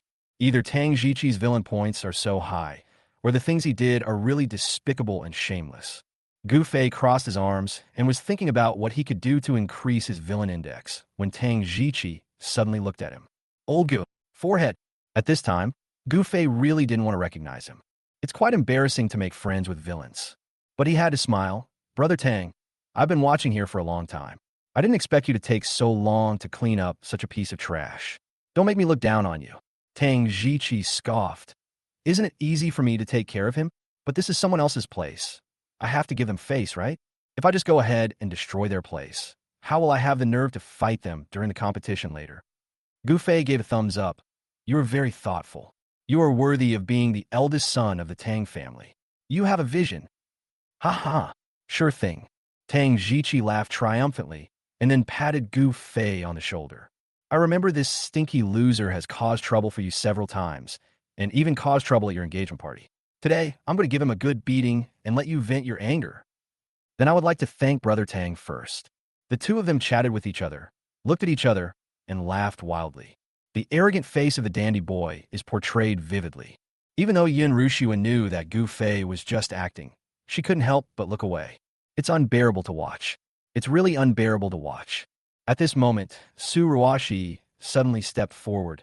Master Gu, do you still remember me? Gu Fei looked at Su Ruashi in a daze, somewhat surprised. Why did she suddenly take the initiative to talk to him? It was true that the two of them had met once, but he had never spoken to her and had never dealt with her. What's wrong with her? Su Ruashi listened to his inner thoughts and said stiffly, It seems you don't remember. We met in a restaurant before, but I never had the chance to congratulate you on your engagement. It's a rare opportunity to meet you today. Could you please leave your contact information? She is a homebody who seldom goes out and interacts with others. Being able to approach Gu Fei in front of so many people took all her courage in her life. When she finally asked for the contact information, her face was already red with shame, and she didn't even dare to look up at Gu Fei's eyes. Gu Fei reacted, etc. Isn't this a good opportunity to increase your villain points? Su Ruashi is the heroine and one of Yi Wentian's concubines. He definitely cannot develop any relationship with her. Take this opportunity to scold her, which can not only send her away, but also prevent her character and plot from suddenly collapsing and increase the villain's points. Kill two birds with one stone. Thinking of this, he blurted out, Leave your grandmother's head behind. You are so ugly, and you are worthy of asking me for my contact information. Who are you? Please take a piss and look at yourself to see if you are worthy. Tone. Suruwashi's face suddenly turned red, and her whole body stiffened, and she stood there, unable to move at all. Even though I heard his inner voice, I knew he said that on purpose. She still felt extremely inferior and ashamed. After all, his fiancée is so beautiful, so it is normal even if he really doesn't want to associate with her, because she is not pretty enough. Just when she was feeling miserable, a ray of light of justice suddenly descended upon her. Yi Wentian quickly stepped in front of her and glared at Gu Fei. You're going too far. She wanted to be your friend out of kindness, And if you didn't agree, that would be fine. But how could you insult her like this? Gu Fei snorted disdainfully. I insulted you, what's wrong with you? He glared at Yi Wentian provocatively. What? You want to hit me? It's okay, go ahead, but I have to warn you, Uncle Hat just called me and said you have enough motive and serious suspicion to murder me. If you dare to lay a finger on me, I will immediately call the police and report you to premeditated murder. Then I'll see how you explain it. With just one sentence, Yi Wentian's anger was instantly suppressed. It took him a lot of effort to get out of prison this time, because what he has to fight against is not the police station, but the four major families. If I go in again, it will be even more difficult to get out. Thinking of this, he could only clench his fists and grit his teeth. Gu Fei, don't be too arrogant. If you do too much evil, you will eventually perish. After saying that, he turned to Suruashi and said, Dr. Su, why do you care about him? He is a despicable person and is not worthy of your knowing or associating with him at all. But after hearing his words, Suruashi shook her head vigorously. No, Mr. Yi, please don't say that to him. Gu Fei, it's okay if he doesn't like me. It's me who is unworthy. It has nothing to do with him. He has the freedom to choose. Oh shit. Once these words were spoken, didn't they make him look even more despicable and shameless? Sure enough, when the people around heard this, they all looked at Gu Fei with disapproval. This girl looks pretty and has good skin. She's not ugly at all. Master Gu has lost his way since marrying the most beautiful woman in Sioux City. He doesn't even like this kind of beauty. That's a bit too much. The girl didn't provoke him, but he came up and started swearing at her so harshly. It's disgusting. Chapter 130. So dirty. I will always look down on him. In fact, when Suruashi said that she was not worthy, it was not because she thought Gu Fei was so good, but mainly because she was born with inferiority complex. Whenever she is willing to contact someone and is treated coldly by the other party, she will definitely retreat and feel that she is not worthy. But now all the pressure is on Gu Fei. After all, even though Suruashi's beauty was suppressed, her hair was stuck to her scalp, she wore thick glasses and a tacky long skirt. Her pretty face still made her look pitiful if she showed a little sadness. Gu Fei couldn't admit defeat, so he could only bite the bullet and say, What are you guys arguing about? I don't like ugly women. What's your business? If it were me, ugly women shouldn't go out. If you like to stand up for the weak, you should just marry all those ugly girls on the street. As soon as he said this, he received even more angry looks. There were even many plain-looking women in the crowd who identified themselves with him and looked at him as if they wanted to eat him. Only Tang Jiqi was amused and laughed out loud, patting Gu Fei's shoulder hard. Brother, you are so witty and insightful. So insightful. Gu Fei thought to himself, damn it, it was quite insightful. It was originally quite insightful, but after being praised by a villain like you, I was led astray. Fortunately, at this moment, several men in suits and ties walked over with great aura. The leader was Sun Jichuan, the host of the banquet and the person in charge of the North City project. The fact that he came in person was a great honor to Tang Jiqi.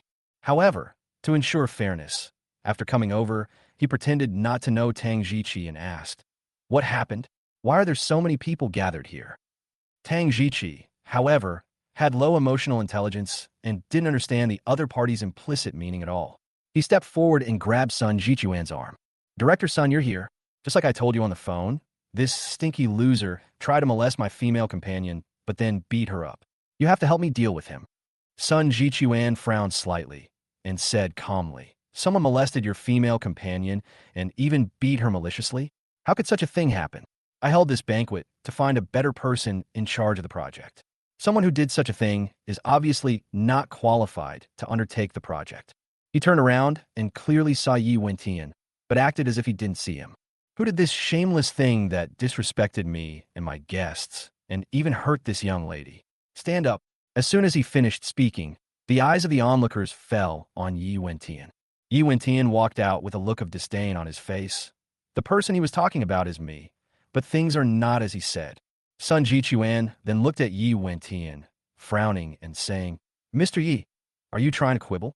Without asking any questions, he immediately accused Yi Wentian of quibbling, making it clear that he believed he was guilty. Yi Wentian was no fool. He naturally understood this, but he suppressed his anger. Whether it's just a quibble or not, we'll know after checking the surveillance footage. I don't want to waste any more time on this. After saying that, He even turned sideways, not wanting to even look at them. The arrogant attitude instantly angered Sun Jichuan, who coming to the party wouldn't want to curry favor with him. Only Yi Wentian dared to look down on him like that. Even if Tang Jiqi wasn't there, Sun Jichuan would never have given him the project if he had been treated like that. He snorted coldly, hooked his finger, and called his men, saying, "Go check the surveillance and see what's going on." Yes. After watching his men leave, Gu Fei returned to Yun Rushiue's side with amusement. Sun Jichuan is quite a good actor. He has already destroyed the surveillance. Why is he still pretending? Yun Rushue naturally took Gu Fei's arm, but her eyes were still lingering on Sun Jichuan. According to Gu Fei, his father will fall ill at noon tomorrow. Then she'd better take the doctor and go directly to his house tomorrow morning to take the credit for saving his father's life. But the question was, how could she get into his villa? And what reason would be better to bring the doctor there? Just as he was thinking about it, his subordinate hurried over and said nervously, "Director Sun, there's a problem with the surveillance. That video can't be retrieved." What? How could it be such a coincidence? Sun Jichuan glared at his men as if they were thieves crying, "Stop thieves," then turned to look at Tang Jiqi. "Mr. Tang, there's a problem with the surveillance. We don't have any substantial evidence. I'm afraid it's going to be difficult to handle." Tang Jiqi angrily said, "What's so difficult to deal with? Director Sun, you don't have to be polite with this guy. He molested my female companion. Isn't my female companion's testimony enough? Besides, everyone, judge for yourself. My female companion has a handsome male companion like me. Is it possible that she would seduce that stinky loser like him?" After he finished speaking, he looked at the crowd, but they all coughed and avoided his gaze. No matter how much they wanted to resist, they couldn't say that Tang Jiqi was more handsome than Yi Wentian. After all, when it comes to being vulgar, Tang Jiqi is the best in the world. In terms of handsomeness, the male lead Dragon King is still better. Seeing that the situation had reached a stalemate, Gu Fei thought that if he didn't grab some credit, his villain index would not go up. So he took the initiative to speak. Did he molest Tang Xiao's female companion? Can't we just ask a few people? Wasn't he at the bathroom door at the time? There must be many witnesses. Right. Tang Jiqi quickly took over the conversation and then winked at Gu Fei. That expression was as obscene as it could be. Seeing this, Gu Fei wanted to rush over and beat him up. Tang Jiqi walked to the front of the crowd, took a quick look, and grabbed a skinny guy. "Mr. Wang, you were also at the bathroom door at the time. You saw the whole thing. Come and testify. Did he threaten my woman?" Young Master Wang was obviously captured at short notice and was completely bewildered when he heard Tang Jiqi's words. At the bathroom door? He didn't go, but when he met Tang Jiqi's threatening eyes, he immediately became timid, gritted his teeth, and raised his finger to point at Yi Wentian. "Yes, I saw it. He was the one who molested Mr. Tang's female companion. When she refused to comply, he pushed her to the ground. He was so disgusting. I will despise him forever." Tang Jiqi got excited and pushed Wang Xiao away, saying excitedly, "Everyone heard it. Now we have witnesses and evidence. Yi Wentian, how can you still deny it?" Yi Wentian glanced at Wang Xiao coldly and chuckled. "If you want to accuse someone of crime, you can always find a pretext. Director Sun, if you approve of this kind of person, then I, Yi Wentian, have nothing to say." Sun Jichuan said coldly. "Without surveillance, we can only rely on witnesses to solve the case. Young Master Tang has witnesses, but you don't. Young Master Tang actively testified against you, but you have nothing to say. So, I can only say that if you don't even believe yourself, then I can't believe you either. Someone, please ask Mr. Yi to leave." "Yes." The two men immediately walked up to Yi Wentian and made a gesture of invitation to him. Yi Wentian's expression instantly turned extremely ugly. Chapter 131. A good girl must be non-mainstream. When he said, "I have nothing to say," he meant that the person's testimony was so false that he had nothing to say, not that he did not believe in himself. Sun Jichuan deliberately misinterpreted his words, clearly colluding with Tang Jiqi. "Oh, okay, I'll leave, but don't regret it." Leaving these words behind, Yi Wentian was furious. He turned to Suruashi and said, "Let's go," then strode ahead. Suruashi adjusted her glasses and looked at Gu Fei with some regret. She was very happy and excited to see Gu Fei tonight. It's a pity that I couldn't get his contact information, but it doesn't matter. Now she knows Gu Fei's identity and knows that he is Yun Rushue's fiancé. That's enough. It would be much easier for her to find him in the future.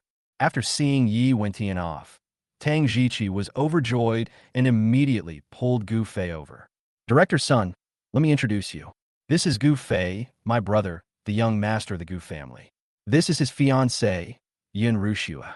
Upon hearing this, Sun Jichuan said, oh, meaningfully, his eyes swept lightly over Gu Fei and then fell on Yin Rushua. There was a look of surprise in his eyes. Gu Fei was no longer surprised. Anyone who can remain indifferent when seeing Yin Rushua is either a kid or a eunuch. But what surprised him was that Yin Rushua almost never took the initiative to greet others. But at this time, she extended her hand to Sun Jichuan. Director's son, nice to meet you. It's my honor to attend your banquet tonight. I actually have a lot of good ideas for this project. I wonder if Director's son could spare some time to discuss them with me. Sun Jichuan shook Yin Rushua's hand, his cheeks strangely reddening. Of course, Miss Yin is interested in the project I'm in charge of. It's an honor for me. If Miss Yin doesn't mind, I can host a banquet for you tomorrow at noon. Oh my God, what's going on? Gu Fei's scalp tingled, and he inexplicably felt a green light above his head. There's something wrong with the way Sun Jichuan looks at Yin Rushua. And he's actually shy? No, there's no point in you being shy in front of my fiancé. Besides, shouldn't Yin Rushua ask Sun Jichuan for this project?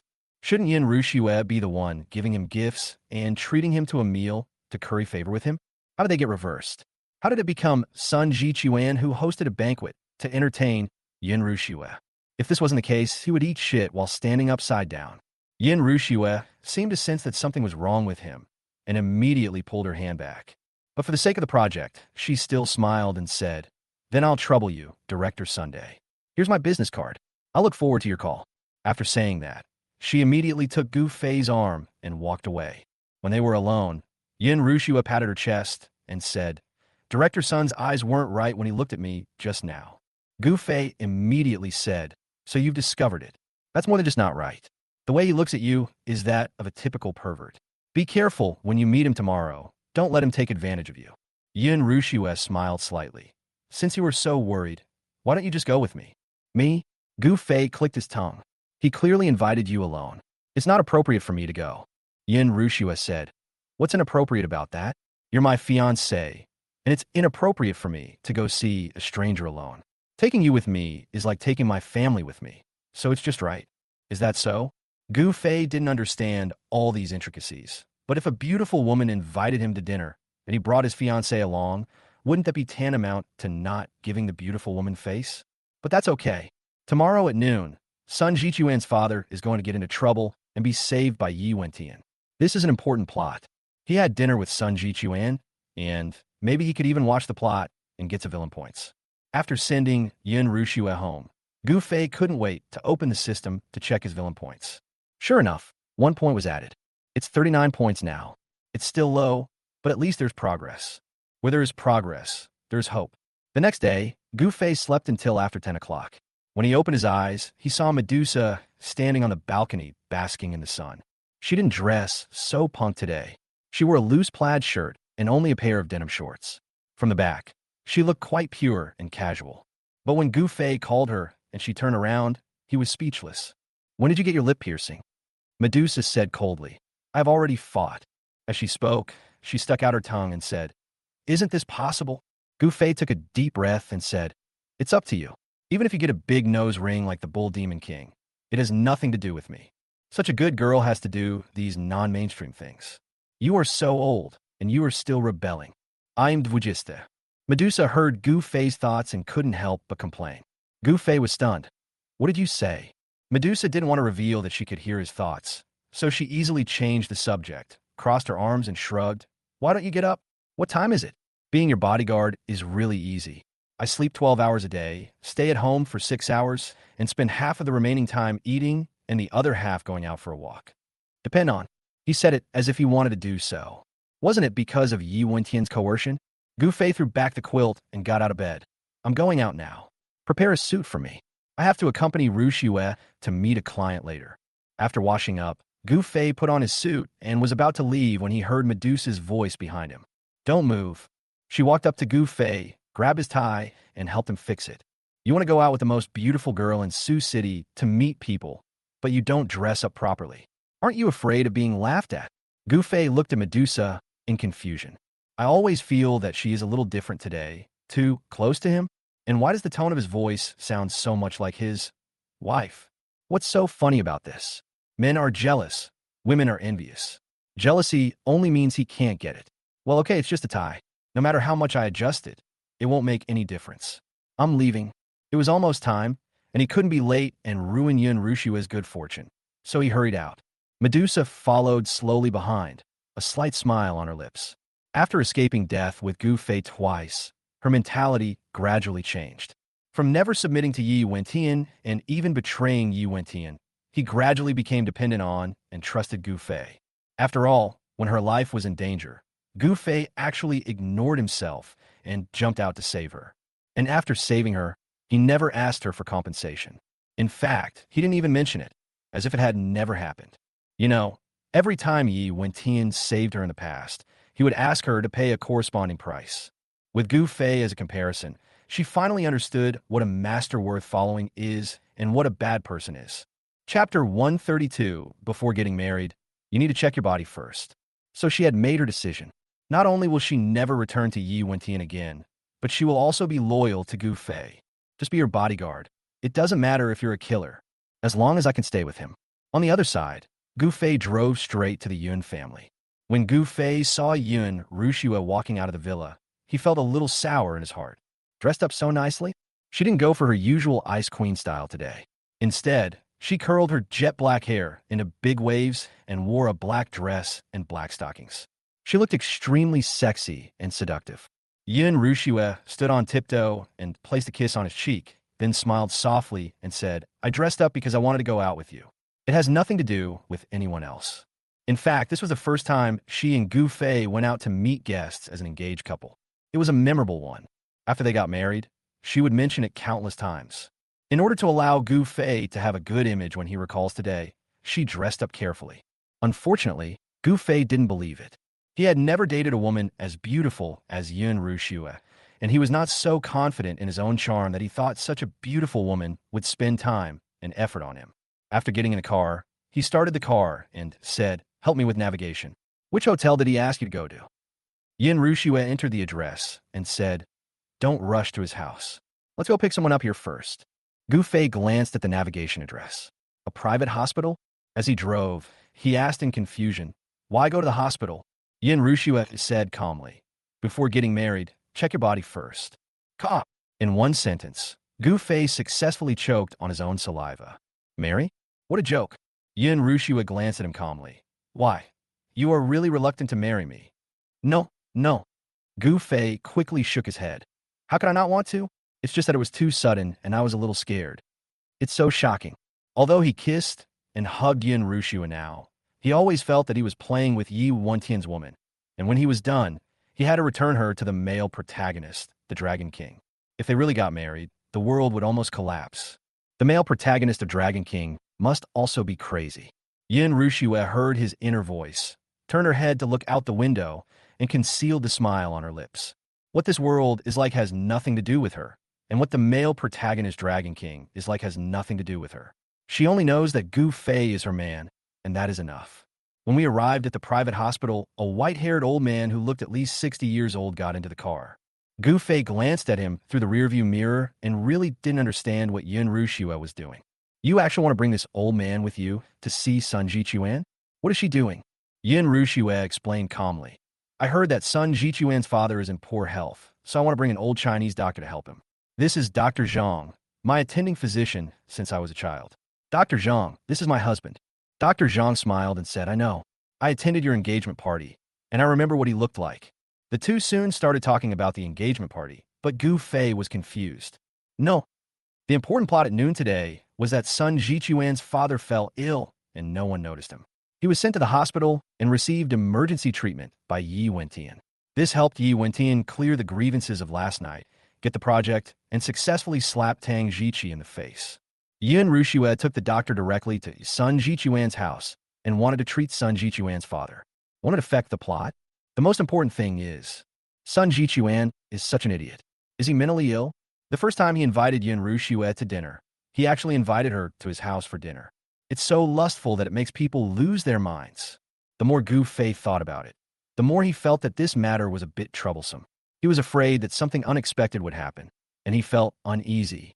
When they arrived at the Sun family's villa, the Sun family's housekeeper saw that Yin Rushue not only brought Gu Fei, but also brought an old man, and his expression changed. The young master clearly said that Miss Yin came here alone and asked him to say more good things about the young master in front of her. But now her fiancé is right in front of her. What can he say? He could only shut up and silently invite Yin Rushue and the other two into the living room.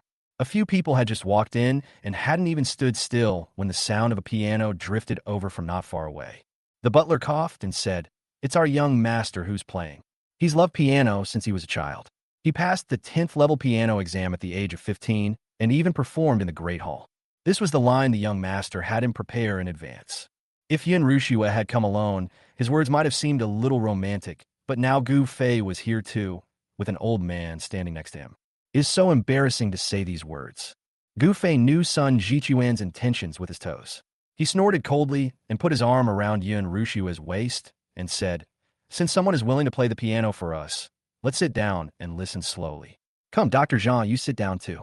The three of them walked to the sofa and sat down, drinking tea and eating cakes, and actually treated the piano music as background music. The housekeeper couldn't bear it anymore and ran to inform Sun Jichuan. So when Sun Jichuan hurried over, what he saw was Yin Rushue leaning completely in Gu Fei's arms, flirting with him while snatching a candy, and Dr. Zhang holding a cloth bag and studying something. His face darkened. "Miss Yin, I remember I only invited you." After saying this, he himself felt that something was not right and hurried to make amends. This project is extremely important. There are many things that cannot be disclosed to others. I haven't even told my wife. How can we discuss this with so many people? Yin Rushue stood up and said with a smile, "Director Sun, let's not rush into business.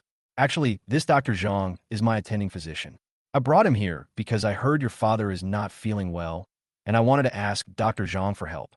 It turns out that the old man is a doctor. Unexpectedly, Yin Rushue would care about her father. Sun Jichuan's expression brightened. "Miss Yin, you are so thoughtful. Please come with me." He is a filial son. Even though he has feelings for Yin Rushue, he will put his father's safety first. After going upstairs, several people walked into the study together. Mr. Sun is painting alone. He generally didn't like to be disturbed when he was painting, so he sent the servants and personal nurses over. At this time, when he saw his son coming in with a large group of people, he immediately felt unhappy. "Didn't I tell you not to disturb me when I'm painting?" Sun Jichuan quickly stepped forward to explain the whole story, but Mr. Sun was still unhappy. "I'm in good health and haven't been sick for a long time. What's there to see? Dad, they mean well. Besides, Dr. Zhang is here, so just let him take a look. It won't take much time." After Sun Jichuan's consolation, Mr. Sun finally sighed and walked out from behind the table. "Okay, let's take a look." But just as he finished speaking, his face suddenly turned pale and he fell straight backwards. Chapter 133. The incompetent doctor wants to kill a person. Oh shit. Gu Fei was startled.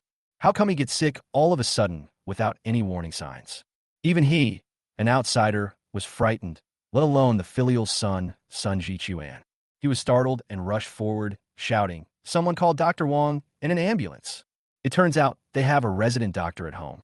Seeing this, Yin Rushue knew her chance had come and immediately stepped forward and said, "Mr. Sun, why don't you let Dr. Zhang take a look?" Good. Sun Jichuan had a good impression of Yin Rushue and trusted her very much. In addition, Dr. Zhang was indeed well known in Sioux City, so he immediately asked Dr. Zhang to come forward to treat the patient without saying a word. Gu Fei frowned slightly, feeling a little embarrassed. If the plot continues like this, won't it collapse again? Originally, the male protagonist Dragon King was supposed to save the old man, get to know Sun Jichuan's connections, get the project, and slap Tang Jiqi in the face. But now that the old man has been cured by Yin Rushue, what role does the male protagonist Dragon King have? It had nothing to do with him.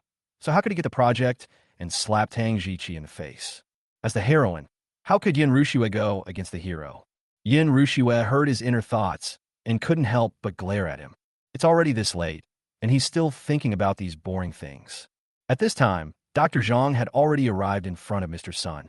As an old Chinese medicine doctor, he was very impressive. He took the pulse, flipped the eyelids, and listened to the heart.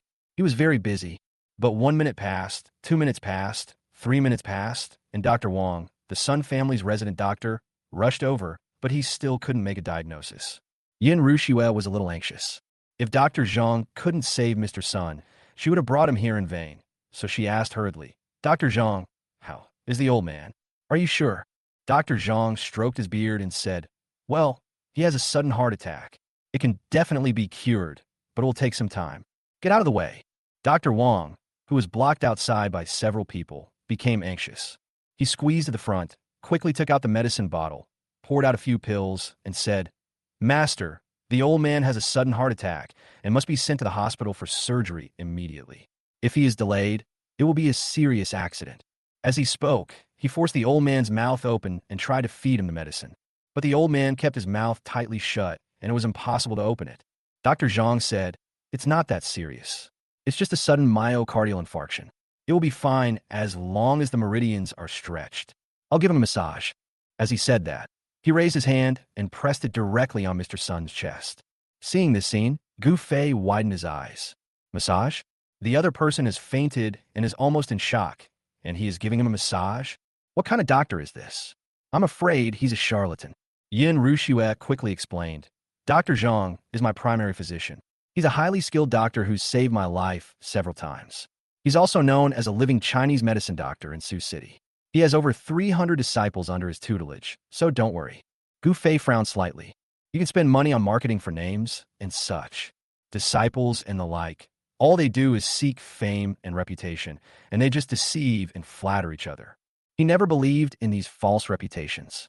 He just felt that Dr. Zhang's technique did not look that professional. Even he could see it, let alone Dr. Wang. He said angrily, don't mess around.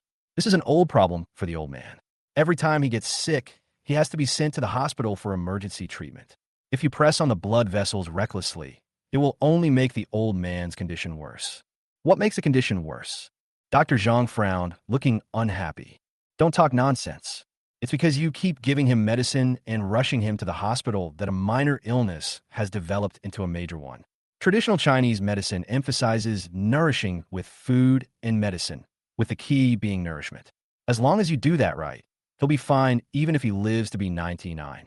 He kept talking nonstop, but Dr. Wang's face became more and more ugly, and he finally couldn't help but interrupt him. Okay. Even if you're amazing, tell me, you've been pressing for a long time, but why is the old man still not getting any better? Dr. Zhang snorted. The reason Chinese medicine is misunderstood is because it's slow to take effect. But that doesn't mean it's ineffective. Just watch carefully. Dr. Wang was almost furious when he heard this. He looked up at Sun Jichuan, wanting him to speak. Sun Jichuan was in a difficult situation at this time. He was a little distrustful of Dr. Zhang, but Dr. Zhang was brought by Yin Rushue, and Yin Rushue would never try to cheat him. What if he really had some skills? He took the old man away in a hurry, delaying his treatment. If something happens on the way or in the hospital, he will regret it for the rest of his life. Thinking of this, he hurriedly said to Dr. Zhang, Dr. Zhang, I can only give you 3 more minutes.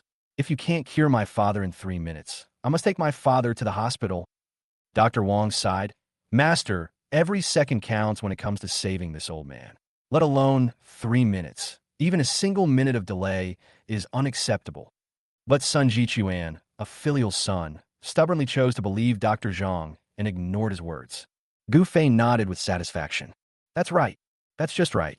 Dr. Zhang is obviously a dwarf in actions but a giant in words, and he only knows how to talk. By then, he would have missed the best time to give first aid to Mr. Sun, and when he was sent to the hospital, he would still be on his last breath. In the end, doesn't it still have to be the male protagonist Dragon King who takes action? The plot is not distorted, reliable. When Yin Rushue heard his inner thoughts, her face immediately darkened. No, she couldn't let anything happen to Mr. Sun. Otherwise, not only would she not get the project, she would also offend Sun Jichuan. Thinking of this, she could only grit her teeth and step forward, ready to stop Dr. Zhang, who seemed to be in poor condition, and let Sun Jichuan send the old man to the hospital. But at this moment, Dr. Zhang pressed his palm hard, and Mr. Sun suddenly vomited a large mouthful of blood. His eyes rolled back, his whole body twitched, and he foamed at the mouth. This sudden state frightened Dr. Zhang, and he fell backwards to the ground. Dr. Wang was so frightened that he trembled all over. It's bad. The old man is going to die. He quickly pinched the old man's mouth and stuffed his hand in. Otherwise, if the old man bites his tongue might retract and press against his throat, causing him to suffocate to death. Master, hurry up and send the old man to the hospital. But in the old man's condition, I'm afraid it's too late to send him to the hospital. As he spoke, there was a hint of sob in his voice. Sun Jichuan broke out in a cold sweat. How could this happen? Dr. Wang cried. This quack doctor pressed on the old man's blood vessels. It's very likely that the pressure caused blood clots and blocked the old man's blood circulation. What? Sun Jichuan stood up and grabbed Dr. Zhang by the collar. What a good thing you did. Didn't you say you could cure my dad? How can you be responsible? Chapter 130, For You Killed My Father. You must pay with your life. Dr. Zhang was in a panic. To be honest, his medical skills are still okay. But famous doctors and the like are completely half true and half lie. The term miracle doctor is even less relevant. He treated several patients with myocardial infarction, and all of them were cured, but the symptoms of those patients happened to be relatively mild. After all, those with serious illnesses have been admitted to the hospital. This led him to become blindly confident and think that he could cure Mr. Sun. Now it's fine. If he stole a lot of goods, Sun Jichuan would fight him to the death. At this time, Dr. Zhang suddenly said, I don't know. Miss Yin told me that the old man's illness was not serious and asked me to take a look. I didn't know his condition. Besides, Miss Yin never gave me any medical records before, so I know nothing. At the critical moment, he actually put all the blame on Yun Rushue. Yun Rushue was startled and said hurriedly, I never said the old man's illness wasn't serious. I just wanted to ask you to take a look. If you're not sure, just say so directly. Why bother pretending to be so confident? She didn't dare to offend Sun Jichuan and could only defend herself vigorously. Sun Jichuan slowly released his grip on Dr. Zhang's collar and turned to look at Yun Rushue. Ms. Yun, I asked Dr. Zhang to treat my father because I trusted you. How could you be so irresponsible? If anything happens to my father today, I will never forgive you. Yun Rushue staggered backwards at his yell and almost fell down. Fortunately, Gu Fei was standing behind her and supported her in time. Originally, Gu Fei didn't want to get involved in this main plot that had nothing to do with him, but he really couldn't bear to see Yun Rushue being scolded in front of him. So he could only say, Director's son, your father is almost dying. What's the point of you still scolding him here? Send him to the hospital immediately. The male protagonist of Dragon King is waiting in the hospital. Don't waste time. Sun Jichuan finally came to his senses and immediately bent down to pick up Old Man Sun. But just as he picked him up, Mr. Sun, who had just stopped convulsing, suddenly convulsed even more violently.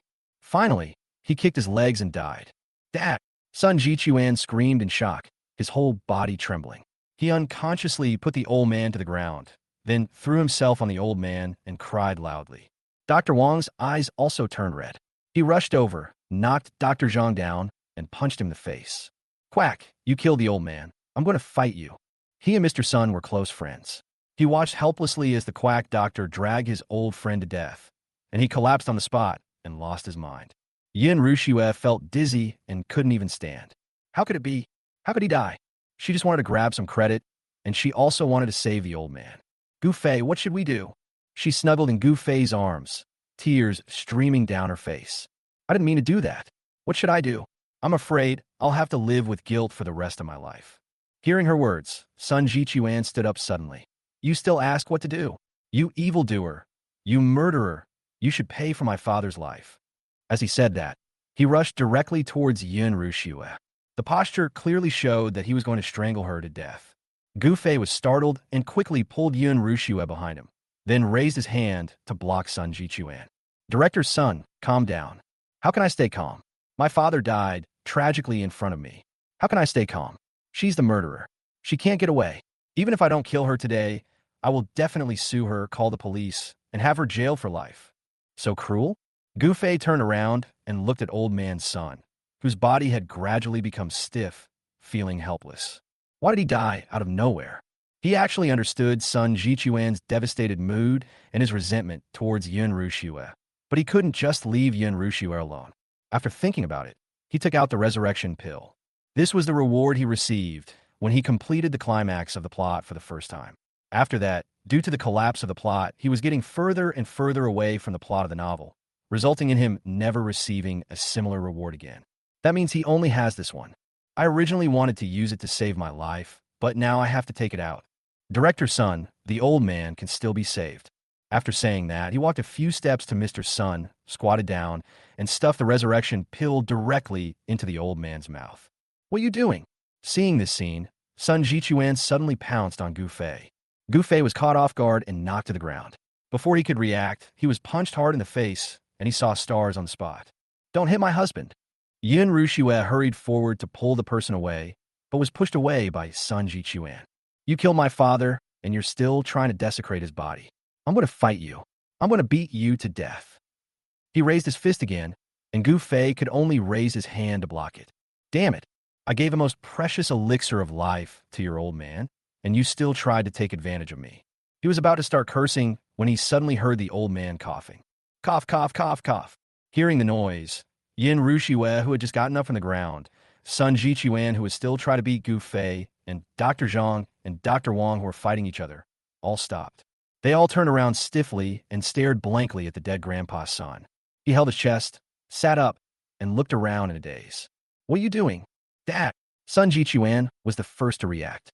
He opened his eyes wide and knelt in front of the old man in disbelief. He grabbed his arm, sniffed his breathing, and listened to his heartbeat. He was unable to react for a long time. Dad, are you okay? How could you? How can he come back to life? Didn't he just die? Dr. Zhang and Dr. Wang both confirmed that the patient was dead. He also checked and found that the patient was indeed dead and the body had begun to stiffen. Old Master Sun touched his chest and said, Tisk, that's strange. I've always felt uncomfortable here. It was very uncomfortable and suffocating. When it was severe, I couldn't even breathe. But now I don't feel uncomfortable at all. It's very smooth. What magic medicine did you give me? Sun Jichuan quickly shook his head. No, nothing. Gu Fei didn't want to be a living Lei Feng who left his name behind by giving away the resurrection pill for nothing. He stood up, brushed off the dust on his body, and said depressedly, I fed him the resurrection pill. This pill can not only bring the dead back to life, but also cure all diseases. That's why the old man is now healthier than a young man. Resurrection pill? Sun Jichuan suddenly remembered that this kid had indeed fed his father something, which was why he broke down and rushed over to hit him. It turned out that he saved his father. It seems that I misunderstood. Thinking of this, Sun Jichuan could only stand up and say, I'm sorry, Mr. Gu, I didn't mean to hit you. I thought you were just like Dr. Zhang, ruining my dad. Gu Fei snorted, stop talking about useless things. A resurrection pill costs 100 million. Chapter 135, the plot goes astray again. Gu Fei felt that he was extremely dedicated. At this point, his first consideration is to maintain his own image. The villain cannot collapse. You have to ask for reward when saving people. Otherwise, you won't be known as a good person who saves people, right? The villain index must be dropping sharply. 100 million. When Sun Jichuan heard this, he smiled helplessly. How could the dignified Master Gu take 100 million seriously? He had to be joking. Besides, the resurrection pill is such a good thing. It saved his father's life and cured his old illness. If he really wants to repay such a great favor, it will not be enough with just 100 million. Mr. Gu, don't worry. If things are really as you said, it's worth more than 100 million. I will directly give you the project I have. But before that, I have to send my father to the hospital for a thorough checkup. Just now, it was because I didn't send my father to the hospital in time that I almost killed him. Every failure makes you wiser. This time he didn't dare to delay and drove the old man to the city hospital himself. In order to prevent Yin Rushue and Gu Fei from escaping, he specially brought these two people over as well. If something goes wrong, he will hold these two people responsible. On the way there, Yin Rushue kept observing Mr. Sun's condition. She found that his face was rosy and his eyes were bright. It was obvious that he could live another 30 or 40 years without any problem. She couldn't help but feel curious. Hubby, where did you get that resurrection pill? Do you still have it? Gu Fei whispered, there's only one left. I gave it to this old man. There are no more.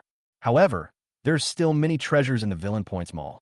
Once his Villain Points accumulate to 60, he can open them and use them. There should also be a resurrection pill in there. If not, he will ask the system for it. After all, the heroine's character in this world has collapsed, the plot line has gone astray, and the system has to bear a lot of responsibility. He can directly threaten the system. Yin Rushue heard his thoughts and felt secretly relieved. If there is only one such good thing, it would be a pity to give it to Mr. Sun. That's all. When they arrived at the hospital, Sun Jichuan immediately took Mr. Sun for a checkup. Dr. Wang followed Gu Fei and Yun Rushue, fearing that they would escape. Just as the three people were standing in the corridor doing nothing, a few people suddenly walked over from the end of the corridor. It was a hot day, and each of them wore a thick windbreaker and sunglasses, striding forward with great strides, looking very imposing, but also very sick. The one in the lead was Yi Wentian, who was supposed to save Mr. Sun in this plot. When Gu Fei saw Yi Wentian, he couldn't help but sigh deeply. Male protagonist Dragon King, what are you going to do? The female protagonist always goes against you. This time, she has directly sabotaged your plan. It seems that you will not be able to get this project. While he was staring at Yi Wentian also saw him at a glance. At the same time, he also saw Yun Rushue beside him. He hadn't seen Yun Rushue for a long time, but every night before going to bed, he would recall Yun Rushue's perfect face. I can't imagine how much enjoyment it would be if he could go to bed with Yun Rushue, who was as cold as snow, in his arms after practicing martial arts. But he could only think about it. For some reason, Yun Rushue was very disgusted with him. Not only did she not give him any chance to get close to her, she even secretly targeted him. It made him feel a little overwhelmed. It seems that if you want to capture Yun Rushue, you must get rid of Gu Fei first. But the police have been keeping a close eye on him recently, so he didn't dare to act rashly against Gu Fei. So at this moment, he could only glare at Gu Fei hatefully, feeling furious. Dad, please go slower. Be careful not to fall. Sun Jichuan's voice was heard from the ward, and the next moment, he came out supporting Old Man Sun, just bumping into Yi Wentian, who was about to go in. Director's son? Seeing Sun Jichuan, Yi Wentian was stunned. Sun Jichuan immediately frowned. It's you. Without the plot of Yi Wentian saving Grandpa Sun, in Sun Jichuan's eyes, Yi Wentian is now just a waste from a declining family who was framed by him and is not worth associating with at all. He snorted without a happy expression, ignored Yi Wentian, and chased after Old Man Sun to Gu Fei. Mr. Gu, everything you said is true. Not only is my father's heart completely fine, he's also extremely healthy. We've checked it out, and based on all the test results so far, my father's health is exactly the same as it was when he was in his 50s. Sun Jichuan was so excited that he grabbed Gu Fei's hand. You saved my dad, which means you saved my whole family. I really don't know how to thank you. I just discussed it with my dad, and we decided to give you the project I'm in charge of and let your Gu family and the Yun family take charge of it together. Give me? Gu Fei was stunned and was about to refuse, but then he thought again that this was indeed a good opportunity to enhance the strength of the Gu family. Until now, the Gu family has never had the opportunity to get to know these officials and dignitaries, and can only form alliances with other businessmen. That's why when facing Yi Wentian's suppression, he was completely powerless to fight back. If he could take the first step with this opportunity, grow stronger in the future, and not be afraid of Yi Wentian's suppression, he could leave with peace of mind. Moreover, Yun Rushue has always wanted this project, so cooperation between the two companies is a good choice. He turned to look at Yun Rushue, using his eyes to inquire about her opinion. Seeing her nod and smile, he nodded as well. Okay, then I won't be polite. I want a project. No problem. Each of your two families can send a representative to my office this afternoon to sign. After experiencing his father's resurrection and the goddess's favor and fallout, Sun Jichuan no longer has the initial admiration he felt for Yun Rushue, but only respect and gratitude. So he didn't mention having dinner together again. After explaining the project, he couldn't wait to take his father away and tell the whole family the good news. As soon as they left, Gu Fei and Yun Rushue were the only ones left in the corridor. Of course, there was also Yi Wentian, who had been watching them silently and listening to their conversation. Yi Wentian walked up to the two of them and smiled grimly. Oh, I was wondering why Tang Jiqi was so desperately slandering me at the banquet. Turns out he was just paving the way for you. Gu Fei, you're really going to any lengths to deal with me. Oh, that's a misunderstanding. What happened at the party has nothing to do with me. However, for the sake of villain points, Gu Fei was not afraid at all and accepted it directly. Just know that I'm not someone you can mess with. That's all. If you have this kind of opportunity again, be more conscious and stay away. If it's not yours, why are you getting close to it? Do you deserve it? Gu Fei snorted disdainfully. I'm telling you, you're lucky to be able to leave this time. If it happens again, I'll kill you on the spot. I'm not Gu. Chapter 136. The beautiful secretary who doesn't like him.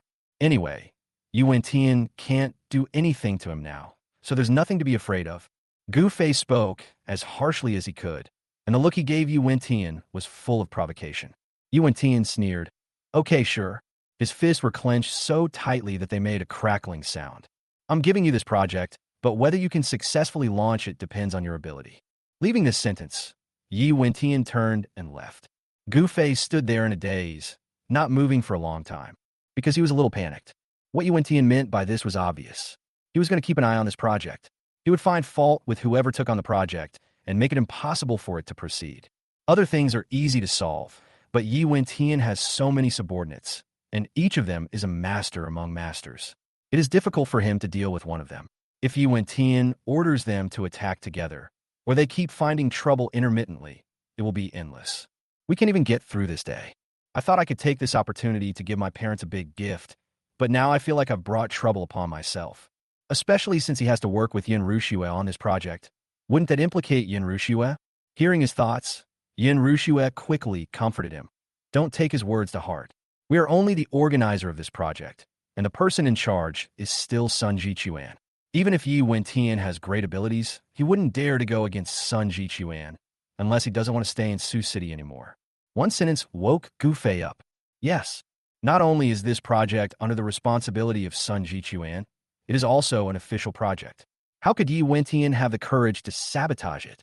He is now overwhelmed, even when dealing with the 4 major families.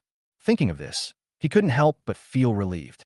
On the way back, Yin Rushue couldn't help but feel scared. If Gu Fei had not taken out the resurrection pill in time today, Mr. Sun would have died. There is a high possibility that she will be sent to prison by Sun Jichuan.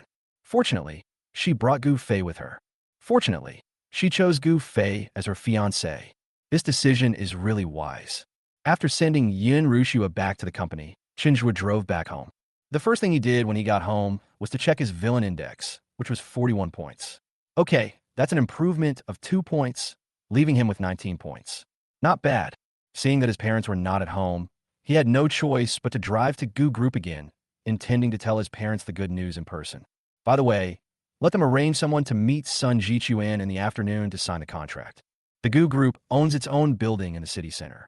It's not grand, but at 36 stories high, it's not short either. They rented the floors below the 19th floor to others, and the floors above the 19th floor were the real territory of the Gu Group. This was his first time coming from his company, since he had traveled across time and space to become the villain. However, the doorman, front desk staff, and other staff all recognized him and greeted him with warm expressions. It was not until he reached the top floor that Gu Fei met his father's secretary Ding Qianqian. She is not a top beauty, but she has a unique temperament, pure and light, especially like Jacqueline Wu. Why is the young master here? As soon as Ding Qianqian saw him, her icy face showed. Her iceberg is different from Yun Rushue's iceberg.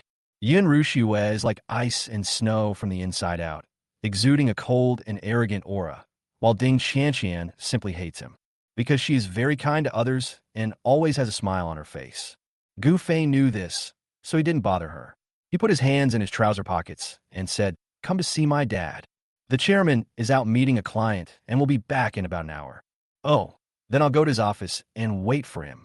After saying this, Gu Fei felt like a coward. He was a young master, and his status was higher than Ding Qianqian. Why should he be afraid of her? She should be afraid of him. Thinking of this, Gu Fei walked toward the office and shouted, "Make me a cup of coffee with sugar and milk." As soon as he finished speaking, Ding Qianqian's cold voice came from behind him. "The chairman doesn't like coffee. There's only tea in the tea room, no coffee, and no milk." "Then make me a pot of tea." He just wanted to order her around anyway. After entering the office, Gu Fei casually sat in the chairman's seat and then saw a document on the table. He picked it up casually and took a look at it. When he saw it, his body straightened instantly, because the document in his hand was an evaluation report for a project, and this project was actually the one that Yi Wentian used to bring down the Gu family. This is the sinkhole that the male protagonist Dragon King set for the Gu family. As long as Dad takes over, the Gu family will be finished. He quickly flipped through the pages and found that the evaluation report gave this project almost full marks. I went, "Dad, you're not going to take on this project, are you?" At this time, Ding Qianqian came in with tea. After placing it in front of him, she frowned slightly and said, "Young master, I suggest you don't touch the chairman's things. Otherwise, The chairman won't be able to find it and will blame me. Then blame it. It's none of my business. Gu Fei responded casually, then began to rummage through boxes and drawers, continuing to look for anything related to this file. Ding Qianqian bit her lip and glared at him, obviously a little angry. Just as Gu Fei was trying to open a locked drawer but couldn't, so he took out a piece of wire to pry the lock. Ding Qianqian couldn't help it anymore and stepped forward to grab his wrist. Master, these are all confidential documents. No one except the chairman can see them. Fart, even my mom can't watch it. Ding Qianqian gritted her teeth and said, except for the chairman and his wife, no one else can see it. Get out of here. If my mom can watch, then so can I. Gu Fei was anxious, very anxious. He must immediately find all the information related to the project, and then find a way to find loopholes to make his father reject it. Otherwise, before his villain index is full, the Gu family will be finished. Yi Wentian, this bastard, didn't attack him on the surface, but secretly gave the Gu family a fatal move. How despicable. Master! Ding Qianqian tried her best to stop him, but she couldn't stop Gu Fei's actions. Just when Gu Fei was about to pry open the lock, she became completely anxious and grabbed Gu Fei's wrist and pulled him up from the chair. Then she blocked the table and covered the drawer. Master, I told you can't touch this drawer and you can't look at the things inside. Get out of the way. No, you can't open the drawer unless you step over my dead body. Are you crazy? It's just a drawer. Why would you come up with such childish lines? But Gu Fei thought this was a good opportunity to gain villain points, so he deliberately gave a wicked smile. You won't move out of the way, right? If I do something to you, don't blame me. Ding Qianqian gritted her teeth and glared at him. I won't move out of your way no matter what you do. Remember what you said. Gu Fei chuckled and raised his hand to use the Lost Dragon Claw technique. Pop.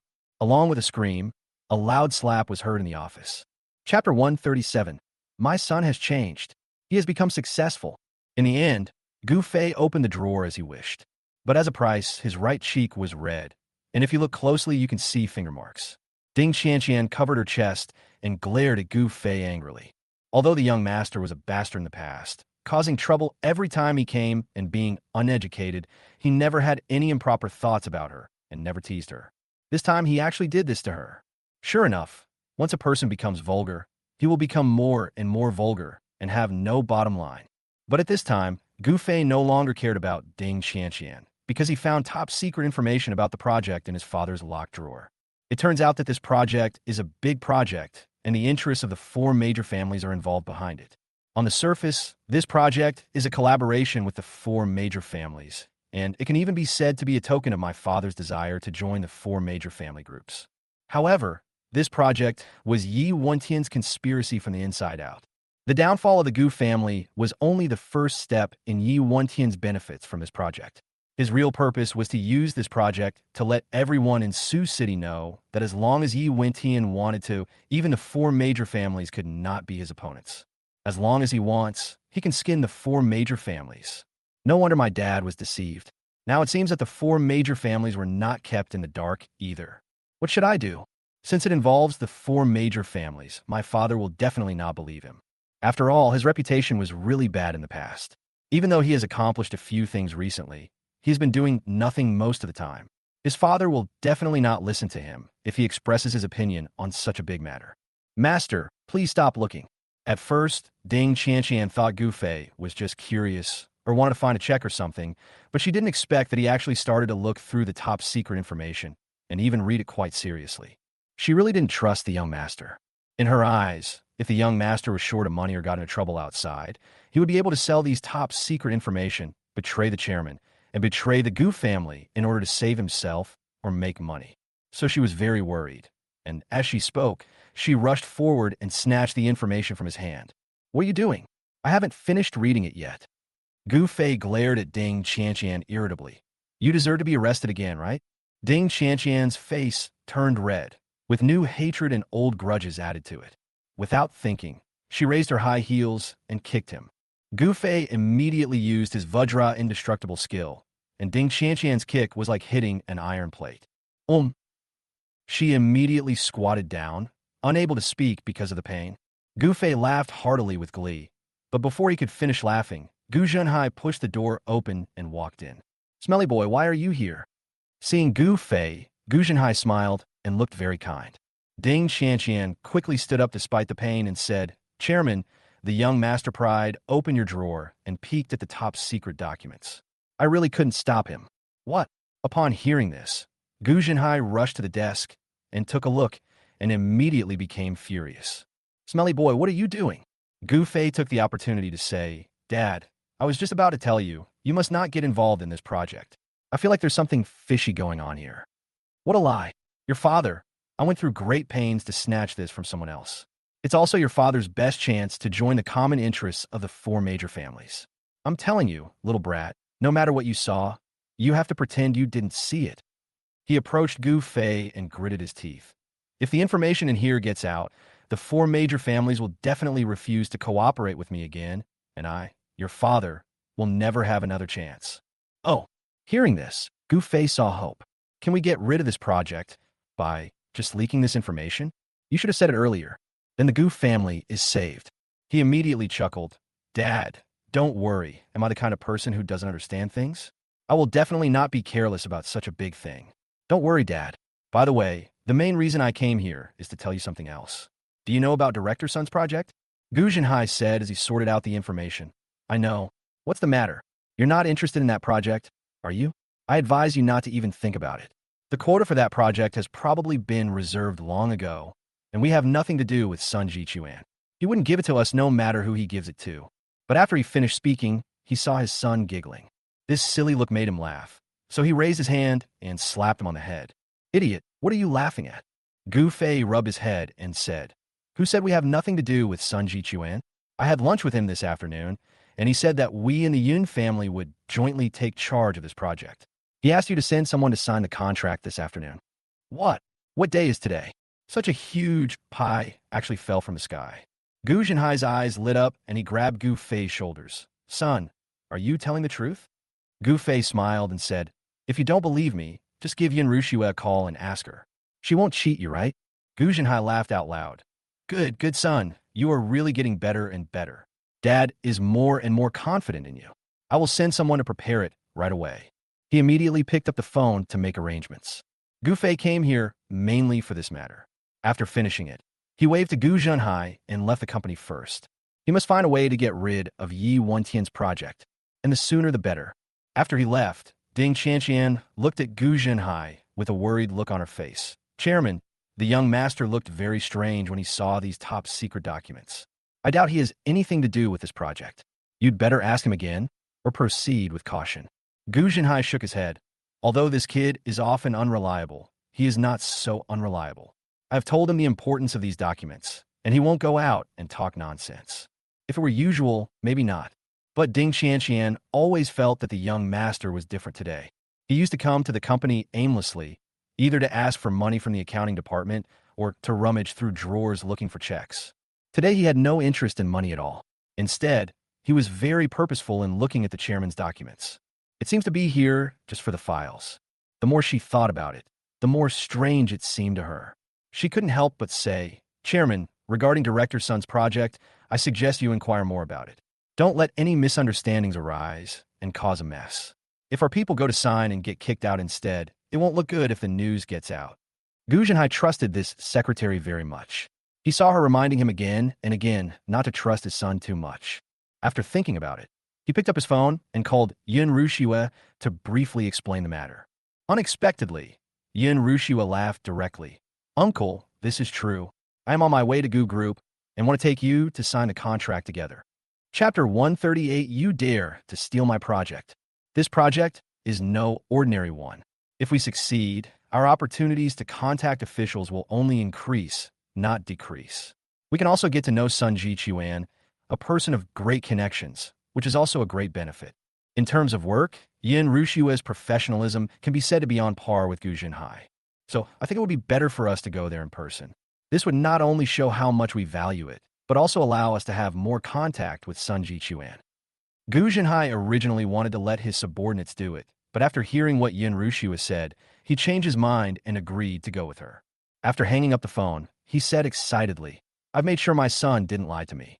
Director Sun did give this project to us and the Yun family. The Gu Group will be very busy from now on. Qianqian, it seems you need to get to know my son again. He's changed a lot since he got engaged. He started to act like a bit more of a human being. Yeah? Ding Qianqian frowned slightly, feeling that things would not be that simple. Can a person really change his nature just because he is engaged? On the other side, Gu Fei drove out, driving on a main road while urgently brainstorming. Dad said that if the information was leaked, the four major families would refuse to give them the opportunity to cooperate. Then he must leak it quickly. He also had to let the four major families know that he was the one who leaked the information. But what can we do? He thought for a long time, but couldn't come up with a solution, so he simply called Tang Jiqi. As soon as the call was connected, Tang Jiqi started cursing. Gu Fei, you bastard! You actually stole my project. Gu Fei was startled. He knew he was talking about Tang Jiqi's project, so he smiled helplessly. Everyone relies on their own abilities. How can you call it robbing? Your mother. That day at the banquet, you knew I wanted this project, yet you stood by and watched without saying a word, making me mistakenly believe you weren't interested. I told you so many secrets, and now you turn around and betray me. Who the hell are you? Wow, that's such a harsh curse. If an ordinary person scolded him like this, he would have yelled back. But when he thought of Tang Jiqi's tragic ending and how pitiful he was, either being tricked by Yi Wentian or by himself, he could no longer get angry. He consoled her gently. It's really not my fault. Son Jichuan invited Rushue to his house for dinner, but his father got sick and nearly died. Rushue saved him. Son Jichuan gave this project to Rushue and me as a way of repaying his debt. I swear to God, I never wanted this project. Real. I lied to you that I'm your grandson. Then swear. How childish. Gu Fei said without hesitation. If I want to grab this project, if I have the thought of wanting this project for even a minute, let me be struck by lightning and hit by a car when I go out.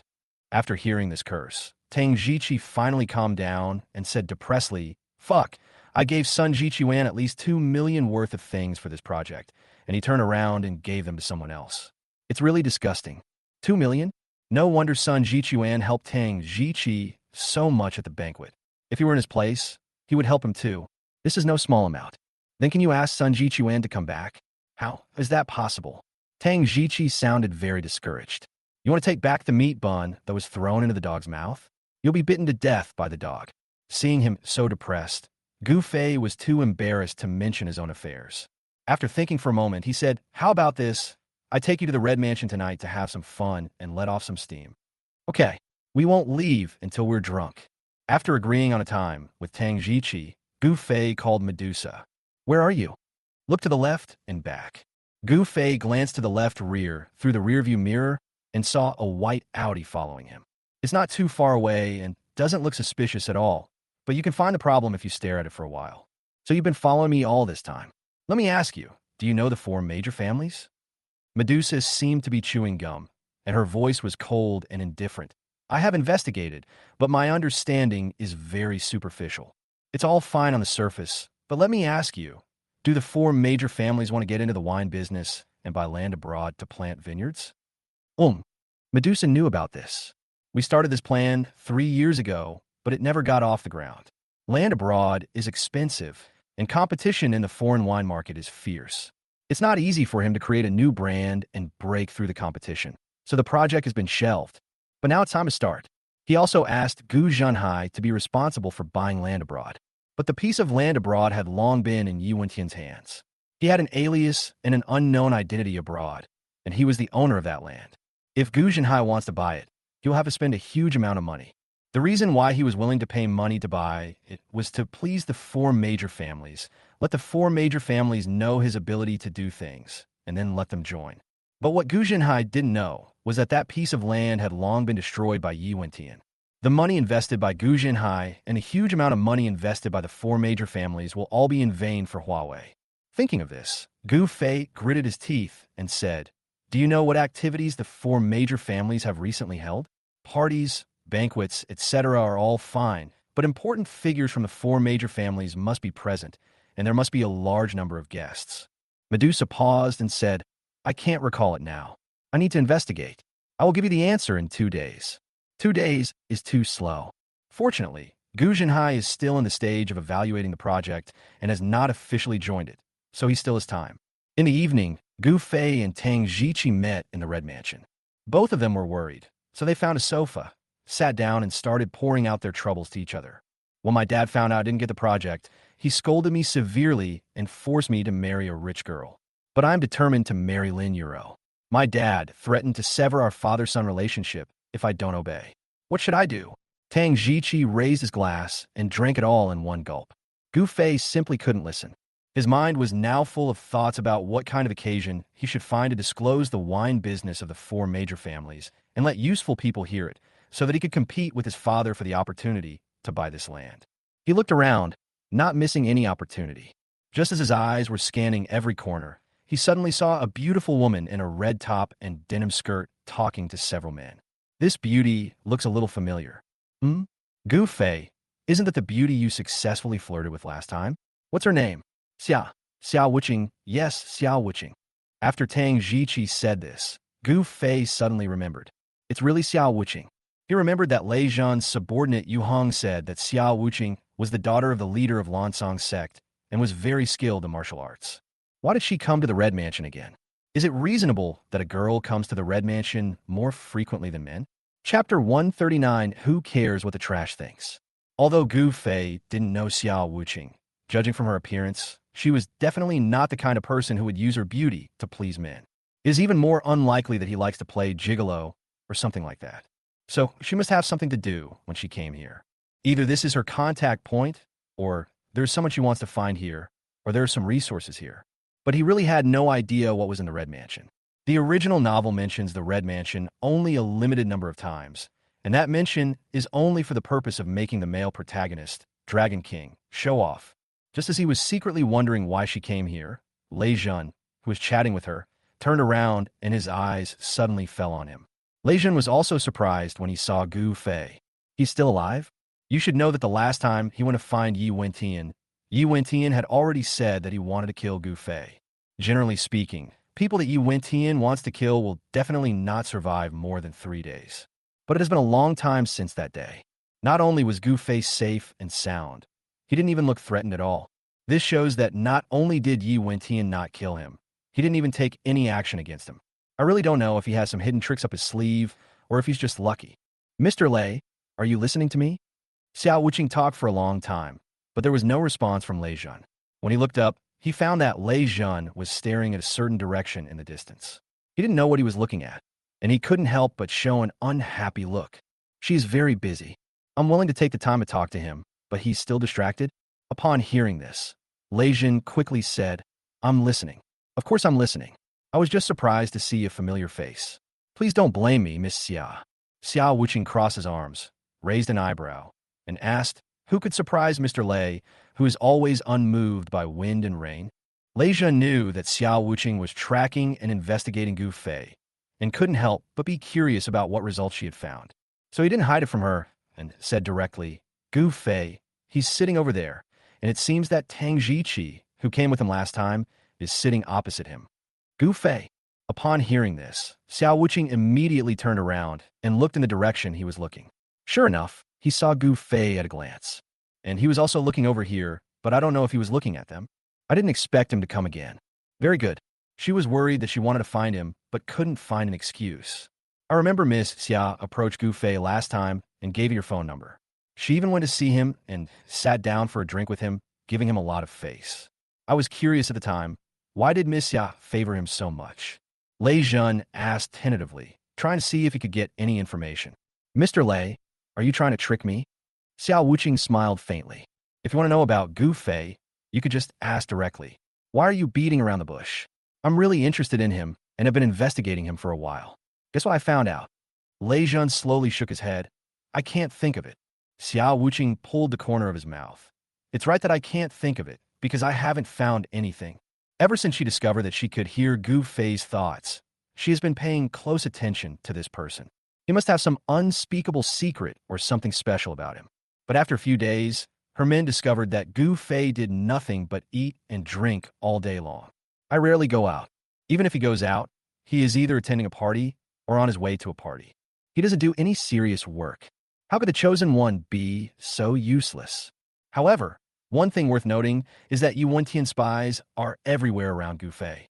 After investigation, Xiao Wuqing found that it was normal for Yi Wentian to hold a grudge against Gu Fei. The woman Yi Wentian wanted was snatched away by Gu Fei. What Yu Wentian wanted to do was destroyed by Gu Fei. When Yu Wentian wanted to prove himself, Gu Fei stole the limelight. Just by listening to her subordinates' reports, she felt that Gu Fei was targeting Yi Wentian. No wonder Yi Wentian hated him.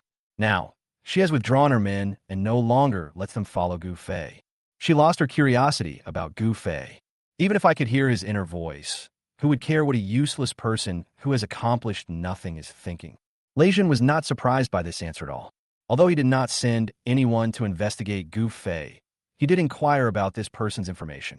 He really doesn't have any ability, and all he has left behind over the past 20 years is evidence of his being a playboy. It can be said that in the circle of rich second generations, he is at the bottom of the bottom. What about the talented people he came into contact with? But he still couldn't help but mind Gu Fei's existence. After finishing his conversation with Xiao Wuqing, he immediately brought Yu Heng to Gu Fei. Mr. Gu, Mr. Tang, I have a celebration party tomorrow. I wonder if I can invite you two to come and show your support. Tang Jiqi didn't really want to go, so he didn't say anything. Because the Tang family had nothing to do with Lei Jun, he was too lazy to build up this connection. Gu Fei was too lazy to go. But he quickly thought of something and asked, will people from the four major families also go? Lei Jun smiled and said, I've already sent invitations to the four major families. I'm not sure if they'll honor me, but they should give me some face. Then I'll go. He originally wanted Medusa to find a suitable occasion, and now it has come. Lei Jun is low-key and has no business acumen.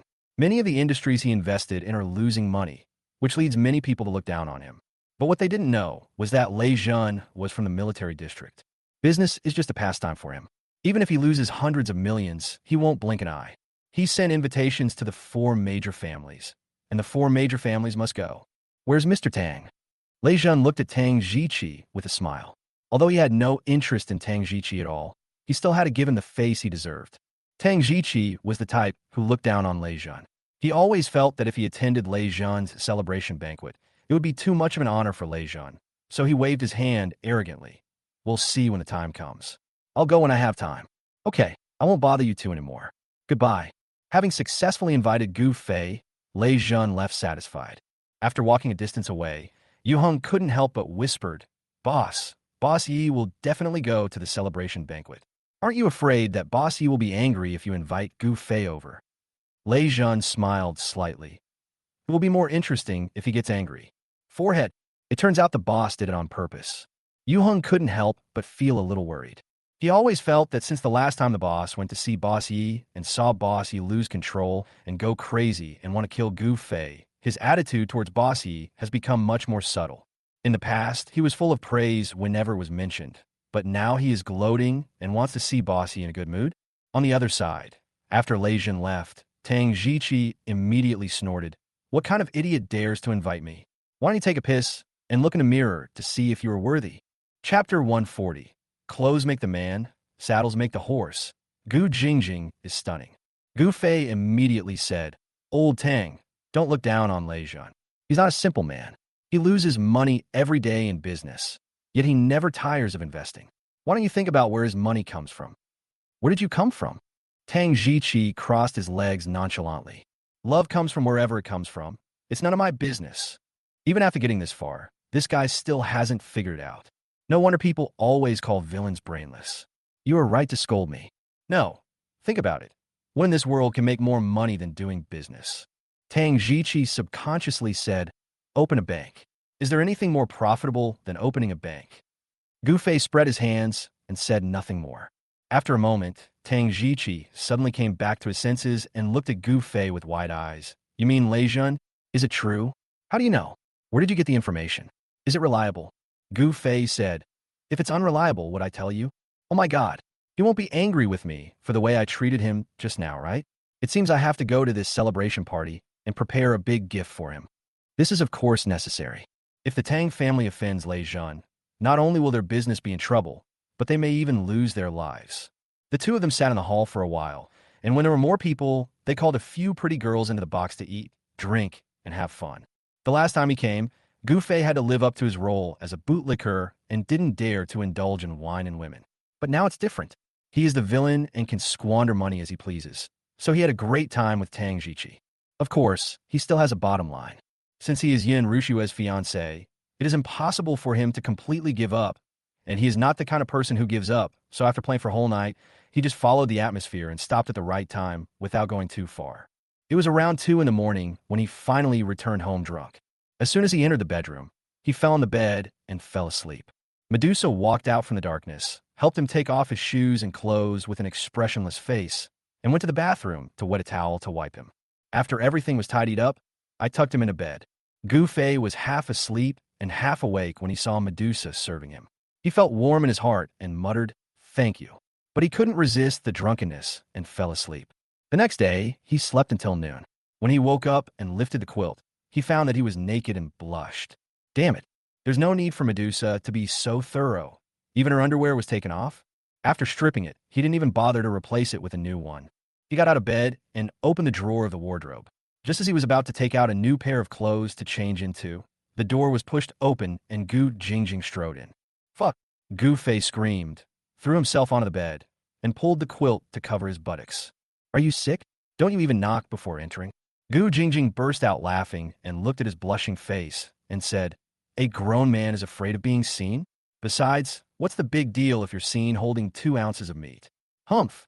If I hadn't seen it accidentally, I wouldn't look at it even if you paid me money. Damn it! You took advantage of him, and yet you dare to say such things." Gu Fei hurriedly put on his clothes under the quilt, and with his head still exposed, he argued with her. "You say nice things, but why don't you get out of here? What are you doing hanging around in my bedroom? I'm telling you, be careful, or I'll scream." Gu Jingjing was so amused that she fell over laughing. "Go ahead and shout. Let all the servants in the Gu family, let the uncles and aunts know that they didn't give birth to a son, but a little daughter-in-law. My little wife. Damn, in this kind of situation, I definitely can't beat him in an argument." After getting dressed, Gu Fei threw back the quilt and got out of bed, saying in a muffled voice, "What are you doing in my room when you have nothing better to do?" Gu Jingjing said, "I heard that you agreed to go to Lei Zhan's celebration party. Do you have a female companion? If not, I'll go with you. It will save me from having to find a male companion." Of course, Gu Fei wanted to talk about Yin Rushue, but when he thought about what he was about to do, he stopped talking. "No, I can't take Rushue with me. Otherwise, when I reveal Dad's secret, Rushue will definitely stop me. She might even cleverly resolve the situation, making my efforts less effective or even failing. But I can't take Gu Jingjing with me. Her abilities are comparable to Rushue's, and she might even be able to help me resolve this situation. I have to bring someone with no brains, or maybe just Medusa." Medusa, who was standing on the balcony at the moment and heard Gu Fei's thoughts clearly, slowly raised her middle finger. "You have no brains." Gu Jingjing also heard Gu Fei's thoughts and was surprised. Reveal your uncle's secret? Why would he do such a thing? Based on her understanding of Gu Fei, he would definitely not harm his uncle, and 8 out of 10 things he did were related to Yi Wentian. After all, Yi Wentian is the male protagonist of Dragon King, and he is the villain. Therefore, this matter must be related to Yi Wentian.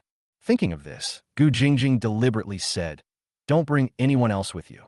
Just come with me. I don't have a male companion, and I don't know many men in Sioux City. It would be very troublesome to find one on short notice. Don't worry, when we get to the banquet, we will go our separate ways. I won't bother you. In this case, I can take her with me. It just so happens that Medusa is not suitable for showing up in public." Gu Fei nodded slightly.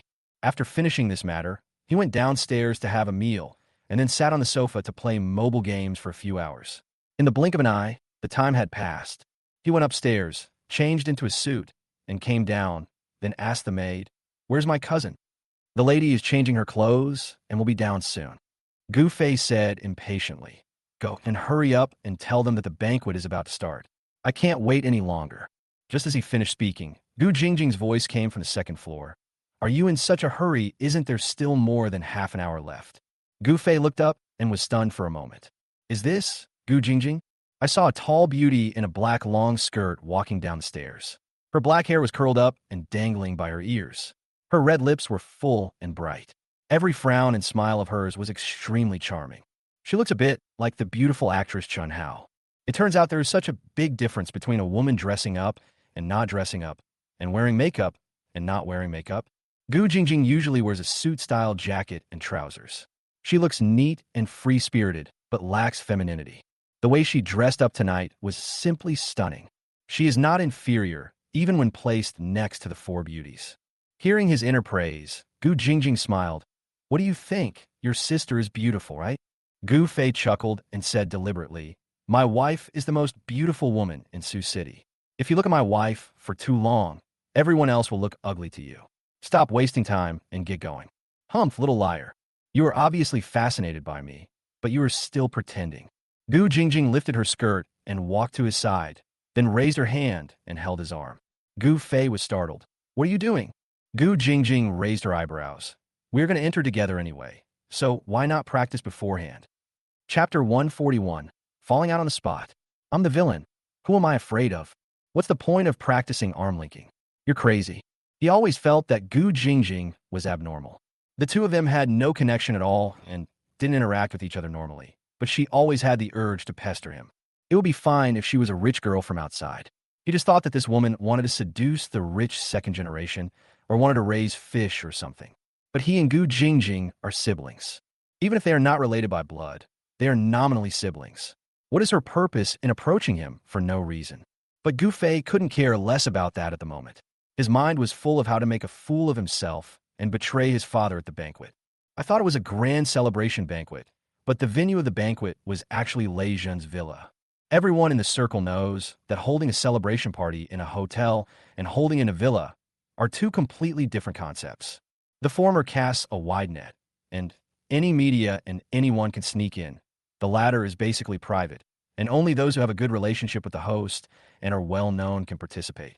When Gu Fei and Gu Jingjing arrived at the villa, quite a few people were already there. Gu Fei couldn't wait to get rid of Gu Jingjing, so as soon as he entered the door, he lied that he needed to go to the bathroom and ran away. Seeing that he acted like a thief, Gu Jingjing did not expose him. There are many tables in the yard, but there are no names on them, which means you can sit anywhere you want.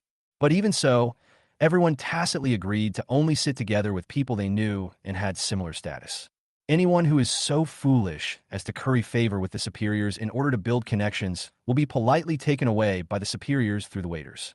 Gradually, those people hit a wall and no longer dare to have such thoughts. If you embarrass yourself in such an occasion, you will soon be shunned by the entire upper-class circle, and it will not be so easy to get ahead in the future. So when Gu Fei sat down among the young masters of the four major families, the whispering sounds of conversation around them suddenly stopped. There were even some gasps. Oh my God, who is this person? How dare he sit at that table? I don't know. Oh, I remember now. Is he the young master of the Gu family? Gu Fei. I really think it's him. I searched, it's him. I went there and saw how he deserved to sit at that table. He's so shameless. Not only did the people around him think so, but even the people sitting at the same table with Gu Fei all looked at him with contempt and dissatisfaction. By sitting like this, he lowered the grade of the table. Soon, Wang Kuan-yin, the eldest son of the Wang family, sneered and said, What's wrong with Lei Zhen?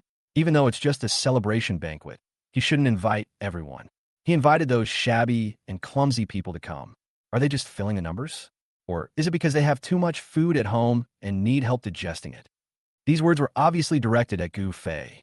When a turtle looks in a mirror, it looks like a turtle. Gu Fei chuckled. If you dare to call me a turtle, then don't blame me for indiscriminate attack.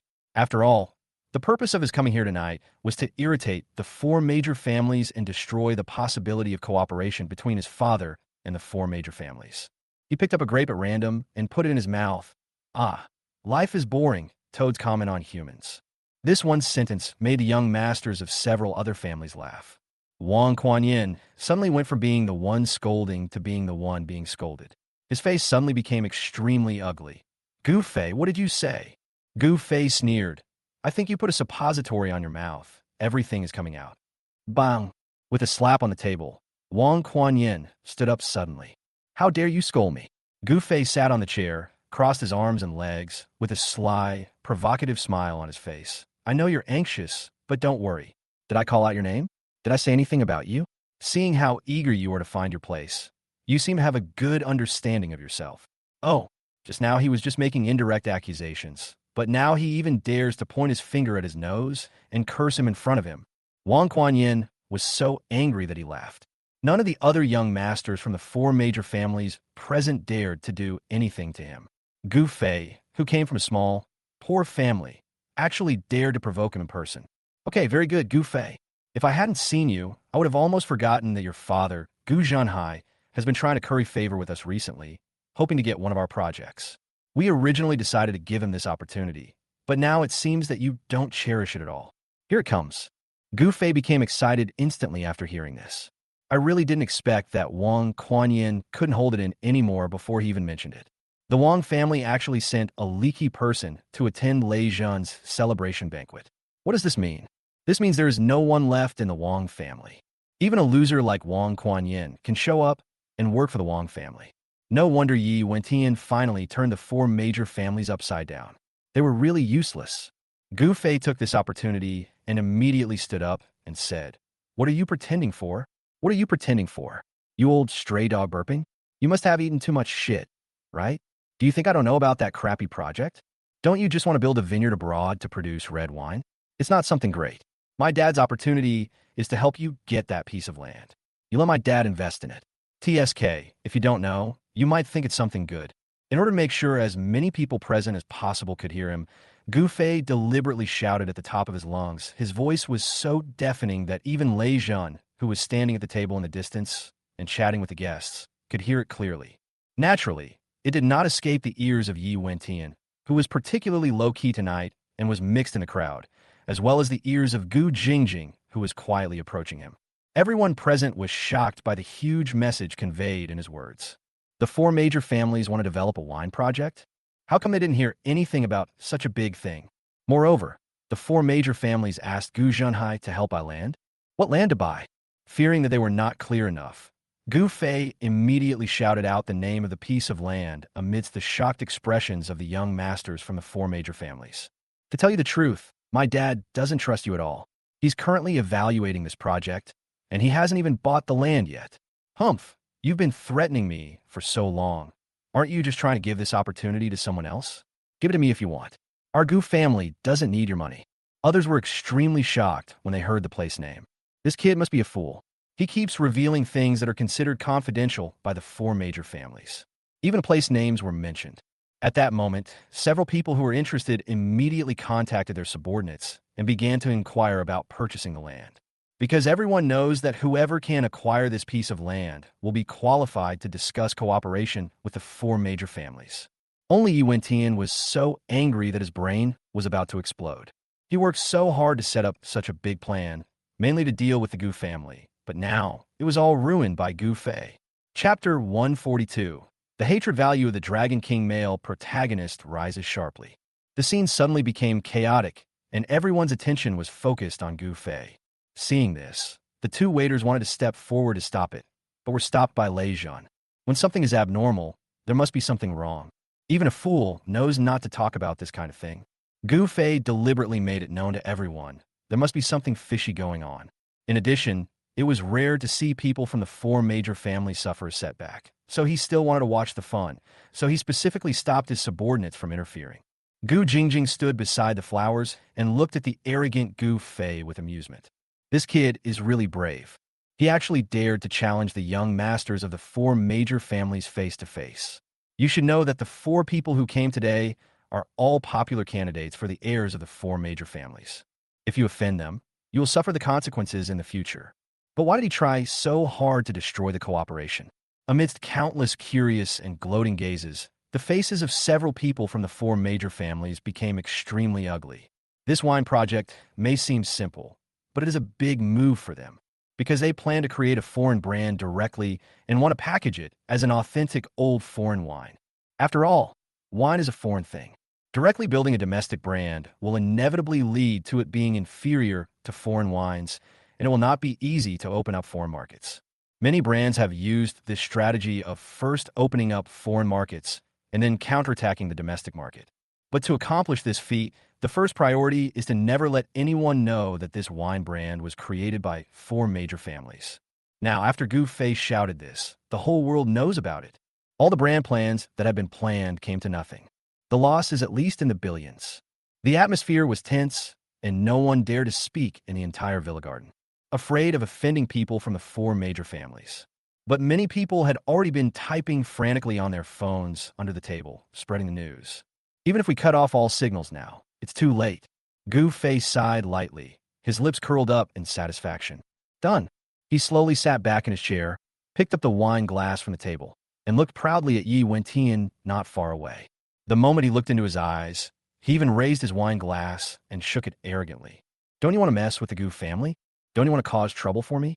Come on, not to mention the future, but at least now, I can play with you as I please. Yi Wentian met his smug look and angrily crushed the wine glass in his hand, scaring the guests nearby so much that they widened their eyes, not understanding what was going on. The young masters from the four major families looked at each other and stood up. With such a huge flaw in the project, they must go home immediately, inform the clan leader, hold a joint family meeting, and discuss countermeasures. They ignored Gu Fei and walked towards Lei Jin together. Because in their eyes, Gu Fei was already a dead man. Everyone watched their actions and whispered to each other. They walked up to Lei Jin, said a few words, and then hurriedly left the villa. Have you gone back to figure out a solution? Find a way to kill that kid Gu Fei. The Gu family is completely finished. Some of them were whispering and looking at Gu Fei with sympathy and schadenfreude, while others were busy contacting people everywhere to inquire about the land. Once such a large project is started, it cannot be stopped easily. The four major families will definitely continue to do this, and this project will definitely make money. As long as you can grab that piece of land and get a share in the project, you can climb up the ranks of the four major families and become successful. Yi Wenqian's phone soon received numerous messages, all of which were reports from his subordinates about the exposure of that piece of land and the countless attention and inquiries it received. He knew what his men would say without even opening it. Whoever you sell this land to will be cheated. Selling it to the Gu family, Yi Wentian felt relieved. But selling it to others would mean offending a family and bringing unnecessary hatred. Therefore, if he wants to take action, he must be fully prepared again. It would be even worse if I couldn't get out. He has ruined that piece of land. Nothing you plant will grow on it. If it can't be sold, it will rot in his hands. That's hundreds of millions. When he thought of this, Yi Wentian felt like his lungs were about to explode. How could such a careful plan and such a confidential matter develop to the situation it is today? Gu Fei, it's him again. As long as he is around, nothing good will happen to him. Ip Man was shivering from the weather. Ding! Congratulations to the host. The male protagonist's hatred value towards the host has reached 60 points. Congratulations to the host for achieving the Don't Do Nothing, Don't Die achievement. A big gift package for the achievement is now being distributed. Please check it out. If you don't do it, you will die. Gu Fei gritted his teeth fiercely. Is this a compliment or an insult to him? However, the first secret of a villain is to act. If he doesn't act, can he still be called a villain? Without thinking about anything else, Gu Fei opened the gift package first. Oh my god, so many good things. So cool. I didn't expect that the reward for attracting the male protagonist's hatred would be so generous. If I had known that he would have more time to hang out in front of the male protagonist, the Dragon King, when he had nothing to do. In addition to 10 attribute points, the rewards also include 2 resurrection pills, an extremely sharp dagger, and a reserve gold bank card. Gu Fei checked the balance of his bank card and took a deep breath. 10 billion? So arrogant? Can I use this 10 billion? Will the bank find any problems and suspect me of being a spy or something? Host, rest assured, all rewards issued by the system are in accordance with the settings of this world and are legal and compliant. There will absolutely be no problems. This bank card is directly connected to the 4 major banks, and the host can withdraw money from any bank. Awesome. Gu Fei first added all 10 attribute points to agility, and then casually inserted the dagger into the back waistband of his pants. The manual says that this thing can cut through iron like mud, and is the sharpest weapon in this novel world. With his current martial arts skills, extraordinary agility, and the world's sharpest weapon, he will be much more confident when facing Yi Wentian again. As for the 10 billion, he doesn't plan to use it for the time being. Wait until you are forced into a desperate situation and then seek emergency help. Just as he was admiring his reward with great joy, the guests in the yard gradually got up and left, and the number of them became fewer and fewer. Suddenly, Yi Wentian also stood up. He walked a few steps to Lei Jin and said in a cold and hard voice, I have something else to do. I'll leave first. Lei Jin was a little surprised. You're leaving too? They had clearly agreed in advance that they would not go home until they were drunk, and would have a drink alone after the party. He suddenly changed his schedule and seemed to be in such a bad mood. Could it be that the projects of the 4 major families were related to Yi Wentian? Then Gu Fei's abnormal behavior is understandable. Yi Wentian hated Gu Fei to death. Any project he could design that was related to the Gu family must be a big trap. So, Gu Fei is pretending to be a pig to eat the tiger? Chapter 143. As expected of the heroine, she is not a pushover. Yu Wentian didn't know Lei Zhan had already seen through his secrets, so he made up an excuse and said, "Something happened to my men, and I have to rush back to deal with it." "Oh." Lei Zhan smiled and stretched out his hand to guide. "Please." Yi Wentian nodded, then immediately left in a hurry with a frown. The wine project cannot bring down the four major families. The loss of tens of billions is no different from a scratch on their skin, which will heal in a few days. The main target of this trap has always been the Gu family. If the Gu family cannot be brought down, the real loser will not be the four major families, but him. How could he not be anxious? Before long, only a few people, Gu Fei and Gu Jingjing, were left in the villa's yard. "Gu Fei, what exactly do you want to do? Offending the four major families will not benefit us in any way." Gu Jingjing had been sitting next to Gu Fei for a long time, wanting to eavesdrop on his thoughts and get to know the inside story. Who knew that Gu Fei was so happy after getting the reward that he didn't think about anything else? He just sat at the table and enjoyed drinking and eating meat.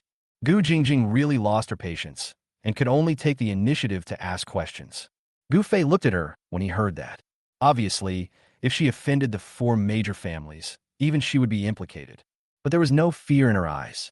Instead, she was eager and ambitious, as if she couldn't wait to fight against the four major families. As expected of the heroine, she is not an easy person to deal with. Gu Fei chuckled and leaned lazily in his chair, saying, "Yes, there are no benefits, but cooperating with the four major families has more disadvantages. In comparison, it is better not to cooperate.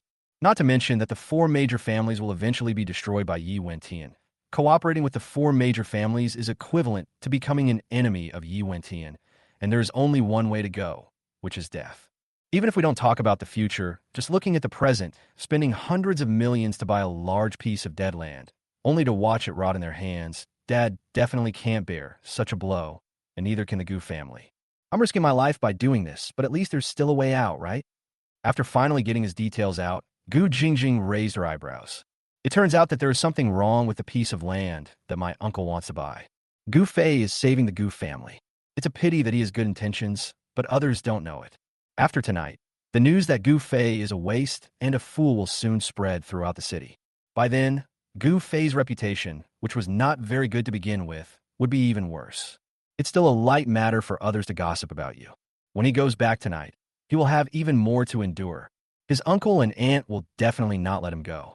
She was right. At this time, Gu Zhenhai had already received the news. When he tremblingly called the Wang family, one of the four major families, to inquire, the person who answered the phone was not the head of the Wang family, but Mr. Wang's secretary. This treatment means that he has been expelled from the four major families. But even though it was the secretary who answered the phone, he was still scolded. When Gu Zhenhai hung up the phone, cold sweat soaked all his clothes. Only 3 words flashed through my mind. It's over. So, when Gu Fei and Gu Jingjing returned to the villa, Gu Jingjing didn't even want to enter the living room of the villa and sat down directly in the yard, because she knew with her toes that there was a storm brewing inside. Gu Fei seemed to be unaware of this and walked inside, but was stopped by Medusa just as he reached the door. "Master and Madam are already waiting for you in the living room. They seem to be ready to confront you. Young master, I wish you good luck." Gu Fei chuckled. "Good luck shit. You will definitely be scolded." But even though he knew he would be scolded, Gu Fei did not regret what he did at all. He walked into the living room with his head held high. Seeing Gu Zhenhai and Zhang Xiulan sitting on the sofa, he chuckled, "Mom and Dad, you're all here, waiting for me to come home? I'm already this old. Why are you still waiting for me? Go to bed early. I'm going upstairs too. Good night." He walked towards the stairs in a cunning manner, but after a few steps, he was stopped by Gu Zhenhai. "Stop." Gu Zhenhai's voice sounded as unpleasant as rust. "You still have the nerve to call me Dad."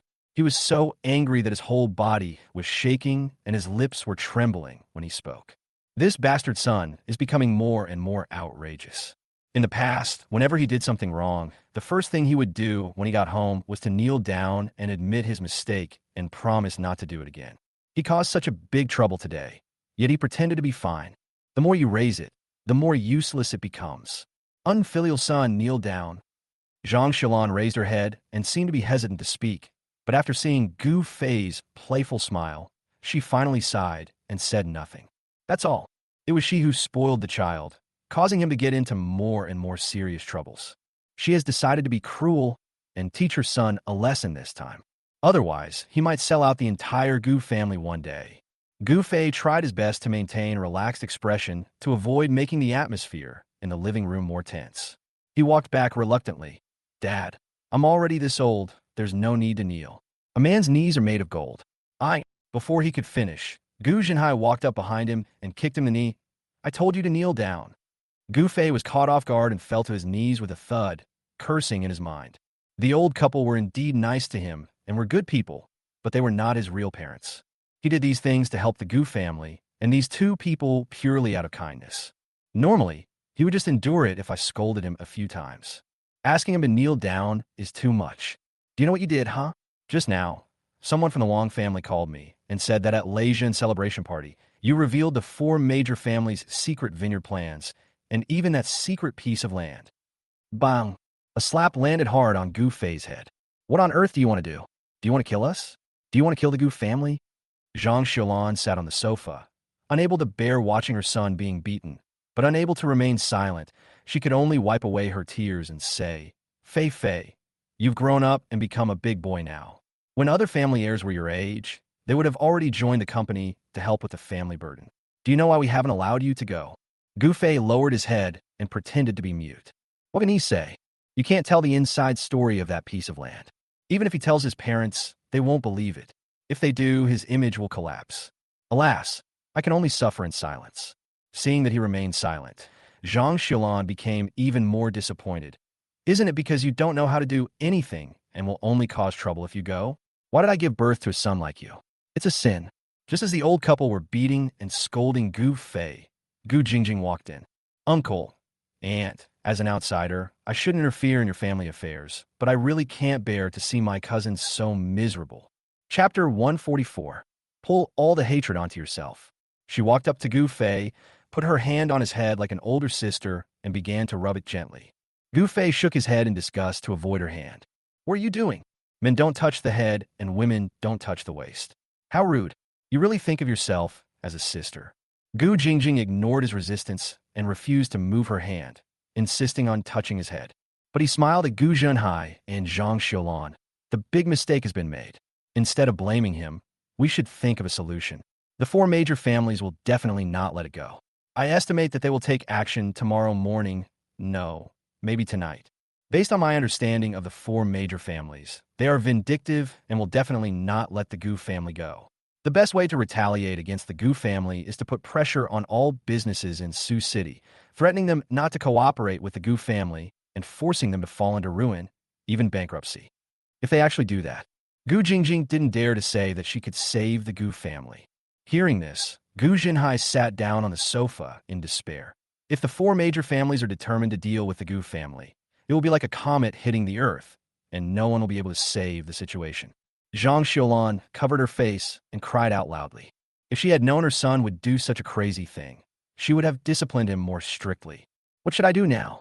Seeing that the old couple seemed to have aged 10 years in an instant, Gu Fei felt a little distressed, but he really couldn't tell the truth, so he could only lower his head and pretend to be dead. Forget it, Xiaolan. You stay home and watch over him. Don't let this brat run out and cause trouble again. I'm going to the company tonight to hold a high-level meeting to discuss countermeasures. He took a few steps, then stopped and looked back at Gu Jingjing. Jingjing, please call my brother and tell him what happened tonight.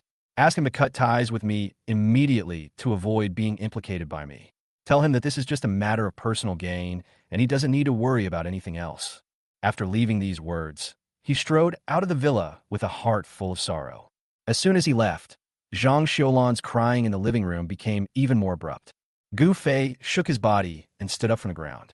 When Zhang Xiaolan saw him stand up, she immediately shouted angrily, "What are you doing? Who told you to stand up? Get down on your knees." Mom, if kneeling could solve the problem, I would kneel for 3 days and 3 nights, but it won't solve the problem. It will only make me uncomfortable. He walked to the sofa, sat next to Zhang Xiaolan, and squeezed her shoulders. Okay, don't cry, Mom. Even if we become enemies with the 4 major families, we won't be doomed. Don't we still have Sun Jichuan's project? With this project, The Gu family will have a way out. Don't worry. After hearing this, Zhang Xiulan felt a little relieved. Because Sun Jichuan's project was entirely brought in by Gu Fei, this shows that her son is not useless, and he just did something wrong this time because he was too impulsive. She sighed and held his hand. Fei, Mom and Dad are old, and the Gu family will be handed over to you sooner or later. You always act so impulsively and without considering the consequences. How can you let Mom and Dad rest assured? Also, Director Sun's project can indeed keep us going for a while. But do you know what it means to offend the four major families? Let me tell you this, 9 out of 10 gas stations out there are owned by them. We can't even fill up our tanks. Do you understand?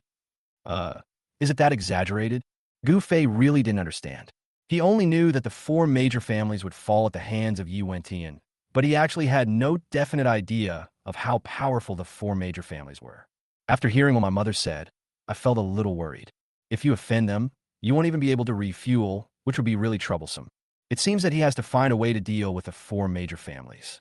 At least he cannot become hostile to them before Yi Wentian kills them. After comforting Zhang Xiulan for a few more words, Gu Fei went upstairs to the bedroom. As soon as he sat down, Medusa appeared from nowhere and sat next to him. Master, I have a solution for the matter concerning the four major families. Gu Fei looked at her in surprise. What do you have in mind? Medusa took out her cell phone, opened the album, found a video, and handed it to Gu Fei. What does this mean? Puzzled, Gu Fei took the phone, stared at it, and immediately gasped. The scene in the video seemed to be a private room in a club. It looked smoky, and there were more than a dozen young men and women in the room, all naked, sitting around a table and smoking something on the table. There were two people whose faces looked very familiar. One of them was Wang Kuan-yin, who had quarreled with him tonight, and the other was Li Zi, the young master of the Li family. He also sat at the same table with him tonight, but he had never spoken to him. Where did you get this video? Medusa said calmly. Didn't you ask me to investigate the four major families? I asked my companion to help me retrieve some information. This is what my companion sent me. Companion? Probably Yi Wentian's men. It is normal for Medusa to know Yi Wentian's subordinates and be able to call on his resources after working for Yi Wentian for so many years. Will it be effective to use this video to threaten Wang Kuan-yin and Li Zi? Of course it works. Medusa's eyes were gloomy. The country is very strict in cracking down on this. Even the four major families can't escape as long as the evidence is solid. The most they can do is hide abroad and never return. However, if they can only hide abroad, it means they will lose their inheritance rights. Do you think they are afraid? She leaned back, supported herself on the bed with her hands, and smiled lazily. But then again, this video is so threatening to them, they will definitely not allow it to fall into the hands of others during this period. So in the short term, the Gu family can escape, but in the long term, your situation will be more dangerous. By then, it won't just be Yi Wentian who wants his life. The four major families also want his life. The two most powerful organizations in Sioux City want his life. How can he survive? Who knew that after listening to her analysis? Gu Fei was extremely excited. Great, let's do it. As long as he can draw the hatred of the four major families to himself, anything is fine. As for his own safety, even Yi Wentian can't do anything to him, so the four major families are nothing. He checked his villain points. Great, it was already 45. As long as he reaches level 60 and can unlock the system all rewards, he can do whatever he wants. Without further ado, he immediately asked Medusa to send the video to him, then picked up the car keys and sneaked out the door. Why did you go out secretly? Of course, it was because Zhang Xiulan had been guarding in the living room, afraid that he would go out and get into trouble. So Gu Fei could only rely on his agility to climb over the wall to get out. But as soon as he climbed over the wall, he was dumbfounded. There were several unfamiliar people standing on the outer wall. Which of you? Chapter 145. The villain descends from the sky, and the observer is stunned. It was a dark and windy night, and the street lights were dim in the streets of the villa area. Two tall women were standing in front of Gu Fei. They are beautiful, wearing black windbreakers, and their eyes are full of murderous intent. You could tell at first glance that this is definitely not an ordinary girl. Gu Fei frowned and looked at them suspiciously.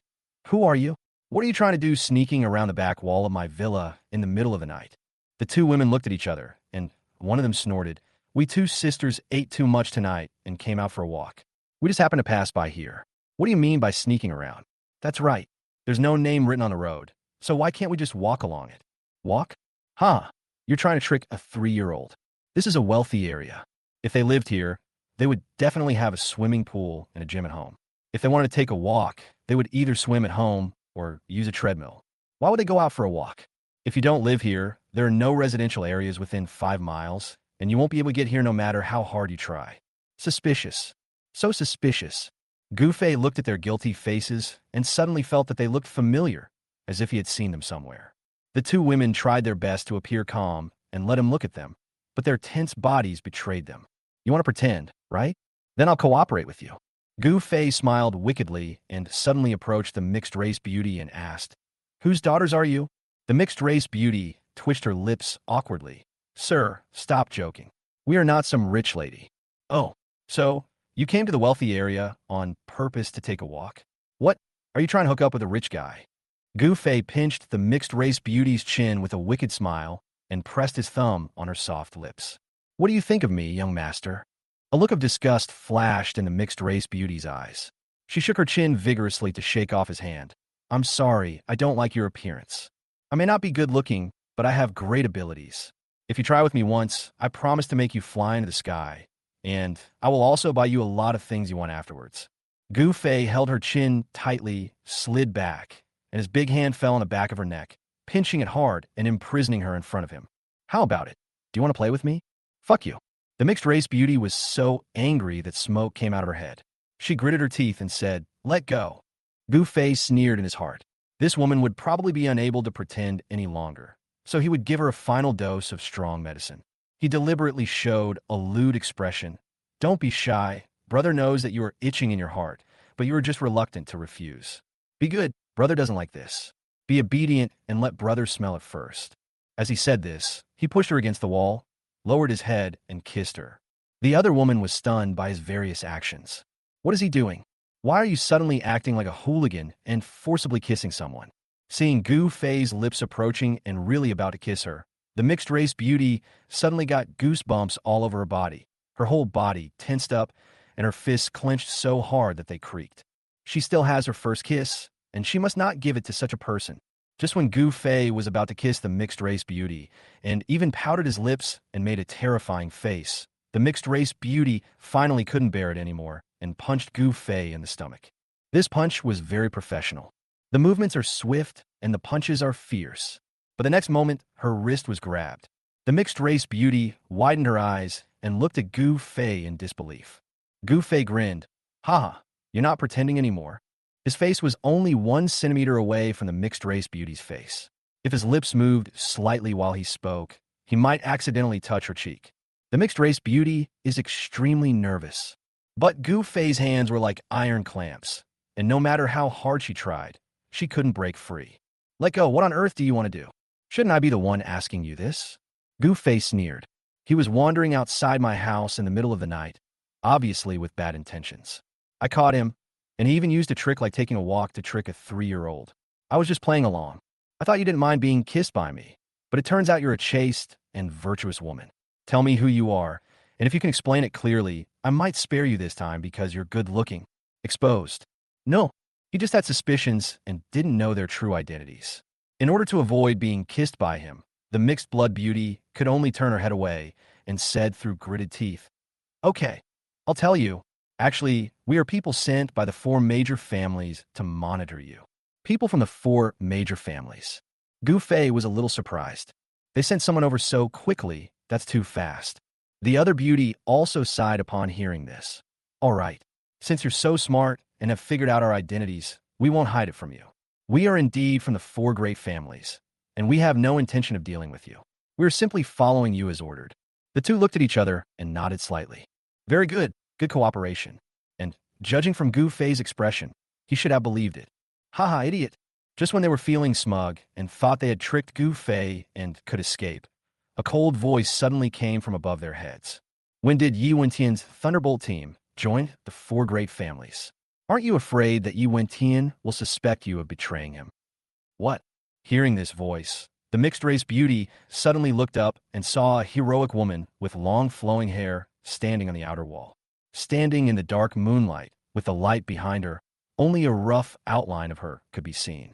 but her hair flying in the wind, her iconic black jacket, and her slim figure made them recognize her at a glance.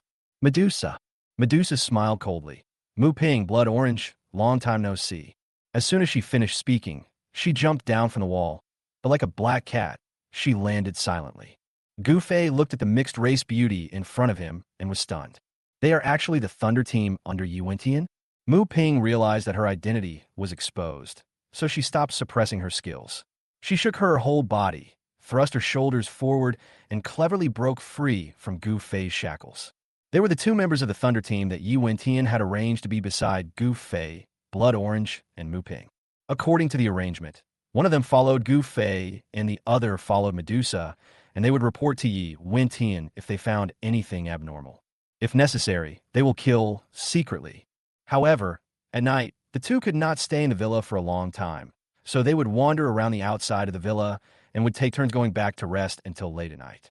Just now, they witnessed Gu Fei returning to the villa with their own eyes, and secretly saw Gu Zhenhai and Zhang Xiulan scolding Gu Fei, and Gu Fei going upstairs with a sullen face. I thought he wouldn't come out again tonight, so I left the villa to discuss the evening shift. Who knew Gu Fei would suddenly fall from the sky? Chapter 146. The hero has dinner with a rich girl. Do they have sex? They thought they could rely on the four major families to divert the blame and get away with it. Who knew that Medusa would directly reveal their true identities? Medusa, I didn't expect you to actually betray your master. Are you worthy of his cultivation and trust? Medusa sneered at the words and said, Cultivation? Don't flatter him. If you must say cultivation, it was my master who picked me up and trained me into a killer bit by bit. But the money I earned from my master over the years has already repaid his cultivation. As for Yi Wentian, I was just a hard laborer for him, working for free for 2 years. Apart from a few meaningless words of praise, I didn't get any benefits at all. After hearing this, Mu Ping and Xuecheng were even more certain that Medusa had really rebelled. Not only did she betray Yi Wentian, but her words were also full of hatred towards him. If she had encountered some major misfortune or met a better master than Yi Wentian, they might understand. But Gu Fei, Mu Ping slowly shook her head. For such a useless loser, you actually betrayed your master, Medusa. Are you blind? Gu Fei gritted his teeth, grabbed Mu Ping by the collar, and pulled her in front of him. Hey, little sister, I didn't provoke you, and you came up and scolded me. Isn't that bad? Let me go.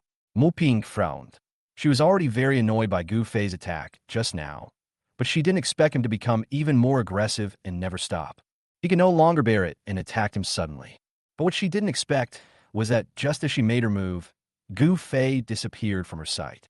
She opened her eyes wide in surprise, and before she could react, she was suddenly kicked hard on the butt. Ouch! With a thud, Mu Ping fell miserably to the ground. Blood orange on the side covered his mouth in shock. Was she seeing things?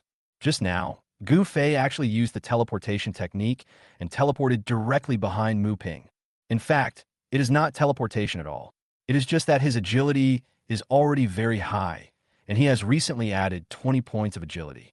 Combined with the magical skill of Lingbo Weibu, he can create the effect of teleportation at a speed that is difficult to capture with the naked eye. Gu Fei lazily crossed his arms and asked Medusa, What should we do with these two people? Medusa said coldly, Letting the tiger go back to the mountains will be disadvantageous to us. It is better to kill it. Gu Fei looked nonchalant. What should we do with the body? Medusa said, I'm an expert in this area. Just leave it to me. Hearing the conversation between the two, Mu Ping and Blood Orange suddenly became nervous. They had been following Gu Fei for so long and had never tried to kill him. They didn't expect that Medusa and Gu Fei would actually want to kill them. You have to know that Gu Fei's kick just now directly destroyed their self-confidence. With his speed alone, he could easily kill both of them. No, we can't confront them head-on. Find a way to retreat. The two exchanged glances and quickly understood each other's thoughts. He raised his hand and threw a smoke bomb, and the two took the opportunity to escape through the smoke. Puff! Cough cough! After a while, Gu Fei was pulled out of the smoke by Medusa, but he was still choking and coughing. I didn't expect the Thunder Team to be so weak. I thought they were so awesome. They just used a little trick to scare the two men to death. The original novel describes these 5 people as the best in the world. Whenever they go on a mission, they're so cool and awesome. But that's all.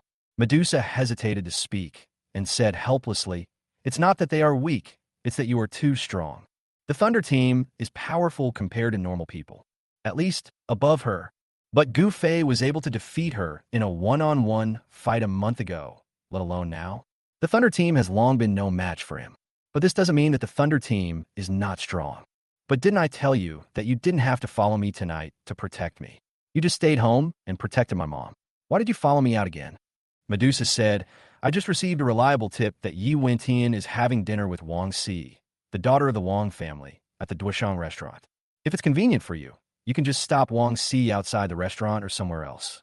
Otherwise, given Gu Fei's current situation, it would be very dangerous to go directly to the people from the four major families. Having Wang Si as a breakthrough point will make things much easier. Gu Fei became interested after hearing this.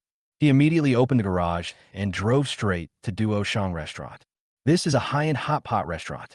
The reason why the two of them came out to eat together so late is because Wang Si is a traitor to the four major families.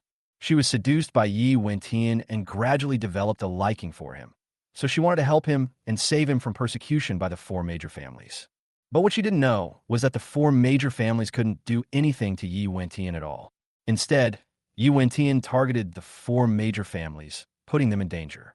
What's even more tragic is that she tried to curry favor with Yi Wentian for a long time, but in the end, she didn't even have the qualifications to enter his harem and could only perish with the people of the four major families. After all, when it comes to revenge, Yi Wentian has never let go. At this time, Wang Si was sitting at the table, looking at the menu carefully, waiting for Yi Wentian to arrive. She was feeling a little excited because it was the first time in her life that she had fallen in love with a man. Tonight was the first time the two of them had dinner alone, and she was so nervous that her heart was pounding. Suddenly, the chair opposite was pulled away. Hearing the noise, Wang Si looked up excitedly, but was surprised to find that the person sitting opposite her was not Yi Wentian at all. She looked at Gu Fei puzzledly. Who are you? Gu Fei smiled and looked at her curiously. Just tonight, he had just had a long argument with Wang Kuan-yin, and now he was sitting in front of Wang Kuan-yin's sister, Wang Si. It's really fate. Just like in the original novel, Wang Si is beautiful, but because she is timid and honest, she exudes a pitiful and easy-to-bully temperament, which makes her not so eye-catching. But as long as you spend time with her, you will find that she is the type that is worth looking at. It is precisely because her beauty is one in a million that she ends up unable to enter the male protagonist's harem and has to die to avoid being taken by other men. To some extent, Gu Fei still sympathized with her. Let me show you something nice. His tone softened a bit, but in Wang Si's eyes, this smile was filled with indescribable malice. If someone shows you kindness without any reason, he is either a traitor or a thief. This person definitely has bad intentions. Wang Si frowned slightly, and before she could speak, a mobile phone was pushed in front of her. The phone displays a video. She picked up her phone in confusion and clicked on the video. After seeing the person in the video clearly, she suddenly opened her eyes wide and covered her mouth in disbelief. Those people turned out to be her brother, her friends, and even her bestie. How could that be? How could they smoke this stuff? Chapter 147. The villain's points surged. Kissing in front of the hero. Gu Fei caught a glimpse of Yi Wentian appearing downstairs from the corner of his eye. He smiled, stood up, and snatched the phone back from her hand. Your friend is here. I'll talk to you later. Not wanting to be pestered by Yi Wentian, Gu Fei picked up his phone and left. Wang Si stood up nervously and was about to call him when she noticed Yi Wentian appeared at the stairs and was already walking towards them, so she had no choice but to sit back down. See. Yi Wentian walked to the table and gave Wang Si an affectionate smile. While she was still useful, he didn't mind giving her a few more smiles.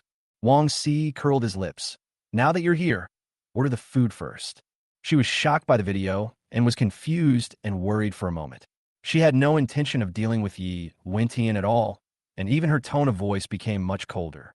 Yi Wentian noticed that something was wrong with her, but he thought that there was a problem with the project of the four major families, and she was worried, so he didn't think much about it. But after all, it was the first time for the two of them to have dinner together, so Yi Wentian still generously ordered a lot of delicious dishes and a bottle of famous wine. He took the initiative to take up the topic and talked eloquently, knowing everything about astronomy and geography. He took care of the details of her meal and was very graceful and gentlemanly. I guarantee that she will be completely fascinated by it. But he didn't know that Wang Si didn't care about these things at all at this moment. Her mind was full of Gu Fei and that video. Who is this man? Where did he get the video? Did he show it to her on purpose to blackmail her? What should she do? Damn it. Why did they choose this time to show it to him? And specifically when Yi Wentian was about to come. She ate absent-mindedly and didn't have the energy to deal with Yi Wentian's various topics. She was extremely tired and could only put down her chopsticks and said, I'm going to the bathroom. She knows. As long as she is alone, the man will come to find her. So she deliberately walked towards an empty corner of the restaurant. Yi Wentian glanced at her back and felt something indescribable was wrong. They have had many contacts, and every time Wang Si sees him, she looks at him with the eyes of a fan looking at her idol. The love in the eyes cannot be hidden at all. But tonight she was clearly not in the right mood. Not only was she not interested in the topics he initiated, she didn't even look at him. What's wrong with her? In the corner, Wang Si turned around and looked around for the man. Just as she was looking downstairs through the glass, a hand suddenly rested on her shoulder. Miss Wang, are you looking for me? Wang Si was startled and turned around, and the man standing behind her was indeed that man.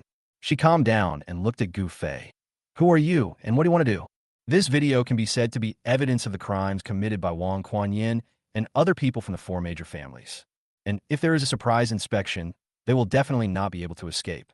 By then, my brother will definitely lose his position as heir. She can't let this happen. Gu Fei smiled and said, Miss Wang, do you know that you will make men very excited when you look like this? That's right. He just wanted to tease Wang Si. He wouldn't miss such a good opportunity to gain villain points. Wang Si was stunned, then looked at Gu Fei in horror. So, the reason he came to her with this video was not for money, but for her? You, Wang Si swallowed.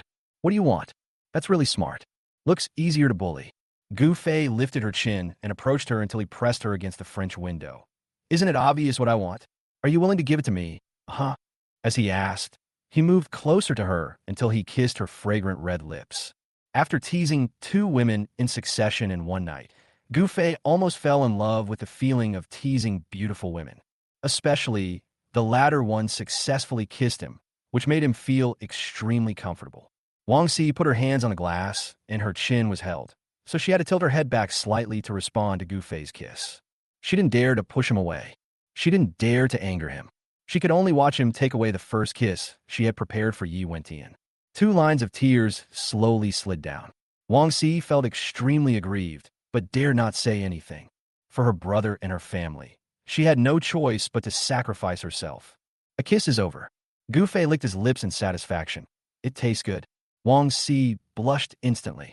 Are you satisfied now? Can you delete the video now? Gu Fei sneered when he heard that. This rich young lady is so naive. No wonder she was deceived by Yi Wentian. Do you think I'm stupid? Such a valuable video, and you want me to delete it just for a kiss? Wang Si looked up at him with tears in her eyes. What else do you want? Don't tell me you want to do that kind of thing. I tell you, I will never agree to it. Gu Fei said with a smile, I did have ulterior motives in bringing this video to you, but I'm not shameless enough. Kiss me first. Relative? Wang Si asked in surprise. Didn't we kiss just now? Gu Fei said with a scoundrel look on his face. It's different. I was the one who kissed you just now. Now, I want you to kiss me first. Asshole. This guy still says that he is not shameless, but he is actually the most shameless. However, he has not mentioned the blackmailing of money until now, but just teased her, which made her feel a little relieved. He doesn't look like an ambitious man. If he just wanted to take advantage of her, she could satisfy him. Thinking of this, she closed her eyes, stood on tiptoe, and kissed Gu Fei. But the next moment, Gu Fei hugged her tightly with both hands. The two of them kissed passionately like a couple in love, and even Wang Si was excited and enjoyed it. Someone not far away saw this scene and couldn't help but look at it with a look of contempt. If you're not satisfied, go home and kiss. Who are you showing off to in public? Not only did the guests nearby see it, but even Yi Wentian, who was eating, caught a glimpse of a figure from afar. He vaguely felt that the girl they were kissing looked familiar, like Wang Si, but he quickly shook his head and denied the idea. Wang Si loves him to death. How could she kiss another man in front of him? This is outrageous. Besides, with Wang Si's upbringing as a lady from a wealthy family, even if she wanted to kiss me, it would not be possible in such a public place. It definitely wasn't her. On the other side, Gu Fei and Wang Si kissed passionately until all the air was squeezed out of them. Gu Fei hugged her and smiled slightly. Do you like it? Wang Si's ears turned red. She gently pushed him away and said, I've done what you said. Can you delete the video? Ms. Wang, you've kissed me twice. Aren't you curious about who I belong to? Hearing this, Wang Si actually cast a curious look at him. Who are you? Gu Fei curled up the corners of his mouth, leaned close to her ear, and whispered a few words. Wang Si opened her eyes wide instantly. It's you. Chapter 148. Be a villain to the end, and bully others to the end. The reason why Wang Si came out so late to meet Yi Wentian was because Gu Fei let slip the wine project at the banquet. Such a big thing, she must tell Yi Wentian. So she already knew Gu Fei, but she just didn't know what he looked like. Now seeing the person standing right in front of her, she was completely stunned. Gu Fei tightly grasped Wang Si's slender waist and said with a wicked smile, I know that the 4 major families want to kill me now, so I specially found this video. You should know what I want, right? Wang Si suddenly realized. You want to use this to threaten us, so that we won't deal with the Gu family? Having said this, she couldn't help but struggle. In that case, why do you still do this to me? Her cheeks flushed, and she bit her lip. That was her first kiss, and also the first time she kissed a man in her life. Although she hated Gu Fei, she had to admit that the kiss felt really good. Sometimes it was gentle, sometimes rough, and sometimes sweet. She shook her head slightly, looked at Gu Fei, and said, Now that you have this evidence, we will definitely not do anything to you. Just let me go. Gu Fei smiled evilly. It would be a shame to use such a powerful handle to only save my family and me. Let's do it again. Before playing the villain and getting into the role, Gu Fei had never imagined that bullying women would be so satisfying. Wang Si's expression, like a frightened little white rabbit, which was clearly enjoying itself, but had to act like a frightened victim, made him even more immersed in it. Especially when he held her in his arms, he was fascinated by her rose-like fragrance and soft body. See, come for what? She covered her lips with her fingers and asked knowingly. Gu Fei smiled and answered her directly with his actions. Here we go again. This time, before he could fully kiss her, Wang Si closed her eyes first. How so? It shouldn't be like this. The person she likes is Yi Wentian, and she should save her first kiss for Yi Wentian, but now she is immersed in a kiss with another man. Could it be that she's actually a flirtatious person by nature? No. She was just being threatened by Gu Fei and just wanted to save her brother and her friends. She didn't like Gu Fei at all, nor did she like being forced into a kiss. Just as she was lost in thought, Gu Fei raised his head. Wang Si still had her eyes closed and her lips pouting, as if she hadn't woken up yet. It wasn't until a light laugh came from above her head that she suddenly opened her eyes. After meeting Gu Fei's teasing gaze, she quickly lowered her head. Is that about it? Gu Fei checked the villain points and found that they had become 47 points. Great, added 2 more points. But it's almost time. If I continue to argue, I'm afraid Yi Wentian will become suspicious. He turned around and glanced in the direction of Yi Wentian. He was sitting at the table eating hot pot, sometimes looking at his mobile phone, sometimes looking around, with a frown on his face, and he seemed to be in a bad mood. This is normal. He is high and mighty, and is very busy with his work. He is willing to take the time to have dinner with Wang Si so late, simply because he wants to get information from her. Now Wang Si didn't give him any useful information at all, and disappeared in the middle of his meal. He didn't come back for more than 10 minutes. He must be feeling unhappy. Thinking of this, Gu Fei looked at Wang Si again. I'm sorry, Miss Wang. Although I did something bad to you tonight, and it may even destroy the relationship between you and the male protagonist Dragon King. But it's good for you. Stay away from Yi Wentian, and you will live longer. He released her hand and made a gesture of invitation to Wang Si. Miss Wang, please go back and have dinner. Just don't forget to tell your brother or your family members about this matter when you get home tonight, and ask them to come to me with sincerity. That's enough. Goodbye. After saying that, he conjured up a lily like a magician, inserted it into Wang Si's ear, and then turned and left. Wang Si raised her hand and touched the petals beside her ear, and suddenly found that her heart was beating very fast. It was strange. Why did she feel a little lost when Gu Fei left like that? Could it be that, because of this kiss and the intimate contact just now, I have some thoughts about him? This is absolutely impossible. She is not such a frivolous woman. Wang Si took out lipstick from her bag, touched up her makeup, and returned to the table to sit down. Yi Wentian had already eaten his fill by this time, and when he saw her come back, his face was filled with displeasure, but he still pretended to be concerned. Why did you take so long? Is everything okay? Wang Si quickly shook her head, but lowered her eyes, not daring to look at him out of guilt. It's fine. In order to hide her abnormality, She picked up her chopsticks and started eating the hot pot. Seeing that she had such a good appetite, Yu Wentian was too embarrassed to directly mention what happened tonight. He waited for a long time until she had almost finished eating, and then he slowly spoke. See, the four major families have been targeting me and want to drive me out of Sioux City. Their wine project was exposed tonight, and I'm afraid they will suffer great losses. I'm very worried that they will take their anger out on me. So, I want you to keep an eye on them for me. If they make any moves, tell me immediately, okay? Wang Si nodded absent-mindedly.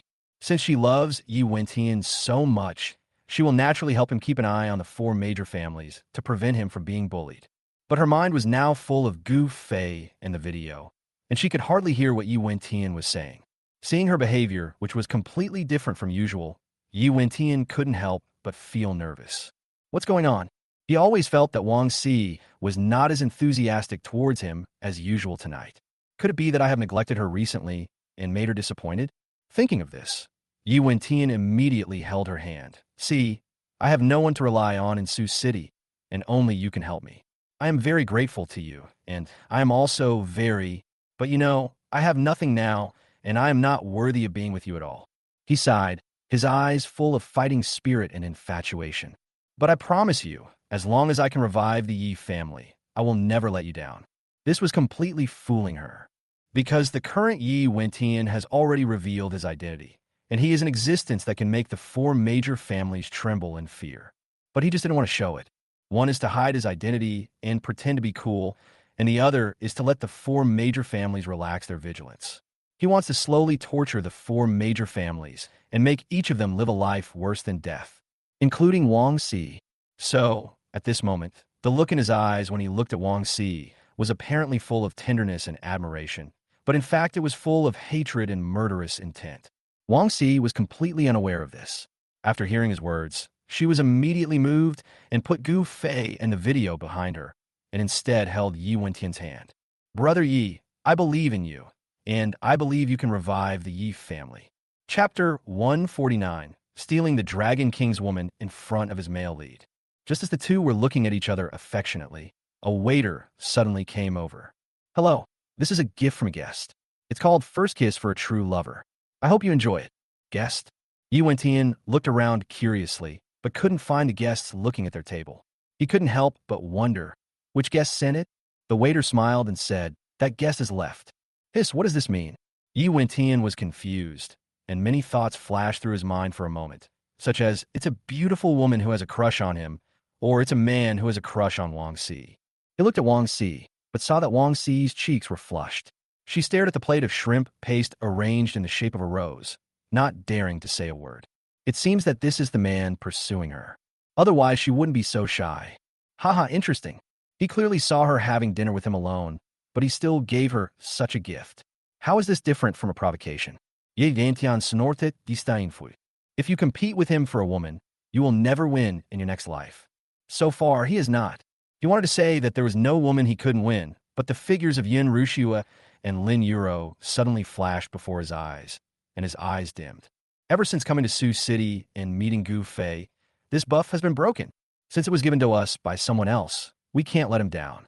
See, have some. Wang Si smiled awkwardly. Okay. She knew it must have been from Gu Fei, because he had just taken away her first kiss, and now giving her such a gift was simply humiliating her. Asshole. When she gets home, once she finds a way to deal with the video, she will definitely teach him a lesson. On the other side, Gu Fei walked out of the restaurant after finishing his business, intending to leave. But he suddenly remembered that the Thunder team had ambushed near his home. An infinite fire built up in his heart. Sending a Medusa is not enough. He actually sent someone again. They also sent top players like the Thunder team. Even if you're the male protagonist of Dragon King, this is too much. If things continue like this, I am afraid that there will be an ambush of as many people as a company near the Gu family. Since he can act as a villain without restraint during this period, he doesn't have to worry about whether the plot will collapse or not, nor does he have to care about the personalities of the heroines. Then why is he still feeling aggrieved? It's not Gu Fei style not to retaliate. Besides, he had endured it long enough. Thinking of this, instead of leaving, he leaned against the front of the car, folded his arms, and admired the moonlight.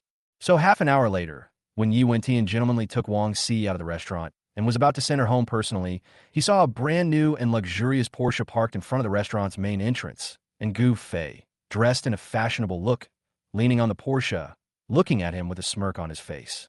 "Why are you here?" Yi Wentian frowned and looked very ugly. Gu Fei had already run up to him, but Mu Ping and Blood Orange, who he sent to keep an eye on Gu Fei, didn't even report it? They didn't report it, mainly because I didn't have enough time. After their identities were exposed and suppressed by Gu Fei and Medusa, Mu Ping and Shui Chang felt a huge shame and blow.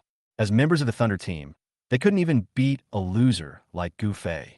If this got out, how would they have the face to continue staying in the Thunder team? So they could only find a temporary place to discuss countermeasures. But what they never dreamed of was that Gu Fei would come to find Yi Wentian. When Gu Fei heard Yi Wentian's words, he laughed disdainfully. "You are so shameless. How dare you say, I came to see you? I came to see her. See, get in the car." Wang Si looked at Gu Fei in shock. Didn't they just agree that after returning, she would show the video to her brother and ask the four major families to stop making things difficult for him and the Gu family? Why did he come to see her again? You know him? Yi Wentian looked at Wang Si in surprise. "Didn't you say you've never seen him?" Wang Si's cheeks turned red and she was speechless for a moment. It turned out that earlier tonight, she was talking to Yi Wentian on the phone about the project leak.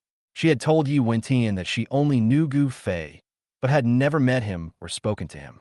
But now Gu Fei actually called her CEE directly, which was equivalent to slapping her in the face. She quickly shook her head. I really don't know him, Gu Fei. What do you want to talk to me about?" She was panic-stricken and had no idea what to do. She just subconsciously didn't want to destroy her image in Yi Wentian's mind, so she chose to play dumb. Gu Fei was amused by her. She looked so unsatisfied when we were kissing just now, but now she is pretending not to know him. He leaned against the car without moving and said lazily, "I want to talk to you about our business. If it's not convenient for you, I will talk to you another day."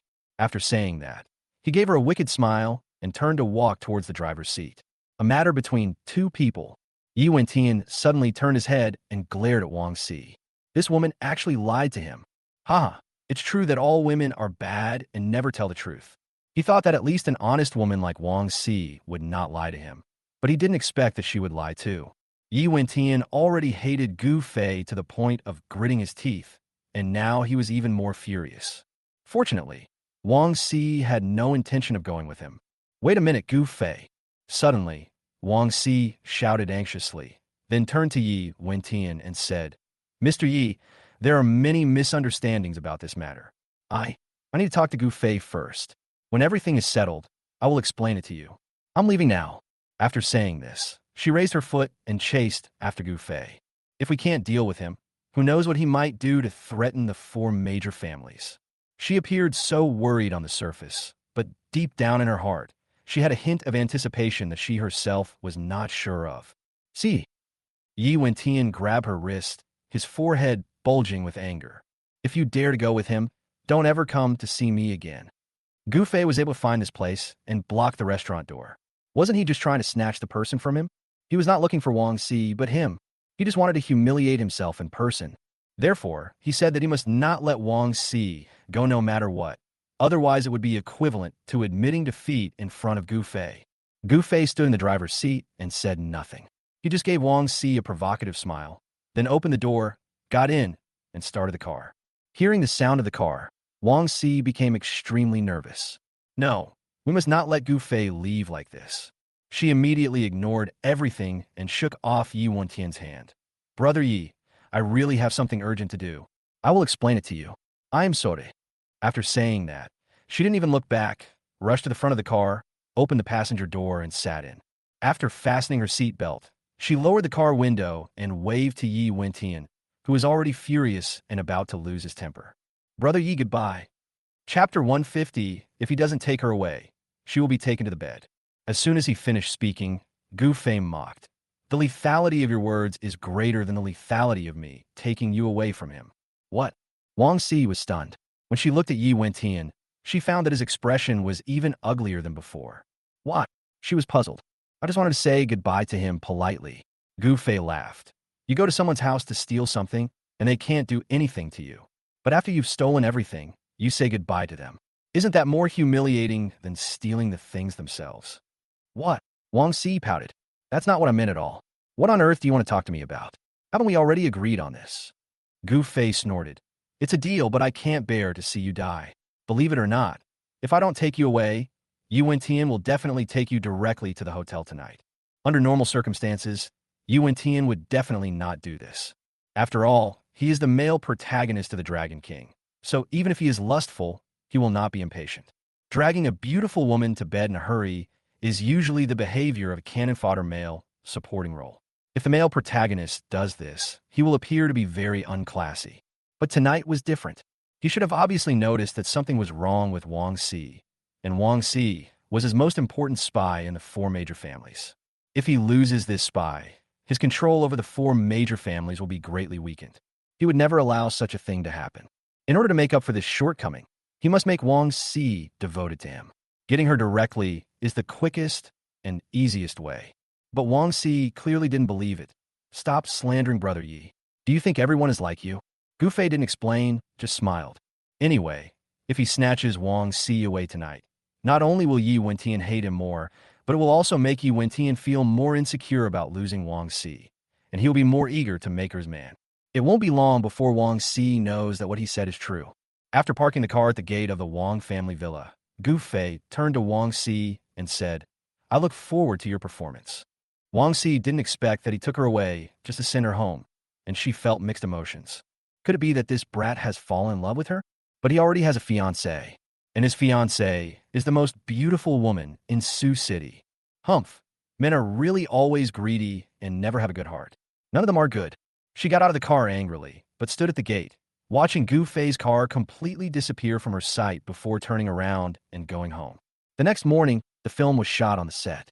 Rin Mu Fei gritted her teeth and held the phone, wishing she could throw it away. Another leave. The film has only been shooting for less than 2 weeks, and he's already asked for leave 3 times. As a new actor, how dare he act like a big shot? It really makes me so angry.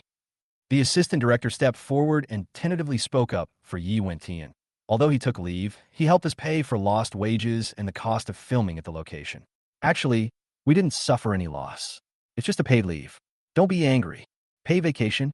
Can the feeling be the same if you fish for 3 days and rest the net for 2 days as if you concentrate on shooting every day?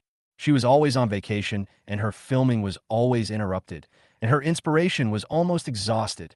Good. Yi Wentian, if you are so disrespectful to me, your role, and the movie, then you don't deserve to be the leading actor.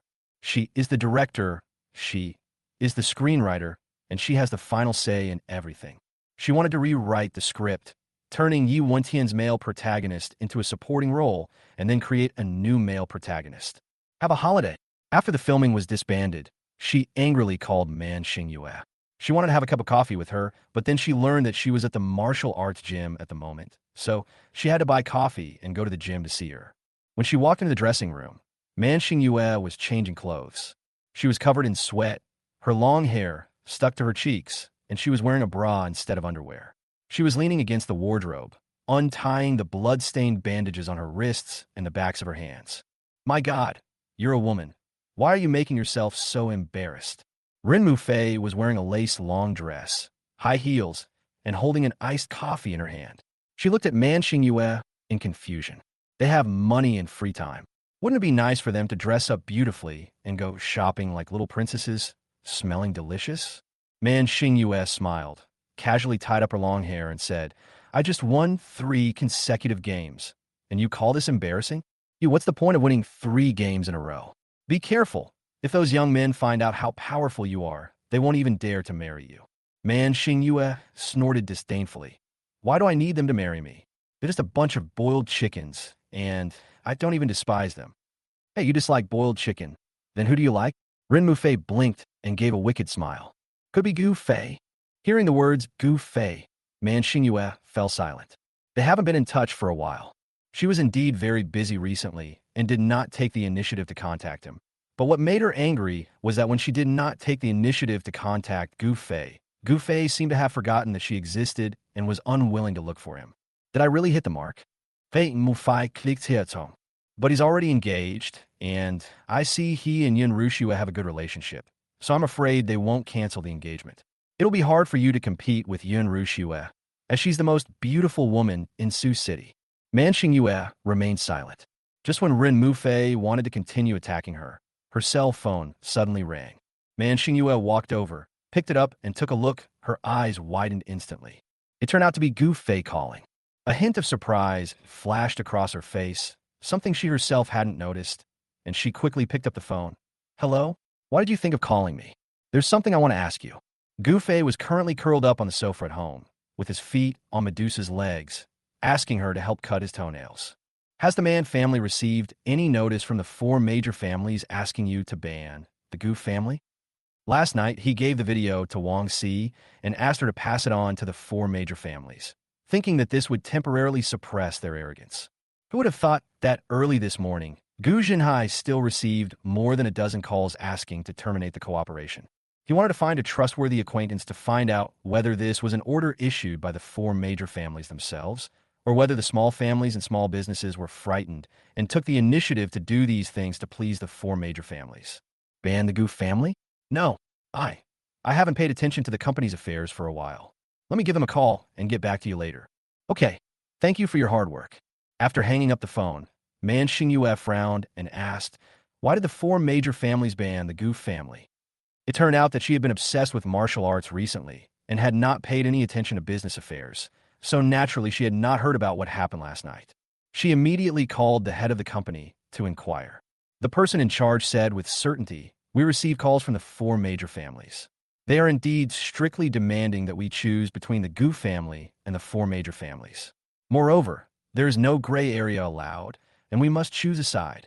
Chapter 151. Everything is lost. The Gu family is about to fall. After learning the truth of the matter, Min Yinyu just laughed. Do the 4 major families think they're not dying fast enough? They are so arrogant. Rin Mufei looked at her curiously. Do you want to help Gu Fei? What can I do for him? She snorted, looking nonchalant. I'm just simply unhappy with the 4 major families. Say one thing and mean another. If you are really unhappy with the 4 major families, why didn't you take action before? Why did you have to wait until the 4 major families took action against the Gu family? Rin Mufei curled her lips, too lazy to expose her.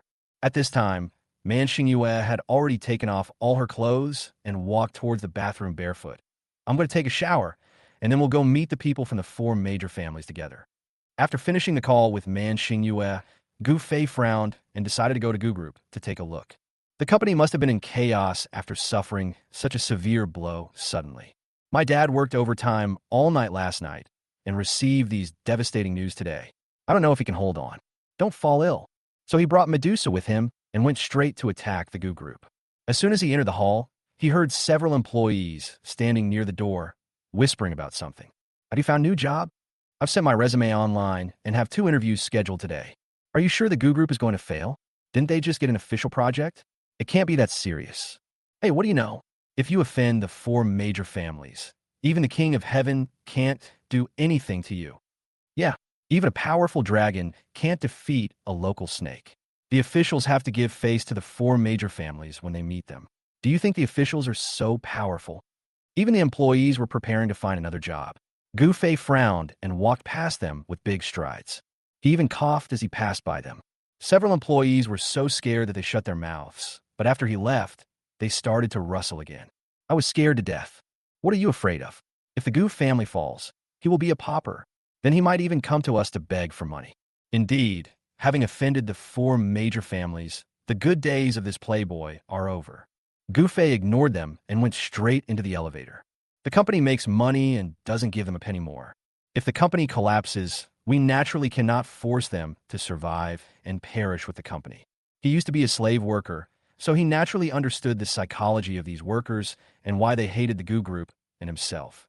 After all, the Gu Group is not a charity, and it is not uncommon for it to force employees to work overtime without paying overtime pay. When he got to the top floor, Gu Fei felt a sense of chaos as he got out of the elevator. Countless people were running back and forth in the corridors, either rushing back and forth with documents, or pulling clients to beg them desperately, or covering their ears and shouting something into their phones. Gu Fei walked through the group of people and went straight to the door of the president's office. Master, why are you here? Ding Qianqian looked at Gu Fei in surprise, with a hint of vigilance in her eyes. She quickly walked in front of Gu Fei and blocked her. The chairman is meeting a very important guest. You can't go in. Ooh, this is a work secret and I can't tell you. Anyway, if you go in now, it will affect the chairman's work. Please go to the lounge and wait. As she spoke, she grabbed Gu Fei's arm and wanted to take him out first to prevent him from doing something irreversible in his impulse. She had never had a good impression of Gu Fei, and after this incident, she despised him to the extreme. If it weren't for him, the Gu group would not have fallen to this point today. Gu Fei glanced at the arm she was holding and asked, "My dad didn't sleep last night, right?" Of course. With such a big thing happening in the company, how could the chairman sleep? He spent the entire night trying to communicate with the four major families, but he's tried every possible method, and the four major families just won't give in. Sure enough, Dad never rested. Did he have breakfast?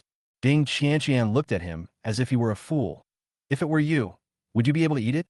Master, you should just stay in the lounge and don't ask anything. Gu Fei became unhappy when he heard this. Don't ask anything. Am I not also concerned about my dad? Care? If it weren't for his sudden concern last time, these disasters would not have happened. Ding Qianqian really couldn't help it. This incident all started because of you. If you still care about the chairman's kindness in raising you, if you still consider yourself a member of the Gu family, I hope you can find a place to lock yourself up. Don't ask anything and don't do anything. This is the greatest concern. Water method. This woman's words were too ruthless.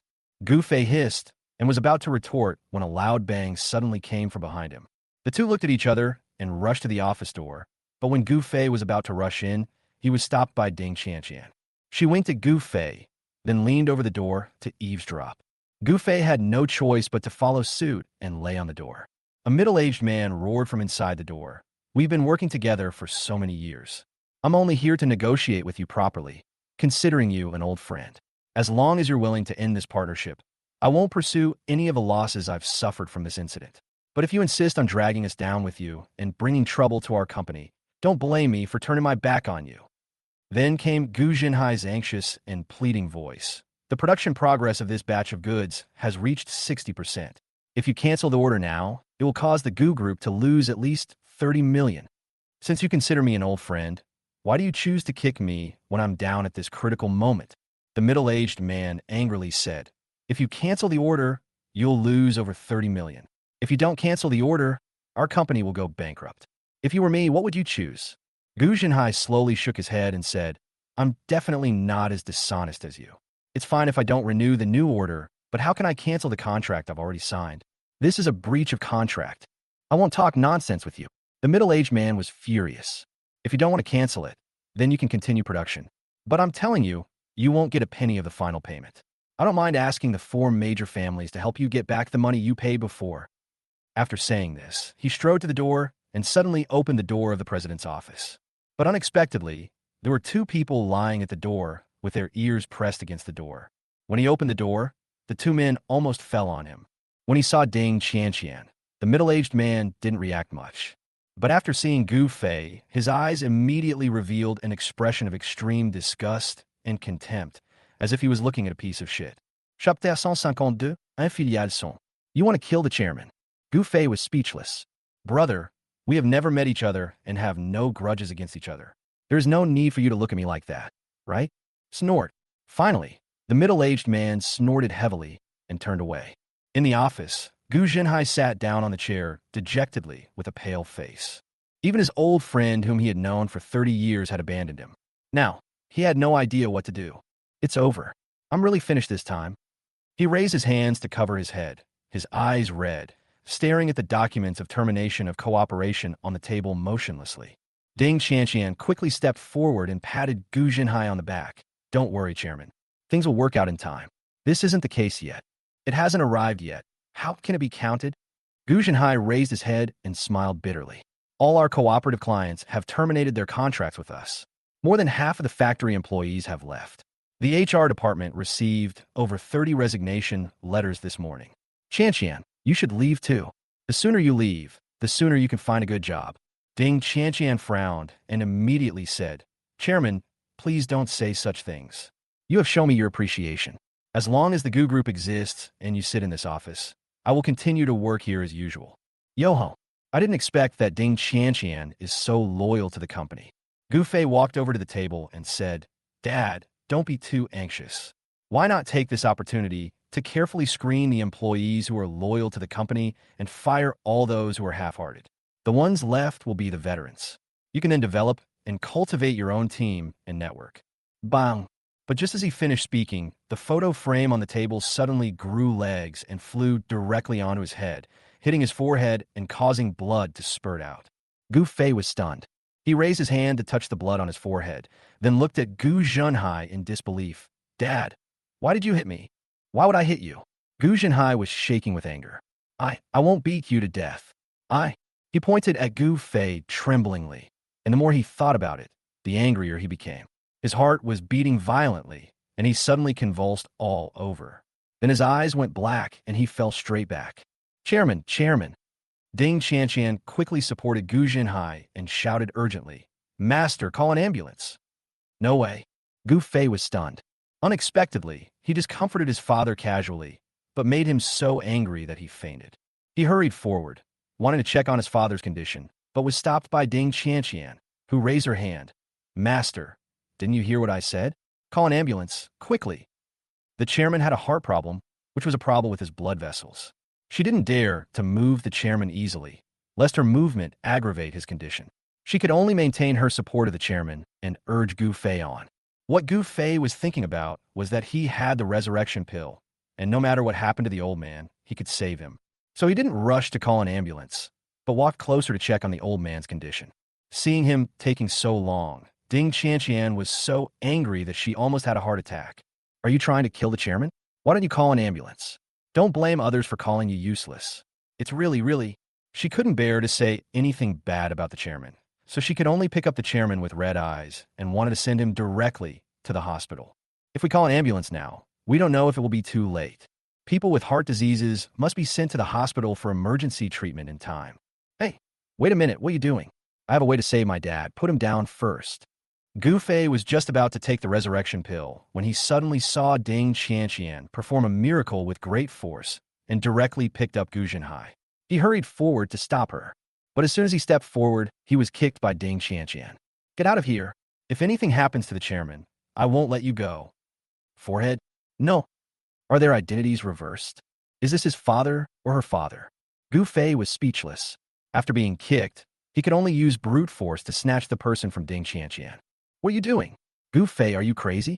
Do you really want to kill the chairman? I'm going to fight you. Seeing Gu Fei snatching Gu Zhenhai away and throwing him to the ground, Ding Qianqian's eyes suddenly turned red, and she pounced over and bit Gu Fei's ear. It hurts. Gu Fei wanted to use his Vajra indestructible body, but thinking that Ding Qianqian was doing it for his father's good, he felt a little reluctant. He could only bear it and let her bite him. Then he pried open his father's mouth and stuffed a resurrection pill into it. Fortunately, he raised Yi Wentian's hatred level to 60 a while ago and received many rewards, including the resurrection pill. Otherwise, he really wouldn't know what to do today. Cough, cough, cough. After Gu Zhenhai swallowed the resurrection pill, his whole body twitched violently, and then he opened his eyes like a drowning person who suddenly breathed in air and came back to life. He looked around blankly, and finally his eyes fixed on Gu Fei. To be precise, it was Ding Qianqian who was pounced on Gu Fei and biting his ear madly. What is this picture? Is he having a nightmare? Stop biting, my dad's awake, hey? Shit. Seeing that Gu Zhenhai had woken up, Gu Fei quickly reminded Ding Qianqian. But Ding Qianqian seemed to be addicted. She threw herself on Gu Fei and refused to let go. No matter what he said, it was useless. Finally, Gu Fei had no choice but to counterattack and knock Ding Qianqian to the ground. Then he pinched her chin, forced her mouth open, and held down the lower half of her face. Look carefully. My dad is awake. What? Ding Qianqian finally came to her senses and turned her head to see that Gu Zhenhai had indeed sat up. Chairman, are you okay? Gu Zhenhai was so angry that he just pouted, but now he has calmed down a little. He nodded and glared at Gu Fei casually. What are you doing in the company? Go home and be with your mother. Gu Fei continued lying on top of Ding Qianqian, pinching her chin and saying, Dad, let me help you. How can you help? You're lucky enough not to cause more trouble. I haven't even opened my mouth yet. How do you know I can't help? Just tell me what you need most right now, and I'll help you solve it. Gu Zhenhai sneered. How could he not know how much his son weighed? What else do you need most? What is the most important thing in doing business? Is there any need to say it? He glared at Gu Fei angrily. I need money. Give me money if you can. Money? That's easy. Gu Fei let go of his hand and sat up. How much do you need? This guy is really shameless. All the money in his bank card is his living expenses. 10 or 20 million is the maximum. Still pretending with him. Okay, since you're so arrogant, I'll tell you, I need 500 million. Chapter 153. Need money? I'll transfer 5 to you first. He was suppressed and banned by the 4 major families. 90% of his cooperative customers came to him to cancel their orders, and the remaining 10% were basically merchants from other places who were not as well informed. Therefore, the biggest problem the company encountered was that it could not collect the balance of the order, and the factory could no longer continue to produce the goods. Work came to a halt, employees felt insecure, and resigned one after another. The loss caused by this round trip is at least 100 to 200 million. If we want to regroup, survive this difficult time, continue to develop other projects, or wait for the day when we can make a breakthrough, we will need 100 to 200 million yuan in funds to maintain it. Adding in some miscellaneous expenses needed to activate personal connections, 500 million is barely enough. But given the Gu family's current situation, even if they sell everything they have, they may not be able to raise a cash flow of 500 million. Especially since the entire Sioux City knew about the Gu family situation, he would definitely not be able to raise money by selling some fixed assets. I've been forced into a desperate situation. Who knew that after hearing what Gu Zhenhai said, Gu Fei suddenly laughed. Really? Only 500 million can solve the problem? You should have said it earlier. I thought it was more serious. Gu Zhenhai stood up, patted the dirt on his body, and looked at him with a sneer. Don't talk nonsense when you're standing. If you can come up with 50 million, I will give you a thumbs up. Ding Qianqian snorted coldly. You don't know how expensive firewood, rice, oil, and salt are until you run a household. Young master, do you think 500 million is a small sum? To tell you the truth, even for the 4 major families, it would be extremely difficult to come up with a cash flow of 500 million at once. Gu Fei smiled and said, You don't have it, but I do. Wait, I'll transfer the money to you now. After saying that, he pretended to take out his mobile phone and press some buttons, but in fact he was transferring money from his reserve bank card through the system. The reserve fund of the bank card is 10 billion. He originally wanted to transfer 1 billion directly to Gu Zhenhai, but he was afraid that if he gave too much at once, Gu Zhenhai would become suspicious, so he honestly transferred 500 million. After the transfer was completed, he breathed a sigh of relief and said to Gu Zhenhai, Dad, the money has been transferred to you. You can rest assured now. No matter how the 4 major families block us, you can do what you should do. Don't be afraid. Your son will take care of everything. When Gu Zhenhai and Ding Qianqian heard this, they looked at Gu Fei as if he were a fool. You transferred 500 million to me? Okowo. From your account? Yes. Gu Zhenhai was silent for a moment, then suddenly raised his foot and kicked him. You little bastard, you think your father is mentally retarded, right? Unfortunately, Gu Fei dodged his kick swiftly. No, Dad. Seriously, every now and then. Why don't you just check your bank account? Why did you kick me? I'm still checking my bank account. If I really believe your lies, I could go straight to the mental hospital. You little brat dares to tease me at this time. I'll beat you to death today. He was really fed up with his stupid son. Things have become so serious that the Gu family is about to go out on the streets to beg for food, but he is still making trouble here. So he couldn't bear it anymore and chased Gu Fei into the office and started fighting. Gu Fei was speechless. I beg you to take a look, just one look. It won't take you more than a few minutes to check it out, and you'll know if what I said is true. Stop hitting me, my dad. I beg you, and it's not enough. Just as the two were running around the office, 2 beautiful figures appeared at the office door. Ding Qianqian saw the people coming and shouted, Chairman, Miss Yin and Miss Lin are here. After hearing this, Gu Zhenhai finally stopped. The moment he saw Yin Ruxue, he couldn't help but frown. Something bad has happened. Yin Ruxue came here, most likely to cancel her engagement with Gu Fei. Yin Ruxue was wearing a white professional suit with her black hair tied up. She looked like a walking white rose, pure, beautiful, and fragrant. Lin Yuro was wearing a light green long dress, with her long hair draped over her shoulders and a madder bow on her head. She looked dignified, elegant, and graceful. When the two of them walked into the office together, the style of the entire office instantly rose to a higher level. Uncle, please stop blaming Gu Fei. Cooperating with the 4 major families is like courting disaster. It's easy to get into trouble. Unexpectedly, Yin Rushue spoke up for Gu Fei as soon as she opened her mouth. Gu Jinhai breathed a sigh of relief. It seemed that she had no intention of canceling the engagement. Yes, uncle. Lin Yuro also walked forward and gave Gu Jinhai a reassuring smile. Besides, being surpassed by the four major families isn't a bad thing. Many people in Sioux City didn't know how powerful the Gu family was before, but look at who in Sioux City still doesn't know about the Gu family. This is like free publicity. Hearing about the safety of the two beauties, Gu Junhai felt a little better. He smiled helplessly and said, "Don't comfort me. The company is in trouble. It's a real thing. It can't be overcome by a few nice words." Yin Rushua walked forward, helped Gu Junhai sit on the sofa, and said, "Uncle, this is exactly why I came here." She took out a bank card and put it on the table. Gu Junhai was stunned. "Rushua, what are you doing?" Yin Rushua smiled and said, "Although I manage the Yin group, all the accounts and income are actually controlled by my father, so I can't easily use the company's money. This card contains my private money, a total of 70 million. You can use it first. If it's not enough, I will find a way." Gu Jinhai was stunned. 70 million. How can a girl save up 70 million? She must have withdrawn all the financial funds in advance. For a loser like Gu Fei, she is really... How could Gu Fei deserve such a good woman? The more Gu Jinhai thought about it, the angrier he became. He couldn't help but turn around and glare at Gu Fei. Then he sighed deeply. "Rushue, this money is your dowry that you have worked so hard to save over the years. How can I take it? Take it back."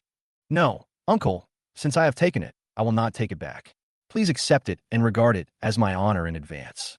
As she said this, her cheeks flushed. Without waiting for Gu Jinhai to speak, Lin Yuro sat on the other side of him and took out a bank card. "Uncle, I have some spare money. Not as much as Shui, but enough for emergencies. There's 30 million in this card. You can use it first. In fact, she is capable of giving more. But as Gu Fei's friend and Yin Rushua's bestie, if she gave too much, especially overpowering Yin Rushua, it would make her thoughts too obvious and would also make Yin Rushua lose face. So she chose to give a little at first, and then help the Gu family slowly by giving it to Gu Fei privately." Gu Jinhai looked at the two bank cards on the table and was stunned. Who would have thought? When the Gu family is in the most critical moment, it will be two beautiful women who stand up to help the Gu family. Chapter 154. Three extremely beautiful women fighting for a piece of trash? Not only Gu Jinhai was stunned, but Gu Fei also stood there in a daze, unable to react for a long time. At a time when the Gu family was experiencing such a huge change, Yin Rushua didn't want to find a way to cut ties with him, but was actually willing to give out 70 million to help. You have to know that the Yun family is not a big family. Especially after losing the golden finger of the male protagonist, it can only be said that she has made some progress, which is far from the rapid rise in the original novel, or even the level of becoming a weapon for the male protagonist to deal with the four major families. For Yin Rushue, these 70 million is probably all her assets. What does it mean to share difficulties? What does it mean to stand together through thick and thin? Isn't this true love? Gu Fei is not a heartless person. How could he not be moved? But what is even more outrageous is that Lin Yuro also took out 30 million. Although Lin's pharmaceutical factory has been doing well recently thanks to the new prescription, it has only been half a month, and it is estimated that the investment cost has not yet been recovered. She hasn't made much money yet. These 30 million is a huge sum of money for her. Gu Fei looked at them gratefully. To put it bluntly, even in his own world, if he encounters a disaster, even his best friends may not be willing to help him. In this fictional world, two girls are actually willing to do this for him. Just when he was deeply moved and didn't know what to say, the sound of high heels suddenly came from the office door. The next moment, Man Xingyue walked in with three men in suits. Gu Fei was stunned. Is she here to terminate the cooperation as well? Seeing the full moon and stars, Gu Zhenhai immediately stood up. The Gu family and the Man family have always had a good relationship, and they almost got married last time. So, he looked at Man Xingyue at this moment, his face full of disbelief and disappointment. Xingyue, your father asked you to come, right? Forget it, I understand. When disaster strikes, everyone flees. I have no reason to ask you to accompany me to fight against the four major families. I will terminate your contract right now. If it were someone else, he would definitely have a big fight. We will never terminate the cooperation easily. But the Man family had a hard time too, and he couldn't bear to let them suffer the same blow as him. But when he walked to the desk, Man Xingyue's smiling voice came from behind him. Uncle, I was very satisfied with our last cooperation, so I decided to temporarily add orders and investments. Secretary's son, please give the documents to Uncle. What? Gu Zhenhai suddenly turned around and looked at Man Xingyue, and she said, additional order? Secretary's son frowned and looked at Man Xingyue, whispering, Miss, now is not a good time to place an additional order. How about?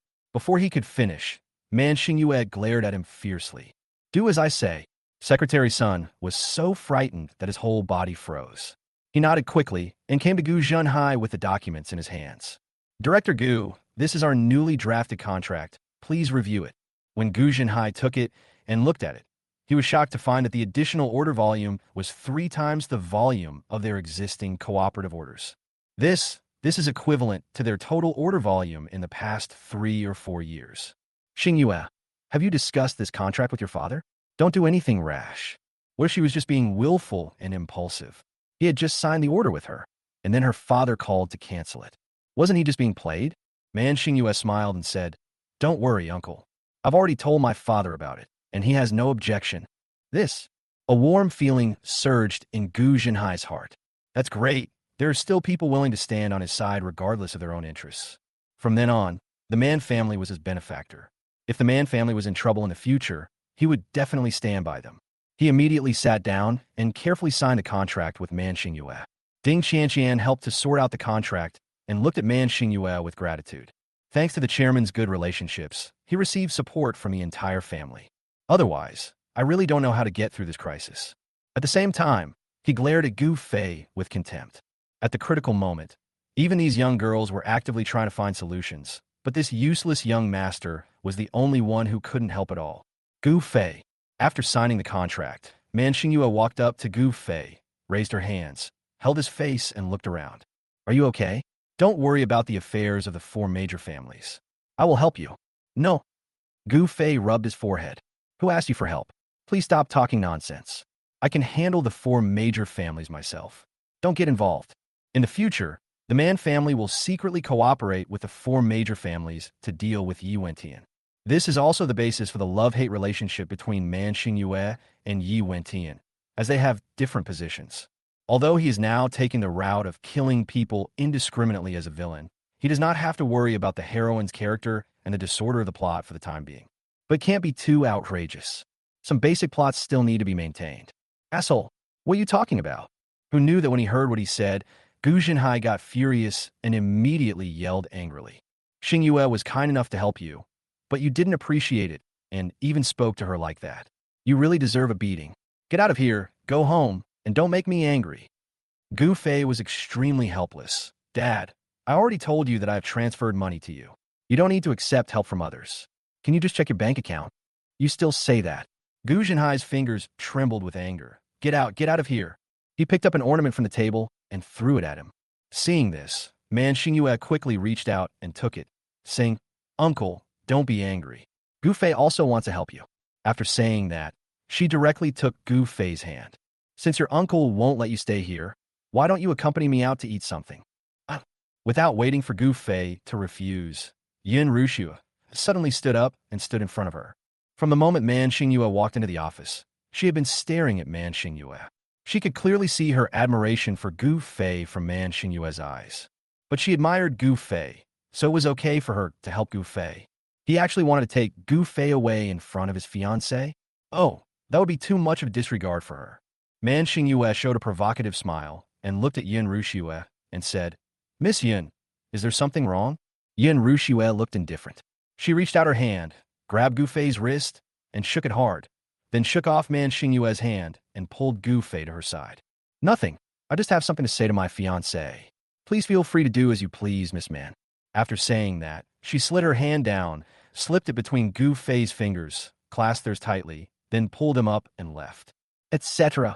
Man Xingyue folded her arms, walked to Gu Fei's side, stood on tiptoe, and whispered a few words in his ear, then walked out of the office first with a smirk on her face. Gu Fei was stunned for a moment, staring at Man Xingyue. Yin Ruxue frowned. Gu Fei, what did she tell you? Chapter 155. It's okay to reveal all your cards to solve the problem of Gu Fei. She said, I know what's wrong with your video. If you want to know the answer, just follow me. But I can't tell Rushua this. Firstly, she doesn't know anything about the video, and secondly, I can't implicate Rushua and drag her into this. Thinking of this, he broke free from Yun Rushua's hand, walked a few steps to the table, picked up the bank card, put it back in his hand, and then gave the other bank card to Lin Euro. I appreciate your kindness, but I can't accept this money, and I don't need it. You should go back quickly and don't stay in the Gu group anymore. To avoid being seen by others and telling the four major families, causing the four major families to point their guns at them. I'm going to talk to Man Xingyue. You guys leave quickly and be obedient. After saying that, he ran out in a hurry. Gu Fei. Yin Rushue called out from behind him, but Gu Fei didn't even turn his head. Damn it, Man Xingyue, that vixen, actually seduced Gu Fei right in front of me. Does she think she's that powerful? Does she think she can snatch Gu Fei away from me? Don't even dream about it. She doesn't even take the Man family seriously. Lin Euro adjusted her shawl, her eyes smiling as she spoke softly. This woman clearly has ill intentions. Rushua, what do you think? Should we teach her a lesson? She might think you're easy to bully. Of course. Yin Rushua sneered, her voice icy cold. Let's go. We'll do it when we get back. The two smiled at each other and left the office together. Seeing this scene, Ding Qianqian's eyes almost popped out. What's going on? Three top beauties actually fought over a loser like Gu Fei? It would be fine under normal circumstances. But Gu Fei had just caused such a big disaster, and it was an extremely stupid disaster. These beauties don't run away and still want to be with Gu Fei. What are they thinking? Do they have brains? Royal Villa. The people from the four major families gathered again, and all the main leaders gathered together. Wang Kuan-yin, Wang Si, and other young men and women in the family, almost all of them who could come came. It's been 2 hours since the ban was issued. I guess all the companies have already terminated their cooperation with the Gu family. There are only a few left from outside the city, but they're not a big deal. Oh, Gu Zhenhai called me all morning, but I didn't answer any of them. He must be crying and regretting his decision now. He deserved it. He dared to ruin the project we've been planning for so long. We're already being merciful by not killing him. Just when everyone was gloating and couldn't wait to see the Gu family go bankrupt, only Wang Si, who was sitting on the edge of the sofa, nervously picked his fingers. For some reason, she didn't want anything to happen to Gu Fei. Are we just going to ignore the video? What if Gu Fei really exposes it? Upon hearing this, Wang Kuan-yin immediately said disdainfully, "Don't worry, we have already contacted all video platforms and have forbidden the broadcast of this video. If any platform dares to disobey our orders, they will be punished." Wang Si nodded slightly, then lowered her head, not knowing what she was thinking. The Wang family's patriarch sneered, "Just wait. In an hour at most, the Gu family will definitely file for bankruptcy. If they don't apply now, they will be heavily in debt and will never be able to get out of poverty." Abandoned factory base. Yi Wentian sat at the table, flipping through the documents on the table, with an extremely proud smile on his face. He set the trap just to destroy the Gu family. I didn't expect that Gu Fei, that loser, would mess things up. He originally thought that he had miscalculated, but unexpectedly, there was a ray of hope. People from the four major families personally found his men and bought the land. Moreover, the Gu family was also jointly banned by the four major families. Bankruptcy is imminent. Cool. He is indeed the chosen one, and Gu Fei's death is indeed imminent. Great. He can finally hold his head high. Knock knock. Xiao Yinong pushed the door open and came in. After seeing the smug expression on Yi Wentian's face, she couldn't help but frown. Why is the boss's temperament becoming more and more like those of those second-rate villains? This is far from the boss she originally thought of. She adjusted her glasses to hide the doubt in her eyes, walked to the table, and said, "The latest news is that the termination rate of Gu Group has reached 92%. Ye Ventian Grindet. If the cancellation rate reaches 70 to 80%, they'll inevitably go bankrupt. If it reaches 92%, they'll probably lose everything." Not necessarily. Xiao Yinong calmly broke his fantasy. What? Yi Wentian looked up at her in confusion. What do you mean by maybe not? Xiao Yinong said coldly. Man Xingyue just renewed their contract with the Gu family and tripled their orders. So, even though the Gu family's cancellation rate has reached 92%, the business loss is only 63%. Manjia's order volume is already large. One person can handle 10 orders. The additional 3 times is equivalent to 30 ordinary orders.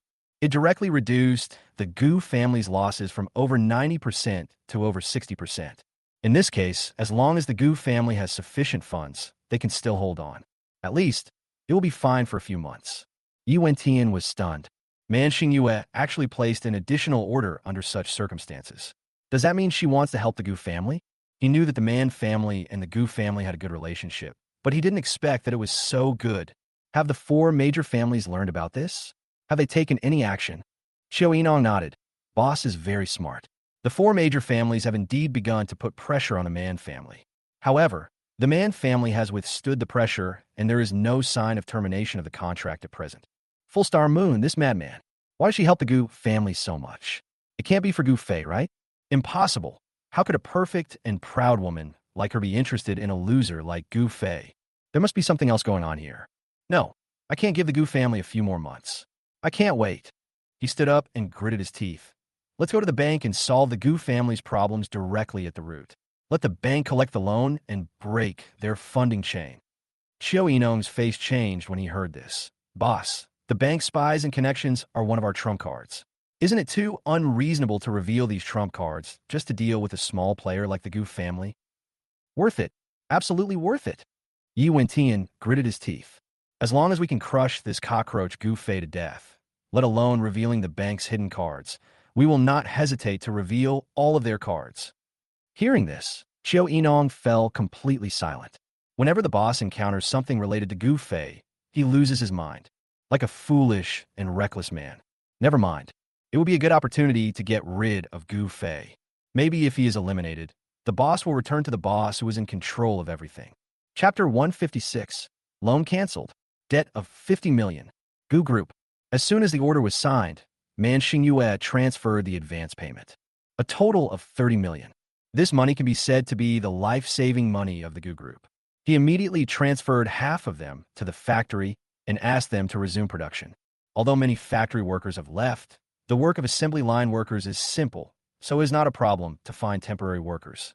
As long as the factory can still operate and the goods can still flow, the company can still operate. He can use this time to find a solution quickly. Just as he was thinking about it, he suddenly received a call from the bank. Hello, is this Mr. Gu Zhenhai? Gu Zhenhai suddenly felt nervous. Could it be that the four major families had already approached the bank and wanted to put pressure on him through the bank? It's me, what can I do for you? Well, your loan with our bank has been canceled due to bad credit.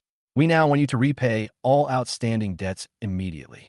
Please come to the bank to process this. Gu Zhenhai took a deep breath and almost had another heart attack. Is this legal? This is a loan that's already been approved. This is our agreement. How can you cancel it without permission?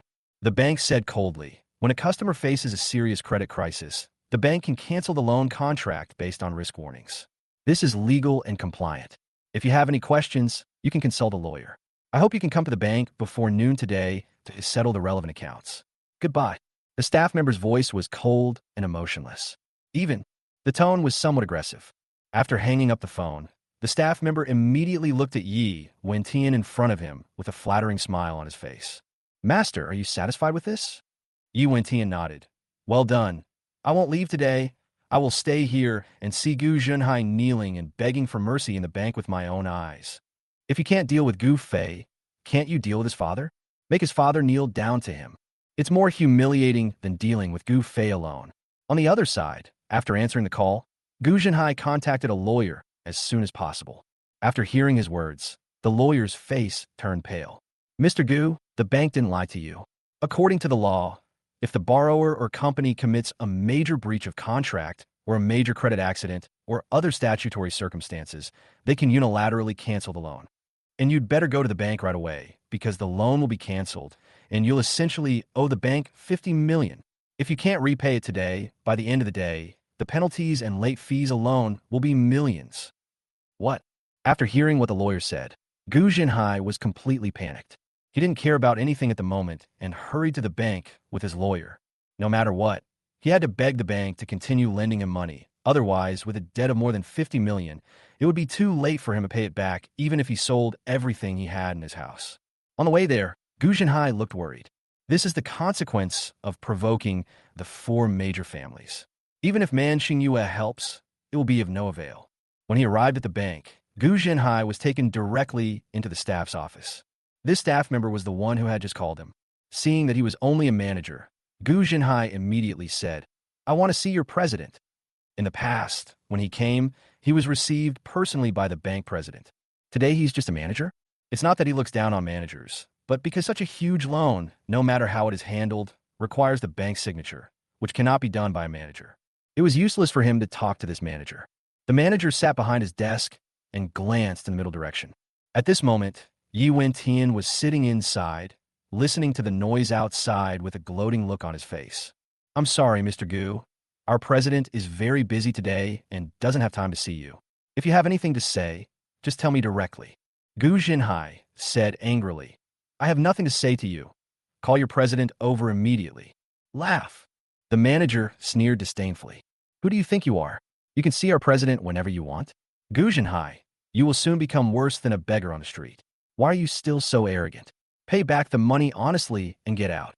You, unexpectedly, before the Gu group went bankrupt and he actually went to the streets to beg for food, the bank manager had already started to flatter the powerful and look down on the weak, and did not take him seriously. Gu Jinhai was so angry that his face turned pale, and he gritted his teeth and said, "Okay, if you don't ask the president to come, then I will go to see him myself."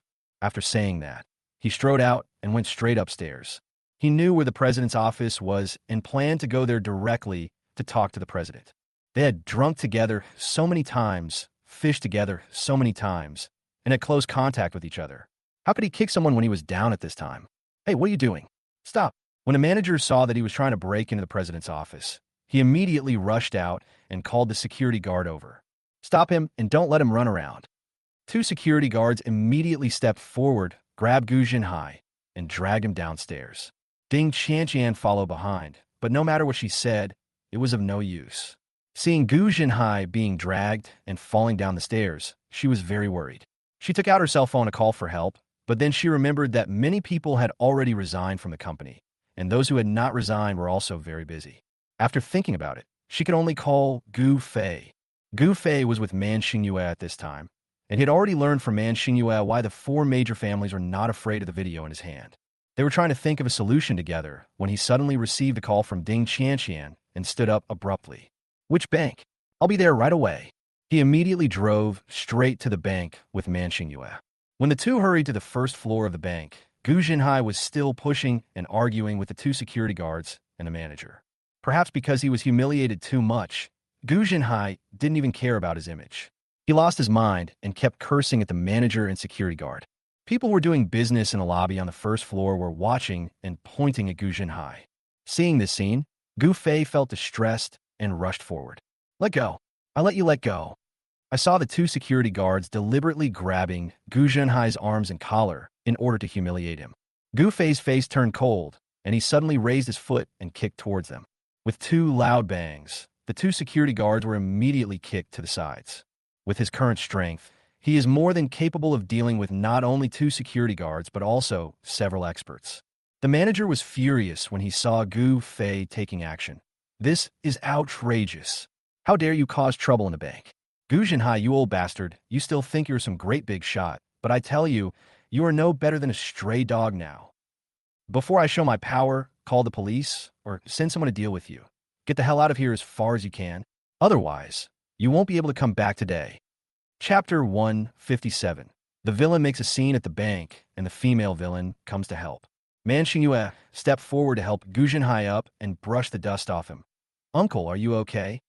Gu Jinhai shook his head, glanced at the security guard who was kicked away, and quickly turned around and glared at Gu Fei. "Who asked you to come, you little bastard? Go home." All the loans were canceled, and the bank no longer took him seriously. He is old, so he can make a fuss if he wants to. There's nothing he can do about being humiliated. Every bit of loss that can be recovered is a bit. But he didn't want his son to be embarrassed. "My son is still so young and has a bright future. Did you hear me? I told you to go home." He pushed Gu Fei hard, but Gu Fei didn't move. He just stared at the bank manager Wang Jia. Wang Jia met his gaze and immediately sneered. "Why are you glaring at me? Am I wrong? Haha, you old loser. You raised a loser like you and ruined the Gu family to the point of bankruptcy. You have no skills at all and can only go to the bank to make a scene. Do you think this is a vegetable market?" Gu Jinhai, I'll say this one last time. Take your useless son and get out of here. Bang! Before he could finish, Gu Fei stepped forward, raised his arm, and slapped him hard in the face. Wang Jia didn't move his whole body, but his head felt like it had hit a rock hard. His brain was buzzing, and everything in front of him was dark. He couldn't even stand steadily. In this slap, Gu Fei used his internal energy. The sound wasn't loud, and the force didn't seem very strong, but it actually caused a moderate concussion. Only Wang Jia, who was slapped, knew the power of this slap. You all of you okay? If you don't accept my toast, I'll send you to hell. Come on, call everyone over here and arrest this guy. He is Yi Wentian's man. At this time, Yi Wentian was standing at a window on the second floor, watching the scene with gloating satisfaction. When he heard Wang Jia's words, he knew that Wang Ji was asking for help, so he winked at his men. The subordinate nodded immediately, opened the office door, and went downstairs quickly. Gu Zhenhai was extremely anxious at this time. Although he was making a fuss, he had no intention of falling out with the bank. Because he cannot lose this loan, otherwise the Gu Group, which has just stabilized, will fall into bankruptcy crisis in an instant. But how could the bank still cooperate with Gu Fei after he beat someone up like that? He was really furious. No wonder people always say he is a waste. This brat really is more of a hindrance than a help. Gu Fei, go home. You don't listen to me anymore, do you? Man Xingyue comforted him softly. Uncle, don't worry. Gu Fei knows what's going on. Gu Zhenhai stamped his feet anxiously. What can he know? If he knew, the Gu family wouldn't have fallen into this situation. Just then, two men in suits and sunglasses walked down. As soon as he saw these two people, Gu Fei frowned, because he seemed to have seen these two people next to Yi Wentian. Could it be that Yi Wentian is in the bank right now? He subconsciously looked up and around, and sure enough, through the window on the right side of the second floor, he saw Yi Wentian's face with a sinister smile. Yi Wentian didn't mind being discovered by Gu Fei at all. Anyway, he was already a dying grasshopper and couldn't jump a few more times. Man Xingyue also noticed Yi Wentian and immediately frowned. This self-righteous male protagonist, the Dragon King, is extremely busy every day. It is impossible for him to have nothing to do and come to the bank. In all likelihood, he came here for Gu Zhenhai and Gu Fei. In other words, it was his doing that Gu Zhenhai's loan was cancelled. Thinking of this, her eyes were filled with murderous intent, and the two men had already arrived in front of Gu Fei. They were ordered by Yi Wentian to deal with Gu Fei, so they naturally didn't waste time talking to him. They shook their wrists and attacked Gu Fei fiercely. Gu Fei had just received a large amount of rewards by raising Yi Wentian's hatred level to 60, so naturally he wouldn't mind showing off in front of him. So he showed no mercy, clenched his fists, and was about to attack. But before he could make a move, Man Xingyue suddenly stepped forward and grabbed his wrist. Gu Fei, my hands are itching. Can you give these two to me? You're still robbing at this time? When is this time? Man Xingyue curled her lips in disdain and pointed to the second floor. When that little jerk is peeping at me. When the two men heard that Man Xingyue dared to call their boss a jerk, they immediately became furious and changed their target and rushed towards Man Xingyue. Man Xingyue slapped Gu Fei away with a palm and then stepped forward to fight him. She was wearing a flowing short skirt and beautiful high heels, fluttering around the two of them like a butterfly. But no matter how hard they tried, they couldn't catch her. Soon, Man Xingyue's fist hit the two men hard, causing them to spit blood. They wanted to rush towards him again, but they felt severe pain all over their bodies as soon as they moved. They could only lean against the wall and breathe deeply to relieve their internal injuries. Seeing this scene, Yi Wentian's face turned ugly. He knew that Man Xingyue was powerful, but he didn't expect that she was so powerful that even his two masters couldn't defeat her together. Besides, she had just insulted him. If he didn't teach her a lesson, wouldn't he never be able to hold his head up in front of her again? Thinking of this, Yi Wentian no longer hesitated and jumped directly from the second floor. "Huh, you little jerk, are you finally willing to come out? Seeing how cowardly you look, I thought you were going to hide in your shell for the rest of your life, relying on despicable tricks to stab people in the back." Seeing Yi Wentian, Man Xingyue was also filled with hatred. This damn bitch relied on the luck of the male protagonist, the Dragon King, and forced fate to make her submit to his suit pants. For him, she was willing to give him all her skills and family fortune. Pooh, he deserves it, Yi Wentian said with a grim expression. Man Xingyue, I never held a grudge against you for hurting me last time, but you keep pushing me. Do you think I'm too easy to talk to? Man Xingyue sneered, crossed her arms, and said, "You're so easy to talk to? You're clearly a vindictive, petty, and despicable person. How could I have such unrealistic ideas? I just thought that when it comes to dealing with a scoundrel like you, I can just do it. Why would I have to think so much about it?" The customers and staff on the first floor of the bank had already stopped their work and were staring intently at this side. After all, there are not many opportunities to see a beauty of Man Xingyue's level. And after they saw Man Xingyue's skills, their eyes lit up. "Oh my God, this beautiful lady is also an expert. I can't believe she's so fair, tender, delicate, and soft. Yet she has so much strength. Who is that boy? Why is he messing with this beauty? He's probably a loser trying to get a beautiful woman's attention. But the beautiful woman obviously likes Mr. Gu. Is he blind to not see that? You have no idea what you're doing. You'll wake up after a couple of slaps from a beautiful woman." Chapter 158. The hero faces the female villain again. Hearing the discussions of the people around him, Yi Wentian's face looked very ugly. It seems that if he doesn't take action to intimidate these people and let them know how powerful he is, his image will probably be worse than trash like Gu Fei. At that moment, Yi Wentian took off the windbreaker hanging on his shoulders, threw it lightly, and took advantage of the moment when the windbreaker flew up to suddenly attack Man Xingyue. He originally thought that Man Xingyue was good-looking and had high martial arts skills, and was a subordinate worth recruiting. But she had provoked him time and again, humiliating him every time, and his patience with her had run out. To get her, just be direct and use force. So this time, he used 80% of his strength. Gu Fei nervously reminded, "Xingyue, he seems to be using all his strength. You have to be careful and don't underestimate him." No, Man Xingyue didn't care and directly faced Yi Wentian's attack. But Gu Fei was not particularly nervous, because he remembered that in the early plot of the novel, Man Xingyue and Yi Wentian had always been evenly matched, and every time they fought, it was basically a 50-50 fight. Otherwise, she wouldn't have the chance to be the female villain who loves and hates the male protagonist Dragon King. So he didn't have to worry about handing Yi Wentian over to her. He walked up to Wang Jihe and said coldly, "Call your bank president out." Wang Jihe suffered a moderate concussion and still feels a tremor like an earthquake. His vision is blurred, and he feels nauseous and wants to vomit. "Okay, the president won't see you. Just give up on this idea." "Yeah." Gu Fei smiled. "Isn't it easy to force the bank president to come out? Then it seems he doesn't want this bank anymore." After saying that, Gu Fei grabbed a chair and slammed it toward an empty counter window. With a loud bang, the bulletproof glass was smashed to pieces in an instant. The staff not far away screamed in fright and quickly ran out from the counter, fearing that they would be accidentally injured.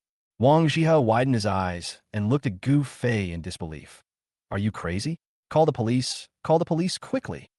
When the staff heard this, they quickly took out their cell phones and called the police.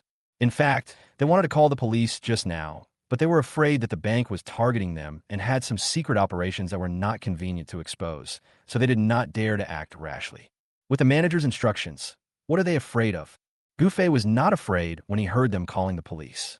Anyway, it would take at least 10 minutes for the police to arrive, which was enough time for him to force the bank president to come out.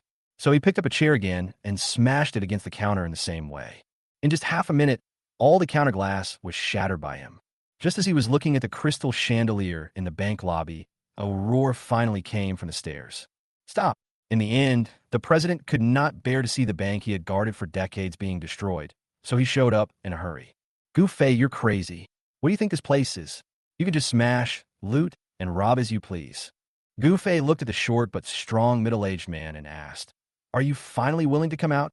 Seeing the president, Gu Jinhai hurried forward and said, "President's son, what on earth do you mean by this? Canceling my loan for no reason is against the rules and illegal." "What's against the rules and illegal?" President's son snorted coldly. "Manager Wang has already explained it to you very clearly. When a customer faces a major credit crisis, our bank has the right to unilaterally terminate the loan contract. But I haven't had any major credit problems.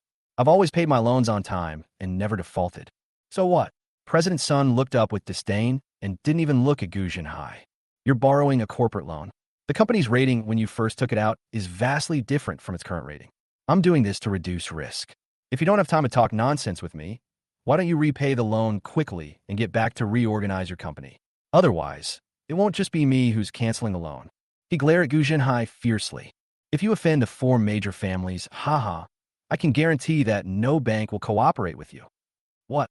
Gu Zhenhai was instantly shocked by President Sun's words, and a look of fear appeared on his face. There are solutions to other disasters. But if something happens to the bank, the Gu family will be really finished. What business doesn't require a bank? Dad, don't listen to his nonsense. Seeing that Gu Zhenhai's face was pale, Gu Fei immediately spoke to comfort him. He stepped forward to block Gu Zhenhai and said to President Sun, just cancel the loan. How much does my father still owe the bank? President Sun sneered, 53,600,000. Gu Fei looked back at Gu Zhenhai, questioning him with his eyes. Seeing Gu Zhenhai nod, he said, it's only over 50 million. What are you talking about? I can pay back the loan now, but what about you humiliating my father? Still going up? Upon hearing this, President Sun sneered. He looked Gu Fei up and down, his eyes showing no sign of disdain. Just you? You still have to pay back a loan of over 50 million? Ha ha. Gu Zhenhai, you really gave birth to a good son? His expression changed, and he looked at Gu Fei provocatively. If you can really pay back this 50 million yuan loan now, I will lead all the employees of the bank to kowtow and apologize in front of you and Gu Zhenhai. Moreover, I will show mercy and write off all the interest of more than 7 million yuan for you. Gu Fei smiled. That's what you said. Then tell me, after deducting the interest of over 7 million, how much do I need to pay back? President Sun glanced back at Wang Jia, who hurriedly stepped forward, dazed, and said, you still need to pay back 46.18 million. President Sun immediately said, I'll give you a small change. You only need to pay us back 46 million. He, a useless person who can only brag. Everyone in the city of Suzhou knew that this second-generation rich kid had never managed a company and didn't have much money. Even Gu Zhenhai can't take it out. How can he take it out? Treat him like a 3-year-old kid. Gu Zhenhai stood aside with his head down, not holding any hope at all. His mind was blank now, and he had no idea what to do. If all the banks in Su City refused to cooperate with him, then even if Mank Xinjiu gave him orders, even if the cooperative customers did not care about these things with him, the company would not be able to survive. At this time, Gu Fei directly picked up his mobile phone and pretended to transfer money through the mobile phone. In fact, he transferred 50 million into Gu Zhenhai's account in Su City Bank through the system. He had previously transferred 500 million yuan to Gu Zhenhai's bank card, but that was a deposit in another bank. That money was also given to Gu Zhenhai to help him through the crisis.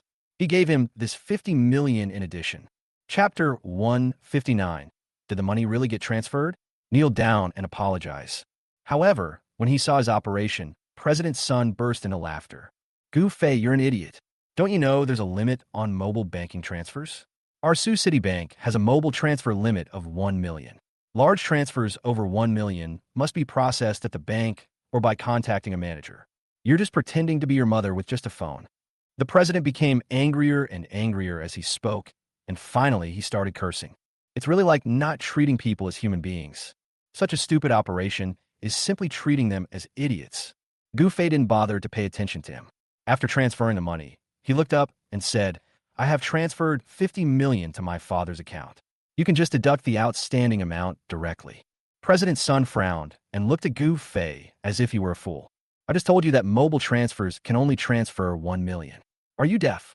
Just as he was about to continue cursing, Wang Jia beside him suddenly shuddered, took out his cell phone, and looked at the screen in disbelief. Because he is Gu Zhenhai's account manager, he always receives notifications about Gu Zhenhai's bank account information first. Just now, his cell phone suddenly rang. What he saw when he took it out was a reminder that there was an extra 50 million in Gu Zhenhai's bank card.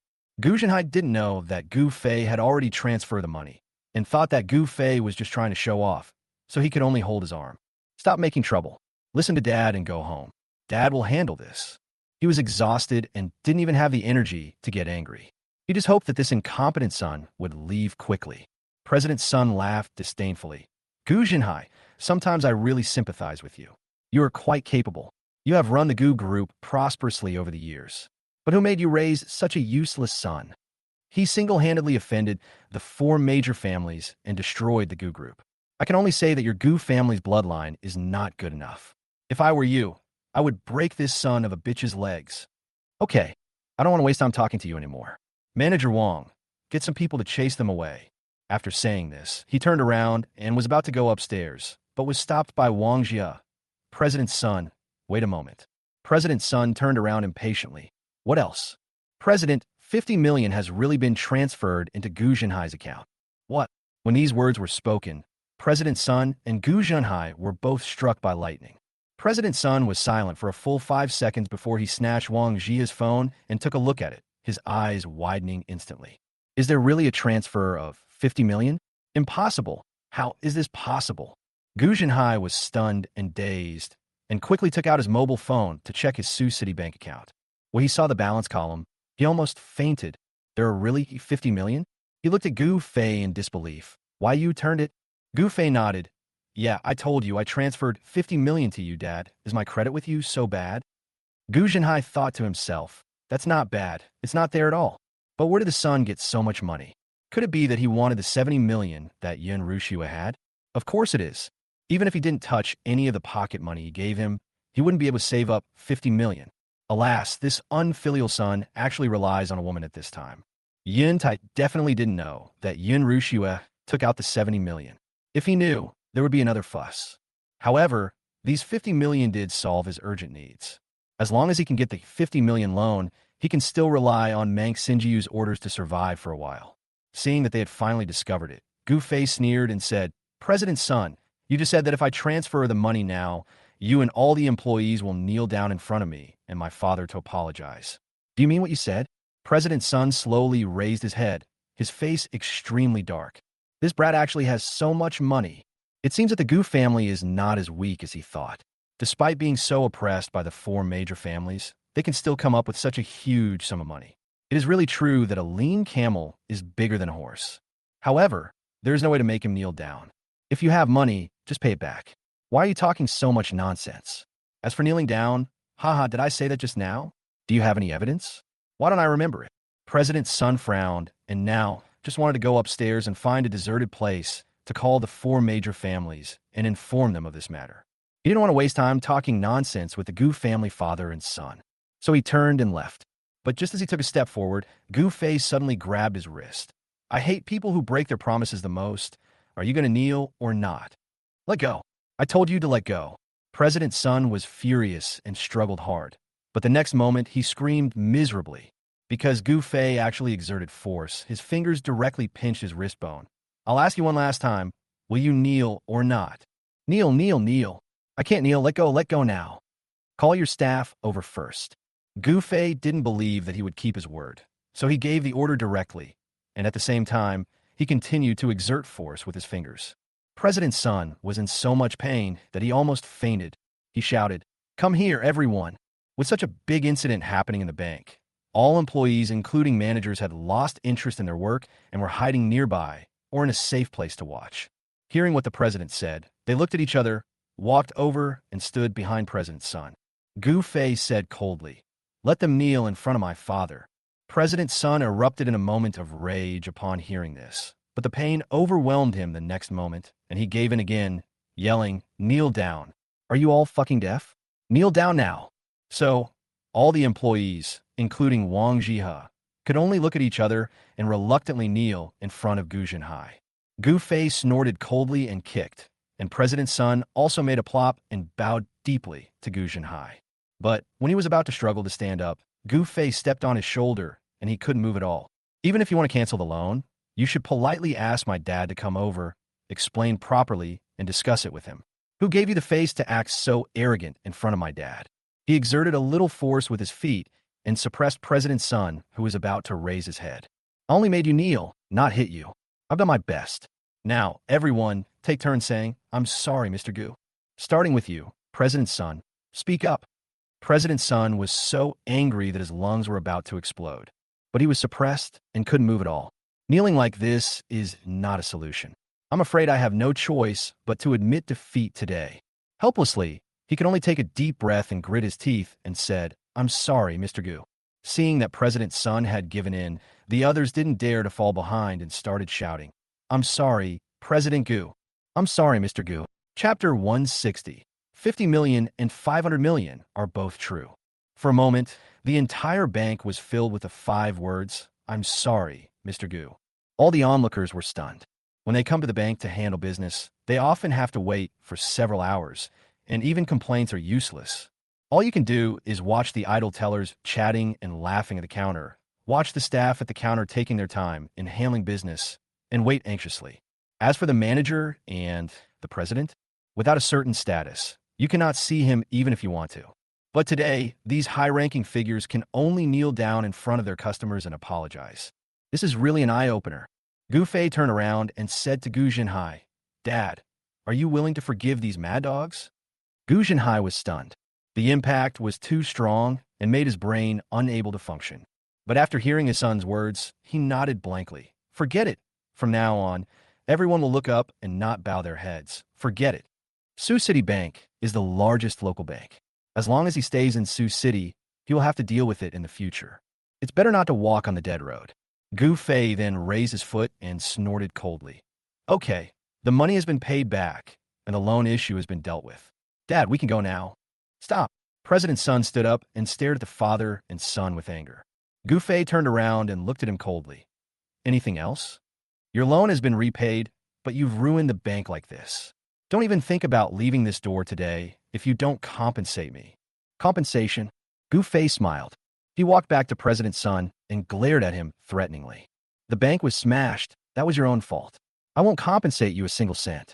If you're not satisfied, you can choose to call the police or appeal, but I must warn you.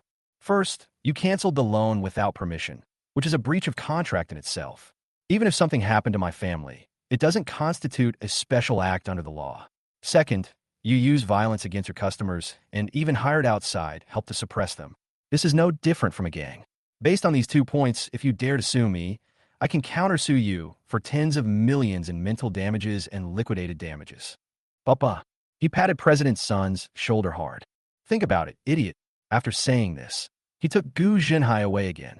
President's son could only stand there and watch him leave, not daring to say a word. He really doesn't have the right to cancel the loan. He was just relying on his status as the bank president to threaten Gu Jinhai. It is indeed illegal to join forces with Yi Wentian, a foreign aide. If Gu Fei really countersued him, he would most likely win the case, and he would be the one who suffered the loss. That's not as simple as bank maintenance fees. Wang Jiha swallowed hard, walked over President's son, and whispered, "President, are you just going to let them go like this?" President's son frowned and glared at him fiercely. "What else?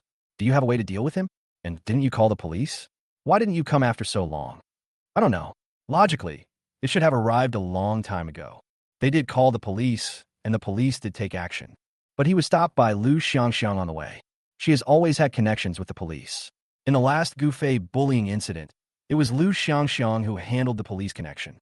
This time, when she heard that the 4 major families had joined forces to deal with Gu Fei, she immediately went to the police station to inquire about the news and made arrangements. I didn't expect it would come in handy. So, after waiting for a long time without any result, President's son and Wang Jia had no choice but to call the police station to inquire, but they were scolded instead. Damn it, who the hell is this Gu Fei? He can even handle the police. No wonder the boss is being fooled around by this brat. Speaking of the boss, Wang Jia's face was full of worry again. The boss just had a fight with that woman, and she disappeared while they were fighting. Where are they now? How strange. The boss is clearly invincible, but how could he be entangled with a woman for so long? Could it be that he gave in to the woman because she was pretty? After leaving the bank, Gu Jinhai finally came to his senses after getting in the car. He asked Gu Fei, "Where did you get the 50 million? Tell me the truth. Did you take Ru Xue's money?" Gu Fei laughed. "Dad, Ru Xue is my fiancée. No matter how cruel I am, I can't take her dowry before I marry her. Where did that money come from?" "I earned it." He looked nonchalant. "You don't really think I've been sitting around doing nothing all these years, do you? I've also been doing some business and investing. Besides, I really did transfer the 50 million to you. I also paid you nothing for the 500 million. Take a look and make use of it. The fact that my father came to the bank to beg for mercy for a loan of more than 40 million yuan shows that he didn't even check the 500 million yuan. Otherwise, you can easily pay the money back. Is it necessary to consider the bank's mood?"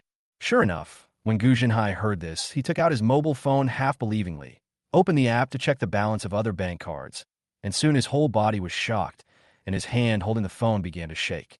Really 500 million? You transferred 500 million to me.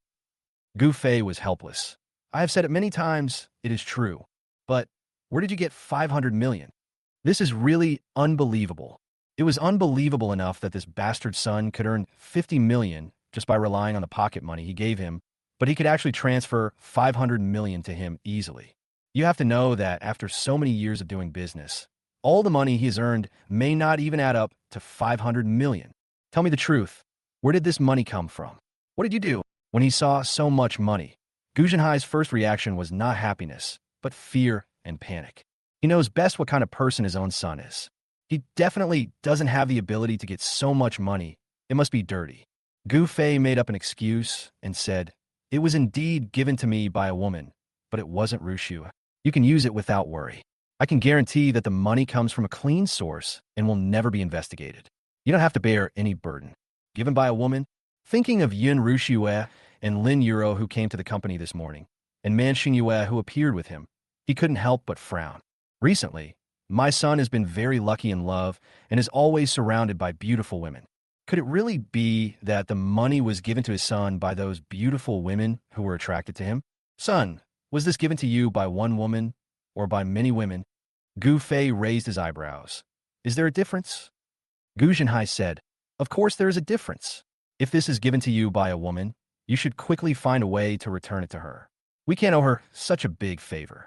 If Rushua knew about it, she would definitely be suspicious of you. If a lot of women gave it to you, then Dad would really suspect that you were doing something outside." Chapter 161. Why are so many women helping? Women nowadays are more shrewd than each other. Not spending a man's money is considered a conscientious act. Who would take the initiative to pay a man? A woman who pays so much money to Gu Fei can be said to be stupid. With so many women paying Gu Fei so much money at the same time, it's hard not to suspect that he's committing fraud. Especially, this is something my son can do. Gu Fei was amused. "Dad, don't worry about it. I definitely didn't do anything illegal, and I definitely didn't do anything to let Rushua down. Just don't worry."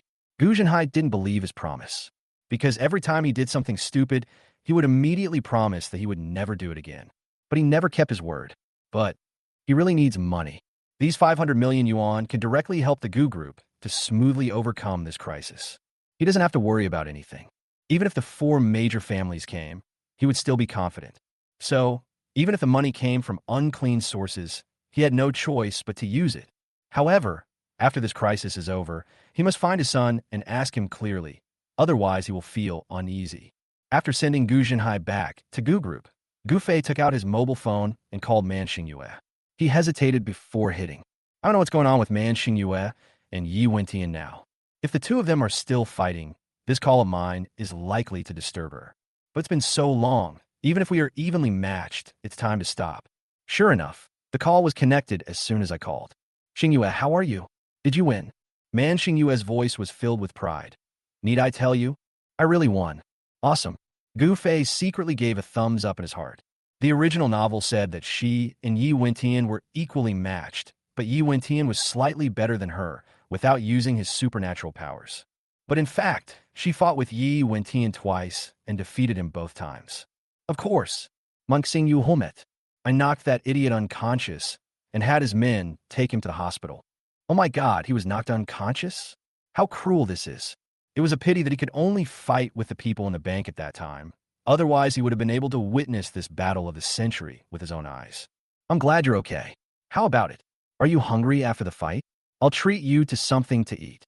If Man Xingyue hadn't helped her to divert Yi Wentian today, he might not have been able to handle things so smoothly at the bank. So he had to thank this female villain. Okay, I just got home and was going to take a shower and change clothes. Come pick me up at home. No problem. In the hospital, Yi Wentian's face and arms were wrapped in bandages. He lay on the bed like a mummy, his eyes staring at the ceiling. He was actually deceived by that bitch Man Xingyue. It turned out that when the two were fighting, Man Xingyue clearly felt that Yi Wentian was unusual and very fierce this time.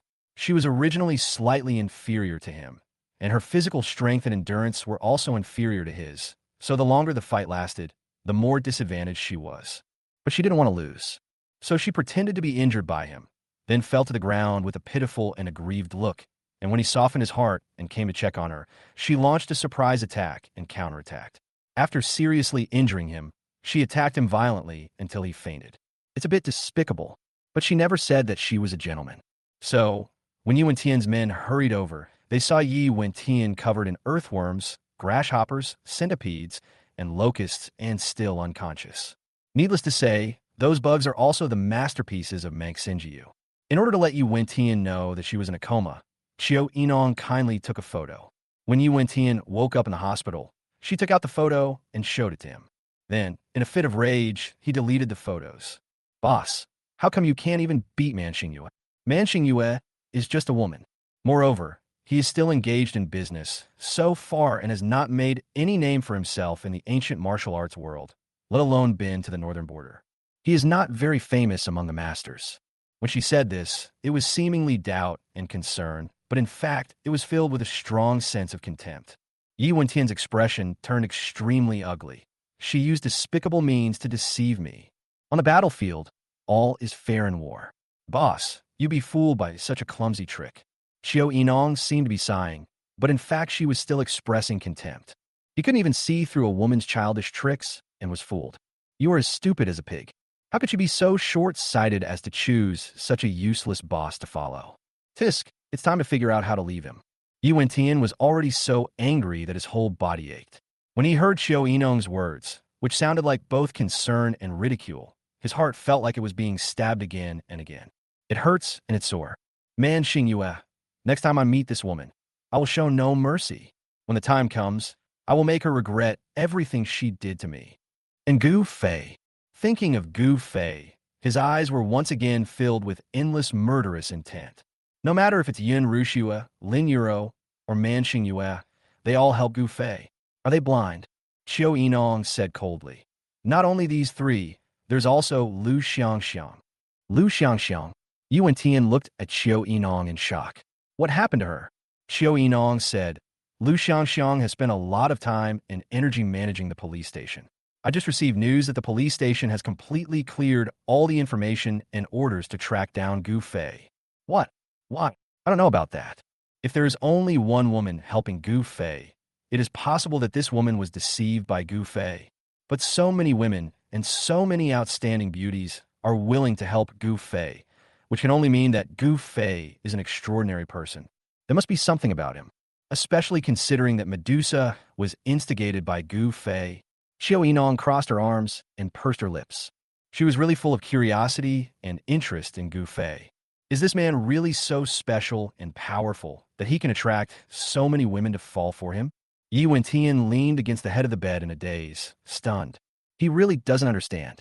Why would even an experienced veteran like Lu Xiangxiang be deceived by Gu Fei? Are they possessed by some kind of poison? Never mind all that. Yi Wentian's eyes blazed with rage. Contact Wang Si and ask her what's going on with the four major families. Have her personally take action and encourage the four major families to launch an all-out attack on the Gu group immediately. The target this time is mainly the Gu group. As long as the Gu family is destroyed, no matter how much Gu Fei jumps around, it will be useless. Who knew that Qiu Yinong would say calmly, Wang Si, don't answer the phone. Chapter 160, Perfect Solution to the Crisis. Don't answer the phone? Why? Qiu Yinong shrugged. I don't know about that. I haven't had any contact with her. What I mean is that it has always been you, the boss, who has been in contact with Wang Si personally. Any changes in her are all your fault. It has nothing to do with me. Yi Wentian frowned and suddenly had a bad feeling. At the same time, he couldn't help but look at Qiu Yinong. Why do I always feel that she speaks in a sarcastic tone today? For major families, starting from the morning, the heads of the four major families gathered together. They had originally planned to hold a simple meeting and launch a joint attack to quickly bankrupt the Gu group through blockades and joint strikes, and then disband the meeting and go about their own business. After all, for the four major families, attacking the Gu group is as easy as an elephant stepping on an ant. But what they didn't expect was that Man Xingyue actually tripled the business volume on behalf of the Man family, directly stabilized the situation of the Gu group. So they asked the bank to cancel the loan, which dealt another heavy blow to the Gu group. Who have thought that Gu Jinhai could easily take out 50 million and pay off the loan? As a result, the meeting, which was originally planned to last half an hour or at most an hour, was suddenly extended to 4 or 5 hours. In fact, it feels like it's far from over. Because soon a subordinate came in and reported, just received news that all the factories of GU Group have resumed operations, and they are actively recruiting workers. It is said that the salary has increased a bit compared to before. Some employees who had left have returned to apply for new jobs. As soon as these words were spoken, everyone from the four major families panicked. What? Operations resumed? How is that possible? They've lost all their money. How are they going to resume operations? Yeah, the money they can scrape together to pay off the bank loan is probably the last bit of their savings. How can they afford to continue production and recruit more people? The subordinate shook his head and said, "We haven't been able to trace any financial transactions so far. It seems no one transferred money to them for support. We don't know what happened yet, but everything I reported is true." Wang Kuan-yin was confused. He stood up and said, "There must be some deception here. Everyone, please stay calm. Perhaps this is the GU Group's last gasp. They want to use this illusion and deception to keep their partners. Let's wait a little longer. There will be good news soon." A moment later, another subordinate came in and said, "Master, the GU Group has already contacted clients from other places and has secured 6 orders by lowering prices. Adding the additional orders from the Man family, the loss rate has now been reduced to 32%. Report. GU Group has placed 8 additional orders, and the loss rate has been assessed to be 12%. Report. The GU Group just spent 20 million on a TV station to buy a 3-minute commercial. It will air during lunch and dinner every day." News came one after another, and each one shocked the GU Group. Instead of taking a sharp turn for the worse, as they had expected, the direction of the GU Group stabilized. Not only did they stabilize their business, but they also made up for their losses and expanded their business through various advertisements and contact with foreign customers. If they continue to develop like this, the dignity of the 4 major families will be almost gone, because the entire Sioux City knows that the 4 major families are jointly suppressing and banning the GU Group. But the GU Group is not only unscathed, but is also developing rapidly? What does this mean? This shows that the 4 major families are just paper tigers, and they are useless when suppressed by them. How can they intimidate others in the future? What is going on? Wang Kuan-yin and others could no longer sit still. This is really unbelievable. Before taking action, they clearly checked the revenue of the GU Group and the property and financial situation of the GU family. It is definitely not enough to cover this loss and will definitely lead to bankruptcy. But now, the GU Group, as if helped by God, does not take the 4 major families seriously at all. We can't just sit there and wait for death. We have to deal them a fatal blow. Otherwise, if we continue like this, we will be the ones who suffer in the end. But how to fight them? Once such a ban order is issued, it is equivalent to using a trump card. What else can they do? Just when everyone was racking their brains and didn't know what to do, Wang Si suddenly stood up nervously, holding his phone. "Oh no, our stock market is under attack. A financial force from an unknown source is strongly impacting our stock market." What? The others were shocked when they heard this and quickly took out their phones to check the message. You don't know until you see it, and it makes you break out in cold sweats. In just half an hour, their stock fell 6%. Such a huge fluctuation scared all shareholders and investors, because behind those 6 percentage points are tens of billions of dollars. Dismiss the meeting. Dismiss immediately. We must return to the company to investigate what is happening. We must stop this violence as soon as possible and recover the losses. At that moment, they could no longer care about the GU Group and return to their respective companies to resolve the extreme situation. Stocks are their core capital. Once they lose, it will be a fatal blow to them. After they all left, Wang Si frowned and held the phone with a slight tremor. It is hard not to suspect that the person behind the attack is the GU family when it is launched at this time. For a moment, Gu Fei's nonchalant face appeared in front of her eyes. "Gu Fei, is it really you?" "GU family." Gu Jingjing sat in front of her laptop, drinking coffee and tapping the keyboard lightly with one hand. There's a cute avatar on the screen and a chat box next to it. Is it really just a matter of getting it down to 19% before we stop? I'm confident this time I'll make them lose everything. 19% is enough. Let's keep the 4 major families. If we get rid of them now, Yuan Tian will focus all his attention on Gu Fei. I don't want him to focus solely on dealing with Gu Fei. Oh my, how come you're already helping your brother after only being back for a few days? Why didn't I realize you're so kind before? I just think he's quite interesting, and he can be of some help to me, so I want to keep him. Don't think too much about it. Squeak. The door was suddenly opened, and Zhang Xiaolan walked in with a fruit plate. Gu Jingjing immediately closed her laptop, turned around, and smiled slightly. Auntie, why did you come in? I'll bring you a fruit plate. Zhang Xiaolan smiled brightly. I knew my son was a good guy. Although this crisis was caused by him, the ability he demonstrated also proves that he can be so presumptuous. When she talks about her son, her face is now full of pride. Even the four families can't do anything to him. Who will dare to call my son a waste in the future? Chapter 163. Is it appropriate that all the people in the room are female protagonists? Zhang Xiaolan had already heard from her husband about Gu Fei's transfer of 550 million yuan. Although she didn't know where the money came from, it didn't stop her from having full confidence in her son. Maybe my son is a genius. Did you make a fortune without realizing it? Now that her son hasn't come home yet, she has no place to express her excitement. So she can only come to Gu Jingjing. Gu Jingjing understood her feelings and smiled in agreement. Yes, after this incident, there should be fewer people in City Su criticizing him behind his back. But that doesn't mean I have too much faith in him.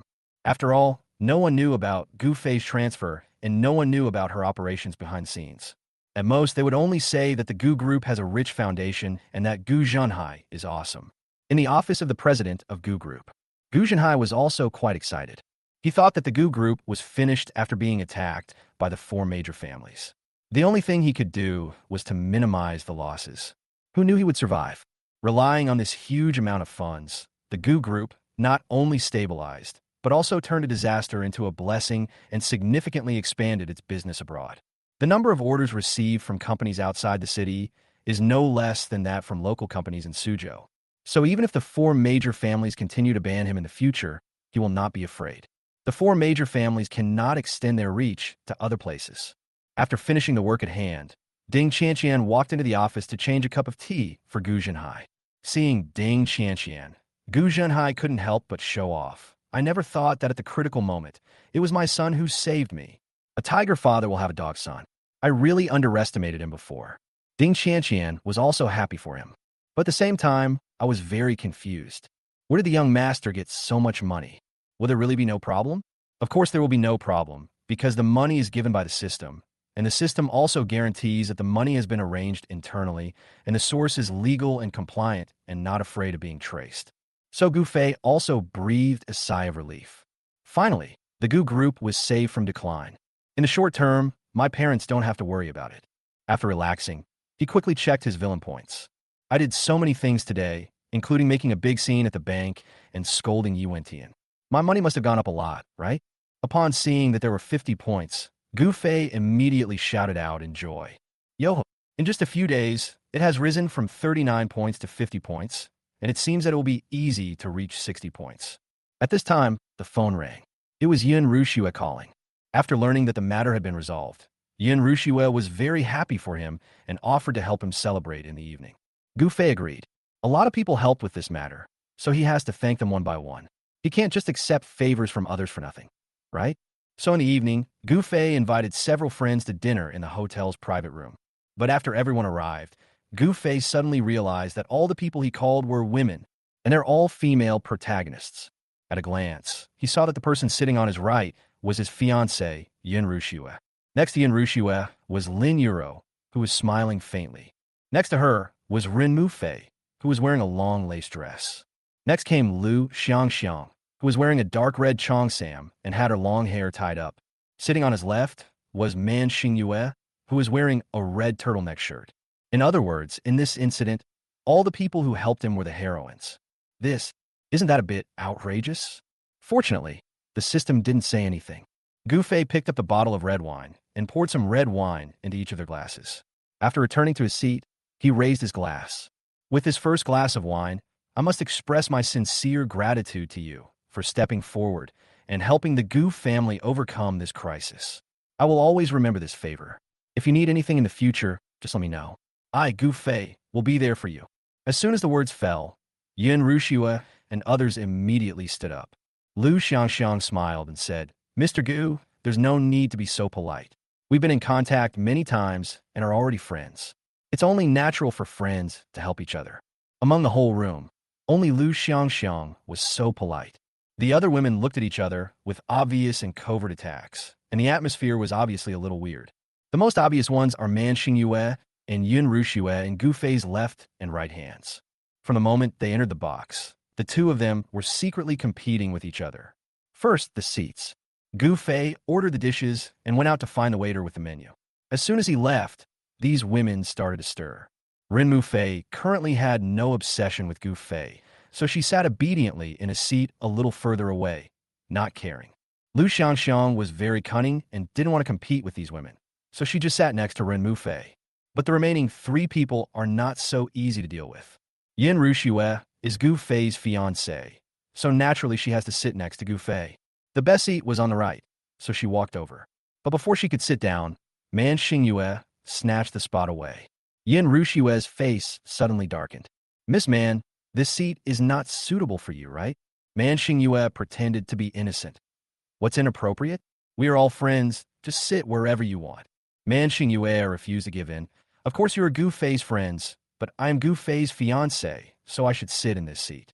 Lin Yuro also chimed in. Miss Man is also a rich girl. She should be very familiar with this kind of table etiquette. How could you grab a seat with Rushue? Man Xingyue couldn't fight two people at once, so she could only snort coldly and give up her seat, sitting to Gu Fei's left.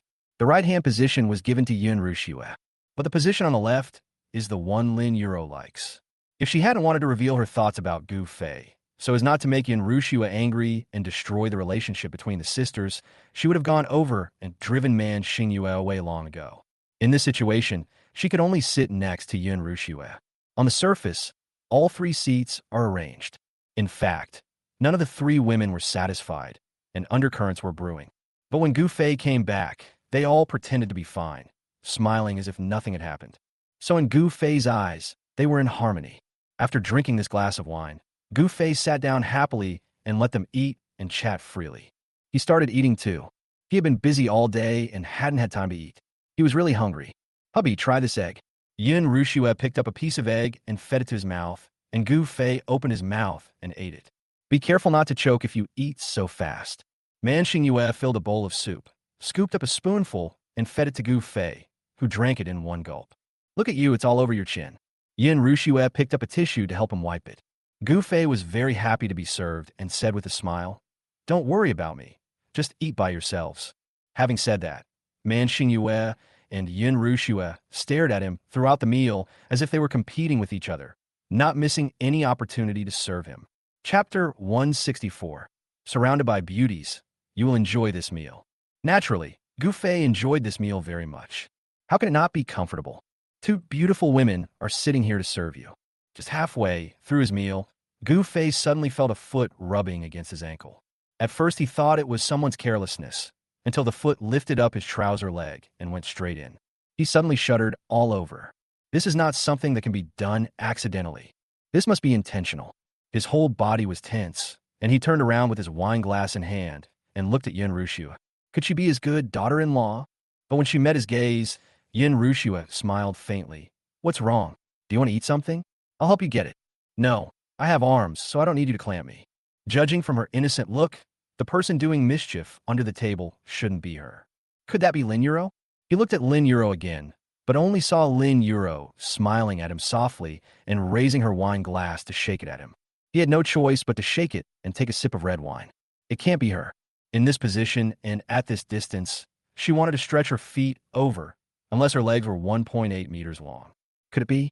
He suddenly turned around and looked at Man Xingyue and saw Man Xingyue leaning on the table with one hand, supporting her chin, and giving him a wicked smile. Damn it, it's really her. What are you doing? He mouthed something to her, not daring to actually say it. Otherwise, if Yin Rushue found out, it would be a big deal. Man Xingyue didn't say anything, but just lifted up his trouser legs with her feet and hooked them directly up to his knees. The touch of the stockings was strange, especially since she kept sliding up and down, which made him feel itchy all over. At this moment, Man Xingyue suddenly put her other hand on his thigh. Gu Fei felt numb instantly. What on earth is this woman doing? He swallowed hard, and his surging emotions were soon heard by Yun Rushue. She slowly turned her head and glanced under the table. Although she couldn't see anything from her angle, she could guess that Man Xingyue must be doing something to Gu Fei. This woman, she really had different thoughts about Gu Fei. Oh, he dares to behave so recklessly in front of her. Who knows what he will do behind her back? She couldn't help but feel angry and bit her lips hard. If I don't teach her a lesson today, she might think she is an easy target to bully. At that moment, she hugged Gu Fei's neck. Gu Fei was stunned. What was this for? There are so many people here. But Yin Rushua doesn't care about that. If someone shows you kindness without any reason, he is either a traitor or a thief. These women have been approaching Gu Fei for unknown reasons, and they must have some plans for him. She might as well take the opportunity to shock Man Xingyue and shock these women at the same time. So, without thinking, she pressed her red lips against Gu Fei's. Gu Fei's scalp suddenly went numb. Although this was not the first time he kissed Yin Rushua, the psychological pressure of kissing in front of others, especially in front of so many people and so many heroines, was really enormous. Most importantly, there has to be a reason for kissing, right? Or suddenly, I feel emotional. Or preparing to do something. They were having dinner now. He didn't do anything, and the atmosphere was not right.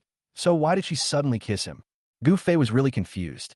But this time, Yin Rushua was willing to take out all the 70 million yuan she had saved to support him. And this fact itself made Gu Fei very moved. So he cooperated and hugged Yin Rushua, raised his hand to press her head, and kissed her back. As long as she is happy and wants to kiss, just cooperate with her. It's a good opportunity for Man Xingyue to see that he has a fiancé, so stop teasing him. Hearing his inner thoughts, Yin Rushua became more satisfied and kissed him more passionately. But what they didn't know was that not only Yin Rushua could hear Gu Fei's thoughts, but others could too. But they didn't want to show it. So they ate and chatted in silence, pretending not to hear Gu Fei's conflicted thoughts, pretending not to see their passionate kiss, and even pretending not to see the little movements that Man Xingyue had already revealed. But what made Gu Fei uncomfortable was, even though he was already kissing Yin Rushua, Man Xingyue's hands and feet kept messing with him. Her hand even lingered on his zipper, causing his blood to boil, and he could hardly control his primordial strength. Just then, a waiter knocked on the door and came in with dessert. The waiter was stunned when he came in. What's going on? Why are the guests kissing? She suddenly didn't know whether to go out or come in. Fortunately, Yin Rushua was also thin-skinned. In order to intimidate these women, she was able to kiss Gu Fei, but she couldn't kiss in front of strangers, such as the waiter. So she let Gu Fei go. Gu Fei pursed his lips, only to feel that the sweet taste seemed to still linger on his lips, and even felt a little unsatisfied. Sir, where is the dessert? Gu Fei coughed and said, just bring it over. At the same time, he put his hand under the table and held Man Xingyue's hand tightly. If he lets her continue like this, he won't know where to change his pants later. Man Xingyue sneered and whispered, can't you stand it? Gu Fei glared at her fiercely. What are you doing? Don't mess around. Don't you like it very much? Why are you saying one thing and thinking another? If it were something else, you could just lie to me, but now facts speak louder than words. Why are you still trying to lie to me? Man Xingyue had a wicked smile on his face. His hand was caught, but his feet did not stop moving. Hubby, eat cake. Yin Rushua fed him a spoonful of cake, and Gu Fei immediately opened his mouth and ate it. At this time, Lin Yuro suddenly stood up and said, it's almost time. Let's stop here for today and go home. Miss Man, I have something I want to consult you in private. Can you come with me? Man Xingyue was stunned for a moment and looked up at Lin Yuro. She had never had any dealings with Lin Yuro, but she met this woman several times while dealing with Gu Fei's incidents. I don't know what she wants to say, but based on her understanding of Lin Yuro, she is not a simple woman. After thinking about it, she withdrew her foot, put on her high heels, stood up charmingly, and said, okay, I hope you really have something to do. She didn't forget that this woman was Yin Rushue's best friend.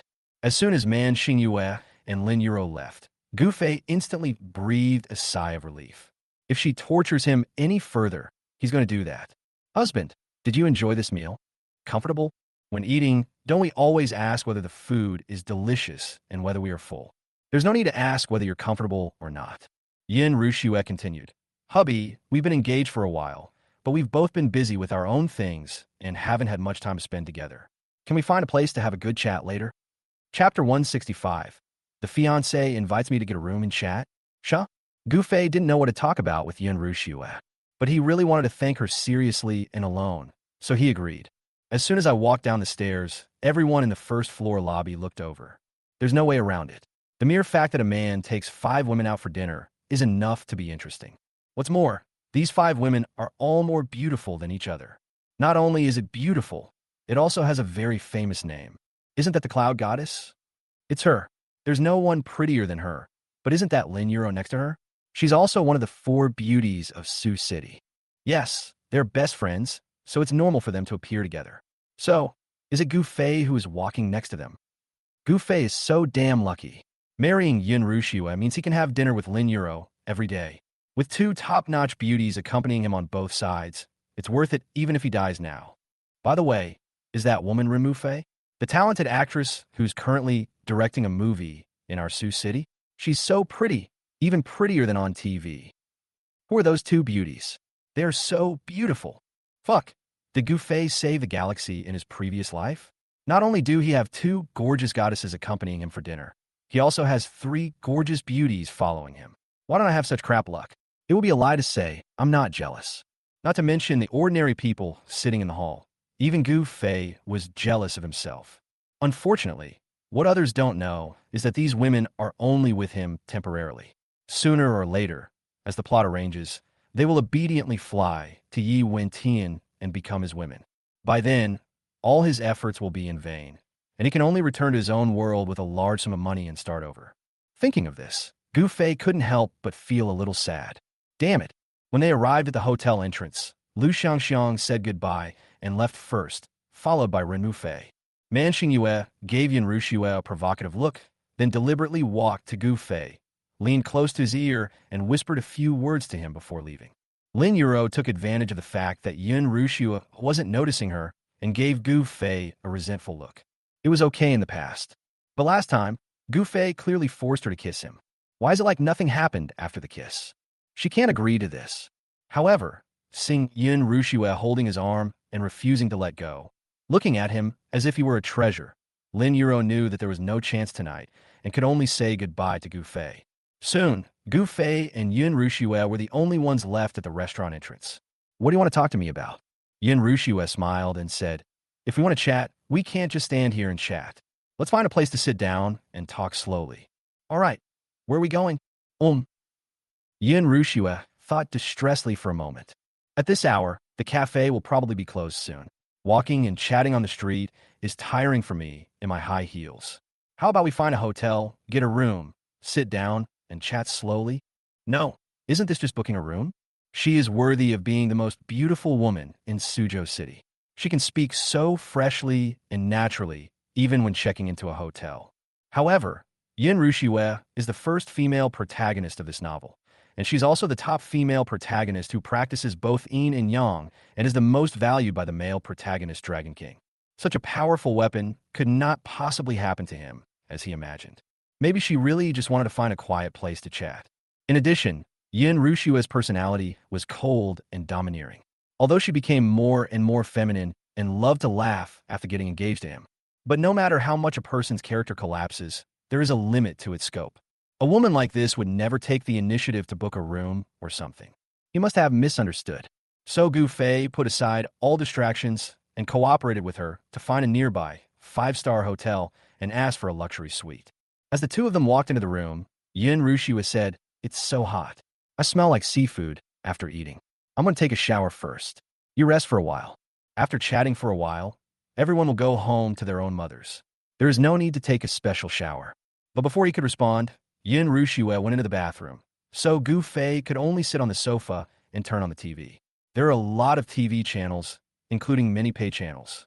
He had never watched the pay-per-view channel before and stopped out of curiosity. There was a variety show on TV where a man was sitting on a chair with a balloon on his thigh. Then he asked girls in revealing clothes to walk over, sit on his legs, and pop the balloon.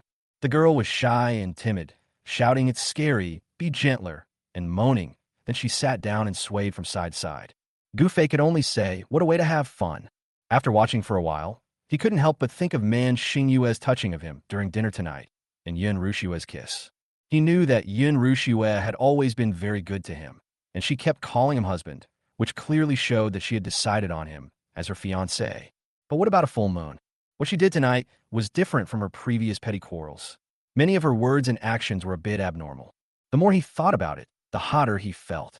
At this moment, Yun Rushue came out wrapped in a bath towel and threw all the clothes she had taken off into the washing machine. Ever since she came out, Gu Fei's eyes have never left her. because the bath towel is too short. It couldn't cover the top, and the bottom was not long enough, so everything he wanted to see but didn't dare to see was vaguely exposed. With such a sexy scene right before your eyes, even a god would have to watch it. After washing the clothes, Yin Rushua sat next to Gu Fei. Her hair was half wet and half dry, scattered on her white shoulders, making her look particularly sexy and seductive. Honey, aren't you hot? Why don't you take off your coat? It's a little hot. Then I'll help you take it off. She half pressed her body on him and helped him take off his coat. Gu Fei could see the white snow scenery as soon as he lowered his head, so he immediately looked away and took off his coat with stiff hands and feet. But before he could stand up and hang up his suit, Yin Rushua suddenly lay on his chest. Hubby, how long have we been engaged? Gu Fei really hadn't calculated this. But it's been 2 months? Shouldn't it be a long time before something substantial happens between normally engaged people? Yin Rushua lay on top of him, raised her head, and gently touched his chin with her fingers. Why haven't you invited me before? Am I not attractive enough? Or do you think that I'm rather cold when I'm with other people outside during the day? And I'm also quite cold when I do that kind of thing, so I'm not interested. Gu Fei coughed quickly. No, it's not like that.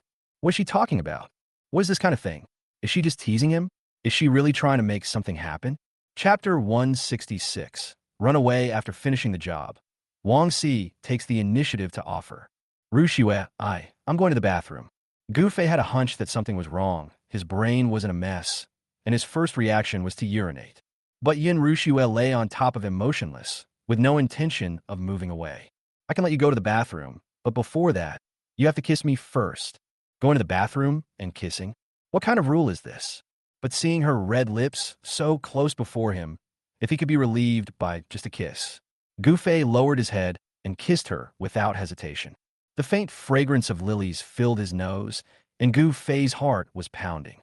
He wanted to leave immediately, but just as he kissed her, Yin Rushue raised her arms and wrapped them around his neck, deepening the kiss. Wait a minute. Before he could shout or stop Yin Rushue, he had already been pushed down on the sofa. 2 hours later, the sudden rain stopped. Gu Fei lay on the bed holding Yin Rushue, looking at the ceiling with only 2 words in his mind. It's over. He slept with the novel's first female protagonist, and from head to toe, inside and out. Although Yi Wentian was not there now, he could still see the green light gradually rising above Yi Wentian's head through his thoughts. Hubby, can you carry me to take a shower? I'm so tired and don't want to move at all. The beauty in his arms suddenly made a sweet sound, which made Gu Fei tense up all over, and he was about to wake up from his deep sleep. He coughed, hugged Yin Rushue tightly, and said, why wash? It's not even daybreak yet. Yin Rushue was startled, then looked up at him in surprise. Are you okay? Gu Fei lowered his head and kissed her. Are you playing with fire by asking a man this kind of question in bed? Yin Rushue's pretty face flushed bright red. I'm just a little surprised, that's all. After all, you were already. A normal man would be tired by now. I don't know what a normal man is like. I only know that it's still early for me. As the saying goes, if you don't do it, don't give up. Now that you have started, enjoy it to the fullest. Who knows what will happen after he sleeps with the heroine? If the sky falls, he has to make a full recovery, right? So Gu Fei threw back the quilt and pounced on him again. The next morning, while Yin Rushue was still asleep, Gu Fei got dressed and tiptoed out of the hotel. No way. He did something irreversible on impulse last night, and he really didn't know what expression he should use to face Yin Rushue. It's impossible for me to really fall in love with her, get married, and have children, right? Then the plot and character settings will be so twisted that the universe will explode. He could only run away temporarily and hide from Yin Rushue for a while. Fortunately, the villain points have reached 50 points. As long as he works harder and brings the points to 60, his villain character will be established again. At that time, all the plots and character settings should be back on track. Although Yin Rushue's innocence is gone, it's this day and age now, so it shouldn't be a problem, right? The male protagonist Dragon King is so bright and righteous. He shouldn't mind a little cheating, right? He was driving and daydreaming when he suddenly received a call from an unfamiliar number. Hello, who is this? I'm Wang Shi. A woman's voice came from the other end of the phone with a hint of timidity. Can we meet? Wang Si? It seems that the 4 major families have joined forces to deal with the Gu Group, but the Gu Group has withstood the pressure. They can no longer sit still and are ready to start with him. Okay, I'm free now. Where are you? I'll pick you up. Now. Wang Si seemed a little flustered. That's fine. I'm on Road now. If it's convenient for you, you can come directly to see me. Last time I got 3 villain points from this girl. If I'm lucky today, I can get 3 more villain points. Moreover, since the 4 major families dared to deal with his father and the Gu group, he didn't mind taking revenge on Wang Si. When he drove to Road, he saw Wang Si standing on the side of the road from a distance. She is a typical rich girl, but she is completely different from the domineering Yun Ruxue, the gentle Lin Yuro, the evil man Xing Yue, the willful and capricious Run Mu Fei, etc. She's like a pearl hidden in a clamshell. He usually keeps a low profile and attracts no attention at all. For example, she is standing on the side of the road like this at this moment, wearing a long-sleeve jacket, a green long skirt, and her long hair is neatly tied up. She is beautiful, but like a newly married young woman, she does not have the dazzling feeling of a great beauty at all. He parked the car beside her and leaned over to open the passenger door. Get in the car. Wang Si hesitated for a moment, but still sat in the passenger seat and fastened his seatbelt. If you look at her face from a closer distance, you can gradually appreciate her beauty. Beautiful facial features, plump lips, fair skin, and shy eyes are really charming in a strange way. Tell me what you want from me. Gu Fei started the car and spoke directly without saying where he was taking her. After all, she is just a supporting role, not Yi Wentian's woman, and has no influence on the development of the plot. Gu Fei is more relaxed in front of her and doesn't have to worry about too many things.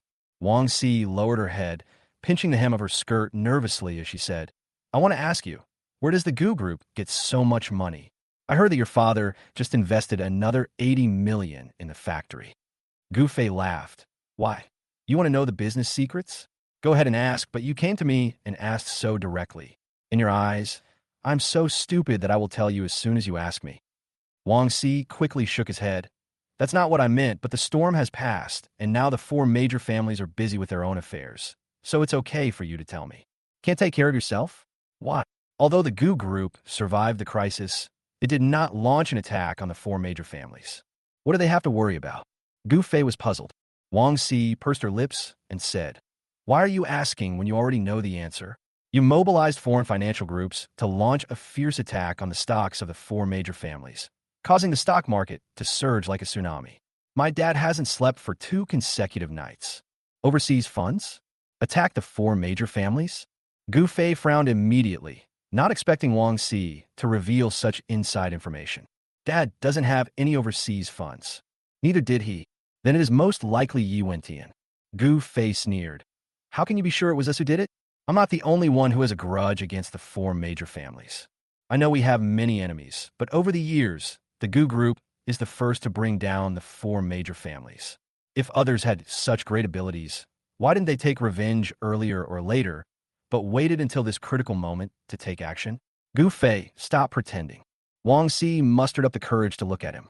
You clearly have such formidable strength, so why are you pretending to be a pig and eating the tiger? Just tell me, who is behind you? Chapter 167. 2 girls in 1 car, bullying to the end. Gu Fei couldn't help but complain in his heart that there was nothing but air behind the Gu family. If the system hadn't given him a 10 billion bonus, the Gu Group would have been directly destroyed by the 4 major families. Still behind. It was clearly Ip Man Tianxia's hand. How could they not find it? But he also felt strange. Didn't Yi Wentian hate him and the Gu family to death? Why do you have to do it at this time? It seems like you were helping them. Maybe he wants to divert the blame. Let the 4 major families and the Gu family become complete enemies. And when both sides are defeated, he will reap the benefits. How despicable and shameless is the cuckold Yi Wentian. Gu Fei, wait a moment. My friend is ahead. Please pick her up. Friend? Gu Fei subconsciously stepped on the brakes, looked to the side of the road, and suddenly his eyes widened. Xiao Wuqing? They're actually friends? While he was stunned, Xiao Wuqing had already opened the car door and sat in the back seat. After sitting down, when he saw Gu Fei, Xiao Wuqing also showed an obvious look of surprise. Why is it you? Gu Fei smiled awkwardly. We meet again. He had met Xiao Wuqing twice in total. The first time in the Red Mansion, he took the initiative to strike up a conversation with Xiao Wuqing and successfully did so. Xiao Wuqing even followed him for a while in return. The second time was still in the Red Mansion. He saw Xiao Wuqing and Lei Zhen talking from afar, but did not say hello. I thought we would never meet again, but I didn't expect to meet again. Wang Si was equally surprised. Do you know each other? Gu Fei scratched his head. Should I say I know him? No. Xiao Wuqing smiled openly. I've met you twice. She actually said they met twice. It seems that when she went to the Red Mansion for the second time, she also discovered herself. But it doesn't matter. Anyway, he is not familiar with Xiao Wuqing, so he must get back the villain points from Wang Xi today. Thinking of this, he looked at Wang Xi again. Baby, have you told your friends about us? What treasure? Wang Xi was startled when he heard this. Our business. She was really a little scared facing Gu Fei alone. But she also wanted to find out how Gu Fei managed to fight against the four major families. So he specially called his good friend Xiao Wuqing. With her support, he wouldn't have to worry about being threatened by Gu Fei. But unexpectedly, Gu Fei scared her as soon as he opened his mouth. Gu Fei smiled and said, "Why, we just kissed in the hot pot restaurant, and you don't want to admit it." As he spoke, he reached out and placed his hand on Wang Xi's leg. Wang Xi's whole body stiffened, and she quickly grabbed his wrist and moved his hand away, biting her lip in embarrassment. This guy, how could he? Afraid of being seen by her good friend, she hurriedly looked at Xiao Wuqing, but saw that she was lowering her head to reply to the message and did not notice what happened before. Only then did she feel relieved. She quickly lowered her voice. Gu Fei, I'm warning you. Wuqing is very powerful. Don't do anything rash. Gu Fei didn't take her threats seriously at all. Before he makes up for his villain points, he is like a wild horse that has broken free from its reins. No one cares about his ruthless invitations, and he just does whatever evil he wants. So he took out his cell phone, took out a photo, and shook it in front of Wang Xi, then grabbed Wang Xi's hand, slowed down the car, leaned over, and kissed her hard on the mouth. I'm going to mess around. What can you do to me? He looked at Wang Xi with a wicked smile, and sure enough, he saw that Wang Xi's face turned red, but she didn't dare to resist at all, because the photo he showed her was of the two of them kissing passionately in a hot pot restaurant. Wang Xi never expected that he would actually take a picture of it, and she was completely stunned. If such a photo were to get out, her reputation would be ruined. Because in the photo, her face was red, and she raised her head and pouted her lips to ask for a kiss. She didn't look reluctant at all, but rather very proactive. It even seemed like she was seducing Gu Fei. No one who sees this will think she is innocent. Gu Fei, how could you do such a thing? Delete the photos immediately. Gu Fei chuckled evilly. Don't worry, I will delete it, but not now. At this time, Xiao Wuqing was sitting in the back seat. On the surface, she didn't notice the interaction between the two people at all, but in fact, her every move was in her sight. This kid did all these things just for villain points? What are the points for? And what did he mean by the collapse of the plot and characters? Xiao Wuqing had heard these words from his inner voice last time, but after her investigation, she found that there was nothing strange about Gu Fei. He was just an ordinary playboy. So she completely took Gu Fei's words as him being crazy. But she had also heard about the recent turmoil between the Gu group and the four major families. A dandy young man with no special talents and an insignificant small family could actually manipulate the four major families in the palm of his hands. This is so abnormal. Therefore, Xiao Wuqing became curious about Gu Fei again. So she deliberately approached Wang Xi, who had always wanted to make friends with her. She wanted to get inside information from the four major families through her, but unexpectedly, she met Gu Fei again. And this guy is actually forcing Wang Xi. Shameless. Even if I knew what he was after for villain points, he was still shameless. Wang Xi took out a small mirror and lipstick, touched up her lips, and then glared at Gu Fei angrily. But she didn't dare to do anything to him. After staring at him for a while, she could only say weakly, "My workplace is just ahead. Stop at the building in front." She called Gu Fei, intending to get some information out of him, but ended up getting herself involved.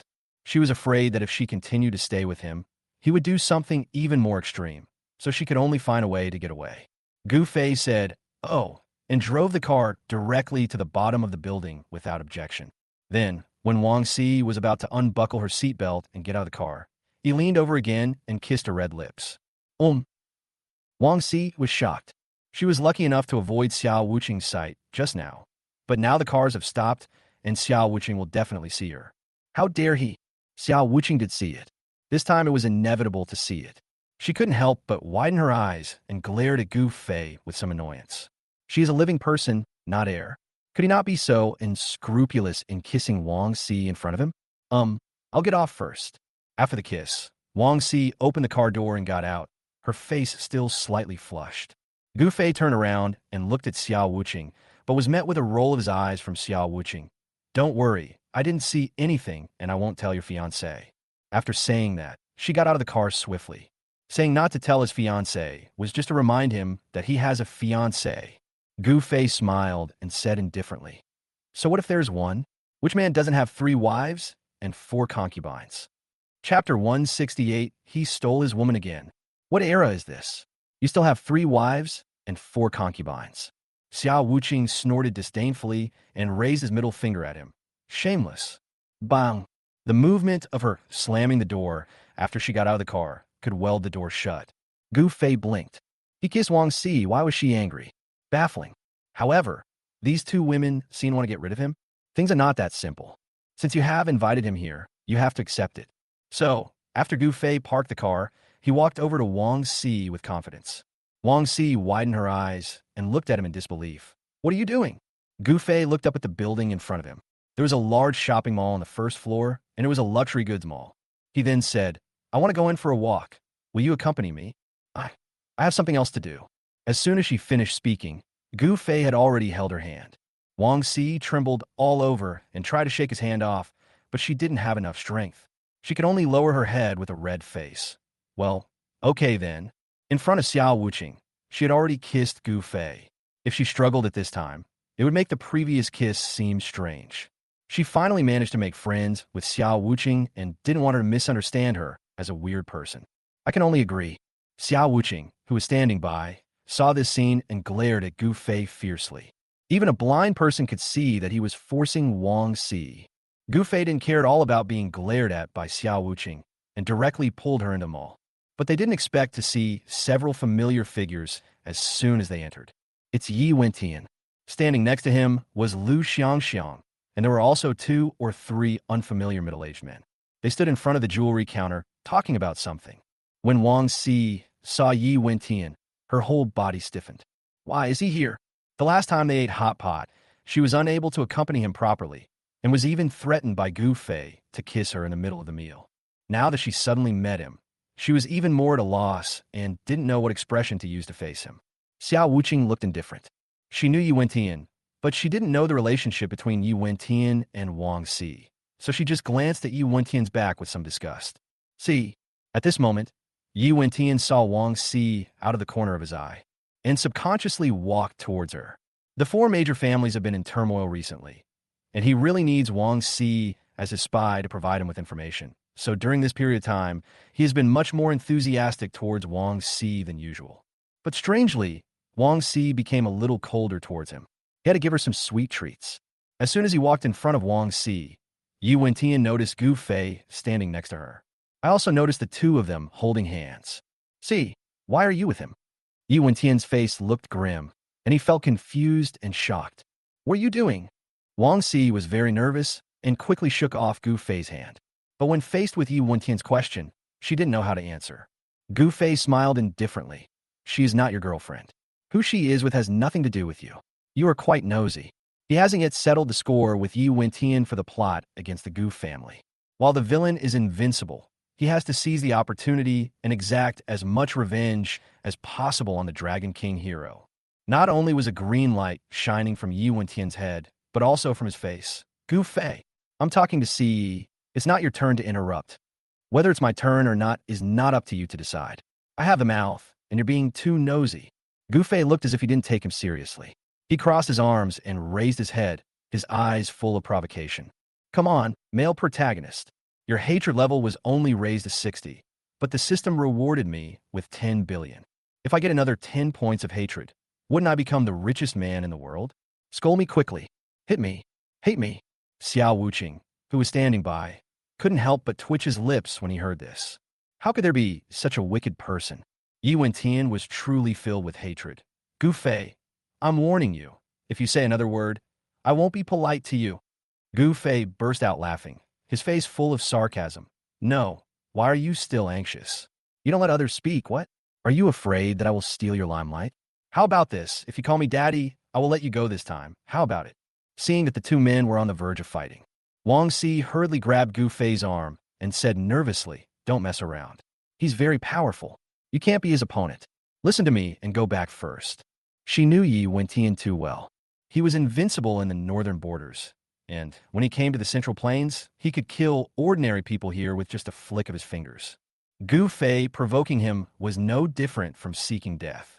She didn't want to see Gu Fei die. Gu Fei looked at her anxious expression, smiled evilly, and moved closer to her face. Why? Are you worried about me? I didn't. Wang Si immediately lowered her head, but still held his arm tightly. Yi Wentian gritted his teeth when he saw the two people's little movements. No wonder the Gu group was able to withstand the attacks of the four major families. It turned out that this kid Gu Fei had hooked up with Wang Si. He has worked with Wang Si for a long time and knows the nature of this nymphomaniac. As long as you give her some sunshine, she will be eager to tell you all the inside information about the four major families. With her as an insider, it's no wonder that the Gu group was able to survive. Maybe the huge sum of money that the Gu group took out this time was transferred to them by Wang Si. But what he didn't understand was why Wang Si would help Gu Fei. She had clearly been deeply affectionate and devoted to him before. But between him and Gu Fei, she obviously chose Gu Fei. He actually lost to Gu Fei. This fact was a heavy blow to him, and he couldn't accept it. If the people from the four major families knew that you were helping him like this, do you know what would happen to you? He has a fiancée, but he's so close to you. He's clearly using you. Don't you even understand that? Yi Wentian became anxious. It's not just urgent. He even started to be jealous of Wang Si. Before, he didn't even want to touch Wang Si. When Wang Si heard this, he felt very unhappy. Brother Yi, when it comes to exploitation, no one has exploited me as much as you have, but I have never blamed you. I did it willingly because it was indeed wrong for the four major families to deal with the Yi family, but you shouldn't bully my friends like this. She showed a look of aggrieved, because she knew that Yi Wentian was angry not because he liked her, but because he didn't like Gu Fei. Now, at least Gu Fei is standing by her side and is her friend. Even if he cared about her at all, he would not humiliate her friends like this in front of her. She was very disappointed with Yi Wentian. Chapter 169. I was the one who contacted you first, so blame me if you want to. Yi Wentian didn't expect Wang Si to be angry, and was a little confused for a moment. In all the time he had known her, she had never lost her temper in front of him, let alone blamed him. But he really needed Wang Si as his spy, so he could only coax her first. See, you misunderstood. I never thought of using you. I just admire you and want to be your friend. The hatred between the four major families and me has nothing to do with you. You are innocent, he explained eagerly, thinking he was being sincere. Wang Si lowered his eyes, his face full of disappointment. Why we deny it? She said she knew he was using her, and she didn't mind it. But as a man, he had to hide it, which seemed a bit hypocritical. Her elder brother, Yi, turned out to be a hypocritical person. This realization made her attitude towards Yi Wentian even colder. Actually, I was the one who took the initiative to contact Gu Fei and asked him to send me here, so there is no question of him taking advantage of me. Brother Yi, you really misunderstood. What? She took the initiative to contact Gu Fei? Yi Wentian glared at Gu Fei fiercely, his face full of disbelief. How did she know Gu Fei? And how did she become familiar with him in such a short time? When he and Wang Si were eating hot pot, she didn't know Gu Fei yet. And based on his understanding of Wang Si, this woman is very introverted and autistic.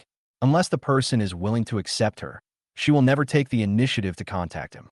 Could it be that, after having a crush on herself, she now fell in love with Gu Fei? Realizing this, Yi Wentian became even more furious. But at this moment, Lu Xiangxiang suddenly stepped forward. She smiled and said, "Since everyone knows each other, that's great. How about we go shopping together and have dinner together later, Mr. Yi? You and Gu Fei are old acquaintances. How about I give you a favor and invite everyone along?" You know what? Lu Xiangxiang really has the face to do this. Because Yi Wentian needed her help with something, he asked her out today and wanted to give her jewelry as a thank you gift for her help. Gu Fei had just been taken care of by her, and he hadn't thanked her properly in private yet, so he was still grateful in his heart. Wang Si and Lu Xiangxiang have some friendship, and he also knows that although the Lu family is not as good as the four major families, it is a genuine old established family in Sioux City with a high status and cannot be easily offended. When she spoke, everyone in the group had to give her face. So no one had any objection at that moment. Even Xia Wuqing crossed his arms and followed them around without any objection. She came to Sioux City this time to help Kangleman find a lost treasure. By the way, I'm also following my father's orders to see if I can help Yi Wentian.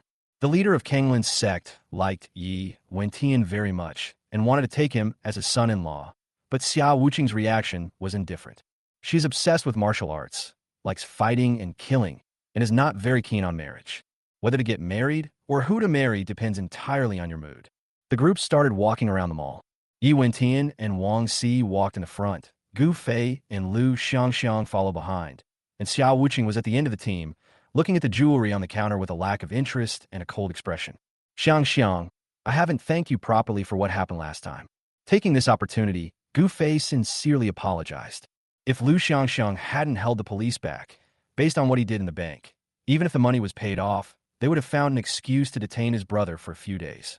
Lu Xiangxiang smiled indifferently. It's just a small favor, Mr. Gu, don't worry about it. Besides, what I did is nothing compared to the profit you brought to Stone Workshop.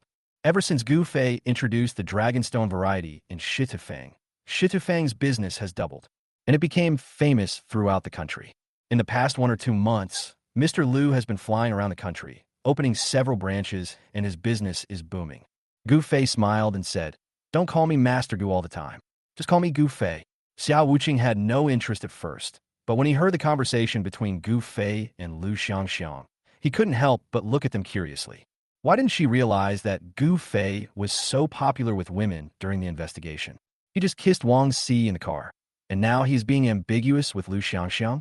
Moreover, Wang Si was clearly walking with Yi Wentian, but she would turn back to look at Gu Fei from time to time. Could it be that she really fell in love with Gu Fei? At this moment, Yi Wentian suddenly stopped in front of a counter and said to the salesgirl, Give me that necklace. The necklace he wanted was a diamond necklace inlaid with blue gemstones. You can see the star-studded brilliance even across the counter, and it's worth a fortune. See, take a look. Do you like it? If you like it, I'll give it to you. He never gave a woman a gift, whether it was in the past or now. This is the first time, and his first time was given to Wang Si, whom he completely despised. This was all because of Gu Fei's coercion. If he didn't please her like this, he suspected that he would soon lose this source. Wang Si also looked very surprised. He actually gave her a gift.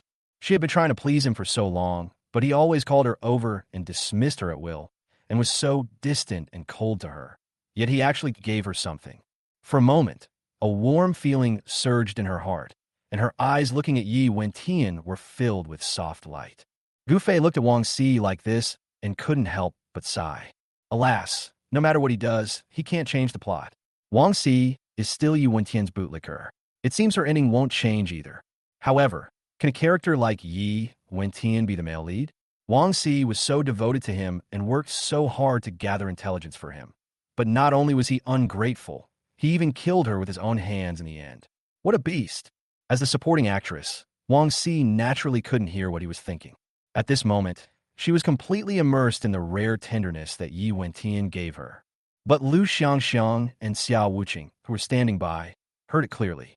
Lu Xiangxiang couldn't hide her surprise, and Xiao Wuqing's pupils were shaking. Yi Wentian will kill Wang Si in the end. This news made Xiao Wuqing look at Yi Wentian involuntarily.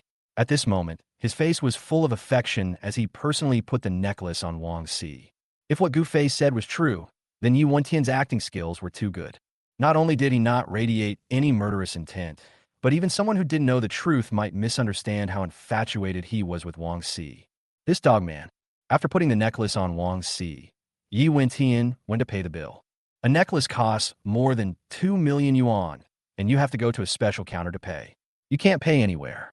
Gu Fei took this opportunity to walk over to Wang Si and whispered, Are you happy that your idol gave you a necklace? Wang Si froze and looked at Gu Fei nervously. What are you going to do now? Gu Fei crossed his arms and snorted, I don't want Yi Wentian to see the photo of us kissing. When you go out later, give me the necklace. Chapter 170. The male protagonist failed more and more. I've been meeting Wang Si for over an hour, but I haven't gained any villain points. Gu Fei decided to make an effort. Wang Si widened her eyes in grievance, bit her lips, and tears were about to come out. How could you do this? This is a gift from Brother Yi. If your big brother Yi knew that you gave me your first kiss and your second kiss as well, Gu Fei smirked. Will he still give you a gift? One sentence instantly broke Wang Si's defense. No, she must never let Brother Yi know about this. Otherwise, Brother Yi would definitely ignore her.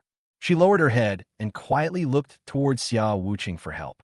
The only person who can help her now is this good friend who doesn't take men seriously at all. Receiving her gaze, Xiao Wuqing immediately shifted his gaze.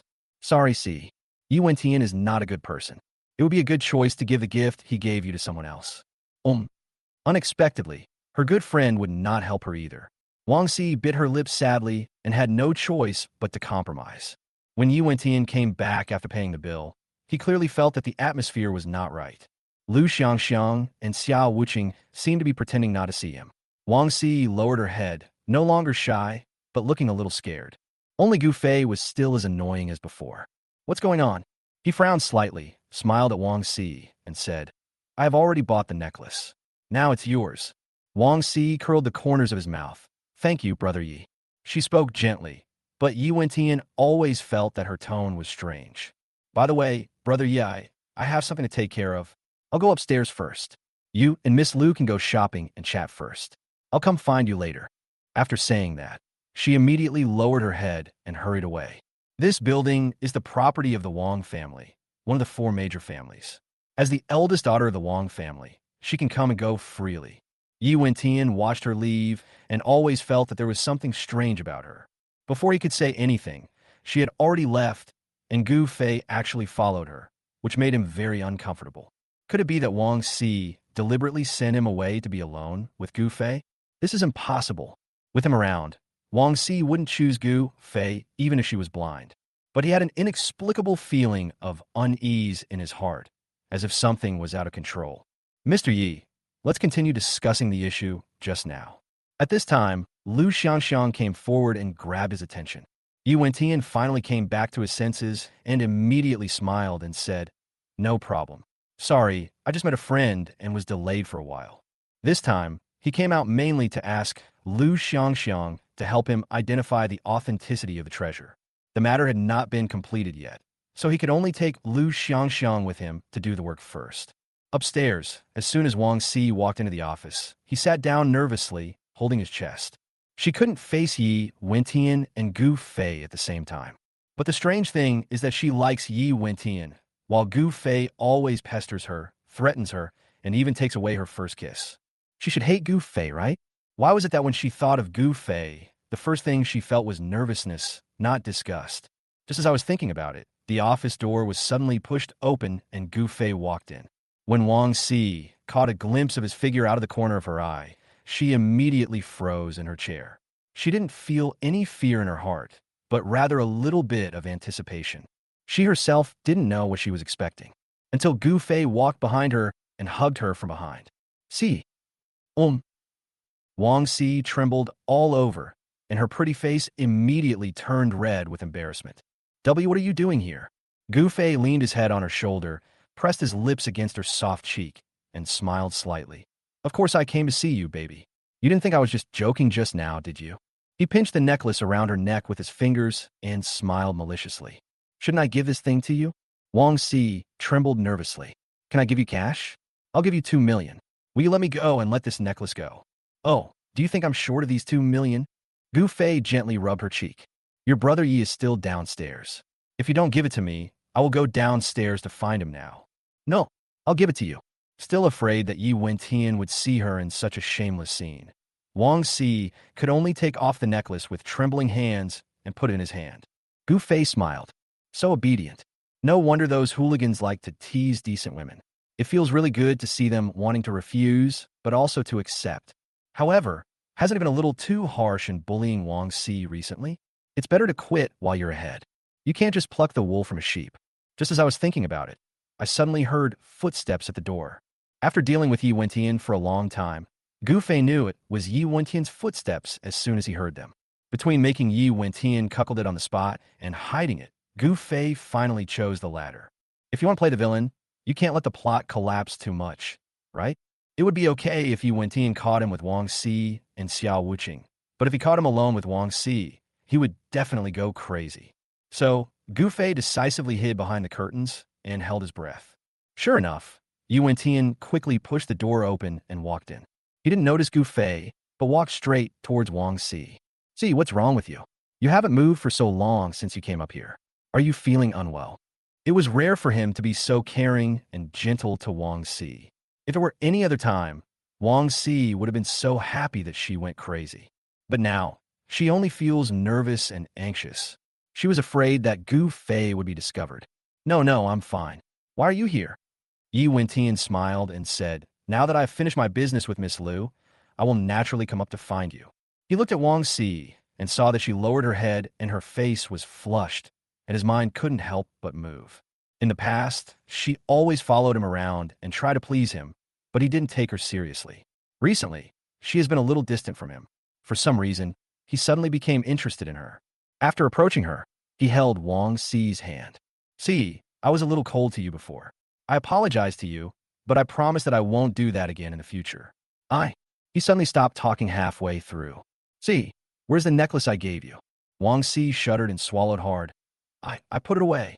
The gift you gave me is so precious. I must keep it. Hearing this, Yi Wentian curled his lips. Silly girl, that necklace is not expensive. Just wear it. Why put it away? But he was very happy that she cared about him so much. See. He lifted her chin, looked at her lovingly, and then slowly approached her. Chapter 171. The more you bully someone, the higher their favorability becomes. Is he a masochist? Is this going to kiss her? Wang Si widened her eyes and looked at Yi Wentian's face slowly approaching. This was the face she had been so obsessed with before. This was the kiss she had always dreamed of. But why? When what she wanted was right in front of her, she felt nothing. Just when Yi Wentian was about to kiss her, Wang Si took a deep breath and suddenly raised her hand to push him away. See, Yi Wentian looked at her in shock. She actually rejected him. Wang Si didn't know what was wrong with him and could only say upsetly, Brother Yi, I'm sorry, I feel a little uncomfortable. Can you help me get a cup of hot water? Uncomfortable? Could it be that I'm having my period? Yi Wentian was full of doubts, but still nodded, turned, and walked out. As soon as he left, Wang Si hurriedly looked behind the curtains. Why don't you come out quickly?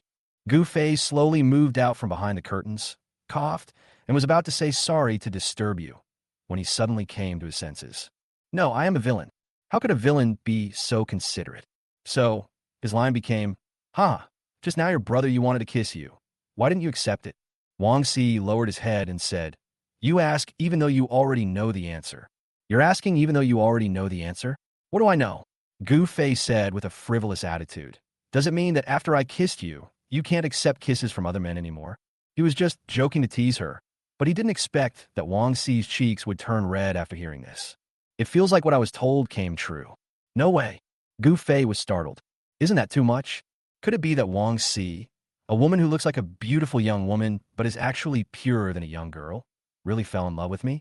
The thought of this possibility gave him a chill. He did these things just to pretend to be a villain, not because he really wanted to seduce Wang Si. Well, I have something else to do, so I'm leaving now. Bye. Not daring to stay any longer, Gu Fei turned around and ran away. Gu Fei. I didn't expect him to leave so quickly. Wang Si looked at his departing back with a look of loss in her eyes. On the other side, Gu Fei ran downstairs and wanted to drive away directly, but he met Xiao Wuqing on the first floor again. Why is this woman still here? He wanted to pretend not to see her and just leave, but Xiao Wuqing called him. Gu Fei, where are you going? Gu Fei had no choice but to stop and say, Of course I'm going home. Going home? I want to go home too, so take me with you. The reason why Xiao Wuqing stayed on the first floor and did not leave was to block Gu Fei, be with him, and eavesdrop on more of his thoughts. She was so curious. Why does he know so much? Not only does he know the details of many people, he can even predict the future. She walked up to Gu Fei and said with a big smile, Let's go. Gu Fei was extremely unhappy, but to be honest, he really couldn't find a reason to refuse, so he could only let her sit in his passenger seat like a tail. After the car started, Gu Fei couldn't help but ask, You don't have to stay with Wang Si? I think Yi Wentian has bad intentions toward her. Aren't you afraid that her innocence will be in jeopardy after you leave? Is this woman crazy? We're not even close, so why is she taking my car? She's totally clueless. Xiao Wuqing ignored his inner complaints and replied calmly.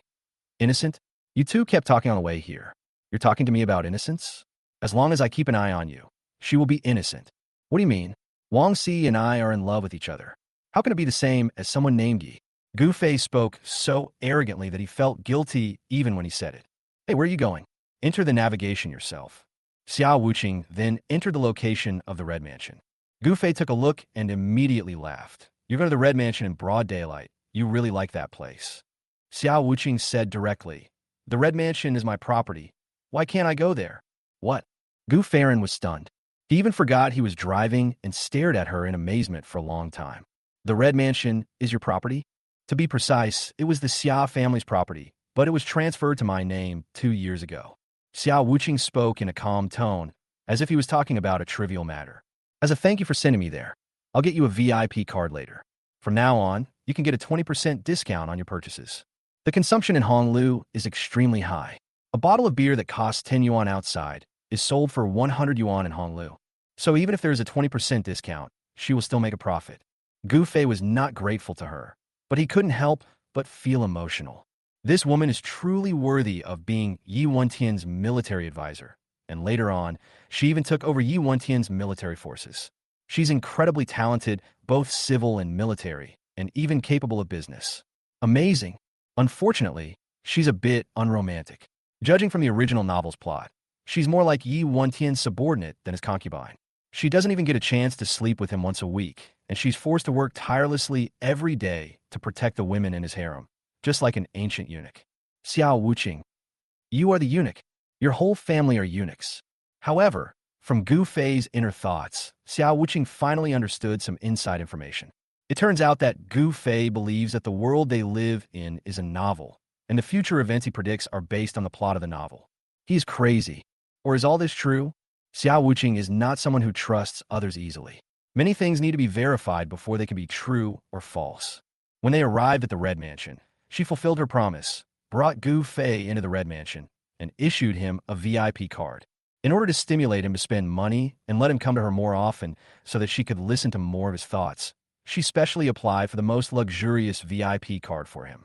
This card has a basic spending limit of 200,000, so I'm giving it to you for free. Also, from today on, as long as you bring this card, all your purchases at the Red Mansion will be discounted by 30%. 30% off? Didn't you just say there was a 20% discount on the way? Why are the discounts getting bigger and bigger? Gu Fei took it without any hesitation. In that case, I won't be polite. Thank you very much. After taking the card, he turned and left without hesitation. After a busy day today, his villain points didn't increase at all. He was really depressed, so he called out the system. I've done all this and that to Wang Si, but why haven't her villain points increased? Is this reasonable? Isn't being a hooligan considered villain behavior? Of course, being a hooligan is considered villain behavior. But host, since Wang Si's favorability towards you is already 60 points, she doesn't mind you being a hooligan to her at all, which is why your villain points haven't changed. What? Favorability is 60? Gu Fei was stunned. No, ever since he met Wang Si, he has either teased her or bullied her. She doesn't dislike him or hate him, but her favorability towards him is increasing rapidly. Could it be that this woman is a masochist? Chapter 172. The important plot begins. The plot of grabbing the villain. Gu Fei was shocked by his own idea. If that's the case, he has to stay away from Wang Si. The villain's points are about to reach 60.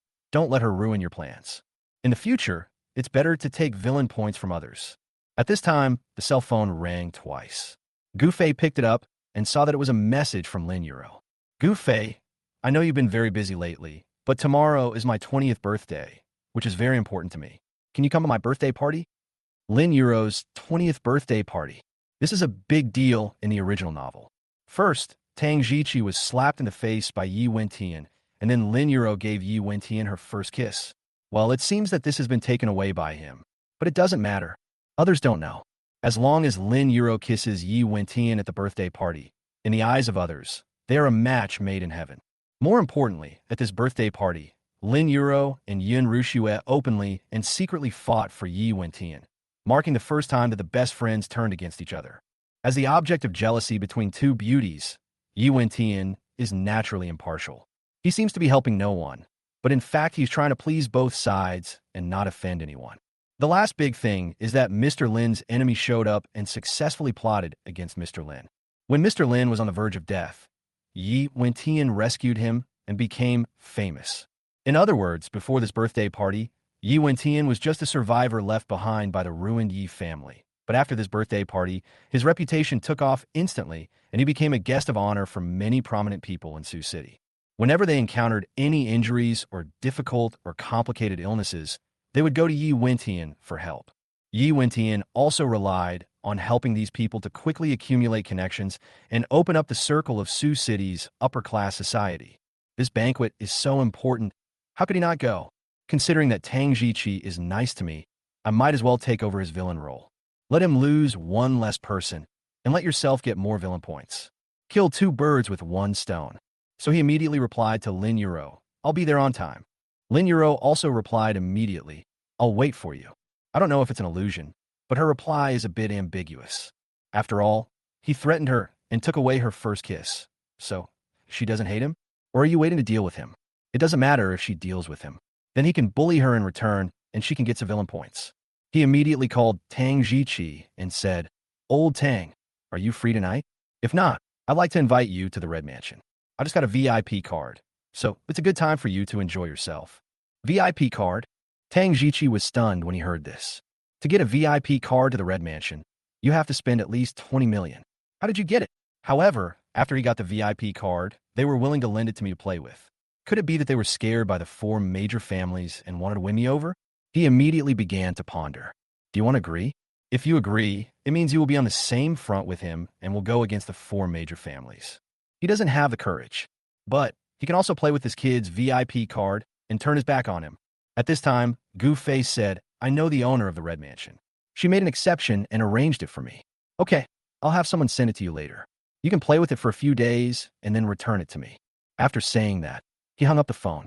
The reason why Tang Jiqi was sent to the Red Mansion was because, according to the description in the original novel, he would go to the antique market tonight to buy a birthday present for Lin Yuro. Lin Yuro comes from a scholarly family and is a lady from a prominent family. She loves ancient poetry and antiques, so Tang Jiqi wants to buy a painting. As a result, he met Yi Wentian by chance, and after a contest with him, he thought he had bought a fake, but the original was bought by Yi Wentian. At the birthday party, Yi Wentian inspected the painting on the spot and slapped Tang Jiqi hard, which embarrassed him and made him look powerful at the same time. What Gu Fei wants to steal is Tang Jiqi's role. At 8 o'clock in the evening, Gu Fei arrived at the antique market on time. He wandered around and, as expected, met Yi Wentian in a calligraphy and painting shop. Yi Wentian was accompanied by an intellectual beauty who was wearing a suit and a hip skirt, black framed glasses, black stockings, and high heels. She looked intellectual and indifferent, very charming. Gu Fei recognized the woman at a glance. She was Qiu Yinong, Yi Wentian's personal assistant. But what is amazing is that such a beautiful woman, in the original novel, did not become Yi Wentian's harem, but always stayed by his side as an assistant and worked for him. I don't know whether the author doesn't like this type of story, or he just can't write it. Anyway, Gu Fei really likes Qiu Yinong's type. You again. The moment he saw Gu Fei, Yi Wentian's defense almost broke down in an instant, and his originally calm and steady eyes became irritable and anxious. It's no wonder he was so excited. It was just that he suffered a great loss every time he met Gu Fei, and he could hardly bear it anymore. Qiu Yinong crossed her arms with interest, cast her sharp eyes at him, and curled the corners of her mouth slightly. Gu Fei couldn't help but look at Qiu Yinong a few more times, and then he walked into the store with a swagger, sneering, Why? This store is not open by you, so I can't come in. After saying that, he glanced at the painting in Yi Wentian's hand. 5 animals. Isn't this the fake that Tang Jiqi originally bought? In the original plot, after Tang Jiqi walked into the store and saw the painting that Yi Wentian had obtained, he snatched it away without saying a word and provocatively bought it on the spot. Since Gu Fei wanted to steal Tang Jiqi's role, he naturally followed suit. This painting is good. I want it. After saying this, he snatched the painting from Yi Wentian and asked the shop owner, Is this an authentic work? The shop owner smiled sinisterly. It's guaranteed to be authentic.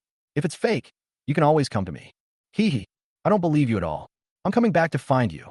Can you recognize me? You must be saying that I switched it for you. But it didn't matter. What Gu Fei wanted was a fake, so he waved his hand and said, Name your price. The shop owner saw that he had been taken advantage of, so he would definitely make a huge profit from it. Right? Boss, this painting is a famous one. If it were put on the auction market, it would be worth at least tens of millions. As for me, I got it from some source. It can't be seen in public, so I can only collect it. It's not easy to sell it at a high price. How about this? I'll give you a price of 5 million, and you take the painting away. How about that? I went there. A fake painting is priced at 5 million. Why the hell don't you go and grab it? Gu Fei gritted his teeth and raised a finger. For this price, if you want to sell it, then sell it. If you don't want to sell it, forget it. 1 million. The shopkeeper hesitated. Oh, that's too little. It's not even enough to repay my debt. You should go back and look around. Chapter 173. Taking the path of the villain, leaving the hero with no way out. Haha, go ahead and pretend. When Tang Jiqi spent 1 million to buy your painting, you went back to the backyard and danced with excitement. And let him go. Gu Fei's face was full of disdain. Okay, then I'll go around again. See you later. After saying that, he turned and left. Hey, wait a minute. Seeing that he was really about to leave, the owner realized that he was not the kind of sucker he thought, so he had to stop him again. TSK, you look kind, so let's just consider it a good relationship. 1 million, and you can take this painting. Gu Fei then walked back and said expressionlessly, it would have been better if you had done this earlier. Swipe the card. When Yi Wentian saw how he happily spent 1 million to buy a fake, his anger, which had been building up over the encounter with him, immediately cooled down a lot. Such a fool is not even worthy of being his opponent. Why should he be angry with him? On the contrary, Qiu Yinong on the side raised an eyebrow and looked at Gu Fei, feeling that he was behaving a little strangely. Even if he can't tell whether a painting is authentic, he would just buy a painting worth 1 million without blinking an eye. This is not the way to spend money.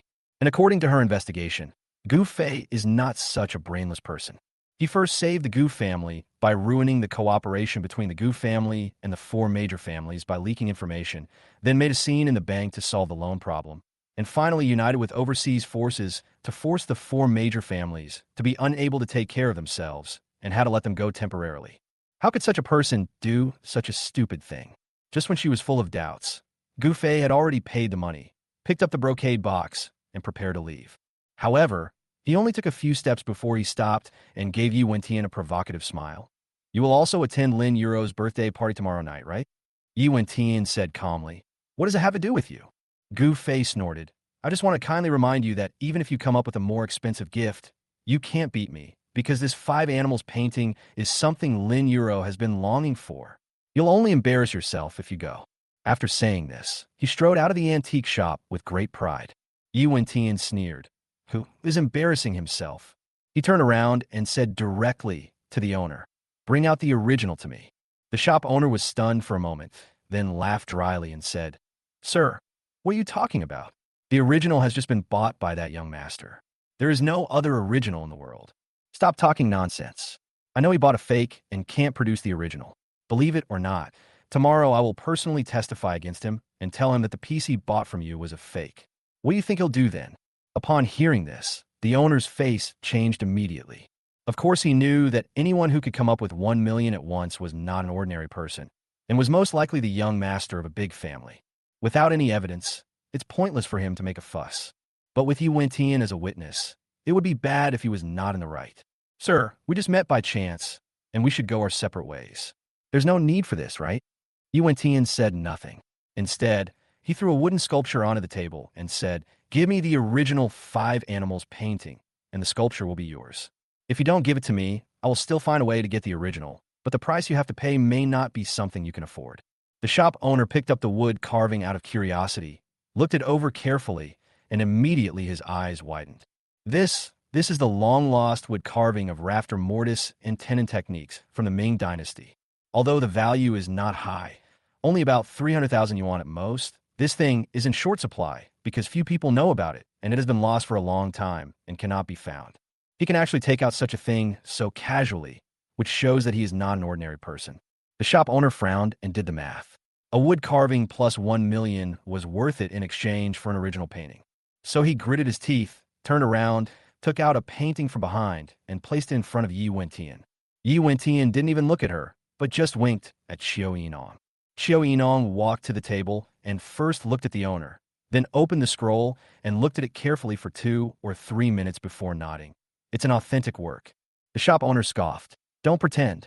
Even an expert here would have to examine a work of art at home for hours with a magnifying glass to tell if it's authentic.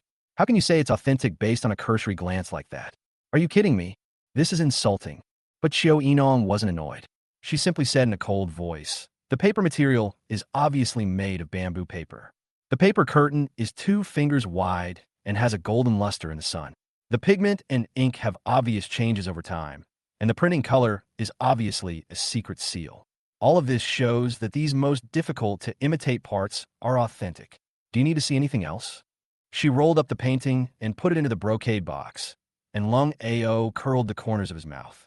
Having said that, if these details can be copied exactly like the original, then even if it's a fake, its value will be equal to the original. After hearing what she said, the owner couldn't help but widen his eyes, and after a long while, he slowly raised his thumbs. Awesome. I thought she was just showing off, but I didn't expect she was really capable. Seeing that the shop owner was convinced by Chiu Enong's words, Yi Wentian showed a look of pride on his face, and then left with her. Not long after returning home, he received a call from Yin Rushue. Ever since they made love last night, and Gu Fei secretly slipped away this morning, the two haven't had any contact. So when he suddenly received her call, Gu Fei was still very nervous. You'll also be attending Yuro's birthday party tomorrow night, right? Fortunately, as soon as the call was connected, Yin Rushue acted as if nothing had happened and started talking about other things. Only then did Gu Fei relax and agreed. Have you prepared a gift? Of course. I just bought a painting at the antique shop. Yin Rushue pondered for a moment and said, Is that so? Then I won't prepare a gift. We will give you a gift together as husband and wife. What? How can this be? Gu Fei quickly said, You should prepare your own gift. This thing is a fake. He can embarrass himself, but he cannot implicate the innocent Yin Rushue. Yin Rushue was stunned for a moment, then asked, Why? You don't want to send a gift with me in your common name? Gu Fei chuckled. Of course not. I am definitely willing. I just feel that you and Lin Yuro have such a good relationship. It's such an important day as her 20th birthday. You can't go empty-handed, right? There was another long silence on the other end of the phone. Okay, I'll prepare another gift, but you have to come pick me up tomorrow night and we'll go together. Gu Fei agreed immediately. That's no problem. After the conversation, he was about to hang up when Yin Rushue suddenly asked, Why did you sneak away this morning? What is coming has finally come. Gu Fei took a deep breath and said, I didn't run away. I just had something urgent to do, so I went to do it first. I saw that you were sleeping soundly, so I didn't wake you up. Really, that's good. I thought you regretted it after you got up, or that the experience last night wasn't that good and my performance didn't satisfy you. Chapter 174. The Black and White Beauties Arrive Together. There is absolutely no such possibility. Gu Fei rejected it outright. It's not that he was trying to please Yin Rushue, but she really performed very well, making him almost ascend to heaven several times in a row. To be honest, if she wasn't the first female protagonist of the novel, and if she wasn't likely to be unable to resist the plot and the luck of the male protagonist, the Dragon King, and run to the male protagonist's harem, he would have wanted to marry Yin Rushue. And beautiful, and capable, can do again. It's hard to find a daughter-in-law like this, even with a lantern. Who wouldn't want one? But he's just a minor villain. He doesn't deserve it. The next evening, Gu Fei put on his suit, combed his hair into the slicked-back style typical of a villain, picked up the fake gift, and happily went downstairs to prepare for the banquet. Gu Jingjing, who was reading a magazine on the sofa, called out to him, Where are you going? Gu Fei casually replied, Lin Yuro's birthday party. Her birthday party?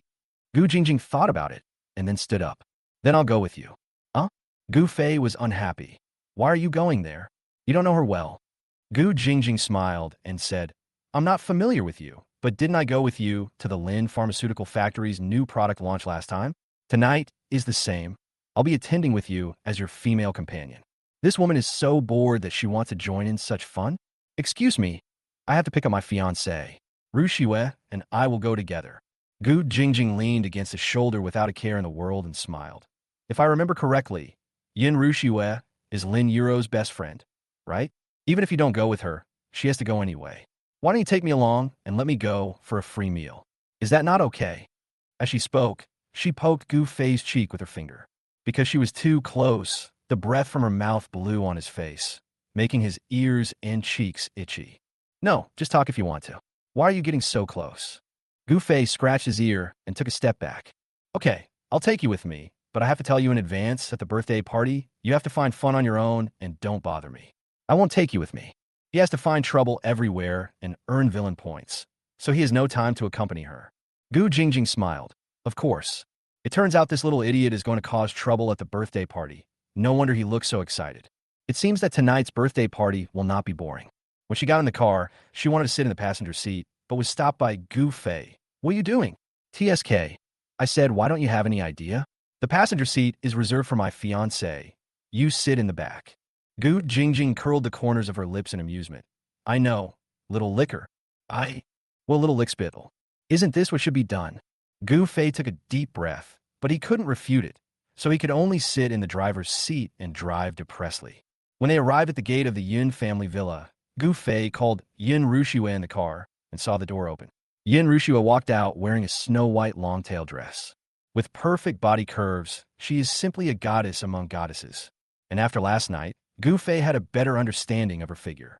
He knew that she was really good-looking and more beautiful than she looked. He was really fascinated by her and looked at her again and again. Yin Rushue was quite calm on the phone, but after seeing Gu Fei, her cheeks flushed silently. She raised her hand to touch the black hair on her shoulders and breathed softly. Who did you bring with you? My sister, Gu Jingjing. You don't have to pay attention to her. When we get to the party, just let her have fun on her own. Gu Fei opened the car door for her, helped her get in by holding up her skirt, and then drove around. Ms. Gu.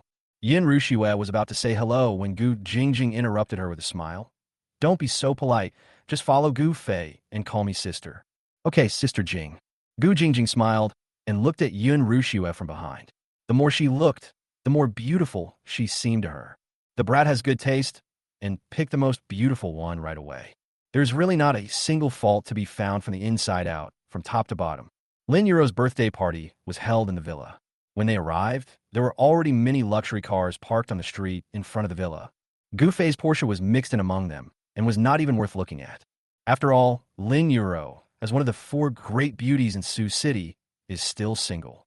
Countless rich second generations and official second generations are lining up to pursue her and want to marry her. When Gu Fei brought Gu Jingjing and Yun Rushue into the villa yard, they instantly attracted a lot of people's attention. The hero is naturally Yun Rushue, the leader of the 4 beauties.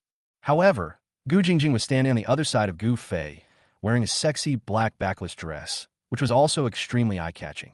She and Yun Rushue, one in black and one in white, complement each other perfectly. They are sexy, mysterious, and generous, and their brilliance is not concealed at all. The appearance of either of these 2 top beauties would attract attention, let alone the appearance of both of them at the same time. God damn it, what kind of luck does this kid Gu Fei have? He's surrounded by beautiful women every day. Who's that beautiful lady in the black dress? She looks unfamiliar. That woman looks a bit tough, and she's quite tall, about 1.7 meters, right? Indeed, compared to the holy Yun Rushue with long hair, snow-white skin, and a white dress, Gu Jingjing with a high ponytail and an arrogant look is not someone to be messed with at first glance. Unfortunately, Gu Fei had no interest in appreciating beautiful women or showing them off everywhere. After entering the yard, he began to look for Lin Yuro everywhere. He had to give the gift to Lin Yuro before Yi Wentian arrived, otherwise he would not be able to slap her in the face. Come and look up. Just then, Tang Jiqi ran over with a smile and patted his shoulder hard. I knew you would come. Gu Fei saw him and smiled, thinking, isn't this my line? How was it? Did you have fun last night? Happy. So happy. Danziki be met. You didn't come. Let me tell you, this card you have is not an ordinary VIP card. Ordinary VIP cards only give you a 20% discount, but this one gives you a 30% discount. Oh my god, I directly called 6 beautiful girls to play with me. It was awesome. Gu Fei chuckled when he heard this. You're saying this at your goddess birthday party. Aren't you afraid that your goddess will hear you? So what? Who doesn't have fun if they have money? Besides, if she really marries me, I won't go out to play. I promise to just stay with her. Come on, even a dog wouldn't believe it. Gu Fei was too lazy to argue with him. When he couldn't find Lin Yuro, he approached Tang Jiqi and asked quietly, what gift did you prepare for Lin Yuro? Tang Jiqi scratched his head. Hey, this is all your fault. I had too much fun last night and drank too much. I slept until noon today and didn't have time to prepare. So I asked my dad's secretary to buy me a set of 4 treasures of the study. What about you? Chapter 175, a show of acting skills. The protagonist and the villain have a tacit understanding. Good, the plot has changed. Gu Fei put down his hanging heart, smiled, and put his arm around his shoulders. If you blame me, just return the VIP card to me, and don't ask me for it in the future.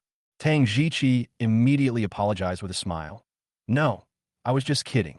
I've already made an appointment with my friends. I'll treat you tomorrow night. We're going to have some fun again. If you want to go, Just tell me, and I'll treat you.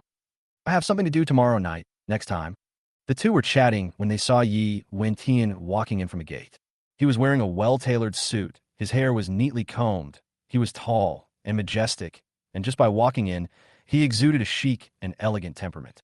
Wow, he really deserves to be the male lead of Dragon King. Excellent indeed.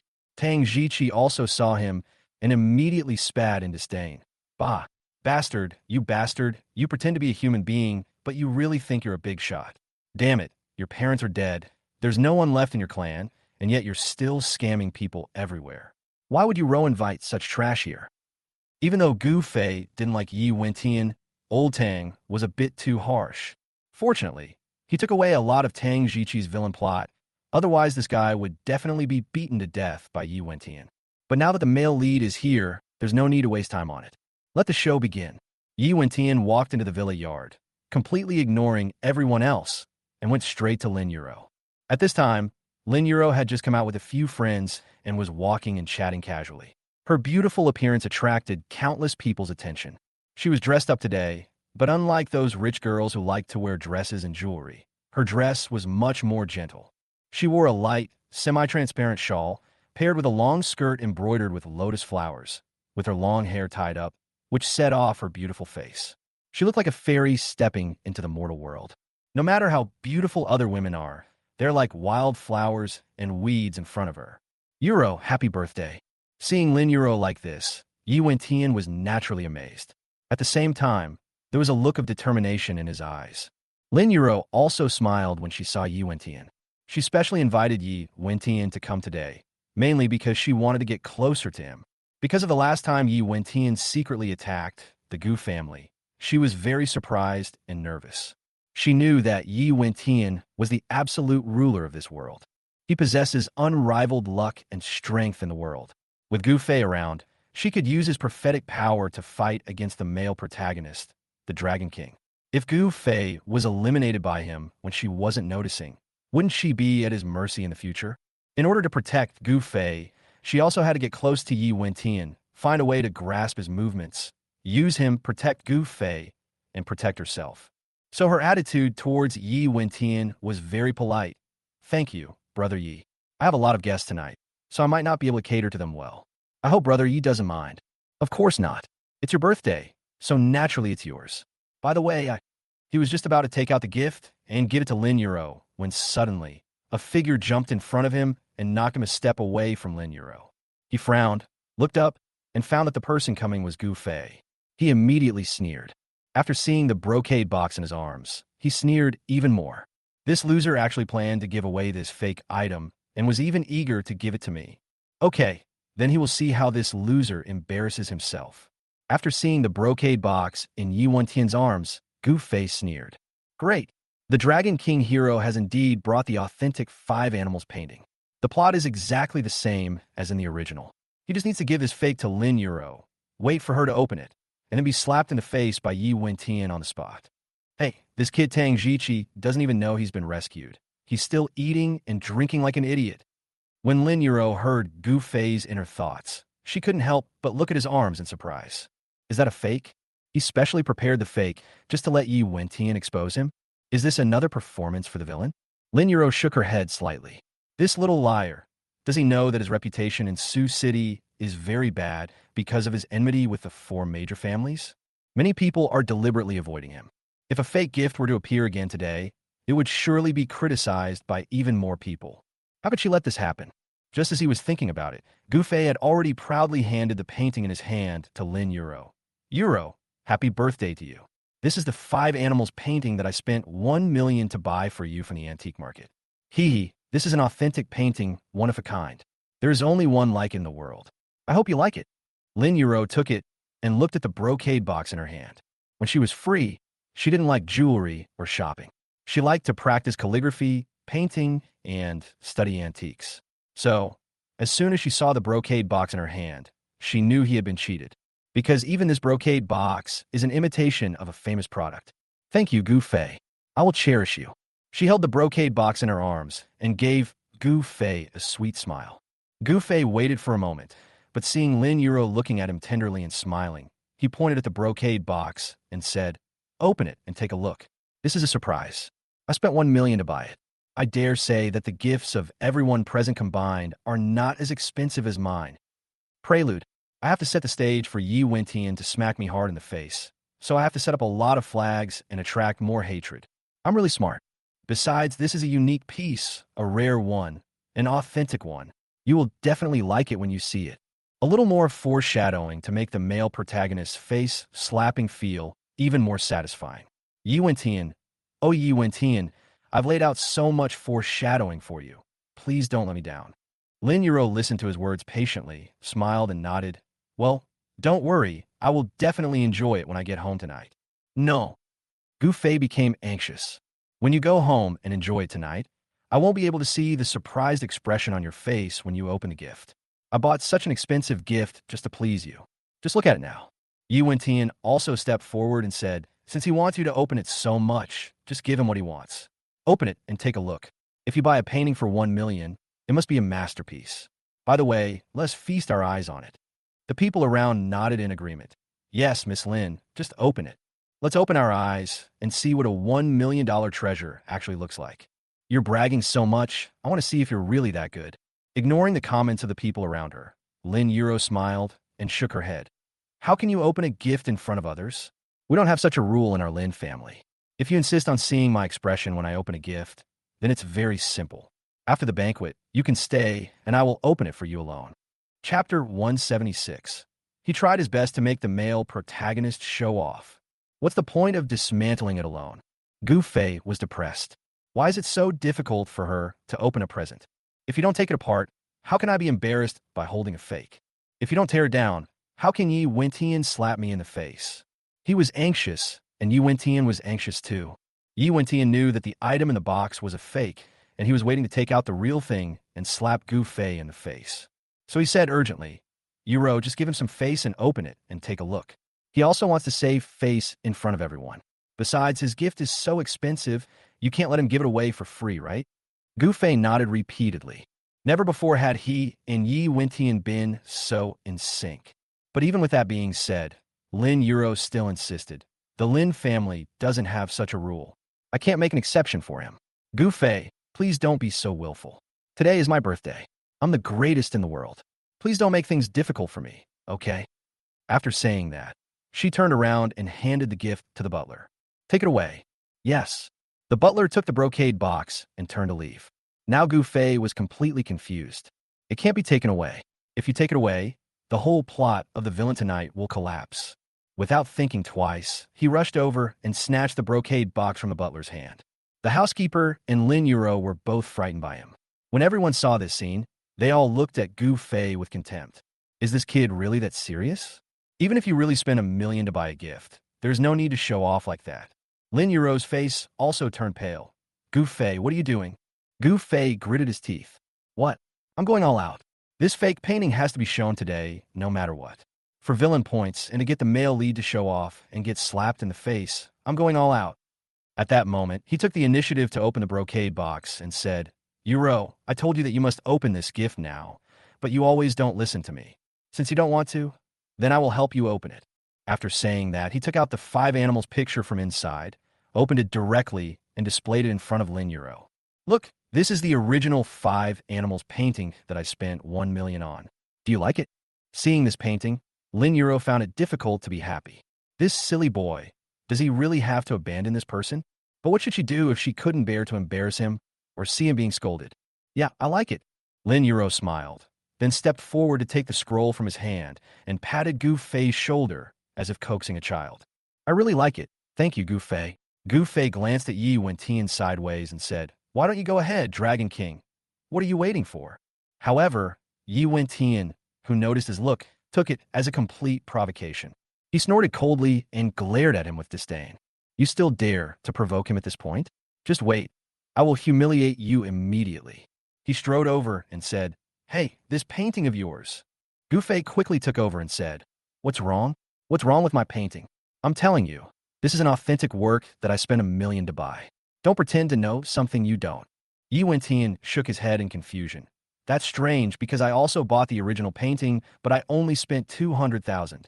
After saying this, he opened the brocade box and showed the painting he had bought. When the people around saw this scene, their eyes immediately widened. Those who were originally not interested in what was happening here also gathered around after seeing these two paintings, including Yun Rushue and Gu Jingjing. Why are these two paintings exactly the same? You're such an idiot. How could there be two identical paintings in the world? One of them must be a fake. Then whose is the fake one? Hearing the doubts from the people around him, Gu Fei curled up the corners of his mouth in satisfaction. Come on, let the voices of doubt come even louder. Hit me, Dragon King, don't be polite. Hit me hard in the face and make my villain points increase faster. This is also a key plot that follows the original work.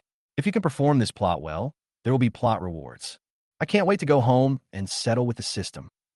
Yi Wentian looked at Gu Fei and pretended to be surprised.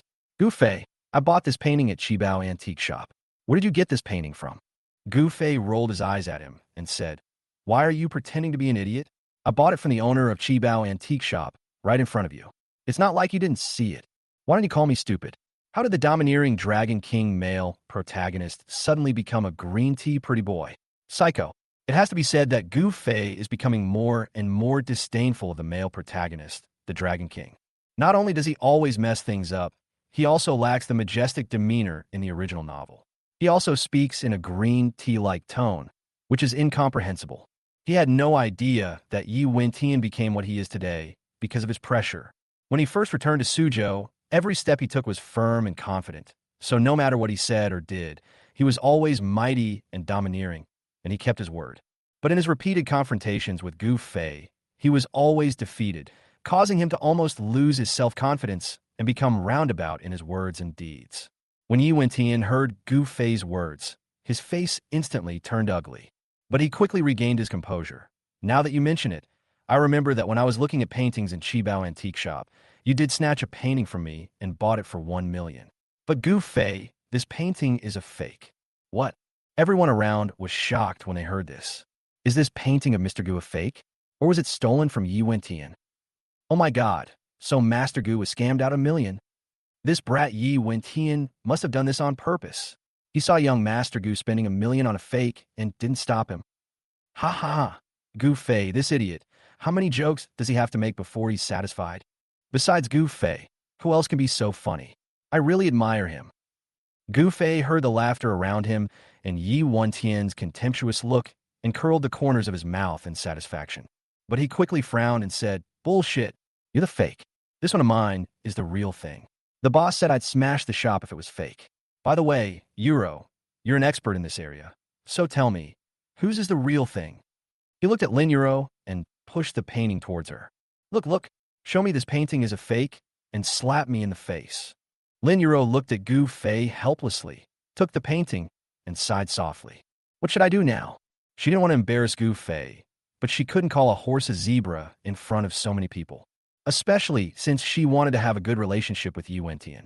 If she insisted on saying that Yi Wentian's painting was fake, then let alone having a good relationship with him, she was afraid that they would become enemies on the spot. This little rascal is really making things difficult for her. Chapter 177 finally got slapped in the face. But the one who got slapped was the male protagonist. Just when Lin Euro was hesitating, Yin Rushua suddenly walked up to her and smiled. Gu Fei, you are so considerate. Her smile was truly captivating, and everyone around her gasped. After hearing her words, his face was full of confusion. Even Lin Euro gave her a puzzled look. Gu Fei was even more confused. What did that mean by being considerate? He bought a fake. How can you be so considerate? Yin Rushua said calmly, Actually, it was my idea for Gu Fei to buy this painting because I knew it was a copy made by Euro herself. She copied it with the intention of keeping it for herself, but I sold it instead. Gu Fei's head was full of question marks.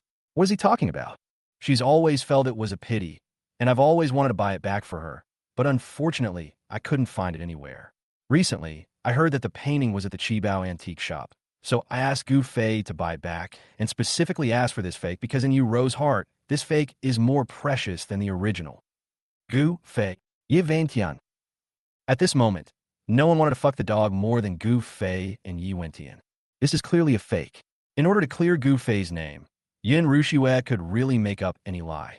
But they know it's nonsense, others don't. Especially since these words were said by the most beautiful woman, Yin Rushue, who was so pure, so spotless, and so holy and beautiful. How could she lie? Her farts are fragrant. Only Gu Jingjing stood in the crowd, with a playful smile on her face. The others, especially the men who were staring at Yun Rushua, all nodded rapidly. I see. If that's the case, then Master Gu really took a lot of trouble. No wonder he insisted that Miss Lin open the gift in front of him. So this is what happened. Those contemptuous looks directed at Gu Fei instantly turned into praise and admiration. In order to make Lin Euro happy, he spent 1 million to buy a fake. This kind of thought is indeed unmatched by anyone else present. Gu Fei took a deep breath and asked the heavens in silence. I'm playing my villain role well. Why are you trying to ruin my performance? You prodigal daughter-in-law. The main thing is that Yun Rushua was obviously giving him a way out. If he had any intelligence, he would have gone along with it. If he still insisted that it was a fake, he would be asking for trouble. Isn't this crazy? How could a villain ask for trouble? The character's image has collapsed. Yi Wentian was depressed. If he believed Yun Rushua, he would be a huge idiot. In order to rescue Gu Fei, she really did everything she could. Yi Wentian could only look at Lin Euro helplessly, and with the last glimmer of hope, he asked, Euro, is what she said true? Was this fake really painted by you? Lin Euro smiled slightly. It's like this, Brother Yi. I didn't want to say it at first. After all, painting a fake is not a good thing. But I also don't want to watch Gu Fei being misunderstood, so it's better to tell the truth. Yi Wentian. Damn the truth. My original painting was actually surpassed by a fake. Is there any justice in the world? Is there any law in the world? Unable to contain his anger, he gritted his teeth and said, I had no idea your painting skills were so amazing, Euro. You can paint so lifelike, so realistic, you could almost mistake the fake for the real thing. Such a skilled artist must have at least decades of experience. Could it be that, Euro, you are a genius? In order to expose the lie, Yi Wentian no longer cared about trying to please Lin Euro. As long as he can slap him in the face, he will not hesitate to offend Lin Euro. I wonder if those of us present here have the honor to witness your copying skills with our own eyes, Euro. This statement seems polite on the surface, but it actually implies that Lin Euro is lying. How could she, being so young, copy an ancient painting so realistically? After hearing this, everyone couldn't help but wake up from admiring Yun Rushua's beauty and looked at Lin Euro with suspicion. Are you just bragging? Gu Fei looked at Lin Euro worriedly. He just wanted to make a fool of himself, but didn't want to implicate Lin Euro. So he spoke decisively. Actually, But before he could finish, Lin Euro interrupted him with a smile. Sure, since Brother Yi is so eager to see my techniques, I can give you a brief demonstration as a thank you for taking the time to celebrate my birthday tonight. Come on, get some pens and ink. Hearing this, Tang Jiqi immediately jumped out of the crowd. Hey, no need to prepare anything. I have pen, ink, and paper right here. Hey, Euro, this birthday gift I prepared for you is your favorite 4 treasures of the study, as well as paper and ink. It's not as thoughtful as Lao Gu's, but it's also something I prepared with all my heart. He smiled at Lin Euro like a lickspittle, waiting for her praise. Lin Euro usually didn't bother to pay attention to Tang Jiqi, but knowing that he and Gu Fei had been very close recently and had a good relationship, she smiled politely and said, Mr. Tang, you are so thoughtful. Tang Jiqi was so amused that his soul drifted away. He scratched his head and said embarrassedly, Don't call me Mr. Tang, just call me Jiqi. Lin Euro ignored him and took out the 4 treasures of the study as quickly as a spring breeze. She ground the ink in front of everyone, picked up the pen, and began to draw on the paper. When everyone saw this scene, they all gathered around. Yi Wentian and Gu Fei widened their eyes and looked at Lin Euro in shock. No way, no way. Could she really copy it? Stroke by stroke. After just a few simple strokes, a chicken that looks exactly like the one in the 5 animals painting comes to life and leaps onto the paper. After seeing such a simple sketch and imitation, no one present would doubt that as long as she was given enough time, she would definitely be able to draw an identical fake. Putting down the pen, Lin Euro smiled slightly. I'm sorry for making such a fool of myself. Butler, please put away Mr. Tang's gift. Yes, miss. After the housekeeper came forward, Lin Euro looked at Yi Wentian and said, Brother Yi, do you trust me now? Upon hearing this, the people around him immediately glared at Yi Wentian with contempt. Huh, is this kid convinced now? He was just now doubting Miss Lin. Is he worthy? I guess he's outshined by Gu Fei and feels unconvinced. But no matter what, Gu Fei is still a rich second generation from the same circle as Miss Lin. He's nothing. Yuan Tian's face was distorted and ugly. After a long while, he reluctantly said, I didn't expect you to be so talented in painting. I underestimated you. Brother Yi, you're too kind. Speaking of which, I still have to thank Gu Fei very much. Lin Yuro walked up to Gu Fei and held his hand. You've been so kind to me, I don't know how to thank you. How about this? After the banquet is over, you stay, and I'll give you a gift in return. Gu Fei was stunned when he heard Lin Yuro's words. No, he just couldn't understand why such a normal plot of the villain getting slapped in the face could be so distorted. It's fine for Yin Rushua to help him clear his name. After all, they're already a real couple. But shouldn't Lin Yuro, a woman who had been threatened and taken advantage of by him, take the opportunity to teach him a lesson? How could she be so cooperative? Chapter 178, the hero, is forced into a corner, selling his assistant directly. When Yi Wentian saw her actions, he became so angry that his face turned ashen. Even a fool could see that Lin Yuro was deliberately protecting Gu Fei. But he really didn't understand why. What on earth has this loser done for Lin Yuro that is worth her going to such lengths for him? He didn't understand, and neither did Gu Fei. Facing Lin Yuro's gentle response, Gu Fei could only smile awkwardly, pulled his hand back and said, I bought this painting just to please you, and I said from the beginning that this painting will definitely become the most popular and best gift tonight. What do you think? I was right? Ha ha ha. In order to play the villain well, he deliberately made an extremely arrogant expression and glared at Yi Wentian provocatively, almost making Yi Wentian vomit blood. The others had dark lines on their faces. This gift is nice, but he doesn't have to call me lousy all the time. What does he think of himself when he calls Lin Yuro lousy in front of her? So uneducated. Hey, even if he bought the right gift, wouldn't he still be that good for nothing? Not presentable. Well, you guys keep chatting. I'm thirsty, so I'm going to take a break and have some drinks over there. After saying that, he turned around and swaggered away from everyone's attention. Gu Jingjing crossed her arms, looked at his departing back, and curled up the corners of her mouth in amusement. It looks like your plan to play the villain has failed again, stupid brother. However, with two top beauties protecting you, it's not easy for you to play the villain. It's like having the god of wealth at home, but insisting on being poor. How is this possible? Gu Fei's plan completely failed, and he couldn't help feeling depressed. He picked up his wine glass and found a corner to drink alone. As soon as he left, Lin Yuro's expression faded. When dealing with others, she is not so gentle and considerate, and can only show a decent but distant smile. Brother Yi, although Gu Fei's paintings touch my heart, you were willing to buy the original for me. I want to thank you for your kindness. She looked at Yi Wentian, saying polite words, but her eyes were very cold. If it weren't for the episode with Gu Fei, Yi Wentian might not have thought anything of it. After all, she treated everyone like this, and at least she was a little more polite to him. But compared with her attitude towards Gu Fei, the way she treated herself could almost be described as indifferent. He is the overlord of the North, but he is treated differently to this extent by a beautiful woman. Doesn't he have any dignity? At that moment, he said with a serious face, You're welcome. Then please do as you please, Brother Yi. If you have anything to say, you can come to me directly. I'll go and receive other guests first. After saying this, she smiled gently and left hand in hand with Yun Rushua. The other guests who were still watching this side showed sympathy after seeing Yi Wentian's expression. It's so pitiful. Even the original painting was outdone. The fake one cost 1 million, so I guess the original one must be worth several million, right? It's just a birthday, but he gave such an expensive gift. Could it be that Mr. Yi is trying to woo Miss Lin? Him? Is he worthy? To be honest, he's not even as good as Gu Fei. That's right. Gu Fei is at least the son of the Gu family. Moreover, the Gu family withstood the pressure from the 4 major families this time. The Yi family was directly wiped out by the 4 major families. How can he compare with Gu Fei? Ms. Lin probably knows what's going on, so she's especially gentle with Mr. Gu and tends to ignore him. He actually wants to pursue Miss Lin. He has no idea how to handle himself.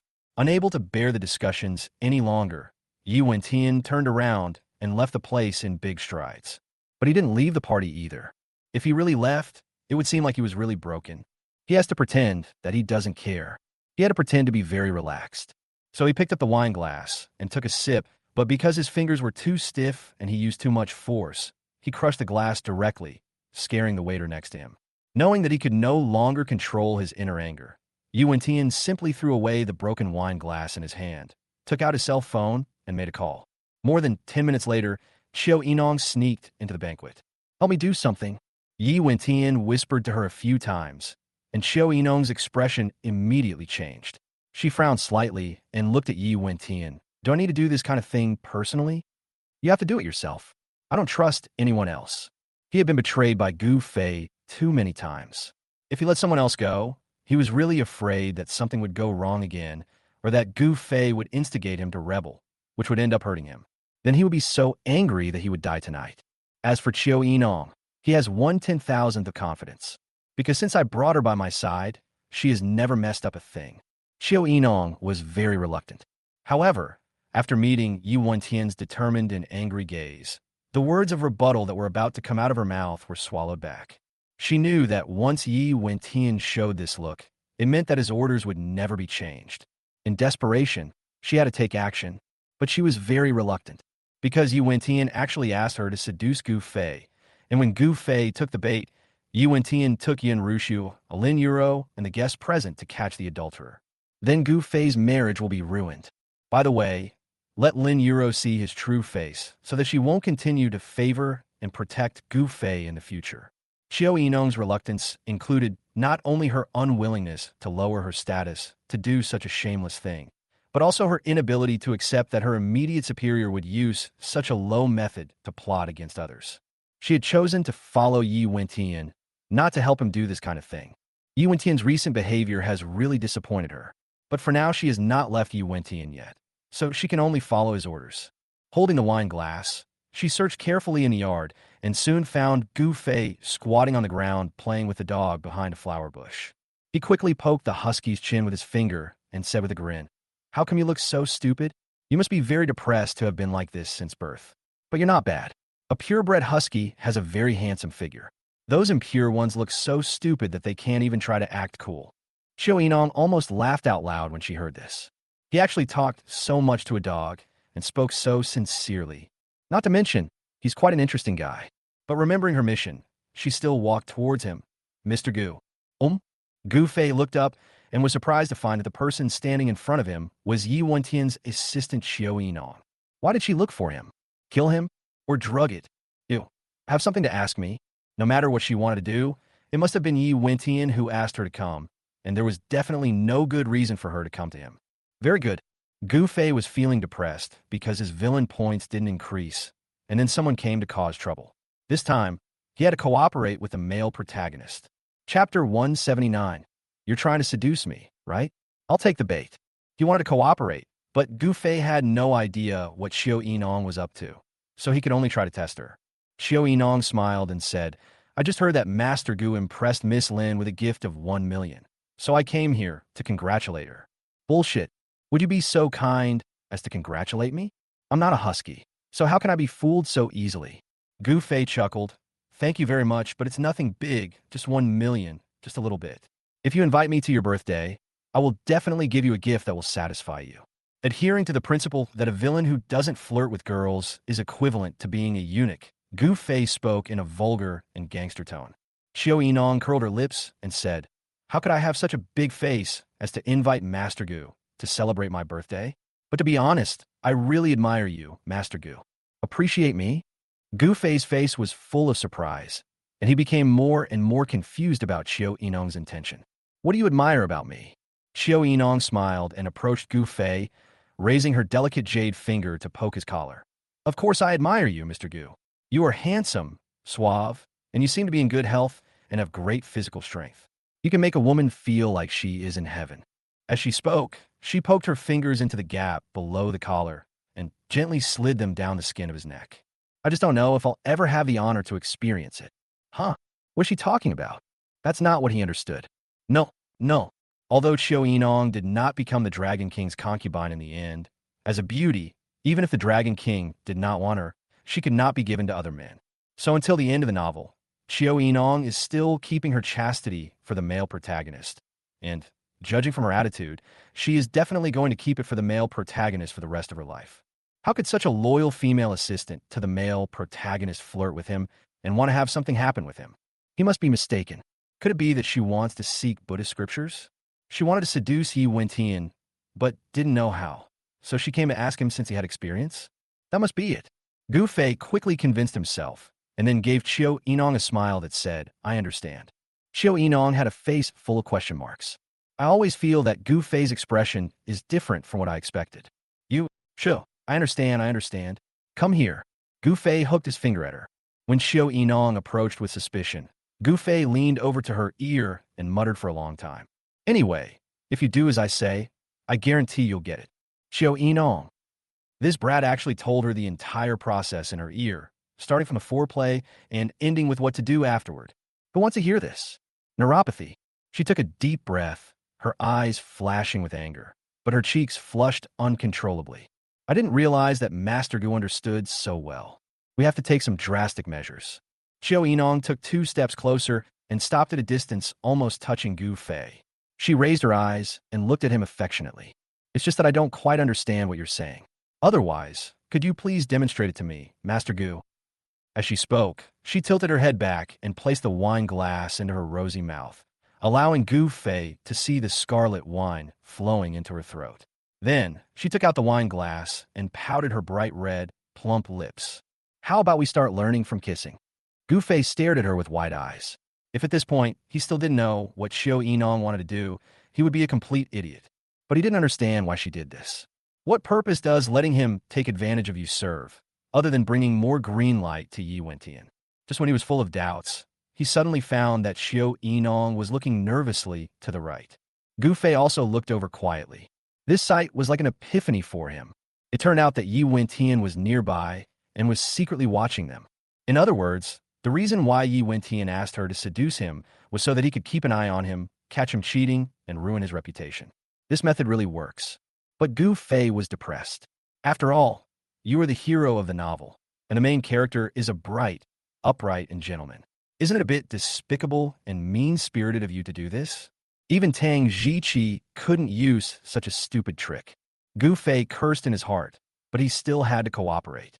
So he stared at the red lips in front of him, gritted his teeth, lowered his head, and kissed them.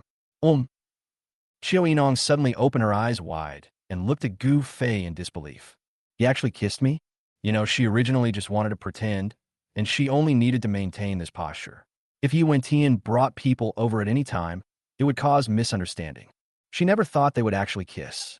After all, Gu Fei has a fiancé, and his fiancé is at this birthday party. How dare he? But it was too late for her to regret, because Gu Fei not only kissed her, but also gradually deepened the kiss. Gu Fei thought that since he had already kissed his grandmother, why should he be so reserved? He might as well just kiss her at his heart's content. Qiu Yinong was shocked and tried to push him away, but it was too late. The more Gu Fei kissed her, the more excited he became, because he found that the feeling of kissing her was completely different from kissing Yanrushua and Lin Yuro. He now gradually understood why some men were so fickle and why the male protagonist Dragon King was not satisfied even after having a harem of more than a dozen women. It is true that these beauties have their own unique flavors and can bring him very different enjoyment. Yin Rushue's kiss is clear and has the scent of roses. Lin Yuro's kiss was gentle, lingering, and emotional. Wang Xi's kiss is shy, weak, and vulnerable. As for Qiu Yinong, her kiss is full of fragrance, just like walking into a rose garden, making people intoxicated and enjoyable. Soon, he was no longer satisfied with just kissing, and his hands began to become dishonest. Qiu Yinong was getting more and more absorbed in the kiss, and more confused. Feeling Gu Fei's movements, she opened her eyes instantly and began to struggle again. When Yi Wentian, who was outside the flowers, saw this scene, he was so angry that his eyes turned bloodshot. He asked Qiu Yinong to seduce Gu Fei and asked her to act pretentiously to cause misunderstandings, so that nothing really happened between her and Gu Fei. This woman, what on earth is she doing? She even had the audacity to show an expression of enjoyment. At this time, Lin Yuro and Yin Rushua had gone to the bathroom together and had not returned yet. He had no chance to bring people over to catch them, so he could only stand there and worry. After a few minutes, seeing that Gu Fei's hand had already reached places where it shouldn't go, Yi Wentian could no longer bear it and was almost ready to give up. When he was about to stop Gu Fei, he finally saw Lin Yuro and Yun Rushua walking out of the villa from the corner of his eye. The time has come. It has finally come. He immediately rushed over impatiently. Chapter 180. Which man in the world doesn't cheat? Rushua Yuro. As soon as he opened his mouth, Lin Yuro and Yun Rushua frowned. Can you call our names? Do we know you well? How can you be so shameless? Yun Rushua turned her head away and ignored him. Lin Yuro smiled politely and said, Brother Yi, what's the matter? Yuro, I really don't want to tell you. And Rushua, I don't want to make you sad, but after thinking about it, I think I can't hide this from you. Come with me. He pretended to be heartbroken and walked ahead with big strides. Yun Rushua and Lin Yuro looked at each other, neither of them knowing what kind of medicine was in his box. But seeing that he was so mysterious, I followed him out of curiosity, until they reached a bunch of flowers. Yuan Tian took a special look inside, fearing that Gu Fei and Xiao Yinong would have separated when he left. But it would have been better if I hadn't looked at it. Once I did, I almost exploded with anger. Gu Fei had actually hugged Xiao Yinong and pressed her against the tree. At this time, Xiao Yinong's clothes were in disarray, and even her stockings were torn. What have I just done? Yuan Tian was filled with rage and could no longer pretend to be calm. He roared, Gu Fei, stop it. It's finally here. To be honest, Gu Fei could hardly bear it anymore. Xiao Yinong is such a gorgeous woman. She lets him do whatever he wants and doesn't resist no matter what he does. Who can stand it? Hearing his voice, he breathed a sigh of relief. After letting go of Xiao Yinong, he raised the back of his hand to wipe his mouth, then turned around and looked at Yun Rushua and Lin Yuro, who were stunned outside the flowers, as well as the other guests who were attracted here. Gu Fei thought he could face all this calmly. After all, he is the villain, so he just needs to act. But after meeting Yun Rushua's hurt eyes, his heart still felt a little astringent. I am sorry, Ruxua. To follow the plot and cooperate with the male lead, Dragon King. I can only do this to make you feel sorry. If you're disappointed in me, I won't blame you if you turn to the male lead right now. No, I shouldn't blame you in the first place. This is your predetermined fate. As for me, I had to be seduced by the assistant sent by Yuan Tian.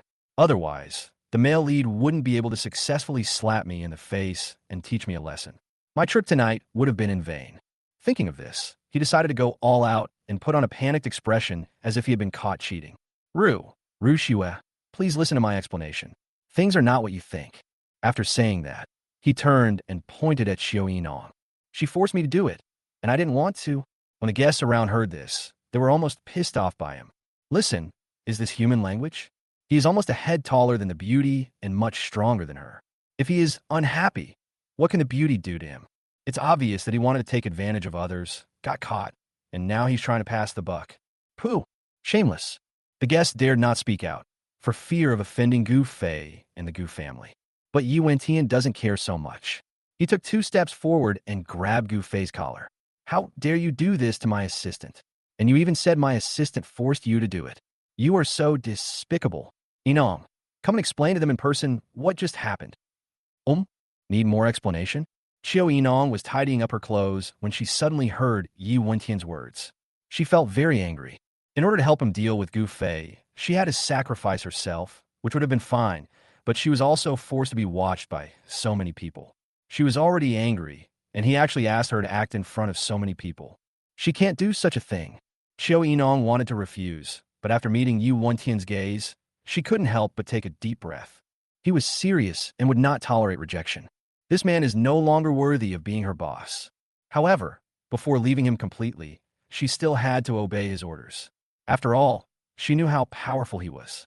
If she left rashly and offended her, she would probably not end up well. Thinking of this, she could only say indifferently, I was just passing by here when I was bored, and Gu Fei approached me.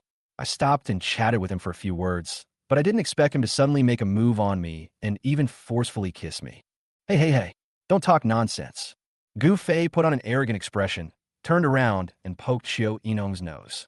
It was an explanation on the surface, but in fact, it was a complete threat. It was you who came here to take advantage of me and force me. Yet you're actually confusing right and wrong.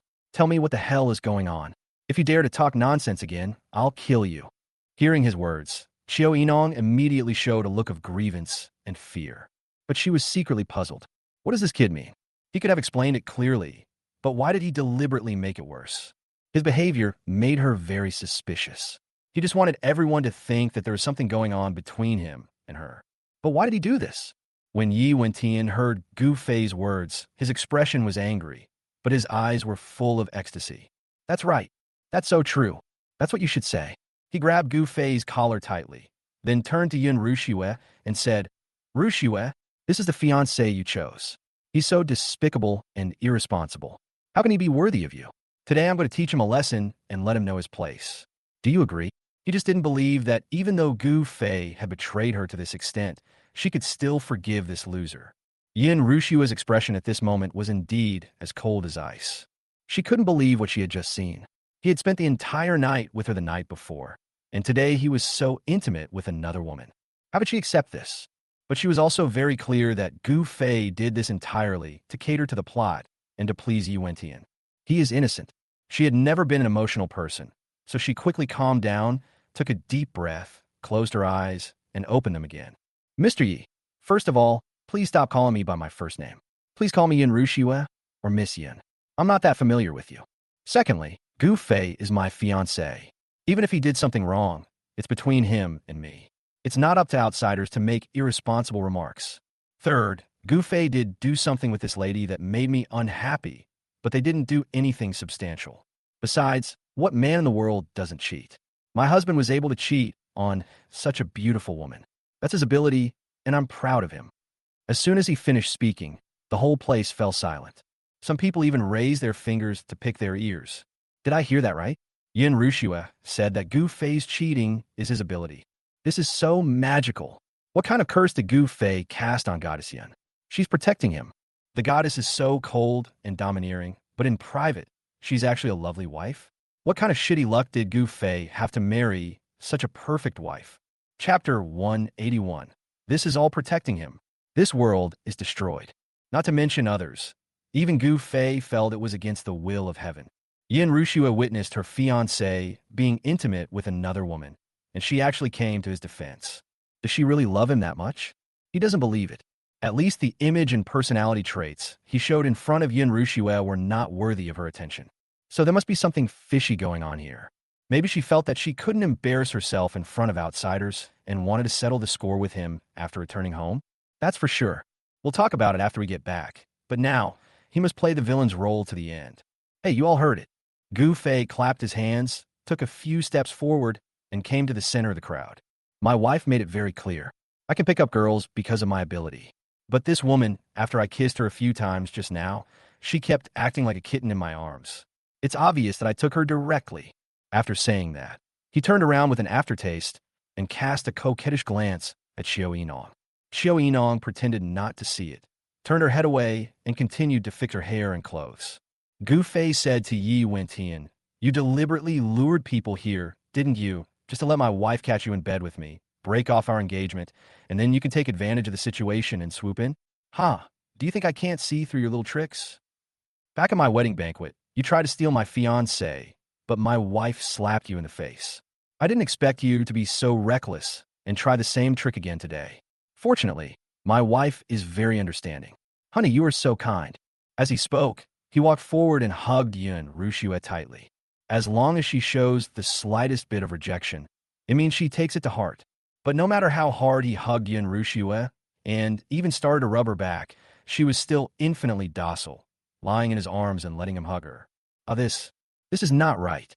He quickly let go of Yun Rushue and stared at her expression, but saw that she was smiling, and even her eyes became gentle. Gu Fei was stunned for a moment and pushed her away. He felt that either she was crazy, the world was crazy, or he was crazy.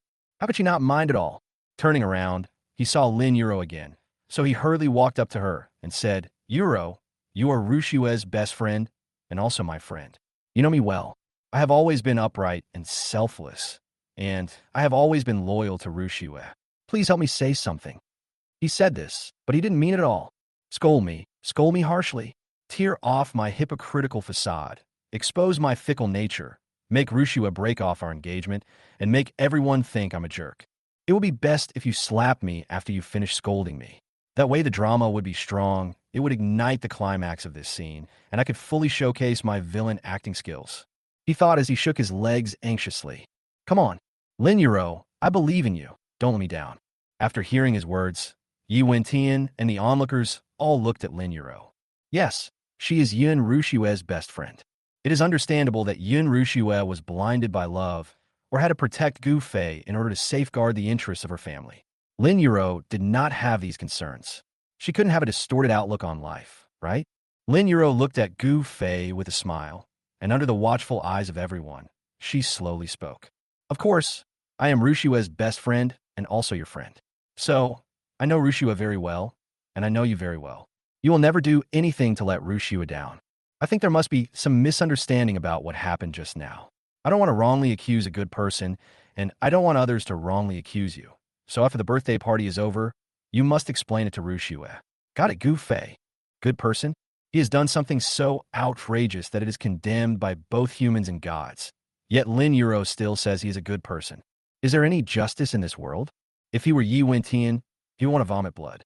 Yi Wentian really wanted to vomit blood now. There were witnesses and evidence, and they caught him red-handed. Such obvious betrayal, such disgusting molestation, but Yin Rushue and Lin Yuro were like two blind people, not only pretending not to see, but even Gu Fei himself admitted it, and they were still talking nonsense to help him whitewash. It's really too much. He clenched his fists and roared. Even if you don't pursue the matter, I can't let him go. It's a fact that he molested my assistant. If he doesn't give me an explanation today, don't even think about leaving this villa. Oh, but when Yin Rushue heard what he said, she just snorted coldly in response. Mr. Yi, you are so arrogant. If you don't know, you would think that this Lin family villa is your property. Gu Fei is not only my fiancé, but also Yu Ro's guest of honor. As an ordinary guest of Yu Ro, you dare to be so rude to such a guest of honor? Do you want to be asked to leave? When Yi Wentian heard this, his defense broke down on the spot. When Gu Fei was having an affair, she spoke to him softly and was extremely obedient. He helped her teach her cheating fiancé a lesson, but she treated him coldly? He just couldn't understand why he was inferior to this loser. But before he could say anything, Lin Yuro stepped forward and said with a smile, Rushue is right, Mr. Yi. Tonight is my 20th birthday party. I invited you here because I hope we can make friends and celebrate together. But let me be frank.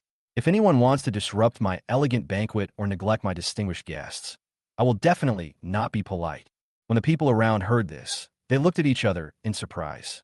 Even the dumbest person could tell that Lin Yuro and Yun Rushue were determined to protect Gu Fei to the end. He even didn't hesitate to offend Yi Wentian. If Yi Wentian still wanted to cause trouble for Gu Fei, he would become the enemy of these two beauties. I'm so freaking impressed. What on earth did Gu Fei do to make two top beauties fall head over heels for him? Could it be that a curse has been cast on these two beauties? I really can't figure it out. Let's be honest, in terms of looks, temperament, and abilities, Gu Fei can't compare to Yi Wentian, right?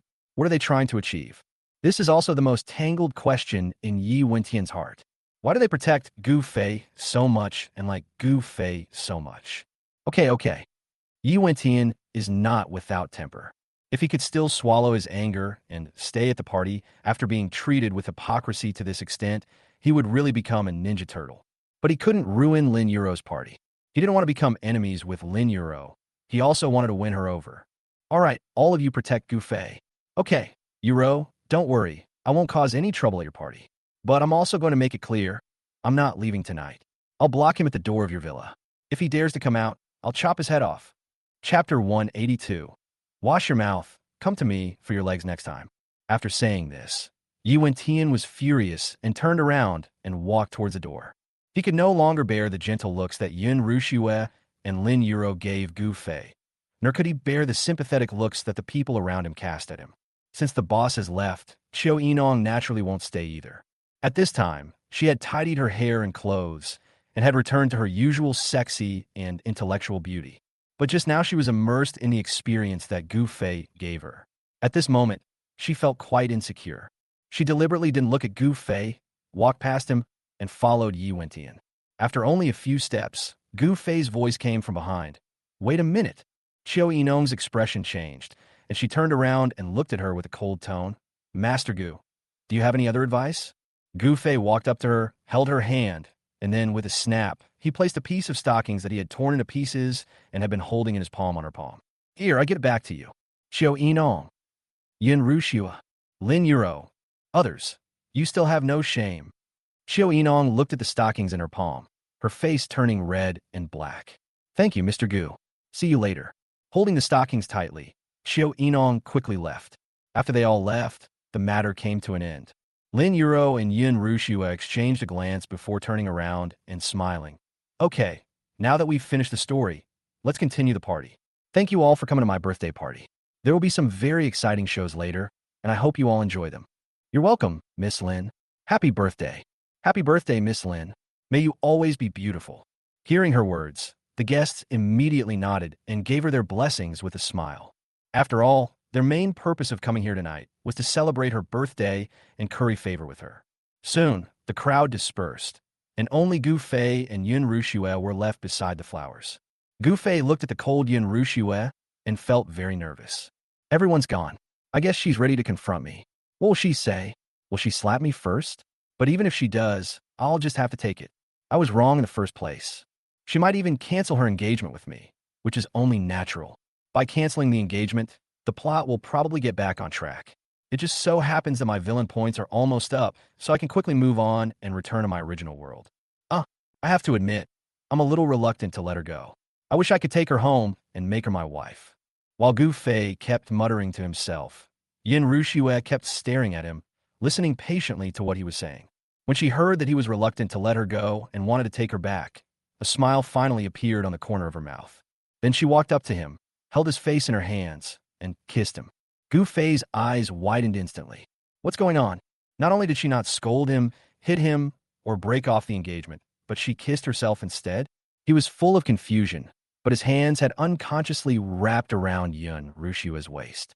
His body unconsciously turned around and pressed her against the tree, deepening the kiss. Gu Fei didn't let her go until both of them were out of breath. He raised his head and asked with a confused look on his face, "Are you really not angry at all?" Yin Rushua said coldly, "Of course I'm angry. That's why I want to wash your mouth and hands, too." After saying that, she grabbed his wrist and placed his hand directly on her leg. Could it be that my legs can't compare to hers? This question, Gu Fei didn't know how to answer. If we have to compare, Yin Rushua's is definitely better. Although Chiao Inong's is longer, Yin Rushua's is straighter, more even and more fleshy, and feels much better. You're better. You're the best. Yin Rushue raised her chin proudly. Then if you want to play with your legs in the future, just come to me directly. There is no need to waste time looking for others. Gu Fei almost spit out laughter when he heard this. Is this a line the Snow Queen could say? This character is really broken. But he had to admit that he was very happy to hear Yin Rushua say that. When he was happy, he bent down and kissed her again. Anyway, she is his wife for the time being. He can kiss her however he wants. Who cares? After the two of them were almost done with each other, they separated and went to chat and socialize with people they knew. Gu Fei held the wine glass and walked to a deserted place to check his villain index. Sure enough, nothing has changed. Damn it. There were two consecutive big moves tonight, which should have caused a big surge, but they were both ruined by Yun Rushue and Lin Yuro. Alas, all in vain. It seems that next time he wants to increase his villain points, he should stay away from these two women. Otherwise, they will definitely cause crazy destruction, and he won't be able to increase his points. Then who should I look for? Full Star Moon? No, she just helped him a lot, and she is a martial artist, and her strength is comparable to Yi Wentian. If she makes him angry and punches him, he won't be able to withstand it. Fei Mufai. No, that won't work. She is filming a movie, and this guy has a very bad temper. When she is not provoked, she is always looking down on him and wants to curse at everyone she sees. If she is really provoked, wouldn't that be asking for trouble? Xiao Wuqing? Well, this woman has great potential. Firstly, her relationship with Yi Wentian has not developed yet, so even if she does something that will destroy the plot, it will not affect their relationship. Secondly, he was not familiar with Xiao Wuqing, and Xiao Wuqing witnessed him betraying Yun Rushue and kissing Wang Si, which laid a certain foundation for him to become a villain. In this case, it is best to provoke this woman. Unfortunately, the storyline between this woman and Yi Wentian has not yet officially unfolded. There was not much description about her before, and he could not find a suitable plot development. It seems that he can only rely on himself to create the villain plot. After thinking about it, he sent a message to Xiao Wuqing. Beauty, are you asleep? Very good. This opening line inexplicably exudes a sense of vulgarity and obscenity. Xiao Wuqing replied quickly. No, is there something wrong? Well, we just opened a swimming pool, and I'd like to invite you to go. Are you interested? The first time I invited a girl I had just met to go out, we went to the swimming pool. Sima Zhao's intentions are obvious to everyone. Very perverted. Xiao Wuqing still replied quickly. Okay, when? Unexpectedly, she was so straightforward. Gu Fei was happy. How about tomorrow at noon? We can have dinner together after swimming. Can. So refreshing. There was no shyness at all. To be honest, if he didn't have to kill her off as part of the plot and use her to increase his villain points, he would have admired this girl a little. Chapter 183-2 are not enough. Even you are not enough. After the banquet, Lin Yuro considerately found a driver to take the drunk Gu Fei, Yin Ruxue, and Gu Jingjing home.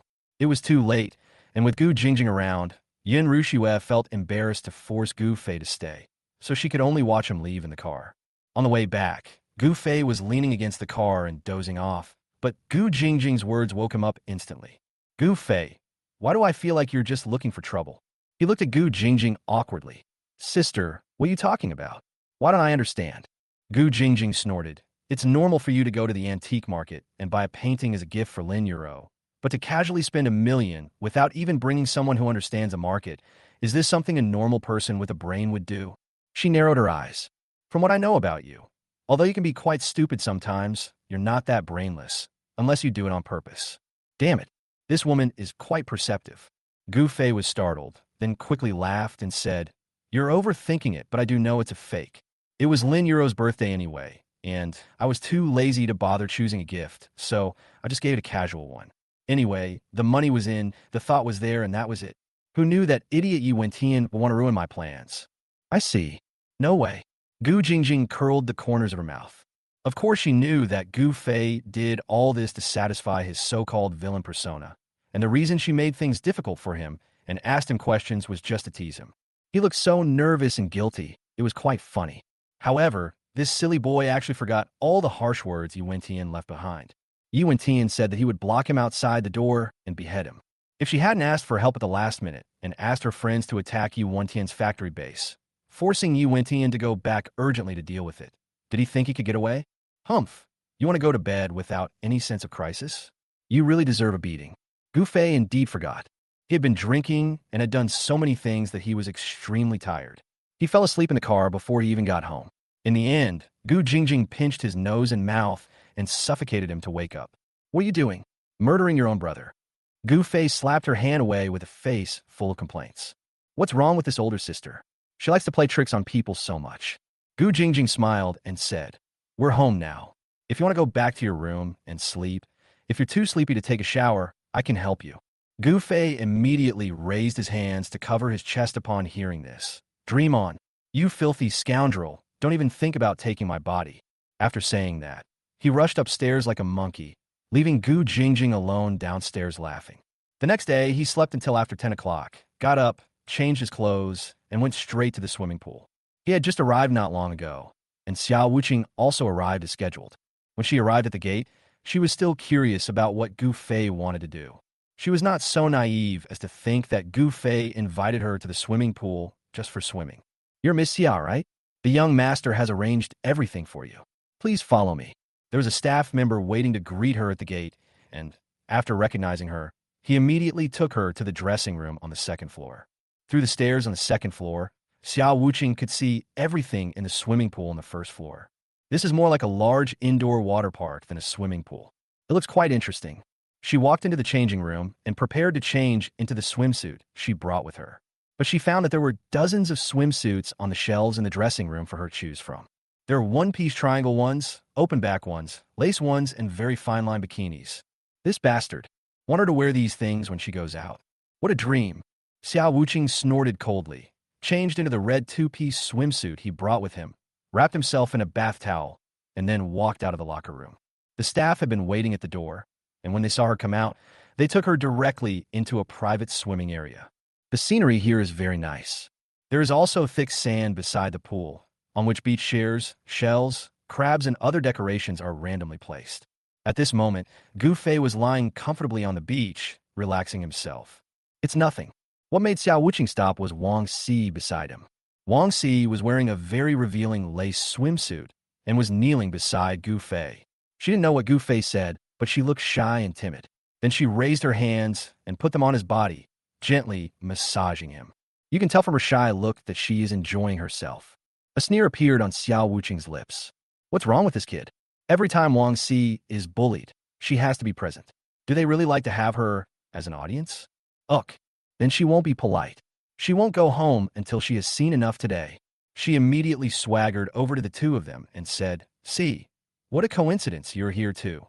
When Wang Si saw Xiao Wuqing, he was obviously nervous. Although she would appear introverted in front of Xiao Wuqing and others, she was at least normal and would not do anything that would damage the dignity of a rich lady. Only in front of Gu Fei, she didn't know what was going on. As long as he gave an order or did something bad to her, she couldn't control herself and wanted to obey him, no matter what he did to her. She didn't want to expose this side of her to her good friends. So when she saw Xiao Wuqing, she was extremely nervous. Gu Fei, however, looked nonchalant and said to Wang Si, "It's too hot. Go get me a popsicle." Gu Fei, Wuqing is here. Gu Fei showed a dissatisfied look.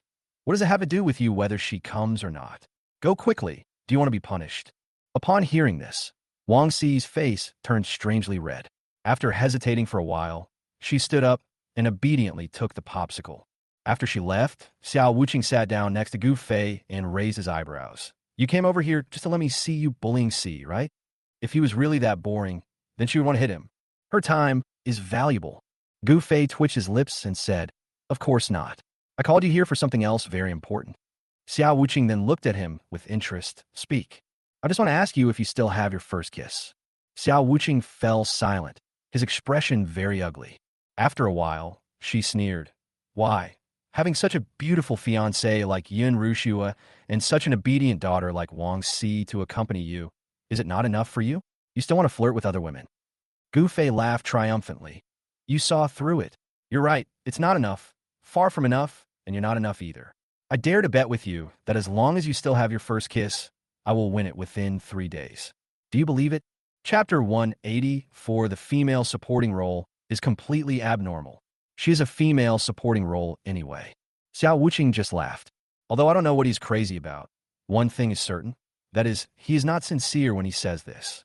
His expression was exaggerated, but his eyes couldn't lie. It is full of temptation and guilty conscience. She raised her eyebrows and said, "Okay, let's make a bet. If you can't get my first kiss within 3 days, what do you say?" Gu Fei shrugged.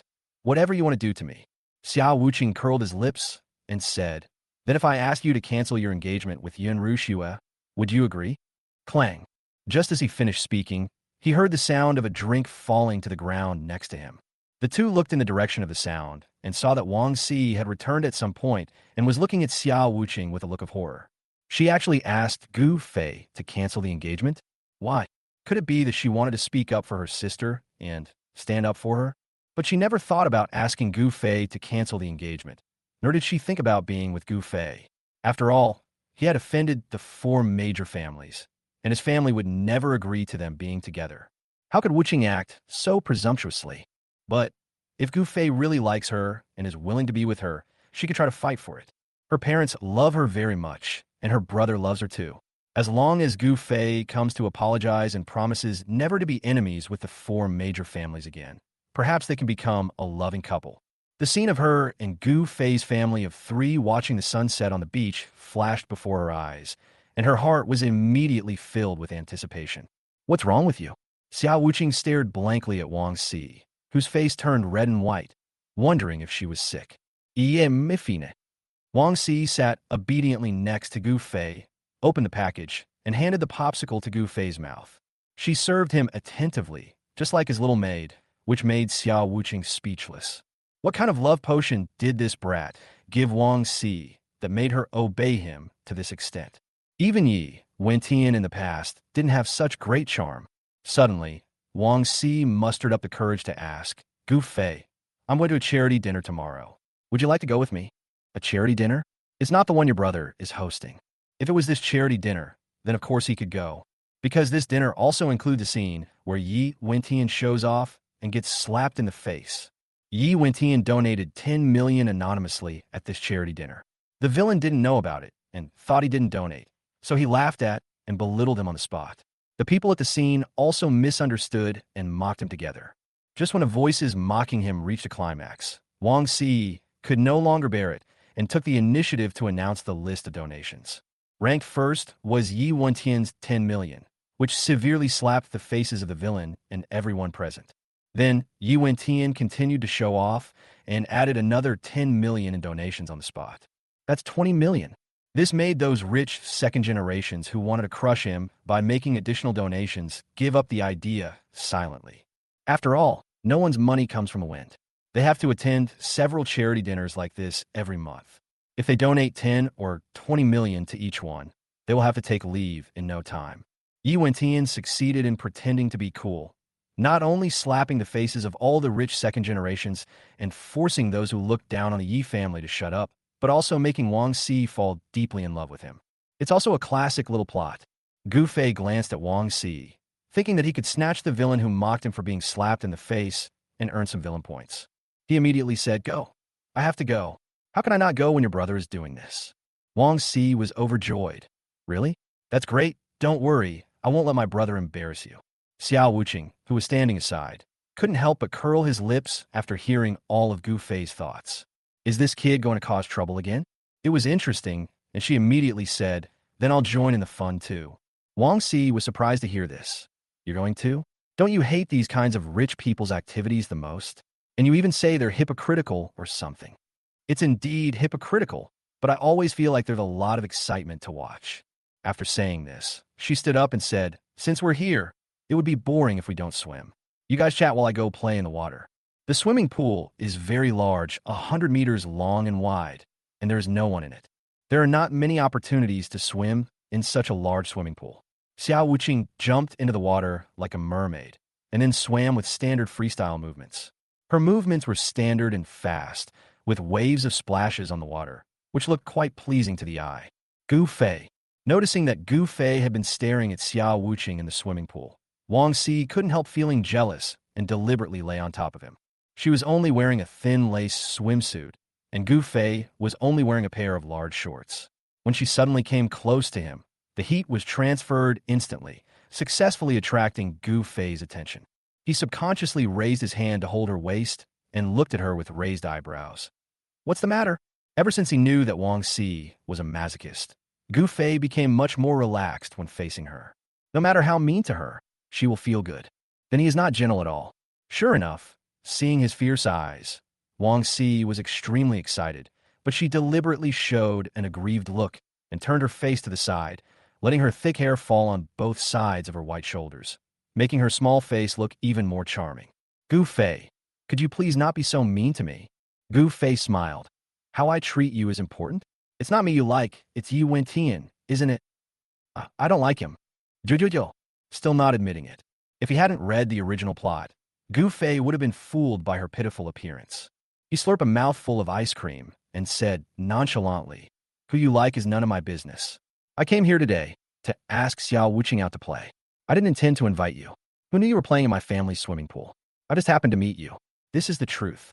When he entered the hall, he heard the staff say that Wang Si was there. Because she was the eldest daughter of the Wang family and had a noble status, the staff had always been very careful in serving her, so they specifically told Gu Fei. Gu Fei didn't want to pay attention to her at the time, but Wang Si came over and insisted on following him into the private swimming pool. He thought that she and Xiao Wuqing were good friends anyway, so he didn't object. Unexpectedly, she kept sticking to him after she came in, as if she had fallen in love with him. In fact, Wang Si really had feelings for Gu Fei. When she heard Gu Fei's voice and tone were very cold, she was not angry, but became more excited and raised her hands to hug his neck. "Gu Fei, don't say that. I admit that I came here just to run into you, but I also know that you like me, otherwise you wouldn't kiss me." She would savor that kiss every night. Chapter 185. She was called here just to be a spectator. I held the quilt in my arms and kept daydreaming, tossing and turning in bed. She had never missed a man so much. She always felt that Gu Fei seemed to have turned on a switch in her and brought her into a whole new world, a world that she loved very much. "Gu Fei, I like you too. I don't mind you having a fiancé. As long as you are willing, I can always be yours in any capacity." Gu Fei was instantly shocked. "No, what does this young lady mean? You don't want to play the master game with him, do you?" He doesn't have that habit. Ah. He was about to refuse when Wang Si suddenly pounced on him and sealed his mouth with a kiss. The fragrance is refreshing and all the feelings are wonderful. Gu Fei quickly went from being shocked at first to accepting it, and finally to enjoying it. The structure of the swimsuit made things much easier, and they were soon out of breath and hot all over. Wang Si raised her head, tossed her black hair, and looked at Gu Fei, who was pressed under her. Her pretty face blushed. Gu Fei, are you willing to take me? Gu Fei smacked his lips. Well, that depends on your performance. She is just a supporting actress, and a supporting actress who will die tragically halfway through. No matter how she is dealt with, it will not have much impact on the plot. If he likes her, he can take her. If you don't like her, it's okay to throw her aside. So in facing her, Gu Fei was not nervous at all. Then, can you pamper me more? As she spoke, Wang Si grabbed his wrist and led him over very boldly. After more than an hour, Xiao Wuqing finally got tired of swimming and walked on the beach to pick up the bath towel he had taken off earlier. She subconsciously looked up to find Gu Fei and Wang Si, and saw Gu Fei lying on the sofa with his arms and legs spread out, while Wang Si was curled up beside him like a kitten. The already thin lace swimsuit looked like it had been torn, with several holes and starting to unravel. She was not a fool. She saw what happened between the two of them at a glance, and a sneer appeared at the corner of her mouth. She just went swimming. She didn't die. These two people are actually messing around here in front of her. How shameless. At that moment, she walked out without even looking at Gu Fei. Wang Si immediately stood up and shouted at her back. Wuqing, are you going back? Xiao Wuqing didn't look back, just waved his hand and left in big strides. Wang Si said blankly, why does she seem angry? She looks angry even when she's not angry. What's so strange about that? How come? Wang Si shook her head. Although Wuqing seems difficult to deal with, she never gets angry.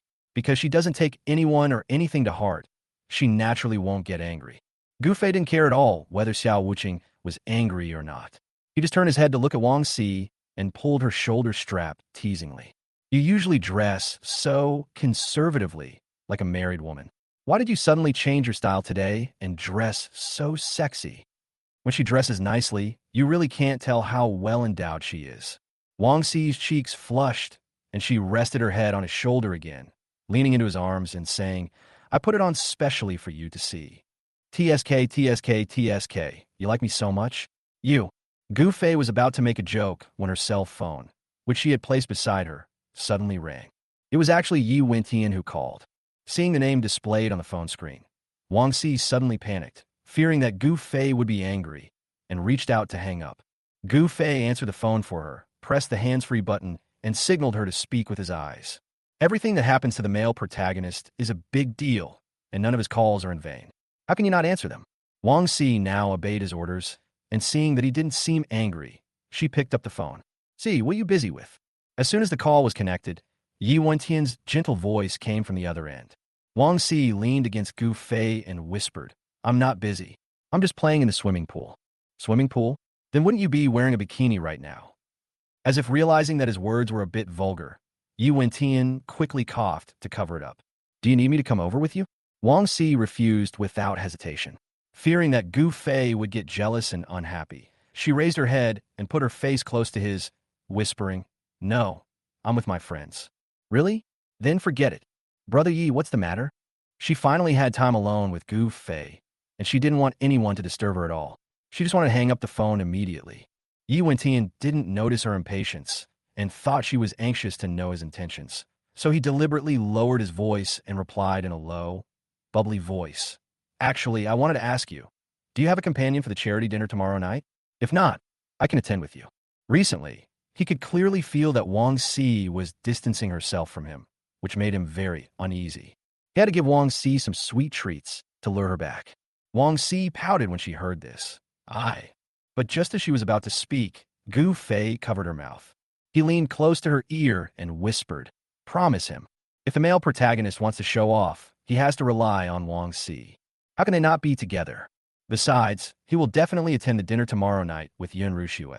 What's the point of being with her? The feud between the Gu family and the four major families has not yet been resolved. Hearing Gu Fei say this, she pouted unhappily, but could only nod. Okay, then come and pick me up tomorrow. Good. Yuan Tian was satisfied. It seems that Wang Si still loves him very much. Otherwise, she would not agree without hesitation. See, actually, I really want to see you tonight. Brother Yi, I'm going swimming. If you have anything to say, let's talk about it when we meet tomorrow. Bye. After saying that, she quickly hung up the phone, quietly turned it to silent mode, and then raised her hands to hug Gu Fei's neck. She had lived a conservative life for more than 20 years and had never done anything out of line with any man. But she had been teased by Gu Fei again and again. She had already gotten used to it and now only wanted to pester him to do happy things, so she kissed him again. Since she had been very obedient just now, Gu Fei did not hesitate to give her some sweet treats, and he turned over and pressed her under him. Wang Si exclaimed. Her pretty face immediately turned red, and she excitedly gave him a sweet kiss. In the evening, Gu Fei drove to the downstairs of Yin Group. After Lin Yuro's birthday party last night, Yin Rushue did not look for him about what he did at the party, but he felt it necessary to explain to her. The two of them are no longer just an engaged couple in name only, they are actually husband and wife. If he doesn't express anything, it would be a bit of a jerk. Husband. Yin Rushue got off work on time and just came out of the building when she saw Gu Fei standing at the door. In one hand, she held a bouquet of bright red roses, in the other a brocade box. Why are you here? Her face was full of surprise, and she quickly walked up to Gu Fei and kissed him on the cheek. Chapter 186, let's find an auspicious time to get married. The men and women around saw this scene and showed expressions of great envy. But it's hard to say whether I envy Gu Fei or Yin Rushue. Gu Fei scratched his head and said, I wanted to apologize to you. Last night, He was about to say the apology words he had prepared long ago, but Yin Rushue held his mouth.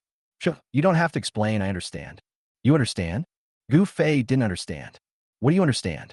I accepted the traps set by the Dragon King and his assistant for the sake of the plot and to cooperate with the Dragon King's plan. How could you understand? Yin Rushue smiled slightly. I really understand everything, so you don't have to apologize. You are not wrong. Am I right? Gu Fei widened his eyes and looked at Yin Rushue in disbelief. No. Is there really such a great, tolerant, and virtuous woman in the world? This is simply beyond belief. I want to marry her even more now and bring her back to my own world. What should I do? Where can I find a wife like this? I'm afraid there won't be another one in the entire world. But while he was shocked, he also felt a little guilty. No matter what the original plot was, he only knew that after he came, Yin Rushue treated him really well. She firmly chose him at the engagement ceremony, trusted him after the engagement, was completely defenseless towards him, and took the initiative to give him her first kiss, first night, and everything she had. But he was not kind to Yin Rushue at all. Thinking of this, he quickly handed her the brocade box in his hand. This is for you as a gift to make up for last night. Yin Rushue took it, opened it, and saw that inside was a jewel necklace as bright as a pearl. She was immediately amazed. What a nice view. Moreover, this necklace has a kind of luxurious and noble beauty. When worn on Yin Rushue's slender neck, it can better set off the dazzling brilliance of the necklace and also better set off Yin Rushue's dreamy beauty. But this necklace is actually the one Yi Wentian gave to Wang Si. He has kept it since he confiscated it. In line with the principle of not wasting anything, Gu Fei gave it to Yin Rushue. The style that was personally selected by the male protagonist Dragon King is naturally good. Yin Rushue also seemed to like it very much, so Gu Fei helped her put on himself. The two of them had a happy dinner, walked hand in hand for a long time, and then reluctantly went home. Back at the villa, Gu Fei was in a good mood. I dated my goddess for the whole night, holding hands, hugging, and kissing romantically. How could I not be happy? But as soon as he entered the house, he saw his parents sitting on the sofa with serious expressions, talking about something. Forehead. Although the turmoil in the four major families has subsided a little, it is far from over, so Gu Fei feels very guilty when he sees his father now. Fortunately, he took out 550 million in time to suppress his father's anger, and finally got some breathing space.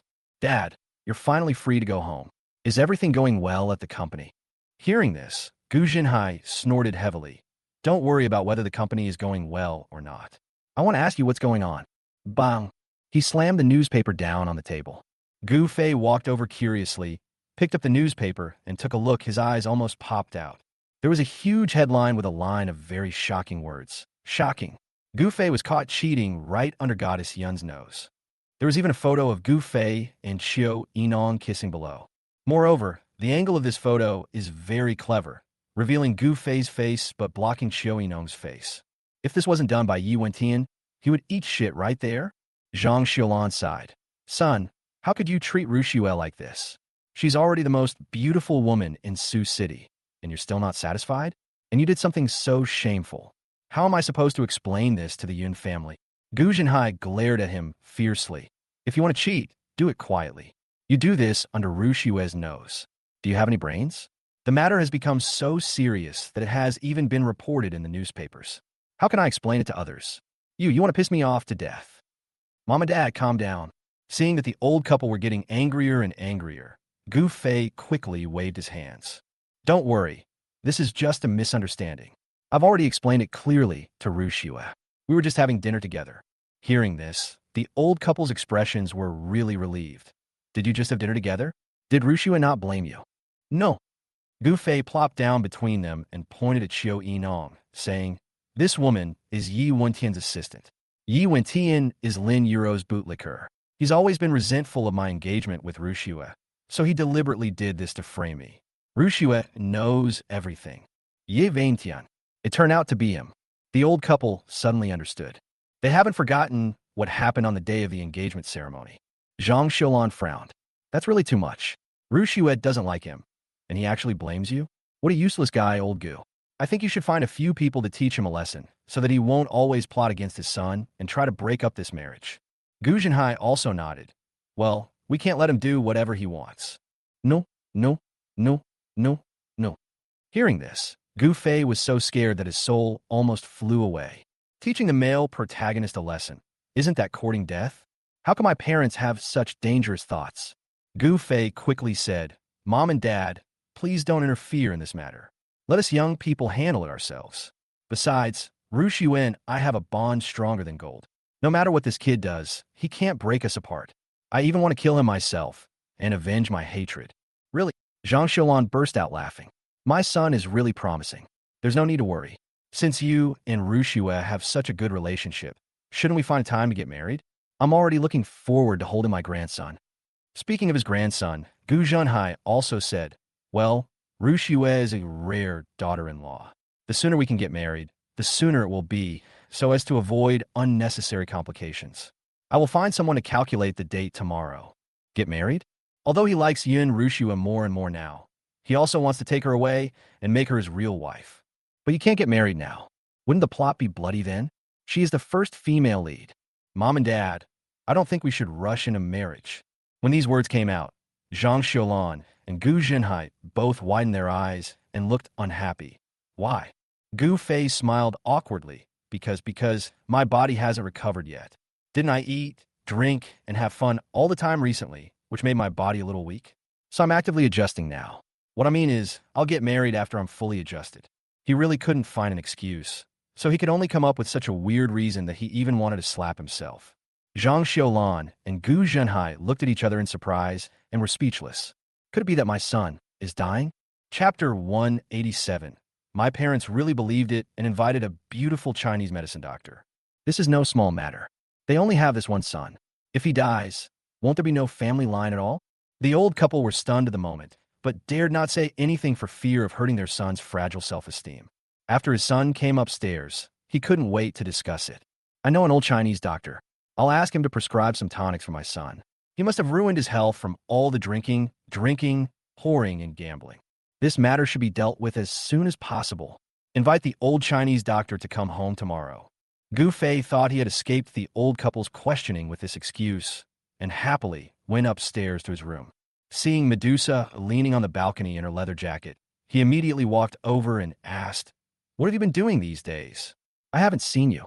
Medusa crossed her arms and said, I thought you were having intimate dates with different beauties every day and had forgotten that you had a bodyguard like me by your side. How could that be? You're my most important bodyguard. Without you, I feel completely insecure. This is, of course, a polite remark. The only reason he wanted to keep Medusa by his side was because she was Yi Wentian's #1 killer. If he let her go, Yi Wentian would definitely send other people to monitor him.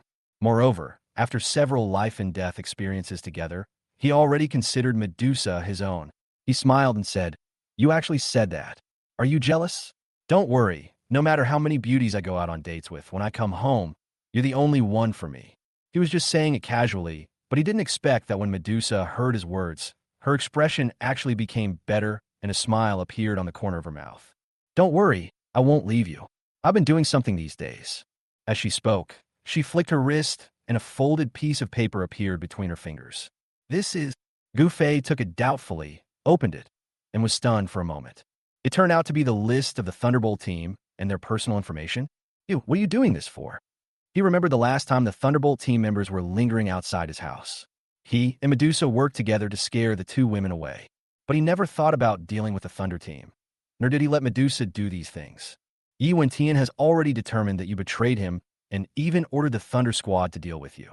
Why don't you stay away from him and go to investigate? Do you think your life is too long? He cursed loudly, but after he finished, he saw Medusa curl the corners of her mouth and started laughing. Why, Gu Fei, are you worried about me? So what if I'm worried about you? You're my bodyguard. Am I worried about you having problems? Gu Fei opened his mouth and shouted, snorting coldly, with confidence. Medusa smiled and said, no problem. You can worry a little more, but I'm not taking any risks. To investigate the Thunder team, I only need to find a few acquaintances. There's no need to go to Yi Wentian. Anyway, it will be good for you to read more about them. The police previously threatened Yi Wentian that if anything happened to you, they would suspect Yi Wentian. The statute of limitations has almost expired, and I think Yi Wentian will take action against you soon. I advise you to prepare for a rainy day. Gu Fei said secretly, I wanted to. But the problem is that the plot has been weak recently, and he always fails to earn villain points. If he can't earn points, the villain's character won't stand. If the character setting is not established, the plot will go astray, the heroines will always do strange things, and he will not be able to get rewards through the villain plot. Therefore, the most important task now is to quickly accumulate enough villain points. The next morning, when Gu Fei woke up, he found Medusa lying on her side on the bed, staring at him with her two beautiful eyes. He yawned without any dignity and said nonchalantly, How long have you been looking at me? This absolutely beautiful face of mine is something you can just look at whenever you want. 10 minutes for 1,000,000. Give me the money. He held his hand in front of Medusa and waved it. Medusa curled the corners of her mouth, held his hand, and pulled him up from the bed. Madam instructed that as soon as you wake up, we'll take you downstairs to see a doctor. Doctor? Gu Fei scratched his messy hair. Why are you looking for a doctor from me out of the blue? I'm not sick. Real. Medusa had a smirk in her eyes. But I heard that you're not doing well in that area and need Chinese medicine treatment. Madam is very anxious and wants to have a grandson. If you can't do it, the Gu family will be in turmoil. Gu Fei was stunned for a moment, thinking of what he said last night, and was suddenly speechless. Did my parents take it seriously? And they found a doctor for him so quickly? But he is not sick. Without giving him a chance to wail, Medusa grabbed his wrist, dragged him off the bed, and then dragged him downstairs. I'm not sick. I'm really not sick. Whoever hired the doctor should get rid of him. I said I'm fine. Medusa, let go. If you pull me again, I'll bite you. No matter how he shouted, Medusa didn't let go and dragged him directly to the sofa. Son, if we are sick, we must seek treatment. We cannot hide our illness and avoid seeing a doctor. Moreover, this time, Mommy spent a lot of money to hire the top doctor, Dr. Tsuruoshi, for you. Don't be willful. Huh? Gu Fei was stunned when he heard that. He slowly turned around and looked at the beautiful woman standing in front of the sofa in surprise. It's really Tsuruoshi. Why are you here? Tsuruoshi was still dressed the same way, with her hair tied casually, wearing gold-rimmed glasses and wearing old-fashioned and conservative clothes. Hearing Gu Fei's words, she adjusted her glasses and said, I'm here to see you. No. Gu Fei hissed. Why do I remember that you seem to be a cardiac surgeon? Can you cure my illness? No. No. I'm not sick at all. What can you cure? Tsuruoshi smiled faintly. I am indeed a cardiac surgeon in Western medicine, but as for Chinese medicine, I know a little bit about it. My master happened to be out of town for something, and he told me to treat Annie well, so I came here with her. I didn't expect that you would be the one who got sick. Gu Fei was speechless. I say again, I'm not sick. Just check whether you're sick or not. Dr. Su is so busy, but he still took the time to come here. Don't let him make a wasted trip. It must have been difficult for Zhang Xiulan to tell her son about this disease. She comforted him with soft words and helped him sit on the sofa. Without waiting for Gu Fei to struggle, Tsuruoshi grabbed his wrist and began to measure his pulse. Gu Fei endured it again and again, but couldn't help but ask, Even if I have that disease, will it be useful for you to feel my pulse? As a result, Zhang Xiaolan covered his mouth as soon as he spoke. Sure, don't disturb Dr. Su. Holy crap, I should have known not to use that excuse earlier. I'm just making myself uncomfortable. Now, my parents are taking it seriously and even called a doctor to our house. Also, it's obvious that the Su woman is a complete novice in traditional Chinese medicine. If she starts talking nonsense, wouldn't I be completely wiped out even if I jumped into the Yellow River? Chapter 188, It's not that he can't, he's just been abstaining from sex for too long. Su Ruashi is indeed not very experienced in traditional Chinese medicine, but she does know a little bit about it. When she heard Gu Fei say in his heart that she was an amateur, she was completely dissatisfied. You can say I'm not good enough, but saying I'm an amateur is an insult to my profession. So she began to check more carefully. It's no wonder this examination actually allowed her to find out some things.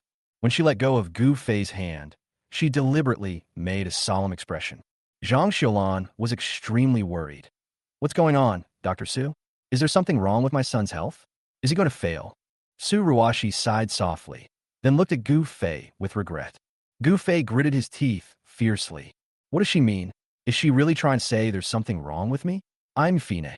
I've tried it with Yin Ruxue and Wang Si, and not only are there no problems, but it's also incredibly vigorous. Su Ruashi said calmly. Auntie, Gu Fei, your body is exactly the opposite of what you worry about. On the contrary, Zhang Xiaolan was puzzled. What do you mean? Are you saying that my son is not incompetent, but rather very capable? Su Ruashi said, what I mean is that Gu Fei's long-term abstinence or fewer opportunities to release desire has led to low levels of male hormone secretion. If this continues, there is a high possibility that his strength will decrease, his duration will be greatly shortened, and he may even experience. Stop. Gu Fei blushed and quickly stopped her from continuing. If you say he is not good enough, he has 10,000 words waiting to refute it. But there is no doubt that he is abstinent. In his original world, he had never had a girlfriend until he was in his 20s, and he always felt that being brothers with fingers was meaningless and rarely did it. After coming to this world for so long, he has only vented his feelings with Yin Ruxue for one night and played with Wang Si once. It seems that he is indeed very abstinent. Could it be that Su Ruashi really saw through it? Her medical skills are so great. Can you tell from this? While Gu Fei was still half believing and half doubting, Zhang Xiaolan hurriedly said, You mean my son should find more women and vent more? Besides that, is there anything else he should pay attention to, such as taking some tonic medicine or something? Su Ruashi nodded and said, Of course he needs it. How about this? I'll prescribe him a prescription. I'll boil it and put it in a bag when I get home. You can have someone come to pick it up at a fixed time every day. Make sure he persists in taking it for a full course of treatment. No problem, no problem. Thank you so much, Dr. Su. Su Ruashi smiled and stood up. Auntie, you are too polite. You are Master's friend, and it is my duty to help you. Now that I have finished my work here, I will go back first. TSK, this kid is really polite. Son, what are you still standing there for? Hurry up and send Dr. Su back. Gu Fei was slapped on the head for no reason and looked helpless. He hasn't had breakfast yet, but he still obediently picked up the car keys and drove Su Ruashi back. After the car was on the road, he yawned and asked, Where is your home? Su Ruashi said calmly, I'm not going home. I'm going back to the hospital. Oh, which hospital? Qinghai Road Chinese Medicine Hospital.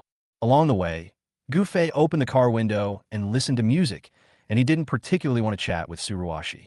Anyway, this heroine has nothing to do with him, and there is no connection to the plot. She will also be Yi Wentian's harem in the future, so there's no need to talk too much nonsense. But after a while, Su Ruashi took the initiative to bring up the topic. Are you and Miss Yin getting married soon? It's still early. Gu Fei just answered casually, not wanting to say more to her. He was also conflicted about Yin Ruxue. Originally, he always thought that he and Yin Ruxue were just temporary, and that this woman would sooner or later abandon him and return to Yi Wentian according to the plot. In order to avoid getting sad, he dared not invest his feelings. As his relationship with Yin Ruxue grew deeper, their feelings for each other also grew deeper. Now, he was a little reluctant to return Yin Ruxue to Yi Wentian. If the plot forced Yin Ruxue to leave, he even wanted to stop her. But how could he possibly defeat the plot and the male protagonist, the Dragon King? Hearing his inner voice, Su Ruashi lowered her head and pinched the corner of her clothes tightly. She really envied Yin Ruxue. Only a woman as beautiful as Yun Rushue can win Gu Fei's favor. Unlike her, who is so vindictive and so dull, she will not please men at all and will only be ignored by him. Even when they were riding in the same car, he was unwilling to talk to her. When they arrived at the entrance of the Chinese medicine hospital, Gu Fei casually parked the car on the side of the road. He wanted her to get out and leave, but suddenly he found a Lanzhou ramen restaurant on the right side of the hospital entrance. He hadn't eaten Lanzhou ramen for a while and missed the taste of beef noodles very much. So he simply got off the car with her and planned to go eat something. When Su Ruashi saw him get off the car with her, a look of joy appeared on her face. But before she could finish, Gu Fei pointed to the noodle shop and said, "I came here to send you off without having breakfast. Go and have something to eat." Su Ruashi looked in the direction his finger was pointing and immediately lowered her eyes sadly. So that's how it is. She was being sentimental again. She looked away and walked quickly towards the hospital entrance in embarrassment. But just as she reached the gate, she was stopped by two young nurses. "Dr. Su, you're back. Something big has happened." Su Ruashi was puzzled. "What's wrong?" "The patient you were caring for suddenly fell ill. We just tried first aid for a long time, but failed. Now he is dying. We have notified his family, and they're making a fuss in the hospital. You should go and check on him." "What?" Su Ruashi's eyes widened, her face filled with shock. "How is this possible? His condition has stabilized, and he will be discharged in just over a month." She shook her head and rushed into the hospital. Gu Fei was originally planning to go eat noodles, but when he heard these words, he suddenly felt that they sounded a little familiar. "Why do I feel like I've heard this somewhere before?" "Hiss. I remember now. Isn't this the original plot of the novel?" The patient, Mr. Yuan, was in poor health. Su Ruashi and Wang Lei, a doctor in the same hospital, gave different treatment plans. Mr. Yuan finally chose to believe Su Ruashi and used her treatment plan. Wang Lei severely criticized her, saying that if she followed her way, something would definitely happen to Mr. Yuan. As a result, not only did Mr. Yuan not get hurt, but he gradually recovered. Wang Lei was ridiculed by people in the hospital. He became jealous and secretly injected drugs into Old Man Yuan, hoping to take the opportunity to cure Old Man Yuan and steal the credit. However, Old Man Yuan became ill and his rescue efforts were ineffective, and he became critically ill. Everyone thought it was Su Ruashi's fault and blamed her. The family members also came to make trouble. Wang Lei simply took the opportunity to add insult to injury. Coincidentally, it was Yi Wentian who brought Su Ruashi back at that time. After witnessing all this, he not only saved Mr. Yuan, but also cleared Su Ruashi's grievances. Recalling this, Gu Fei opened his mouth. Something bad happened. It seemed that he accidentally changed the plot again. The one who sent Su Ruashi back today was not Yi Wentian, but him. Chapter 189. The plot of snatching away the male protagonist can only save the female protagonist. He doesn't want to steal the male lead's plot at all. He just wants to earn villain points. Damn. Gu Fei rushed into the hospital in a hurry. As soon as he turned onto the second floor, he saw a man grabbing Su Ruashi's collar and shaking her hard, shaking her glasses off. How could a weak woman like Su Ruashi resist? Even though someone nearby tried to persuade him, he didn't dare to step forward. After all, Mr. Yuan was about to die, and his family members were emotionally broken and needed to vent. Stepping forward to stop them at this time will only make the situation worse. But Gu Fei couldn't bear to watch it anymore. If you have something to say, just say it. Don't use violence, especially not against a weak woman who can't even tie a chicken. He walked up quickly and grabbed the man's arm. The man felt pain and looked up at Gu Fei. "Who are you? Let go, don't fucking touch me." Gu Fei glared at him threateningly. "Brother, I understand how you feel, but using violence is useless." "Useless? Who said it's useless? I'm gonna fucking kill this bitch and make her be buried with my grandfather." As he spoke, he suddenly reached out and grabbed Su Ruashi's neck. "That's too much." Seeing that the man refused to listen, Gu Fei could not help but increase the strength of his fingers. Ah! The man's arms instantly went limp, and he shrank back as he let go of his hand. Su Ruashi took the opportunity to hide behind Gu Fei. She was so scared that her face turned pale and she was breathing heavily. "Let me in for a checkup. According to my treatment procedures, there's no chance of a relapse. If you don't let me in, it will only make the old man's condition worse." "I'm still letting you in." The man was furious. "If it weren't for you, my grandfather wouldn't be like this. I'd be letting my grandfather down if I didn't beat you to death today." After saying that, he rushed towards Su Ruashi again. Gu Fei raised his hand and grabbed the man's shoulder, shouting, "Calm down. If something really happens to your grandfather, half the responsibility will be on the hospital, and half will be on you, your grandson who can't calm down. Your grandfather is not dead yet, and there is still a chance of recovery. Can you please stop making things worse?" Cure. The man's eyes were red, and he was extremely sad and angry. All the doctors here say there's no hope. Can you tell me how to cure it? In the original novel, it was Yi Wentian who saved Mr. Yuan through acupuncture. But he doesn't know how to give acupuncture. If he calls Yi Wentian to come over now, it's not clear whether he'll make it in time. Even if he does, given their friendship, he won't come even if he kneels down and begs Yi Wentian. As for Su Ruashi, their relationship also changed because of his arrival, and it was not as close as described in the original novel. Gu Fei gritted his teeth and said, "Get out of the way. I can cure him. He also has a resurrection pill. As long as he feeds it to Mr. Yuan should be fine." After saying that, he pushed the man away and strode into the ward. There were a lot of people gathered in the ward, including the patient's family, Wang Lei, the doctor who maliciously injected drugs into Mr. Yuan, and several other doctors. They were all stunned when they saw Gu Fei come in. Wang Lei even said directly, "Who are you? Strangers are not allowed to come in here casually." Gu Fei ignored Wang Lei and walked a few steps to the bedside. Then he turned his head and looked at Wang Lei and said, "You don't think there's only one camera in this ward, do you?" Wang Lei was shocked when he heard this. "What are you talking about?" Gu Fei sneered and said, "Nothing, just looking at Mr. Yuan.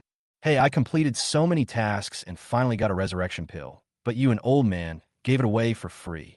Although all he had to do was feed the old man the resurrection pill, Gu Fei couldn't do it in front of so many people. Otherwise, their worldview will collapse. Gu Fei coughed and said, "Well, I've been studying Chinese medicine since I was a child, and I have quite a bit of knowledge about it. I'm going to massage a few of the old man's acupuncture points now. As long as these acupuncture points are massaged, the old man can be saved. However, my technique has been lost for a long time and cannot be seen by anyone casually. All of you, get out and don't delay my treatment." He raised his hand and pushed Wang Lei towards the door first. The other doctors were all stunned. "You want to treat Mr. Yuan? But you're not a doctor here." "Of course I'm not your doctor. If I were, I'd be pissed off to death by you.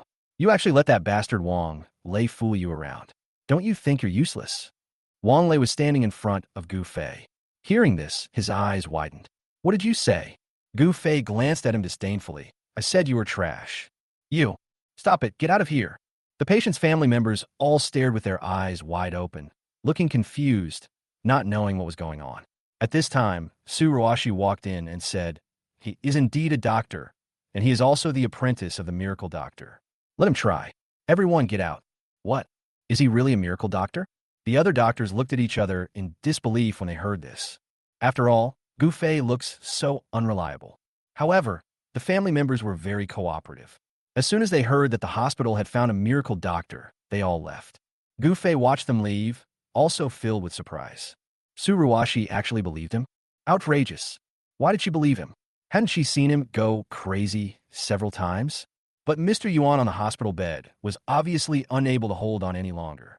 Gu Fei quickly closed the door of the ward and quickly stuffed the resurrection pill into the old man's mouth. Sure enough, the next moment the old man woke up slowly. Damn, this resurrection pill really works. What a pity. What a waste. Such a precious thing was given to a passerby. To be honest, if he hadn't ruined the time Su Ruashi and Yi Wentian were alone together, and Yi Wentian hadn't had time to rush here, he would definitely not have been willing to use the resurrection pill. You cough cough. Old Master Yuan woke up, looked at Gu Fei, and grabbed his hand. "You saved my life." Gu Fei laughed and pushed it away. All right. No need to thank me. Thanks Su Ruashi instead." He walked to the door of the ward and opened it directly. "Everyone come in. I have something to say." This plot was originally supposed to be performed by Yi Wentian, but now Yi Wentian can't come, so he can only perform it on his behalf. Otherwise, Su Ruashi's career would end here. He couldn't just watch the heroine get ruined. Everyone looked at him in confusion, not knowing what had happened, but when they walked into the ward, they all showed shocked expressions. Mr. Yuan, who had almost died just now, actually sat up. Not only did he sit up, but he also looked energetic and smiling. In fact, his complexion looked extremely rosy and healthy. What's the difference between this and coming back to life? Is this person really a miracle doctor? Chapter 190. save the heroine and wave goodbye without taking away a cloud. Dad, grandfather. They rushed to the bedside and looked Mr. Yuan up and down. Are you okay? Old Master Yuan nodded and smiled. This young man saved me with his miraculous healing skills. You just spoke disrespectfully to him. Why don't you apologize immediately? They were even more shocked when they heard this. Was it really him who saved Grandpa? But he is so young. Divine Doctor, I'm sorry. I didn't recognize you just now. I apologize. The man who had been tearing apart Gu Fei at the hospital entrance stepped forward first and bowed deeply to Gu Fei. Others also hurried forward. Some bowed, some apologized, and some thanked. Su Ruoxi, Wang Lei, and other doctors looked at each other, all stunned by the facts before them, unable to react for a long time. Gu Fei first dismissed the patient's family, then turned around and said, Mr. Yuan's illness has improved, but we still need to find out why he suddenly fell ill. As soon as these words were spoken, Wang Lei's face immediately turned pale. He hesitated for a moment, then stood up and said, Is there any need to ask? Everyone knows that Su Ruoxi and I treated the old man together, but we had a disagreement on the treatment plan. Su Ruoxi insisted on using her aversion treatment, which caused the old man to suddenly fall ill and almost fell into danger. Even if you cured the old man's illness, you can't cover up this fact. The other doctors frowned and said nothing when they heard this. This matter is indeed Su Ruoxi's responsibility, but they are both doctors in the same hospital and should help and take care of each other. How could Wang Lei say this in front of the patient and his family? Isn't this tantamount to ruining Su Ruoxi's career? Although Su Ruoxi was sure that there was no problem with her treatment plan, the facts were before her. She didn't know how to speak even if she wanted to clarify. She could only bite her lip and slowly shake her head. What if I say that there is no problem with Su Ruoxi's treatment plan? Gu Fei stared at Wang Lei, not missing a single expression on his face. Based on my understanding of Mr. Yuan's condition, as long as her treatment plan is strictly followed, Mr. Yuan will definitely recover. What? Everyone was stunned when they heard this. The family members were even more anxious and asked, Godly doctor, but my grandfather is really ill. If the treatment plan is fine, then what went wrong? Wang Lei swallowed hard and started to get nervous. Gu Fei looked at him and sneered. Of course, that's because someone secretly did something bad to Master Yuan. What? Who is so bold as to plot against my grandfather? He glared at the group of doctors, which scared them to death. If word gets out that the hospital deliberately framed patients, then the hospital will definitely not be able to operate. They all lost their jobs. Gu Fei. Su Ruoxi also stood up and looked at him in confusion. How could you say such a thing? How could someone from our place possibly harm Mr. Yuan? Are you mistaken? That's right. Gu Fei crossed his arms. Don't you have surveillance cameras here? Just turn them on and take a look, and you'll know. Hearing this, the other doctors said helplessly, Do you think we didn't check? When Mr. Yuan got into trouble, we checked the surveillance footage right away, but we didn't expect the camera to break yesterday. From last night to today, we can't find any footage. As soon as he finished speaking, Mr. Yuan on the hospital bed spoke up. There's no need to bother checking the surveillance. Upon hearing this, everyone looked at Mr. Yuan, not understanding what he was going to say. Only Wang Lei was trembling all over and breaking out in cold sweat. Don't find out. Otherwise, he will be ruined. Grandpa, do you know something? Old Master Yuan said coldly. When I was seriously ill, although I looked like I was in a coma, I was conscious. It was just that my vision was blurry and I couldn't speak. Having said that, his gaze turned and fell on Wang Lei. Dr. Wang, do you want me to tell you, or do you want to confess on your own initiative? As soon as these words were spoken, everyone's eyes fell on Wang Lei. Su Ruoxi also looked at Wang Lei in surprise. What was going on? Wang Lei was already terrified, and when he heard this, he knew he could no longer hide the truth. He trembled all over and fell to his knees with a thud. It's me. I did it. I was wrong. I really know I was wrong. I shouldn't have secretly given the old man an injection to frame Su Ruoxi, but I didn't intend to frame the old man at the time. I just wanted to make the old man have some disease, and then I could take care of it. I didn't expect that the old man was too weak, and it directly triggered his old illness. What? Su Ruoxi and the other doctors were all stunned in shock. It turned out to be Wang Lei. Moreover, he actually did something so unethical and even fatal. Dr. Wang, how could you do this? Good God, he's crazy. He's really willing to do anything to compete with Dr. Su. He has no medical ethics at all. You don't deserve to be a doctor. Gu Fei didn't expect that Mr. Yuan would actually stand up and testify. In fact, Mr. Yuan's family also had a surveillance camera placed on the bedside table. In the original plot, Yi Wentian relied on this monitor to help Su Ruoshi clear her grievances. He said to Su Ruoshi, "Did you see that? This has nothing to do with you. You're taking the blame. I told you there's nothing wrong with your treatment plan. Now that he has taken the initiative to admit his mistakes, how you want to deal with him is your own business. I will not interfere." He stretched. "Hey, it's so early in the morning. I haven't even had breakfast yet. I won't waste any more time with you guys. I'm going to have breakfast. Bye." After saying that, he walked towards the door. Seeing this, Mr. Yuan's family members rushed forward to stop him. "Wait a minute, benefactor. If you want to have breakfast, we will eat with you." Gu Fei chuckled. "No, I don't have the habit of eating with strangers, and you don't have to thank me or repay me. I save him for Su Ruoshi's sake. If you want to thank someone, thank Su Ruoshi." After saying that, he slipped out of the ward like a loach. The others wanted to catch him, but couldn't, so they could only watch him leave and then vent their gratitude on Su Ruoshi. Su Ruoshi was confused and was escorted to the bedside, but she turned her head and saw through the window the back of Gu Fei walking away downstairs with his hands in his pockets. He actually gave all the credit to her. Even if he doesn't want others' rewards, doesn't he want reputation at all? You know, once he is given the title of Miracle Doctor, his reputation will get much better. He is really nonchalant and doesn't care about anything. Only, I value Yin Rushua. She really envied Yin Rushua. Chapter 191.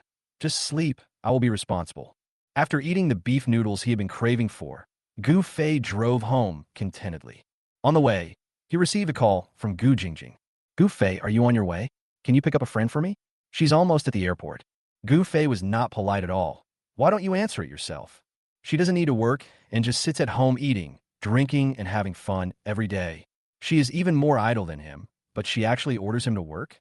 I have something to do and can't leave." "Something? Can you?" Before she could finish her words, Zhang Xiulan's voice came from the other end of the line. "You little bastard.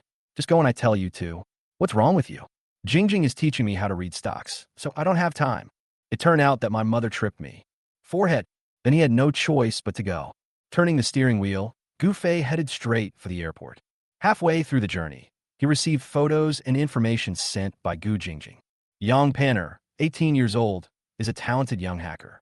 She was abandoned by her biological parents after she was born and was then adopted by a foreigner. She grew up abroad and can speak Chinese, but not fluently. Why does this name sound familiar? Gu Fei thought about it all the time, but couldn't figure it out, so he was too lazy to think about it anymore. There was a bit of traffic on the way there, so he arrived at the airport just in time. The girl in the photo has 2 ponytails and wears a rainbow hairpin. She's chewing bubblegum and blowing a big bubble. She's holding a water gun in her hand and smiling with her eyes narrowed. She looks very cute, youthful, and sunny. This age is really good, carefree, and just looks happy. But wait, Gu Jingjing said she was a hacker? An 18-year-old hacker? Still a girl? Is it so awesome? Hey, just as he was admiring the photo, a crisp sound suddenly appeared in front of him. Gu Fei looked up and saw a big smiling face appear in front of him. "You are Gu Fei, right?" The girl had twin ponytails and wore overalls, and looked no more than 16 years old. "Are you Yang Panner?" The girl nodded vigorously. Yes, it's me." "You are 18? "Yeah." Yang Panner nodded again, then took out her passport and waved it in front of him. "See, I just came of age." She's really 18 years old. She looks so young. But it was clearly him who came to pick someone up, but he was the one who was recognized. Gu Fei took her suitcase and asked curiously, "How do you know I'm Gu Fei?" "That's because..." She took out a lollipop from somewhere and handed it to Gu Fei. Seeing that Gu Fei didn't eat it, she put it in her own mouth. "Sister Jingjing, show me a lot of your photos and videos." "Huh? Why did she send you my pictures and videos?" Yang Panner said without hiding anything. "Because I want to see it." "You want to see it?" This is even more unbelievable. He doesn't know Yang Panner, and this girl wants to see his photos and videos? "Yeah. Is it okay for me to be curious about what Sister Jingjing's brother looks like? After all, I'm all alone in a foreign country, helpless and without any brothers or sisters." Hearing her say this, Gu Fei naturally felt embarrassed to ask any further questions. Seeing Gu Fei's helpless expression, Yang Panner smiled secretly. She was not curious about Gu Fei because of her brothers and sisters. She simply wanted to know what kind of man could keep Gu Jingjing in the country for so long. Logically speaking, Gu Jingjing's matter would be resolved in just a few days. But after she finished her work, she stayed in the country and refused to come back. As a result, when she needed to find Gu Jingjing for something, she had to come to China to find her. However, whether in the video or in person, Yang Panner didn't think he was any different from ordinary men. Hey, this is probably what the saying goes, beauty is in the eyes of the beholder. On the way home, Gu Fei could always feel Yang Panner's gaze on him, and he couldn't help feeling uncomfortable. He always felt that Yang Panner was weird. She looks sunny on the surface, but when she's not smiling, her eyes are gloomy, especially when she's staring at someone seriously. It is as if she's not looking at the person's flesh and blood, but bones and blood, which is creepy. According to Gu Jingjing's request, he took Yang Panner directly back home. Sister Jingjing, Pania. The two met again after a long separation, so naturally they hugged and exchanged greetings. Gu Fei was too lazy to watch their sisterly love drama and went straight upstairs. In the evening, he also has to attend the charity dinner hosted by Brother Wang Si. He will make a lot of villain points then and will not have the energy to argue with them. Help me pick out a suit to wear to the dinner party tonight. Returning to the room, he gave direct instructions to Medusa, who was sitting on his bed reading a book. Medusa immediately put down her book and stood up. What took you so long? Don't mention it. I helped that doctor solve the problem. You can talk to my mom when you have nothing to do. I'm really not sick and don't want to drink that Chinese medicine. Medusa pursed her lips and smiled. I understand. You're laughing. What do you mean? Are you gloating over someone else's misfortune? Gu Fei rushed towards her and threw her directly onto the bed. How dare you laugh at me, young master? Wait and see how I punish you. As she said that, she started tickling her body. What are you doing? Stop. I'm not ticklish. Stop. Stop it. Medusa was tense at first, pretending that she was not ticklish, but when Gu Fei tickled her sensitive spot, she burst out laughing and began to struggle hard. She is strong, but Gu Fei is even stronger. The two of them soon started wrestling on the bed. Before they knew it, their clothes were in disarray. Gu Fei's hands had even slipped into her clothes without her knowing when, just to tickle her and make her beg for mercy. When he reacted, his hand was already grasping. Sully. He knew he had gone too far and pulled his hand back awkwardly. Just as he was about to stand up, Medusa suddenly put her arms around his neck, pulled him back in, and then raised her head and offered her red lips. What? Gu Fei was stunned, then followed his body's reaction and pressed her back under him. His hand was also grabbed by Medusa and stuffed back into his clothes. So when Zhang Xiulan went upstairs with a smile and came to the door of Gu Fei's bedroom, wanting him to come downstairs to go out for dinner with them, she heard the discordant sound coming from the room. Her old face turned red, and she quickly coughed and left. This bastard son, even the bodyguards were not spared. It seems that he was not lying and his health is still good. 2 hours later, Medusa had changed her clothes and was standing in front of the wardrobe, helping Gu Fei choose a suit. Just as he picked it out and put it on the bed, Gu Fei walked out of the bathroom. When their eyes met, the atmosphere suddenly became awkward. Gu Fei himself didn't understand why he ended up with Medusa just now. Seeing that his eyes were not right, Medusa immediately said, Don't worry, I don't need you to be responsible. It was consensual just now. We just gave in to each other. It's that simple. Chapter 192. I wanted to get away with it, but who knew it would be the Hongmen banquet? Hee, you really know how to pretend. If he had not read the original novel and knew that Medusa, a woman who was cold on the outside but warm on the inside, was a virgin, he would have misunderstood her as a loose woman just by hearing these words. Don't get me wrong, I didn't say I was irresponsible. What do you mean? Medusa curled her lips. You're not planning to take a concubine, are you? What are you thinking about? Gu Fei rolled his eyes at her, very dissatisfied with her deliberately indifferent attitude. What I mean is I don't mind keeping you by my side for the rest of my life and letting you be my bodyguard and personal assistant. If he could find a way to bring someone back to his own world, he would definitely bring her back. I won't leave her here alone. After all, she is different from others. Others in this world have homes, family and friends, but she has nothing. She only has him. Hearing his thoughts, Medusa's eyes suddenly turned red. There was actually someone who cared about her, felt sorry for her, and worried about her. But she bit her lip again and said, You want me to follow you forever? You're really dreaming.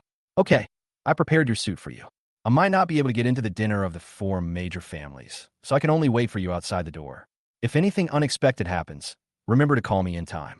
Gu Fei smiled and said, Don't worry, there won't be any accidents. What kind of surprise could there be? Medusa snorted coldly as she helped him change his clothes. Everyone from the 4 major families hates you to the core. Yuan Tian has long wanted to kill you. Your enemies are gathering here tonight, and you are the lamb that has fallen into the tiger's mouth. What kind of accidents can happen? I advise you not to drink anything tonight and leave immediately after the event. Gu Fei disagreed. He knew the plot of tonight's event. Wasn't it just Yi Wentian showing off and getting slapped in the face? There is no such thing as a sheep walking into a tiger's mouth. After dark, Gu Fei drove to the Yun family villa, wearing the suit that Medusa had prepared for him, to pick up Yun Rushua. When the door opened and Yun Rushua walked out, Gu Fei was still stunned. Even though he had been amazed by Yun Rushua 1,000 times, he was still amazed again when he saw her again tonight and saw her black dress. Yun Rushua usually wears white dresses, which make her look extremely holy and pure. The black dress tonight makes her look cool and sexy. You seem to have walked out of a telephone story. Before she could finish, Yun Rushua took over the conversation. Demon Queen? No. Gu Fei shook his head. It's the evil Snow White. The purity of her eyes and facial features has not changed, but her makeup and dress have become more mature. Isn't this the darkened Snow White? Moreover, she is the sexy and cool Snow White. It made Gu Fei feel itchy. After getting in the car, he couldn't help himself and leaned over to give her a kiss. The hollow design on the back of the dress made it much easier for him to move his hands and feet. After the kiss, he was still not satisfied, but he couldn't do anything with her in the car in front of the Yun family's door. If the Yun family saw this, wouldn't they rush out and overturn the car? After the event tonight, let's find a room and chat. Yun Rushua couldn't help laughing. The last time they had sex on a date, it was Yun Rushua who took the initiative. She told him that they should find a place to chat and seduced him into surrendering to her. This time, it was finally Gu Fei's turn to take the initiative. Okowo. Seeing that she agreed, Gu Fei instantly became impatient, hoping that the boring activity would end soon. The banquet was held in a 5-star hotel. Since it was a banquet hosted by the Wang family, the head of the 4 major families, naturally guests from all over the world came to show their support. The parking lot was full of luxury cars, and the Porsche that Gu Fei was driving was simply not good enough. As soon as I got off the bus, everyone standing near and far were rich second generations. The men were all dressed in well-fitting suits and were chatting and laughing, while the women were all dressed in various dresses and were sparkling. At first glance, apart from anything else, the handsome men and beautiful women are really pleasing to the eyes. But even so, when Yun Rushua got off the car, she instantly attracted countless people's attention. The huge hem of her skirt looked even more mysterious and cool under the moonlight, and Yun Rushua's fair skin was smooth and bright, especially when she put her hand on Gu Fei's hand and was supported by him as she walked out of the parking lot and into the hotel. It was as if the whole night, the whole carpet, and all the lights were prepared for her. She is the brightest star tonight. Goddess Yin is so fucking beautiful. Goddess Yin actually changed her style tonight, and I love this style even more. You love her for nothing. She already has a fiancé. Gu Fei. Haha. He has offended the 4 major families. He won't live long. That's right. But why haven't the 4 major families taken action yet? In the past, people who offended them usually didn't survive more than 3 days. How long has it been? He even dared to come to the charity dinner with such bravado. He's really fearless. But in fact, the moment Gu Fei and Yun Rushua entered the hotel, the security guards at the door and the waiters inside reported to their superiors. At this time, several people from the 4 major families were gathered in the lounge on the 2nd floor. Wang Kuan-yin and Wang Si were also there. Master, Miss, Gu Fei is here, and Yun Rushua is here too. Oh, it's finally here. Wang Kuan-yin stood up suddenly, his eyes full of murderous intent.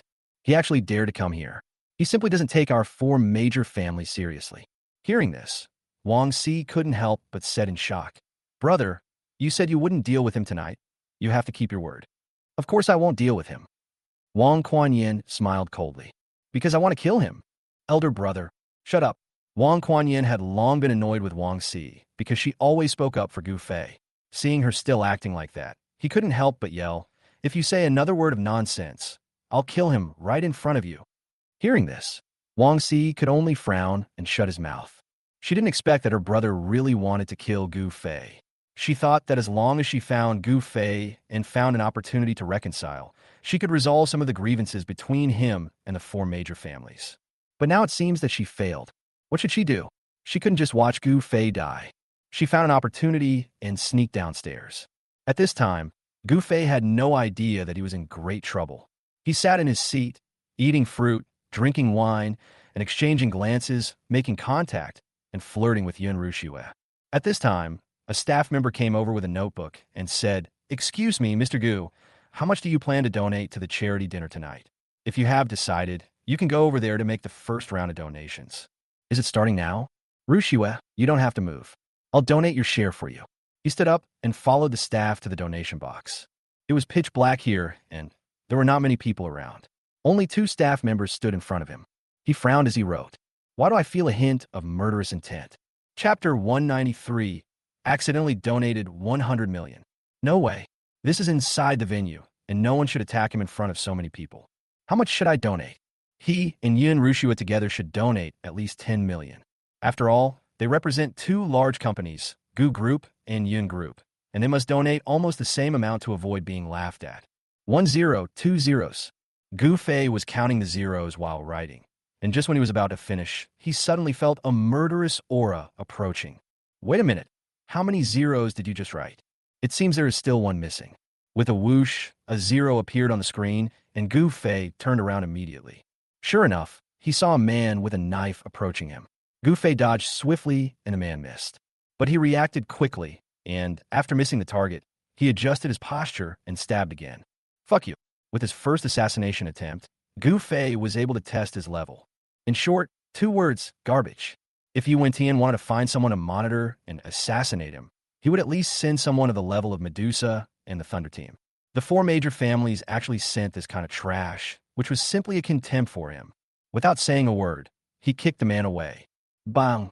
The staff watched helplessly as the killer drew a parabola in the air and then fell heavily to the ground not far away. Like a cockroach that had been poisoned by DDT, it twitched a few times on the ground and then fainted on the spot. Gu Fei smiled coldly and took out his bank card and handed it to the staff. Here, swipe the card. By the way, tell your master that next time you want to assassinate me, please send someone with some skills. Otherwise, I will think that you Wong family are all useless. Please enter the password. The staff didn't dare to respond and directly handed the machine to Gu Fei. Gu Fei entered the password quickly. The staff member immediately said, "Congratulations, Mr. Gu, for successfully donating 100 million. Then I'll go back first. Wait a minute, how much did I donate?" After swiping the card, Gu Fei turned around and prepared to go back to find Yun Rushue. However, after hearing what the staff said, he was struck by lightning and was completely dumbfounded. The staff member said calmly, 100 million, you wrote it yourself. He immediately lowered his head to check the form he had just filled out. 10, 2 zeros. How the hell were there so many zeros? Something bad has happened. Gu Fei was a little confused. He didn't care about the 100 million, because according to the plot setting, the Wong Family Charity Fund project was indeed doing good deeds, so he donated it and regarded it as accumulating merit. But tonight there is a plot where Yi Wentian pretends to be cool and gets slapped in the face. He relied on the fact that he donated the most to convince others to shut up, but he ended up donating 100 million. Then when Yi Wentian shouted out that he donated 30 million alone, it would not be domineering at all. Gu Fei thought about it and quickly made amends. Can you treat this 100 million as an anonymous donation and not tell anyone? I will donate another 10 million, and you can change it to my real name. Although the staff didn't understand why he did this, they nodded and said, of course. Then help me operate it quickly. He quickly took out a form, filled it out again, and donated another 10 million. But what he didn't know was that Wang Si, who had just arrived, saw all of this. She immediately looked at Gu Fei with tears in her eyes. This man is so stupid. In order to support the Wong family's charity, he actually quietly donated 100 million. Gu Fei. She walked forward and couldn't help but throw herself into his arms and cry. Why must brother hurt such a good man? Why can't brother let her man go? She finally fell in love with someone. No, why are you crying? Gu Fei looked at Wang Si in his arms in confusion. He wanted to push her away, but he felt that this was the Wong family's dinner party, and it would be bad for him to be too rude to Wang Si. He could only comfort her for a long time and finally made her stop crying. Then he gave the staff member's bank card and swiped another 10 million yuan, and then took her to the banquet area. Gu Fei, I just heard from my brother that he's going to send someone to assassinate you tonight. You should go home instead of staying here. I can personally escort you home, and nothing will happen to you. Hearing this, Gu Fei laughed directly. A killer, right? I just dealt with it. What? Solved. Yeah. If you don't believe me, go ask your brother. How is that possible? The killers of the Wong family are all top killers, and they're all at the top of the wanted list. Can they deal with a playboy like Gu Fei? She couldn't believe it, but she trusted Gu Fei very much. After thinking about it, she took the initiative to leave and ran back to the second floor quickly. In the second floor lounge, Wang Kuan-yin was angrily scolding the assassin kneeling before him. Useless. You can't even take down a second-generation rich kid, and you still have a nerve to brag about being the best assassin? If you do it again, when you've taken down Gu Fei's head, when will you come back to see me? Upon hearing this, the assassin raised his bloodied face and said, Master, it's not that I'm incompetent, it's that Gu Fei is too powerful. I guarantee that no assassin you can find can be his opponent, unless you find a true master from the Northern Territory. I'm just an ordinary person. I've never been to the North to train, let alone assassinate him. I can't even get close to him. Wang Kuan-yin became even angrier upon hearing this and kicked him to the ground. Fuck you. He's just a good-for-nothing second-generation rich kid, and you're asking me to find a master from the North. You're praising him to the sky. Hearing this, Wang Si immediately stepped forward and said, Brother, please let Gu Fei go. Gu Fei just anonymously donated 100 million to us in order to seek peace with the four major families. Isn't this sincerity enough? Everyone was stunned when they heard this. 100 million. Is that true? Wang Si excitedly said, Of course it's true. He first donated 100 million anonymously, and then donated another 10 million in his real name. If you don't believe me, you can call the staff and ask. I saw it with my own eyes. After hearing this, Wang Kuan-yin's anger subsided a little. After all, who doesn't love money? The four major families take turns hosting this charity dinner, with the Wang family taking a turn every 4 years. If Gu Fei really donated 100 million, then the one hosted by Wang Kuan-yin would be the one that raised the most funds. From now on, he can walk around freely in the four major families. At that moment, he called the staff directly, and after confirming, his eyes lit up. Ha! I knew this kid couldn't possibly go against the four great families. He's just too stupid. Since he's willing to make peace, I'll let him go tonight and see how he performs in the future. If he doesn't behave well, I'll still take his life. However, if he continues to treat me with such respect in the future, I might consider letting bygones be bygones and even cooperating with him. After all, who doesn't want a rich grandson? Chapter 194. Pretending to be awesome. It's still unclear who will be whose dog.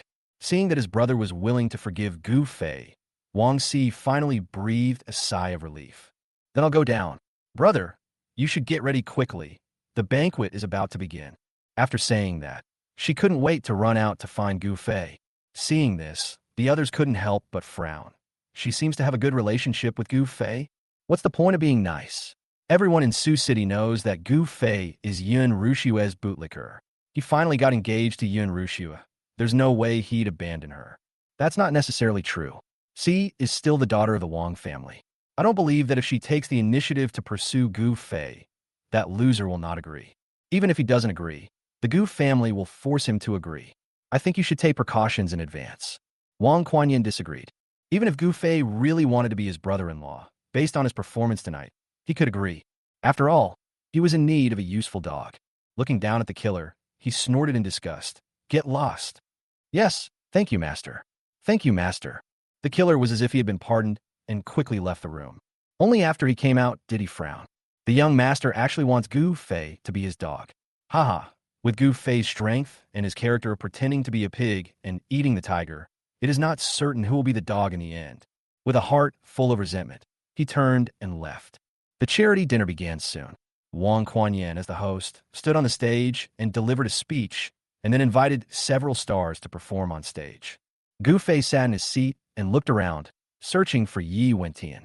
No way, no way. Could it be that because the plot has changed a little, Yi Wentian won't come? Then wouldn't he have spent more than 100 million in vain coming here tonight? At this moment, Yi Wentian appeared at the gate. The person following him was Chiu Yinong, whom he had once passionately kissed. It's that woman again. Thinking of what happened that night, Gu Fei felt a little unsatisfied, but before he could look at Chiu Yinong a few more times, his thigh was pinched hard. Hiss! He turned around and saw Yun Rushua looking at him coldly. What are you looking at? No, nothing. Can I tell my wife this? You definitely can't tell me that. Gu Fei is not that straight yet. But he had no idea that everything he was thinking entered Yin Rushia's ears through his inner voice. So she pinched him and reminded him that he was a married man. Yi Wentian, you actually came to attend the banquet of the four major families? I'm afraid you were here to disrupt the party, right? Just as the banquet was proceeding in an orderly manner, a man's voice suddenly came from not far away. Hearing this noise, Gu Fei immediately became excited. Here it comes. The villain plot is finally here. According to the plot, the villain would attack Yi Wentian on the spot and mock him for not being worthy of coming in and having no money to donate. After checking the list, they really did not find any record of his donation, so everyone in the audience made many personal attacks on him, until Wang Si stepped forward to explain for him. This was exactly the villain plot that Gu Fei wanted, so he quietly said to Yin Rushua, I'm going to the bathroom. Then he got up and sneaked over to the villain. Yin Rushua watched from afar and shook her head helplessly. Is he going to cause trouble for Yi Wentian again? The little bastard always ends up making things worse, but he never gives up. Never mind, just let him be as long as he's happy. At this time, Gu Fei had already mixed into the crowd. After feeling out the situation, he immediately started talking on the microphone. Right. This young master is right. The entire Yi family was wiped out by the four major families. Yi Wentian, instead of thinking about revenge for your family, you actually came to attend the dinner of the four major families? Hey, everyone, is this kid just here to take revenge?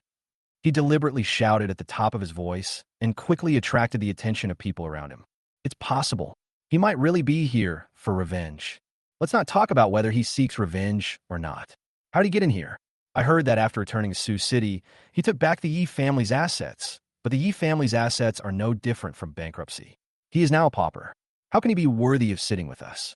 I have to say that the lines of the other villains are more exquisite than each other. Gu Fei can't catch up with them and can only try his best. What this big brother said makes so much sense. Yi Wentian, how much money did you, a loser, donate? What gives you the right to be on the same level as us? You can't be so stingy that you just got in here to gild yourself so you can brag about it. Yi Wentian looked at the group of clowns coldly, snorted coldly, and said nothing. But he secretly winked at Xiao Yinong. It was obvious that he wanted Xiao Yinong to help him explain so that he wouldn't have to speak and affect his prestige. Xiao Yinong took a deep breath, feeling unwilling. She had already planned to leave Yi Wentian, but she hadn't found a new home yet.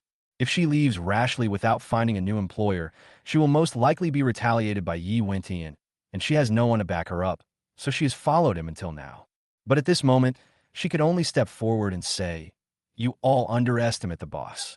Since he's attending a charity dinner, how could he possibly come empty-handed? I can't say how much more he donated, but I can at least guarantee that our boss has donated more than anyone here. It's even possible that all of you combined can't even match his donation. What? When these words were spoken, everyone was stunned. You little girl, you actually made such a bold statement, saying that he donated more than us. Then tell me, how much did he donate? That's right. How shameless. I donated quite a bit, so it's fine if he dares to say it's more than us, but he actually dares to say it's more than all of us combined. What a boast. Seeing more and more people joining in, Gu Fei was being mixed in and was almost left with no role to play. He quickly jumped out, grabbed the staff member who was responsible for recording the donation list, dragged him in front of Yi Wentian and said, You know best how much he donated. Tell me. Yes, tell me. Everyone around was very curious and quickly encouraged him. The staff member sighed, glanced at Yi Wentian helplessly, opened the form, glanced through it, and said silently, I'm sorry, Mr. Ye's donation is not recorded on my form. No record. Gu Fei deliberately made an exaggerated expression. Are you saying that Yi Wentian didn't donate at all? Well, you stinking loser. I knew you definitely didn't have the money to donate. You just came here to get away with it. Do you think a loser like you can sneak into the charity dinner of the four major families?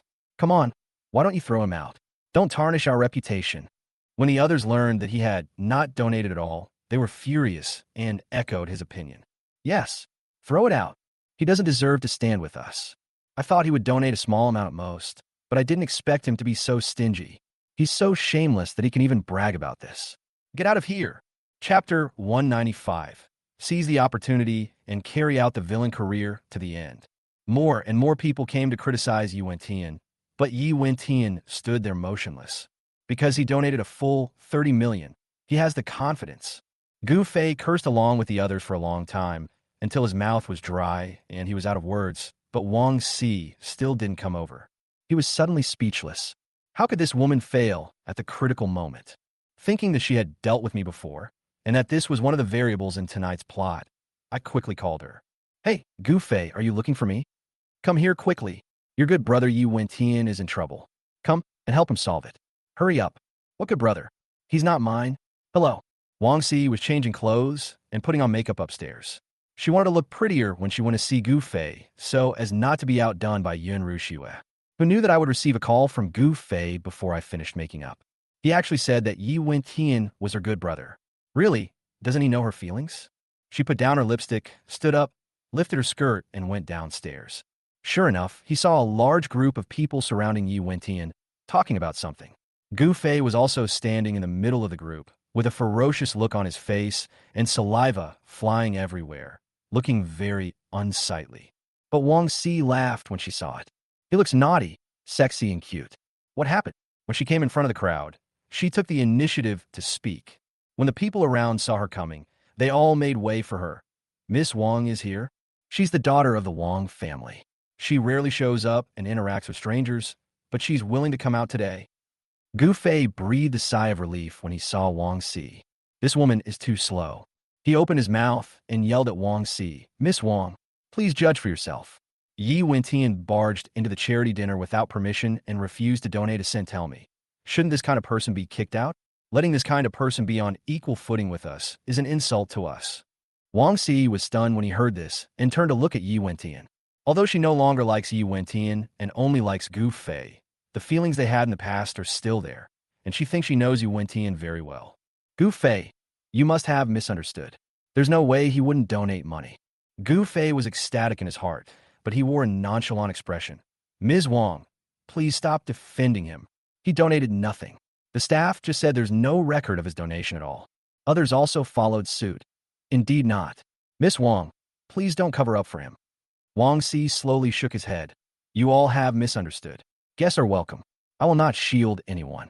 However, tonight's donations include not only this public donation list, but also anonymous donations. I think Mr. Yi may want to keep a low profile, so he chose to donate anonymously. Hearing this, everyone was stunned. Gu Fei immediately said, Impossible. He absolutely cannot donate anonymously. Yes, impossible. Ms. Wang, why don't you just release the anonymous donation list? If he really donated anonymously, I'll call him an ancestor. Upon hearing this, Gu Fei looked at the villain with admiration.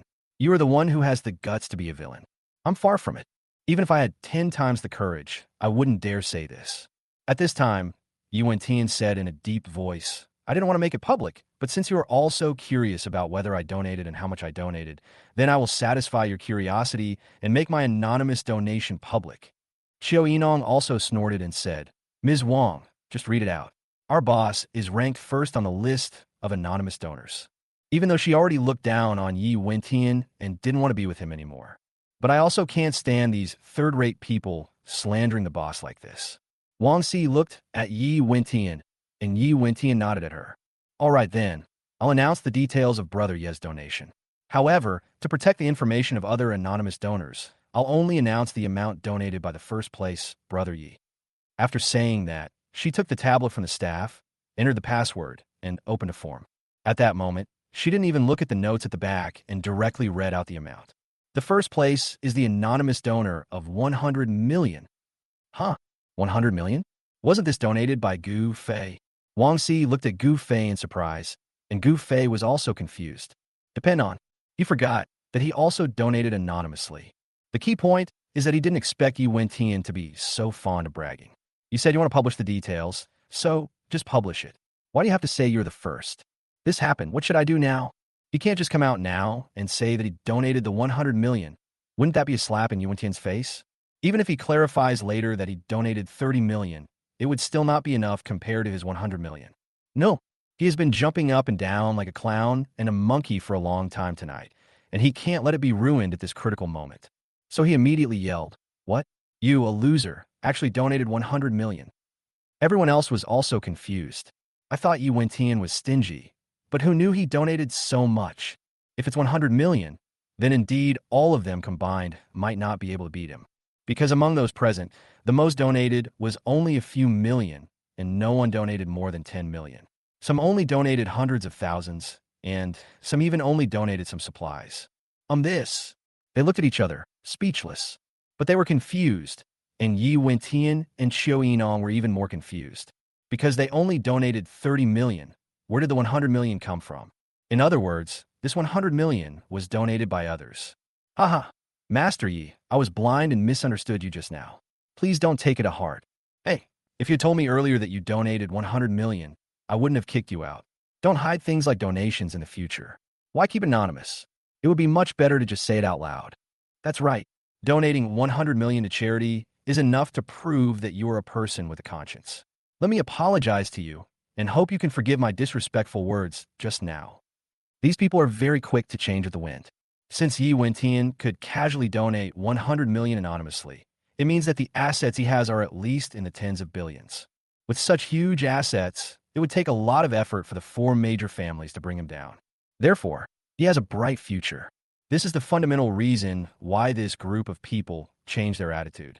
Gu Fei, however, insisted on playing the villain to the end. He crossed his arms and snorted disdainfully. It's just 100 million. What's the big deal? It still doesn't change the fact that he's a loser. When the others heard this, they immediately became unhappy. Mr. Gu, you can't say that. The current record for charity dinner donations seems to be over 13 million. He can donate 100 million. This is unprecedented and will never be repeated. We have to admit it. That's right, let's be clear. If you're so awesome, why don't you donate 100 million? Chapter 196, I won't serve you anymore. Gu Fei went from being the one who was arguing with others to being the one being arguing with. This is what happens to villains. When Yi Wentian, who was standing by, saw this scene, he not only did not show any joy, but instead frowned. Because the person who donated 100 million was not him at all. Who is it? Donating so much anonymously? There is such a low-key boss in Sioux City. Yi Wentian suddenly felt inferior from the bottom of his heart. He should have been the most outstanding, domineering, yet low-key person in Sioux City. But now, there is a hidden boss who is even more domineering and low-key than him. It killed him instantly. How does this make him confident? But the most important thing right now is how to overcome this crisis. When everyone misunderstood him just now, he wanted to deny it, but the people around him spoke too quickly and praised him to a level that he shouldn't have. It was too late when he wanted to speak. The matter is done, and everyone has praised him countless times. If he clarifies it at this time, it will only make him more embarrassed. It would be fine to be embarrassed in other places, but in front of the four major families, he would rather die than do anything that would damage his dignity. Therefore, he could only grit his teeth and accept the title. Although he felt extremely guilty, he didn't even dare to look into Xiao Yinong's eyes. He could imagine how contemptuous her eyes must be. Fortunately, Gu Fei didn't know. Otherwise, how could he hold his head up in front of Gu Fei in the future? But Gu Fei knew all these things very well. He saw that Yi Wentian had finished pretending and his face-slapping scenes were almost over. So this part should be over, and it was time for him to get out. He simply waved his hand and said, Okay. You're awesome for donating 100 million. I won't bother with you. I'm leaving. If it weren't for the constraints of his role, he wouldn't bother talking nonsense with Yi Wentian. Let's go. Go back and flirt with your wife. He ignored Yi Wentian and prepared to leave in a swagger. Seeing that he was about to leave, Yi Wentian also breathed a sigh of relief. He also hoped that this drama would end quickly, otherwise his embarrassment would enter a late stage. But at this moment, a passerby suddenly grabbed Gu Fei's arm and stopped him. Stop right there. Master Gu, you've wronged a good person, and you're leaving without an apology? This is a charity dinner hosted by the four great families, not your own backyard. No matter what, if you did something wrong, you must admit your mistake and make amends. The people around him immediately nodded and said, That's right. Young Master Yi donated 100 million yuan and is a very good person. He scolded him for nothing and then just left without saying anything. What kind of thing is this? Young Master Yi didn't ask him to kneel, which was a relief. It's just that Master Yi is too easy to talk to. If it were someone else, they would have slapped him in the face long ago. Gu Fei took a deep breath and almost opened his mouth to curse. Damn it, you all spoke more harshly than me just now. Why don't you apologize and ask me to apologize instead? After bullying Yi Wentian, you can't find a new target to bully, so you're going to take me as your target, right? I won't serve you. Apologize if you want, but I won't apologize. He is a villain, a big villain. How could a villain be so easy to talk to and apologize just like that? Just stay aside. He forcefully shook off the passerby's hand and said arrogantly, apologize to this stinking loser? I won't do that in my next life. I'm warning you, don't touch me, or I'll be rude to you. After saying this, he snorted disdainfully, turned around, and continued walking forward. Everyone was angered by his attitude and looked at Wang Si, wanting the eldest daughter of the Wang family to help them make the decision. Who would have thought that the eldest daughter of the Wang family not only stood there motionless, but also looked at Gu Fei with admiration? Oh, what's going on? Could it be that the eldest daughter of the Wang family is interested in this guy? Noticing Wang Si's eyes, Yi Wentian's anger instantly surged. It would be fine if other women were snatched away by Gu Fei. After all, Gu Fei did win the first move, but it was clearly Wang Si who was the first to make the move, and he was almost successful. Wang Si was so obsessed with him, but she was still snatched away by Gu Fei. He couldn't stand this. So without even thinking, he dodged and stood in front of Gu Fei. If you did something wrong, it's wrong. I won't let you go unless you apologize. What? Gu Fei looked at Yi Wentian in confusion. No, you guys haven't stalled it? Others may not know that the money was not donated by you. But how could you not know it yourself? What the hell are you pretending for? Gu Fei was speechless. What kind of male protagonist is this? Why is his character so low? Not only did he impersonate someone else, but he even used other people's donations to show off, and even used this foreign exchange settlement to cause trouble for him. No wonder the plot keeps breaking down. The heroine just can't seem to fall for the hero. Even the villains are not as good as him in this regard. To be honest, there was a moment when Gu Fei really wanted to tell the truth and expose the lies of this crappy male protagonist. But thinking of the villain's plan and the mission of returning home, he could only grit his teeth and glare at Yi Wentian fiercely. Get out of here. Yi Wentian smiled grimly. Let me go? You were the one who scolded the wrong person. Why should I leave? I'll give you one last chance. Will you apologize or not? You fucking... Gu Fei was completely furious. This guy is really shameless. However, no matter how thick-skinned he was, he had no choice but to endure it. Isn't it just an apology? After apologizing, the villain's plot can be elevated to a higher level, and more points can be obtained. Once it reaches 60 points, everything will be back on track. After comforting himself, he clenched his fists and said, Okay, Just when he was about to apologize, Wang Si suddenly stepped forward and stood in front of Gu Fei. Brother Yi, why are you making things difficult for Gu Fei? Yi Wentian was already angry, and seeing her come out to defend Gu Fei, he became even more furious. See, please go away. This matter has nothing to do with you. I donated money with good intentions and didn't mean to show off, but my low profile is no excuse for him to humiliate me. Or is it that my donation of 100 million is not worth his apology?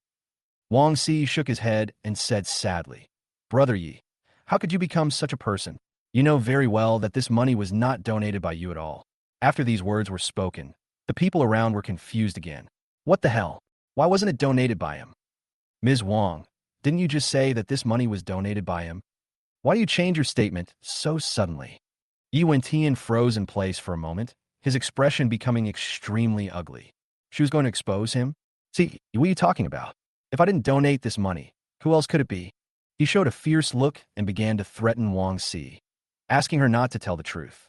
When Wang Si saw his look, she became more and more disappointed with him. She really misjudged him. I originally thought he was the only upright and righteous gentleman in the world, but who would have known that he would do such despicable things just to gain fame?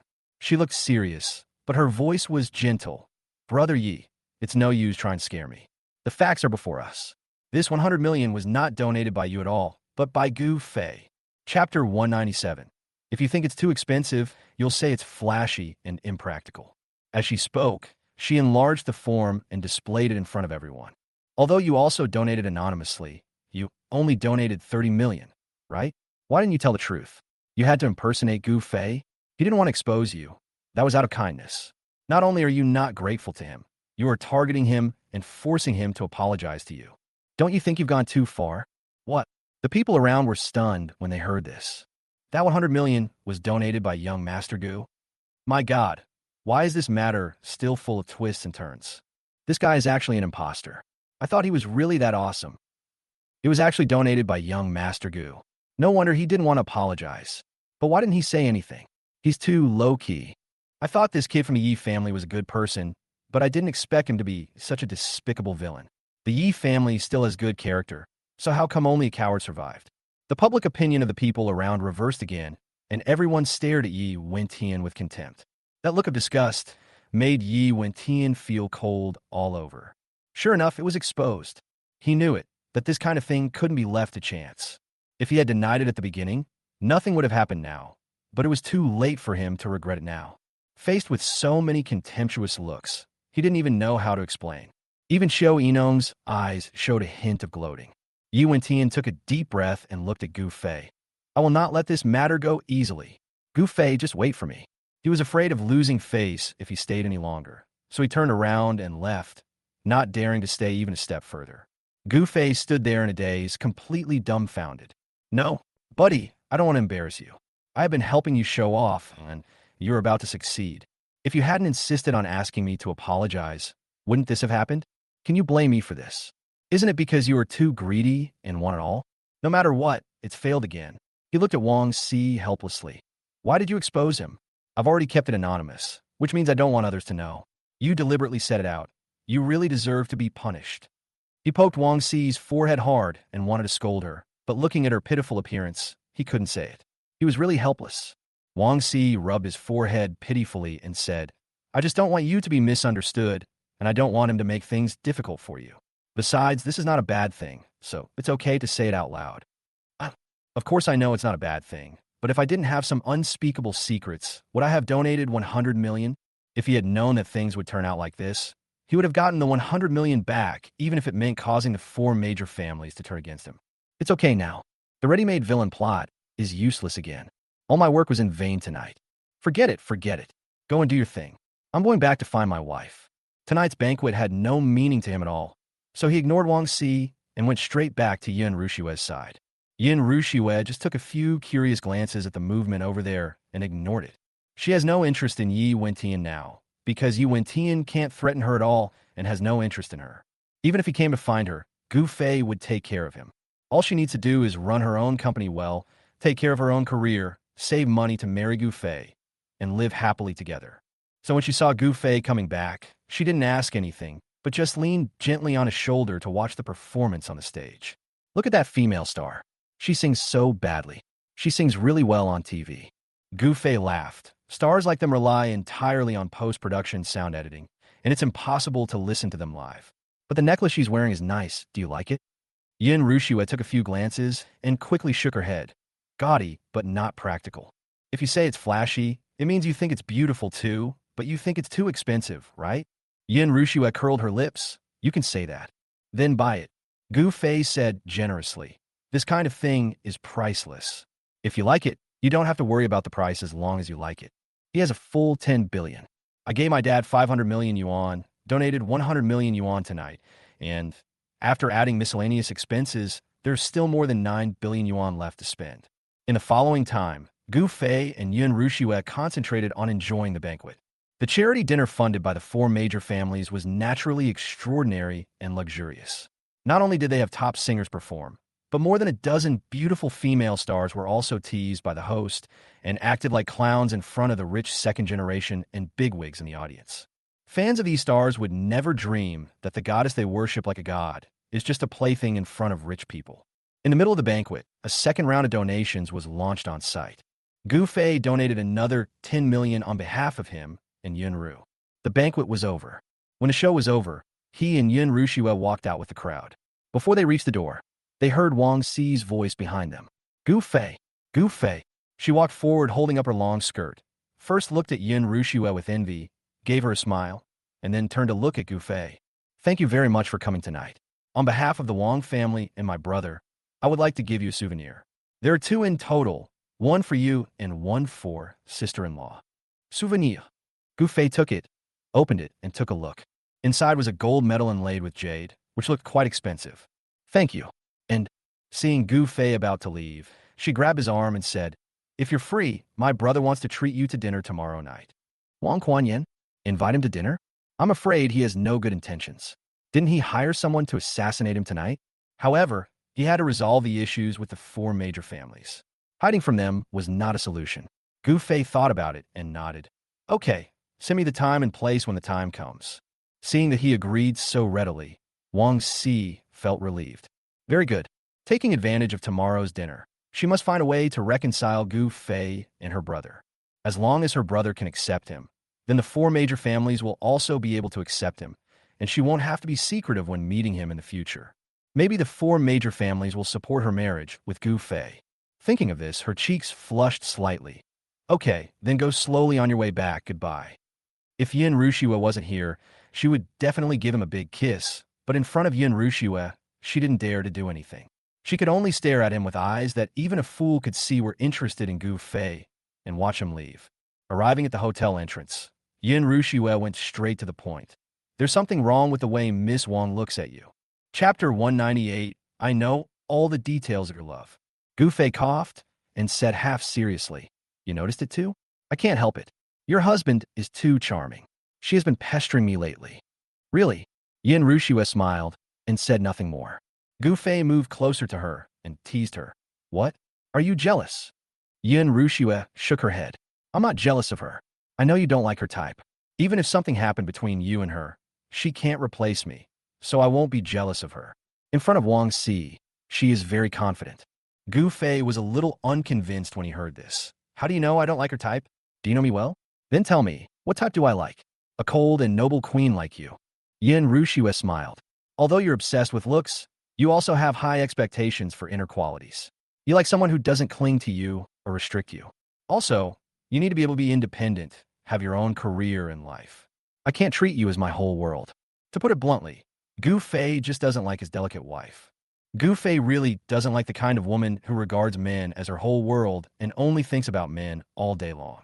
He also doesn't like women who always cling to him and have nothing of their own to do, because he likes freedom and doesn't like being restricted.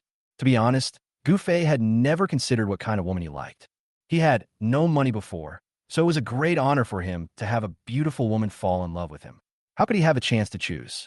After coming to this world, he was rich, but he was troubled by the system and villain tasks all day long and had no time to think about women. But after hearing Yin Rushua say this, it seemed to be true. Among the women he has come into contact with recently, he likes Lin Yuro the most in terms of appearance and temperament. But in terms of personality, he really likes Yin Rushua's personality the most. That night, Gu Fei did not go home and went straight to the hotel with Yin Rushua. The first time is new, the second time is familiar. Compared to last time, the two of them were less shy and restrained this time, more relaxed, and cooperated more tacitly. Gu Fei was so happy that he was over the moon. Especially last time he didn't dare to bully Yin Rushua. This time he let go a little and watched her noble and cold face gradually collapse on the bed. The sense of accomplishment was simply amazing. So this time he stayed with Yin Rushua until dawn before falling into a deep sleep. I slept until noon. When he woke up, Yin Rushua was still in his arms. The corners of her mouth were rosy, her cheeks were white, and her eyelashes were long and straight, just like her personality, straightforward. Her dark hair cascaded down her shoulders, revealing her alluring figure. The sight of her beautiful body before him made Gu Fei unable to restrain himself, and he pressed forward once more. So, when the two of them left the hotel, it was already past 2 in the afternoon. After working all night, morning, and lunch, they were both starving, so they just went to a nearby restaurant for a meal. Then Yin Rushua hurried to the company to work, while Gu Fei returned to the villa with satisfaction. After parking the car in the garage, he walked into the yard whistling, perfectly portraying the image of a lazy, second-generation rich kid. Oh, you still remember to come back. As soon as I walked into the yard, I heard Gu Jingjing's teasing voice. He turned around and saw Gu Jingjing and Yang Panner sitting on the white chairs in the garden drinking tea. They were both wearing the same vest and short skirt, except that one was in black and the other was in pink. One had long hair draped over her shoulders, and the other had 2 ponytails. The way they dress and the tacit understanding between them are no different from those of real sisters. Gu Fei was in a good mood, so he smiled and said, I'm a little reluctant, but my wife has to go to work. I have no choice but to come back first. Everyone in the family knew that he and Yun Rushua attended a charity dinner last night. You can guess where he went when he stayed out all night just by looking at his toes. He is an adult, so there's no need to hide it. Not only did he not hide it, his tone was even full of boasting. What is lost in the evening is gained in the morning. He didn't get any villain points last night, but he was still very satisfied after having a great time with his wife. Sister, didn't you say he was in poor health and had consulted a Chinese doctor? Well, that's what happened. Then he stayed out all night? Ah. Yang Panner covered her mouth and looked at Gu Fei with sudden realization. Could it be that he got this disease because of excessive indulgence at such a young age? TSK, how pitiful. Gu Jingjing raised her eyebrows. It's nothing to be pitiful about. There are so many technologies in modern society. In vitro fertilization and other technologies are already very mature. Don't worry. Oh, that's good, Brother Gu Fei. You must take care of your body. You're still so young. If you can live to be 80, if you don't pay attention, you may not be able to enjoy the stimulation of a man for 60 years. TSK, how pitiful that would be. These two women saw that he and his wife were living together in love and started spreading rumors about him. Pure jalousie. Gu Fei was too lazy to argue with them, so he walked straight into the villa and went upstairs to catch up on some sleep. When he returned to the bedroom and saw Medusa, Gu Fei casually greeted her, took off his clothes, lifted the quilt, and lay down to sleep. I didn't sleep well last night, so I'm going to catch up on some sleep. Don't wake me up unless it's something important. I know. Last night, from 11 o'clock to 5 o'clock in the morning, a total of 5 times. Today, I got up at noon and went at 12 o'clock to 1:30, a total of 2 times. So, if you round it up, you can also call it 7 times in one night. You must be very weak. Go to sleep. I'll ask the kitchen to make you some tonic. Gu Fei. He wanted to pretend he didn't hear it, but he couldn't hold it in anymore and opened his eyes and sat up.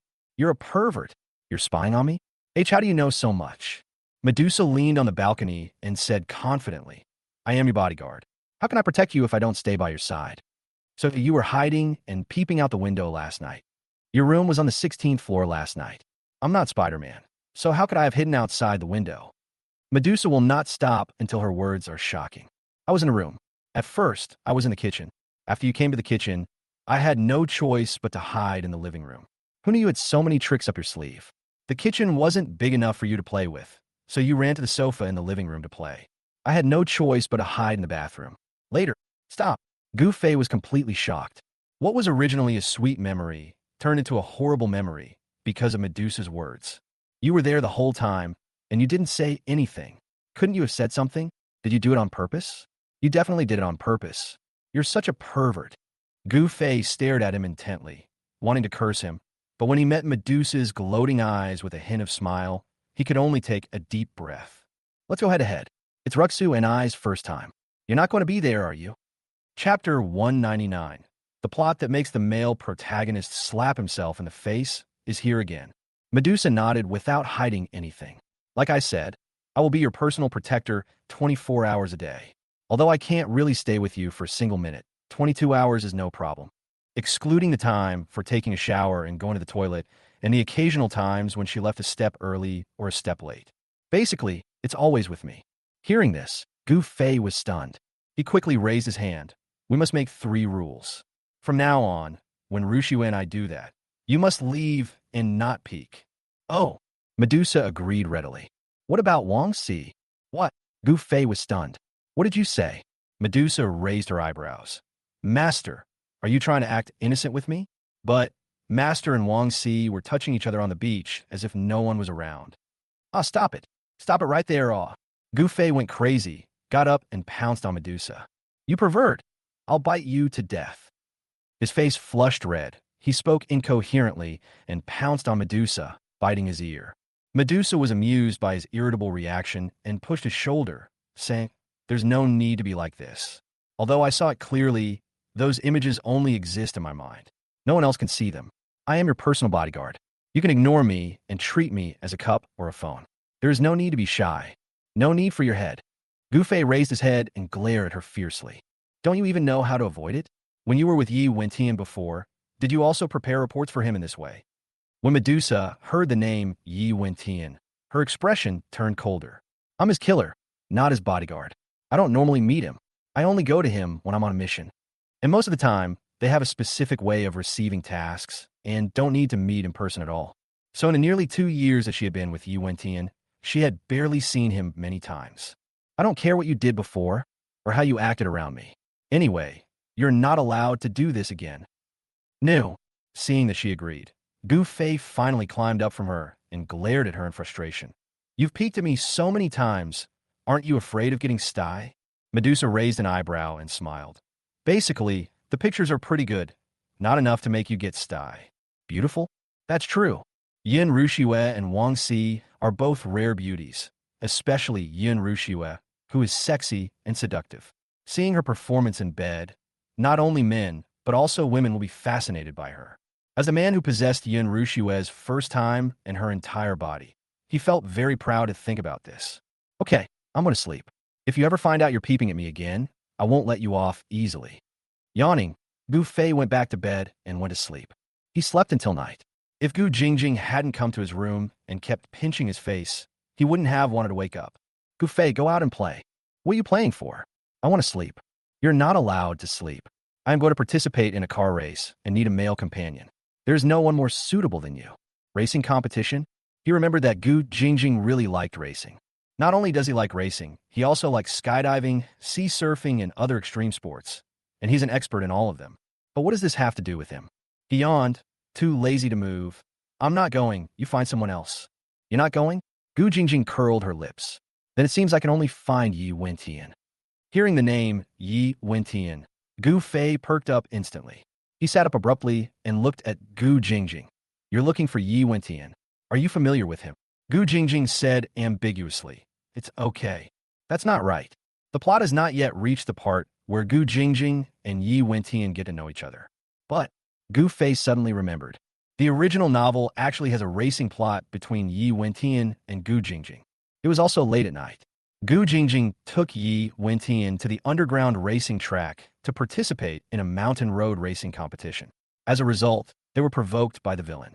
Gu Jingjing had a car accident and fell down the mountain. She was injured and finally relied on Yi Wentian to carry her down the mountain. After finally returning to the finish line, the villain immediately insulted Gu Jingjing. Yi Wentian, who had been keeping a low profile, stepped forward and challenged the villain in a one-on-one obstacle race. Then, amid the crowd's pessimistic ridicule, he won the overwhelming first place with his superb skills, convincing everyone in the audience, slapping the villain in the face, and making Gu Jingjing fall in love with him. Thinking of this, Gu Fei was no longer sleepy. The opportunity has come. The opportunity has come. I must make up for the opportunity one missed at the charity dinner this time, no matter what. Moreover, he can also rely on this plot to successfully connect Gu Jingjing and Yi Wentian. Kill two birds with one stone. I'll go. After listening to his inner thoughts, Gu Jingjing's eyes flashed with a cold light. Would she have a car accident on that mountain road? This is such a humiliation to her. Moreover, even if she lost, even if Yi Wentian defeated the villain, what did it have to do with her? How could she fall in love with a man just because of a mere game? If she was so brainless, she would have fallen in love with the racing champion. Ridiculous. Then pack up and go downstairs quickly. No problem. Gu Fei took 5 minutes to brush his teeth, wash his face, and change into casual clothes, then rushed downstairs, eager to reenact the scene with her. But he didn't expect that at the door downstairs, Gu Jingjing and Yang Panner were wearing sister outfits again and standing together waiting for him. Yang Panner wore a white baseball jacket, paired with light blue denim shorts and black boots. Her ponytails were curled into curly curls, revealing a pair of long legs. She looked youthful and cute. Gu Jingjing was much more low-key. She had long hair draped over her shoulders and wore a black baseball jacket, paired with light blue jeans and racing casual shoes. She had an indifferent expression and looked arrogant and cool, like a real queen. When the sisters stand together, they look like racing babes. Gu Fei could already imagine how crazy those men would be after they arrived. However, Yang Panner did not appear in the original plot. Would she ruin Gu Jingjing and Yi Wentian's date? It seems that after arriving at the scene, he needs to keep a closer eye on Yang Panner. Let's go. Gu Jingjing was driving, Yang Panner was sitting in the passenger seat, and Gu Fei sat in the back seat like a young master, yawning and looking at the scenery outside the window. After a while, he fell asleep. The main reason was that he hadn't woken up yet, and Gu Jingjing drove the car too steadily. He probably had no problem drinking water, so how could he not be sleepy? After an unknown amount of time, the car door on his side was suddenly opened, and he almost fell down. After waking up in shock, I looked up and saw the mischievous smiles of Gu Jingjing and Yang Panner. Are you two having fun? You deserve a beating, don't you? As soon as the voice fell, he heard a cry of surprise from not far away. Super Sister is here. Chapter 200. The hero is the hero. Without the hero, the heroine quickly takes over the female supporting role. What's this nickname? Gu Fei found it amusing and asked Gu Jingjing, who is the idiot who gave himself such a crazy nickname? Superman's sister. That's hilarious. I'm Spider-Man's sister. Gu Jingjing rolled her eyes at him, said nothing, and walked straight forward. Yang Panner came over and said with a smile, Sister Superman, it's so far away and so close at hand. What do you mean? She's super sister. Yes, yes. Yang Panner nodded repeatedly. Don't you know? Our sister Jingjing is a renowned figure in off-road racing. Not only has she won several championships, she's also broken records numerous times and is still the record holder. When she drives a race car, she's known for her reckless driving style. It's downright violent. In the last World Series, she accidentally spun and crashed at over 180 kilometers per hour, but she was extremely lucky and only suffered minor injuries. She continued to compete and still finished 8th. So awesome? There is very little description about the abilities of these heroines in the original novel, and it basically only describes their appearance, figure, etc. So Gu Fei only knew that she liked racing and extreme sports, but he didn't know that she had achieved so many achievements. When he and Yang Panner walked near Gu Jingjing, they saw her surrounded by a large group of people, countless of whom were holding up their phones and trying to take photos with her. It was as if she was some superstar. Yang Panner looked at Gu Jingjing with a look of pride and excitedly shared with Gu Fei, Sister Jingjing is here. She's more popular than the champion and runner-up. Do you know why? Gu Fei shook his head and thought to himself, go on, I'm listening.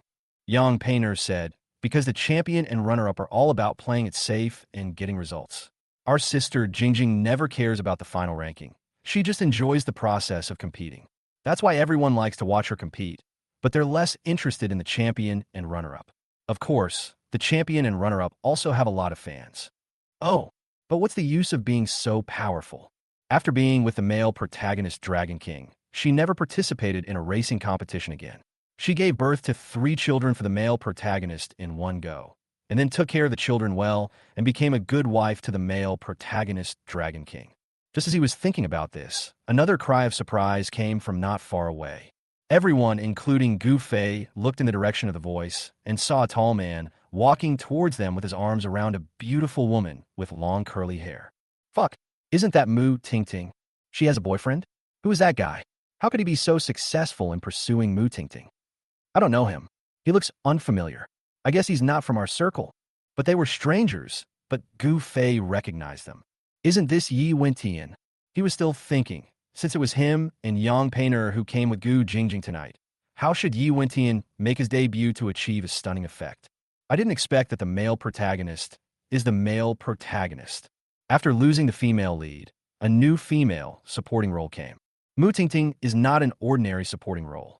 She is the female villain in the storyline of Yi Wentian and Gu Jingjing. The villains in other lines are all male villains who want to compete with the male protagonist for women, but the villain in this line is Mu Tingting, who wants to suppress Gu Jingjing and has no interest in love. Because the two have been competing since they were young, and Gu Jingjing always manages to defeat Mu Tingting, which makes Mu Tingting very unhappy with Gu Jingjing and always wants to find fault with her. Unexpectedly, Yi Wentian hooked up with Mu Tingting. This plot is outrageous enough. But it doesn't matter if they hook up. The male protagonist is destined to be attracted to the female protagonist, and the female protagonist cannot escape the magic of plot killing. Considering that whenever he got involved in the past, the plot would fall apart and the hero would not be able to act cool, he decided that tonight he would just stand aside and watch the show, adding fuel to the fire from time to time and acting as a catalyst. Try not to get involved. Oh my god, it was so worth it tonight. Goddess Mu Tingting and Superwoman Gu Jingjing are here. Yeah, I didn't want to come because of the ticket price increase, but I didn't expect the 10,000 yuan ticket price to be such a great value. They are sworn enemies. They will definitely compete tonight. We can watch 2 goddesses face off. It's exciting just thinking about it. There were many people at the scene who liked Gu Jingjing, but there were also many people who were fascinated by Mu Tingting. After all, Mu Tingting is not much worse than Gu Jingjing in terms of appearance and ability. Moreover, compared to Gu Jingjing's lack of romance and indifference, Mu Tingting always has a smile on her face, blows kisses to others from time to time, and even has a wide-open neckline, showing deep cleavage, giving plenty of benefits to the men present. Who can refuse such a beauty? Except Gu Fei. He leaned against the drink machine with his arms folded and yawned. He asked young Panner beside him, "When does the game start? I'm so sleepy." "You are a pig. You wake up from sleep and still feel sleepy." "Hey, little girl, how can you talk like that? You have no respect for your elders." Gu Fei raised his hand to tear her mouth, but young Panner dodged it and had his ear pulled instead. "You dare to pull my ear? Let go. I'm serious. I'm really going to do it for real. You asked for this." With his current strength and skills, 100 young painters would not be his match. So he exerted a little force, grabbed young painter's wrist, flipped it over, and pressed her against the beverage machine. "Ah, woo-woo, Sister Jingjing. Sister Jingjing, help me. Gu Fei is bullying me." Gu Jingjing was doing warm-up exercises over there. When she heard the noise, she immediately came over and patted Gu Fei on the shoulder. "What are you doing? Don't bully Panner." "Who bullied her? She provoked me herself." Gu Fei looked over at Yi Wentian. Seeing that he was chatting and laughing with Mu Tingting and had no intention of coming over, he couldn't help but get anxious. "Didn't you say you were going to race with Yi Wentian tonight? Why don't you go find him?" Gu Jingjing gave him a funny look. She knew that he cared a lot about Yi Wentian. Just mentioning Yi Wentian was more effective than mentioning beautiful women or Yin Rushua, so she said this on purpose. "How could I really go find that guy?" She didn't even have time to hide from him. "It's too late. He's already Mu Tingting's boyfriend." "What?" Gu Fei's eyes widened. Then you can't give up. "Who are you?" "Superwoman. It's easy for you to snatch Mu Tingting's male companion away. Before the competition officially starts, hurry over and invite her. There's still time." If Yi Wentian was not her male companion, how could they have overturned the car halfway? And how could Yi Wentian carry her down the mountain and move her? This part of the plot is an important scene for Yi Wentian and Gu Jingjing to fall in love, and it must not be ruined. Gu Jingjing looked at his anxious expression, curled her lips and smiled. "I only have you as my male companion. I don't need him." Gu Fei pointed at his nose. "I can't." Gu Jingjing pretended not to understand. "Why not?" Gu Fei said anxiously. "Because I like Mu Tingting."